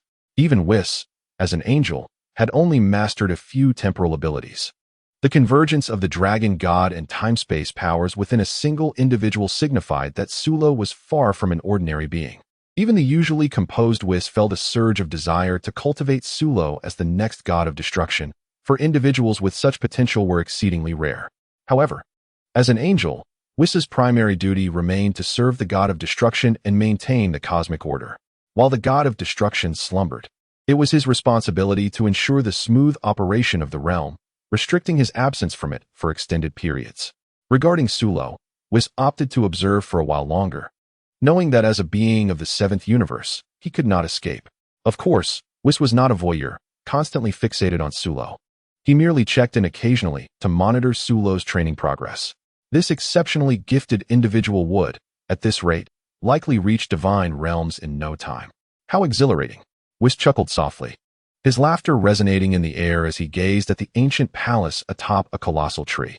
He pondered when Lord Beerus might awaken. As he spoke, he grasped his staff firmly, causing the image within the magical orb to fade. The battle between Lazuli and Nancy intensified, and after several fierce exchanges, the two women retreated hundreds of meters, gazing at each other across the void. Truly formidable, Lazuli. Even with my tenfold roast fist, I cannot claim victory over you. Nancy lamented, a hint of frustration in her voice. This scenario had persisted for many years. Despite her relentless efforts, she was always overshadowed by Lazuli. It was tolerable to be outmatched by the prodigious Sulo, but to be consistently dominated by Lazuli, a fellow warrior of the Scion race, was utterly unacceptable. Earthlings, Nancy had encountered before, were merely a frail species, which only added to her bewilderment. Resolute in her decision, Nancy dissipated her azure aura and took a deep breath, as if preparing for something significant. Nancy, are you conceding? Lazuli raised an eyebrow at Nancy's withdrawal from combat. You're overthinking it, Nancy retorted with a disdainful snort. Allow me to reveal my ultimate technique. Though it is quite taxing and fleeting, it will suffice to secure victory over you. Oh, such bravado. Lazuli's interest was piqued by Nancy's proclamation. Can it be that you can transform into a Super Saiyan? Not quite, Nancy replied with a mysterious smile. But do not be too astonished by what you will witness shortly, Lazuli. As her words faded, Nancy clasped her hands to her chest, and the surrounding void began to warp, with tendrils of steam rising from her feet. La Zili's brows furrowed, her gaze sharpening with apprehension. She sensed an anomaly. Nancy called out, and a golden aura erupted from her being, her dark hair billowing as a fierce energy surged like a tidal wave, enveloping the entire expanse in an instant. La Zili's eyes widened. In that moment, Nancy exuded an aura of extreme danger. Wow, Sulo, look. Nancy has changed color again. She appears quite formidable. Bulma's exclamation jolted Sulo from his reverie, and he looked up, astonished. This is a mimicry of Super Saiyan. Chapter 111. A new crisis. What an intriguing transformation. Let me test just how formidable it truly is, La Zili declared, her energy flaring into a radiant light. In a flash, her power coalesced into a fist that brushed past Nancy's ear. Nancy tilted her head, a smirk gracing her features, seemingly mocking La Zili's sluggishness. With a swift motion, La Zili unleashed a flurry of punches and kicks, their afterimages slicing through the air towards Nancy. Nancy effortlessly sidestepped, avoiding the strikes. Another powerful kick aimed for Nancy's abdomen, but she deftly seized La Zili's leg, swinging her around before hurling her away. Following this, Nancy unleashed a barrage of heavy punches that struck La Zili repeatedly. With a flick of her wrist, Nancy sent a multitude of energy orbs precisely towards the retreating La Zili. Explosions erupted, lighting the sky with fiery energy, as thick smoke billowed, within which a delicate figure staggered forth. La Zili floated amidst the chaos, her attire tattered, revealing much of her form, her once exquisite visage now marred with dirt, and blood trickled from her lip, rendering her a pitiful sight. La Zili, you look utterly dreadful. Nancy laughed triumphantly, feeling an inexplicable sense of accomplishment. Who would have thought that La Zili could also be on the receiving end of a beating? This sensation was exhilarating. Enjoy your laughter while you can, for soon it will be your turn to weep. Upon hearing Nancy's exaggerated taunts, La Zili's expression darkened, her fists clenched tightly. 16-fold Loxian fist. As La Zili's words fell, an overwhelming force erupted from within her. Nancy's smile froze as she caught sight of La Zili's unfriendly gaze, an ominous feeling rising within her. In the next moment, La Zili appeared before Nancy, her fist already swinging. Nancy's pupils dilated in shock at the incredible speed. La Zili, utilizing the 16-fold Roshan fist, demonstrated strength that surpassed Nancy's Super Saiyan form. Confronted by the furious La Zili, Nancy found herself at a disadvantage, barely managing to defend herself through dozens of exchanges before the duel concluded, once again with La Zili emerging victorious. The two women withdrew from combat, La Zili panting lightly, while Nancy bore a look of utter exhaustion. She had not anticipated the immense toll the Super Saiyan transformation would exact, her energy completely depleted. Rubbing her sore face, Nancy cast a resentful glance at La Zili. She had hoped to flaunt her new transformation before La Zili, only to be outmatched by La Zili's 16-fold Roshan fist, an unfortunate miscalculation. La Zili, unfazed by Nancy's reproachful gaze, said coolly, "Let's head back." Oh, Nancy nodded in agreement. The two flew back to the island, joining Sulo and Bulma. Nancy snatched the chilled juice from Bulma's hand, gulping it down eagerly. Hey, Nancy, that's my juice. Delicious. After finishing the juice in one go, Nancy licked her lips, blinking innocently as she returned the empty cup to Bulma. Hee, don't be so stingy. Here is your cup back, Bulma replied with a huff. Meanwhile, La Zili, noticing the lack of extra seating, directly sat on Sulo's lap, grabbing a drink from the table and drinking heartily. Observing La Zili's dirty face and tattered battle attire, Sulo couldn't help but chuckle. Reaching out to tidy La Zili's disheveled hair before turning to Nancy and asking, "Nancy, when did you master the Super Saiyan transformation?" Nancy blinked in confusion. Super Saiyan? Are you referring to my recent transformation? Yes. Oh, not long ago I tried to see if I could turn into a Super Saiyan, and that's what happened. While speaking, Nancy toyed with a strand of her black hair. I see, Sulo responded. Realizing that the Super Saiyan transformation had only briefly appeared in a certain Dragon Ball movie, he was surprised that Nancy could achieve it. Nancy glanced at La Zili and continued, "After battling La Zili, I realized that this Super Saiyan form has significant flaws. It consumes too much stamina and cannot be maintained for long, otherwise I wouldn't have lost so quickly." La Zili placed her empty cup on the table, and gave Nancy a sardonic eye roll. Even if you could maintain the Super Saiyan form for longer, you would still be no match for me. Humph. The day I become a true Super Saiyan, I will definitely defeat you. You've said that many times already. Watching the two bicker, Sulo chuckled and shook his head, then turned to Nancy. Now that you can transform into a Super Saiyan, it seems that the day you become a true Super Saiyan is not far off. Hee hee, I too share such a premonition, Nancy exclaimed with a radiant smile. Suluo added, however, Nancy, you must remember one crucial point. Your own foundational combat strength is of utmost importance. I know, you've mentioned it countless times, truly. You are quite verbose. In a certain galaxy of the northern Milky Way, a large disc-shaped spacecraft glided through the cosmic expanse. Inside the cabin, Frieza held a wine glass in his left hand, while his right hand rested behind him. Upon closer inspection, the right hand, positioned behind his back, faintly gleamed with a metallic sheen, clearly a mechanical arm. This was the result of Su Luo's ingenuity from years past. Whenever he recalled the mysterious assailant who had ambushed him and severed his right hand, an overwhelming fury and resentment surged within Frieza, a desire to tear him apart. Over the years, he had dispatched his subordinates to seek out the whereabouts of this individual, yet in the vastness of the universe, finding one person proved exceedingly difficult. Yielding no results after years of searching, the pent-up frustration within Frieza grew increasingly unbearable, making it challenging for him to maintain his original elegance. Beep, beep, beep. The communication device in the control room emitted a message, and shortly after, Belibulu approached. Lord Frieza, according to the latest intelligence, on the fringe of the northern Milky Way lies a lowly planet named Earth. The racial characteristics of the native humans closely resemble those of the mysterious powerful being that attacked you. Perhaps this enigmatic figure has some connection to Earth, albeit the probability is quite low. The reports describe Earthlings as a feeble race, generally possessing low combat prowess and a relatively primitive level of technological civilization. It stands to reason that they should not produce individuals of such caliber. A fierce glint flashed in Frieza's eyes as he waved his hand to interrupt Belibulu. Speaking sternly, I do not care about the probability. As long as there is the slightest connection to that damned fiend, the fate of this planet is already sealed. I understand, Lord Frieza, Belibulu acknowledged, grasping Frieza's intent. Where is Vegeta's team currently undertaking missions? Frieza inquired. Belibulu hesitated, since Frieza's loss of his arm. He had seldom focused on Vegeta's team, his thoughts predominantly consumed by the enigmatic powerhouse.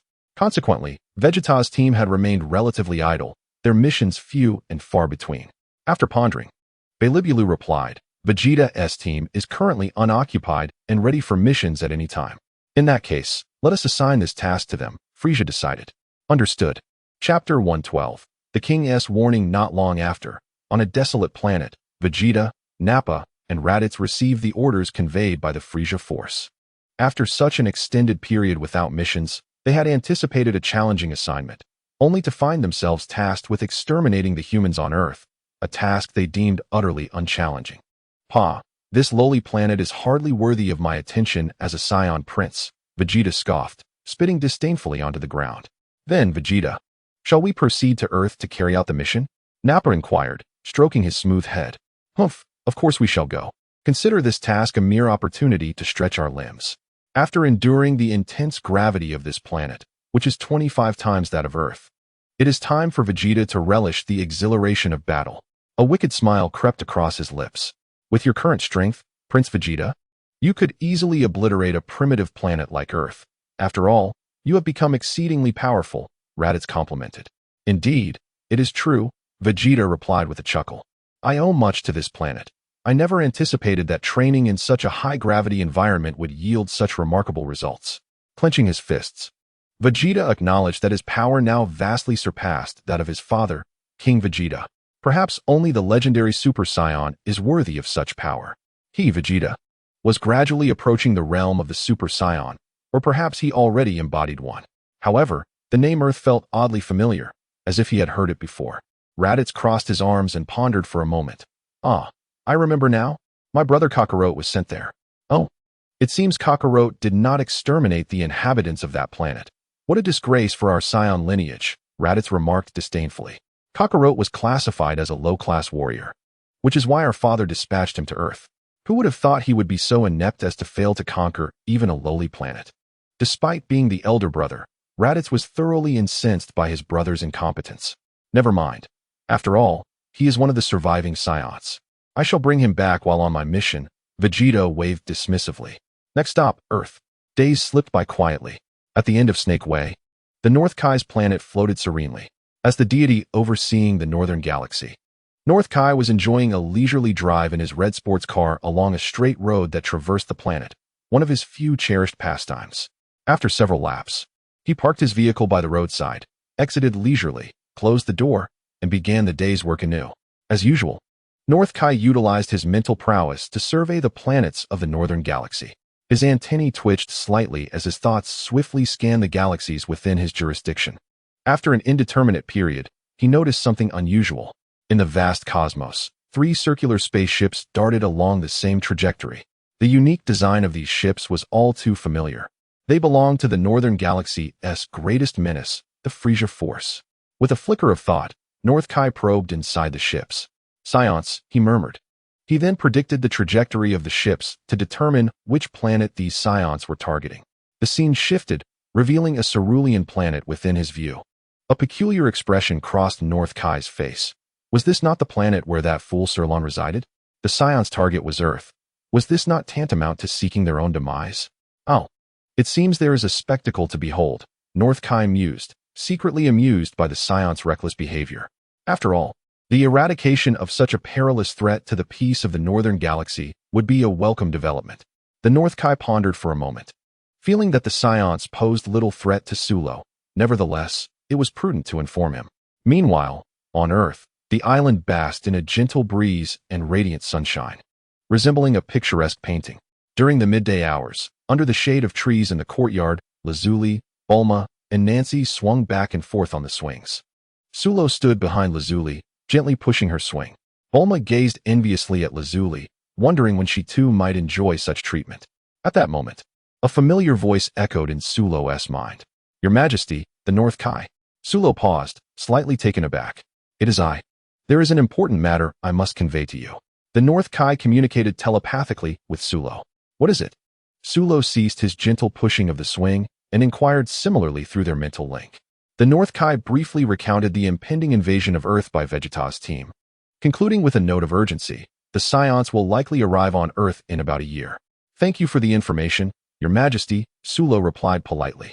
Sensing Sulo's unease, Lazuli turned to him and asked, Auro, what is it? Sulo smiled and shook his head. It's nothing. Just continue swinging. To Sulo, the impending invasion by the Scions seemed but a trivial matter compared to the joy of swinging. Oh, Auro, I want to swing higher. Ha ha ha, all right. I shall push you harder. Laughter echoed like silver bells. Sulo, I want to swing high too, pouted another envious girl. Sulo, I want as well, chimed in another girl, joining the merriment. All right. The joyous laughter continued until Sulo finally disclosed the situation to the 3 girls. Upon hearing the news, Lazuli and Bulma exchanged peculiar glances at Nancy. Their expressions seemed to convey a silent message. Look, the Scion Prince leads an invasion of Earth. As a Scion, what are your thoughts? Nancy blinked innocently. Why are you looking at me? It's not like I'm the one planning mischief. Cough, cough, Nancy. Since you are both Scions, it falls upon you to deal with them when they arrive in a year. Bulma declared earnestly, patting Nancy on the shoulder. You needn't remind me. I was already contemplating that. Nancy's tone carried a hint of excitement as she recalled hearing from Darls that Prince Vegeta was the strongest Scion born in history. She wondered how powerful he had become and hoped he would be durable enough. After training alongside Sulo and Lazuli for so long, Nancy had often felt frustrated and devoid of any sense of accomplishment. Now, she finally had a chance to assert herself. Well, Prince Scion, let me see just how formidable you truly are. Clenching her fists, Nancy envisioned scenes of victory, only to be ruthlessly interrupted by Sulo. You cannot participate in this battle. Why not? Are you trying to steal my opponent? Nancy retorted, indignant. No, I won't engage either, and neither should Lazuli, Sulo replied, shaking his head and then turning to Bulma. Hey, you're not suggesting I, a weak woman, should fight those wicked Scions, are you? Absolutely not. I cannot fight. As Bulma caught sight of Sulo, a wave of panic washed over her, and she hurriedly gestured in refusal. How ridiculous. She was quite weak, after all. Although her combat power had soared to 12,000 after 2 years of training with Su Luo, she had not acquired any fighting skills. Initially, her training had merely been aimed at preserving her youth. Engaging in battles was the last thing on her mind. Su Luo, observing her reaction, could only chuckle in bemusement. Rest assured, I have no intention of sending you into battle. Then who will take action?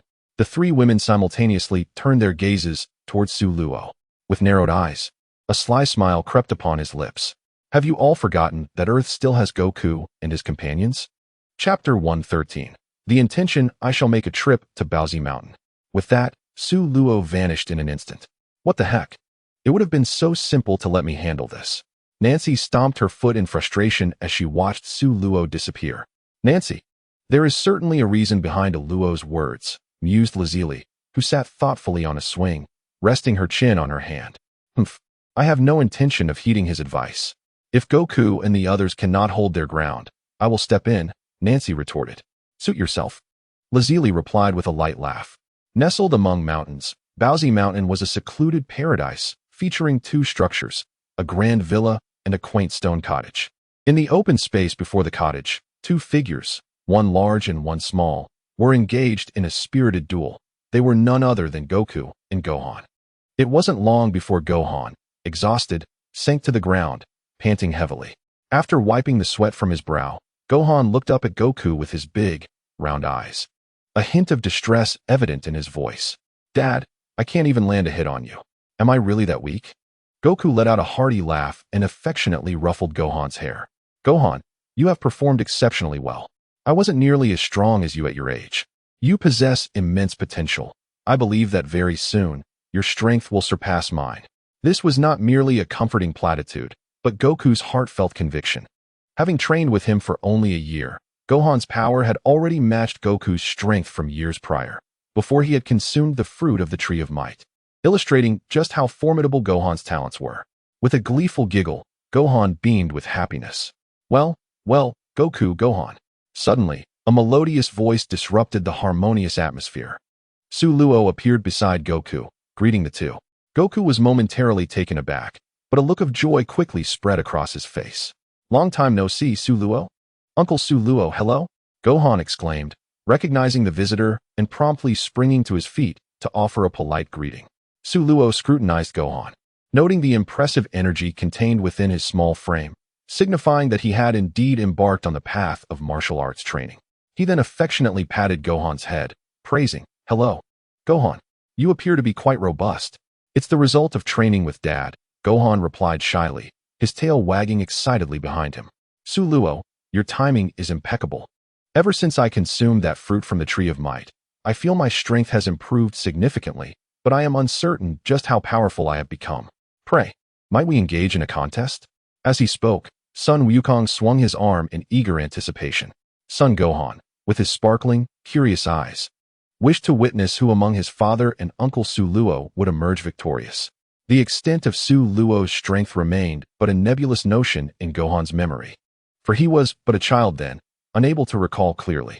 To gauge one's prowess through combat? Observing the enthusiastic gaze of Sun Wukong, Su Luo chuckled softly, nodding in agreement. Of course. No sooner had he spoken than Sun Wukong assumed a battle stance, seemingly having foreseen Su Luo's consent. Unperturbed, Su Luo beckoned him with a finger. Come forth. Very well. With a surge of energy, Sun Wukong unleashed his full power. Before Su Luo, there was no need for probing. He would give it his all. A fierce aura surged towards Su Luo, who squinted and murmured. Has his combat power already reached 5,000? Not bad. I shall indulge you. Whoosh. Sun Wukong vanished from sight. At that moment, Su Luo too flickered away, disappearing. Bang. Bang. Bang. In the expansive clearing, both figures had become mere echoes of sound. Swift. So swift. Is this the might of my father? And Uncle Su Luo too. Their movements eluding my sight entirely. Son Gohan widened his eyes, scanning the surroundings in an attempt to capture the scene of their clash, but could only glimpse two indistinct shadows flitting past. Seems you have not neglected your training during this time, Su Luo remarked, dodging a punch from Sun Wukong with a smile. Indeed, ever since I learned of the myriad powerful beings beyond Earth, I have not allowed myself a moment's respite. Sun Wukong replied, launching a vigorous assault. Here is my chance. Targeting a brief opening, Sun Wukong swiftly swung his fist, yet struck only air. Nay, it is this side. Soon, the ground bore witness to dozens of craters. No matter how fervently Sun Wukong attacked, he could not lay a finger on Su Luo. It was reminiscent of a recent training session with Gohan, yet the disparity was even greater. Let us conclude this. Su Luo extended a hand, resting it on Sun Wukong's shoulder, applying a gentle pressure. In an instant, the once formidable Sun Wukong, bursting with extraordinary power, resembled a deflated balloon. Moments later, with a thud, he met the earth in a close embrace. Son Gohan, witnessing this spectacle, was taken aback. How could it be that just moments ago they were evenly matched, and now, his father lay incapacitated? Without hesitation, he rushed to Sun Wukong's side, helping him to rise. Observing his father's pallid visage, Gohan anxiously inquired, "Father, are you all right?" "Gohan, I am fine," Sun Wukong replied, rubbing his shoulder. "Ouch, that hurts." Turning to Su Luo, he added, "You, Su Luo, remain as formidable as ever. I could scarcely withstand a single blow from you." Su Luo chuckled, then conveyed the purpose of his visit to Mount Baobao. "Wukong, would you care to train with the King of Worlds?" Upon hearing about cultivation, Sun Wukong became intrigued. Momentarily disregarding the pain in his shoulder, he leapt from the ground, fixated on Su Luo. "Who is the king of the realm? Can I grow stronger by training under him?" Su Luo pondered for a moment before explaining. "The king of the realm is the divine overseer of the northern galaxy, possessing both status and strength that surpass the celestial gods. He is also an extraordinary martial artist, and training under him will be immensely beneficial for you." "Wow, that sounds impressive," Sun Wukong exclaimed, his eyes sparkling with excitement. "When can we go?" "I can hardly wait. You can go at any time." Su Luo paused briefly before continuing, "But gather your friends as well." Sun Wukong was taken aback for a moment. "My friends? You mean Krillin and the others?" Su Luo nodded gently. "In a year, 3 Scions will invade Earth, and their strength is formidable. Thus, this battle will require both you and their power." "Another powerful enemy? How thrilling." Sun Wukong clenched his fists, his spirit ignited. After a brief moment, he scratched his head and inquired, "Are they stronger than you, Su Luo? If they are, that could spell trouble." Su Luo understood Wukong's apprehension and shook his head slightly. "Those Scions are not as strong as I am, but they will serve as worthy opponents for you. Therefore, I will refrain from intervening. This challenge is yours to conquer." "Ah, I see. Understood," Sun Wukong nodded. After giving a few more instructions and sharing his address, Su Luo departed from the Baozi Mountain. Chapter 114. First encounter with the king of the realm Wukong, Gohan. "It's time for dinner." At that moment, Chi-Chi emerged from the house, and upon seeing the uneven ground surrounding her, her jaw dropped in astonishment. "Are you two trying to demolish the house?" "Ah." Sun Wukong sheepishly scratched his head, while Gohan stifled a chuckle. At the dining table, as Sun Wukong savored his meal, he informed Chi-Chi about his plans to train with the king of the realm. After hearing this, Chi-Chi muttered a few dissatisfied remarks. Though she did not oppose the idea, Gohan, distractedly picking at his food, cautiously glanced at his disheartened mother. After a fierce internal struggle, he mustered the courage to say, "Mom, I want to go with Dad to train with the king of the realm." "Huh, you want to go too?" Chi-Chi looked at Gohan in disbelief. Truth be told, Chi-Chi was inclined to refuse, as Gohan was only 4 years old, a mere child. The thought of him embarking on a journey so far away for an entire year tugged at her heartstrings. However, ultimately, with Sun Wukong's persuasion and Gohan's insistence, she reluctantly consented. Before their departure, Chi-Chi, fearing her 2 voracious eaters would go hungry, prepared a copious amount of food to pack into a universal capsule. Consequently, both Sun Wukong and Gohan felt a bit exasperated. Although Sun Wukong was eager to leave at once, he knew this would likely upset Chi-Chi. So they patiently watched her bustle about. 2 days later, Sun Wukong and Gohan, laden with bags, soared into the sky on the Nimbus cloud, brimming with excitement as they set off. Upon reaching Kame House, they found Krillin, who was training there. After Krillin grasped the general situation, he did not hesitate for a moment to agree. The opportunity to train under a figure as illustrious as King Kai was a monumental chance that he could not afford to miss. Consequently, their duo transformed into a trio. They spent some additional time locating Yamchu, Tien, and Kaiatsu, and soon all 6 converged upon the Turtle Hermit's Island. As they prepared to journey to the small island where Suro resided, Goku instructed everyone to wait a moment longer. Without providing an explanation, he suddenly soared into the sky and vanished in the blink of an eye. What is Goku up to? Krillin pondered, scratching his smooth scalp, utterly perplexed by Goku's sudden departure. Who knows? Let us just wait, Yamcha shrugged. As time ticked by and impatience grew among the group, Goku finally returned. Upon his arrival, the others were astonished to see that he was accompanied by Piccolo. Goku, why did you bring that guy along? Krillin pulled Goku aside and whispered cautiously, casting wary glances at Piccolo. With his hands clasped behind his head, Goku chuckled heartily. Don't you think it's rather intriguing that Piccolo joins us in our training? Intriguing indeed. Krillin mentally scoffed. Yamcha, Tien, and Kaiatsu exchanged incredulous looks at Goku's carefree demeanor. Piccolo was a formidable adversary, after all. Nevertheless, they refrained from voicing their concerns. Perhaps due to their previous collaboration in battle, the four, Krillin, Yamcha, Tien, and Kaiatsu, felt a diminished aversion toward the Demon King Piccolo. Rest assured, I've made an understanding with Piccolo. If we find ourselves overwhelmed in battle against the Scions, he will lend us his assistance, Goku declared nonchalantly. Goku, I'm not here to help you, Piccolo retorted loudly. I only agreed to train with you at King Kai's to eliminate any potential threats to my dominion over the world. All right, I understand, Goku waved dismissively. Infuriating. You truly test my patience. Piccolo clenched his fists, barely suppressing the urge to punch Goku's insufferable face. Meanwhile, Gohan observed the interaction, alternating his gaze between Goku and Piccolo. He approached Piccolo, bowing slightly in a courteous greeting. Hello, Uncle Piccolo, I'm Gohan. Piccolo glanced at Gohan, snorted disdainfully, and turned away, ignoring him. Gohan, feeling somewhat awkward, lowered his head. You're quite unfriendly, Piccolo, Goku remarked, unable to contain himself. Be quiet, Piccolo snapped. Goku chuckled sheepishly, prompting laughter from the others. Let us go? We're off. With that, they embarked on their journey upon the Nimbus cloud. Several hours later, the group arrived at the island where Suro resided. Suro, having awaited their arrival for some time, wasted no words and instantly transported everyone to King Kai's planet. As they landed on King Kai's world, everyone except Suro felt an unusual gravitational force pressing down upon them. In a moment of carelessness, one stumbled and fell to the ground. Sun Wukong, Piccolo, Krillin, Tien, and Chaozu, after a brief adjustment, managed to adapt to the gravity of this planet. As for Gohan, he struggled immensely, being the weakest among them. Acclimatizing to the gravity of King Kai's planet within a short span was no easy feat. What is this place? My body feels so heavy. Indeed, it is peculiar. It appears to be a planet, albeit a rather small one. Suro did not pay attention to the chattering of Sun Wukong and the others. Instead, he walked towards the house located at the center of the planet.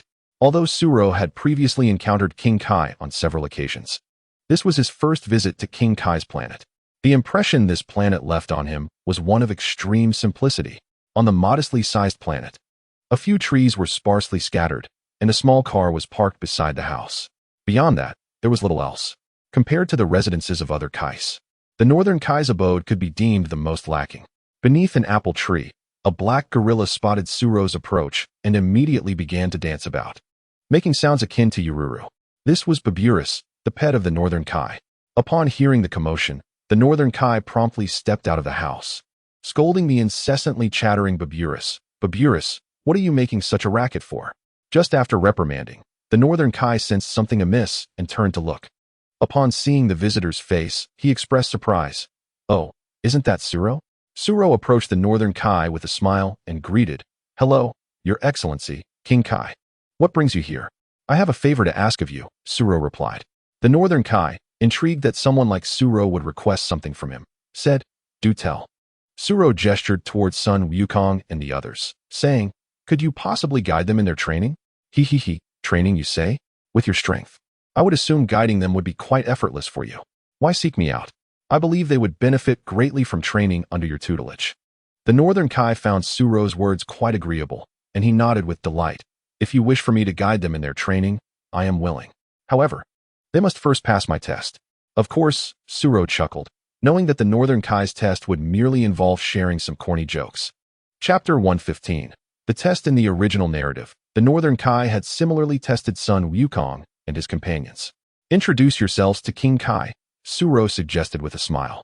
Oh, of course, the group nodded. After a round of self-introductions and getting to know one another, the Northern Kai cleared his throat and regarded Sun Wukong and the others, adopting an air of superiority with his hands clasped behind his back. You all heard what I discussed with Suro, correct? They all nodded in affirmation. Very well. My test is simple. Tell a joke. If you can make me, a genius of humor, laugh, you shall pass. In a moment of bewilderment, Sun Wukong, Sun Gohan, Piccolo, Krillin, Yamchu, Tien, and Kaiatsu were taken aback. Was the so-called trial merely to tell jokes? Yet, the North Kai did not appear to be jesting, prompting them to lower their heads in contemplation. Suddenly, a quilt was whisked away. Sun Wukong was the first to speak. Upon hearing the joke, the North Kai paused for a moment before bursting into hearty laughter. Observing this, Sun Wukong felt a sense of opportunity and proceeded to share two more quips. A dull cat fell asleep. The pencil cap is worn out. The North Kai erupted into laughter, doubling over and pounding the ground in mirth. Sulo, witnessing this, felt a slight twitch at the corner of his mouth. How low were the comedic standards? Sun Gohan, Krillin, Yamcha, and Kaiatsu, encouraged by the North Kai's easy amusement, eagerly shared their best jokes. As expected, the North Kai laughed so hard that tears streamed down his face. Everyone present, except for Tien and Piccolo, passed the trial. Tien, after much contemplation, turned red in the face, struggling to conjure a single joke. Ultimately, with Yamcha's assistance, he managed to pass the test. What a tedious affair. Piccolo, finding himself the last one remaining, leaned against the wall with a sullen expression, showing no inclination to share a joke. What a ridiculous trial. I could forego this training. The North Kai then turned to Piccolo, stating, if you do not pass the trial, I shall not offer my guidance in your training. Humph. I refuse to subject myself to your tutelage. Piccolo retorted coldly, arms crossed. To his surprise, the North Kai chuckled at this remark. Bending over, a homophone, to enter my tutelage. What an astutely profound joke. Piccolo, perplexed by the North Kai's amusement, could not fathom where the humor in his words lay. Nevertheless, he reasoned that he had passed, regardless. Thus, this group dramatically overcame the North Kai's trial and embarked upon their new training journey. Observing that he had no further role to play, Sulo returned to Earth. The North Kai scrutinized the 7 individuals, Sun Wukong, Sun Gohan, Piccolo, Krillin, Yamchu, Tien, and Kaiatsu, before finally speaking. Before we begin training, let me assess your levels of strength. Release your energy. All right, I shall go first, exclaimed Sun Wukong, clenching his fists. A magnificent white aura erupted around him, exuding an astonishing presence. Humph, Sun Wukong is quite formidable, but I am not to be underestimated. Piccolo, unwilling to be outdone, unleashed his own energy. Soon after, Krillin, Yamchu, Tien, Kaiatsu, and Sun Gohan followed suit, elevating their energy to its peak. The North Kai was slightly taken aback. This Earth truly is a cradle of geniuses. First, there were Sulo and Lotzi, and now we have Sun Wukong and his companions. Although their strength pales in comparison to the former, they are indeed rare talents. Perhaps some of their skills will be inherited. With this thought, the North Kai's interest was significantly piqued. I have a general understanding of your capabilities. Let us commence the training session. Sun Wukong and his companions were filled with excitement. The first phase of training involved capturing Beerus. The North Kai called out to Beerus, who hurried over upon hearing the summons. For your initial training phase, regardless of the methods employed, you must capture Beerus, the North Kai declared with a smile. Is it really that simple? Sun Wukong exclaimed, gazing in astonishment at the gorilla before him. Simple? That remains to be seen. The North Kai raised his hand and directed his abilities towards Sun Wukong, Piccolo, Krillin, Yamcha, Tien, and Kaiatsu. In an instant, strange wristbands encircled their limbs. A tremendous gravitational force bore down upon them, overwhelming their bodies. Ugh, I feel heavier, one of them gasped. Indeed, I have adjusted the weight according to your respective strengths, the North Kai remarked. What about me, Master Kai? Gohan inquired, noticing the others were burdened with the gravity bands. Ah, Gohan, you need not worry for now. Simply train as you are, the North Kai responded. Understood. With that, the training commenced. Once they captured Beerus, they would advance to the next phase of their training. After issuing his instructions, the North Kai leisurely walked away, hands behind his back. Swish, swish, swish. 7 piercing gazes fixated on the capturing Beerus. The aggressive stare sent shivers down Beerus' spine. After a couple of nervous calls, it bolted away in fear. Stop. Halt. Sun Wukong, Gohan, Piccolo, Krillin, Yamchu, Tien, and Kairatsu pursued with a pace that barely resembled a turtle's. The gravitational influence soon exhausted them, leaving them gasping for breath.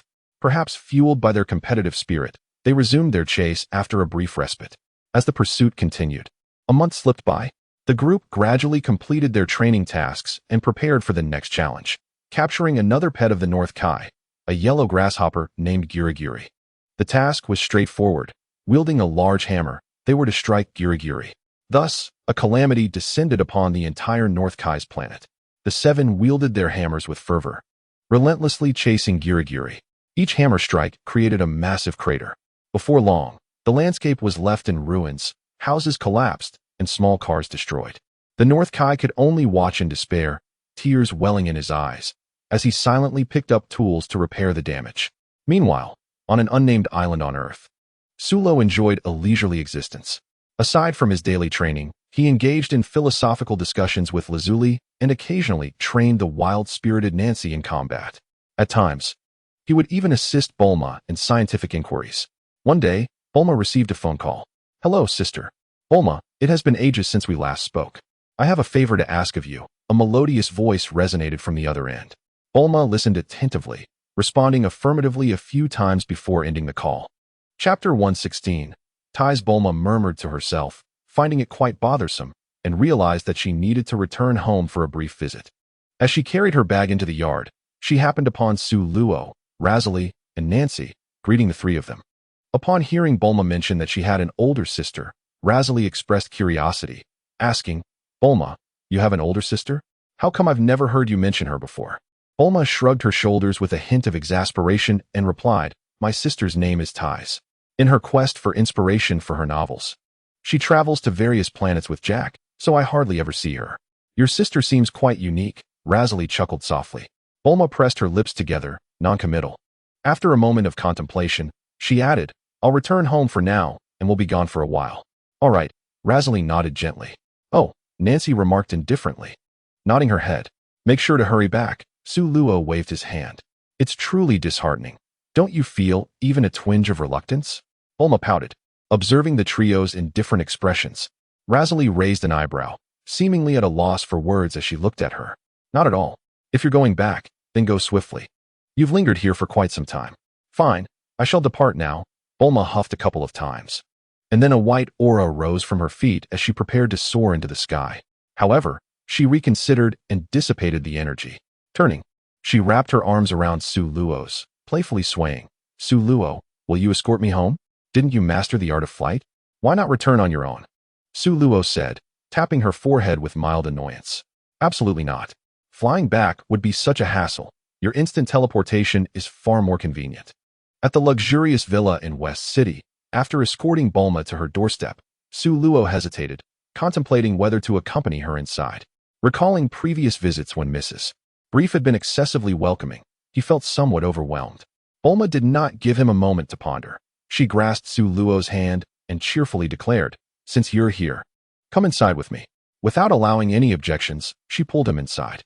In the living room, a woman resembling Bulma to a significant degree sat on a plush white sofa, fiddling with her phone. Jack paced anxiously before her, displaying a sense of urgency. Alas, what bad luck. The spaceship broke down just when it was supposed to take you back to Earth, causing quite a delay. "I still have tasks to complete," Thais remarked, rolling her eyes at Jack's complaints. "Thais, Jack, come and try some snacks and juice, Mrs. Brief announced as she approached with a platter filled with an array of pastries and fruits.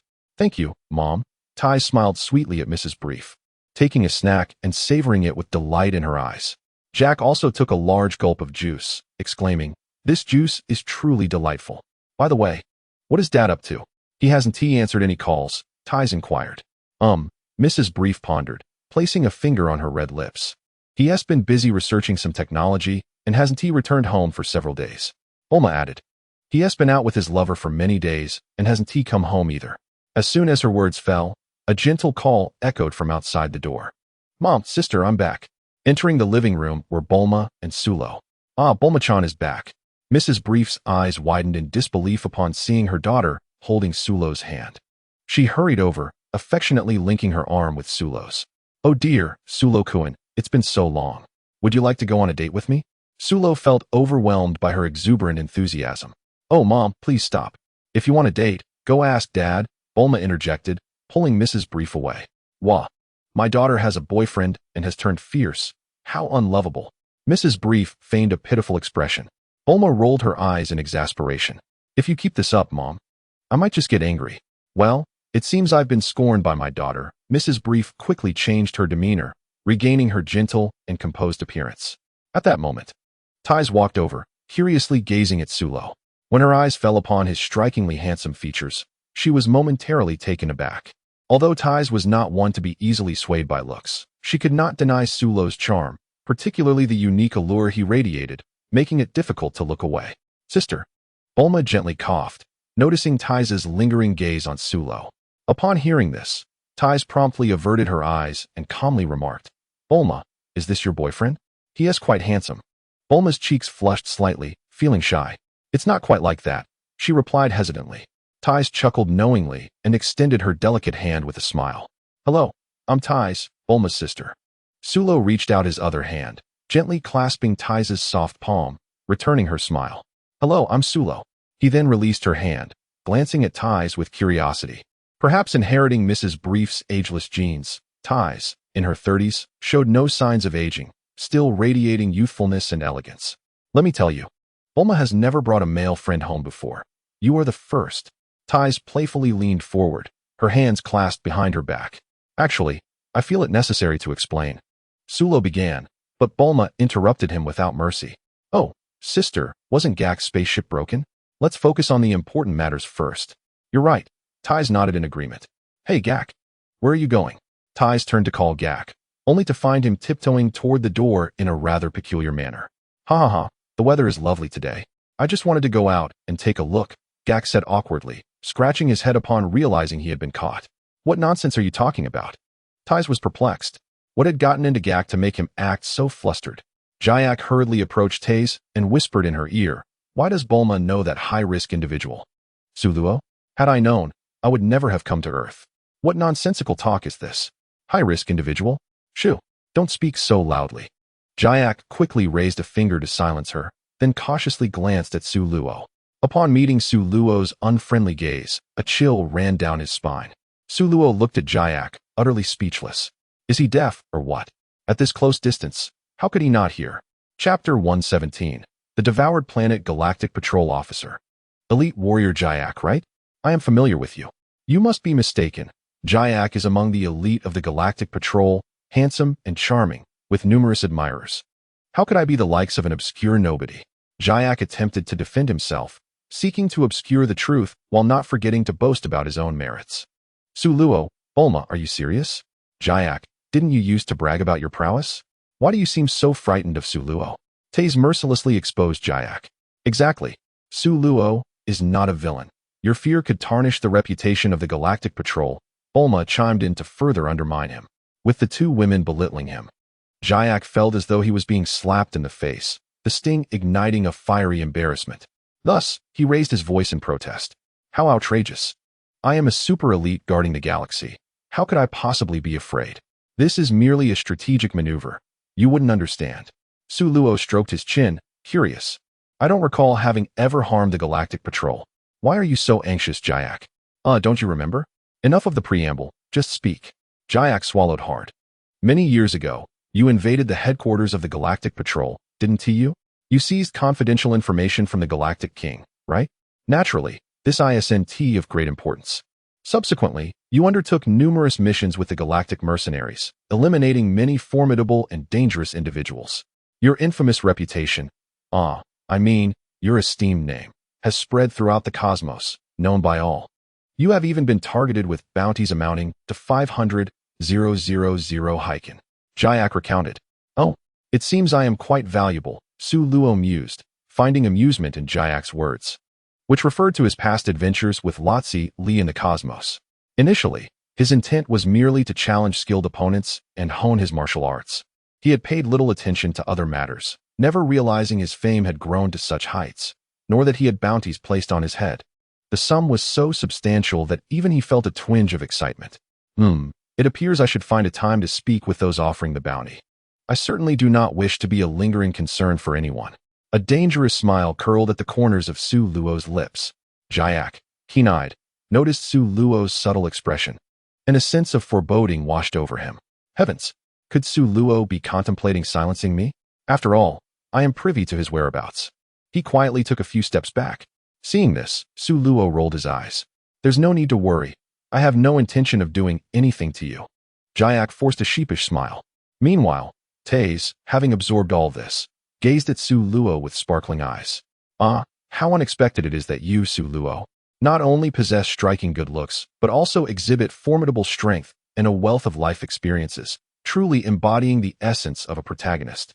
In her quest to become a popular author, she had once accompanied Jack aboard a spacecraft, traversing various planets in search of inspiration. However, the novel inspired by Jack failed to gain traction on Earth. Yet, should a novel be penned with Su Luo as the protagonist, it would undoubtedly become a sensational success. In pursuit of her long-held dream, Tai Si clasped her hands together earnestly and implored, Su Luo, would you be so kind as to share your adventurous experiences with me? If I could write a book about it, it would surely be a hit. How should I put this? Su Luo found herself momentarily at a loss for words. We can sit down and converse at length. I would be more than happy to listen. How about it? Please agree to my request. Tai Si tilted her head back, her obsidian-like eyes blinking with boundless anticipation. Very well, Su Luo conceded with a resigned nod. He had underestimated Tai Si's fervor for storytelling. Indeed, there was not a single member of the Bulma family who could be deemed normal. Bulma, I shall borrow your sister for a while. Tai Si grinned at Bulma before pulling Su Luo to the sofa, producing a notebook from seemingly nowhere, eagerly ready to take notes. Sister, this is quite enough, Bulma exclaimed, covering her forehead with one hand, utterly speechless. Hey, Jack, where's your spaceship? It's parked in the courtyard. Let us go. I'll help you repair it. With that, Bulma turned and strode out without a backward glance. Women are truly peculiar beings, Jack shrugged, following her. Oh dear, everyone has left, Mrs. Brief hummed a tune, sauntering toward the kitchen to prepare dinner. In the distant reaches of the starry sky, beneath a black shroud of night, a mechanical planet gleaming with metallic luster steadily approached a verdant world. Upon contact with the green planet, the mechanical sphere seemed to come alive. Countless mechanical tendrils emerged from its surface, adhering to the green planet and continuously extending. From afar, it appeared as if a monstrous creature were devouring its prey. More precisely, the mechanical planet resembled a parasite. As moments ticked by, the green planet served as nourishment, sustaining the mechanical sphere. Ultimately, the green planet vanished entirely, leaving the mechanical sphere considerably enlarged. Yet, the mechanical entity was not satisfied. It pressed onward. Along its path, it encountered several smaller asteroids, which it eagerly consumed one by one. Metamora Star. This is a realm of flourishing martial civilization, where the inhabitants of Metamora revere martial arts and are fervently engaged in the development of various extraordinary combat techniques, relishing in mutual sparring and exchange. Consequently, the overall combat prowess of the Metamora people is commendably high, making them a distinguished race within the cosmos. Unlike the Scionts, who are often synonymous with aggression and savagery, the powerful Metamora people are a race that cherishes peace. However, today, this remarkable martial planet is enveloped in an ominous and unsettling atmosphere.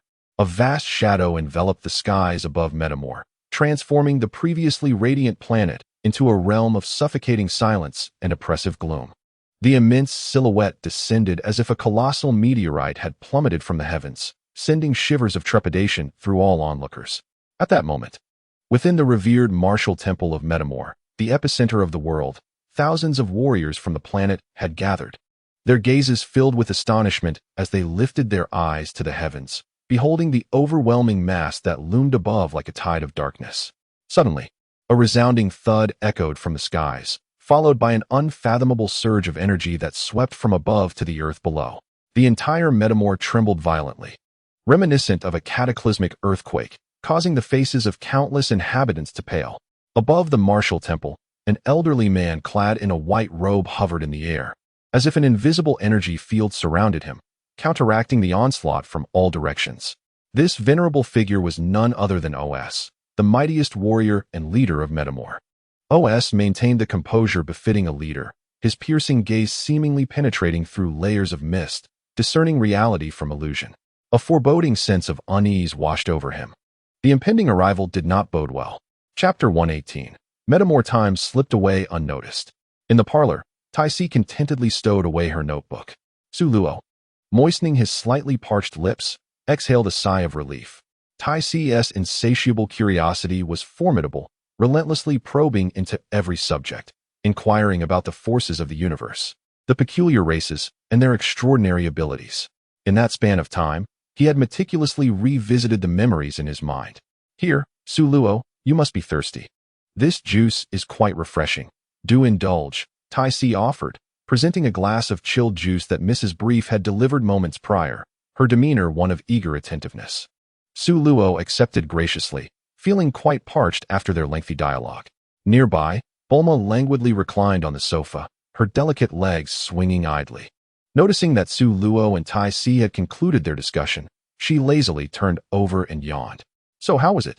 The content Su Luo shared was fascinating, far surpassing the experiences I've gathered over years of interstellar travel, Tai-Si replied, her exquisite features illuminated by a radiant smile.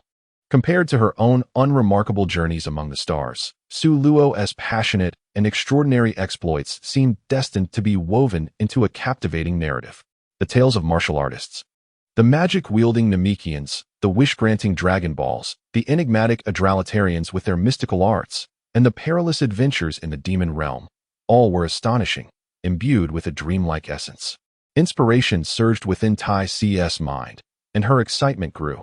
She could hardly contain her eagerness to commence her creative endeavor and inscribe these tales into her novel. Do continue your conversation.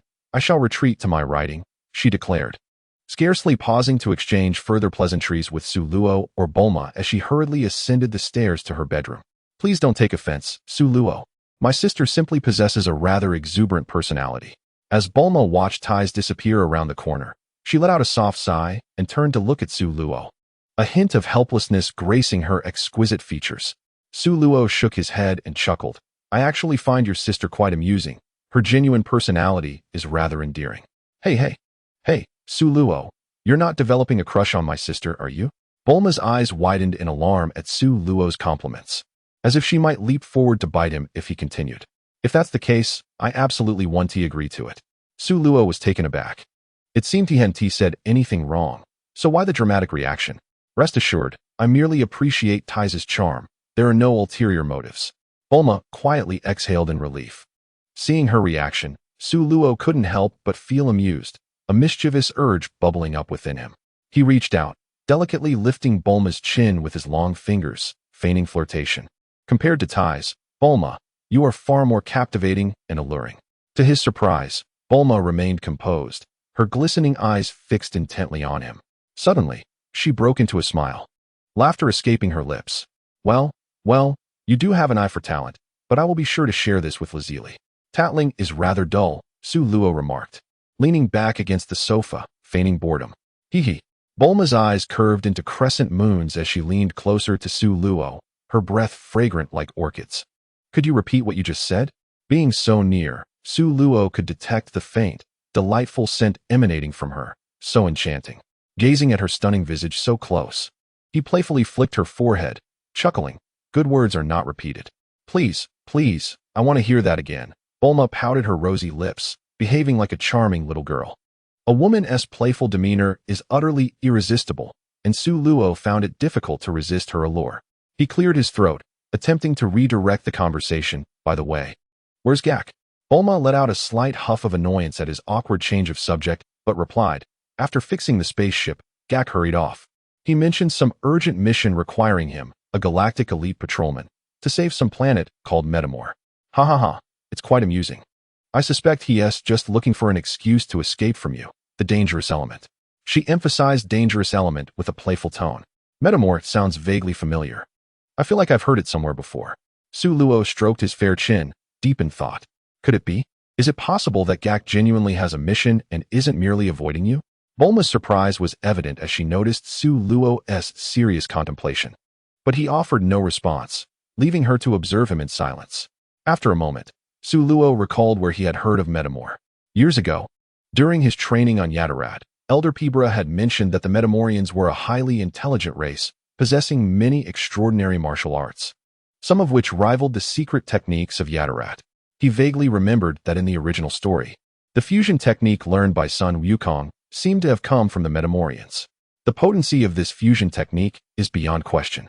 Witness, if you will, the remarkable transformation of Sun Goten and Trunks, both possessing strength surpassing that of Super Saiyan 1, who, upon merging, ascend to the formidable level of Super Saiyan 3, momentarily eclipsing even the mighty Majin Buu. The fusion of Son Goku and Vegeta into the super warrior Vegeta is nothing short of cataclysmic, capable of obliterating all in their path. The extraordinary martial arts of the planet Metamor are so esteemed that even Elder Pibra holds them in high regard, having long desired to experience them firsthand. Thus, an opportunity arises to venture to Metamor. Whether or not there are genuine challenges necessitating the aid of the Galactic Patrol is of little concern to Sulo. He is keenly aware that the martial prowess found there rivals the secret techniques of Planet Adrat, making the journey worthwhile. From what you imply, you intend to travel to Metamor, correct? Bulma inquired, a hint of melancholy in her tone. Sulo nodded affirmatively. What a pity. It seems our rare moment of solitude has been thwarted, Bulma muttered softly. What are you murmuring about? Sulo asked. Oh, nothing, she replied. But soon her demeanor brightened as she continued. Sulo, may I accompany you this time? I wish to explore other planets as well. Well, I suppose I could bring you along, Sulo conceded after a brief moment of contemplation. Yet, before Bulma could express her joy, Sulo teased. However, there may be unforeseen dangers on Metamor. Are you not afraid, Bulma? Humph. Who do you take me for? I, Bulma, fear no such perils. After all, I am a seasoned fighter with experience exceeding 10,000 battles, she declared, hands on her hips, her head held high in pride.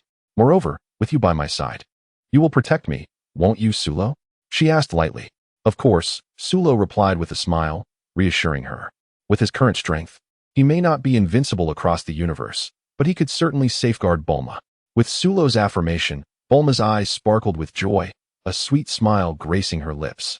Taking Bulma's delicate hand, Sulo envisioned the cosmic star map and swiftly pinpointed the location of Metamor. In an instant, they vanished from their place. Chapter 119. Arrival at Metamor. The temple of the martial god on Metamor revealed a scene of devastation.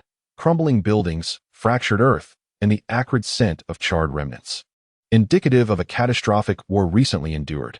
Thick plumes of black smoke rose, casting a deeper shadow over the already dim sky. Within the shattered city, throngs of mechanical beings marched resolutely toward the mechanical planet, leading a procession of Metamorians, shackled and adorned with wounds, their spirits clearly diminished. They had succumbed in battle, reduced to captives, subject to the whims of their conquerors.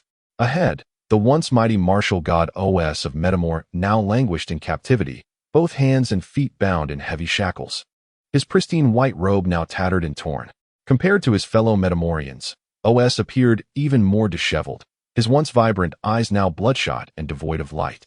Elderly Metamorians, seemingly exhausted, faltered and collapsed to the ground after only a few steps. Nearby, a patrolling robot swiftly extended its mechanical arm, effortlessly lifting them from the ground as if they were mere chicks, forcing them to continue onward. Cursed the vile invaders. OSS gazed at the unfolding scene with bloodshot eyes. His fists clenched tightly, the pressure of his grip driving his nails deep into his flesh, crimson droplets cascading from his palms onto the ground. As the divine warrior of Metamor Star and its guardian, he found himself impotently witnessing the chaos, unable to effect change. Lord God of War, we have signaled for help from the Galactic Patrol, yet it has been a considerable time. Will they truly come to our aid? A Metamorian whispered beside him. OSS remained silent. Truth be told, he too was uncertain. From what OSS understood, the Galactic Patrol was an ancient organization dedicated to combating evil forces and maintaining cosmic peace. Thus, they had sent out a distress signal, clinging to a thread of hope. However, that hope now appeared exceedingly bleak. Let us hope, he thought. If Metamor Star were indeed on the brink of annihilation, it would be a time to fight with everything they had, even if it meant sacrificing their lives to employ forbidden techniques. They must make these invaders realize that the Metamorians are not to be trifled with, OSS declared resolutely. Indeed, Lord God of War, A determined expression spread across the faces of the gathered Metamorians. At that moment, Su Luo and Bulma set foot on Metamer Star. They looked around, greeted only by an ominous gloom. The surroundings were eerily silent. Not a single creature was in sight, leading Su Luo and Bulma to suspect they had arrived on a desolate planet. Above, in the distant heavens, they discerned a colossal mechanical sphere reminiscent of an octopus, clinging tightly to Metamer Star, exuding an air of peculiar strangeness. Upon witnessing this, Su Luo surmised that this mechanical sphere might be the very culprit behind the plight of Metamer Star. He attuned his senses and quickly detected a multitude of life forms gathering in the vicinity. In the far west, he sensed several formidable presences, suggesting that the majority of the planet's strongest beings were congregated there. Without further contemplation, Su Luo took Bulma's hand and activated his instant teleportation towards that direction. Creaking, creaking. The vast god of war temple echoed with the mechanical footsteps of advancing robots. Suddenly, the lead robot halted, its red-lit mechanical eyes fixated on the two humans that had unexpectedly appeared. The crimson glow of its irises flickered incessantly, seemingly analyzing the situation. In the next instant, the previously still robot launched an assault. The intricate patterns on its mechanical arm glowed with blue light, unleashing an energy beam directly at the humans blocking its path. Faced with the sudden onslaught, Bulma felt a surge of panic but soon regained her composure. A towering figure had already stepped in front of her. Su Luo extended his hand lightly forward. The deadly energy beam was extinguished before him, dissipating into faint light ions. "It seems you mechanical beings are the invaders," Su Luo remarked, casting a sidelong glance at the robot. He then took a step forward, swiftly closing the distance to confront the mechanical adversary. The robotic eyes gleamed with a frenzied red light, yet before it could strike, the metallic body, glistening with a silvery sheen, shattered from the outside in. With a resounding boom, the robot exploded on the spot, a searing wave of heat accompanied by thick black smoke surging outward. Su Luo advanced without a glance back, his gaze sweeping over the restless assembly of robots around him. The young man was indeed formidable, effortlessly obliterating a robot with a single blow. On the other side, the myriad of Metamorians gasped in astonishment at this spectacle. The martial god, OS, displayed a look of shock. Having battled these robots himself, he understood their formidable nature. Their incredibly tough metallic exterior boasted astonishing defensive capabilities, and even he would expend great effort to shatter one. Yet, observing the young man's ease, it seemed this task posed little challenge for him. As the Metamorians stood in stunned silence, the remaining robots sprang into action, encircling Su Luo and converging upon him. Regardless of how many scrap metal pieces there were, they remained mere refuse. In the face of the robot onslaught, Su Luo raised his hand with serene composure. Chi manipulation technique. As the command resonated, the previously aggressive robots abruptly halted, as if an invisible hand had firmly grasped them. The robots flailed their mechanical appendages, attempting to break free from their confines. Witnessing this, Su Luo let out a soft chuckle and slowly clenched his outstretched palm. A low humming sound began to resonate, akin to space compressing the machines. The surrounding robots, like clay, were crushed and molded into a mass, culminating in a series of explosive booms echoing through the air. Before the astonished eyes of the onlookers, the robots were instantly reduced to mere heaps of scrap metal, collapsing onto the ground. With a satisfied smile at his handiwork, Su Luo proceeded toward the Metamorians. Buruma hastily followed suit. Upon reaching OS, Su Luo came to a halt. "Your power is truly remarkable," OS remarked. "You flatter me," Su Luo replied with a calm smile. "I am OS, the martial god of Midamore. May I inquire if you are the galactic patrolman come to rescue our planet?" OS spoke with a tone of respect, acknowledging the strength before him. "Please, call me Su Luo, no need for formalities." "I am not a galactic patrolman," Su Luo clarified. "I have heard tales of the extraordinary martial arts of Midamore. I came here to exchange insights on martial arts with you," Su Luo stated directly. "Oh, I see." OS nodded in understanding. The Metamorians had always been passionate about martial training and were eager to exchange knowledge with formidable warriors. However, OS found himself in an awkward predicament. His home planet was under siege, and his kin were suffering greatly. This was hardly the time for discussions of martial arts. Had I the opportunity to exchange insights with a martial arts master such as Solo in the past, I would have been immensely pleased. However, at present, The planet Metamer faces a dire catastrophe, and OS finds himself in a difficult position. I humbly request your assistance in overcoming this crisis. If you could aid us, I would be willing to pay any price for the survival of my kin. After a moment of silence, OS earnestly gazed at Solo. Of course, it is no trouble at all. I shall assist you in resolving this predicament, Solo replied without hesitation. His arrival was initially intended to experience the wondrous martial arts of Metamer, and with OS's assurance, the task became considerably simpler. Thank you. I am truly grateful, OS exclaimed with delight. However, I am curious about one thing. Given Mr. OS's formidable strength, dealing with these mechanical beings should pose little challenge. Yet, Solo noticed OS's hesitation. Although OS was currently gravely injured, Solo could roughly assess his true power, approximately 100,000 in combat strength. Truly befitting the title of the martial god of Metamer, a remarkable expert even by universal standards. While the defense of those mechanical beings was commendable, their offensive capabilities were somewhat lacking. With OS's prowess combined with the extraordinary martial arts of Metamer, it seemed implausible that they should find themselves in such a predicament. Upon hearing Solo's remarks, OS's expression grew grave. These mechanical beings are not the most formidable adversaries. There is another individual who is far more terrifying. With just one strike, he left me gravely wounded. As he spoke of this, OS displayed a look of trepidation. Oh, there is another powerful foe. How intriguing, Solo responded. Indeed. And he appears to be a Namekian, OS continued. A Namekian? Solo exclaimed in astonishment. Haha, are you discussing me? At that moment, a silver metallic figure approached with creaking footsteps, coming into view. Upon recognizing the figure, Solo squinted in surprise. It's you. I can't believe you survived. You truly have 9 lives. Chapter 120. Metal Slag, what a pity. I must have disappointed you, the metallic figure sneered. Could you enlighten me on how you managed to survive the planet's explosion? At that time, I could sense no trace of your presence, Solo inquired, arms crossed. His curiosity piqued. The figure before him was none other than Slag, the Namekian who should have perished years ago, now reappearing in a different guise, shiny silver metal. Devoid of any vitality, evidently a product of technological enhancement. Is this your dying wish? I'll tell you. My survival is entirely thanks to Beerus. The metallic Slag coldly explained. Beerus? The peculiar planet attached to Metamer? Solo pressed on. Precisely. Thanks to the technology of Beerus, my power now surpasses that of my prime. I had intended to absorb the life energy of this planet before seeking retribution against you. But it seems you have conveniently presented yourself. It appears your good fortune has run out. The metallic creature, Slag, bore a chilling smile, his cold eyes glinting with an insatiable ferocity.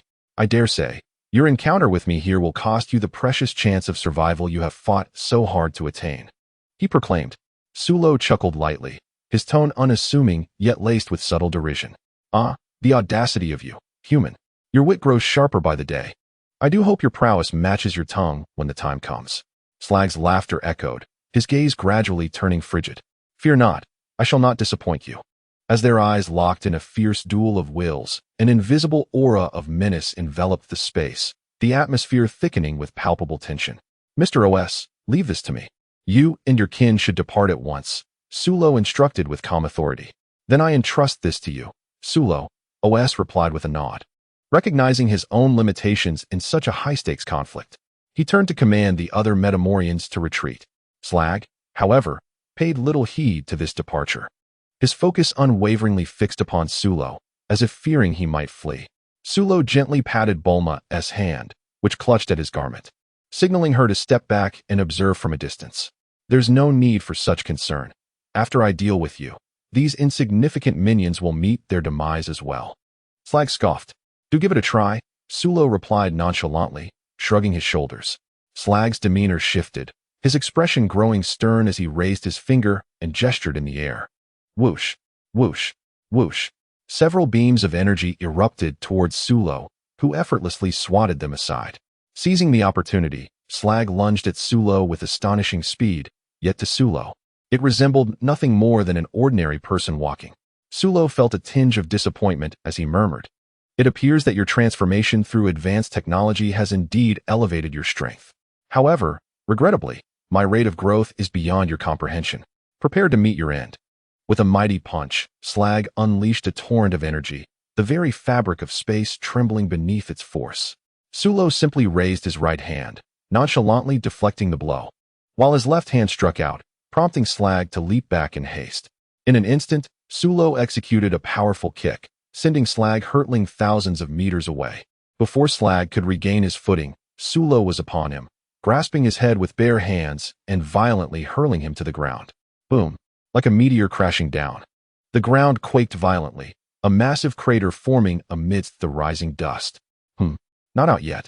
Sulo hovered above, observing the swirling clouds below, perplexed by the absence of Slag's form. That last strike, though formidable, should not have incapacitated him entirely. Suddenly, Sulo sensed a growing energy within the smoke, as if preparing for a devastating counterattack.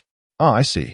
You intend to launch a surprise assault," he mused, a smirk curling upon his lips, revealing his disdain.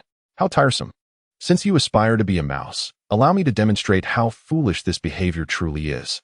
With his palm facing downward, Sulo summoned a surge of golden energy that cascaded down like a meteor shower. Boom, boom, boom. Mushroom clouds erupted one after another. As the dust settled, the metallic figure of Slag finally emerged. However, his condition was far from favorable. His metallic body lay in ruins, reduced to but half a head and the upper portion of his limbs. Though transformed into a metal being, Slag felt no pain, yet he was inwardly tormented. Why? Why on earth? His body was a culmination of the pinnacle of advanced technology, its power magnified beyond comprehension. Yet, before this human lad, he found himself utterly defenseless. It was akin to an infant attempting to wrestle with an adult. "You appear quite disheveled," Sulo taunted. "If your power is merely at this level, I must say, I am sorely disappointed." His derisive words struck Slag's ears like a dagger piercing the depths of his soul. "Human boy, I have underestimated you. In just a few years, you have grown to this extent. To be honest, I am somewhat impressed. But what of it? No matter how strong you become, you cannot kill me." With a rustling sound, the once damaged metallic Slag unleashed myriad metallic threads from his body, meticulously repairing his form until he was restored in mere moments. "Human boy, do you see? I am now immortal. Not only that, but the previous damage had enabled advanced technology to rectify my shortcomings during the restoration process. No matter how fiercely you assault me, I will return to my original state, and with each revival, I shall grow stronger. This means you will never defeat me." As Slag spoke, his confidence swelled. He cast a disdainful glance at Sulo, attempting to discern any signs of panic or fear upon his face. Yet, Slag was met with disappointment. Sulo maintained an unflappable calmness, a tranquility that only served to infuriate Slag further. "It seems your prowess lies solely in words." Sulo finally spoke. "I expected you to bring me a modicum of amusement, but I was mistaken. What happens if I reduce your immortal form to mere scraps?" As he spoke, his gaze turned icy, and the energy within him erupted forth. Under this terrifying pressure, Slag felt as if he were a minuscule ant in the presence of a colossal giant. Beep, beep, beep. The readings from Slag's mechanical eyes indicated a level of energy that left him feeling a twinge of fear. "Lightning cannon," Sulo whispered. In an instant, horrific energy converged rapidly in his palm, enveloped by violet lightning. With a thrust, he unleashed this energy towards Slag, resembling a dragon's breath that tore through space in an instant. Slag had no time to evade and was obliterated by the torrent of energy, reduced to nothingness. When the dust settled, the surroundings had transformed into a desolate wasteland. From a distance, Bulma observed as everything came to an end, then soared to Sulo's side. She extended her delicate, fair hand and patted away the non-existent dust from Sulo's body. "Sulo, you were too reckless. Everything here is in shambles." Sulo, feeling a tad embarrassed, rubbed his nose and replied, "I couldn't help it. Seeing that guy's arrogance made me lose my restraint, and I did go a bit overboard." Chapter 121. Lazuli and Nancy joined the fray at that moment. A faint sound of falling stones reached Sulo's ears. He let out a soft gasp, shifting his gaze towards the distant ruins. "What's wrong?" Bulma inquired, puzzled, following his line of sight. There, amidst the collapsed structures, a throng of shadowy figures emerged. Upon closer inspection, Sulo realized that they were all metallic Slags. How could there be so many? Bulma exclaimed in astonishment. Sulo furrowed his brow at the sight before him. The individual combat strength of a metallic Slag was approximately 500 million, which posed no real threat to him. However, the sheer number of them, densely packed, was somewhat troubling. Yet, that was the extent of his concern. With his full power unleashed, Sulo possessed combat strength in the hundreds of billions. Eliminating these slags, each with a mere 500 million combat power, was akin to squashing ants underfoot, merely a matter of time. While ants can indeed harm elephants, the circumstances must be considered. Don't worry, leave everything to me. Noticing Bulma's tense demeanor, Sulo gently stroked her head, offering her a reassuring look. All right, Sulo, just be careful. They are numerous, Bulma nodded, her worry evident. Rest assured, I'll handle this quickly. With that, Sulo propelled himself off the ground with his right foot, transforming into a streak of light, boldly scattering the mass of metallic slags. He then engaged in fierce combat. In the heart of the crowd, Sulo moved as if in a realm untouched by others. With golden light swirling around him, he unleashed the might of the dragon god, each punch and kick imbued with tremendous power. Every metallic slag struck by him burst apart, disintegrating into powder that rained down. Even the formidable regenerative abilities of the slags proved futile at this moment. Bulma clasped her cheeks with both hands, her eyes sparkling with admiration. At that instant, Sulo resembled a divine warrior, effortlessly annihilating all foes in his path. This man is incredibly handsome, Bulma murmured, entranced, momentarily forgetting to breathe, her heart racing uncontrollably. In less than 3 minutes, the once dense mass of metallic slags was reduced by more than half. Meanwhile, Sulo remained active among them, each punch accompanied by a gentle dragon's roar and the sound of shattered metallic dust. There were no flamboyant maneuvers, only the straightforward brutality of close combat.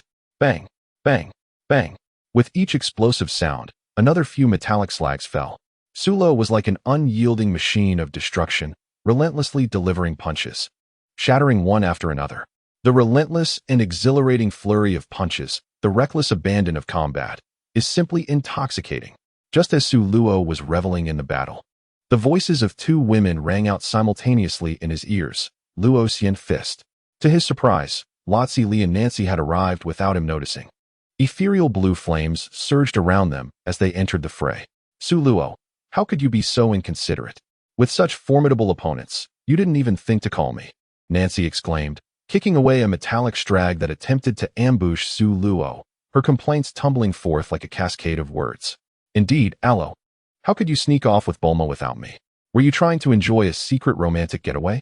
Lotzi Li teased, her eyes sparkling with mischief. Sulo, slightly flustered, retorted, it's merely a coincidence that I'm here. With a swift wave of his hand, he unleashed an energy wave, obliterating another metallic strag. Turning back to Lotzi Li, he inquired, by the way, what brings you both here? Oh, I thought you hadn't returned home for quite a while, and was concerned Bulma had whisked you away. When I sensed your energy here, I decided to investigate, she replied with a charming smile, though her gaze remained vigilant, surveying the surrounding metallic strags. Keep teasing me, and you might find yourself facing the consequences at home, Sulo quipped, a playful smirk dancing on his lips. Upon hearing this, Lotzi Li's face flushed slightly as she recalled an embarrassing thought. How can you be so unrefined at a time like this? She scolded lightly. Sulo chuckled before warning. Be cautious. The power of these metallic strags should not be underestimated. Come on, they're just iron lumps. Watch me smash them, Nancy declared, seemingly undeterred, as she charged towards the nearest metallic strag, her fighting spirit ablaze. Observing her reckless determination, Sulo shook his head in resignation, knowing that her brashness would soon lead to trouble. With a combat power of 500 million, the metallic strag would prove a daunting adversary for Nancy, who was solely relying on the Luoxian fist. Sure enough, after merely a dozen exchanges, Nancy was sent crashing to the ground by a single punch from the metallic strag, creating a substantial crater. Ouch, that hurts. Her pained voice emerged from the cloud of dust. Pseudo Super Saiyan. With a fierce shout, Nancy burst forth from the smoke, engaging in a fierce battle with the very metallic strag that had just struck her down. Alo, what are these monsters? Their individual combat strength can hold its own against Nancy in her Pseudo Super Saiyan form, Lotzi Li observed, her surprise evident. These are high-tech creations. They're formidable. Don't let your guard down, Sulo cautioned again. Understood, Alo. I'm not Nancy, Lotzi Li replied, a hint of annoyance in her tone. With that, a powerful energy surged within her, deepening the ethereal blue flames around her. 16-fold Luosian fist, she declared, choosing a metallic strag to engage in battle. A thunderous collision ensued, resounding throughout the area, as the powerful energy waves radiated outward, demolishing nearby structures. In the heat of battle, both Lotzi Lee and Nancy shed their feminine delicacy, embodying the raw power of warriors. Like a Valkyrie possessed, every move she made was imbued with wild ferocity. Observing this, Su Luo shook his head with a sigh, referring to the two mad girls. He then joined the fray, clearing away the remaining metallic slags. As time passed, the number of metallic slags diminished at an observable rate. The battle was nearing its conclusion. Star Shatter Cannon. With Lazili's command, glimmers of starlight gathered between her palms. And with a swift motion, she obliterated the metallic slags before her. Finally, the ordeal was over. Lazili let out a slight sigh of relief upon witnessing their defeat. The metallic slags not only possessed formidable combat abilities, but also exhibited an astonishing capacity for recovery, rendering ordinary attacks ineffective. After repeatedly employing the Star Shatter Cannon, Lazili felt her internal energy waning. She glanced around and noticed that the metallic slags had been largely vanquished, with only two remaining, currently besieging Nancy. Meanwhile, Su Luo had already concluded his battle and was observing from the sidelines with Bulma. Approaching Su Luo, Lazili pouted in annoyance. What gives? I'm the one fighting so hard, and you are just standing there watching. Noticing Lazili's disheveled hair and flushed cheeks, Su Luo couldn't help but chuckle. He wrapped an arm around her delicate shoulder, gently brushing his fingers against her nose. You seem quite pleased with yourself. Humph, Lazili huffed softly, then turned her gaze toward Nancy. Nancy, it looks dire over there. Su Luo nodded. Indeed, while the pseudo-super scion is powerful, its endurance leaves much to be desired. In contrast, the metallic slags experience no fatigue and possess near limitless stamina, which diminishes our chances of victory. Moreover, Nancy in her pseudo-super scion form still falls short of the metallic slags in combat prowess. However, if she can leverage this pressure to break through to super scion, that would change the tide. It does seem that way. Bulma nodded in agreement, despite her lack of understanding of the battle's intricacies. Suddenly, Lazili shouted toward Nancy, Nancy, if you can't handle it, feel free to call for my help. Don't worry, I won't laugh at you. Chapter 122, Breaking Boundaries, Super Scion. In the midst of struggling against her opponents, Nancy's expression darkened. I don't need any help. You just watch and see how I defeat them. Her eyes sparkled with determination as she unleashed energy balls, striking the two metallic slags and shattering their arms. Yet, in the next moment, the slags restored themselves as if nothing had happened. What a troublesome foe. I refuse to believe I can't break you. Resolute, Nancy decided to go all out. Atomic rupture, she shouted, pressing her palm forward. Instantly, several blinding spirals of azure light surged forth, containing the terrifying energy capable of annihilating all matter, engulfing the metallic slags in a heartbeat. After executing this technique, Nancy depleted her energy and could no longer maintain her pseudo-super scion form, reverting to her normal state. Huff, huff. Nancy gasped heavily, her eyes fixed on the billowing smoke above. Had she succeeded? But in the next moment, Nancy's pupils dilated in shock. Two shadowy figures emerged from the thick smoke, one trailing closely behind the other, approaching her like specters. A powerful elbow strike struck Nancy in the abdomen. Ugh! Nancy spat out a mouthful of blood. Another punch sent her soaring into the air. The two metallic slags anticipated Nancy's trajectory, lifting their hands. Whoosh, whoosh, whoosh. Countless energy waves struck Nancy with precision as she hung suspended in the air. Boom, boom, boom. One after another, bursts of energy sparks erupted in the sky. The smoke billowed, lingering ominously. A petite figure plummeted rapidly from the heights. Seeing Nancy rendered utterly incapable of battle, Razali furrowed her brow, intent on teleporting to her aid. Su Luo tightly grasped Razali's hand. Auro, Razali exclaimed, her anxiety palpable. Razali, have faith in Nancy. She will prevail, Su Luo whispered gently. Razali gazed at the swiftly descending Nancy, letting out a soft sigh. After years of living together, she had long regarded Nancy as her own sister, and witnessing Nancy in such a state ignited a fierce anger within her. In truth, Su Luo's inner turmoil was not as calm as it appeared. If one were to look closely, they would notice the golden depths of his eyes flickering with rage. Come on, Nancy, Bulma cried, Her fists clenched as she waved them fervently, overwhelmed with excitement. Thud. The sound of a heavy landing echoed. Cough, cough, cough. Nancy covered her mouth, struggling to rise. Vivid crimson blood seeped through her fingers, dripping onto the ground. Drip, drip, drip. Her tattered white battle attire revealed skin as pale as jade, stained with blood. Using one hand to steady herself, she managed to regain her balance, casting a glance at Su Luo, Razali, and Bulma. How embarrassing it was to have boasted so boldly. I am a warrior of the Scion race. How could I possibly fall here? Losing to these two metallic beings would undoubtedly become a source of mockery for Su Luo and Razali. Contemplating this, Nancy's deep sense of indignation transformed into an unquenchable fury. She slowly rose to her feet. Suddenly, the air around her seemed to freeze. The darkened sky swelled with roiling thunderclouds, crackling with lightning.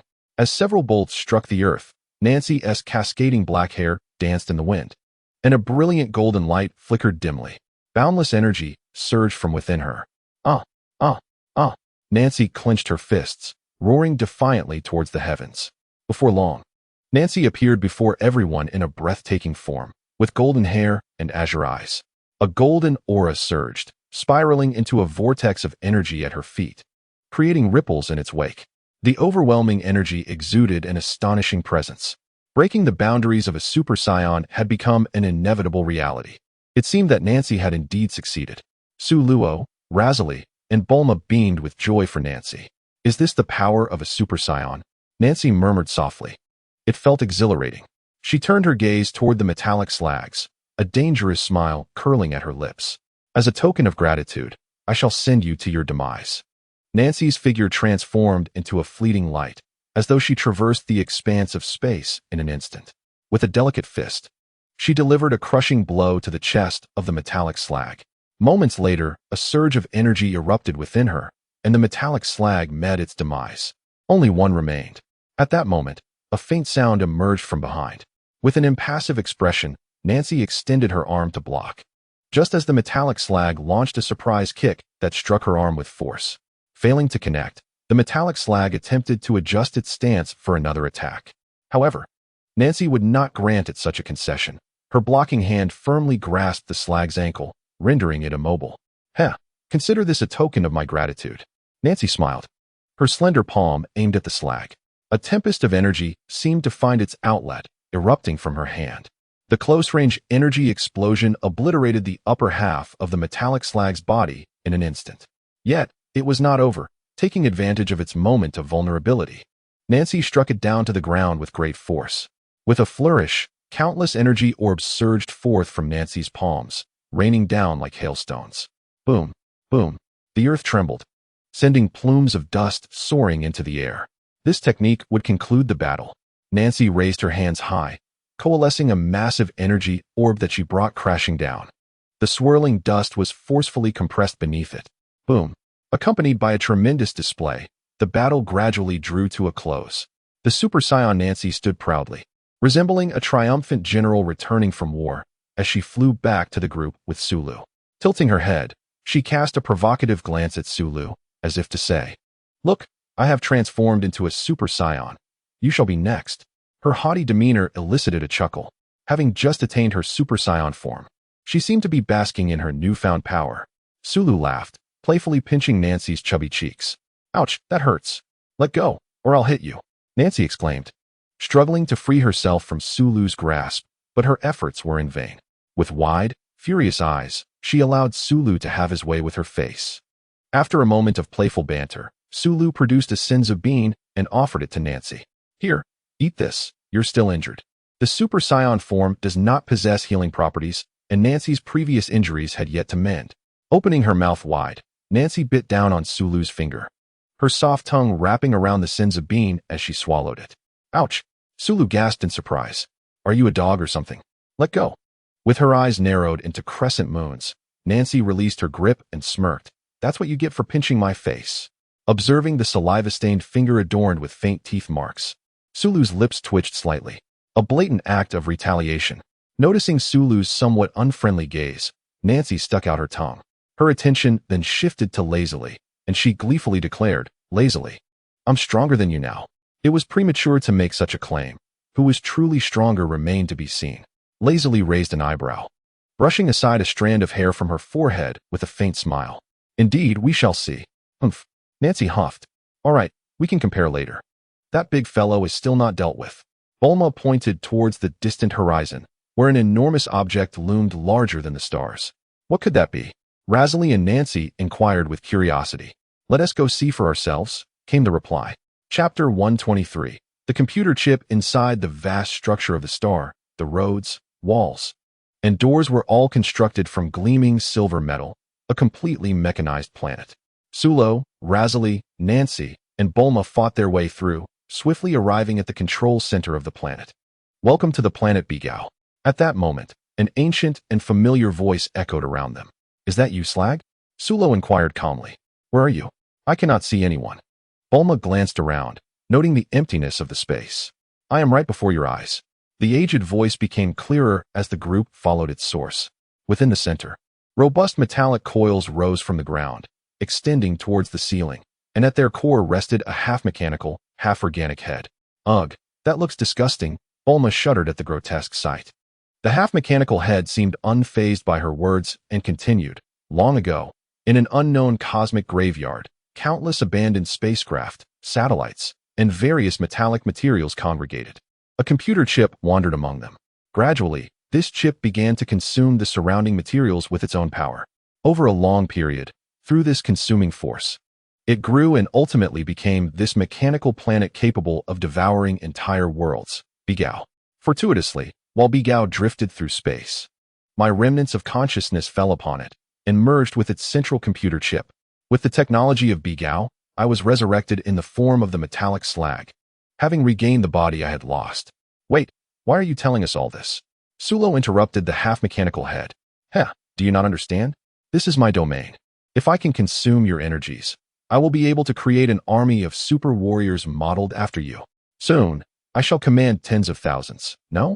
Hundreds of thousands, of metallic super soldiers. Sulo scoffed. Are you dreaming?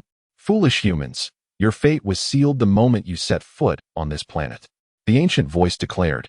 And suddenly, countless metallic tendrils erupted from the ground, ensnaring Sulo, Razily, Nancy, and Bulma. This is intolerable. What are these things? Razily, Nancy, and Bulma struggled against the restraints, only to find the metal threads unyielding. Moreover, they could distinctly feel their energy rapidly depleting, as if it were being siphoned away by the metallic lines.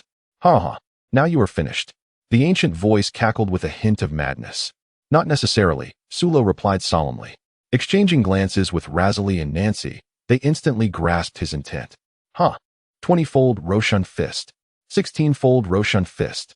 A deep azure flame surged forth from Su Luo and Lazili, an overwhelming torrent of energy unleashed without restraint. Nancy did not employ the Loxian Fist. Instead, she manifested her newly acquired transformation, the Super Saiyan form.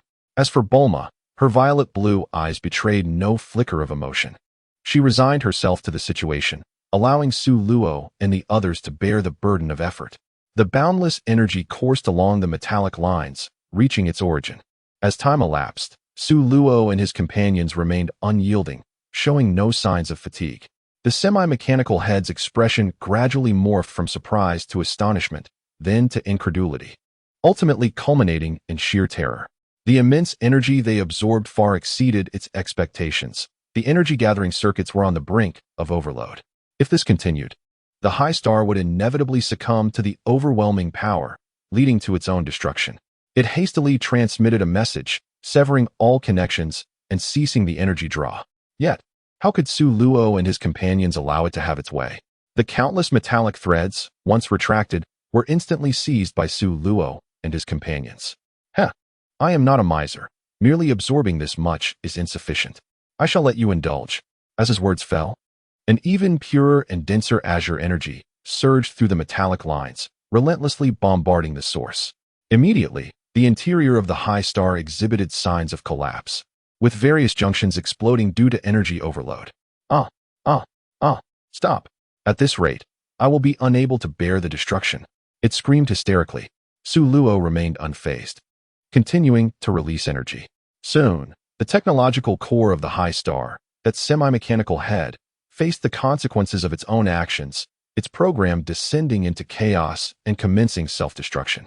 Simultaneously, robots across Metamor exploded one after another, leaving the Metamorans, who were engaged in a fierce struggle against the machines, utterly bewildered. What is happening? The war god Os raised his head to gaze upward. The once stationary mechanical planet began to ascend slowly.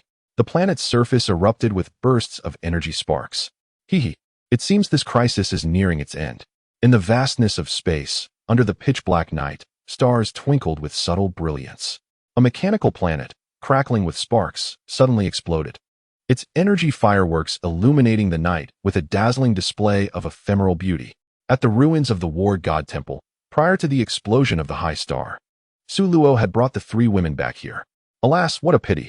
Bulma sat upon a stone, her hands propped behind her, tilting her head to gaze at the faint glow in the sky, letting out a soft sigh. What is regrettable? Suluo inquired. The technology of the high star has been destroyed. It's quite unfortunate. For Bulma, a brilliant scientist with a passion for research, any advanced technology held intrinsic value for study. She deeply lamented the obliteration of the high star's technology. It hasn't been completely destroyed, Suluo smiled, retrieving a computer chip from his pocket. Before we left, I extracted this chip from that semi-mechanical head. Didn't that head mention that its brain was merged with the high star's computer chip? I thought perhaps this chip might prove useful. Pray, can this be of use? Bulma eagerly accepted the computer chip from Suluo, inspecting it with meticulous care. How wonderful. The chip appeared unscathed, and she could utilize her tools to examine it upon returning home. With a joyful bounce, she tucked the precious chip into her pocket. Thank you. Suluo, you've done remarkably well. I am absolutely elated. In her ecstatic state, Bulma planted several heavy kisses on Suluo's cheek, leaving him momentarily bewildered. Bulma, exclaimed Lazuli, her eyes wide with surprise and a hint of jealousy. Under her piercing gaze, Bulma suddenly realized what she had just done. Her cheeks flushing crimson as she cast a sheepish glance at Lazuli and stammered, I didn't mean to. TSK. Nancy clicked her tongue, her gaze darting between Suluo, Lazuli, and Bulma. Chapter 124. The fusion technique. After hastily clearing the battlefield, the martial god Os, alongside a group of Metamorians, bowed collectively to the heroic Suluo, expressing their heartfelt gratitude. Subsequently, they honored Suluo, Lazuli, Nancy, and Bulma with the highest decorum. Meanwhile, the Galactic Police led by Jack arrived belatedly. Observing that the calamity on Metamor had been resolved, they made a swift exit without lingering. In the aftermath of the disaster, the imperative task of rebuilding their homeland commenced, with the sacred martial hall, the epicenter of the battlefield, taking precedence. This ancient edifice, weathered by time, lay in ruins, stripped of its former grandeur. While the Metamorians busied themselves with reconstruction, Os and Suluo embarked on an exchange of martial philosophies. They expounded on their respective martial ideologies, listening intently to one another's perspectives. Through this dialogue, Suluo discerned that the martial arts of Metamor were fundamentally distinct from those of Earth.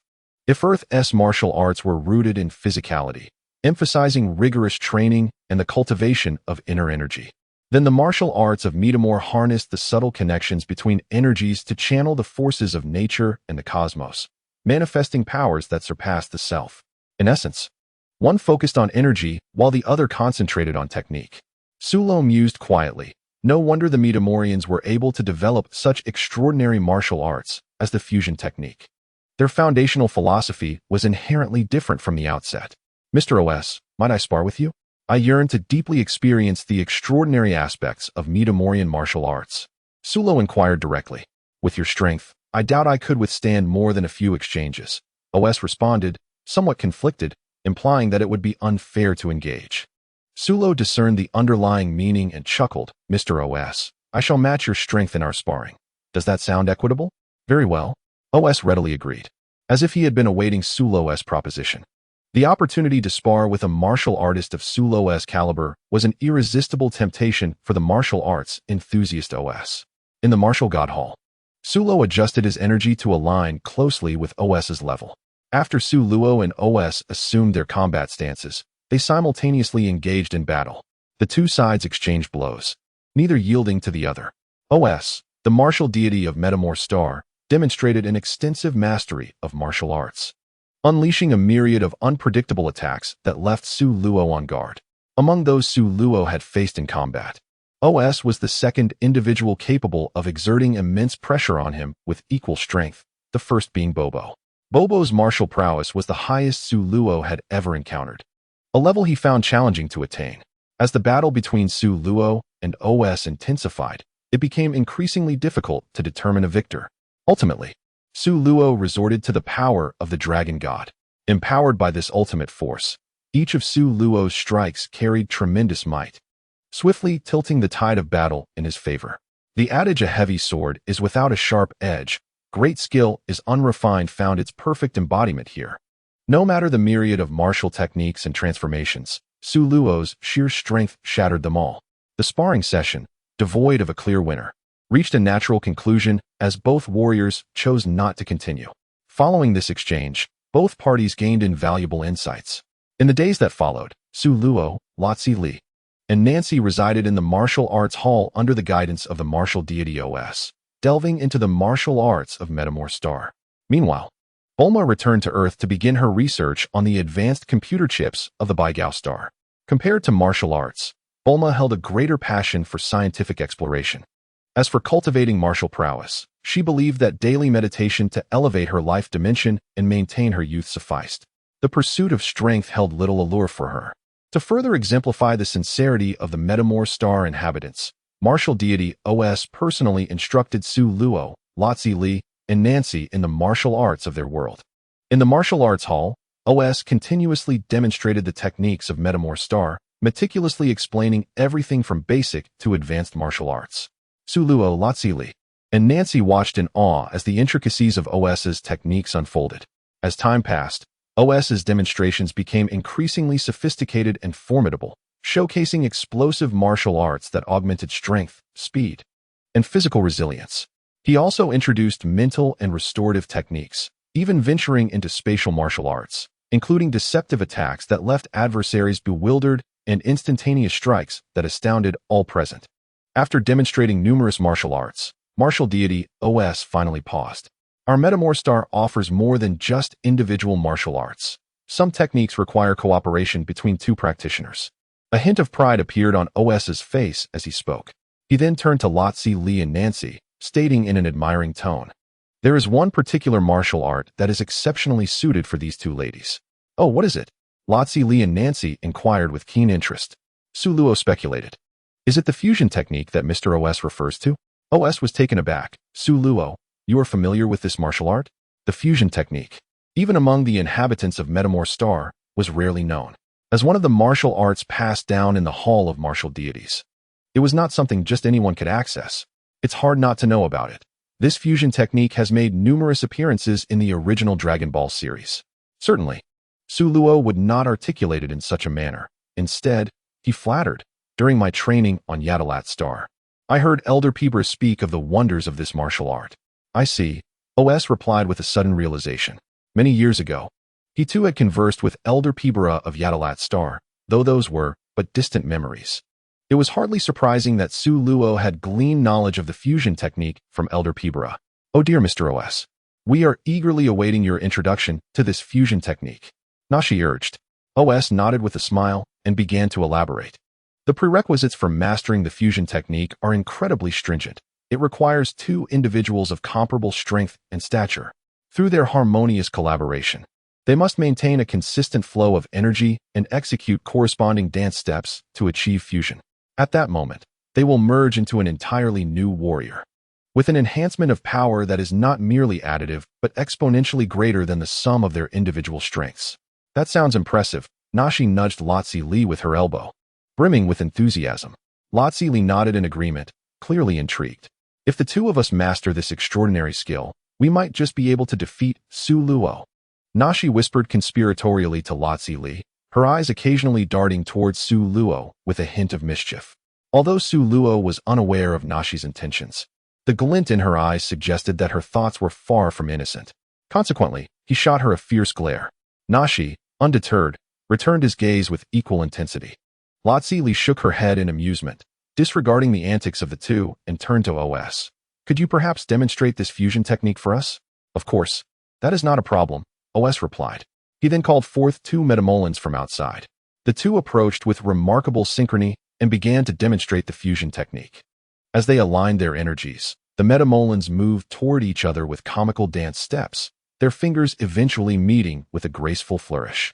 In an eruption of brilliant light, a new warrior adorned in the distinctive garb of the metamolens emerged, exuding a formidable presence and an unmistakable aura of exceptional power.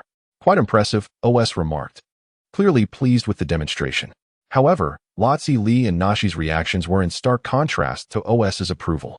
Witnessing the embarrassing dance and ludicrous movements of the fusion technique, the fervor that once ignited their spirits was doused, as if a bucket of ice water had been thrown over them. Nashi's mouth fell slightly agape, her expression a mixture of confusion and dismay, before she finally uttered, "I think we should pass on this fusion technique." Lotzi Li remained silent, but her disdain was evident in her expression. Chapter 125, Forbidden Martial Arts, Flash Technique.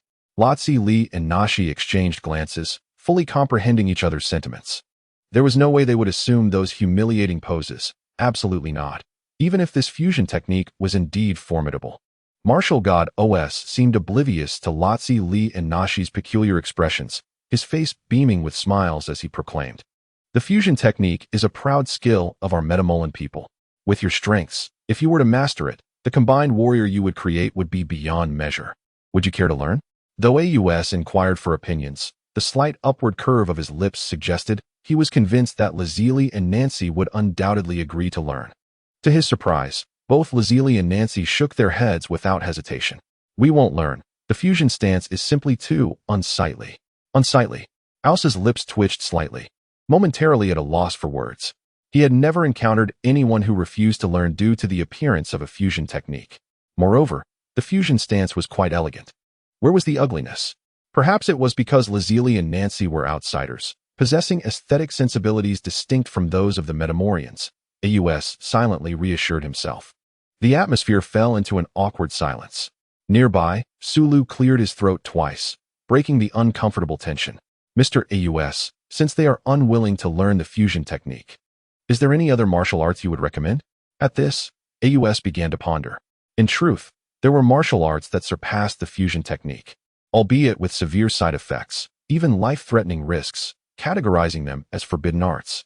Suddenly, AUS recalled a particular forbidden martial art, a secret passed down through the ages, with scarcely a handful of individuals mastering it over millennia. Even he, a martial deity, had failed to grasp its essence. For the requirements of that forbidden art were exceedingly stringent, accompanied by great peril in its study.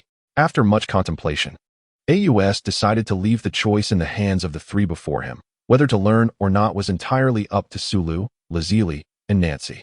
"Have you heard of the time manipulation technique?" "Time manipulation technique? I haven't heard of it," Lazili and Nancy replied with bewildered shakes of their heads. In stark contrast to their confusion, Sulu wore a look of astonishment, as if he had just heard something utterly preposterous. If memory served him right, wasn't that the technique of the Sixth Universe's renowned assassin, Hit? Could it be that the Seventh Universe, being a twin to the Sixth, also possessed such techniques? And here it was, manifesting in Metamor. With curiosity, Sulu asked, "Mr. AUS, you mean the time manipulation technique that allows one to control time?" AUS nodded with a smile, secretly reveling in the astonishment reflected on the usually composed young man's face, feeling an inexplicable sense of accomplishment. Indeed, it is rumored that those who master the time manipulation technique can indeed manipulate time to a certain extent. Unfortunately, the martial arts inherited from our forebears remain elusive to us, and we have been unable to replicate their astonishing prowess. However, AUS paused, his gaze sharp and intent on Sulu, Lazili, and Nancy. "If you are willing to learn, perhaps there lies a possibility." Sulu, Lazili, and Nancy, though young, possessed unfathomable strength, their talents evident. As for the time manipulation technique, it is said that this very individual before you can achieve that. Lazili raised her delicate finger, pointing at Sulu with an air of pride. "What?" Now it was Alsa's turn to be astonished. "Sulu, you can manipulate time?" Initially, he believed he had overestimated Suluo, yet he was unprepared for the formidable nature of the young man before him. Should one harbor doubts, they could request Suluo to demonstrate his abilities. Nancy, with a playful smile, turned her little hands over. In response, Su Luo flicked her forehead, exclaiming, "Do you think this is mere sleight of hand? A performance?" Pouting in discontent from the flick, Nancy retorted, "Am I not speaking the truth?" Casting her a sidelong glance. Su Luo continued, "Mr. OS, I indeed possess some abilities to manipulate time. However, this is a natural talent of mine, distinct from the manipulation of time through the flash time technique. Thus, I am eager to observe the flash time technique. Perhaps I can glean some profound insights from it." "Indeed, we also wish to learn the flash time technique," chimed in Lazili and Nancy in unison. Previously, the two had long coveted Su Luo's temporal skills, but found themselves unable to master them. Now, with the flash time technique before them, how could they resist the allure? As for the chances of success, that was a matter to be determined later. They simply had to try. That would be splendid. If the flash time technique could flourish in your hands, it would be far better than languishing in obscurity on our planet, Metamor, OS replied cheerfully. However, his expression turned serious as he added, "I must caution you on 2 points. First, as I mentioned earlier, no one among us Metamorians has mastered the flash time technique, so I cannot offer any substantial guidance. You will have to rely on your own exploration and learning. Second, as the flash time technique involves the profound and mysterious force of time, missteps during the process may lead to life-threatening situations. There have been instances where exceptionally gifted predecessors attempted to comprehend the flash time technique, but unfortunately, they fell into the crevices of time, their fates unknown." Su Luo Lazili and Nancy nodded in understanding. However, with Su Luo by their side, they felt that these risks would be considerably mitigated. OS chuckled, "Please wait here for a moment." With that, he departed. Before long, OS returned, cradling a crystal ball in his hands. With a look of reverence, he solemnly handed the crystal ball to Su Luo. "The method for learning the flash time technique resides within this crystal ball. You need only immerse your mental energy into it." The azure crystal ball sparkled like stars in the night sky, its surface inscribed with arcane patterns, seemingly harboring some wondrous power. Su Luo Lazili and Nancy infused their mental energy into the crystal. In an instant, various intricate concepts of time and methods for learning the flash time technique surged into their minds, akin to a sudden enlightenment. Observing that Su Luo, Lazili, and Nancy had entered a meditative state, OS discreetly withdrew and instructed others to keep their distance. An hour passed. Su Luo was the first to emerge from meditation, glancing at Lazili and Nancy, who sat beside him with their eyes closed. It was evident they were still absorbed in their contemplations and would not awaken anytime soon. Time, with its unfathomable mysteries, is the most challenging force to master. Even with Su Luo's innate aptitude for space and time, after years of contemplation, he had merely scratched the surface. Nonetheless, he had gleaned some insights during his recent exploration of the flash time technique. The flash time technique possesses the remarkable ability to leap through time, a skill that he has yet to master. In Chapter 126, the cultivation of the flash time technique is explored. This technique allows for a time jump of precisely 0.1 seconds. Theoretically, this martial art can evolve, varying from person to person. In the original text, Hit managed to develop his flash time from 0.1 seconds to 0.5 seconds. Furthermore, employing the flash time technique consumes almost no physical energy. Thus, once mastered, an individual's combat capability would see a substantial enhancement. At this moment, Su Luo's mind began to wander with intriguing possibilities. If he were to combine the flash time technique with the power of space-time, could he potentially leap for longer durations? 1 second, 2 seconds, perhaps even 3 seconds? Or, taking it a step further, could he traverse through time itself? With such thoughts, Su Luo felt a surge of excitement. However, these remained mere hypotheses. The feasibility of achieving such extraordinary feats would depend solely on Su Luo's personal experimentation. Time flew by, and after half a year had passed, the adage "the predecessors plant trees, and the successors enjoy the shade" rang true. On the path of mastering the flash time technique, Su Luo encountered no obstacles, swiftly grasping its intricacies. Moreover, he integrated the power of space-time, crafting his unique version of flash time, enabling him to leap through an impressive 0.7 seconds. Had he taken a more gradual approach, it might have consumed several times more of his effort. In contrast, Lotzi Li and Nashi were faced with a different reality. Despite Su Luo's guidance, they struggled to achieve significant breakthroughs. Lotzi Li fared better, having grasped some of the foundational aspects of the flash time technique. and continued her training with hope for progress. Nashi, on the other hand, found herself utterly lost, unable to comprehend even the basics of the technique.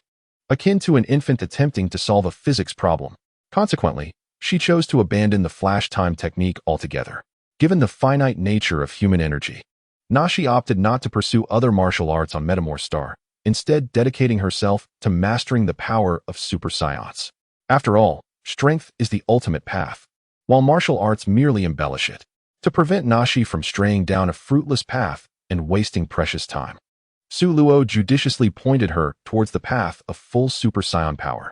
Remarkably, she began to make considerable strides along this road. In her Super Saiyan state, she could maintain the transformation for increasingly longer durations. Though she had yet to master complete control over her power, she was nearing that goal. The prospect of achieving full Super Saiyan power was tantalizingly close. After concluding their journey on Metamor Star, Su Luo, Lotzi Li, and Nashi chose not to linger, returning instead to the nameless island. They resumed their monotonous yet enjoyable leisurely existence. As the sun dipped below the horizon and the fading light cloaked the vast ocean in tranquility, Lotzi Li, adorned in a black velvet halter dress, stood atop the glazed tile roof. The delicate contours of her alabaster figure were strikingly revealed, captivating the gaze. With her slender hands playfully tousling the damp tips of her hair, it was evident she had just emerged from a bath. The moonlight, ethereal as water, illuminated her flawless visage, bestowing upon her an almost celestial glow, reminiscent of a fairy drifting through the night breeze. Suddenly, Lotzi Li's gentle sigh pierced the serene atmosphere. Today, the art of instantaneous motion remains stagnant, lingering in a state of uncertainty. Nearby, Nancy reclines leisurely, a blade of grass clasped between her lips as she gazes into the night sky. In this moment, her lustrous, jet-black eyes, resembling precious gems, reflect the brilliance of the moon and stars, enhancing her delicate doll-like visage. With her rosy lips slightly parted, she chews on the grass. Lazili, you seem a tad disheartened, she observes. Ah, it's just that you haven't mastered the technique yet, Lazili replies with a hint of annoyance, her lips curling into a smile. What does it matter? I'll practice at my own pace. With that biased fellow Su Luo guiding me, I'll learn eventually, Nancy nonchalantly retorts, spitting out the grass. She then turns over, puffing out her cheeks in mock indignation, muttering, I just can't learn it. At her words, Lazili recalls the endearing moments from days past when Nancy was utterly exasperated while trying to grasp the technique, unable to suppress her laughter. Are you mocking me? Nancy huffs. No, not at all, Lazili's smile broadens. Ah, your laughter hasn't ceased. You're clearly jesting at my expense. Nancy exclaims in frustration, launching herself at Lazili, pinning her down and tickling her mercilessly. Stop. I'm sorry. It tickles. They both erupt in joyful chaos. By the way, Nancy, do you truly intend to abandon the art of instantaneous motion? Lazili inquires, tidying her disheveled dress while raising an eyebrow with a teasing smile. Well, if I can't learn it, why force it? It's a waste of energy and quite ungratifying. I'd rather focus on enhancing my strength. Nancy replies with a playful grin. Speaking of which, once you master instantaneous motion, let us have another duel. Last time, you lost to me, Lazili reminds her. And with a playful flick of her dress, Nancy turns away, shaking off the dust with an air of pride. That conceited girl. Lazili chuckles despite herself, feeling a mix of irritation and amusement. Just winning once seems to have inflated Nancy's ego. If she were to win a few more times, she might just float away. Nevertheless, Nancy's words ring true. Lazili realizes that in terms of strength, she has indeed fallen behind Nancy's Super Saiyan form. I shall surpass her once more, Lazili vows, clenching her delicate hands in determination. As the eldest sister, she cannot afford to lose to her younger sibling again. Oh, my dear Lazili, you appear quite lively tonight. Su Luo's melodious voice breaks into her thoughts. Caught off guard by the revelation of her childish antics, Lazili blushes slightly. Is your progress in instantaneous motion still at a standstill? Su Luo inquires, to which Lazili nods affirmatively. I have a splendid idea that might facilitate your advancement in the technique. Would you care to try? His suggestion ignites a spark in Lazili's eyes. Of course. How should we proceed? Without hesitation, Su Luo lays out his plan. Reading 1,000 books pales in comparison to traveling 1,000 miles. Rather than inundating you with theories of time, it would be more beneficial for you to experience instantaneous motion firsthand. With that, he takes hold of Lazili's delicate hand. Focus intently and truly immerse yourself in this fleeting moment. All right, let us begin. Lazili nods eagerly, her head bobbing like a chick pecking at grain. As Su Luo's voice falls, a vast force of temporal energy descends upon them. The icy blue realm expands rapidly around Su Luo, radiating outward in a breathtaking display. Leaves fall, waves churn, and the sea breeze brings a momentary stillness to all kinetic energy. Su Luo, hand in hand with Razili, walks like a traveler along the river of time, heading toward the distant shore. In an instant, the ice-blue world, like a fleeting dream, dissipates. The figures of Su Luo and Razili emerge upon the rocky coastline. The sea breeze caresses them, lifting the hems of their garments, bringing a refreshing chill. Under the moonlight, Su Luo and Razili, hands entwined, resemble celestial lovers gazing at the clouds drifting and the waves crashing. This is the essence of flash time, Razili murmurs softly. The preceding scene has cleared away all her doubts like lifting a fog. Sometimes, martial arts are just like this. One can be blinded by a single leaf. But once it is swept aside, the true scenery unfolds. Chapter 127. The Technology of Artificial Humans. Su Luo smiles down and inquires, "How does it feel?" "I sense something. But it's too fast." "Alo, let us do it a few more times," Razili replies. "All right, I'm at your service." Thus, the vast power of space-time descends once more, as Su Luo leads Razili in a series of flash times. In this realm, Razili's eyes shine brighter, and the once impenetrable barrier of her limitations shatters quietly. This time, the flash time is initiated by Razili. The surrounding world instantly transforms into an ice-blue hue, and all kinetic energy comes to a halt. In a leap of 0.1 seconds, Razili vanishes from her location and reappears at the opposite end of the shore. Due to this being her first attempt, she nearly stumbles as the flash time concludes, but her quick reflexes allow her to regain her balance and stand steadily. "Wow. Alo. Look, I successfully executed flash time." In that moment, Razili joyfully waves at Su Luo. In a daze, Su Luo perceives an innocent girl, untouched by the world, offering him a radiant smile akin to that of an angel. "So adorable," Su Luo murmurs. "Hee, Alo, you're praising me." Suddenly, Razili, light as a butterfly, lands in Su Luo's embrace, their gazes locking. Her soft, snow-white arms gracefully encircle his neck, while her elegant, elongated legs wrap around his waist. Clad in a black velvet miniskirt, her mature and alluring figure is unmistakable, akin to a dark enchantress in the night. A slight dip of Su Luo's head reveals the towering snow peaks, subtly unveiling a breathtakingly captivating sight. Razili seems oblivious to the overwhelming impact her enchanting appearance has on Su Luo, nearly bringing him to his knees. Under the moonlight, the ethereal woman, with her rosy lips, bestows gentle kisses upon Su Luo. "Alo, this is a token of gratitude." Razili smiles sweetly, preparing to leap from his embrace.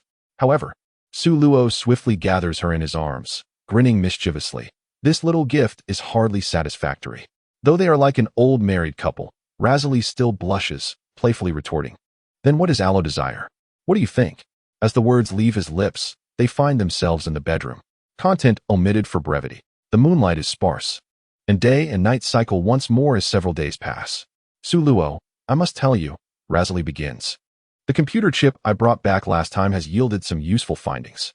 The technology for extracting rare metals, devices that consume life energy, and intelligent light brains." Within the garden courtyard, Bulma resembled a chirping lark, sharing her joy and excitement with Su Luo. Holding a teacup, Su Luo sipped the tea with keen interest as Bulma continued to chatter for half an hour. Only when her throat became parched did Bulma reluctantly pause. She picked up a teapot from the stone table and poured herself a cup, moistening her throat. Soon, she would complete research surpassing that of Gaussian technology. At that point, she could attempt to create an artificial human similar to Metal Slug. Bulma raised her head, gazing at Su Luo with anticipation, akin to a little girl yearning for praise from an adult. Truly a genius scientist, Bulma was remarkable. Su Luo chuckled, giving her a thumbs up in exaggerated praise. "Humph. Su Luo, you're so annoying. Can't you just give me a proper compliment? How perfunctory." Bulma shot him an exasperated look, though inwardly she was elated. It was already a delight for her that Su Luo could sit quietly and listen to her ramble about science. unlike Lazily and Nancy, who had long since slipped away. Curious about Bulma's talk of artificial human technology, Su Luo inquired, "Bulma, if artificial humans can be developed, what level of combat power could they achieve?" "Well, it's hard to say," Bulma mused, twirling a lock of her hair. "There are many factors involved. Theoretically, if the materials used to create the artificial humans are advanced enough, and with sufficient energy, their combat power could reach billions, or even hundreds of billions. It's not impossible." Su Luo was utterly astonished. Was this the power of artificial humans, or perhaps technology? It was indeed terrifying. After all, even a combat power of 100 million is unattainable for an ordinary person without extraordinary talent or lineage. To reach billions or hundreds of billions. Bulma added, "Of course, these are all theoretical assumptions." "Huh, I actually believe that for you, Bulma. These assumptions could very well be truths." Su Luo sincerely praised her. She was a treasure of technological genius. In the original story, Bulma had created a time machine. A technology so astonishing that even deities believed it impossible for humans to achieve. Creating an artificial human with a combat power of hundreds of billions would be a mere trifle for her. Given Bulma a fulcrum, she might very well shift the world. "Do you really have such faith in me, Su Luo?" At that moment, Bulma's expression softened, her blue-violet eyes sparkling like crushed stars. "Yes." Su Luo nodded earnestly. Bulma smiled, her lips curving like a flower blooming in spring, radiant and beautiful. Suddenly, she leaped into Su Luo's arms, planting a heavy kiss on his cheek. The unexpected warmth of her closeness sent a ripple through Su Luo's heart, but he quickly regained his composure and gently pushed her away. "Bulma." Bulma's eyes sparkled with innocence. "What are you doing? This isn't the first time, you know." This statement left Su Luo momentarily speechless. Indeed, it seemed this was not merely the first occurrence. "Oh dear, that's not the point," he mused. He and Bulma had yet to reach the level of intimacy where casual kisses were exchanged. Taking a deep breath, he donned a serious expression. "Bulma, it's broad daylight. As a lady, could you not exhibit some decorum and consider the impression you leave?" "Oh, so that means it's permissible at night," Bulma replied with a playful blink. Su Luo was taken aback. What peculiar reasoning was this? Was this truly the message he was conveying? In any case, such intimate gestures ought to be avoided in the future. Bulma shrugged dismissively. "What's the big deal? It's just a kiss. I don't mind at all. But you, as a man, are being rather petty, lacking any semblance of gentlemanly grace." Su Luo was left speechless, momentarily at a loss for words. "Oh dear, this is bad. I haven't completed today's meditation task. I must take my leave," Bulma said with a cheerful smile before skipping away. In the tranquil estate, Su Luo remained, bewildered by the wind. However, in a corner concealed from Su Luo's view, Bulma resembled a little girl who had just pilfered candy, her eyes crescent-shaped with delight. "I kissed Su Luo again today. What a joyous occasion." With each passing day, their bond grew incrementally closer. "Hee. It's only a matter of time before I conquer him." Time flowed like water, and the day of the Scion's arrival on Earth drew ever nearer. Chapter 128. The Scion invasion. The group training on King Kai's planet was about to witness a climax. During this period, King Kai generously imparted his ultimate techniques, King Kai Fist and Spirit Bomb, to Goku and his companions. Yet, only Goku and Gohan, the father-son duo, were able to master both skills successfully. This was not to say that Krillin, Yamcha, Ten, Kaiatsu, and Piccolo lacked the talent to learn. Rather, the conditions for mastering either technique were exceedingly stringent. The Spirit Bomb could only be learned by those with pure hearts, a criterion met solely by Goku and Gohan. The King Kai Fist, with its overwhelming power, was far too ferocious for Earthlings to withstand. Even if they could learn it, they would struggle to maintain it for more than a few seconds. However, Goku and Gohan, with their Scion prowess, were capable of utilizing the King Kai Fist. Consequently, Krillin, Yamcha, Tien, and Kaiatsu had no choice but to forfeit their attempts. As for Piccolo, being a Namekian with remarkable regenerative abilities, he had the potential to master the King Kai Fist. Yet, due to his rivalry with Goku, coupled with his pride, he was unwilling to study alongside him. Regarding their combat abilities, training under 10 times Earth's gravity yielded rapid progress. Each member of the group broke through the 10,000 power level barrier. Among them, Goku's combat power soared to an impressive 31,000, while the others lagged slightly behind. Piccolo achieved a combat power of 28,000, with Krillin and Tien both around 25,000. Yamcha registered at 22,000 and Kaiatsu at 19,000. As for the youngest among them, the mere 5-year-old Son Gohan, his growth has been nothing short of astonishing. Boasting a battle power of 27,000, he has swiftly surpassed his seniors, Krillin, Tien, Yamcha, and Kaiatsu. This indicates that, following this period of training, the disparities among the group have gradually widened, and perhaps will continue to do so. On the verdant grassland, King Kai stood with his hands clasped behind his back. In truth, I find myself with little left to impart to you. The remainder of your training is now up to you. Before him, Son Goku and his companions stood quietly, listening intently. Although your ability to tell jokes has not improved much, your strength has certainly increased significantly. The group eagerly chimed in, attributing their progress to the guidance of King Kai. Otherwise, we would not have become this formidable. King Kai, clearly pleased, broke into a broad smile. I truly look forward to the arrival of those 3 scions. Son Goku clenched his fists, brimming with anticipation. Indeed, let the scions witness our might. We shall surely send them fleeing in terror. Ha ha ha, a single punch will send them flying. The group engaged in a spirited discussion, boasting among themselves. Ahem, let us not speak too soon. Observing their excessive confidence, King Kai felt compelled to issue a gentle warning. The approaching scion team will not be easily dealt with. Among them is a scion whose power far exceeds that of any of you. Upon hearing this, the group fell silent, exchanging bewildered glances. King Kai, you must be jesting. Yamcha exclaimed in astonishment. I never joke, King Kai replied with a serious expression. Ah, I see. Yamcha chuckled nervously, though internally he was seething. He had anticipated showcasing his strength before the enemy, only to discover he was up against a formidable challenge. In contrast, Son Goku, the ever battle-hungry warrior, was unusually exhilarated. Leave that scion to me. Humph, Son Goku, that opponent is mine, and I shan't relinquish him. Piccolo interjected coldly. Ha ha, let us see who can act faster. Son Goku laughed dismissively. Then let us await the outcome. Father, Uncle Piccolo, and I, Son Gohan, raised his hand to indicate his desire to participate as well. Haha.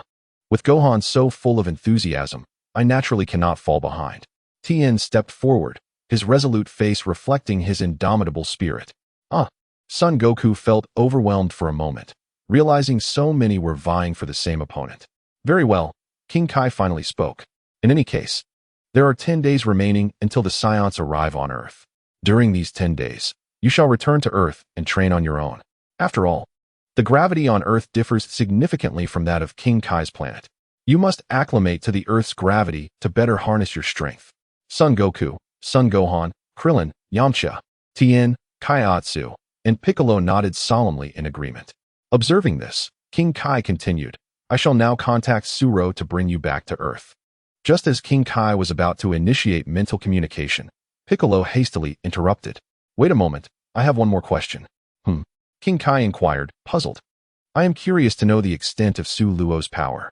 Baiku voiced the question that had long troubled his mind. He yearned to understand just how formidable that man truly was.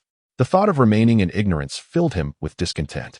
It was not only Baiku who sought this knowledge. Indeed, the others shared his curiosity. With synchronized gazes, they turned their attention to the North Kai, filled with intrigue. Young man, do not aspire to lofty heights. The North Kai admonished in a low, enigmatic tone. In truth, he was equally uncertain about the level of Su Luo's strength. However, faced with the expectant stares of the onlookers, he could hardly admit his ignorance. To do so would undermine his dignity as the deity overseeing the North Galaxy. Clearing his throat, he declared, I can reveal but a morsel of information. With Su Luo's power, he could effortlessly obliterate a planet with a mere snap of his fingers. As expected, this proclamation left everyone in stunned silence. To extinguish a planet with such ease was a terrifying prospect. The North Kai, noticing their shock, allowed a smile to creep upon his lips. He had successfully deceived them without revealing any flaws. Without further delay, he focused his thoughts and established communication with Su Luo, who was far away on Earth. 10 days later, in the expanse of space beyond Earth, 3 streaks of light flitted by in an instant. Shortly thereafter, they broke through the atmosphere and descended upon a small city. Boom! A thunderous crash erupted, sending the populace into a frenzy. The Scion Squad, led by Vegeta, had finally returned to Earth after a year. As the smoke cleared, Vegeta, Nappa, and Raditz emerged from their circular spacecraft, ascending into the air to survey the city below. "Humph, so this is Earth," Vegeta remarked, his handsome visage twisting into a sinister grin at the sight of the peaceful city. "It is rather displeasing to behold." Crossing his arms, Vegeta mused that his incompetent brother, Kakarot, had evidently failed to execute the task of destroying the planet satisfactorily. Raditz wore a grim expression, clearly dissatisfied with his brother's lack of achievement. Nappa, with a bloodthirsty smile, declared, "In that case, let me greet these Earthlings and announce the arrival of the Scions." Chapter 129. The Scion Warriors. Nappa's eyes darkened with malice, and with his imposing physique resembling that of a fearsome beast, he began to channel his energy. In an instant, an energy blast coalesced in his palm, its destructive force potent enough to raise an entire city. With his palm facing downward, the energy blast plummeted like a falling meteor, poised to strike the city below. Suddenly, a wave of energy shot forth like an arrow, piercing through Nappa's blast, its momentum unabated as it surged upward towards Vegeta, Raditz, and Nappa. What? The unexpected assault left them astounded. Vegeta reacted swiftly, dodging to the side, while the other two could only hastily attempt to defend themselves. Boom! The explosion resonated like thunder. Moments later, as the smoke dissipated, it revealed Raditz and Nappa, their battle suits severely damaged, exposing large patches of skin scorched by energy. With a single strike, two individuals found themselves in a state of utter disarray. Who dares to show themselves? Raditz and Nappa cast their fiery gazes around. Both known as fearsome scions, typically the ones to intimidate others, now reduced to such a pitiful state. In stark contrast to the flustered duo, Vegeta stood with his arms crossed, a wicked grin adorning his face. He fixed his gaze upon two figures ahead, one tall and one small, clad in orange GI, sharing strikingly similar features and black hair, unmistakably a father and son duo. Approaching were none other than Goku and Gohan. Having been on guard, they had arrived promptly, tracking the Scion's descent to the planet. Fortunately, the landing site was not far from the nearby city, preventing it from being reduced to ashes. At that moment, Vegeta activated his scouter to assess the combat power of the two newcomers. Beep, beep. The readings displayed a stagnant value, not even reaching 1,000, which only deepened Vegeta's disdain. Raditz and Nappa took notice of this as well, their attention turning to Goku. "Is it you?" Raditz's gaze fell upon Goku's face, momentarily stunned. The resemblance to his father, Bardock, was uncanny. "After over 20 years, you've grown into adulthood, Kakarot." "Kakarot?" Goku echoed in confusion. While he had learned from Suru that he was also a Scion, he was unfamiliar with Scion names. In a bid to reconnect, Raditz attempted to persuade Goku and Gohan to join Vegeta's team.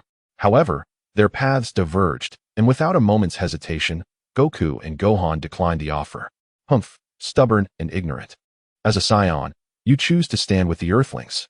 A palpable aura of malice emanated from Raditz, clearly indicating his choice. The bonds of kinship, in the eyes of the bloodthirsty Scions, were as fragile as paper. The tension of battle was about to erupt. "Dad, this is a city. There are many people here," Gohan quietly cautioned. "Yes, I know," Goku nodded. "Follow me. Let's find another place to fight." With that, Goku soared into the distance, seemingly anticipating the Scions would follow. Gohan swiftly followed suit. "How amusing. Let us indulge in this little game." Vegeta, Nappa, and Raditz transformed into streaks of light, closely tailing them. In the vast expanse of the wilderness, Goku and Gohan faced off against Vegeta, Nappa, and Raditz from a distance. "Ah, so this is the site of your choice." Vegeta scoffed, surveying the desolate surroundings. "Isn't it a bit too barren for a burial ground?" Just then, the scouter emitted a series of beeps again as 5 figures descended from the sky, joining Goku's side. More fools arriving? Piccolo, Krillin, Yamcha, Tien, and Kaiatsu had arrived for the confrontation. "Goku, you're quite swift," Piccolo remarked coolly. Goku chuckled softly, choosing not to respond. With his comrades now present, he could no longer afford to hesitate. He turned his gaze towards the 3 Scions opposite him. Ultimately, the gaze fixated upon Vegeta. Nestled between the 2 imposing figures of Nappa and Raditz, Vegeta appeared diminutive. Yet Goku would not allow such superficiality to dictate his assessment of his adversary's strength. In his perception, the aura emitted by Vegeta subtly surpassed that of the other 2 Scions. The target had been identified. Without hesitation, Goku surged forth towards Vegeta. "Leave that fellow to me. The rest are yours," he declared. "Curse that cunning rascal." Piccolo muttered under his breath. Swish, swish, swish. 6 pairs of eyes converged upon them. Vegeta, Raditz, and Nappa found themselves scrutinized by this predatory gaze, inciting their collective fury. This was a blatant display of contempt. How dare these mere scraps exhibit such arrogance? In particular, Vegeta, upon witnessing Goku charge at him, was overcome with rage, transforming his ire into a mocking smile. What is the meaning of this? Do they presume that I, the Prince of the Science, am the weakest? Kakarot, since you are so eager to court death, I shall oblige you. As soon as the words left his lips, he was already hundreds of meters away, colliding fiercely with Goku. The tremendous force unleashed between them erupted into a tempest of violent winds. In the blink of an eye, Goku and Vegeta exchanged dozens of blows. Beep, beep, beep. The data from the scouter pulsated. You can actually enhance your combat power during battle, Kakarot. You truly astonish me. Vegeta's astonishment deepened with each exchange, and gradually, he shed his initial underestimation. The scouter's readings surpassed 10,000 and continued to ascend, showing no signs of abating. No, this cannot be. Kakarot's combat power has exceeded 10,000? Am I seeing things? Beside him, Raditz and Nappa stood dumbfounded. This scene wholly overturned their perception of lower-class warriors. At that moment, Raditz and Nappa briefly considered whether their scouters were malfunctioning. However, upon witnessing Vegeta's struggle to subdue Goku, they relinquished that thought.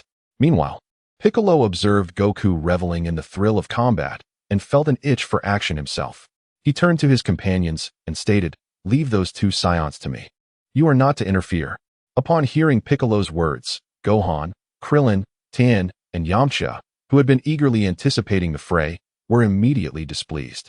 "Hey, what do you mean we can't intervene? Piccolo, you can't just make decisions on your own."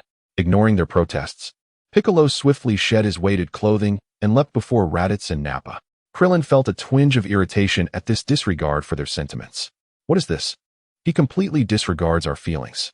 Krillin, let's just observe our opponents for now, Yamcha suggested. Krillin nodded, settling in to watch. With Goku's example set before them, Nappa and Raditz dared not underestimate Piccolo. They lightly tapped their scouters to assess his combat power, which finally stabilized at a mere 1,000. Unbeknownst to them, they breathed a sigh of relief. Indeed, it appeared that only Kakarot was the exception. Chapter 130, Son Wukong and Vegeta. This fellow is a Namekian. Indeed, he bears a striking resemblance. It is rumored that the Namekians possess extraordinary combat prowess and an array of remarkable abilities. A combat power of 1,000 seems plausible. As for the scions, Piccolo remains indifferent. Long ago, during his training on King Kai's planet, he had learned all about this from the North Kai. However, to think that one could defeat us single-handedly with such meager combat power is mere folly. Nappa strode forward, halting before Piccolo. His towering physique exuded an overwhelming sense of pressure. "Namekian, I hope you can endure a bit longer." Unable to tolerate Nappa's incessant chatter, Piccolo's gaze turned icy, and he struck with ferocity. A magnificent energy surged forth, dazzling in its brilliance. Boom! It crashed forcefully against Nappa's chest. The latter was propelled backward like a cannonball, flying hundreds of meters away. Die! A ki blast, imbued with unparalleled destructive force, struck Nappa squarely. A thunderous roar erupted as an energy mushroom cloud ascended into the sky. When the smoke finally cleared, Nappa had vanished, leaving behind an unfathomably deep crater. With a single move, Nappa had met his demise, without even a chance to retaliate. Impossible. How can this be? It must be an illusion. Raditz was utterly stunned by this scene, rendered incoherent as if he had lost his senses. Nappa, a superior scion warrior with exceptional combat strength, was far more powerful than himself. Yet, in just one exchange, he had been dispatched. "Now it is your turn, scion." Piccolo sneered coldly as he approached Raditz. A sense of dread gripped Raditz, compelling him to retreat repeatedly. In the next moment, he seemed to grasp at a lifeline. Calling out in desperation, "Vegeta, save me." TCH, what a worthless fool. To lose the warrior's spirit inherent to a scion. Vegeta was infuriated by this display. An astonishing force suddenly erupted, sending Son Wukong hurtling away. He transformed into a streak of light, landing before Raditz with a gaze that seemed to promise death. Raditz felt a jolt of fear surge within him. "Vegeta," he stammered, trembling. As a warrior of the Scion race, you dare to plead for my assistance? A coward devoid of spirit has lost all value to me. As he spoke, Vegeta aimed 2 fingers at Raditz and unleashed an invisible beam. Wait, Vegeta, stop! Raditz cried out, visibly expanding at an alarming rate, seemingly reaching a critical point. With a scream, Raditz erupted like a firework, disintegrating into ashes that scattered across the ground. What a filthy display! Vegeta spat contemptuously onto the earth. Can you believe it? He even killed his own comrade. The onlookers were taken aback by Vegeta's cold-bloodedness. Huh, you lot have truly astonished me. Each of you conceals your strength so well, enhancing your power in battle. The readings of the detector, it seems, cannot serve as a reliable measure of strength. Vegeta cast the device aside, allowing it to fall to the ground. He then surveyed the individuals present, counting 1, 2, 3, including Kakarot, a total of 7. You worthless beings should consider yourselves fortunate to witness the might of this esteemed warrior before your impending demise. He bellowed. With each roar, Vegeta unleashed a torrent of energy, surging forth like a vast ocean, conjuring tempestuous winds. Dark clouds swirled ominously as thunder rumbled and the earth trembled, creating an apocalyptic atmosphere of monumental proportions. With a final, resounding roar, Vegeta released all his power, 68,000 battle strength. This was the culmination of years of training on a planet with 25 times the gravity. He had surpassed the previous limits of Scion strength, inching ever closer to legendary power. Vegeta arrogantly lifted his chin, casting disdainful glances at the onlookers. What do you think? Are you awed by the power of this super genius warrior? Indeed, those present were astonished by Vegeta's strength, which far exceeded their own. As the North Kai had stated, none could compare to him. However, they had endured the invasion of the Demon Clan, witnessing the unfathomable terror of Blood Demon King and Sorona. In comparison, facing Vegeta felt akin to a mere ant confronting a dragon. They seemed insignificant and powerless. Thus, the intimidation Vegeta projected appeared rather ordinary to them, devoid of that sense of insurmountable disparity. At the very least, there was a glimmer of hope. Goku, Gohan, Piccolo, Tien, Kaiatsu, Yamcha, and Krillin all unleashed their own powers, encircling Vegeta to form a united front. Oh, are you all coming at me together? Vegeta observed with amusement. No, I will face you alone. Goku stepped forward. Dad, Goku. The others were puzzled as to why he insisted on battling solo. Wouldn't they have a greater chance of victory if they joined forces? I apologize, everyone. I hope you can indulge my selfish request. I would feel immensely regretful if I didn't get to fight this guy, Goku pleaded, hands clasped together. Goku, are you really okay on your own? You must understand that his power vastly surpasses ours, Piccolo remarked solemnly. I'm not sure, but I have to at least give it a try, Goku replied. Piccolo averted his gaze, letting out a huff before dissipating his energy. Well then, let us see your performance, Goku. Dad, good luck. Defeat the villain. Piccolo, Tien, Kaiatsu, Yamcha, Krillin, and Gohan all stepped back, clearing a space for the impending battle between Goku and Vegeta. Goku assumed a fighting stance and declared, Vegeta, let us continue our earlier bout. Kakarot, after witnessing my strength, you still wish to challenge me? I must commend your bravery, Vegeta smirked, a wicked grin forming on his lips. Let me share another tidbit with you. From birth, every Scion undergoes a warrior aptitude assessment. Those with low readings, like you, are sent to planets devoid of formidable opponents.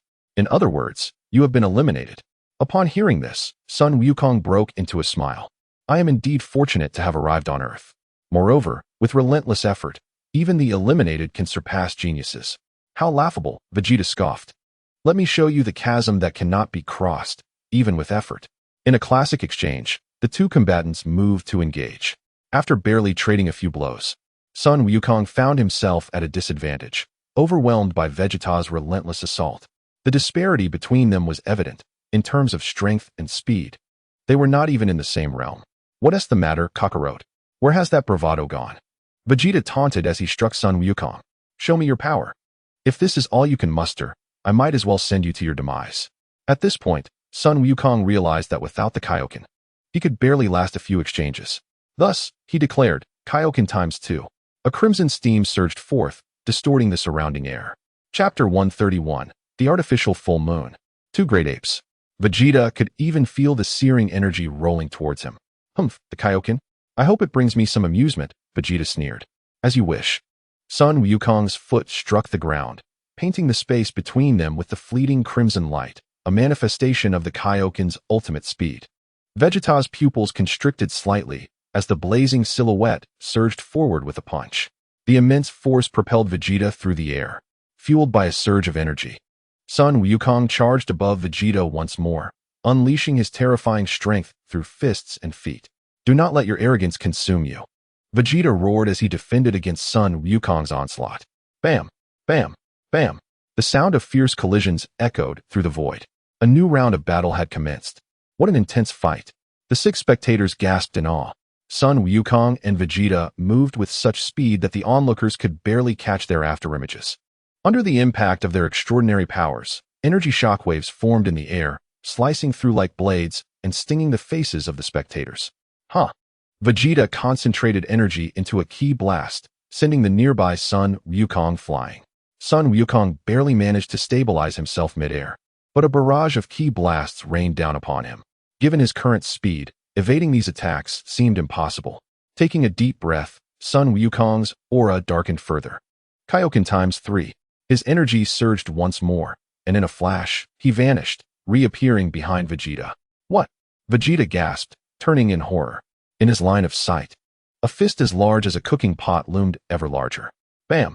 Vegeta was sent flying like a kite severed from its string, blood gushing from his mouth as he plummeted. Blood! That worthless wretch made me spill my noble blood. Wiping the blood from the corner of his mouth, Vegeta stared intently, his veins bulging, his expression contorted with rage. He, the proud prince of the Scions, the most gifted warrior in history. To my utter dismay, I have been wounded by a mere subordinate warrior. Such a disgrace. I shall not spare you, not in the slightest. Vegeta's furious roar echoed as his energy surged violently, accompanied by flashes of lightning illuminating the surroundings. He then leaped into the sky. Kakarot, regardless of the consequences, I shall obliterate you along with this planet.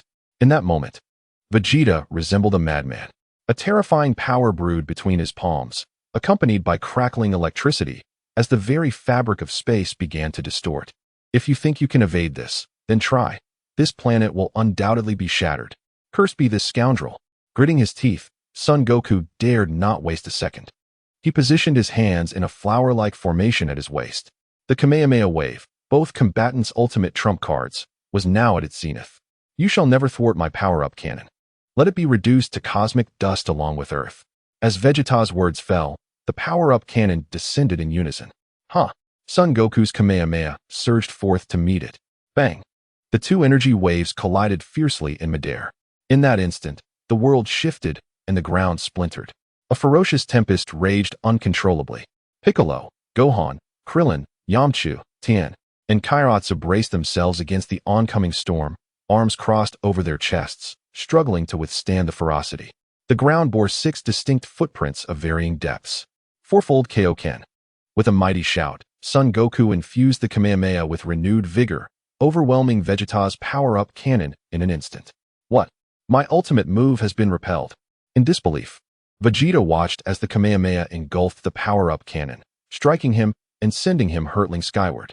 Just as it seemed poised to explode, Vegeta desperately twisted his body, narrowly evading the blast. Boom! The sound of the explosion resonated through the heavens. As Son Goku dispelled the Kaioken aura, a wave of intense pain surged through him. This was the after-effect of the Kaioken. Ouch, that hurts. Gasping in pain, Son Goku looked up, his sharp gaze seemingly piercing through the clouds. At that moment, Piccolo's voice broke through. Son Goku, your stamina is nearly depleted. Allow us to take over the battle from here. Gohan, Krillin, Yamcha, Tien, and Kaiatsu gathered beside Son Goku. Indeed, Goku, refrain from speaking of fair one-on-one duels. We must have our share of the fight and let our prowess shine. Daddy, I want to fight too. Heh. High above, Vegeta was seething with impotent rage. Kakarot, damn it, this mere lower-class warrior's battle power surpasses that of a genius warrior like myself.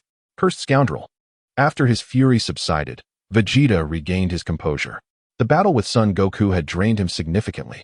Yet, even so, he had failed to vanquish Goku. Moreover, 6 others were now eyeing him keenly, poised to strike at any moment. He found himself in a rather precarious position. With the little strength he had left, survival itself seemed a daunting challenge. Though he detested that hideous visage, there was little recourse left at this juncture. Let me demonstrate the formidable destructive power I possess after transforming into a great ape. Vegeta gazed skyward, where a waning moon hung high, casting a soft luminescence. Cursed be this day, it is not a full moon, he muttered through clenched teeth. When he arrived on Earth, he had not anticipated this predicament. Coupled with the blind confidence stemming from his immense power surge, he had neglected to select a night of a full moon. One could only say he was reaping what he had sown. Fortunately, the residual energy within him was sufficient to unleash the technique of an artificial full moon. He could scarcely wait to see that fool's panicked expression. Ha ha ha. Vegeta cackled madly as he descended onto a boulder before Goku. Kakarot, do not think that just because it is not a full moon today, you can rest easy. What are you talking about, Moon? Goku inquired, perplexed. Do not feign ignorance. Do you know why Saiyans transform upon seeing a full moon? Transform? I do not understand, Goku replied, growing increasingly confused. Meanwhile, Krillin, overhearing their exchange, broke into a cold sweat. Transforming. Could it be that monster? Memories long buried surged forth like a tidal wave. Years ago, during the martial arts tournament, Vegeta proceeded to enlighten Goku. Moonlight is merely a reflection of sunlight, which contains Fruitsa waves. The energy of Fruitsa waves during a full moon reaches a staggering 17 million hertz. When a Saiyan's eyes absorb these 17 million hertz of Fruitsa waves, their tail reacts, and the transformation commences. A very select few Saiyans can generate an artificial full moon with 17 million hertz Fruitsa waves. How unfortunate for you. I happen to be capable of that. With that, Vegeta concentrated a sphere of light in his palm and hurled it into the sky. Let it mix with the oxygen in the atmosphere. Ha ha ha. Vegeta clasped his hand, laughing with arrogance. Kakarot, you should lament the loss of your tail. In an instant, the sphere reacted with the oxygen, transforming into a miniature moon radiating a silvery glow. The transformation of Vegeta into a great ape had begun. The sound of his heartbeat faded, his pupils vanished, his face contorted in a fearsome visage, and his body expanded exponentially. Within moments, a towering great ape loomed before them. How infuriating, he has grown so immense. Not only that, but his energy surged dramatically. The faces of the onlookers paled with dread. Is there any strategy? Yamcha whispered, lowering his voice. The Scion's tail is his weakness. We simply need to find a way to sever it, Krillin replied quietly. After a pause, he added, I have a technique that can cut off his tail. Then we shall create an opportunity for you. Having devised a plan, Piccolo, Yamcha, Tien, and Kaiatsu charged forward, each unleashing their energy attacks to draw the attention of the great ape Vegeta. Seizing the moment, Krillin focused his energy into a key blade, his eyes fixed intently on the battlefield, awaiting the perfect moment to strike. Exhausted nearly to the point of collapse, Goku beheld Vegeta's transformation into a great ape. Memories flooded his mind. The monster that appeared during the full moon, the grandfather who had perished beneath its foot. Everything seemed to connect. So the monster is me. My grandfather died because of me. Forgive me, grandfather. At this moment, Sun Wukong found himself engulfed in regret. However, amidst the turmoil, one individual was overlooked. Son Gohan, who also bore the blood of the Saiyans, stood motionless, entranced by the sight of the artificial full moon. His heart raced wildly, the black depths of his pupils shimmering with a hint of crimson. A guttural roar escaped his lips, reminiscent of a beast. Shortly thereafter, a colossal ape appeared, towering several meters high. The giant ape, Gohan, pounded his chest and howled towards the heavens. With a thunderous stomp, he crushed the boulders beneath him, inadvertently sending Sun Wukong and Krillin flying from the shockwave. During their flight, Krillin's energy blade slipped from his grasp, hurtling towards the combatants ahead, Tianjinhan and Jiaozi. This is bad, Krillin exclaimed, his voice rising in urgency. Tianjinhan, Jiaozi, beware of the energy blade. Quick, take cover. As Tianjinhan recognized the danger, he swiftly pulled Jiaozi by the collar, dodging the lethal attack. The energy blade sliced through the air, generating a powerful gust, but it failed to strike anyone, instead cleaving a nearby mountain in half before vanishing into the sky. The sheer sharpness of the attack left all present in awe. The giant ape Vegeta silently pondered. I cannot allow this strike to land. I cannot guarantee my own strength would withstand it. Gohan, calm down. Stop this at once. Yet, at that moment, the giant ape Gohan resembled a mindless monster, wreaking havoc upon everything in sight. The nearest targets, Sun Wukong and Krillin, were the first to suffer his wrath. Despite his massive size, the giant ape moved with remarkable agility, enhanced by the tenfold increase in battle power due to his transformation, delivering a terrifying force. Sun Wukong and Krillin found themselves unable to evade, suffering direct hits. Krillin managed to regain his footing and continue the fight, while Sun Wukong, already injured, was rendered immobile by Gohan's devastating blow, collapsing to the ground. The giant ape Gohan prepared to stomp on Sun Wukong. In a moment of desperation, Piccolo, Yamchu, Tianjin Han, and Jiaozi broke free from their struggle with the giant ape Vegeta and unleashed a series of energy blasts, striking the giant ape Gohan. The resulting explosion forced him to stagger back. Seizing the opportunity, Krillin rushed to rescue Sun Wukong. "Gohan, please regain your composure," Piccolo shouted at the giant ape Gohan. In response, a red energy blast erupted from the giant's mouth. Piccolo narrowly dodged, gritting his teeth in frustration. Damn it, he has completely lost his senses. Meanwhile, the giant ape Vegeta reveled in the unfolding spectacle, unable to suppress his laughter. Ha ha ha, truly a stroke of fortune. Who would have thought this little brat's unintended transformation into a giant ape would serve me so well? The offspring of lower-class warriors inherit inferior bloodlines. Unlike this prince who possesses the noble blood of royalty and retains his reason in the giant form. Ha ha. Vegeta's thunderous laughter echoed, resonating with an ear-splitting intensity. In an instant, the attention of the colossal ape, Son Gohan, was captured. It beat its chest a few times before charging towards the giant ape, Vegeta. With each step, the ground trembled beneath it. How dare it rush toward me, so utterly unaware of its own limitations. Vegeta concentrated his energy into a powerful blast, sending Gohan flying. Initially, it was thought that this would instill fear in Gohan, prompting a change in target and allowing Vegeta to enjoy the spectacle. However, this strike only served to awaken Gohan's ferocity and competitive spirit. Seizing the moment, Gohan launched a frenzied assault on Vegeta. Provoked by such audacity, Vegeta's fury ignited. A dramatic scene unfolded as the two titanic apes engaged in brutal combat. Each collision reverberated like an earthquake, resembling an epic clash of beasts, leaving the onlookers in awe and momentarily forgetting to provide support. Ultimately, Vegeta's combat prowess prevailed, as he forcefully pressed Gohan's head into the ground. His fists rained down, stirring up clouds of dust. Gohan struggled fiercely, letting out deafening roars. Piccolo, Krillin, Yamchu, Tien, and Kaiatsu snapped back to reality and rushed forward to assist. Simultaneously, they unleashed their ultimate techniques, the special beam cannon and the energy blast. 5 attacks struck Vegeta. Although they failed to inflict significant damage, nonetheless, the explosive force toppled him. Seizing this opportunity, Gohan retaliated, using his massive feet to pin Vegeta down. Each blow he delivered felt like a falling meteor, inflicting severe pain upon Vegeta. With a furious roar, Vegeta kicked Gohan high into the air. "Die!" he bellowed, gathering a red energy blast in his mouth, radiating a menacing aura and incredible destructive power, warping the very fabric of space. The consequences of such a hit landing on Gohan would be catastrophic. At that critical moment, a sharp sound sliced through the air, Krillin's energy cutter. In an instant, it severed Gohan's tail.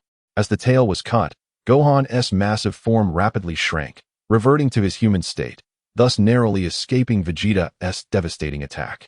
In a swift motion, Piccolo caught the unconscious Gohan in his arms. "You wretched beings, you have thoroughly enraged me." Vegeta roared in fury. "What shall we do? Our attacks are utterly ineffective.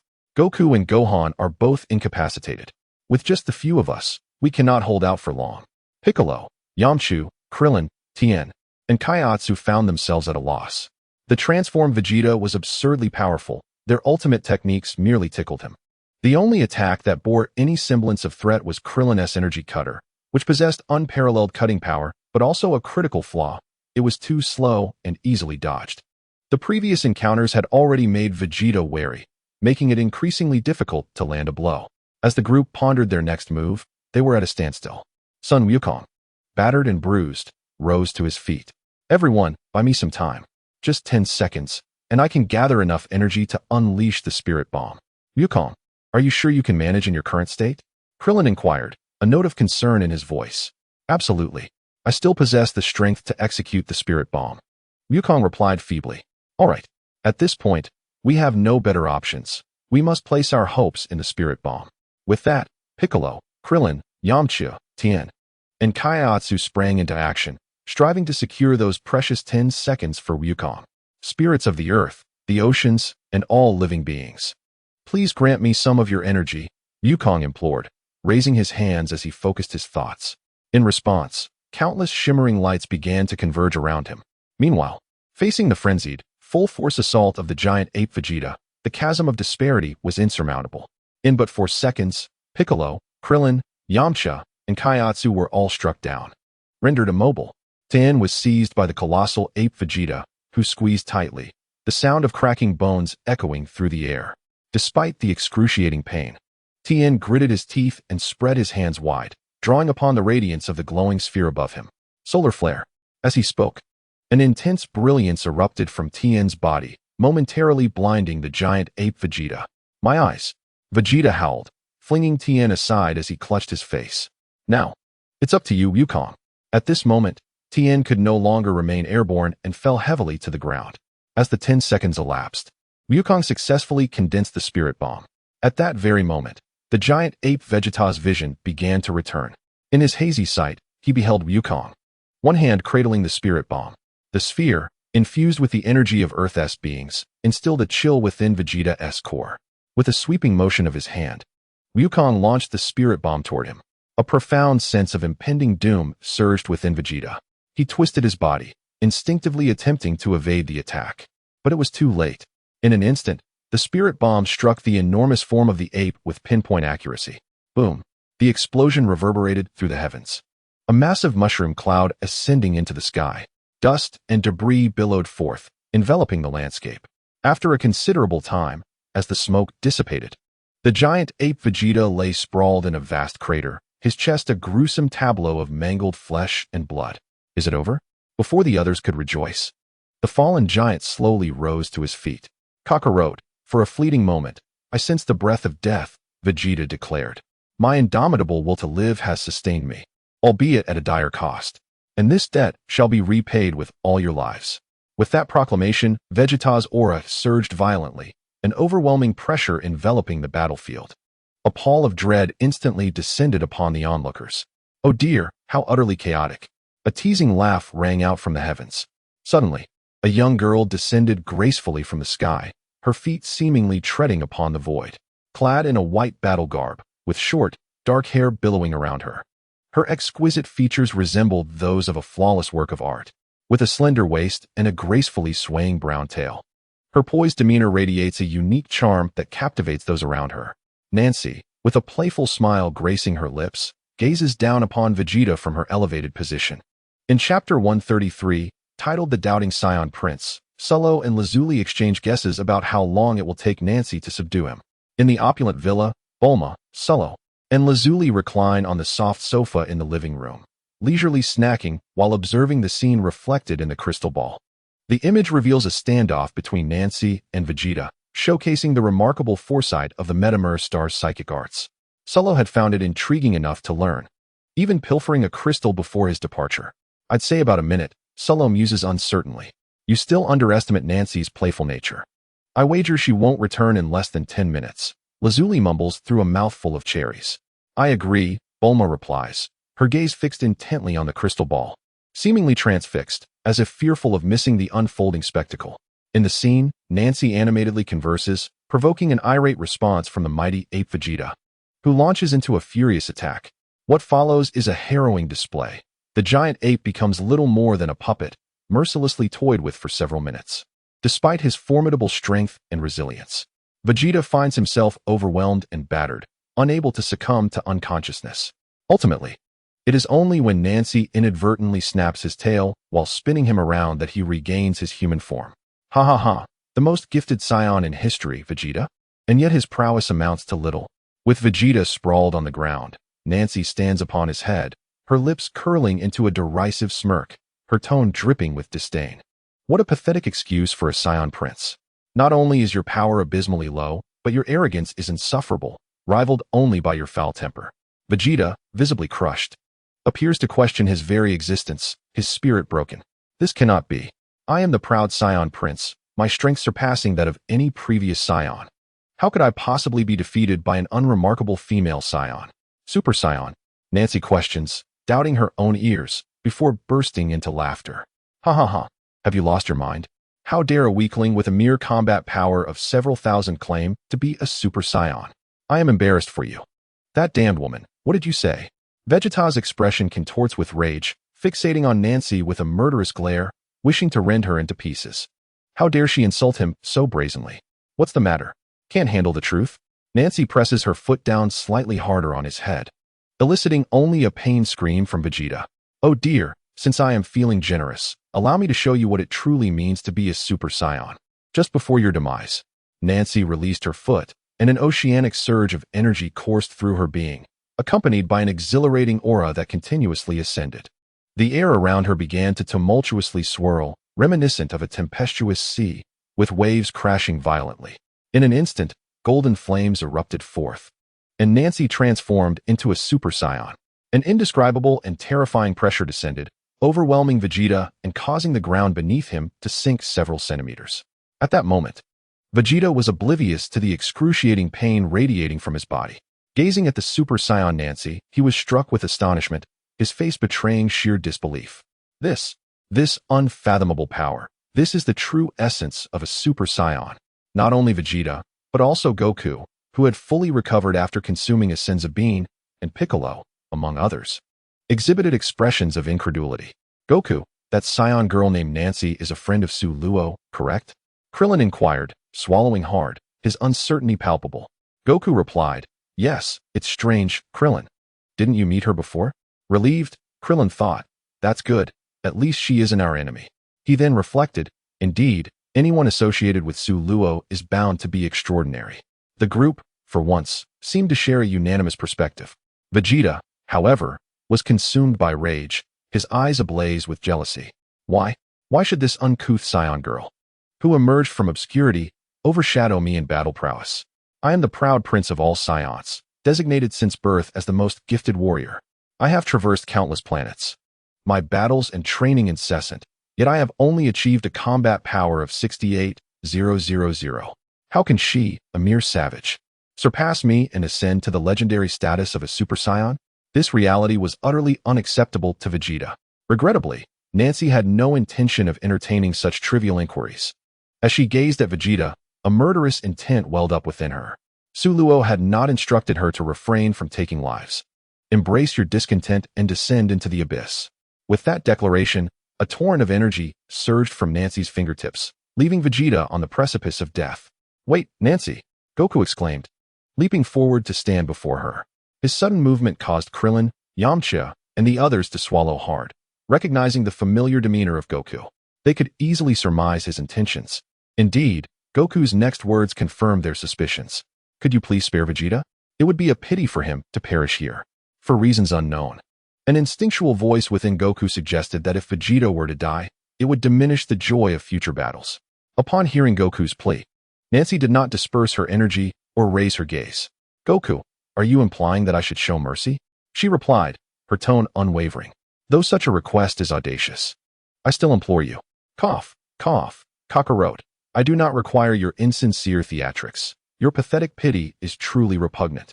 Should you choose to strike, then do so, otherwise, the next to perish shall be you. Vegeta, fully aware of his impending defeat, recognized that as a vanquished warrior, his fate was sealed. Yet, even in such dire straits, the proud scion prince would never bow before his adversaries. As you wish. Nancy's serene gaze remained unperturbed as her fingers pressed down. A destructive beam of light instantaneously pierced the region where Vegeta's heart resided. With a gasp, Vegeta suffered a grievous wound, spewing forth a torrent of blood, his hand rising feebly in an attempt to grasp at something before it fell limply. The brilliance in his eyes dimmed, and the vitality within him rapidly waned. Having executed her deed, Nancy paid no heed to the others and departed with grace. In the blink of an eye, her slender figure reappeared within the villa's confines. Sulo, Lazuli, Bulma, I am back. Upon entering the living room, Nancy exuberantly exclaimed, a stark contrast to her earlier demeanor of indifference. Hee, Nancy, you've underestimated the situation. Come quickly and see. Bulma beckoned with a smile. Nancy seized a bag of chips from the table, settled beside Bulma, tore open the packaging, and savored her snack. As she glanced at the crystal ball's display, the scene revealed was precisely that of her recent departure, where Goku inserted a sins of bean into Vegeta's mouth. Vegeta has not perished after all. Following a brief standoff with Goku and company, exchanging a few terse words, he hastily boarded a spaceship and retreated. Nancy's mouth slightly agape.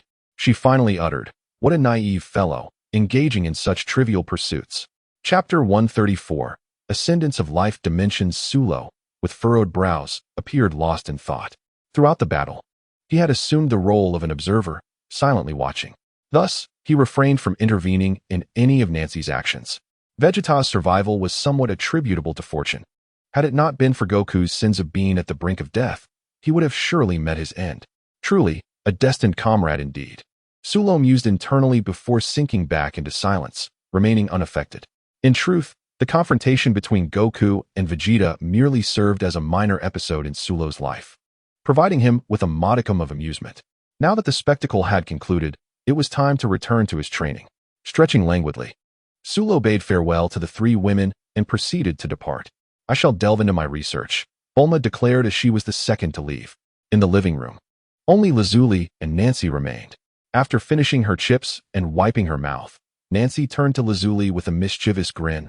"Lazuli, have you mastered your instant transmission technique? Allow me to witness it." "Oh, certainly. Meanwhile, on another note, I apologize, everyone, for the trouble I have caused." Gohan, having regained consciousness and learned of the events that transpired, bowed his head in remorse. "Ha ha ha. Gohan, you needn't take the blame," Goku reassured, ruffling Gohan's hair. "Moreover, your transformation into a great ape was quite formidable. It aided us significantly." "Indeed," Gohan, Krillin, and Yamcha chimed in, offering their words of comfort. Hearing this, Gohan's spirits began to lift.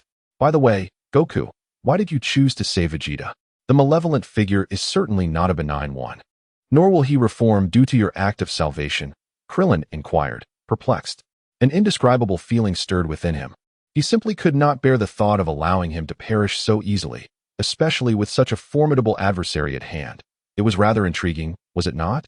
Sun Wukong chuckled heartily, scratching the back of his head. Interesting, indeed. Krillin, Yamcha, and the others exchanged wry smiles upon hearing Sun Wukong's words. They were far from convinced.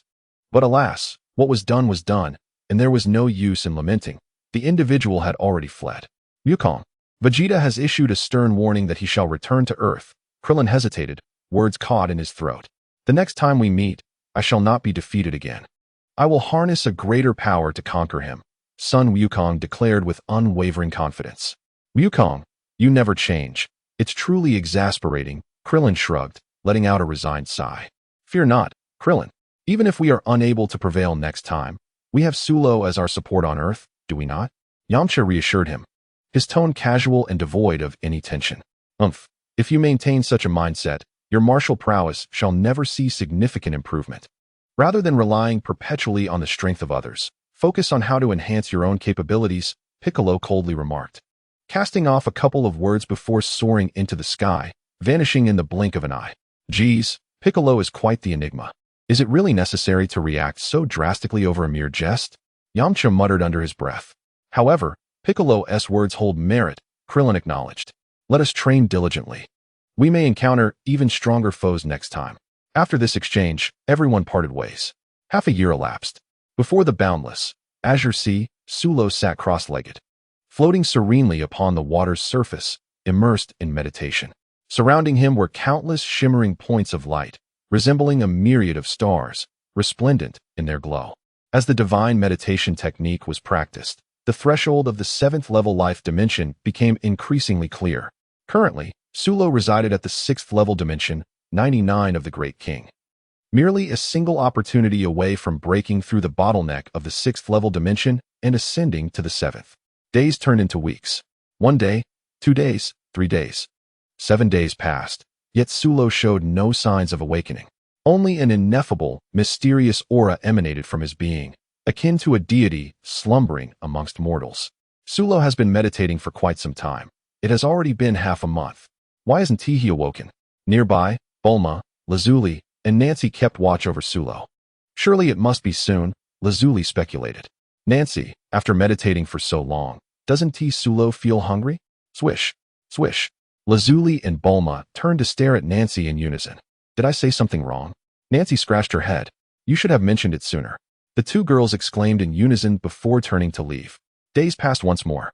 Finally, after an extended period of meditation, Sulo opened his eyes. His gaze, pure as golden glass, radiated a dazzling brilliance, resembling two luminous stars in the night sky, making it difficult to behold. He had finally broken through, attaining the 7th level life dimension. A smile graced the corners of Suluo's lips. At the 7th level of life dimension, he was akin to a novice Supreme Kai. This marked a transcendence from the galactic level to the cosmic level. In terms of strength, vitality, and mental prowess, it was a metamorphosis akin to being reborn. Take, for instance, his mental power, in a mere thought. He could traverse to any corner of the universe. Presently, his combat power stood at an impressive 3.5 billion. Yet, these were not his greatest gains. Suluo conjured a small energy sphere in the palm of his hand, where golden lights swirled within, exuding an indescribable aura of mystery. It seemed to possess an additional characteristic, perhaps even a divine essence. Suluo harbored a theory and hurled the energy sphere into the sea. Boom! An earth-shattering explosion ensued. A terrifying wave of energy rippled outward, distorting and shattering a vast expanse of space in an instant. The destructive force had increased more than threefold. Suluo was elated. The energy imbued with divine essence exhibited such formidable power. Before he could fully contemplate this phenomenon, a woman's voice rang out with playful reproach. Aluo, why are you recklessly detonating the seawater? You mischievous Suluo, I just changed into clean clothes. Suluo, you did this on purpose. Turning at the sound, he beheld Razali, Bulma, and Nancy, drenched from head to toe, resembling drowned rats. Unable to contain himself, Suluo burst into laughter, which only stirred the ire of the three women. They united in their efforts and gave him a thorough beating.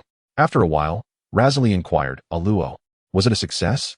Suluo nodded with a smile. Is there any mystery to the 7th level life dimension? Nancy asked. Well, I'll explain later. For now, let's eat. Suluo patted his emaciated stomach. Having gone over half a month without food, though he would not starve, he still yearned for a meal. Razali chimed in, Aluo. A grand feast has long been prepared. Bulma added, Indeed, it's a super sumptuous spread. We have meticulously prepared for quite some time. Suluo's eyes sparkled with anticipation. Then what are we waiting for? Let us go back. He took Razali's hand with his left and grasped Bulma's with his right, whisking them back to the villa. Nancy exclaimed in frustration, You despicable Suluo, leaving me behind. Just you wait. She stamped her foot in midair, fuming, before vanishing in a flash of light. Chapter 135. The Divine Foreboding in the 7th Universe. On an unknown planet, high above in the heavens, a white-haired woman sat poised in the void, her cold, emotionless gaze surveying all living things below, reminiscent of an exalted deity. Before her floated a diamond-shaped energy crystal, radiating a haunting aura that sent shivers down the spine.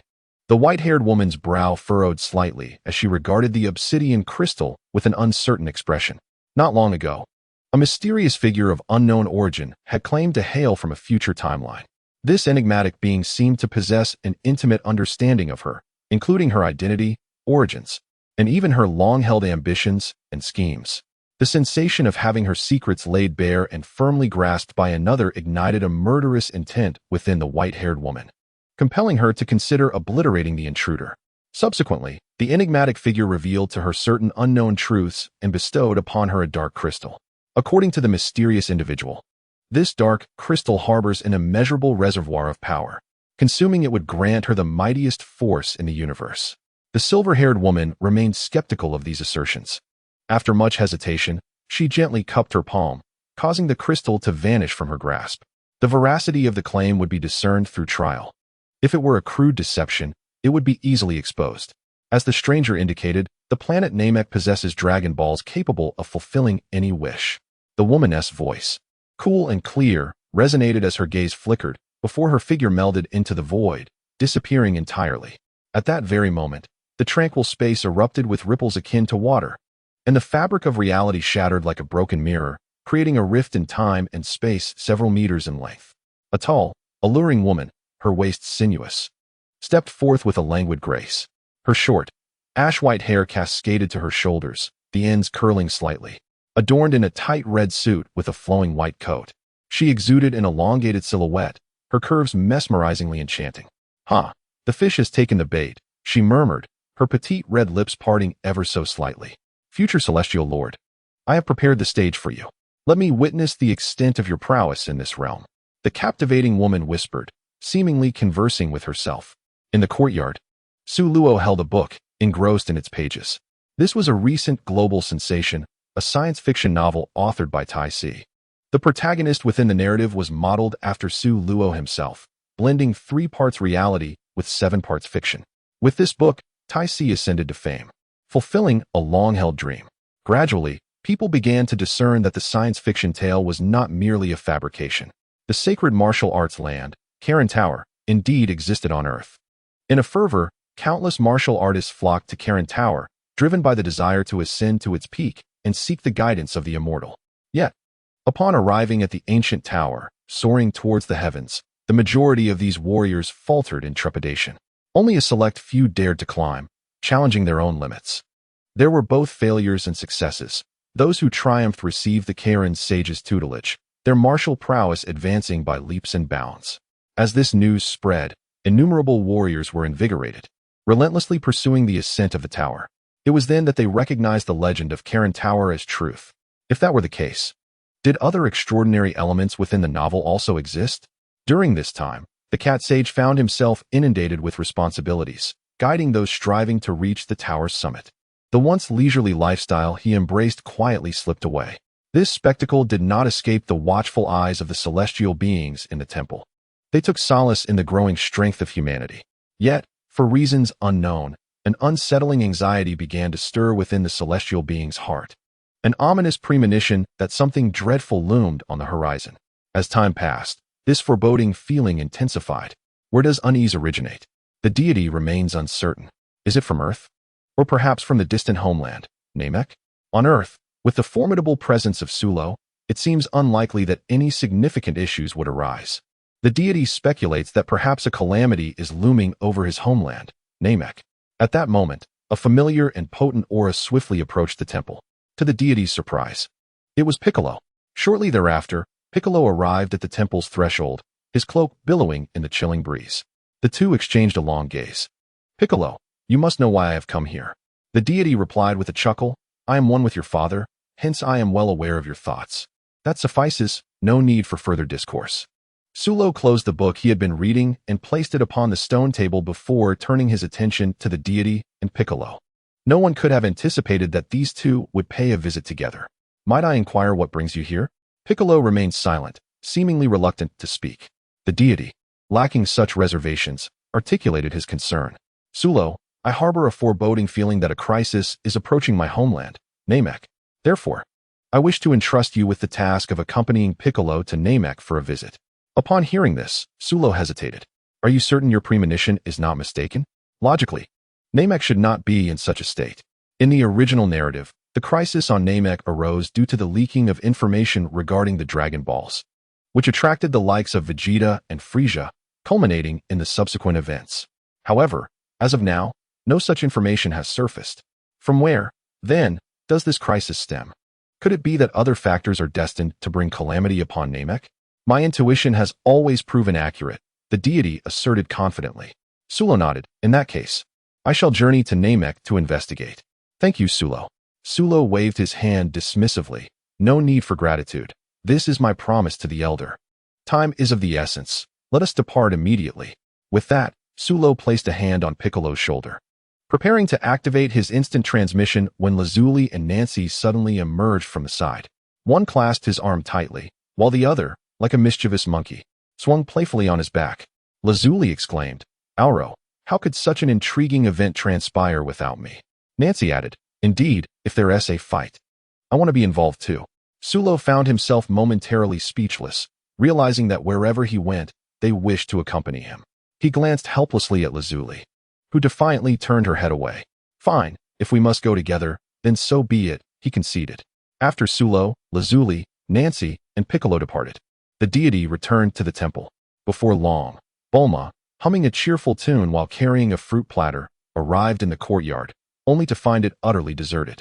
Disheartened, she remarked, In just a short time, everyone has vanished.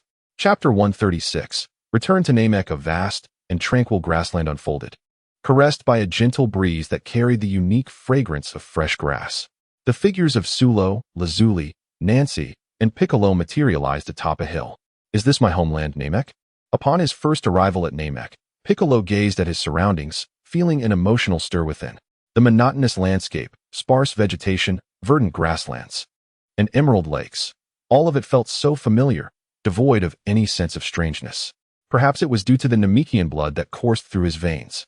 Sulo extended his mental energy, which swiftly enveloped the entirety of Namek.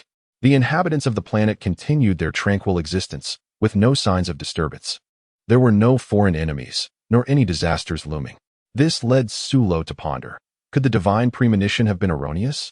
To ensure thoroughness, he broadened the range of his mental energy. In an instant, it stretched out like an invisible net, centered on Namek and expanding into the cosmos. Before long, Sulo detected an anomaly. A colossal spaceship was hurtling through the cosmic expanse, its trajectory indicating a destination of Namek. Sulo infiltrated the vessel with his mental prowess. Inside the main chamber of the spaceship, a familiar figure emerged. With a petite stature, crimson eyes, pale skin adorned with a glossy purple shell, and mechanical shoulders and right arm, it was none other than the Cosmic Emperor, Frisia. Compared to their last encounter, Frisia's power seemed significantly amplified. Judging solely by the aura he exuded, his battle prowess was approximately 180 million. Sulo mused to himself. Could it be that Frisia had retreated to train after suffering a significant defeat in their previous clash? It was certainly a possibility.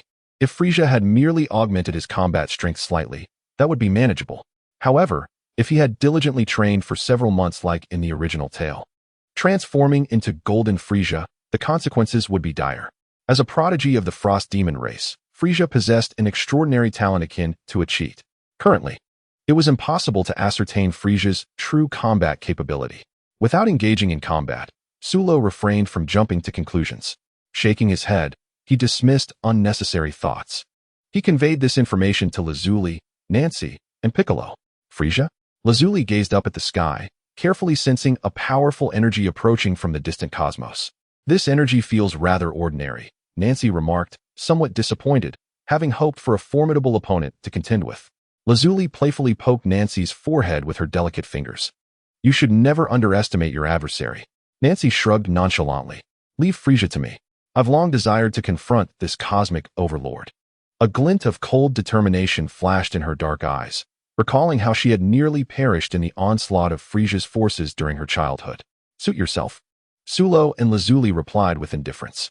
Piccolo remained silent throughout, seemingly having no part in the conversation.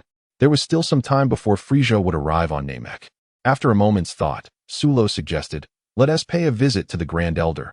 His residence is not far from here. Lazuli, Nancy, and Piccolo nodded in agreement.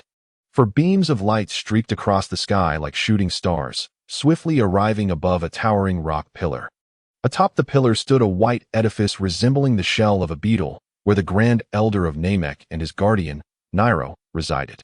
As Sulo and his companions touched down on the ground, the entrance of the building opened automatically. Nairo emerged from the doorway. Unlike the last time Sulo visited, Nairo did not issue a dismissal this time. Esteemed guests, the Grand Elder has been awaiting your arrival. He beckoned them to enter. Upon seeing Nairo, Piccolo momentarily paused. The Namekian before him bore an uncanny resemblance to himself, seemingly possessing a slightly higher combat power, prompting Piccolo to make a silent comparison. Under Nairo's guidance, they ascended to the second floor, where they found the Grand Elder seated in a massive stone chair. Sulo scrutinized the Grand Elder, compared to several years ago. The Namekian appeared frail, reminiscent of an elderly man nearing the end of his days. Sulo, I am grateful for your adherence to our former pact.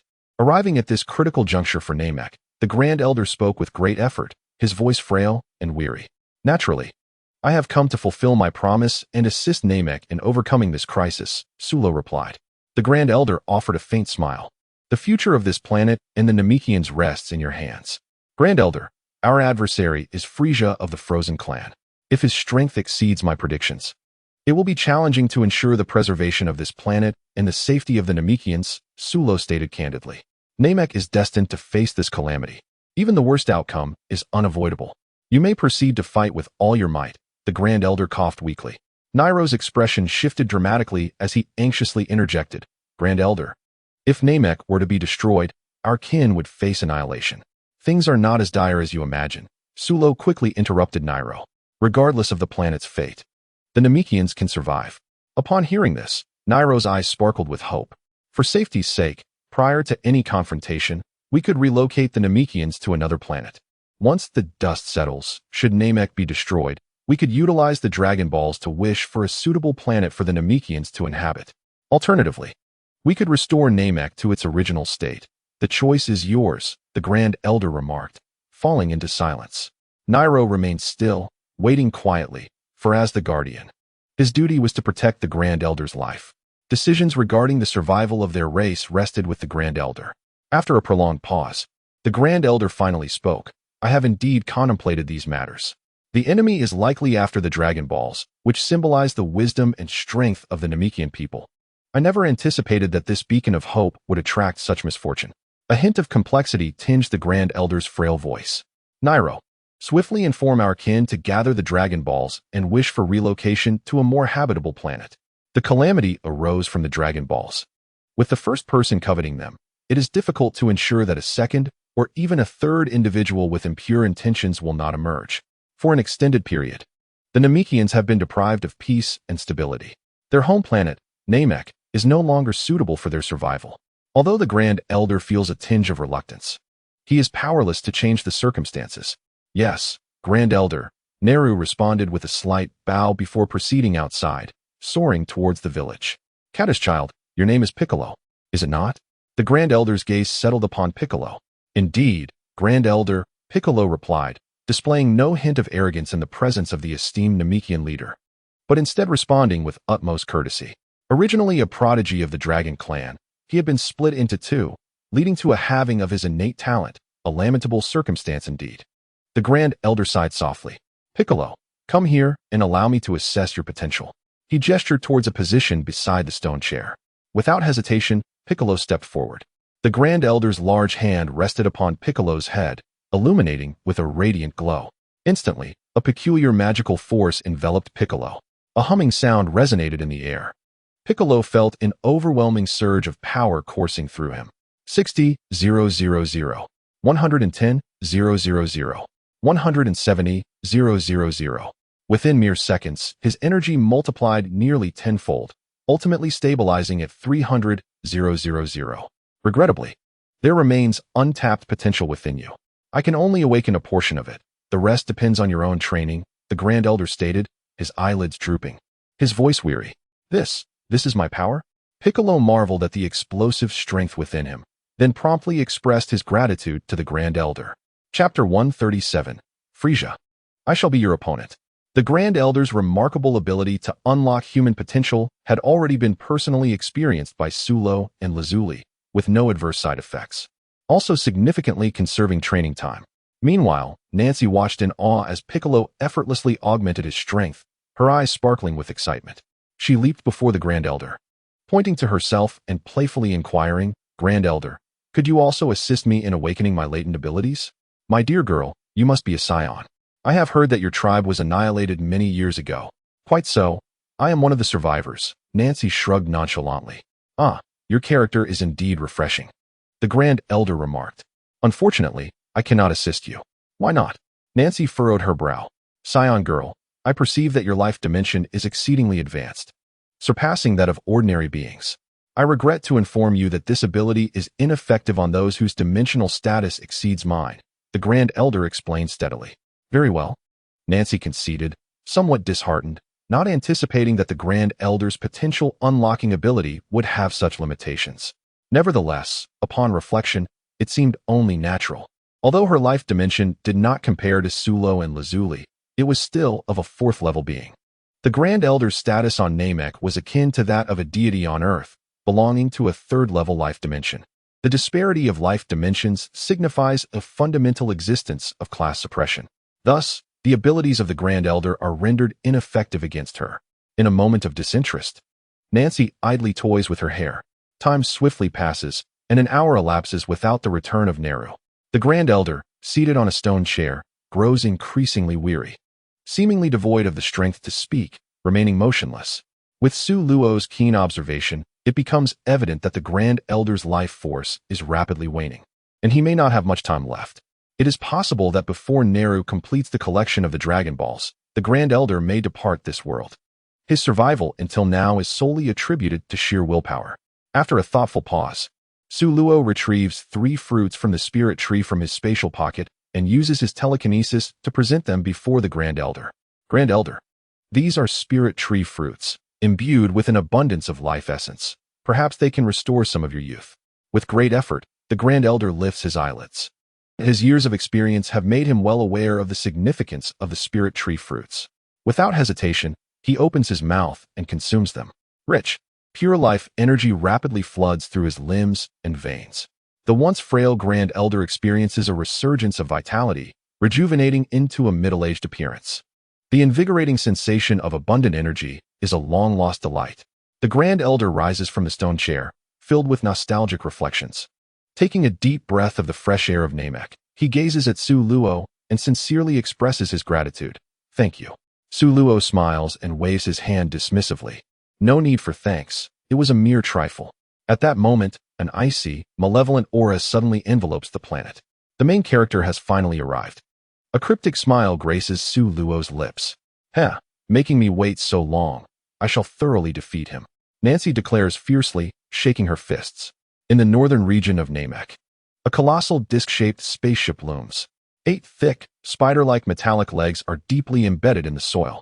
Frisia stands with his arms crossed, his crimson eyes surveying the planet. Behind him, nearly 1,000 cosmic warriors, armed and orderly, stand ready. The imposing presence radiates an aura of a well-trained and formidable army. The Dragon Balls of Namek are truly an enticing marvel. It is said that gathering all 7 Dragon Balls grants the ability to fulfill any wish. If one were to wish for eternal life, the entire universe would be at their command. Regrettably, Frisia's crimson eyes flicker as he ponders. Frisia, my lord, what is our purpose here on Namek? Queries Beliblu, perplexed. Months prior, during a mission on Earth, the Vegeta squad suffered significant casualties. The Frisia force intercepted crucial intelligence regarding the existence of Super Scions on Earth. Historically, Super Scions are the sworn enemies of the Frost Demons. To eliminate this threat, Frisia himself led the expedition to Earth. However, for reasons unknown, he changed course midway through the mission and directed his attention to Namek. Bilibulu, the Namekian, possesses the Dragon Balls capable of granting any wish. Frisia, seemingly unwilling to elaborate, issued his commands with an air of indifference. You will immediately arrange for your subordinates, Frisia. There is no need for such elaborate measures. You shall not go anywhere. At that moment, 3 figures descended before Frisia without warning. Upon recognizing the visitors, Frisia's expression turned icy, and he coldly remarked, So it is you. It seems you still remember me. Su Luo chuckled softly. Frisia, who typically enjoyed feigning elegance before his subordinates, found it difficult to maintain such composure now. His deep voice was laced with a palpable murderous intent. The immense humiliation you inflicted upon me back then, how could I ever forget? Su Luo cast a glance at Frisia's mechanical arm. Your right hand appears to be in good condition. You sharp-tongued brat, Frisia seethed through clenched teeth. Thanks to you, I spent considerable time training to adapt to this body. Now, I can easily crush you with a single hand. Su Luo replied nonchalantly, If you can do so, then by all means, give it a try. His nonchalant demeanor only intensified Frisia's murderous intent. Before that, I need to ascertain something. Frisia, what is your purpose in coming to Namek? Ha. Curious, are we? Allow me to beat you half to death first, and then I shall satisfy your curiosity before your demise. Alas, it seems even a friendly conversation is unattainable. Su Luo feigned exasperation. Nancy forward. With a grand gesture, he commanded as if directing troops. Nancy shot Su Luo an exasperated glance before stepping forward, hands in pockets. Head held high, challenging Frisia. Frisia, I have come to be your opponent. Only then did Frisia shift his attention to Nancy, somewhat surprised. A scion? Surprised, are we? There are indeed other surviving scions. Nancy flashed a bright smile, though a fleeting chill flickered in her eyes. Indeed, it was unexpected that there were survivors. Frisia narrowed his eyes, but it mattered little. They could be dealt with together. Frisia then issued a command to Bilibulu. Bilibulu, lead these warriors to gather the Dragon Balls. Remember to be swift. But, Lord Frisia, you alone. Bilibula hesitated. Are you questioning my orders? Frisia's tone suddenly turned frigid. Yes, Lord Frisia. Bilibula nodded in resignation. Nearly 1,000 cosmic warriors received their orders, splitting into several groups and soaring in different directions. However, just as they took off, snap. A sudden snap echoed. All of them were immobilized, as if a colossal mountain pressed down upon them. With me here, none of you shall escape. Chapter 138. Clash of Powers. Suluo impassively withdrew his hand, having ensnared Frisia's legion effortlessly. It seemed that with but a thought, these insignificant soldiers could be reduced to ashes in an instant. Ha ha ha, splendid. Frisia clapped his hands, yet added, however, your actions have left me rather displeased. A somber voice resonated, as Frisia abruptly raised his finger. A beam of lethal energy shot forth like a lightning bolt tearing through the night, aimed directly at Suro. Suro stood still, seemingly oblivious to the impending attack. In an instant, Nancy's slender figure interposed itself before Suro, effortlessly deflecting the deadly beam with her bare hands. Do not disregard me, you scoundrel, Nancy exclaimed, her delicate face etched with determination as her piercing gaze bore into Frisia. What? A mere scion monkey dares to repel my attack. Frisia gasped, disbelief etched across his features. In his mind, scions were lowly creatures, easily crushed and incapable of resisting his formidable power. Whether you believe it or not, this is the undeniable truth. Your self-proclaimed status as the Cosmic Emperor seems rather lackluster in terms of strength, Nancy remarked coolly. Who are you exactly? An ordinary scion could never possess such power. Frisia's crimson eyes fixated intently on her. Of course, I, Nancy, am no ordinary scion, she declared with pride, hands resting on her hips. Oh, Frisia tilted his head, intrigued. Witnessing Frisia's curiosity, Nancy beamed and continued. In truth, I am the super scion that your frost demon race has long feared. A super scion? Frisia was momentarily taken aback, then erupted into derisive laughter. What utter nonsense. Merely a tedious legend. Alas, Nancy sighed in resignation, raising her hands in exasperation. In that moment, a golden aura erupted from within her, akin to a volcano in full eruption. Golden hair flowed, emerald eyes sparkled with brilliance, and a formidable power was contained. With not a hint of release, a subtle pressure emanated, suffocating in its intensity. What is this? Scions can only transform into giant apes, right? Frisia's expression turned to one of horror as a thought, difficult for him to fathom, crossed his mind. Could it truly be as she claimed? This form was indeed the legendary Super Scion. Regaining his composure, Frisia remarked, this transformation genuinely surprises me. Indeed, it was a wise decision on my part to eliminate you wretched monkeys long ago. Nancy smirked. Now it is my turn to eradicate you. You must be the Super Scion who defeated Vegeta on Earth, Frisia inquired suddenly. Indeed, though it is regrettable that Vegeta managed to survive, Nancy replied, her expression devoid of emotion. Ha ha ha, it seems I am quite fortunate indeed, as I need not make an extra trip. Whether it be Suro or the Super Scion, both were targets for Frisia's extermination. Their simultaneous presence on Namek, could it be fate? Prepare to witness my true power and experience terror beyond your imagination. Frisia shouted, fists clenched tightly. A cold, malevolent energy surged from within him, released in waves. In the blink of an eye, his power escalated from 1.8 billion to an astonishing 18 billion, multiplying tenfold. The energy erupted chaotically, sparking lightning as it violently clashed with the air. Haha, how do you feel? Are you not terrified of my might? Before the battle had even commenced, Frisia eagerly sought to flaunt his might before Nancy, attempting to extract feelings of fear, unease, and despair from her. This was a familiar tactic of Frisia's, relishing in the psychological torment of his opponents, savoring the sight of their inevitable collapse. Yet, his aspirations were thwarted. In Nancy's gaze, Frisia discerned only a profound disdain. Is this all you've got? Nancy scoffed, truly disappointing. Frisia's expression darkened instantly. Nearby, Sulo whispered in confusion, am I overthinking this? The power Frisia exhibited was indeed significantly greater than it had been years prior, yet it was still insufficient in the grand scheme of things. There was not a single individual among Nancy or Lazuli who could not defeat him. Sulo sensed that matters were not as straightforward as they seemed. With a thunderous clash, a colossal energy shockwave erupted. In the blink of an eye, the clash between Nancy and Frisia ignited. Two indistinct phantoms darted about in different locales. their ephemeral afterimages saturating the realm. The cacophony of their fierce battle reverberated like thunder, echoing across the skies. The cataclysmic forces colliding were devastating. The earth trembled, boulders crumbled, and magma surged forth. Planet Namek, the stage of their confrontation, appeared as fragile as tofu, on the brink of disintegration. Fortunately, both Nancy and Frisia were aware of the necessity to regulate their output of power, instinctively avoiding the destruction of the planet's core. Nancy's restraint stemmed from the fact that the Namekians had yet to evacuate safely, and the planet's obliteration would render the Scion unable to endure the vacuum of space for extended periods.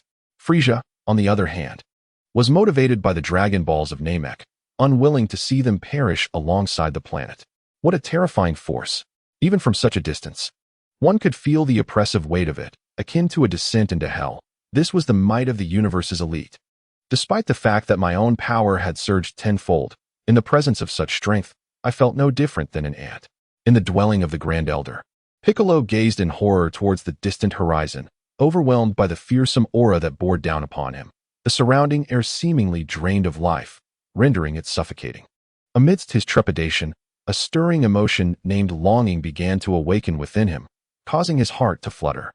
The Grand Elder, with his eyes full of wisdom, appeared to penetrate the depths of Piccolo's thoughts. Patting Piccolo's shoulder, the Grand Elder offered encouragement. You are a prodigy of the Dragon Clan. With perseverance in your training, you shall rival the Super Saiyans. Yes, Piccolo nodded stiffly, slightly taken aback by such a gesture of camaraderie. Meanwhile, a slender figure, akin to a bolt of lightning, darted through the void. Nancy's fist, imbued with the ferocity of a dragon, brushed perilously close to Frisia's head, causing him to feel a tingling sensation and a searing pain. In haste, Frisia crouched down. He was slightly smaller in stature compared to Nancy, yet his diminutive size conferred certain advantages: agility, utilizing his nimble movements. Frisia evaded Nancy's strikes like an eel slipping through water, occasionally retaliating. As the battle progressed, Frisia increasingly recognized the sheer terror of a Super Saiyan's power. It appears that Nancy has gained the upper hand. Lazily observing the battle, Laziri smiled as she watched Nancy relentlessly press Frisia. The full power of a Super Saiyan is far beyond this. The girl has yet to unleash her true strength. Solo nodded noncommittally. Auro, what shall we do with those individuals? Shall we not eliminate them?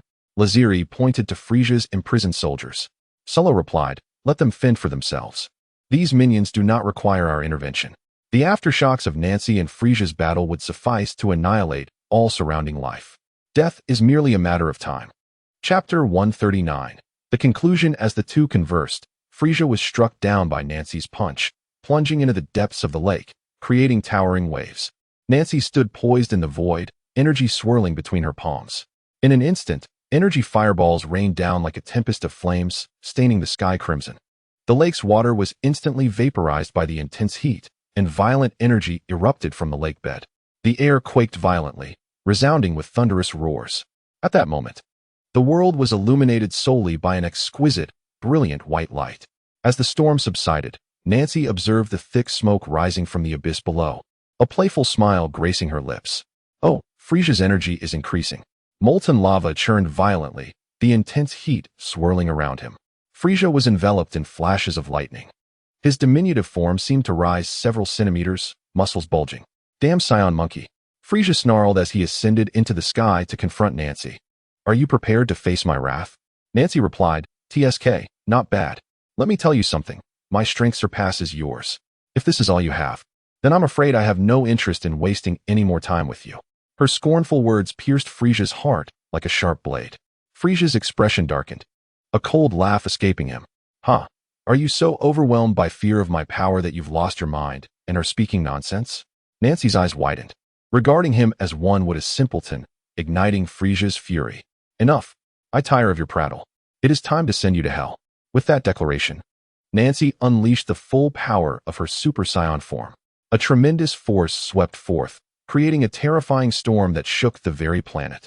Atomic destruction, Nancy exclaimed, pressing her palm forward. In an instant, a horrifying green light radiating the essence of annihilation manifested. What? Frisia's pupils constricted suddenly, a sense of fatal danger enveloping him.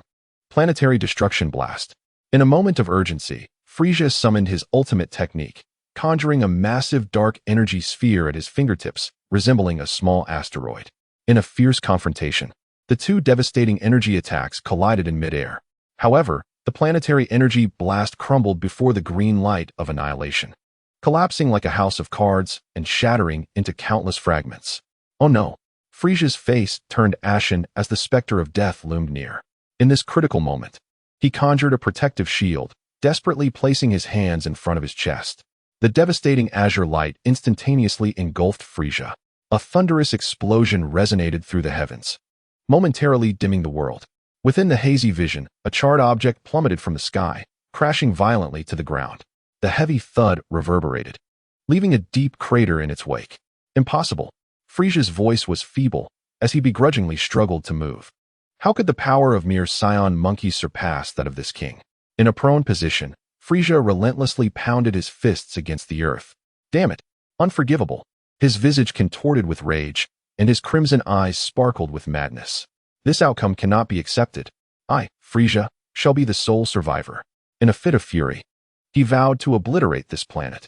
Like a beast's growl, he prepared to unleash his final reserves of energy, with his life hanging by a thread. What need had he for the Dragon Balls? Drawing upon the tenacious vitality of his frost demon lineage, he clung to hope. Yet, alas, that opportunity was denied him. In a flash, Nancy appeared before Frisia, her tone as cold as a whisper from a little demon. Just as Frisia attempted to raise his head, 5 energy blades pierced through his limbs and neck, completely binding him. Frisia howled in agony, the searing pain emanating from his body. There is no point in your futile struggles now, Frisia. Your era has come to an end, Nancy declared, pronouncing the death sentence upon the cosmic tyrant. Confronted with the specter of death, fear surged within Frisia, his body trembling involuntarily. No, this cannot hold me.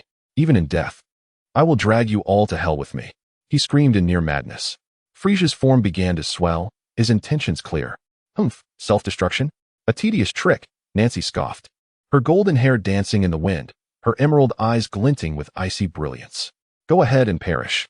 With a snap of her fingers, the 5 energy blades that had bound Frisia suddenly erupted in radiant white light. The explosion was cataclysmic, scattering Frisia's body into countless fragments, blood raining down like a storm. The desolate ground lay empty, save for the flickering golden flames. With a sigh, Nancy extinguished the golden blaze, returning to her normal state. A perfect resolution, she beamed innocently, signaling a victory gesture to Sulo and Lazili. Indeed, the full power of a Super Saiyan is truly formidable, Lazili remarked, giving a thumbs up. It was nothing special.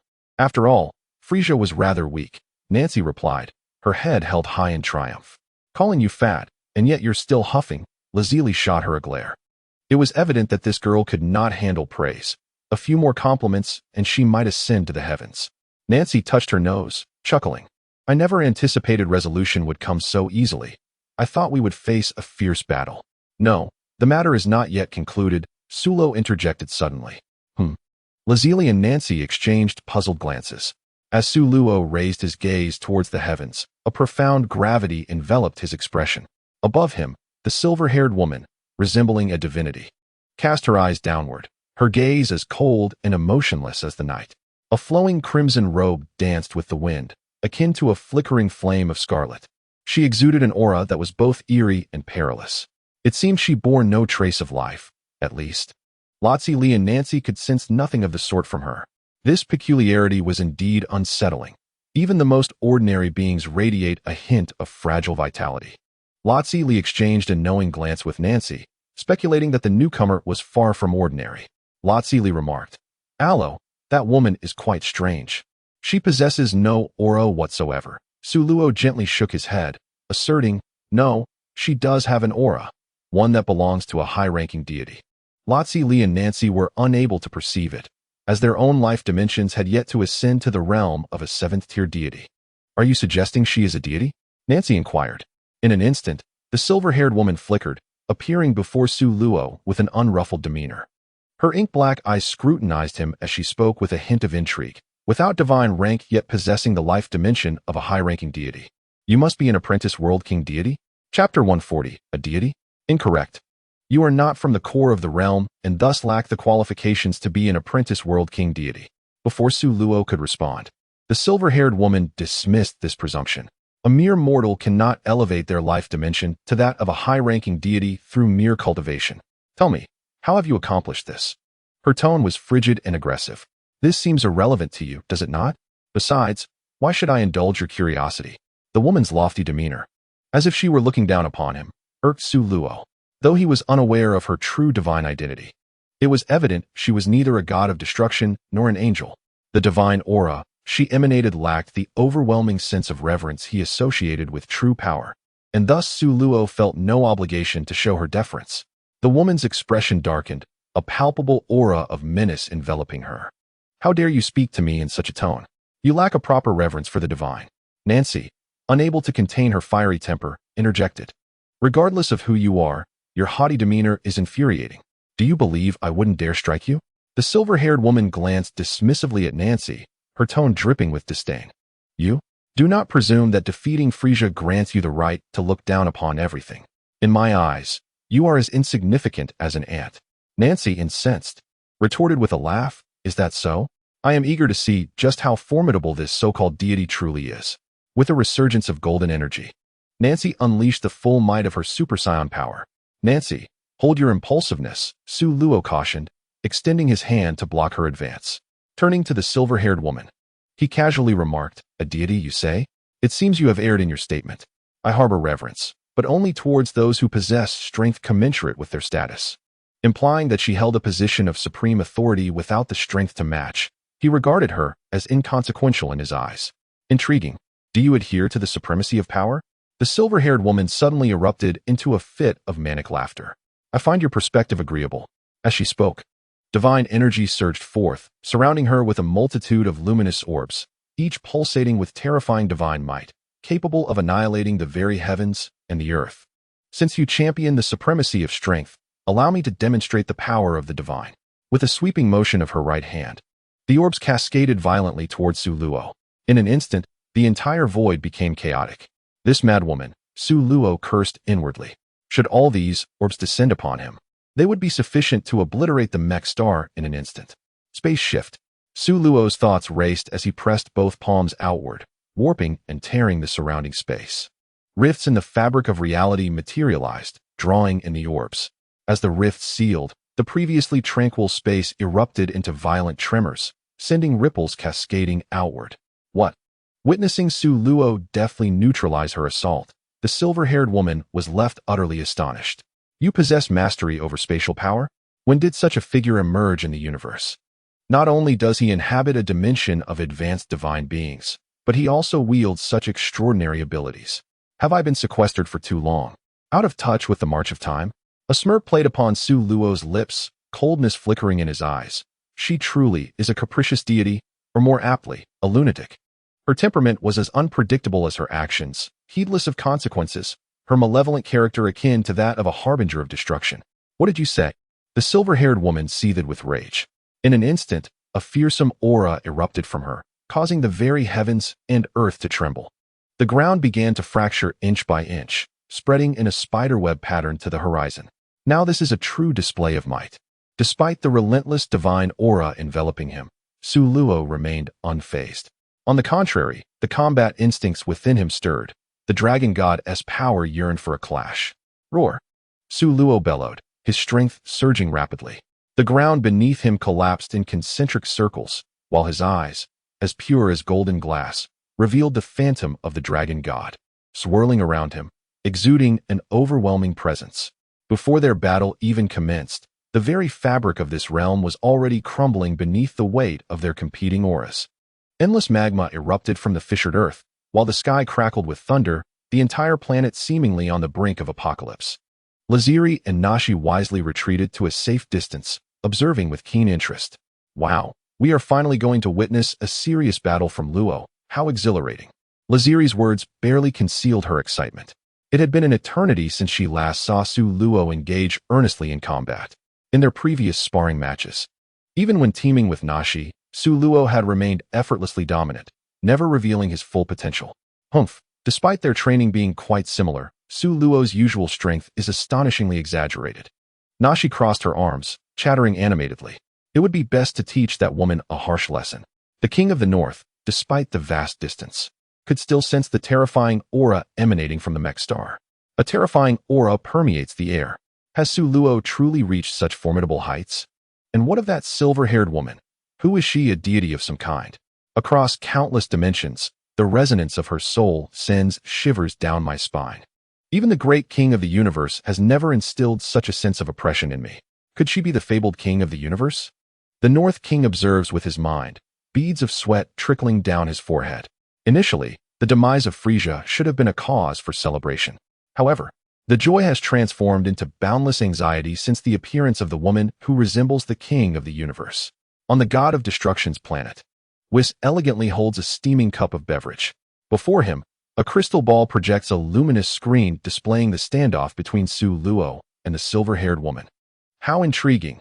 A confrontation between the king of the universe, who governs creation, and the wielder of dragon powers, such a rare spectacle indeed. Alas, it is regrettable that Lord Beerus has missed such an entertaining event.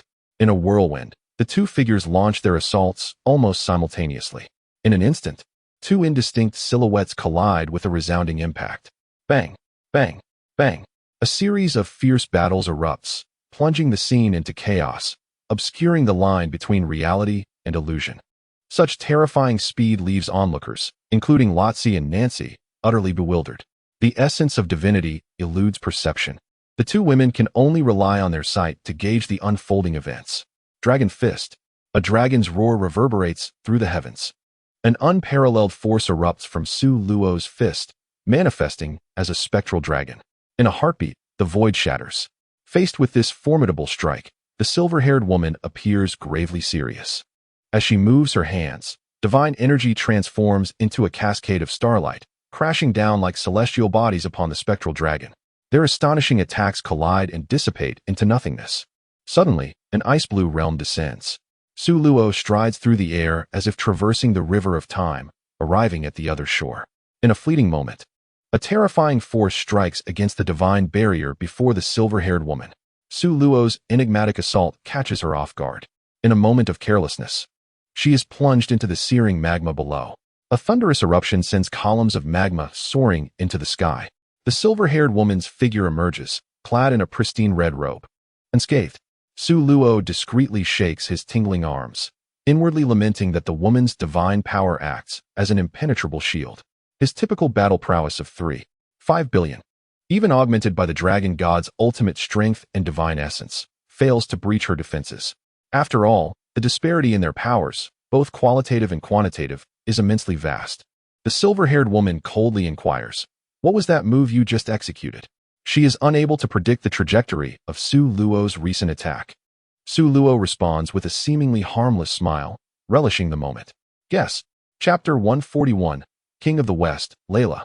"I see you wish for an early demise," she retorts, her eyes glinting with an icy intensity, transforming her disdain into something palpable. As a supreme deity of the cosmos, she cannot tolerate being toyed with by this individual any longer. Whoosh, whoosh, whoosh. In the next instant, the silver-haired woman deftly gestured in the void, unleashing torrents of divine light. Su Luo darted through the chaos like a flash of lightning amidst the relentless barrage. A series of thunderous explosions erupted. The woman's ebony eyes glimmered with golden radiance. A formidable psychic force materialized, striking Su Luo with an intangible impact. For a fleeting moment, he faltered, his movements slowed. Suddenly, the silver-haired woman vanished from sight. At the moment of her disappearance, a lethal peril surged from behind Su Luo. Without a moment's hesitation, he summoned the ethereal dragon that coiled around him, roaring with a deafening dragon's cry, the sheer force surging forth. The two streams of golden energy collided fiercely. The ensuing shockwave sent Su Luo plummeting downwards, akin to a meteor crashing to Earth. The once solid rock now crumbled like mere tofu beneath his weight. In the following heartbeat, the silver-haired woman, having gained the upper hand, pressed her attack. Her fist, imbued with lethal intent, lunged towards Su Luo once more. He shattered the debris around him, azure flames swirling about, engaging her in close combat. As the battle unfolded, the woman's expression grew increasingly grave, sensing the opponent's aura rising at an astonishing rate. Twofold, fourfold, sixfold, a staggering combat power of 21 billion. At this moment, Su Luo subtly gained a sliver of advantage in strength. The silver-haired woman clenched her teeth, acutely aware that she could not afford to delay any longer. With a surge of resolve, her divine energy enveloped her fist, striking at Su Luo again. With a resounding crash, Su Luo effortlessly raised his hand, firmly grasping her fist. "Is this the limit of your divine power?" he mused, a dangerous smile playing at the corners of his mouth. "But this is not my limit." As he spoke, he tightened his grip, causing intense pain to radiate through her, as though her fist were on the verge of being crushed. Panic surged within her, and she exerted herself to withdraw her hand. With his other fist, Su Luo struck her abdomen with ferocious force.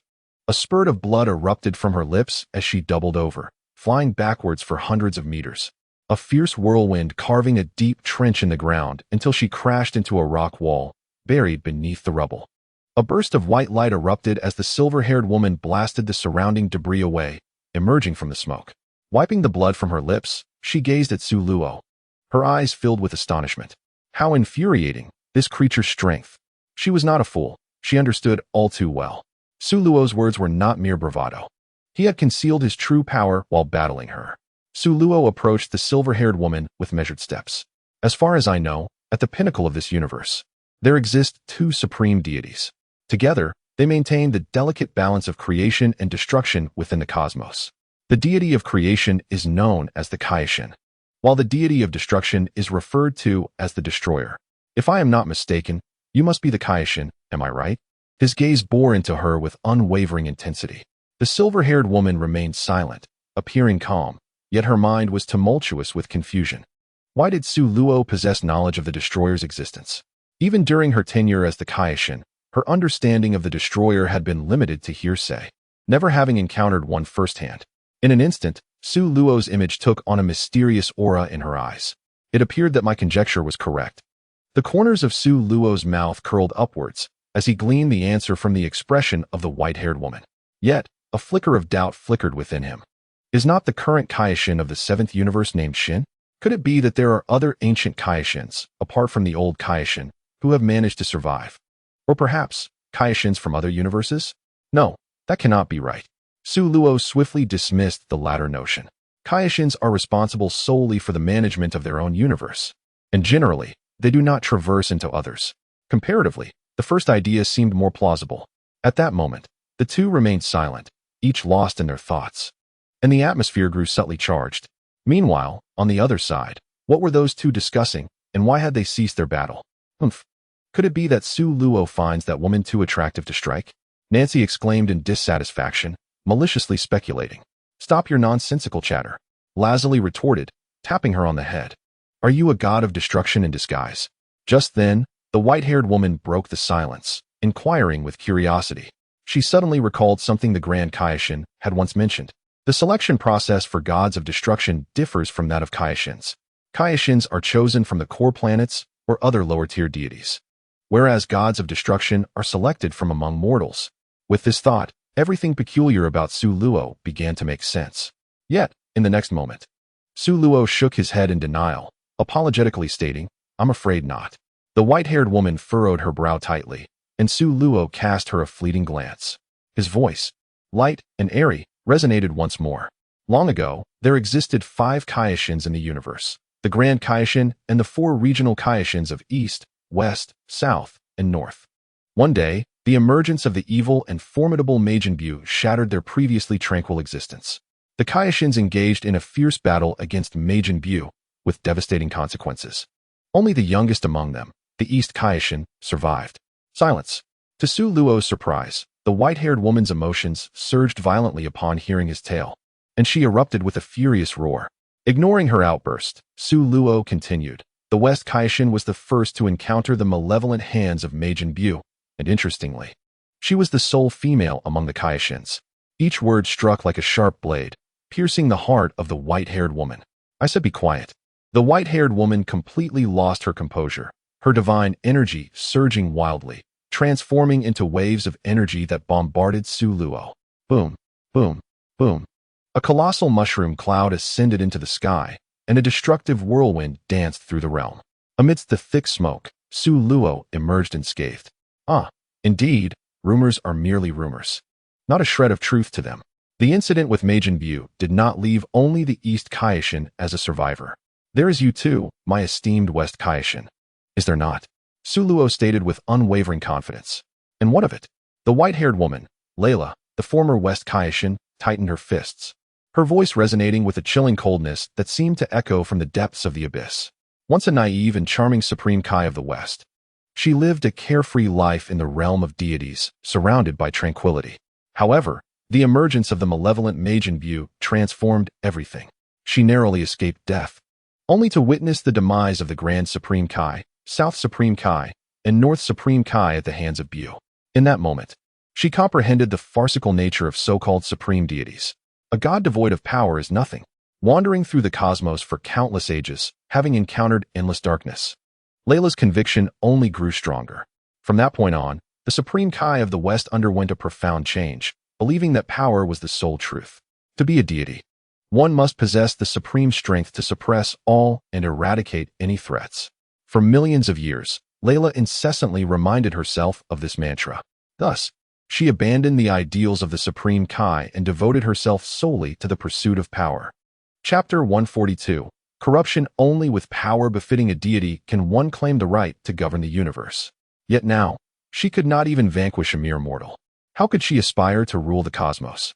What distinguished her present failure against a mortal from the catastrophic defeat she suffered at the hands of Majin Buu millions of years ago?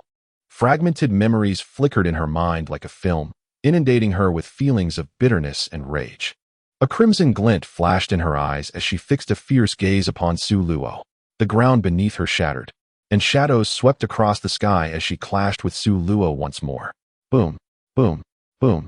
The terrifying force unleashed was akin to a natural disaster, wreaking havoc in all directions. The planet trembled, gradually fracturing and disintegrating. It would not be long before the planet descended into annihilation. Even La Zili and Nancy, who watched from a distance, moved cautiously, fearful of being caught in the aftermath of the battle. Bang! A petite figure shot forth like a cannonball. Su Luo retracted his fist, his gaze sharpening, as he observed the West Supreme Kai recklessly charging at him once more. Had this woman lost her mind? Her reckless approach suggested a deep-seated grudge against him. If that were the case, Su Luo revealed a hint of murderous intent. He was not one to show mercy. Even if she were a Supreme Kai, he would not hesitate to strike. Sevenfold Luoxian fist. As the words left his lips, his combat power surged to an astounding 24.5 billion. At that moment, he completely overshadowed the West Supreme Kai in strength. Su Luo clenched his fist, and a faint sound reminiscent of a dragon's roar echoed, signifying the brewing of a terrifying attack. Just then, dark clouds enveloped the sky, plunging the world into darkness. Su Luo paused. This scene was all too familiar. The arrival of night signaled that the eternal dragon had been summoned. Layla, too, was captivated by this spectacle. Halting her frenzied assault, gazing at the pitch-black heavens, the crimson hue in her eyes slowly faded. West Supreme Kai, did you come here solely for the Dragon Balls? Gathering them would summon the eternal dragon. Perhaps the Namekians had already made their wish. Su Luo regarded the West Supreme Kai Layla with intrigue. He found it hard to believe she had come to Namek for no reason. Beyond the Dragon Balls, he could not fathom what else could draw the West Supreme Kai to this place. Layla's gaze flickered. Could it be that the Dragon Balls, capable of granting any wish, truly exist? Perhaps any wish, but not all. Su Luo narrowed his eyes. Whether it be the Earth's Dragon Balls or those from Namek, neither could achieve that feat. It is likely only the Super Dragon Balls that can genuinely fulfill any desire. As a deity, do you harbor any wishes?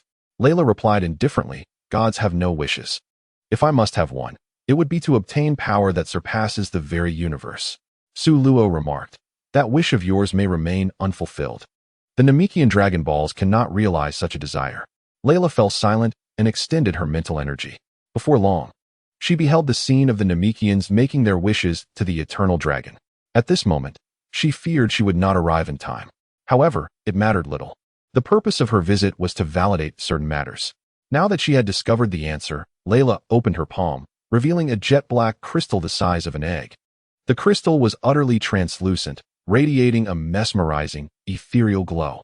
A sickly smile appeared on Layla's pale face. The emotion of desire consumed her mind. If only she consumed it. With it, she could attain supreme power. At this moment, Layla appeared almost entranced, Her relentless pursuit of power had become an obsession. What was she doing? Su Luo felt a deep sense of foreboding. Just as he was about to intervene, the elder's voice echoed in his mind. Su Luo, the eternal dragon has been summoned. Will you join us in departing this planet? No need. You may wish to leave. There is no need to concern yourselves with us. Oh, and one more thing. We have 3 wishes. We only intend to utilize 2, leaving 1 remaining for you. Su Luo interrupted the elder. No need. Very well, Su Luo. Take care. With that, the elder's voice faded. At that moment, King Layla of the West had already swallowed the dark crystal. Hiss, she swallowed it whole. The crystal was the size of an egg. Wouldn't she choke? Su Luo was dumbfounded. Could it be some miraculous elixir that would exponentially enhance her strength? The ensuing events confirmed Su Luo's suspicions. Surrounded by darkness, King Layla of the West began to transform golden divine energy into ominous black energy. Evil ominous. And dark presences enveloped the realm, creating a suffocating and frenzied atmosphere. The boundless darkness spread like a tide, akin to an ancient demon awakening from the abyss, revealing its bloodstained maw. It seemed trouble was brewing. Su Luo felt a surge of trepidation as Layla's escalating power emanated an undeniable danger. Even he, as formidable as he was, felt this sensation, let alone the 2 women, Razali and Nancy. Under the terrifying aura of the West's King Layla, they could not help but tremble. This woman's strength seems to have increased significantly, Nancy remarked, swallowing hard. It appears so, Razali replied, her lips pressed tightly in concern. Do you think Su Luo still has a chance of victory? What if he loses? Allah will undoubtedly prevail. Razali had never doubted this point from the beginning. Well, that is true, Nancy nodded, finding solace in Su Luo's formidable strength, pondering the futility of unnecessary worries. This overwhelming power, indeed, was intoxicating. The King of the West, with a pale visage, bore an expression of rapture. His profound black eyes were tinged with a crimson hue. Yet, the strength derived from external sources ultimately felt somewhat insubstantial. Is this the power you seek, King of the West? Su Luo's light voice reached Layla's ears. He chuckled, deeming it inconsequential. As long as it granted him the mightiest power in the universe, any method was worth pursuing. A sickly smile lingered on Layla's face. The mightiest in the universe? King of the West, it appears you remain oblivious. Perhaps your power is indeed formidable, yet to true masters, it remains feeble, Su Luo remarked. In his perception, beings like the god of destruction Beerus and the angel Whis embodied true strength, their power capable of overlooking all within the cosmos. However, the King of the West, Layla, clearly held a different view, perceiving Su Luo's words as arrogance and disregard for others. Do you not find this notion absurd? Ha ha ha, my power is sufficient to crush everything. At this proclamation, Su Luo merely curled his lip, disinterested in explaining further. Only a fist's strength embodies truth. At least on this point, their thoughts aligned. The King of the West, Layla, had her scarlet gaze flicker. In the next instant, she surged forward like an arrow. Chapter 143, Planetary Annihilation Crack. When the black energy collided with the ethereal dragon's shadow, the surrounding space shattered, collapsing like a broken mirror. A dark vortex expanded relentlessly, revealing an abyss of endless darkness, akin to a wormhole to another dimension. In less than a second, Su Luo's dragon goddess dual barrier was obliterated by the onslaught of ferocious dark energy. Layla's fist struck with the ferocity of a dragon, landing heavily upon Su Luo. Bang! Unable to withstand the force, Su Luo was sent hurtling away, like a comet streaking through the night. The powerful gusts of wind dispersed the dark clouds, revealing the fractured heavens, where thousands of miles of rifts sliced through the endless darkness. Whoosh! Layla followed closely, a shadow at his heels. Bang! Bang! Bang! Countless punches rained down upon him. With each strike of the energy-laden fists, the very fabric of space quivered. Ha ha ha! Ignorant mortals, tremble before my divine power and prepare to greet your demise. Layla cackled maniacally, her attacks growing fiercer with each moment. Under the relentless assault, Su Luo felt a surge of defiance rising within him. While defending himself, his combat power soared dramatically. 10-fold, 15-fold, 25-fold. The azure flames surged, matching the dark energy blow for blow. 5 billion combat power. This was Su Luo's utmost effort, the pinnacle of his current capabilities. What? Sensing Su Luo's extraordinary transformation, Layla's manic laughter faltered. Damn, what manner of monster is this? His power seems limitless. continuously escalating. King of the West, the battle continues. The true spectacle has only just begun. Umph. Even if your power has grown somewhat, I can still crush you, Layla declared coldly. With that, she unleashed a punch, sending forth a wave of black energy that shattered the air. Suros, undeterred, responded with a punch of his own, the roar of a dragon echoing through the skies. Bang! At the moment their fists collided, an unparalleled shockwave surged outward from the point of impact, obliterating everything in its vicinity. The two were locked in a contest of strength. The heavens trembled and cried out, unable to withstand the sheer terror of their combined forces. The entire planet rocked violently, the earth shattered and the seas retreated. Magma intertwined with thunder, painting a scene of apocalyptic grandeur. The tumult of countless punches clashing resonated like thunderous roars. Suros and Layla engaged in fierce combat. In an instant, a horrifying force cascaded downward. Two phantoms striking from the heavens to the core of the planet. The searing magma enveloped them, yet it could not descend to inflict harm upon either combatant. Boom, boom, boom. As they exchanged blows, the planet's interior crumbled, becoming fragmented and shattered. The destruction of the planet loomed perilously close. In mere moments, cracks and fissures erupted across the surface, resembling a vast spider's web unfurling. Columns of magma erupted from the crevices, a breathtaking spectacle visible even from the depths of outer space. Hiss, scalding hot. Lazili and Nancy hastily dodged the magma spewing from the ground, the scorching heat enveloping them. In a moment of misfortune, Nancy was splashed by the magma, her delicate face contorting in pain. Be careful, Lazili exclaimed as she pulled Nancy close. Should we move further away? Nancy glanced nervously at the molten landscape. It was evident to anyone that the planet was on the brink of explosion, perhaps within the next second. If they remained, they risked perishing alongside the planet.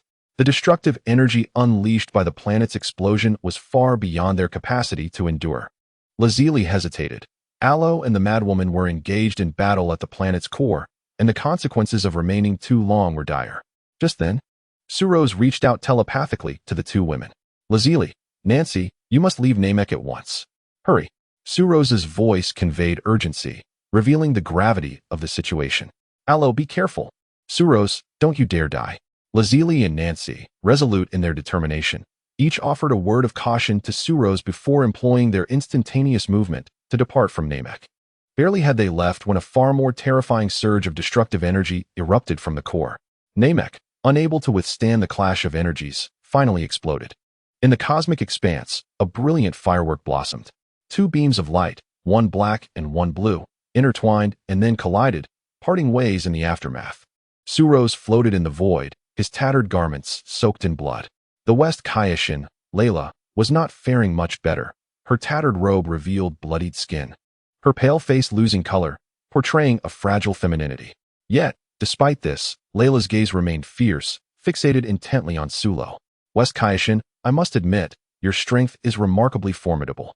Even among the Kaioshins of past generations, such power is indeed rare. Sulo's calm voice echoed within Layla's mind. Humph, your strength is more astonishing than I anticipated. Even the demon Majin Bu pales in comparison to you. Layla's tone was cold, yet it carried an undertone of admiration. After this prolonged battle, how much longer can you endure, West Kaioshin? Rest assured, it will be sufficient to send you to the depths of hell. Only I shall emerge victorious. Huh, I beg to differ. How about this starry expanse as your grave? It surely wouldn't tarnish your esteemed identity as a Kaioshin. At this moment, Sulo and Layla conversed amicably, their voices imbued with emotion, as though discussing mundane matters. Well, let us deliberate on who shall perish first. Save yourself a spot, Layla declared, transforming into a streak of black light. Sulo narrowed his eyes, his form shimmering, and in a flash of blue light, he intertwined with the black streak. Resuming their fierce combat. Set against the backdrop of the cosmos, the interplay of azure light and black energy ignited sparks of vibrant color. A terrifying shockwave rippled through the void, reminiscent of water ripples, stretching far into the universe, even across trillions of light years. This dreadful aura disturbed East Kaioshin Xin and his servant, Jebet. Lord Kaioshin, these two auras. Jebet felt cold sweat trickling down his forehead. East Kaioshin Xin acknowledged. This energy is indeed terrifying, perhaps on par with the level of Majin Bu. Due to the vast disparity in strength, Xian could not ascertain the approximate power of Sulo and Layla, only comparing them to Majin Buu. The malevolent Majin Buu had left an indelible mark in Xian's mind, akin to a shadow. In his heart, Majin Buu represented the most fearsome existence. To equate the energy from the lower realm to that of Majin Buu speaks volumes of its high regard. Should East Kaioshin learn that Sulo and Layla's power far surpassed that of Majin Buu, one could only imagine his reaction. It was unfathomable that such adept individuals could exist among mortals. Jebbet remained incredulous. According to the Kaioshin, if mortals could rival Majin Buu, did that not imply that their strength exceeded that of the Kaioshin? As a servant devoted to the Kaioshin, Jebbet held an unwavering reverence for the divine. To him, mere mortals were but a drop in the ocean of existence. How could they possibly compare to the supreme Kaioshin? Could mortals truly surpass the divine? No, that was inconceivable. Chapter 144. Defeat. Layla is rescued. Perhaps we should observe these two formidable beings from the lower realm, Jebbet proposed. If they possess a sense of justice, we might harness their strength to vanquish Majin Buu. East Kaioshin Xian replied, Lord Kaioshin, with all due respect, we should not place our hopes in mortals. No matter how potent their abilities, they can never rival the gods. Jebbet stubbornly shook his head. You are well aware of the terror that Majin Buu embodies, Lord Kaioshin.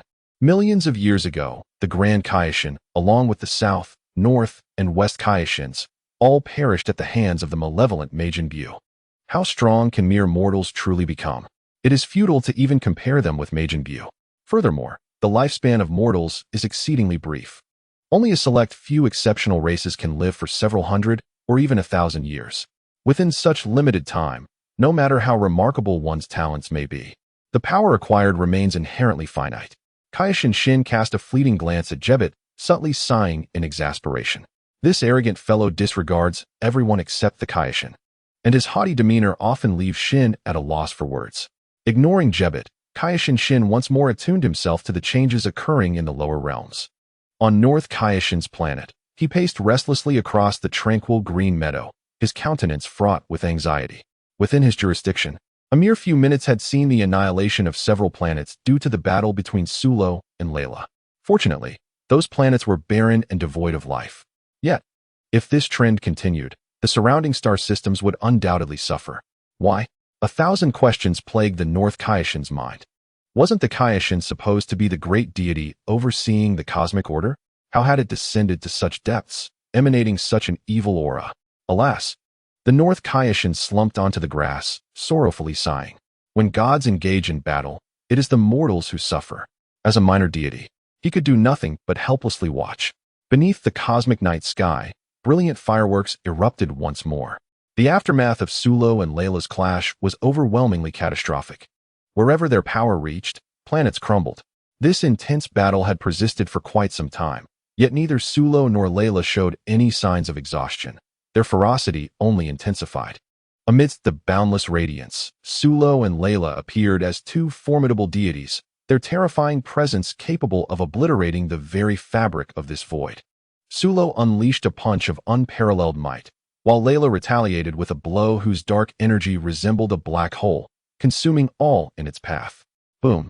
The dreadful force of their strikes shattered the surrounding void. Both figures were sent hurtling away from the impact. Spitting out blood, Sulo muttered, "This crazy woman is truly difficult to deal with. We've been locked in this stalemate for so long, and she shows no signs of fatigue. What on earth is that black crystal? It feels like a cheat. If not for my robust physique and remarkable recovery, I would have succumbed by now." Layla wiped the blood from the corner of her mouth. What kind of creature is this man? His recovery is astonishing, growing stronger with each encounter, showing no hint of weariness. If it weren't for the dark magic crystal bestowing me unparalleled power, I might have been defeated by him long ago. Let this contest of strength come to an end, Sulo exhaled. In terms of power, we are nearly equal. Continuing this fight serves no purpose. Human. I acknowledge your strength. How about this? If you submit to me, with our combined powers, we could rule the entire universe. Layla extended an olive branch to Sulo. Forget it. The thought of ruling the universe is far too mundane for my tastes, he retorted. Sulo shook his head in refusal, asserting that their paths were fundamentally divergent. His pursuit of the pinnacle of martial arts was the journey he yearned to embark upon. What a pity, Layla's eyes glinted with malice, but with such words. You shall meet your demise here. Sulu chuckled lightly. Ah, the King of the West, do not speak too soon. I still possess a trump card that I wish for you to witness. Upon hearing this, Layla's expression darkened. After such a prolonged confrontation, this individual still held a hidden ace? Yet, observing his demeanor, she sensed a disquieting calmness that belied deceit. Time halt, Sulu murmured. Instantly, the world succumbed to an eerie silence. The vast starry sky dimmed, its brilliance extinguished, leaving it devoid of color. Layla stood motionless, akin to a statue frozen in the void. At that moment, Sulu made his move. A haunting azure radiance emerged, the sole dreamlike hue in this realm. Countless fist imprints, accompanied by dragon shadows, cascaded downward with thunderous force. In an instant, the colorless world shattered like a broken mirror.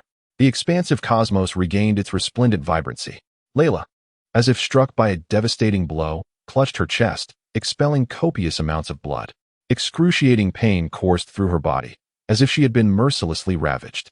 The blood, accompanied by this agony, left Layla with a baffling question mark in her mind. What is happening? Just a moment ago, I was unscathed. She gazed at Sulu, who was murmuring softly. In the blink of an eye, she had been grievously injured. Suddenly, a realization dawned upon her, and she looked at Sulu with a mix of horror and disbelief. You can even command the transcendent power of time? Impressive indeed. As expected from the King of the West, truly well-informed. Sulu smiled, his calm words revealing neither praise nor disdain. Upon hearing his acknowledgement, Layla felt a chill seep into her heart. It seemed she had stumbled upon a most unfortunate fate. Mere moments after her departure, she encountered such a monstrous adversary. The simultaneous manifestation of time and space within a single individual signified what? At least for the countless ages she had existed, she had neither seen nor even heard of such a phenomenon attributed to the King of the West. While certain strange races within the universe possessed abilities related to time or space, these powers were invariably limited.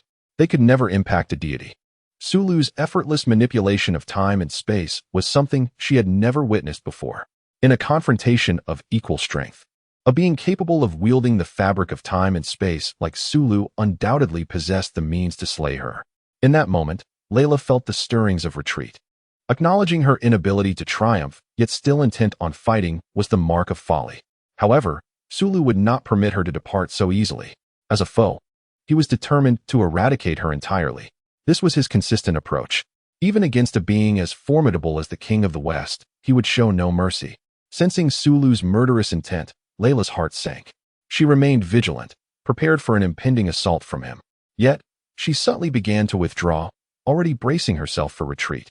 This minor maneuver did not escape Sulu's notice. A cryptic smile crept across his lips. The formidable power of time and space descended once more, rendering the world devoid of color. In the next moment, Layla soared through the air like a kite severed from its string, blood trailing behind her in a haunting arc. Suspended in the void, whoosh, whoosh, whoosh, she vanished without a trace or sound. The enigmatic and unpredictable attack struck Layla with precision. Time itself seemed to halt repeatedly. She appeared as a mere rag doll, at the mercy of Sulu's whims. Was it a second? Or perhaps less than that? Layla's breath faltered, her strength waning as she collapsed into the abyss. Once more, she faced utter defeat. In this very moment, Layla's gaze became distant, engulfed by despair. An unprecedented hopelessness filled her heart. The God of the West, it was over. A voice, reminiscent of death's whisper, echoed as Sulu looked down upon her with an air of superiority. Is it truly the end? Layla murmured. As a deity, even after countless ages. The specter of death instilled fear. Human, what is your name? Layla inquired of Sulu, needing to know whose hands would claim her life. Sulu, came the reply. Sulu, she repeated softly, closing her eyes to embrace her fate. Sulu gathered energy within his palm, preparing to end the God of the West, Layla. Yet, at that moment, a rift in space and time suddenly materialized, an unseen force engulfing Layla within its grasp. This caught Sulu completely off guard. As the rift sealed itself, tranquility returned. The energy in Sulu's hands dissipated. He stared blankly at the spot where Layla had vanished, lost in contemplation. Who could it be that, transcending time and space, had rescued Layla? Chapter 145. The angel Whis. The timing of the rescue was remarkably fortuitous. Could it be that the rescuer had remained concealed in the void, observing the battle from a spectator's vantage point? The ability to accomplish this without Su Luo's knowledge spoke volumes of the mysterious figure's formidable power. At that moment, Lazuli and Nancy teleported to Su Luo's side. They had not truly departed. Rather, they had watched the battle from a distant desolate star. The instant the fight concluded, they hurried over. Upon seeing Su Luo covered in blood and appearing gravely wounded, Lazuli tenderly wiped the blood from his mouth. "Do not worry, they are merely minor injuries. I shall recover shortly," Su Luo replied with a slight smile, "despite the significant loss of blood. You've lost so much blood and still claim to be fine?" Lazuli shot him an exasperated glance before producing a magical bean from her robes and placing it in his mouth. With a gulp, Su Luo swallowed it. Instantly restored to his former self. Clap, clap, clap. Just then, an eerie round of applause echoed through the cosmos. Looking up, they beheld a figure that had appeared seemingly out of nowhere. The individual held a divine staff, tall and slender, clad in a black and red robe. With pale blue skin and silver hair standing erect, adorned with a blue halo around his neck. The posture and appearance made the identity of the newcomer abundantly clear. Whis. Su Luo was taken aback. Who is Whis? He is none other than an angel of the divine realm, the son of the high priest. Officially, he serves as the attendant to the god of destruction, Beerus, yet in reality, it is Whis who has trained Beerus, making him a master in every sense. The unrivaled champion of the seventh universe. The primary duty is to oversee the god of destruction in his endeavors of annihilation. On a deeper level, it entails supervising the god of destruction to prevent him from abusing his power recklessly. Truly remarkable, as expected of one who wields the might of a dragon god. Possessing profound mastery over the fabric of time and space, the future indeed holds great promise. Whis appeared gracefully before them, his demeanor congenial, tinged with a hint of admiration. Su Luo was perplexed as to why the angel Whis would manifest in this place. Had he come specifically to commend him? That seemed implausible. As an angel who had existed for countless ages, a relic among relics, he had undoubtedly witnessed numerous grand spectacles and prodigies. Would he truly applaud such trivial matters? Could it be for the sake of the universe's king? At this thought, Su Luo subtly swallowed hard, anxiety beginning to creep in. Fortunately, it was Whis who had arrived. As an angel, he was a neutral party, a deity of principles. Had the god of destruction, Beerus, come instead, Su Luo would have been obliterated for simply laying a hand on the universe's king, regardless of the fact that the current universe's king was Shin, not the previous one. "Who are you?" Nancy inquired. Like the former universe king, this individual exuded no discernible aura. Could he also be a deity? "Oh dear, how rude of me. I nearly forgot to introduce myself. I am the angel, Whis," he said, his tone humble, clearly stating his identity. He then took a couple of steps forward, scrutinizing Su Luo intently. Logically speaking, humans from Earth were not particularly distinguished, their potential presumably limited. Yet, to encounter a talent such as yours is truly unexpected, Whis remarked, his words laden with intrigue. Su Luo, however, felt alarm bells ringing in his mind, a look of astonishment crossing his face. Could it be that Whis had discerned his true nature? "Ah, do not be alarmed. I harbor no ill intentions," Whis chuckled softly, concealing his mouth. Upon hearing this, Su Luo's taut nerves began to ease. "May I inquire, Mr. Whis, what brings you here?" "Indeed, there is a matter of great importance. But before that, allow me to eliminate any unnecessary observers," Whis declared, wielding his staff and lightly tapping the void, an indescribable power emanating forth. At that moment, all onlookers, including the North Kai, the Grand Kai, the Universe King, and a beguiling woman hidden in the crevices of time, felt a sharp pain in their foreheads, rendering them unable to gaze upon the world below. Such is the power of an angel, truly formidable. Thankfully, no violence was enacted. Within the temporal crevice, a captivating crimson silhouette gently caressed her brow, her heart still racing. In her arms lay the unconscious Universe King, Lyra. The enchanting woman gazed down at Lyra, a sultry smile gracing her lips, her intentions shrouded in mystery. In a fleeting moment, the alluring crimson figure gradually faded, taking Lyra with her into the depths of time. On North Kai's planet, the North Kai paced restlessly, a bead of cold sweat trickling down his cheek. There was no mistaking it. That was the servant of the god of destruction, Whis. The North Kai's memories were suddenly thrust back to a distant past, filled with painful recollections. Once, the North Kai's domain had been quite expansive, until one fateful day when the formidable god of destruction, Beerus, descended upon them. The North Kai and the visiting god of destruction, Beerus, engaged in a thrilling game of racing on television. In a fit of rage after losing, the god of destruction annihilated the North Kai's planet. Presently, the North Kai has transformed a fragment of a celestial body into what is now known as North Kai's planet. Alas, with Whis making an appearance, one cannot help but wonder if Beerus is lurking nearby as well. The North Kai feels an overwhelming sense of anxiety. The situation is dire indeed. Why has calamity struck so suddenly? He can only silently pray that Sulo possesses enough discernment to avoid provoking Whis. Otherwise, summoning the god of destruction could lead to dire consequences. Had the North Kai known that Beerus was still in slumber, he would likely not have exhibited such distress. Sulo gazes quietly, curiosity piqued about the significant matter Whis alluded to. Whis clears his throat and addresses Sulo. You must have a general understanding of the universe, correct? Somewhat. Sulo nods, perplexed by Whis's inquiry. The seventh universe is in search of a candidate for a preparatory god of destruction. Would you be interested in assuming this role? Whis smiles, revealing his intentions. Preparatory god of destruction? Sulo pauses momentarily, taken aback. Beside him, Lazili and Nashi cast curious glances. The concept of a god of destruction, a deity tasked with obliteration at the apex of the universe, is something Sulo has mentioned to them before. What advantages accompany the role of a preparatory god of destruction? Sulo inquires, neither agreeing nor declining. I can guide your training, and upon your official appointment as a preparatory god of destruction, you will receive a measure of destructive energy. Once you fully possess the strength of a god of destruction, and the incumbent god retires, you will become the god of destruction yourself. Whis succinctly presents the terms, which are undeniably enticing, especially for Sulo. With Whis's mentorship, he believes his strength would advance rapidly. Furthermore, the prospect of obtaining destructive energy, a force that touches upon the very fabric of cosmic laws, is alluring. Yet, the thought of the bond between the fates of the god of destruction and the Supreme Kai dampens his interest. Even with immense power, his existence would still hinge upon the fragile Supreme Kai. Should adversaries uncover this fatal weakness, they need not confront the god of destruction directly. Eliminating the Supreme Kai would suffice. The principle of mutual downfall is clear. Given Sulo's disposition, he finds it exceedingly difficult to accept. After weighing the pros and cons, Sulo gently shakes his head, declining Whis's proposition. I'm sorry, Mr. Whis, but I am not interested in becoming a preparatory god of destruction. Oh dear, a rejection. Whis feigns regret.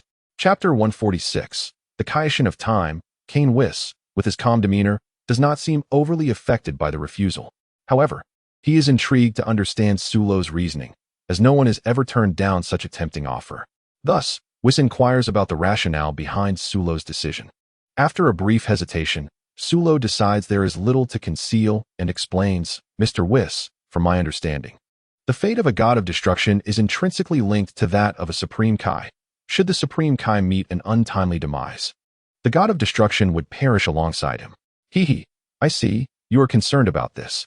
Whis chuckled lightly, not surprised that Sulo could discern such secrets. After all, it is not an extraordinary matter. While not many are aware, there are certainly enough. Mr. Whis, must a god of destruction be bound to a god of creation? Are there any exceptions? Sulo suddenly had a flash of inspiration, eagerly inquiring. If the god of destruction could be exempt from this requirement, it would indeed be splendid. After all, assuming the role of a prospective god of destruction offers numerous advantages. Missing out would be quite regrettable. Whis shook his head, stating that it was a decree from the higher deities, unalterable.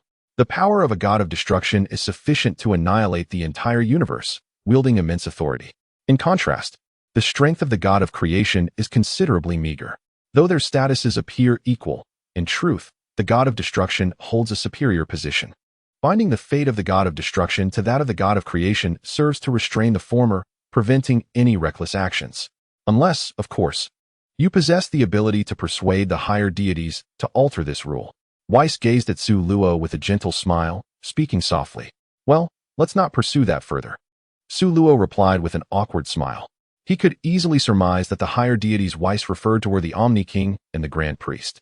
Negotiating conditions with the Omni King and the Grand Priest to change the rules? What an absurd jest. If the Omni King were displeased, he feared he would be left with nothing. Furthermore, he knew he lacked the qualifications for such negotiations. Sulo was quite clear about his own standing. What a pity. Your disposition and talent align well with the requirements of a god of destruction, Whis remarked with a hint of lamentation, before continuing. In fact, besides myself, there is another esteemed individual who wishes to meet you. Oh, who might that be? Su Luo inquired, astonished. To be referred to as esteemed by Whis, at the very least. This individual must be a god of creation or a god of destruction of a higher echelon. You shall find out shortly, Whis teased, leaving Su Luo no choice but to refrain from further questioning. Thus, they sat in silence, awaiting the arrival. After a brief moment, a radiant burst of colorful light illuminated the void ahead. As the brilliance faded, a young girl with orange hair, clad in a purple divine robe and exhibiting delicate skin, appeared. "Ah, I have arrived late," she exclaimed, her large eyes blinking, her voice ethereal. Whis, holding his divine staff, stepped forward and slightly bowed. "Greetings, esteemed god of time. It has been a while." "Indeed, Mr. Whis, it has been quite some time," the young girl replied with a joyful smile. In an instant, she floated gracefully before Su Luo, scrutinizing him with fervent eyes, akin to gazing upon a cherished doll, making Su Luo feel somewhat uneasy. Su Luo, endowed with the talent of time and space, awakened the power of the dragon god, and possessing an extraordinarily unique bloodline. "I have been observing you for quite a while," she declared, astonishingly revealing Su Luo's secret.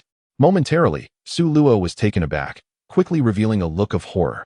Just how long had she been watching him? If she had been aware of him since childhood, did he truly have any secrets left?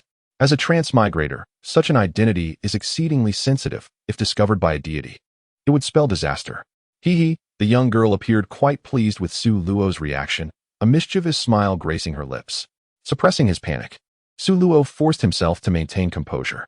"May I ask who you are?" "I am Kyan, the god of time's realm. I look forward to your guidance."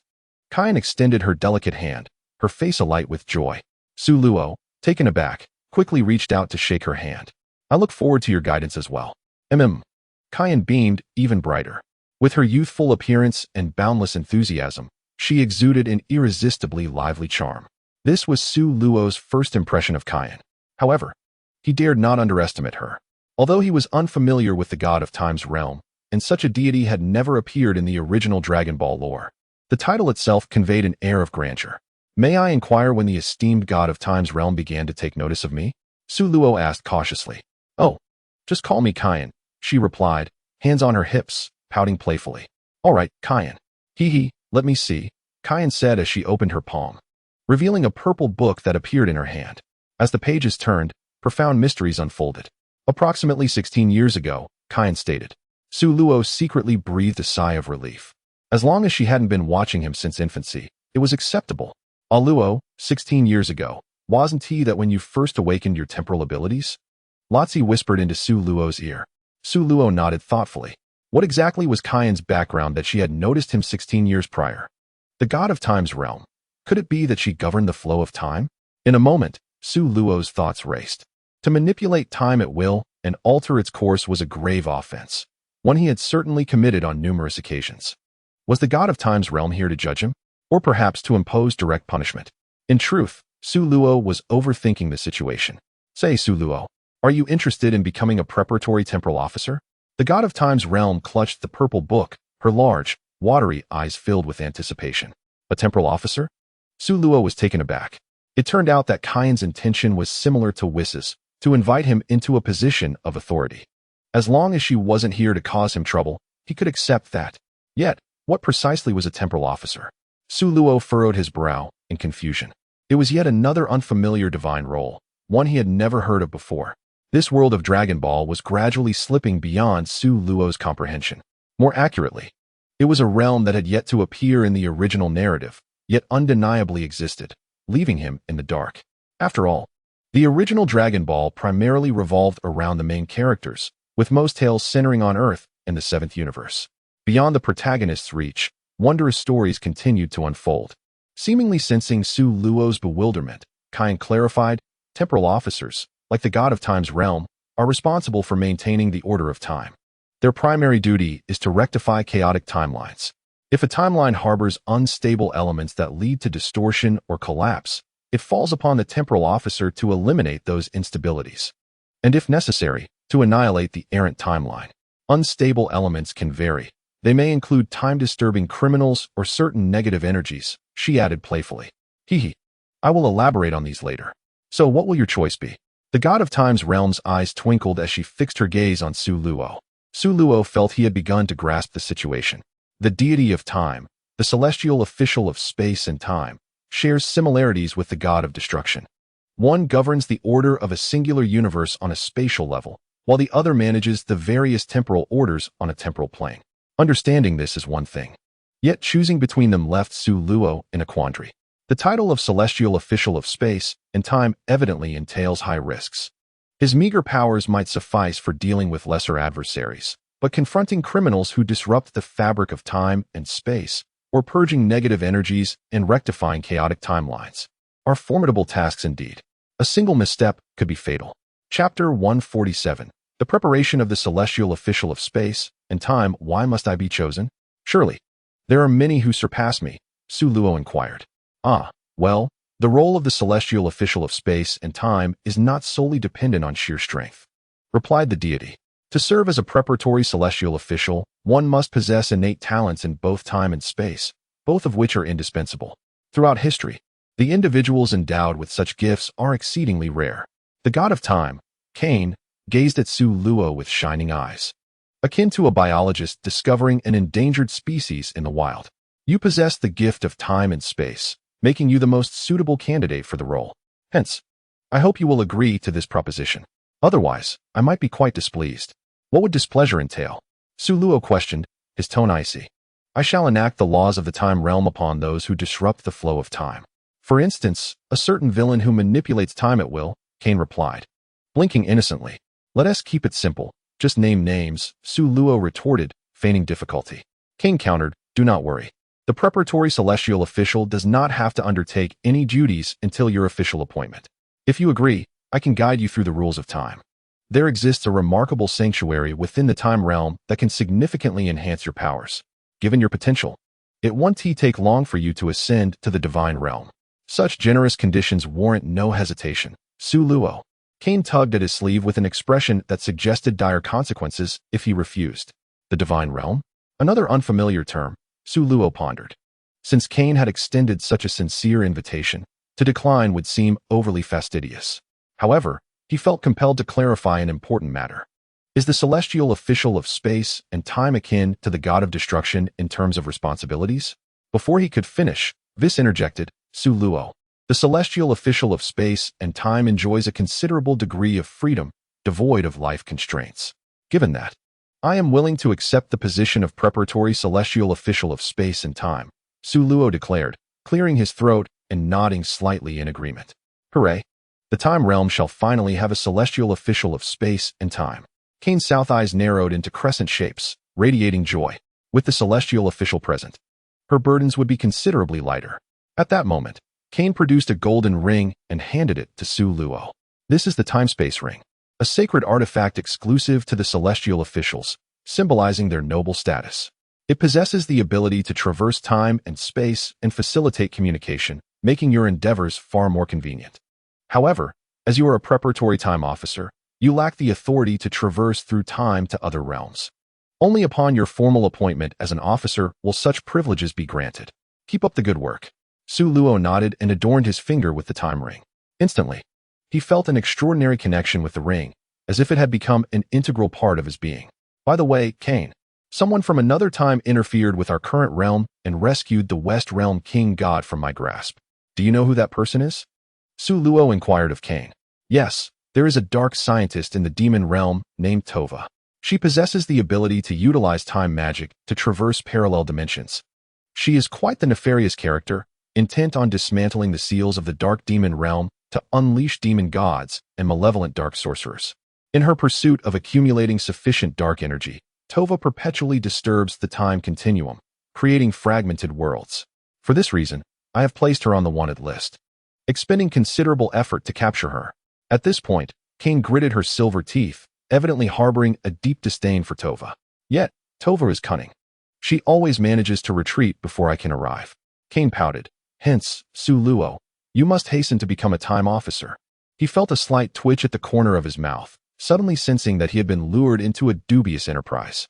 Even before officially commencing his duties, Cain had already mapped out his working life.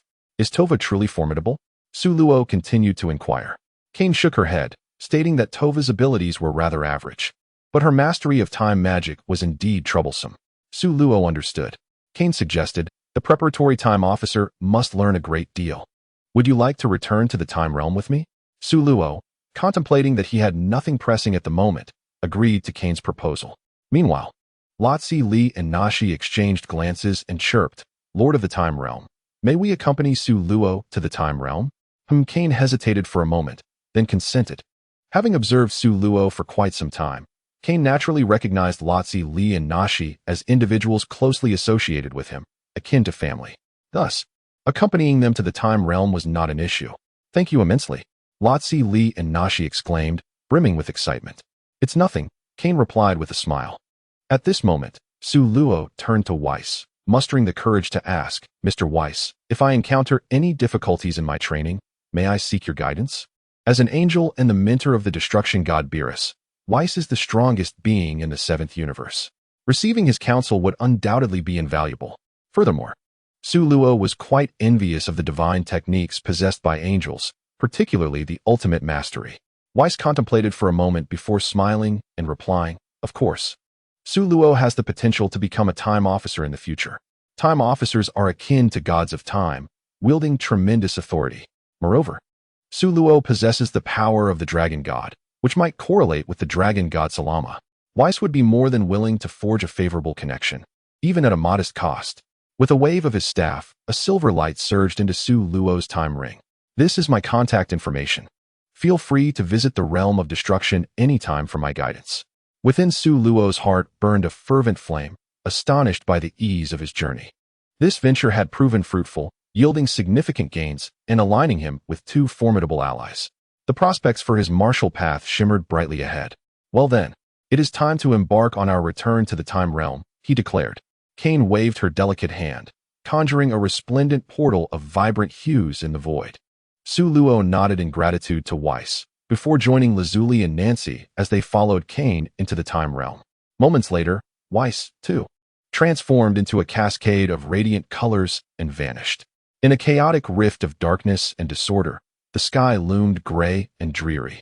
A palace stood majestically in the void, with meteors of various sizes floating around as if liberated from the bonds of gravity. In this surreal setting, the West Realm god, Layla, stirred from her slumber, her vigilance heightened by the unfamiliar surroundings. The silence of the grand hall was punctuated by the distinct sound of footsteps that echoed sharply. As a beguiling red figure gradually emerged from the dim corridor, Layla's expression hardened upon recognizing the intruder. Ah, esteemed goddess of the West Realm, must you be so frigid? Such treatment towards your savior is unbecoming of a deity, the woman in red chided, stepping closer, her violet eyes fixed on Layla. Unmoved, Layla retorted, I did not request your assistance. Should you expect gratitude for your unsolicited intervention, you shall be sorely disappointed. The woman in red chuckled nonchalantly, how fitting for your character. But tell me, why did you rescue me? What ulterior motive lies behind your actions? Layla, no naive maiden, understood the intricacies of human nature.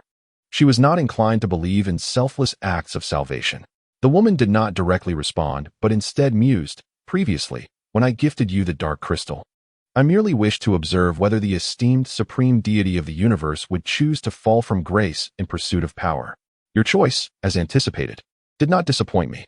Though the outcome was less than satisfactory, you ultimately failed despite acquiring the power of the dark crystal. West Realm Goddess Layla, I am curious, what are your thoughts on this?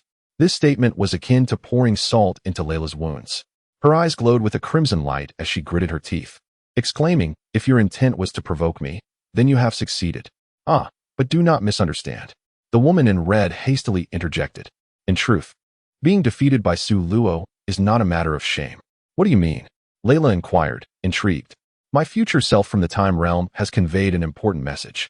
One day, Su Luo shall ascend to the position of the time deity, wielding the power to annihilate countless parallel worlds.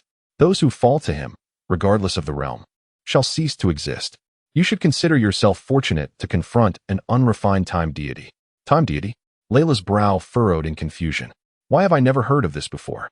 Perceiving Layla's bewilderment, the woman in red elucidated, the time deity is the god of the time realm, governing the order of time and space. Why reveal this to me? Layla pressed. With a light laugh, the woman replied, Layla, your ambition is to dominate the universe and eliminate any threats. The time deity will undoubtedly serve as an obstacle to your goals, while also impeding my plans. We share a common adversary and should unite against them. It is exceedingly difficult to realize the ambition of world domination solely through your own strength. However, I can assist you in acquiring greater power. Let us collaborate. And before the temporal guardian of the main timeline has the chance to mature, we shall extinguish him in his cradle. As long as the Su Luo of the main timeline perishes, the temporal guardian of the future timeline will also vanish. The woman in red extended her palm, extending a sincere invitation. Layla's expression wavered, her countenance shifting as she pondered the words of the woman. Ultimately, she reached out, grasping the hand of the woman in red firmly. The woman beamed with a deeper smile and opened her palm, revealing a dark crystal of magic that floated into existence. What a beautiful hue, a pure darkness akin to the night itself. The violet eyes of the woman reflected a shadowy realm, and she gazed at it with an enamored expression, utterly entranced. Reluctantly, she offered the dark crystal to Layla, proclaiming, "This is my gift. You should find it familiar." Layla accepted it without a hint of hesitation. "By the way, I am called Tova." "Oh, a vast ocean of gold stretches endlessly before us. Countless shimmering bubbles rising from the surface, and vibrant clouds shifting in myriad forms. The time realm resembles a magnificent celestial palace, perched atop the canopy of the heavens. Everything is so enigmatic, akin to a dreamlike world." The group arrived in the time realm. Kane led Su Luo, Lotzi Li, and Nancy on a leisurely exploration. Throughout their journey, Kane spoke incessantly, enthusiastically introducing the architecture of the time realm. Grand palaces were ubiquitous, and a sacred aura permeated the air, leaving one in awe. After a considerable time, Su Luo sensed something amiss. In the expansive time realm, there was not a soul in sight besides them. "Kane, surely you are not the only one here in the time realm." Kane shook her little head. "There is also the Shirshir bird." Su Luo was momentarily puzzled. Shirshir bird? From its name, it sounds like a bird. Indeed, Shirshir is a magical bird. Su Luo thought to himself. What an odd combination. A lowly and a pet bird keeping vigil over the time realm. No wonder Kane was excessively enthusiastic earlier. It was a stark contrast to her status, as she must have been quite lonely. The group entered a resplendent library of time and space. Countless books floated in the air, radiating a gentle glow, resembling the stars of the cosmos, arranged in an orderly fashion according to some unseen rule. "The time and space library is where I usually reside," Kane said with a cheerful smile. "All the origins of species, the evolution of planets, the history of the universe, and many fascinating tales are documented within these tomes." Su Luo, Lotzi Li, and Nancy stared in awe at the innumerable volumes. Su Luo remarked that even combined, he had never encountered so many books. If he were to stay here alone, he would surely go mad. Truly, one could not help but admire the patience of the Lord of Time, a quality Su Luo felt he could not match. To record all of history, how impressive, Lotzi Li mused. Indeed, Nancy nodded, somewhat dazed but impressed. Su Luo casually picked up a volume from the Time and Space Library, skimming through it. The book chronicled a timeline from the 7th universe, detailing a fragmented world. A prospective temporal guardian must possess a certain reservoir of knowledge. "You should stay here and study diligently," Kane said with a sly grin. Sulo's expression suddenly froze, and his action of flipping through the book came to an abrupt halt. "Is there such a demand?" Kane playfully rested her finger against her chin, cutely stating, "When I was still an apprentice in the realm of the gods, I spent thousands of years learning. Kane, I believe you should consider selecting another for the position of time-space officer." Sulo's enthusiasm shifted dramatically. "Oh, come on, I was merely jesting. There's no need to take it so seriously." Kane couldn't help but chuckle at this. "That joke wasn't he amusing at all," Sulo retorted, rolling his eyes as he returned the time-space book to its rightful place. "Humph, you truly lack a sense of humor," Kane declared, hands on her hips, her mouth curling upwards in a smug smile. "Lady Kane, do you possess any books chronicling the history of the Science?" Nashi inquired, her gaze wandering amidst the vast array of texts in the time-space library, where pinpointing a specific book was akin to finding a needle in a haystack. Of course we do." With a flick of her delicate hand, a time-space book emanating a purple glow materialized. Nashi eagerly accepted it and began to peruse its contents. Unlike ordinary books, time-space texts required one to channel mental energy to project images within the mind. Lotzi also curiously leaned in to join her in exploring the history of the Scions. In an instant, vivid scenes unfolded in their minds like a cinematic masterpiece. Wow, Scions exist in the 6th universe too, and they are a peace-loving race, in stark contrast to the Scions of the 7th universe. Hiss. The ancestors of the Scions once included the Scion god. Sounds incredibly powerful. Nashi's mouth gaped in awe, her exclamations of wonder echoing. What she had known of the Scions was merely the tip of the iceberg. The history of the Scions chronicled in this time-space book was an eye-opener for her. Bored, Sulo sought out a time-space book detailing Earth's history. Earth's history is ancient, encompassing the evolution of humanity and martial arts, which Sulo skimmed through briefly. However, when his attention shifted to the origins of the gods, he fell into a long silence. That portion was blank, as if it had been erased entirely. Even the records of the first-generation deity were devoid of content. Sulo recalled the enigmatic Bobo, attempting to trace Bobo's shadow during that era.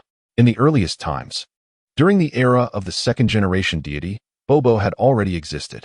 Sulo endeavored to delve further back, but regrettably, the time-space book contained no records whatsoever, leaving an emptiness behind. How could this be? Sulo's brow furrowed in confusion. Not even the time-space book held any records. What was the true origin of the first-generation deity and Bobo? Could they be significant figures? A chill ran down Sulo's spine. It is worth noting that the meditation method he practiced, the divine meditation technique, was said to have been created by the first-generation deity, according to Bobo. Sulo was well aware of the mystical nature of the divine meditation technique, which could continuously elevate the dimensionality of living beings, granting them limitless potential. This was a secret art that no previous deities had successfully mastered. Why was it that he alone could cultivate it? Did he possess some extraordinary trait or bloodline? No, that couldn't be right. Sulo quickly dismissed that notion. After all, Lotzi, Nashi, and even Bulma were capable of cultivation. It should not be the reason. Sulo found himself utterly perplexed, his mind swirling with countless questions. Cain. Why is this segment of history completely blank? After much contemplation, Sulo posed the question to Cain. As the god of the time realm, Cain surely possessed a solution. A blank history? Cain, puzzled, perused the time-space tome, and, upon encountering the empty pages, her eyes widened in disbelief. This should not be.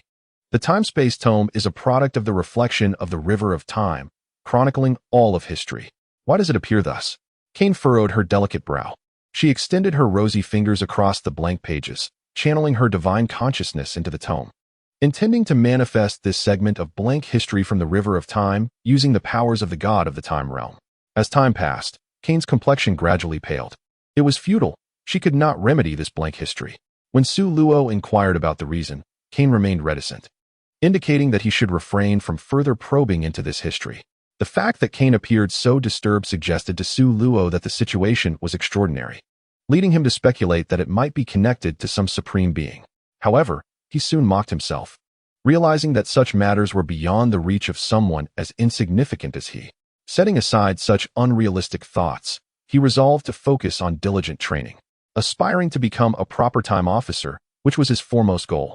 Having gleaned the history of the Scions from the time-space tome, Nancy was invigorated with a new objective. Razali, however, felt little connection, being non-Scion and unable to empathize. After lingering for a while, the group departed from the time-space library. Upon exiting, they noticed a peculiar bird resembling an owl, preening its feathers atop a nearby tree. Ah, the time bird, so you are here. Come over. I wish to introduce you to a few friends. Cain smiled brightly, waving at the time bird. Upon hearing Cain's call, the time bird spread its golden wings, spiraling through the air before diving into Cain's embrace. Giggling, Cain held the time bird joyfully. This is Sulo, a prospective time officer. The two beside me are Razali and Nancy. They will be our companions from now on. Cain offered a brief introduction, to which the time bird responded with a series of coos. Everyone, this is the time bird I mentioned earlier. Ha ha ha, it appears rather silly. The straightforward Nancy could not help but burst into laughter at the owl-like time bird. Hearing this, the time bird became displeased, flapping its wings and landing on Nancy's shoulder, pecking her playfully on the head with its sharp beak. Ouch, that hurts. Nancy yelped in pain, reaching out to catch the time bird. Sensing her intent, the time bird flapped its wings, soaring into the air while turning back to squawk in defiance. Just you wait, I will catch you. A mix of embarrassment and irritation washed over Nancy as she realized she had been provoked by a mere bird. Without hesitation, she leapt into the air, reaching for the time bird. To her surprise, the time bird flapped its wings, sending ripples of golden energy through the tranquil space, enveloping Nancy. In an instant, she was frozen midair, unable to move. Ah, this is a fluctuation of temporal energy, Su Luo exclaimed, recognizing the time bird's peculiar nature. The time bird was a magical creature, possessing powers vital for maintaining the stability of the dimensional space. Time freezing is merely one of the capabilities of the temporal bird. Kyan squinted at the sky, where the temporal bird was perched atop Nancy's head, pecking at her dark hair. All right, temporal bird, stop teasing Nancy and come back. The temporal bird obediently returned to Kyan's embrace. With the power of time freezing retracted, Nancy regained her ability to move. Wow, temporal bird, you possess quite the talent, she remarked, glaring at the bird as she descended to the ground. The temporal bird glared back at her. The amusing standoff between the girl and the bird drew chuckles from Kyan, Su Luo, and Razali. To lighten the mood, Kyan shifted the conversation. To welcome everyone to the realm of time, I have decided to showcase my culinary skills and prepare a grand feast. Upon mentioning cooking, Razali became animated and engaged Kyan in conversation. Lady Kyan, do you often cook for yourself? Indeed, the realm of time can be quite dull. And with little else to do, I have delved into the art of culinary creation.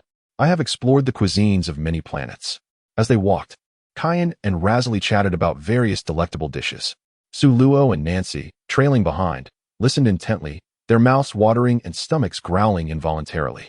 The temporal bird fluttered from Kyan's arms to rest on Su Luo's shoulder, curiously observing him, seemingly assessing what peculiar traits allowed him to serve as a temporal officer. The temporal bird, a divine creature of spirit, could not speak but was gentle and approachable. Su Luo reached out to caress the bird's soft feathers, and it did not flinch, allowing him to pet it. Nearby, Nancy pouted, wishing to touch it too, but the bird evaded her, alighting on the other side of Su Luo's shoulder. Such a stingy creature, she huffed. The two, a person and a bird, exchanged playful banter once again. Arriving at the residence of the King of Time, Kyan and Razali busied themselves in the kitchen, with Kyan as the head chef and Razali assisting in the preparation of dinner. Su Luo and Nancy intended to help, but were deemed a hindrance by the chefs and were promptly ushered out of the kitchen. In the living room, the temporal bird resumed preening its feathers on Su Luo's shoulder, while Nancy, feeling bored, fiddled with her fingers, occasionally glancing at the bird, lost in thought. Kyan showcased her culinary prowess, preparing an array of dishes. When Kyan and Razali brought forth the fragrant food, Su Luo was slightly taken aback. Surprised to discover Kyan's culinary talent, the dishes appeared quite appetizing. As the array of dishes was laid upon the dining table, Su Luo and Nancy eagerly dug in. The temporal bird enjoyed the special meal prepared just for it by Kyan, letting out satisfied coos from time to time. Compared to Razali's cooking, Kyan's culinary skills were impressive, offering unique and delightful flavors.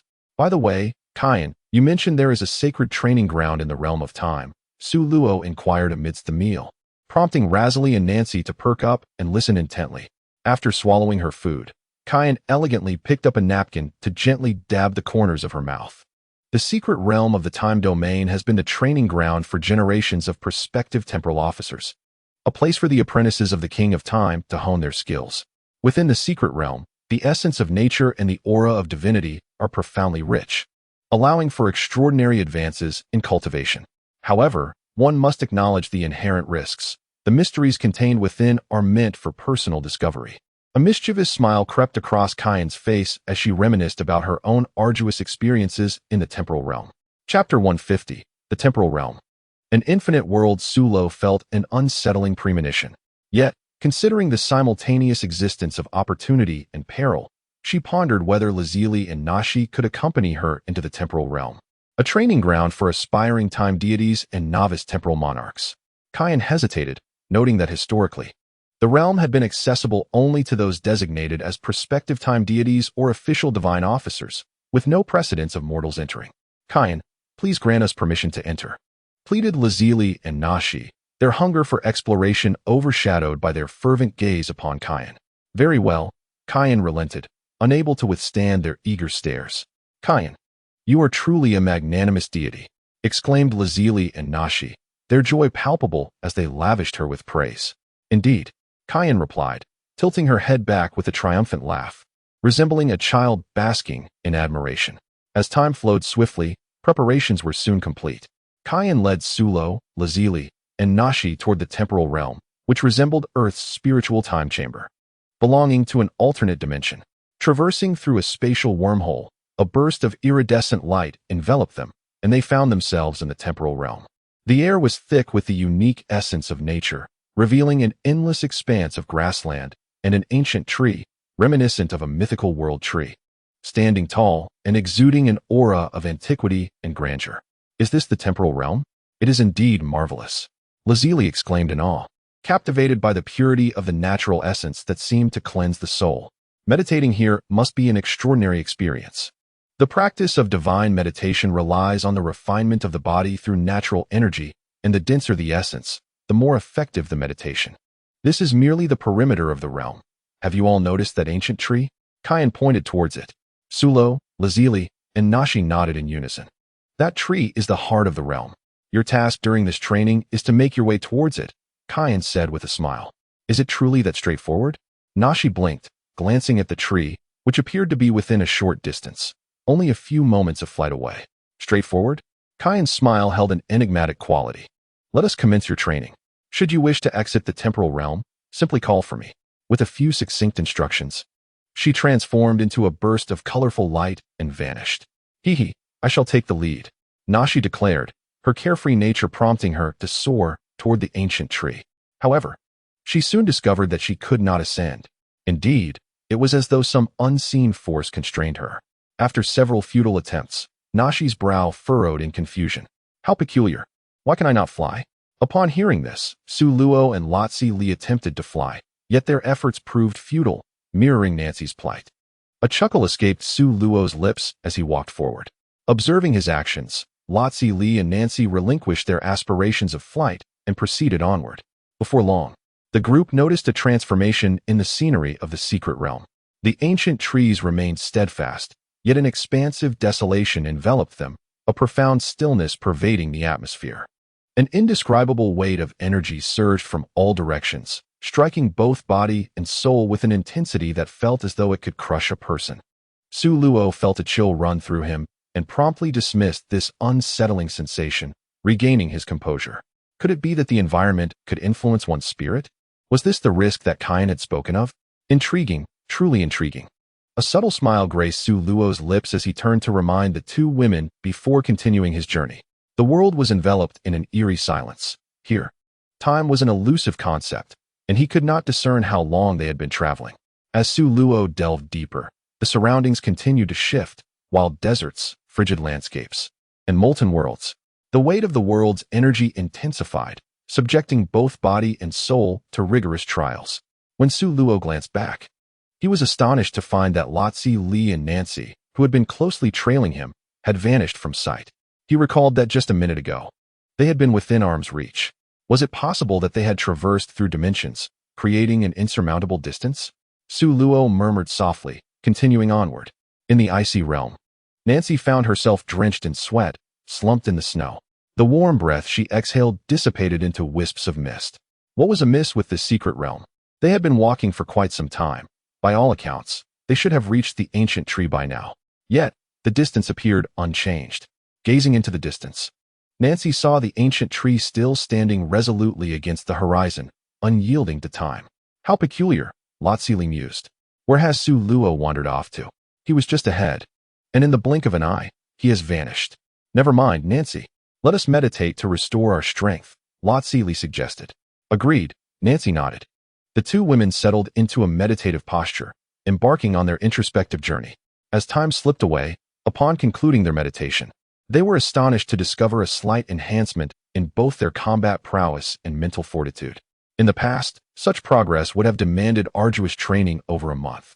The results of their practice surpassed their expectations, yielding unexpectedly bountiful rewards.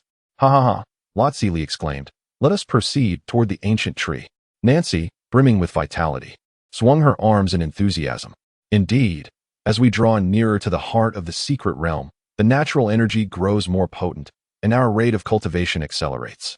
Lotzi Li remarked with delight. Knowing Su Luo's character, He has likely ventured far ahead. We must hasten to catch up with him. With that, Lotzi, Li, and Nancy hastened their pace. Meanwhile, Su Luo had traversed through numerous dimensions, ultimately arriving in a desolate world. The endless solitude was accompanied by a suffocating sense of oppression. He found it increasingly difficult to breathe, as if he were on the verge of perishing. Compared to the pressures of the gravity chamber, the weight of this world's energy was far more unbearable, striking at both body and soul. Su Luo felt he had reached his limit, forced to halt in this realm. To continue advancing, one must enhance their strength. Contemplating this, he sat in meditation, intending to cultivate in this world. As time slipped away, Su Luo concluded his meditation. He opened his personal panel. Host, Su Luo, age, 30 years, dimension, level 7, apprentice realm, king god 1, talent, martial heart, time and space. Dragon god bloodline, Huaxia, Yanhuang bloodline, skills, dragon god control, dragon fist, time stasis, 08, time reversal, 06, instantaneous movement, dimensional slash, spatial ceiling, void transfer, celestial meditation technique. Luoxian fist, 25x, chi manipulation, thunder cannon, omitted, combat power, 35.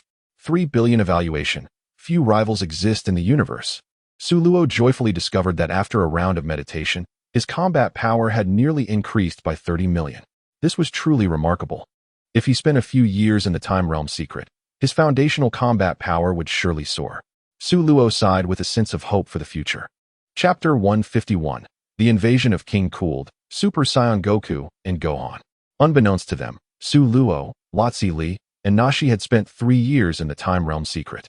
The outside world had also passed 3 years. During this time, many events unfolded on Earth. In the first year, 763 of the IT era, King Cooled learned of Frisia's demise and traveled to Namek to inspect, only to find it reduced to cosmic dust, devoid of Frisia's remains, with no chance of revival. Redirecting his focus, King Cooled set his sights on Earth, deciding to lead the Cooled army to invade and eliminate the so-called Super Saiyans. Unaware of the impending crisis, the warriors continued their training as usual. Following his battle with Vegeta, Goku and Gohan returned to Baozi Mountain. Gohan remained committed to martial arts, dedicating his time to training alongside Goku after completing his daily studies. Presently, martial arts on Earth flourished. Chi-Chi fully supported Gohan's choices. From the two, she learned that training on King Kai's planet would yield faster progress. Thus, she invested significantly to have Bulma construct a gravity training room with a 100-fold increase in gravity. Training in this environment, Goku and Gohan's combat power surged. Goku, with a profound martial foundation, broke through to a combat power of 1 million after over a year.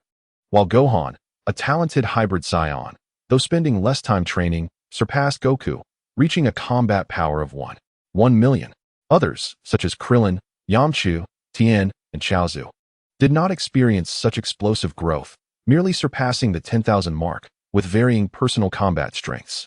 Another individual, Piccolo, once the Demon King, had been training alongside the Elder since the Namek battle and had not returned to Earth. His combat power remained unknown. One day, King Cooled's army arrived on Earth, devastating several major cities and causing countless casualties. The warriors gathered once more. Goku, Gohan, Krillin, Yamchu, Tien, and Chaozu engaged in strategic discussions. Ultimately, the decision was made for Sun Wukong and Sun Gohan to confront King Kurd. Meanwhile, Krillin, Yamchu, Tien, and Kaiatsu would tackle the remaining warriors of the universe. However, as the battle commenced, the fighters soon realized the formidable strength of their adversaries. King Kurd, a seasoned cosmic emperor, was already inherently powerful, and his subordinates comprised a specialized combat team whose fighting prowess surpassed even that of Frisia's Ginyu Force. In no time, both sides found themselves embroiled in a fierce struggle. Sensing the dire situation, Sun Wukong unleashed his full might, activating the 20-fold Kaioken to withstand the pressure from King Kurd, subsequently sending Sun Gohan to assist Krillin and the others.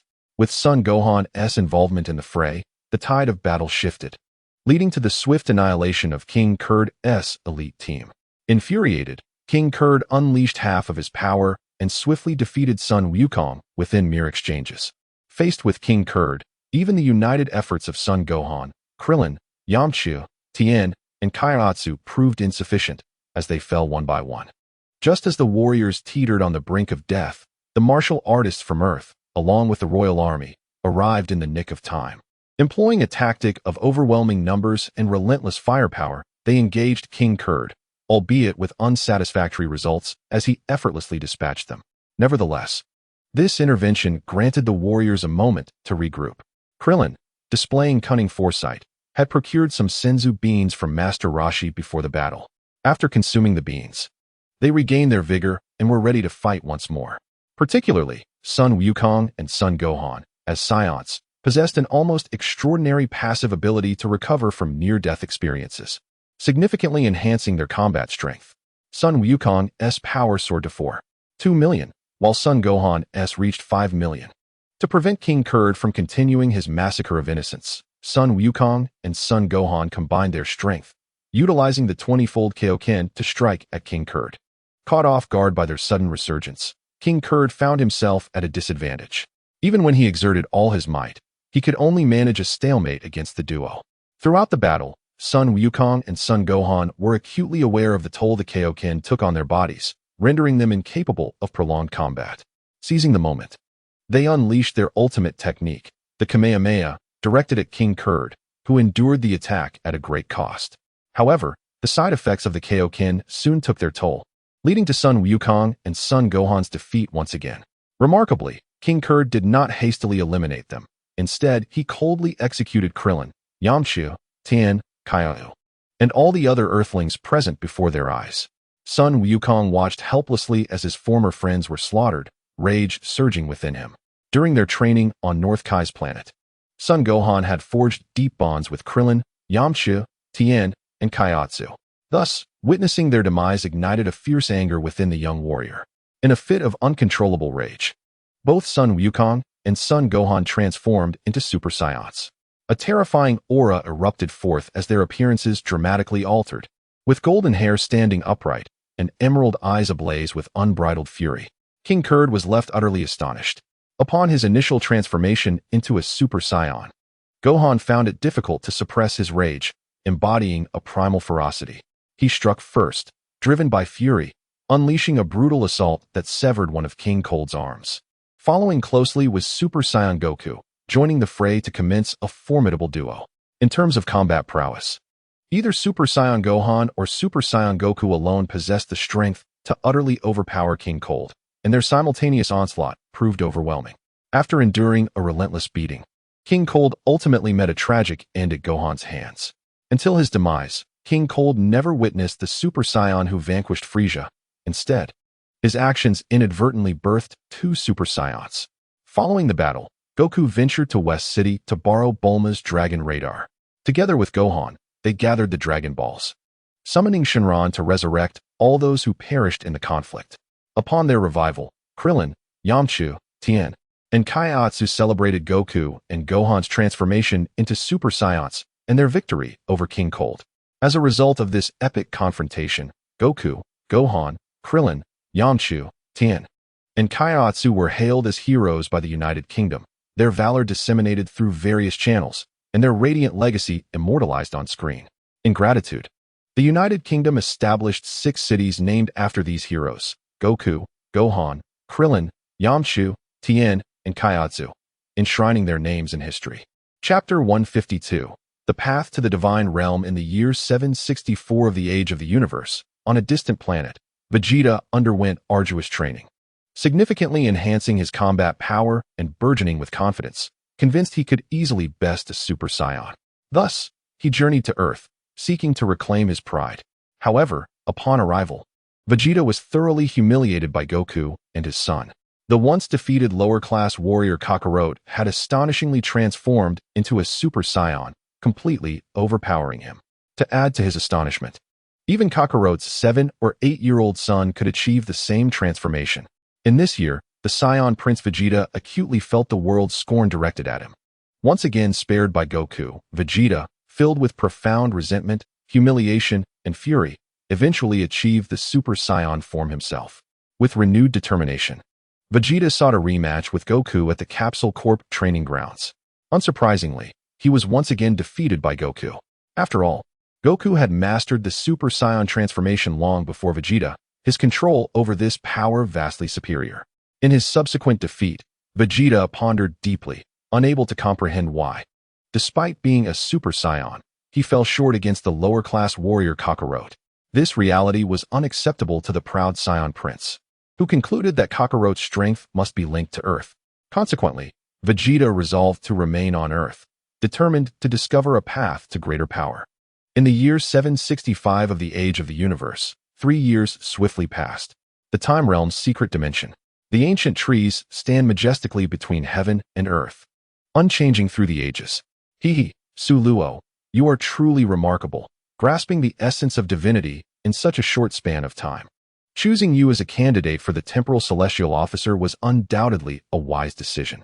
Like a sprightly elven maiden, the Time Realm's monarch, Cain, joyfully flitted around Suluo. During this period, whenever she had a moment to spare, Cain would visit the secret realm of time to guide Suluo in employing the laws of time and comprehending the divine essence. Suluo did not disappoint her expectations. His progress in every aspect was astonishingly swift, even surpassing Cain's anticipations.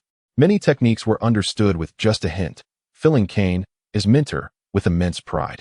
In a mere 3 years, Suluo's mastery over time had advanced several levels, and he had fully internalized the divine essence. For those with exceptional talents, achieving such a feat would typically require extensive time, thousands, even tens of thousands of years. Suluo's rapid development was a tremendous surprise to her. Accomplishing it in just 3 years, a talent Cain had never seen in her lifetime. Suluo, you have already grasped the divine essence. The next step in your cultivation requires merely transforming ordinary energy into divine power, and you shall attain divinity. Suluo nodded slightly and smiled, saying, Cain, I must thank you for your guidance over the years. The girl like Cain beamed, replying, there is no need for formality. Your becoming a Temporal Celestial Officer is the greatest gift you could give me. As for becoming a Temporal Celestial Officer, that still seems distant, Suluo shrugged. Hearing this, Cain floated before Suluo, patting his shoulder with a reassuring tone. Given your current strength, you are already capable of contending with some of the weaker divine beings.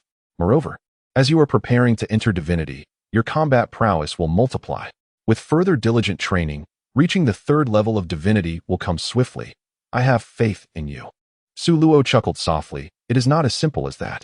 Through Cain's teachings over the years, Suluo had developed a general understanding of the divine combat system. The strength of divine beings is classified into 5 tiers, collectively known as the 5 realms of divinity. From weakest to strongest, they are the 1st realm of divinity, 2nd realm of divinity, 3rd realm of divinity, 4th realm of divinity, and 5th realm of divinity. The 1st realm of divinity represents a preliminary understanding of the essence of divinity, with divine power reaching a certain level. In terms of combat strength, Goku's initial transformation into a Super Saiyan God in the original Dragon Ball series exemplifies this tier. The 2nd realm of divinity involves the adept manipulation of divine power, possessing a faint grasp of the laws of energy. For instance, most candidates for destroyer gods across various universes fall into this category. The 3rd realm of divinity, also known as the domain of divinity, denotes divine beings who have mastered the laws. For example, the destroyers, who govern destruction, fall into this category. The Supreme Kais, although equal in status to the destroyers, are exceptions as they wield the laws of creation but do not meet the combat standards. According to Cain, the minimum combat standard for a Temporal Celestial Officer is the 3rd realm of divinity, meaning Suluo must reach this level to be officially recognized. It is noteworthy that candidates for destroyer gods only need to attain the pinnacle of the 2nd realm of divinity and then be granted the ability to govern destruction to become a destroyer. This illustrates the distinction clearly. The 4th realm of divinity was not elaborated upon by Cain, as it remains far beyond Suluo's current reach. The only certainty is that the celestial beings are formidable warriors who have attained the 4th realm of divinity. As for the 5th realm, Cain merely alludes to it, and Suluo refrains from making unfounded speculations. This, then, constitutes the framework for assessing divine combat prowess.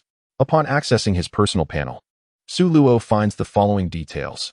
Host, Suluo age, 33 years dimension, level 7, 80 of a novice realm master, talents, martial heart, time, and space. Dragon God bloodline, Huaxia, Yindi Huangdi bloodline, skills, Dragon God command, Dragon fist, time stasis, 3, Time reversal, 25. Flash time, 3. Time prison.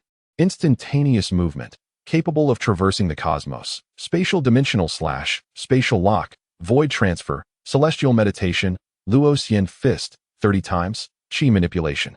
Thunder cannon, omitted, combat power, 72 billion evaluation. With your comprehension of the divine realm, you have initially attained the combat power of the first level of divinity. A faint smile graces Su Luo's lips. His recent experiences in the time realm have proven immensely fruitful, surpassing the incremental progress made through conventional training in the outside world. Moreover, with Cain, the time realm master, providing guidance, he has circumvented numerous detours, thereby saving considerable time. Divine power. This is the goal for his next stage of cultivation.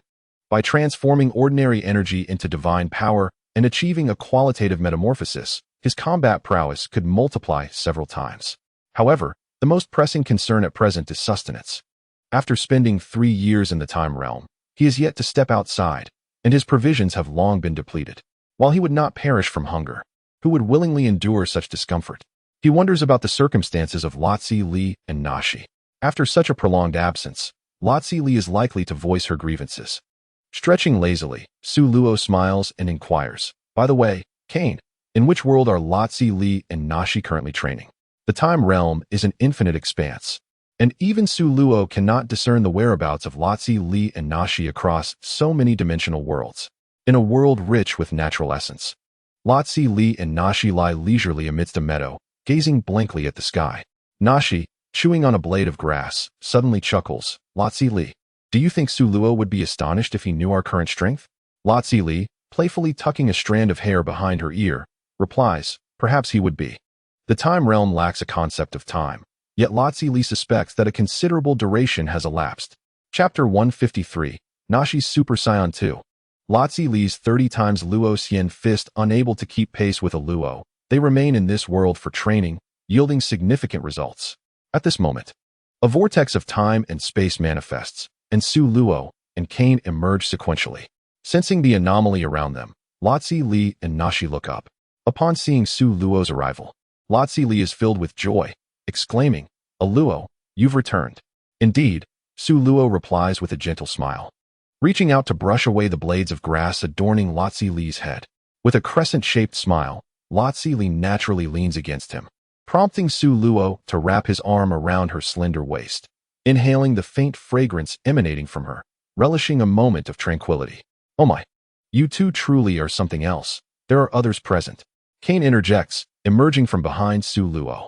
With a light chuckle, Su Luo releases Lotzi Li from his embrace. Lazuli gazed at Cain and softly greeted, "Cain." "Lazuli, it has been a while since I last saw Nancy. Both of you seem to have significantly deepened your skills." Over the years, Cain had occasionally offered guidance to Lazuli and Nancy in their training, and they had grown somewhat familiar. Indeed, Lazuli beamed, her smile radiant like the sun in winter. "Hee, I've only improved a little," Nancy modestly replied. She then circled around Su Luo, clicking her tongue. "Su Luo, you seem completely devoid of any aura." It feels like Cain. Neither of you have any presence," Lazuli observed, glancing back and forth between Su Luo and Cain. As if comparing them. "It is indeed so," Nancy exclaimed with sudden realization. Cain remarked, "Su Luo has already comprehended the essence of divinity." Upon hearing this, Nancy's eyes sparkled with mischief, and she laughed. "The essence of divinity, huh? Su Luo, shall we exchange a few moves?" "Sure," Su Luo smiled brightly, agreeing with Nancy, as he too was curious to see how much she had progressed over the years. "I'll join as well." Lazuli playfully winked at Su Luo, who nodded resignedly, sensing an entertaining spectacle was about to unfold. Cain, pulling out a bag of chips from somewhere, settled in to watch the show. Lazuli, Nancy, and Su Luo took their positions. "Begin. Let me observe your advancements over these years." Su Luo beckoned to the two girls. Be careful, Aloe. I won't hold back."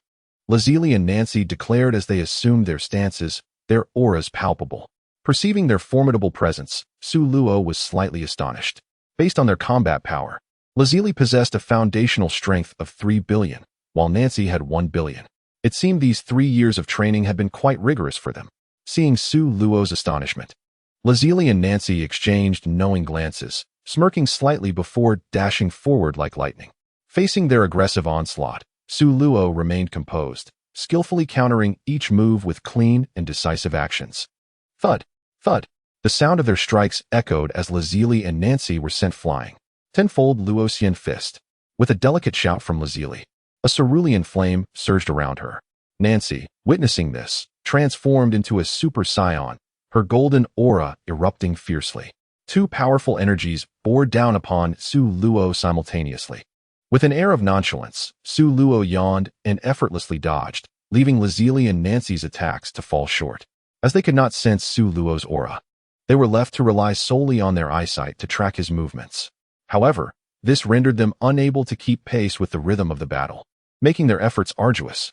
After several more exchanges, Lazili and Nancy found themselves flying back once again. Not bad, but your power still lacks sufficient strength, Su Luo commented.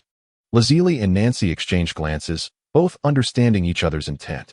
Humph, Su Luo, prepare to witness a transformation that surpasses the Super Scion. Nancy huffed, clenching her fists as she began to gather energy. Instantly, the area around her crackled with electricity, and lightning danced wildly. A transformation that exceeds Super Scion? Su Luo was momentarily taken aback, then a smile broke across his face. Judging by Nancy's stance, could it be that she had mastered the transformation into Super Scion too? As he had anticipated, in the next moment, a golden aura erupted from Nancy, her presence surging exponentially. A delicate strand of hair cascaded down her smooth forehead, and her emerald eyes glimmered with a newfound coldness. Lazili was not to be outdone. She unleashed a 30-fold Loxian fist, her deep azure aura intensifying ominously. Confronted by the formidable duo, Su Luo's expression turned grave. In terms of energy alone, both Lazili and Nancy had surpassed him at that moment. However, victory is not solely determined by the intensity of energy. Su Luo chuckled softly, beckoning the two women with a gesture. Confused by his nonchalant demeanor, Nancy inquired, Su Luo, are you not going to use the Loxian fist? No need. Let us engage as we are, Su Luo replied with a serene smile. With a huff, Nancy charged towards Su Luo without hesitation. Yet, Lazili was even swifter. In an instant, her unparalleled fist struck Su Luo with tremendous force. Contrary to expectations, he did not fly backward. Instead, he cheerfully lifted his hand, gripping Lazili's delicate fist. Ah, I can perform that move too. It has no effect on me. A sharp sound pierced the air as Su Luo raised his other hand to block Nancy's attack. Simultaneously, both Lazili and Nancy launched an energy blast. Su Luo transformed into a fleeting shadow, evading their onslaught. The two women coordinated seamlessly, relentlessly pursuing him with fierce aggression. Su Luo summoned all his focus and engaged in battle with them. After an intense exchange, the combat reached its conclusion. Lazili and Nancy, utterly exhausted, collapsed onto the ground, gasping for breath. In stark contrast, Su Luo merely glistened with a light sheen of sweat. In terms of endurance, he was unfazed. Wow, Su Luo, this is downright abnormal. What kind of rigorous training have you undergone to become this strong? I thought I had caught up to you. Nancy panted, her voice filled with awe.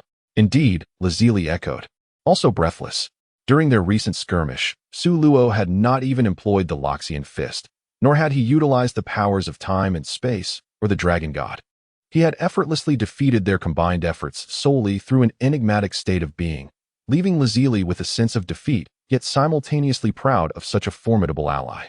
Su Luo, silent yet smiling, retrieved a dry towel from space and gently wiped the sweat from Lazili's face. Her eyes narrowed into crescent moons as she savored his gentleness. Observing this, Nancy turned away with a pout, feeling somewhat disgruntled. These two are so lovey-dovey. They should be mindful of their surroundings. Lazili, your life dimension has reached the great king level, hasn't it? Su Luo inquired softly. Yes, I attained it a year ago. The natural energy here is abundant. Meditative practices yield far superior results compared to consuming the fruits of the spirit tree, Lazili responded. Su Luo then turned to Nancy, who hesitated, her confidence wavering. The king level. In terms of dimensional training, Nancy has fallen behind considerably. Su Luo smiled knowingly. I know, she retorted. Then why inquire? Nancy scoffed. I did not ask. You volunteered the information, Su Luo stated calmly. Ugh, you insufferable Su Luo, this is intentional, isn't it? With a chuckle, Su Luo and Lazili laughed aloud. Nancy, immediately displeased, pounced on Su Luo, initiating a playful tussle. Hee hee, Your relationship seems quite amicable, Kane remarked while enjoying the spectacle. Not bad, Lazuli said, twirling a strand of hair, her gaze bright as she observed the frolicking duo of Sulo and Nancy. Chapter 154. The return get down from me this instant. Nancy clung to Sulo like a sloth, her long, slender legs wrapped around his waist, while her hands tightened around his neck. With a triumphant laugh, she challenged. If you have the ability, throw me down. Sulo, seizing the moment, raised his hand and delivered a series of sharp slaps. The crisp sound of his palm resonated, causing Nancy to feel a sudden, fiery sting on her backside, igniting her embarrassment and anger. I'll bite you, she growled, gnashing her teeth before taking a playful nibble at Sulo's ear. Yikes, Sulo gasped. Are you part dog, Nancy? Humph, that's what you get for slapping me, she retorted, releasing her bite and leaping off Sulo's back. Crazy girl, he muttered, rubbing his ear. The pain was negligible, merely a hint of itchiness and a slight dampness lingering. Serves you right, she teased. Before Sulo could react, Nancy darted behind Lazuli, making a silly face at him. All right, settle down for a moment, Lazuli said, pulling Nancy out of her hiding place, disregarding her pitiful expression. You must be hungry, right? Upon hearing this, Nancy nodded eagerly like a chick pecking at grain. At their residence in the time realm, the tantalizing aroma of delectable dishes wafted through the air as Kane and Lazuli presented an array of culinary delights on the dining table. Steamed hairy crabs, crispy chicken, roasted whole lamb, braised bear paws, takoyaki, tempura, sushi, and several new dishes, all visually appealing and fragrant, causing Sulo and Nancy, the two voracious eaters, to swallow their saliva in anticipation. I'm starting, they exclaimed in unison. With that, Sulo and Nancy eagerly picked up their bowls and began to eat with gusto, while Lazuli and Kane sat on the opposite side, enjoying their dinner. After a while, Kane spoke. Sulo, Lazuli, Nancy. It's best to take a break from your training for now. Overindulgence in hard work isn't beneficial. You must allow yourselves some relaxation. Sulo and Nancy replied. Their heads bowed, continuing to indulge, each holding a bare paw and devouring it with greasy delight. Seeing their voracious appetite, Lazuli smiled and turned to Kane, asking, Kane, how long have we been in the time realm? Well, Kane replied after swallowing her food, according to your Earth calendar, it has been approximately 3 years. 3 years? Lazuli exclaimed, her mouth agape, reflecting on how swiftly time flies. Auro, let us return to Earth. After 3 years in the time realm, Bulma must be awfully worried. She recalled a certain girl left behind. The events leading to their arrival in the time realm had not been disclosed to Bulma. All right, Sulo responded after swallowing his food. His cheeks puffed. He had already grasped the essence of the divine realm.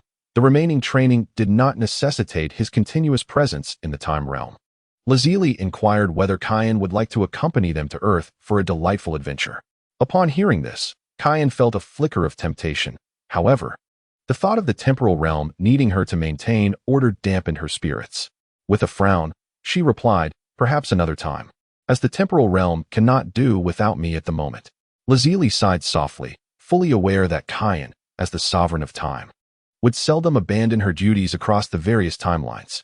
After a hearty meal, the group departed from the temporal realm.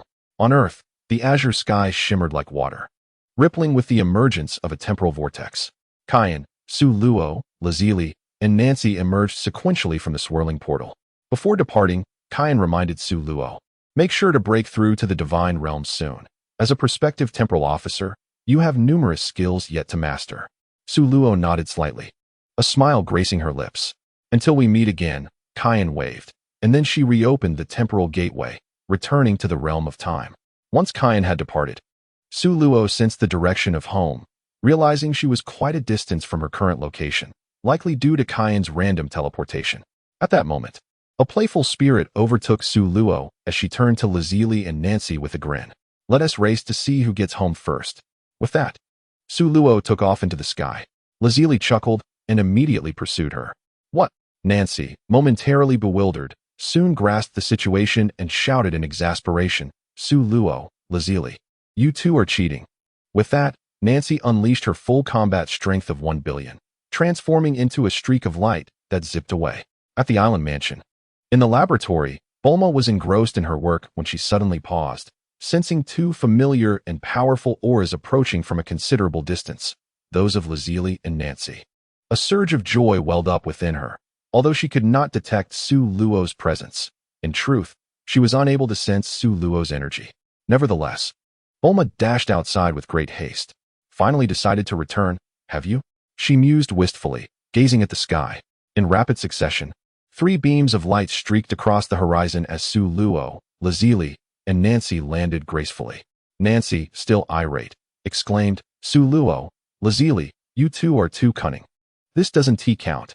Well, it's your fault for being a beat slow, Su Luo shrugged, then turned her gaze toward Bulma, unable to conceal her smile. Bulma, we're back. Bulma huffed, maintaining a stoic expression as she turned her head away, signaling her disinterest.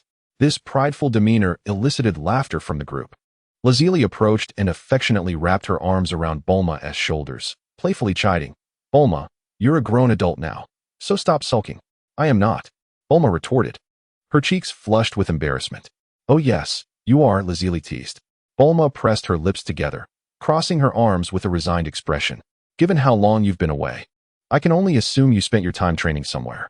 Ever since the last visit from the celestial deity, who had requested Su Luo to journey to Namek to resolve an unknown crisis, Lazili and Nancy had accompanied her. That expedition had lasted 3 years. After a prolonged absence, Bulma returned, pondering that her journey to Namek was not the sole reason for her delay. Hee, clever, Razili chuckled. Subsequently, Razili recounted the events involving the cosmic tyrant Frisia and the Supreme Kai of the West on Namek, followed by the appearances of the angel Whis and the Supreme Kai of Time, Kayan. Bulma listened in astonishment. How remarkable it was that a mere excursion had led her to encounter 2 divine beings. Moreover, Sulu had ascended to the rank of a prospective time deity, training alongside Razili and Nashi under the guidance of the Supreme Kai of Time.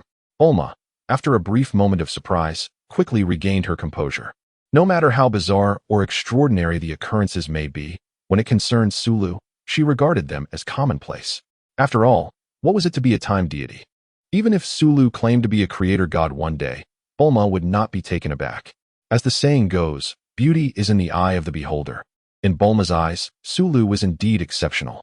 With a bright smile, she turned to Sulu and, in the next instant, clung to him. Sulu, it's been a while. You've almost become a deity. Let me see what has changed.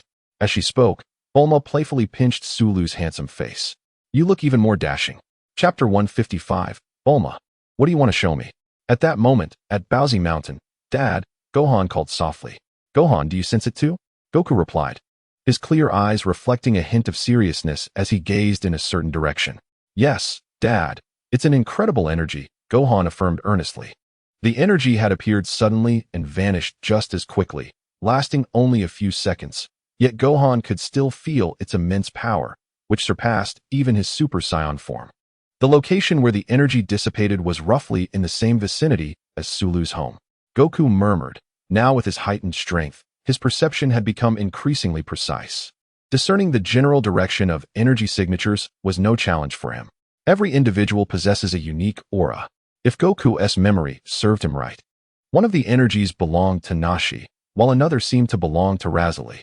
Goku vividly recalled Nashi's energy from years prior, when she first exhibited her Super Saiyan form during a battle with Vegeta, leaving Goku utterly astonished. If they were returning, did that imply Sulu had also come back? Goku thought excitedly. Previously, he had sought out Sulu for a rematch, only to be informed by Bulma that Sulu had already left Earth. Gohan blinked his large eyes, observing his father's excitement. Dad seems thrilled, likely due to the appearance of formidable fighters. Should we go take a look? Gohan inquired. No. Let's wait until we've fully mastered the power of Super Saiyan before we go, Goku replied, shaking his head. Huh. Gohan was somewhat confused by Goku's words. That's the energy of Nashi and Razili. So it was them, Gohan realized with clarity. Indeed. Son Gohan let out a sound of realization, shaking the fishing rod in his hand while gazing at the bobber on the lake's surface. He scratched his head and asked, Dad, does maintaining the Super Saiyan transformation while fishing really make us stronger? His query stemmed from Goku's recent whim to experiment with such training. Perhaps it could, Goku suggested thoughtfully. The power of a Super Saiyan is immensely violent and burdensome on the body, which is why the transformation lasts only a short while. If we can sustain the Super Saiyan form for an extended period, we might allow our bodies to adapt to this power, ultimately mastering it. His explanation, though simple, illuminated Gohan's understanding. Gohan nodded in enlightenment, exclaiming, "I see now." Suddenly, Goku burst into laughter, yanking back the fishing line. A hefty fish flew out of the water, landing on the ground and thrashing about. "What a big catch, Dad. You're amazing." Meanwhile, Sulo and the others learned from Bulma about the events that had unfolded on Earth over the years. Upon discovering that both Goku and Gohan had transcended the limits of a scion, Sulo felt intrigued. With a mere thought, he extended his consciousness to locate Goku and Gohan fishing by a river near Baozi Mountain. "Fishing while in Super Saiyan form?" Sulo murmured, quickly grasping Goku's intention. It seemed Goku had found a way to unlock the full potential of the Super Saiyan transformation. With a faint smile, Sulo mused about Goku's growth. Even without the experiences on Namek, even Goku, but Gohan too has broken the Saiyan boundaries.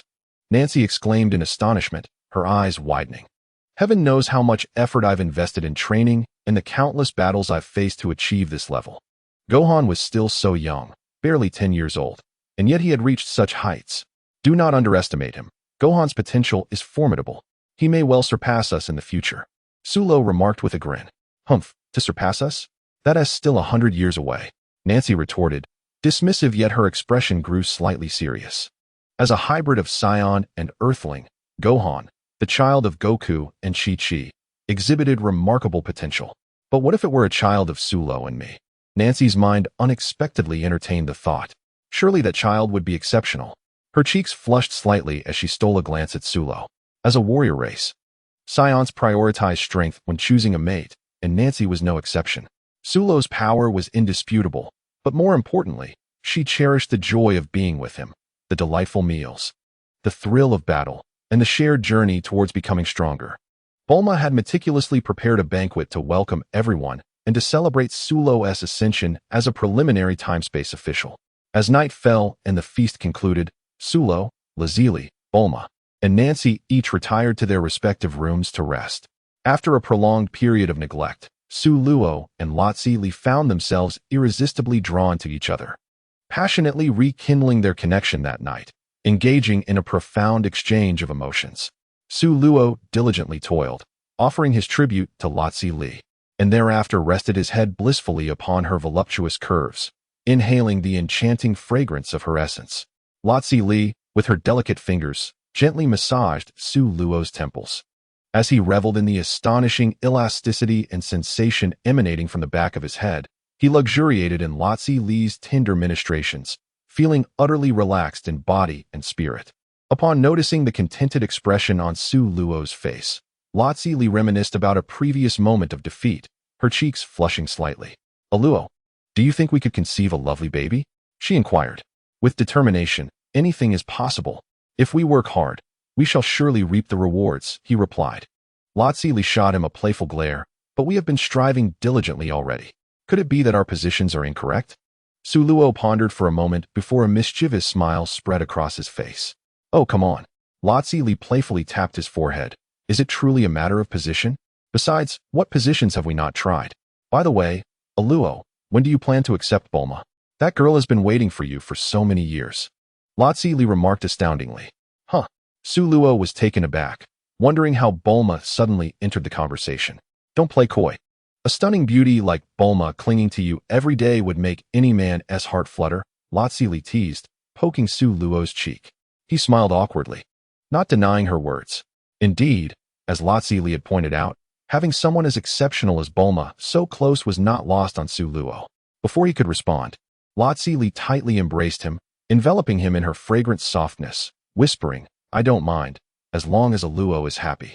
After all, Bulma is beautiful, intelligent, and capable. She shouldn't be taken for granted." Suluo felt deeply moved by Lazili's words, but before he could articulate his thoughts, she turned him over and captured his lips, igniting yet another round of passionate engagement. As time passed, Lazili grew increasingly frustrated by the persistent tranquility of her abdomen. She even began to doubt whether the issue lay with her. One day, she took cell samples from both Suluo and herself, enlisting Bulma's scientific expertise to investigate the underlying cause. Upon examination, Bulma discovered that both Suluo's sperm and Lazili's eggs were exceptionally active, surpassing the norm and residing beyond the realm of ordinary human capabilities. thereby making it exceedingly difficult for their cells to unite. The probability of such a union was lamentably low, less than 1 in 10 million.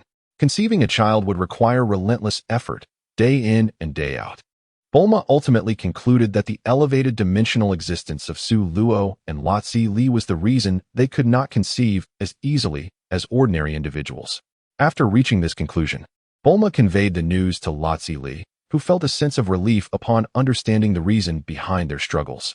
The probability may be slim, but she compensates with big data. If 100 attempts fail, then 1,000. If 1,000 fails, then 10,000. And if 10,000 fails, then 1,000,000. There will surely be a moment of success. In the courtyard, Lazili and Bulma swung back and forth, conversing, and something Lazili said made Bulma's cheeks flush with embarrassment. Moments later, Bulma departed with a light step, appearing quite cheerful. Lazili continued to swing.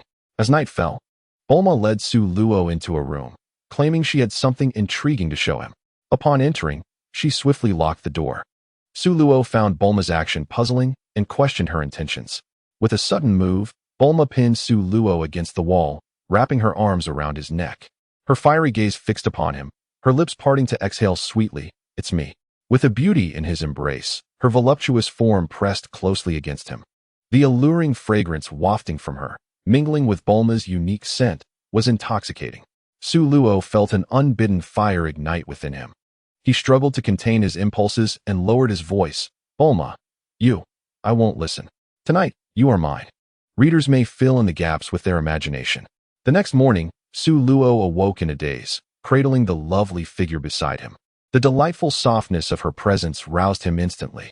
Bulma lay with her head on Su Luo's arm, her sparkling eyes filled with the warmth of spring, gazing at him in a dreamy manner, clearly having just awakened. Upon noticing Su Luo, Bulma resembled a frightened little kitten, attempting to rise but seeming as if her bones were about to crumble. In the next moment, she melted back into Su Luo's embrace. Observing this, Su Luo chuckled. "You must be exhausted from last night. Take a little more rest. It's all your fault. I clearly surrendered, yet you insisted," Bulma murmured softly, her voice sweet and melodious, imbued with a touch of playful reproach. "Yet you were the one who cried out for more," Su Luo replied, feigning innocence. Bulma, blushing profusely, wished for a crack in the ground to hide in. Regardless of Bulma's bold demeanor, she was still a naive young girl, unable to withstand Su Luo's teasing. Seeing her embarrassment, Su Luo refrained from further provocation and offered her a magical bean. Upon consuming it, Bulma was instantly revitalized. Just as Su Luo intended to rise, he was taken aback when Bulma, feeling emboldened, launched another advance. "All right, one day the sun will set in the west." It was not until midday that they finally stirred from their slumber. They made their way to the living room, where Lazili and Nancy were snacking on seeds while watching television. Upon seeing Su Luo and Bulma, Lazili scrutinized Bulma with a knowing look and remarked, "Bulma, you certainly know how to enjoy yourself." In the days that followed, Lazili and Bulma exhibited an extraordinary synergy, seemingly having reached an unspoken agreement. On odd days, Su Luo belonged to Lazili, and on even days, he was with Bulma. Su Luo mused that it would be simpler to spend the nights together, avoiding the need to alternate between them. Yet, when he voiced this thought, he was met with resolute rejection from both women. In the words of Lazili and Bulma, it could be summarized as pondering what delightful dreams one might harbor, being fortunate enough to embrace beauty on both sides, yet still yearning for the comfort of shared slumber. With dreams shattered, Su Luo sighed in dismay. Nevertheless, he firmly believed that dreams, with diligent effort, would eventually be realized. Months passed once more. On this day, Su Luo was engaged in earnest training alongside Lazili. Opening his personal panel, he noted, "Host, Su Luo age, 33 dimension, level 7, 99 apprentice realm king, talent, martial arts heart, time and space. Dragon god bloodline, Huaxia, Yin Huang bloodline, skills, dragon god command, dragon fist, time stoppage, 3, time reversal, 25, flash time, 3, time prison. Instant transmission, capable of spanning the universe, spatial dimension / spatial ceiling, void transfer, divine meditation technique, Luo Yin fist, 30 times, chi manipulation, thunder cannon, abbreviated, combat power, 99. 9 billion, 3 divine power conversion progress, evaluation. You are on the brink of entering the divine realm. Combat power is unstable and unpredictable. With a sigh of relief, Su Luo exhaled. The transformation of ordinary energy into divine energy was taking longer than he had anticipated. It took him 10 days to achieve a mere 3 progress. At this rate, it would likely take nearly a year. However, this duration was inconsequential to Su Luo. He mused with delight. Once he ascends to the divine realm, his combat prowess would be on an entirely different level, enabling him to contend even with the god of destruction. What are you thinking about, looking so cheerful? At that moment, Lazili, meditating nearby, opened her eyes and gazed at Su Luo. He gathered his thoughts, flashed a grin revealing his perfectly aligned white teeth, and replied, "Oh, nothing much, just refining my skills a bit." He then wrapped his arm around Lazili's delicate shoulders and bestowed a kiss upon her soft lips. Lazili shot him a playful glance, feigning annoyance as she said, "You." Just then, Bulma, who had been approaching, caught sight of this scene and her mouth curled into a wide smile. "Su Luo, I want one too," she exclaimed, pouting as she leaped toward him. Naturally, Su Luo would not refuse, giving Bulma a hearty kiss. Bulma squinted her eyes in delight and licked her lips before returning a kiss to Su Luo, rising contentedly afterward. Lazili rolled her eyes in exasperation, feeling as if Bulma were vying for her attention. "Oh, Bulma, you've broken through to the divine dimension." Su Luo noticed the change in Bulma's aura. Impressive, isn't it?" Bulma replied with a sense of pride. "What is so impressive about it? After consuming so many spirit tree fruits, you should have broken through to the divine dimension long ago." "So, Bulma, were you being lazy?" Lazili bluntly pointed out. "Lazy? Not at all," Bulma retorted, her voice losing some strength as if struck, yet she persisted in her defense. "I meditate every day, you know. Besides, I'm a scientist. Not a cultivation fanatic," she mumbled softly. At this, Su Luo and Lazili could not help but chuckle. As Bulma aptly stated, it is indeed quite a challenge for her to persist in her meditation practice. "By the way, the fruits of the tree of spirit you provided me are nearly depleted," Bulma remarked. "I see," Su Luo pondered while stroking his chin. He too had no stock of the tree of spirit fruits left. The 3 seeds he had previously harvested remained untouched, primarily because the tree of spirit was infamous as the devil's fruit tree, whose roots draw immense natural energy, potentially rendering planets barren or, in severe cases, leading to their annihilation. Furthermore, Su Luo, along with Lazili and Nashi, had ascended to a remarkably elevated dimension of existence, rendering the fruit's efficacy nearly negligible for them, though they still held some merit for Bulma. Perhaps only in realms inhabited by deities would the cultivation of the tree of spirit be appropriate, Su Luo mused, recalling the divine realm of the Kaioshin. The natural energy there must surely be abundant. He resolved to take a stroll there someday. Far away in the domain of the East Kaioshin, the Kaioshin was observing the happenings below. Suddenly, he felt a shiver run down his spine and glanced around in confusion. How peculiar! The Kaioshin realm is not cold, yet an inexplicable chill lingers. "Lord Kaioshin, what troubles you?" inquired his attendant, Jebet, noticing the Kaioshin's unusual demeanor. The Kaioshin shook his head, indicating all was well, and redirected his focus to a planet in the North Galaxy below. A towering man adorned with a distinctive mark on his forehead was engaged in combat with a young man with black hair. Their strengths were evenly matched, resulting in a tumultuous clash. Nearby, several spectators gathered, among whom the Kaioshin recognized one all too well, Babidi, the son of the dark sorcerer Babidi, accompanied by 2 followers, the cosmic demon Pui and the beast Yego. In addition, a fierce blonde girl fervently cheered for the black-haired youth, occasionally unleashing a string of expletives. The robust man in combat was none other than the overlord of the demon realm, King Dabura. Once an indomitable ruler, he had succumbed to Babidi's malevolent control, becoming his subordinate. As for the black-haired youth, the Kaioshin only knew his name. The girl referred to him as Lapis. Indeed, the black-haired young man was Lapis, who had traveled the universe with Lanchi years prior. Recently, while lingering on this very planet, he encountered the nefarious Babidi's group, Babidi. In his quest to gather energy capable of resurrecting the evil Majin Buu, roamed far and wide. Upon Lapis's arrival, Babidi fixated on the vast energy within him, resulting in the unfolding of the earlier scene. However, Lapis's strength was astonishingly formidable. In mere rounds, he dispatched both the beast Yego and the demon Pui. Even when King Dabura intervened, it resulted in a stalemate, with neither side able to claim victory. For Babidi, this was rather fortuitous, for the stronger Lapis became, the more energy Babidi could amass. As time elapsed, Beerus' attacks began to slow, his ferocity waning compared to earlier. In stark contrast, Lapithis remained in peak condition, effortlessly navigating the battle. Babidi, oblivious to this, flailed about, shouting incessantly, "Well done, Dapla! Quickly dispatch that brat." Meanwhile, the golden-haired Lan Shi, upon hearing this, erupted in fury, pointing at Babidi and scolding, "Silence, you hideous creature! If Lapithis were to unleash his full strength, annihilating you would be a trivial task." Hideous creature? Babidi's face darkened at Lan Shi's insult. "Impudent woman! Once Dapla deals with that brat, you shall be next." If it weren't for his inability to confront Lan Shi directly, Babidi would have relished in teaching her a lesson. Lan Shi let out a disdainful huff, disregarding Babidi, and then called out to Lapithis, "Lapithis, give it your all. Strike that red-faced demon," referring to Dapla, "with all your might." On the battlefield, Dapla conjured magic, summoning a massive blade that appeared in his grasp. With a powerful swing, an invisible blade of energy cleaved through Lapithis. Just as Dapla began to revel in his success, the bisected Lapithis transformed into a fleeting shadow, dissipating into nothingness. Suddenly, crackling with electricity, Lapithis pointed his fingers into the void above him. Countless energy spheres crackled with lightning, hurtling down towards Dapla. The air resonated with a thunderous roar, as smoke and sparks erupted into the sky. Unrelenting, Lapithis continued his barrage of attacks.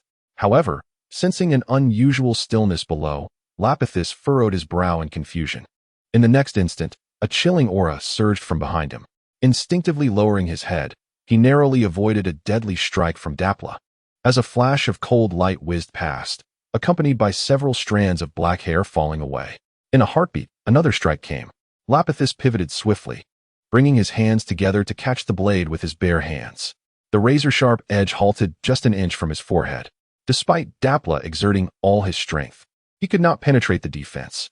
While their powers may have been comparable, the disparity in stamina was glaring. With a smirk gracing his lips, Lapithis taunted, "Dapla, I believe your stamina is running low. Allow me to share a little secret. My stamina is limitless." Dapla's face betrayed his shock at this revelation.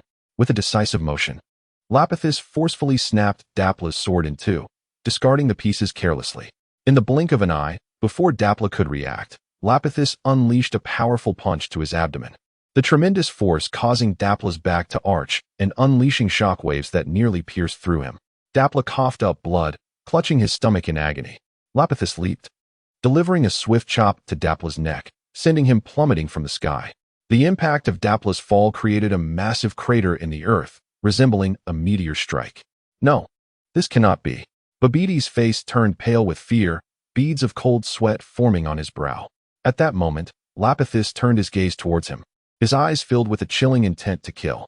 Babidi swallowed hard, instinctively taking a few steps back. "Ha ha ha, you ugly creature, now you understand the might of Lapis," exclaimed the golden-haired Lan Shi, hands on her hips, brimming with pride. "Damn it, just one step away." Babidi, filled with resentment, glanced at the magic pod in his hand. The energy gauge was tantalizingly close to full. Just a little more, and he could resurrect the Majin Buu. Once resurrected, the domination of the universe would be within his grasp. Casting a furtive glance at the incapacitated Dabura lying in the deep pit, he muttered under his breath, "Useless waste. Pui, Yakon, what are you waiting for? Attack together." Babidi commanded his two subordinates nearby. "Yes, yes, Lord Babidi." The demon Pui and the beast Yakon, unable to defy Babidi's orders, steeled themselves to engage. However, Lapis was swifter. Before Pui and Yakon could react, Lapis vanished in an instant, reappearing directly in front of Yakon. With a subtle smirk, he pressed his palm against Yakon's forehead and coldly uttered, "Die." A blinding white light erupted from Lapis's hand. A terrifying energy surged forth like a deluge. Yakon, still frozen in fear, was obliterated by the onslaught, his body disintegrating like decayed wood, scattering into a cloud of dust. Without skipping a beat, Lapis teleported before the demon Pui, unleashing another energy attack that reduced him to mere powder, utterly lifeless. Babidi was left utterly dumbfounded. Although Pui and Yakon were not on par with the demon King Dabura, they were nonetheless formidable opponents. Yet, they were dispatched with such ease that Babidi could only lament his fate. At least let me survive a few seconds to escape, you bastard. Useless fools. Babidi seethed through gritted teeth. Lapis, splendid work. Launchi cheered, her fists clenched tightly.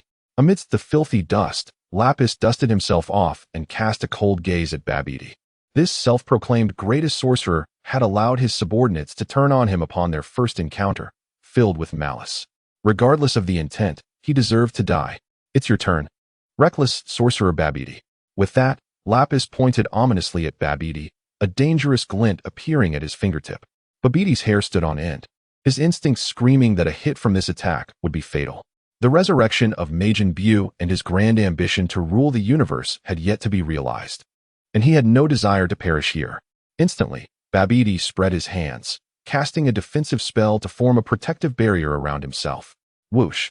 A beam of blue light streaked through the sky, colliding with the barrier in an instant.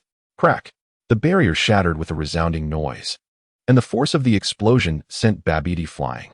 Oh, you managed to withstand my attack. Lapis expressed mild surprise.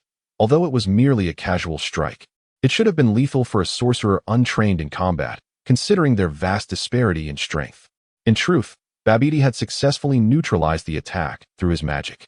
Babidi fixed his gaze with a vacant stare, a peculiar laugh escaping his lips as he feigned composure.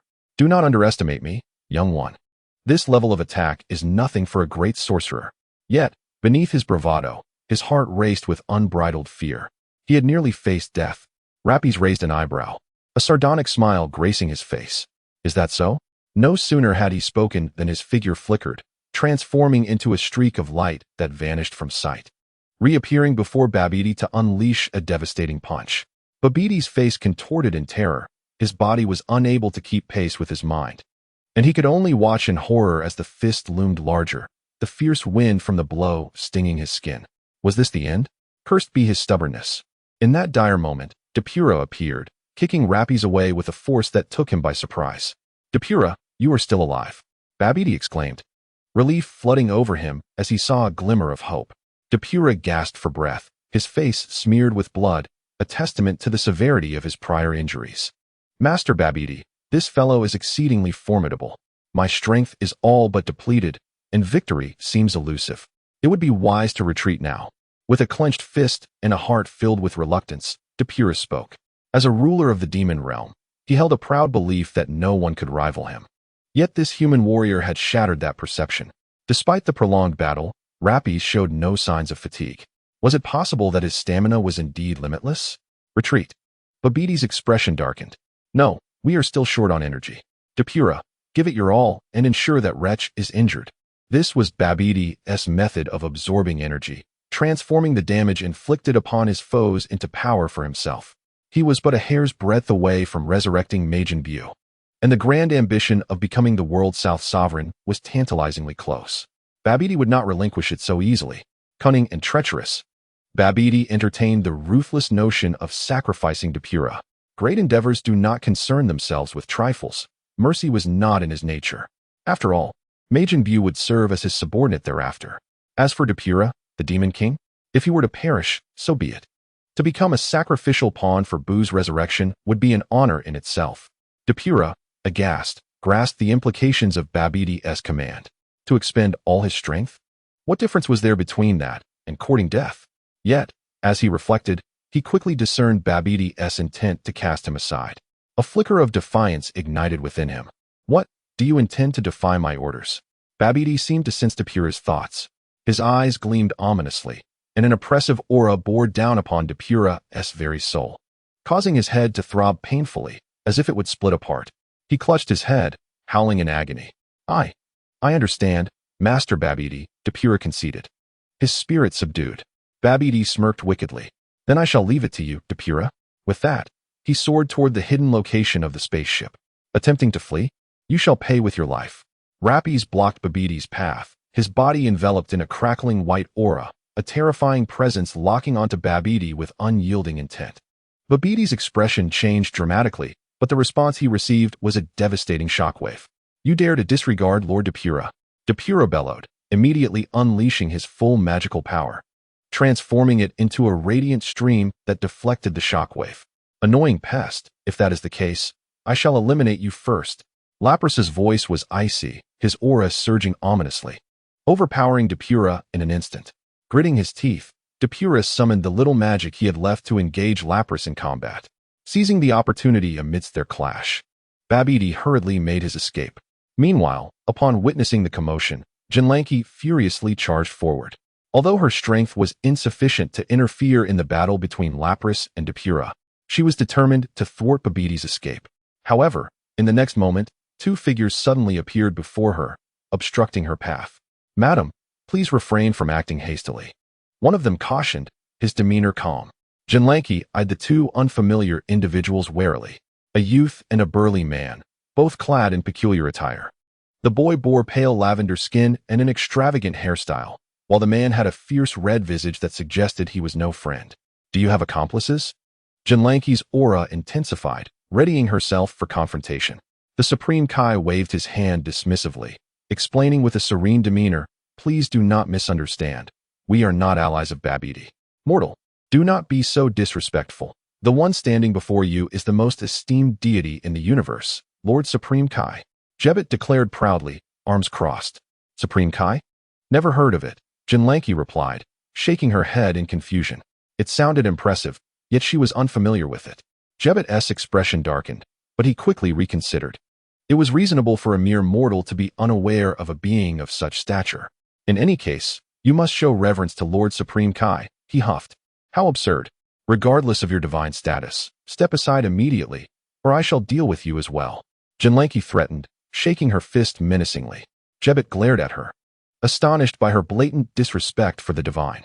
"Jebet, hold your tongue," the Supreme Kai admonished, turning his head sharply. "Yes, Lord Supreme Kai," Jebet muttered reluctantly, closing his mouth. "My lady, we truly mean you no harm. I implore you to refrain from pursuing Babidi for the moment. Allow me to explain the situation first, and then you may decide how to proceed," the Supreme Kai spoke calmly. Chapter 158, Stopping Babidi. Lapras, too, had noticed the arrival of the Supreme Kai, dividing his attention to observe their every move amidst the ongoing battle. "That white-haired boy is the Supreme Kai?" He recalled his older brother, Suluo, mentioning that there existed deities even more powerful than the gods of destruction. Above the gods of destruction were the kings of hell. Above them, the Supreme Kai governed the 4 great galaxies, and beyond them was the Grand Supreme Kai, who oversaw all. The red-faced brute had asserted that the Supreme Kai was the most esteemed deity in the universe, implying a status even higher than that of the Grand Supreme Kai. "Lanchi, let us first hear what they have to say," Lapras communicated telepathically to Jinlanki. "Oh," she replied. Upon hearing this, Jean Lanchi responded obediently, completely shedding her earlier fierce demeanor. However, their telepathic conversation did not escape the keen perception of King Kai Exine, whose mind-reading abilities were unparalleled. "Mr. Lapidus, to maintain your composure while simultaneously subduing the demon Lord Depura in battle is truly commendable," King Kai Exine applauded. "Hey, eavesdropping on our mental dialogue. Such behavior is rather ungracious for a deity," Jean Lanchi retorted, hands on her hips, glaring. Jeberet wished to admonish Lanchi for her lack of respect towards King Kai Exine, but he hesitated, for the deity had indicated he should refrain from speaking too much. With a hint of apology, King Kai Exine stated, "This is an innate talent of mine. Given the urgency of the situation, let us focus on the matter at hand, Ms. Lanchi and Mr. Lapidus."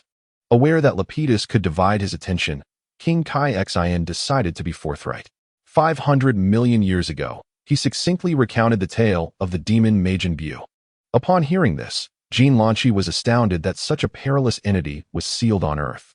Rubbing her face, she mused, "So, let me clarify my thoughts. The dark sorcerer Babidi sealed Majin Buu on Earth, and in turn, you seized the opportunity to eliminate Babidi, which implies that Majin Buu's seal remains on Earth. Why not destroy the seal as well, thereby eradicating Majin Buu entirely? Ms. Lanchi, your perspective is overly simplistic. Majin Buu cannot be so easily vanquished," King Kai Exine solemnly replied. "Should the seal be compromised, it could lead to Majin Buu's escape, with catastrophic consequences that might even threaten the universe itself. Thus, we cannot afford any missteps." The terror of Majin Buu lingered in King Kai Exine's mind after millennia. Jean Lanchi, having never witnessed Majin Buu's might, found it difficult to empathize. "What does this have to do with Babidi?" she inquired. King Kai Exine patiently elucidated. Babidi is Bibidai's progeny. He possesses knowledge of the incantation to unseal Majin Buu. Years ago, he ventured to Earth to relocate the egg that contains the seal of Majin Buu to an unknown location. That is why I must prevent you from eliminating Babidi. He cannot perish until we locate the sealing site of Majin Buu. Now, Babidi has amassed considerable energy and will likely head to the sealing site to unbind Majin Buu. He continued. Jean Lanchi rolled her eyes. That scoundrel has likely fled without a trace. How can we pursue him? You need not worry. I have been monitoring Babidi's movements closely. He will not escape, King Kai Xian assured, exuding confidence as if everything were under control. Turning in a specific direction, King Kai Xian noted, currently, Babidi is devoid of formidable protectors. The demon Pwai and the beast Gedo have been dealt with by Mr. Lapidus, and Depura is preoccupied. Babidi alone poses no significant threat. I did not anticipate matters would unfold so smoothly. Now, Geberit and I shall discreetly follow him, seizing the egg that seals Majin Buu before Babidi can revive him. Ms. Lanchi, if you are able, we would greatly appreciate your assistance as well. With that, King Kai Xian and Geberit hastened in pursuit of the direction in which Babidi had fled. Jean Lanchi hesitated, casting a glance towards Lapis. At that moment, Lapis was fiercely pressing down on Depura with a powerful strike. It's all right, Lanchi, you may go with the Supreme Kai. I will catch up once I have dealt with Depura, he reassured her. Jean Lanchi nodded, urging him, please be swift. She understood that Depura posed no significant threat to Lapis at this juncture. He was merely a shadow of his former self. Trusting in Lapis, she offered a final word of encouragement before soaring into the sky. In comparison to Depura, the presence of Majin Buu was far more concerning. The commotion caused by their departure caught Depura's attention. Damn it, when did the Supreme Kai arrive? He muttered, his focus shifting to self-preservation. Lapis scoffed, intensifying his assault. His relentless blows rained down upon Depura like a tempest, inflicting excruciating pain. Each punch rendered Depura defenseless, soon leaving him battered and bruised, ultimately plummeting from the sky. Lapis descended with a flourish, his foot pinning Depura down, proclaiming, the king of the demon realm is nothing but this. Meanwhile, Babidi arrived at the hidden location of the spaceship. The vessel lay buried deep underground, revealing only a round metallic hatch at the surface. Chanting an incantation, Babidi opened the hatch and leaped inside, swiftly reaching the lowest level of the ship. There, at the bottom, stood a colossal egg, towering 4 to 5 meters high. Pulsating like a massive heart, Babidi held his magic pot aloft, his expression fervent. At last, the moment has come. Majin Buu shall soon be resurrected. Perhaps lost in his excitement, Babidi was oblivious to the silent approach of the Supreme Kai Shin, Jebit, and Jean Lanchi, who followed closely behind him. Humph, Babidi. You celebrate too soon. I shall not allow you to awaken Majin Buu, came the chilling voice of the Supreme Kai Shin, echoing in Babidi's ears. Startled, Babidi turned around. Finding his archrival, the Supreme Kai, had appeared alongside Jebit and Jean Lanchi. Damn it, I let my guard down in my arrogance, Babidi cursed inwardly. Under normal circumstances, he would have sensed anyone nearby immediately. Supreme Kai, you meddlesome fool, he spat, as he hastily aimed the magic pot towards the egg, intent on channeling energy into it. However, the Supreme Kai Shin had other plans. His eyes glowed with a radiant light, an inexplicable power rippling through the air. In an instant, he struck the magic pot. With a resounding explosion, the magic pot shattered under the immense force. The sealed energy erupted like a floodgate, overwhelming everything in its path. The tremendous shockwave obliterated Babidi's arm, enveloping him in a mist of blood. Bastard! The searing agony of losing his arm contorted Babidi's face. Supreme Kai, do not think this will end everything. You underestimate the resurrection of Majin Buu. No one can stop it. Enduring the excruciating pain, Babidi began to chant his magical incantation. As the incantation was uttered, the colossal egg began to resonate as if in response to Babidi, vibrating with a low hum as energy radiated outward, swirling around the egg like a vortex, only to surge violently into its depths moments later. Chapter 159, The Resurrection of Majin Buu. What? The Supreme Kai of the West gaped in astonishment. Cold sweat trickling down. Was this a failure? Majin Buu was autonomously absorbing energy. Was this the rhythm of revival? It was over. The Supreme Kai felt the world spinning, his mind in a daze. The emergence of Majin Buu signified the imminent destruction of the universe. "My Lord Supreme Kai, what is happening?" Jebbet stuttered, completely devoid of his earlier domineering demeanor. Yes, just like that. Let Majin Buu absorb more energy," Babidi exclaimed with fervor, his gaze fixed intently on the colossal egg, as if it were the sole focus of his existence. At that moment, a blazing beam of light streaked across the sky, striking Babidi and piercing through his body, creating a gaping, bloodied hole. Babidi's eyes reflected a mix of confusion and terror as he looked down at the hollow cavity in his chest, then toward the woman responsible, before collapsing lifelessly to the ground. Honestly, why not just eliminate Babidi outright? Jinlanki remarked coolly as she withdrew her hand. Casting a glance at the dazed Supreme Kai, she felt an overwhelming sense of disbelief. Could this being truly be a god? Was he genuinely so frightened? He ought to exhibit the composure befitting a deity. "My Lord Supreme Kai, what shall we do about the egg? Should we destroy it as well?" Jinlanki inquired, her hand already gathering energy for an attack. In truth, she harbored doubts about the Supreme Kai's previous words. Was Majin Buu truly that fearsome? "Lady Lanchi, do not attack it. If Majin Buu is provoked by the energy, it may prematurely break free from its seal, and the situation would be even more dire." The Supreme Kai hurriedly interjected. "What do we do now? Let it continue absorbing energy." Jinlanki frowned. "We must observe the situation for now. We can only pray that this energy is insufficient to awaken Majin Buu." The Supreme Kai sighed, his visage clouded with worry. It was indeed a miscalculation. Who would have known that Majin Buu could absorb energy in such a manner? Had he known, he would have eliminated Babidi sooner. Regret flooded his mind. The Supreme Kai and Jebbet were tense and anxious, their eyes fixed on the gelatinous form of Majin Buu, continuously praying for the energy to be insufficient, hoping against hope that he would not awaken. Unfortunately, reality did not align with their wishes. After absorbing a plethora of energy, the colossal egg erupted like a pressure cooker, releasing a vast plume of white steam. This was the very outcome they had dreaded. The Supreme Kai's pupils dilated in horror, cold sweat cascading down his brow. "Ha! It seems your plans have unraveled, Supreme Kai. Majin Buu is about to be reborn." Babidi, who had previously collapsed, was not entirely dead. He had magically suspended his last breath. Yet, no one paid him any heed. Their attention was wholly fixated on the colossal egg. Damn it! There was no time to ponder. Jinlanki gritted her teeth, unleashing her full power, sending ripples through the void. Years ago, Lanchi had consumed the eternal source alongside Lapith. While her power paled in comparison to his, it was far from negligible. Jean Lanchi concentrated her astounding energy into a shockwave, unleashing it with tremendous force. In an instant, the terrifying wave engulfed the colossal egg, followed by a resounding explosion. Yet, after the blast, the giant egg remained unscathed. "Damn it!" Jean Lanchi exclaimed, unable to suppress her frustration. "Ha, utterly futile.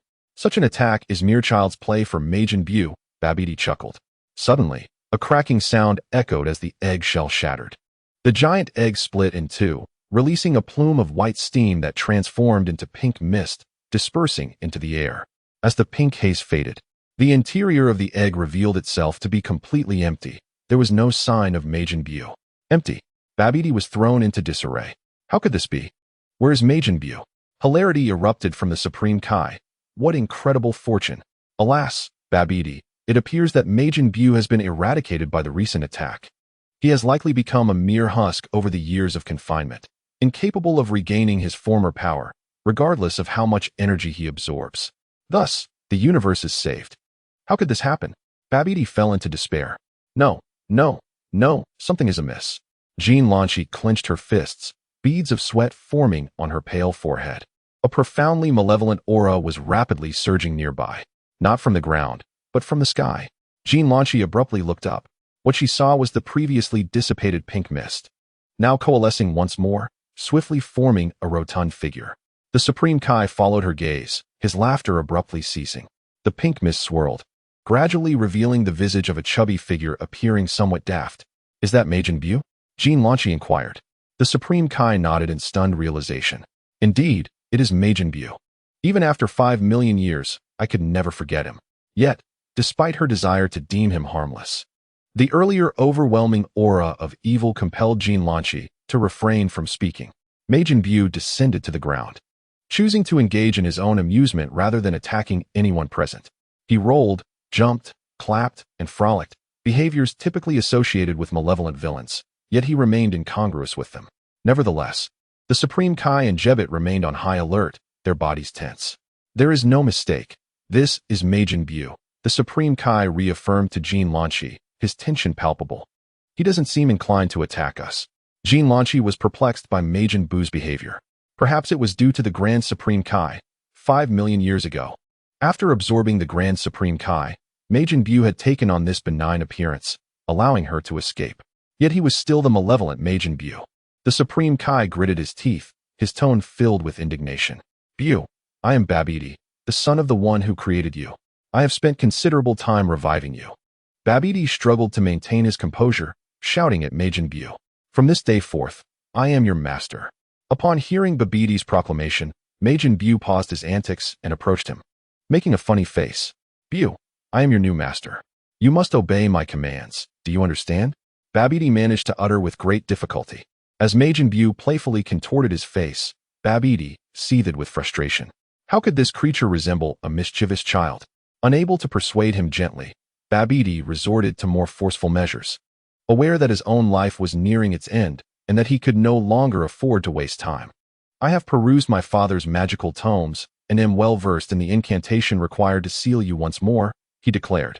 Majin Buu, I trust you do not wish to return to that desolate, shell-like prison? Upon hearing this, Majin Buu ceased his antics, a smile gracing his face as he bowed to Babidi. Master Babidi, he exclaimed, laughter escaping Babidi's lips. Now, I command you to restore my life. Majin Buu complied, his antennae shimmering with pink light as he mended Babidi's broken form. Once revitalized, Babidi praised him repeatedly. Excellent, excellent. For your second command, eliminate those three, he commanded, directing his ire towards the Supreme Kai and his companions. Instantly, the trio of Supreme Kai Shin, Jebbet, and Lanchi felt an ominous chill. Meanwhile, the battle between Lapis and Dabura had reached its conclusion, with Dabura lying lifeless among the rubble.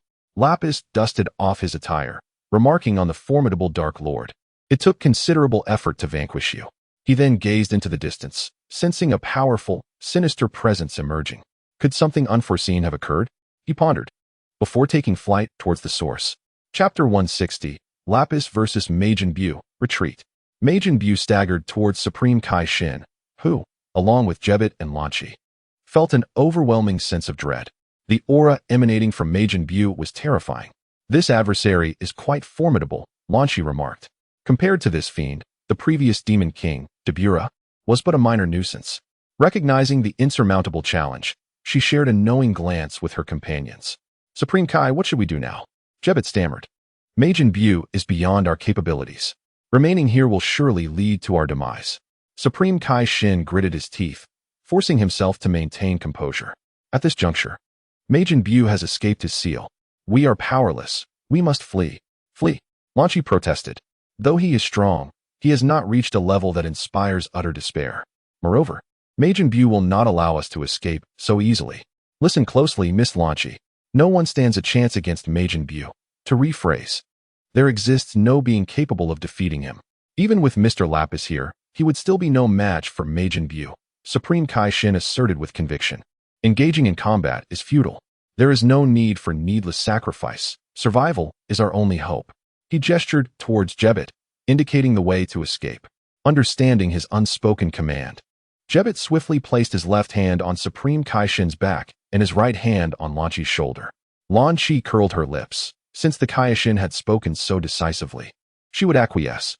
After all, engaging in a fierce battle with formidable foes was not her usual style. Just as Jebbet was about to employ instant transmission to depart, a colossal mushroom cloud erupted into the sky, thick black smoke billowing forth as fierce winds whipped up shards of metal. The sudden upheaval startled everyone, drawing their gazes toward the source of the explosion. My spaceship. Babidi gazed vacantly at the flying debris. Oh. Which wretched scoundrel has dared to destroy my spaceship?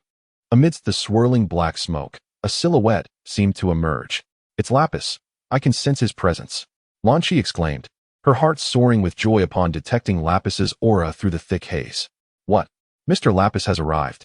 Kaioshin Shin expressed his astonishment. From the dense smoke, Lapis soared forth. Jebet, wait. Kaish and Shin urgently called out to Jebet, who reluctantly lowered his hand. It's you, Lapis. Why are you here? What happened to Depura? Babidi inquired from the opposite side. Lapis merely smiled and remained silent, his gaze shifting to Lan Chi. Seeing her unharmed, he silently breathed a sigh of relief. However, Babidi perceived Lapis's demeanor as a blatant act of disdain.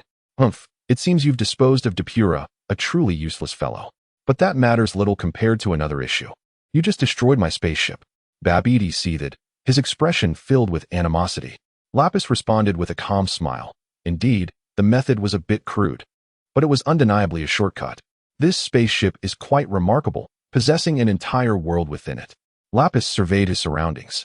The azure sky and vast expanse appeared nothing like the interior of a spaceship. Arrogant fool, enough. Bu, eliminate that guy, Babidi commanded, pointing at Lapis. Majin Bu turned to look at Lapis, who met Bu's gaze.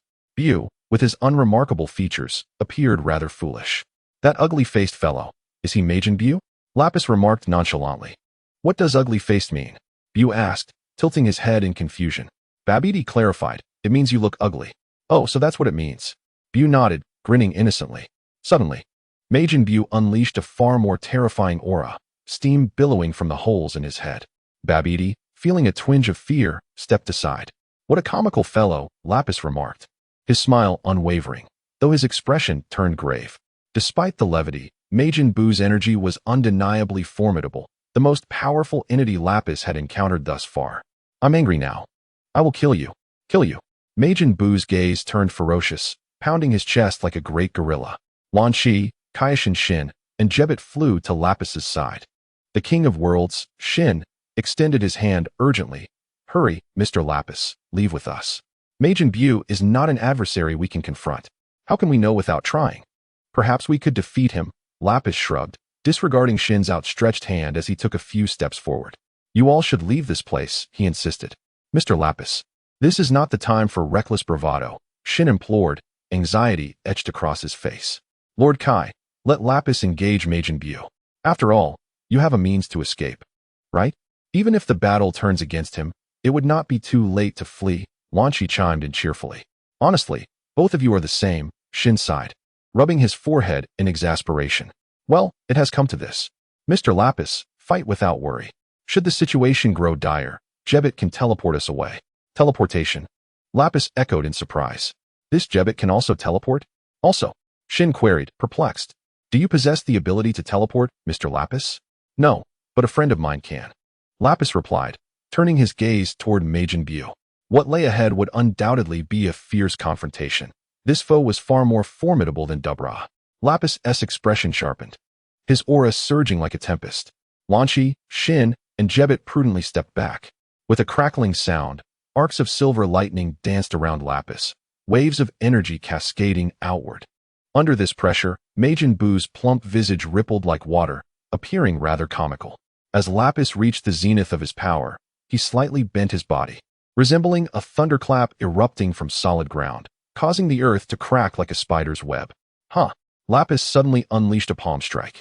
A formless force surged forth, propelling Majin Bu hundreds of meters away. Lapis pursued relentlessly, delivering punch after punch. Boom, boom, boom. The resounding impacts echoed in succession, unleashing waves of terrifying force. Majin Bu was pummeled, his face contorted and his body sinking inwards. Lapis seized the tendrils atop Majin Bu's head, swinging him around before heaved him away. Whoosh, boom. The ground was instantly transformed into a massive crater, thick smoke billowing upward. How could this be? Majin Bu, my Majin Bu, Babidi exclaimed, his eyes wide in disbelief. After years of preparation and such immense effort to revive him, is he to perish so easily? Impressive, Jebet exclaimed, excitement evident in his voice. Lord Kai, perhaps Lapis truly can accomplish this. Let us hope so, Shin nodded, his gaze fixed on the crater, feeling the situation was surreal. Majin Bu should not possess such limited strength. Was there an issue with the revival process, preventing Majin Bu from manifesting in his full form? Lapis floated in midair, fixated on the swirling smoke. He could sense Majin Bu's energy, showing no signs of weakening. Under Lapis's watchful eye, Majin Bu gracefully emerged from the rubble. Before long, Majin Bu's cheeks swelled, and his body inflated like a balloon, the previously sunken wounds restored to their original state in the blink of an eye. Well done, Majin Buu, Babidi exclaimed, his hands waving in excitement. Indeed, it was not so easily done, thought Lapis, a chill running down his spine. The previous assault had been executed without mercy, yet for Majin Buu, the inflicted damage was negligible. On the other side, King Kai sensed Majin Buu's complete recovery and, realizing the gravity of the situation, hastily cautioned Lapis, Mr. Lapis, Majin Buu possesses an immortal body. Only a decisive strike can extinguish him. You should have mentioned that sooner. Lapis thought bitterly. Recognizing the futility of ordinary attacks, Lapis focused intently, channeling all his strength into his palm. A glimmering azure light emanated, as if poised to tear the heavens apart in the next moment. A humming sound resonated as a sphere of energy materialized in Lapis's palm, comprised entirely of swirling azure lights, each harboring terrifying might. With a single breath, he unleashed a powerful energy attack from his palm, causing the very fabric of space to tremble. An unparalleled force surged forth, yet Majin Buu stood there, dazed and unyielding. With a resounding explosion, the energy attack detonated, sending shockwaves through the air, annihilating everything in its vicinity and creating a desolate wasteland. Had he succeeded? Lanky, King Kai, and Jebbet held their breath in anticipation. Their hearts racing, panting heavily, Lapis clearly felt the toll of that immense effort. This must surely spell doom for Buu, he thought, a slight smirk gracing his lips. However, in the next moment, a shocking scene unfolded. Majin Buu staggered out from the thick smoke, wounds visibly healing at an astonishing rate. Is this a monster? Lapis's expression darkened. That last strike was his most formidable attack, one he had not even unleashed against the demon King Beerus, yet Majin Buu had withstood it effortlessly. This was truly astonishing. Could this creature be cheating? The previous attack had merely caused him a slight discomfort, and Majin Buu, touching his chest, grinned widely. I despise you, so perish. As those words left his lips, an overwhelming force erupted from within Majin Buu. Lapis was struck with dread. This power was incomparably greater than his own. Was this truly the extent of Majin Buu's prowess? It was terrifying beyond measure. The prior battle felt more like a mere plaything for Buu. In an instant, Majin Buu vanished from sight. Lapis's pupils constricted in alarm. This was bad. Yet, it was too late. A hand suddenly slammed against Lapis's chest. A sickening crack echoed as bones shattered, sending chills through him. Blood erupted forth. Pain etched across Lapis's face as he beheld Majin Buu delivering another punch. A dull thud resounded, propelling Lapis away and shattering a small mountain in the process. Coughing up copious amounts of blood, Lapis's complexion turned as pale as death. Having endured merely 2 punches, he was on the brink of death. The disparity in strength between him and the fiend Majin Buu was unfathomable. In haste, Lapis withdrew a senzu bean from his pocket and consumed it. Under the miraculous healing properties of the bean, Lapis was restored to his former self. Fortunately, he still had the senzu bean, and a wave of relief washed over him. Before Lapis could catch his breath, a barrage of pink energy beams surged towards him. He quickly evaded, but the ground erupted with massive energy mushroom clouds, ascending into the heavens. Despite the overwhelming force, Lapis was still sent hurtling away. Majin Buu narrowed his eyes, tearing a chunk of flesh from his plump belly, which he then stretched into a long, coiling form. With a sudden motion, he hurled it at Lapis, ensnaring his body tightly. What kind of grotesque technique is this? Lapis seethed with rage, attempting to break free. No matter how hard he struggled, he could not escape the binding. Ultimately, he collapsed to the ground, powerless. Majin Buu leapt high into the air, descending upon Lapis with the weight of a mountain, pinning him down. With a sinister grin, Majin Buu proclaimed, "You are finished, farewell." He clenched his fist, and in the next moment, his punches rained down upon Lapis's head like a tempest, seemingly intent on returning the torment Lapis had inflicted upon him. Lapis could only endure the assault, cries of anguish escaping his lips. How infuriating! In the distance, Lanchi bit her lip in fury. "Miss Lanchi, do not act rashly." Kaioshin Shin attempted to restrain her. Yet, Lanchi disregarded his warnings and charged forward in a fit of rage. Observing this, Kaioshin Shin steeled himself and followed suit. "Jebbet, prepare for instant transmission." "I understand," Jebbet replied. Majin Buu was so engrossed in his assault that he paid no heed to his surroundings. In a moment of vulnerability, He was unexpectedly kicked away by the furious golden Lanchi. Seizing the opportunity, Lanchi hastily tore away the meaty bindings that ensnared Lapus. Lapus, are you all right? Lanchi grasped his arm and shook him gently. Lapus, dazed and bloodied, was in dire condition and unable to respond. Lanchi quickly retrieved a senza bean from her bosom and placed it in his mouth. Lapus gradually regained consciousness, his vision clearing as Lanchi's smiling face came into view. Lanchi, he jolted upright, scanning his surroundings with vigilance. Where's that fiend? Mr. Lapus, Miss Lanchi. At that moment, Kaioshin Shin and Jebet arrived. We must leave before Majin Buu regains his composure. Hurry. Kaioshin Shin extended his hand towards Lapus. Realizing the gravity of the situation, Lapus accepted the offer, taking Kaioshin Shin's hand while grasping Lanchi's with the other. Kaioshin Shin smiled gently. Jebet, instant transmission. Chapter 161, In the Realm of the Gods. Drawing the Kaioshin sword under Babiti's watchful gaze, Kaioshin Shin, Jebet, Lapus, and Lanchi vanished in unison. The helpless prey had escaped, leaving Babiti in a frenzy. Humph. Let you frolic a while longer. One day, you shall fall into my grasp. Babiti, having calmed his troubled heart, turned his gaze with a smile towards the resurrected Majin Buu. With Majin Buu in existence, it was only a matter of time before the entire world would be crushed beneath his feet. I, Babiti, am destined to be the king of the world. In the realm of the Kaioshin, a curious atmosphere enveloped Lapis and Lanchi as they gazed around in wonder. This place was truly enchanting, with a multitude of celestial bodies illuminating the sky, creating an ethereal ambience akin to stars in a grand cosmic embrace. The air possessed a peculiar quality that invigorated the spirit, and merely being in this realm invoked a sense of spiritual purification. This is the realm of the Kaioshin. My domain, explained the Kaioshin with a smile. Ordinary mortals are not granted access to the Kaioshin realm. Not even other gods or the Kaioshin themselves possess the privilege to enter this divine sanctuary. It is indeed a rare honor for you. Jebet interjected, a hint of pride coloring his tone. Lapis and Jean Lanchi exchanged glances, their lips twitching in irritation.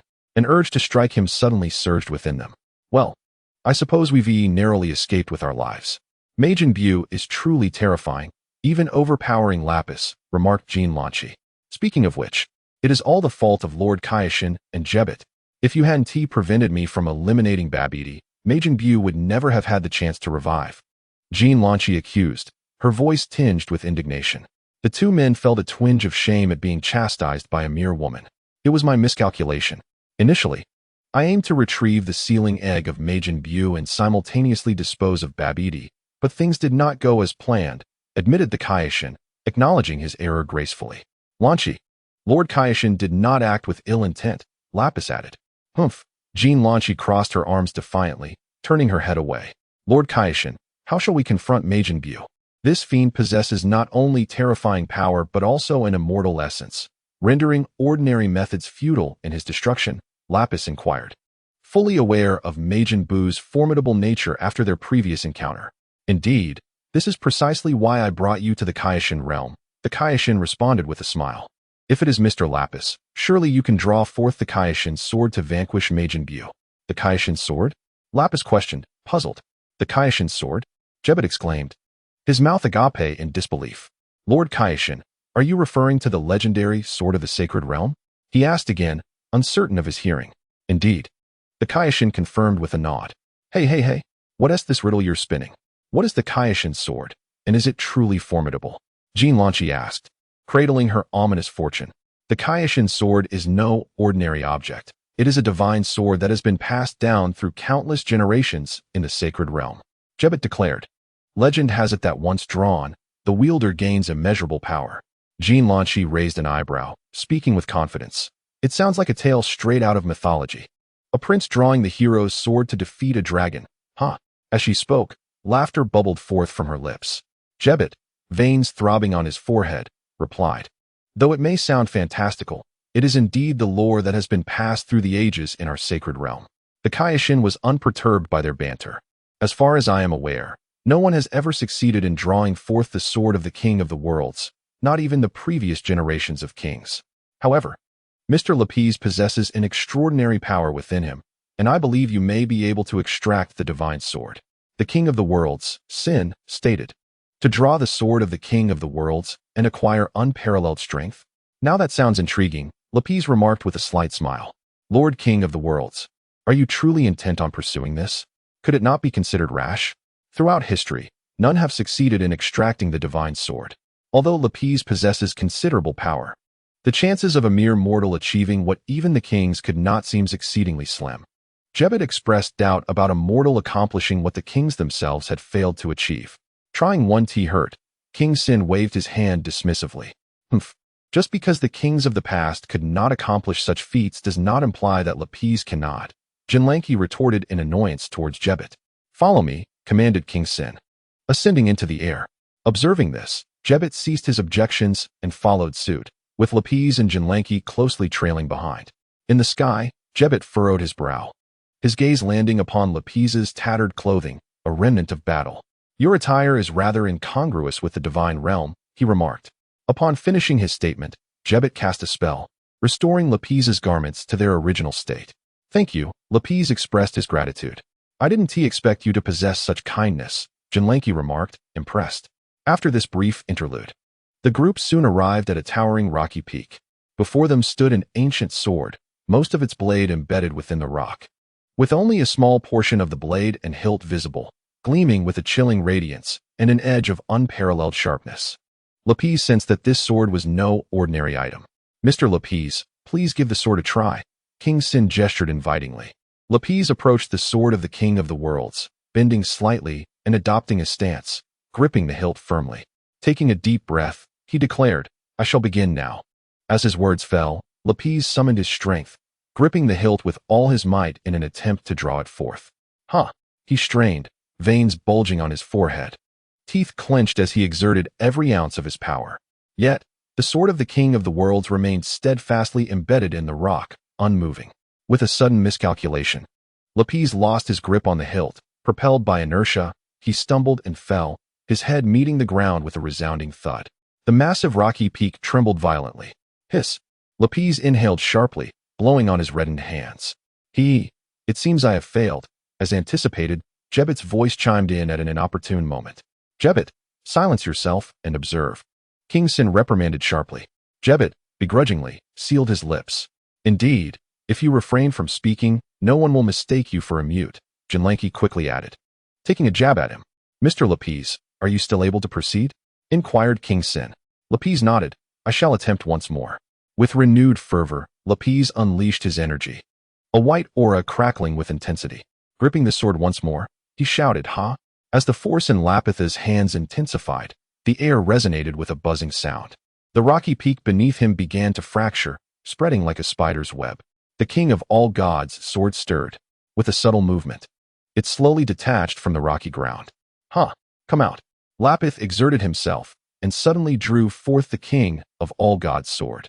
Yes, it's out, exclaimed Jinlanki in excitement. See, I told you Mr. Lapith could pull out the king of all gods' sword. King of all gods, Xion added, equally elated. Incredible. A mere mortal has truly drawn the king of all gods' sword. Jabber gazed at Lapith in astonishment. How does it feel, Mr. Lapith? Does this legendary sword possess any extraordinary power? King of all gods, Xion inquired. Lapith gripped the sword with both hands and swung it a few times with great effort. It feels heavy, but I don't sense any formidable power at the moment. Can this truly defeat the demon Beerus? Lapith questioned, a hint of skepticism in his tone. Is that so? King of all gods, Xion nodded. Jabber, growing anxious, interjected, what do you mean? The king of all gods' sword is the mightiest sword in this sacred realm. It can certainly vanquish the demon Beerus. If the wielder cannot master the sword, its power cannot be unleashed. Hearing this, Lapith offered the sword to Jabber, a mischievous glint in his eyes. Why don't you give it a try? Just a heads up. It's quite heavy. Fine, I'll give it a try, Jabber replied dismissively, reaching for the hilt.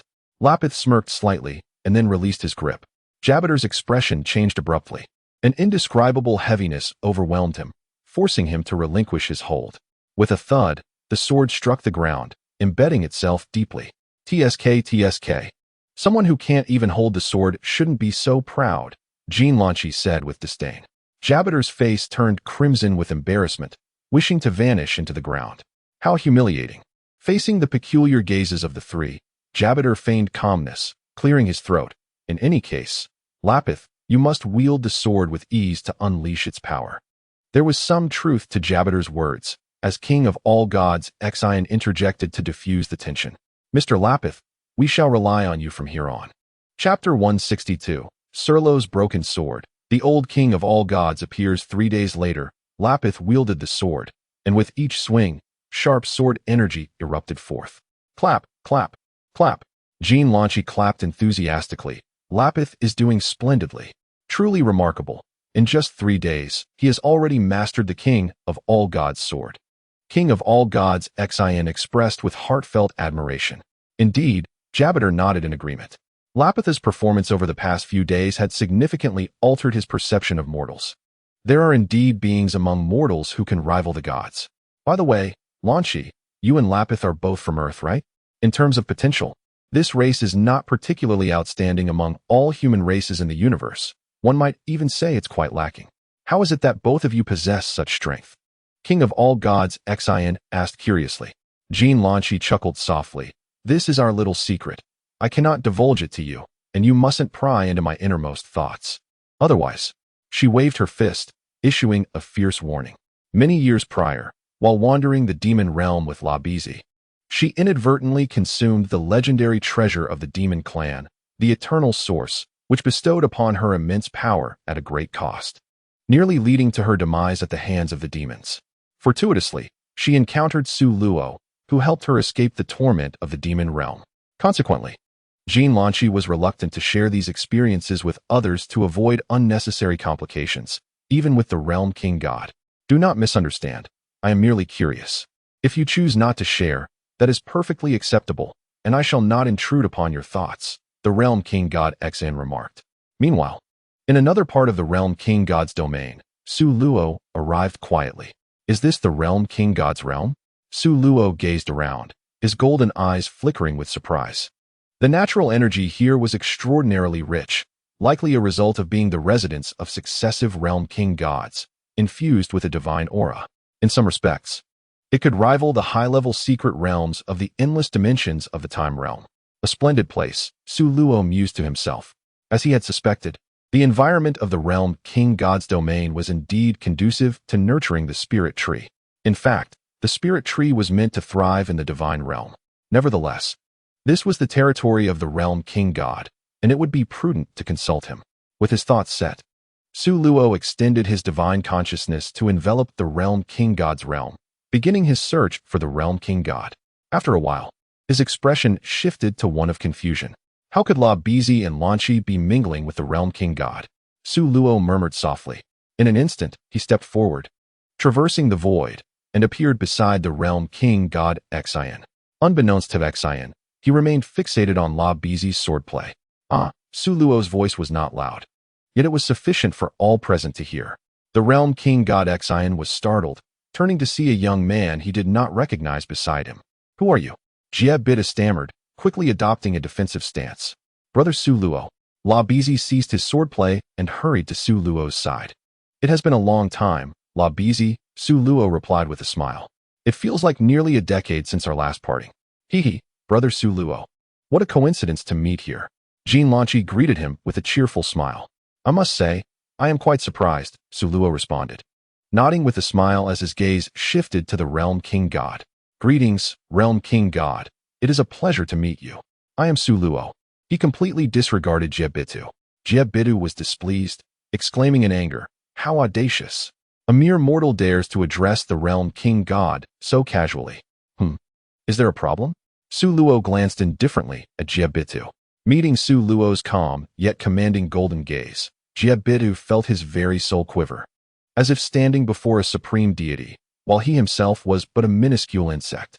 And no problem, Jebitu stammered, his voice trembling. Su Luo withdrew his gaze, reflecting on the audacity of this mere deity, who prided himself even more than the supreme Kai. What pretense was he putting on? In terms of divine hierarchy, once he officially ascended to the position of temporal deity, his status would surpass that of the supreme Kai. Noticing Su Luo's indifference, Jebit let out a quiet sigh of relief. His back slick with sweat, as if he were utterly drained. It was terrifying. A mere glance from Su Luo sent waves of trepidation through him, leaving him devoid of strength. The Supreme Kai, Shin, remained oblivious to Jebet's unease. With a genial wave of his hand, he remarked, "No need to mind such formalities." "I am not concerned," Sulo replied. The Supreme Kai Shin found Sulo rather intriguing. The ability to silently infiltrate the realm of the Supreme Kai, even drawing near without detection, indicated that this individual was extraordinary. Moreover, he was the elder brother of Lapis, suggesting he must possess considerable prowess. "By the way, Sulo, why do you find yourself in the realm of the Supreme Kai?" Lapis inquired. Sulo turned to Lapis and countered, "That is a question I wish to pose to you. Weren't you and Lanchi traversing the cosmos?" "Well," Lapis hesitated, before recounting the conflict with Babidi and the resurrection of the demon Majin Buu. Upon hearing that Lapis had single-handedly vanquished the demon king Dabura, Sulo expressed mild surprise. Giving him an approving thumbs up, "Lapis, you have grown significantly." Though he had never encountered the demon king Dabura, based on the portrayal in the original narrative, his combat abilities were akin to those of Super Saiyan 2 Gohan. Lapis's feat of defeating Dabura clearly demonstrated his formidable strength. However, it is not something to boast about. Lapis replied nonchalantly, though the slight curl of his lips belied his demeanor. "Ah, quite the proud one." Sulo chuckled lightly, teasing, "You do have a point, after all. You did suffer defeat at the hands of Majin Buu," indicating room for improvement. Lapis's expression of smugness faltered. "Mr. Sulo, you do not comprehend the terror of Majin Buu. There are hardly any who can contend with him. It is not shameful for Mr. Lapis to have fallen before such a foe," the Supreme Kai remarked. "Hardly anyone can defeat Majin Buu?" Sulo responded, his tone sharp. "As a deity tasked with maintaining cosmic order, how well do you truly understand this universe?" He fixed a piercing gaze upon Supreme Kai Shin, whose retort faltered, falling into a contemplative silence as he mulled over Sulo's words. "Mr. Sulo, perhaps you have a valid point. However, many years ago, including myself, 5 Supreme Kais battled against Majin Buu. One by one, the other 4 fell, leaving me as the sole survivor." Before Supreme Kai Shin could finish, Sulo interrupted. "There is more than one surviving Supreme Kai. What do you mean by that, Mr. Sulo?" Supreme Kai Shin appeared bewildered. "Could it be that you have encountered other Supreme Kais?" His voice trembled with excitement at the possibility. Sulo nodded. "The West Supreme Kai, Layla, is alive. I crossed blades with her 3 years ago. Layla is alive, and you have fought her?" Supreme Kai Shin's face was a portrait of astonishment. "Lord Supreme Kai, do you recall the 2 powerful auras we sensed some time ago?" Jebet, who had been silent, suddenly interjected. The Supreme Kai, Shin, suddenly grasped the situation. The timeline roughly aligned with what Su Luo had mentioned. "So, it turns out that one of them is Mr. Su Luo, and the other is Sister Layla. No wonder I felt an oddly familiar presence. Ha ha ha, Sister Layla is indeed alive." At this moment, Shin was overwhelmed with excitement. "Do not rejoice too soon." Su Luo interjected coldly. "The current Supreme Kai of the West is likely not the one you remember." "What?" Shin was momentarily bewildered. "Are you not curious as to why I would fight the Supreme Kai of the West?" Su Luo countered. "Indeed, why would you, Mr. Su Luo, engage in battle with Sister Layla?" Shin seemed to lose his ability to think. Su Luo smirked and recounted in detail how the Supreme Kai of the West had become extreme and corrupted. "Why did Sister Layla turn into that?" Shin murmured in profound disappointment, lost in his thoughts. Su Luo shook his head, choosing not to engage further. Instead, he turned to the sword held by Rappies. "Is this the Supreme Kai's sword?" he inquired. Rappies nodded. "Let me see it." Rappies handed over the Supreme Kai's sword. As Su Luo grasped it, he felt its considerable weight. However, it was nothing he could not handle. He effortlessly twirled the sword, executing a graceful flourish. Jebet, observing from the side, was taken aback. Indeed, he recognized the danger posed by this individual. Rappies had anticipated this reaction and was not surprised. After all, Su Luo was his esteemed elder brother, and it was only natural for him to be formidable. Su Luo scrutinized the Supreme Kai's sword. This weapon sealed the former Supreme Kai. Should he release the seal? After a brief moment of hesitation, he resolved to free the old Supreme Kai, for his assistance would be invaluable. Extending his finger, he concentrated the dragon god's power at its tip and gently touched the blade. A resounding crack echoed through the air. All eyes turned to the Supreme Kai's sword, which, to their astonishment, was shattered by Su Luo's mere flick. Shin and Jebet were left agape. Jean Lanchi covered her mouth, her wide eyes filled with disbelief. Rappies wore an expression of shock. Meanwhile, Su Luo's gaze drifted towards a figure not far away, a rather disheveled old man, standing with his hands clasped behind him. It was none other than the old Supreme Kai, sealed away for many years. Chapter 163. The astonished old Supreme, Kai Jin Lanshi, suddenly felt an unsettling sensation. As if being watched. Turning her head, she saw the old man leering at her. Clenching her fists, she spat coldly, "You old pervert. If you keep looking at me like that, I'll make you regret it." The old Supreme Kai reluctantly withdrew his gaze and sighed. "Oh, the temper of today's young ladies is truly fierce. It's hardly charming." Only then did Rappies, Shin, and Jebet take note of the old Supreme Kai's presence. "Old man, who are you?" Shin asked. "Me? You would be terrified if I told you," the old Supreme Kai replied, straightening his posture. "I am the Supreme Kai from 15 generations ago. The Supreme Kai from 15 generations ago." Supreme Kai? The Supreme Kai Shin and Jebet were utterly astonished. What day could it possibly be? First, the enigmatic Suro appeared, and now an ancient Supreme Kai from 15 generations past had arrived. It was quite the spectacle. The old Supreme Kai chuckled, seemingly delighted by their expressions. "Just an old lecher," Goku remarked, crossing her arms with a disdainful look. "I have no intention of stooping to your level," the old Supreme Kai huffed, turning his head away. Shin carefully considered his words before speaking. "Elder, where have you been all these years? I have never seen you in the sacred realm." The old Supreme Kai appeared somewhat uncomfortable, clearing his throat before responding. "Long ago, there existed a nefarious villain who wreaked havoc and indiscriminately destroyed, sealing me within the Supreme Kai's sword.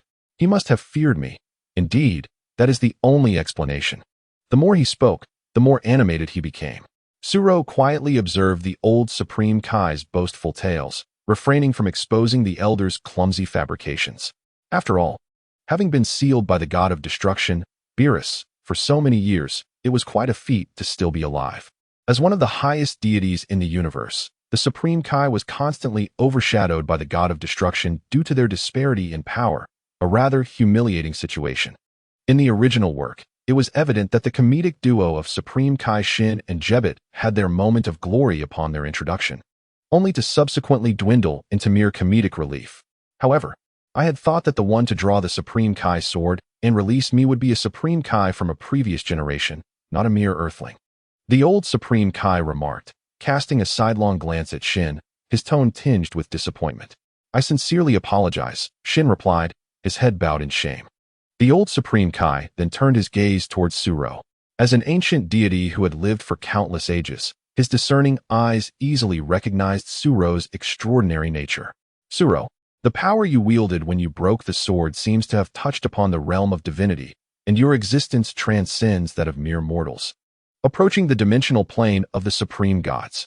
Could it be?" He paused, contemplating before voicing his suspicion. "Are you perhaps a candidate for the god of destruction?" "You are mistaken. I am not a candidate for the god of destruction," Suro replied with a smile and a shake of his head. "Is that so? Well, that makes sense. Beerus, with his foul temperament, is indeed far from retirement," the old Supreme Kai remarked, his expression revealing displeasure and resignation at the mention of Beerus. "The god of destruction? Elder, does such a deity still exist in the universe?" Shin inquired, intrigued. "Isn't the Supreme Kai the only deity of the universe?" From the old Supreme Kai's tone, it seems this god of destruction is not inferior to us, Shin pondered. "What? You are unaware of the existence of the god of destruction?" The old Supreme Kai exclaimed in disbelief, followed by a resigned sigh. "No wonder the universe is on the brink of collapse. With unreliable gods like you in charge, it's truly a dire situation," he remarked, unable to suppress his sarcasm. Shin offered an awkward chuckle. The old Supreme Kai, though speechless, continued to enlighten this ignorant junior. "The god of destruction, Beerus, is one of the supreme deities of the universe, sharing the responsibility of maintaining cosmic order with us Supreme Kais. However, the god of destruction governs annihilation, and wherever he appears, destruction of planets is inevitable. Compared to that formidable Majin Buu, he pales in comparison by many degrees. The Supreme Kai Shin is indeed impressive. Might I request his assistance in dealing with Majin Buu?" Suddenly, a thought struck Supreme Kai Shin, and he spoke up. "Ah, young junior, your suggestion is rather perilous. Beerus is not much better than Majin Buu. His malevolent actions are even more egregious. In my earlier days, I found myself in a verbal altercation with him, And the old Kai swiftly admonished me, nearly leading to an embarrassing revelation. Facing the peculiar gazes of the crowd, the old Kai cleared his throat. In any case, unless absolutely necessary, we should avoid disturbing the god of destruction. Besides, why seek distant solutions when this individual here could resolve the issue with Majin Buu? The old Kai turned his gaze towards Suro, grinning like a cunning fox. My assistance, however, does come at a cost. Moreover, having previously aided you in breaking the seal of the divine sword, shouldn't you express your gratitude first? Suro, equally amused, replied, Gratitude? What gratitude? The old Kai was taken aback, not expecting Suro to respond in such a manner. I wish to utilize your esteemed land to plant something. Suro produced a seed of the spirit tree from his space and presented it to the old Kai. You should recognize this, yes? Curious, Supreme Kai Shin, Jebit, and Lanky gathered around, their eyes fixated on the 3 seeds resting in Suro's palm. Ah, so these are spirit tree seeds. Planting them in the divine realm poses no issue, the old Kai remarked, casting a fleeting glance at the seeds. It is said that the fruits of the spirit tree originally thrived in the divine realm, but, for reasons long past, they fell to the mortal realm, causing quite a stir. For mortals, these seeds are indeed treasures, granting longevity and enhancing strength. Yet for us deities, they are akin to ordinary fruits. Perhaps just a bit more delectable. What purpose do you intend to plant them for? To consume? Suro merely smiled in silence, casually planting the spirit tree seed. In mere seconds, a seedling burst forth from the earth, growing rapidly until it transformed into a towering ancient tree. Though its scale was far surpassed by the grand trees on the planets of the lower realm, the few fruits it bore, around 100, each glistening gold, were remarkable. Suro's eyes sparkled. The efficacy of the golden fruits vastly exceeded that of the purple ones, yielding an unexpected bounty. Wow, this tree is quite extraordinary. It grew to such stature in a mere moment. Lanky exclaimed, Suro, may I pick a few to taste? She was eager to sample the divine fruit. Of course, but we must wait a while. The fruits are not yet fully ripe. Suro, recognizing Lanky as a potential sister-in-law, was generous. Lanky nodded eagerly, like a chick pecking at grains. Rappies, you should partake as well. It would benefit you too, Suro suggested to Rappies. Yes. Rappies nodded in agreement. The old Kai stared at Suro, or rather, at the golden ring on his finger. Initially, he assumed it was an ordinary ring, but upon closer inspection, he discerned its similarity to the time ring of the Supreme Kai. Suro's was golden, while the Supreme Kai's was white. Suro, that ring you wear, could it possibly be a time ring? A time ring? Strictly speaking, it is referred to as the time-space ring. Su Luo raised the time-space ring with a flourish. Though there is but a slight difference in nomenclature, the implications are worlds apart. The time ring governs only time, while the time-space ring encompasses both time and space. The old realm king god muttered a few incantations, and then suddenly widened his eyes in astonishment. You are the deity of the time realm. Indeed, Su Luo replied with an air of nonchalance. The old realm king god was taken aback, his mouth opening and closing without uttering a single word. Su Luo sensed the palpable shock etched on his face, relishing in the delightful feeling of having subtly impressed him.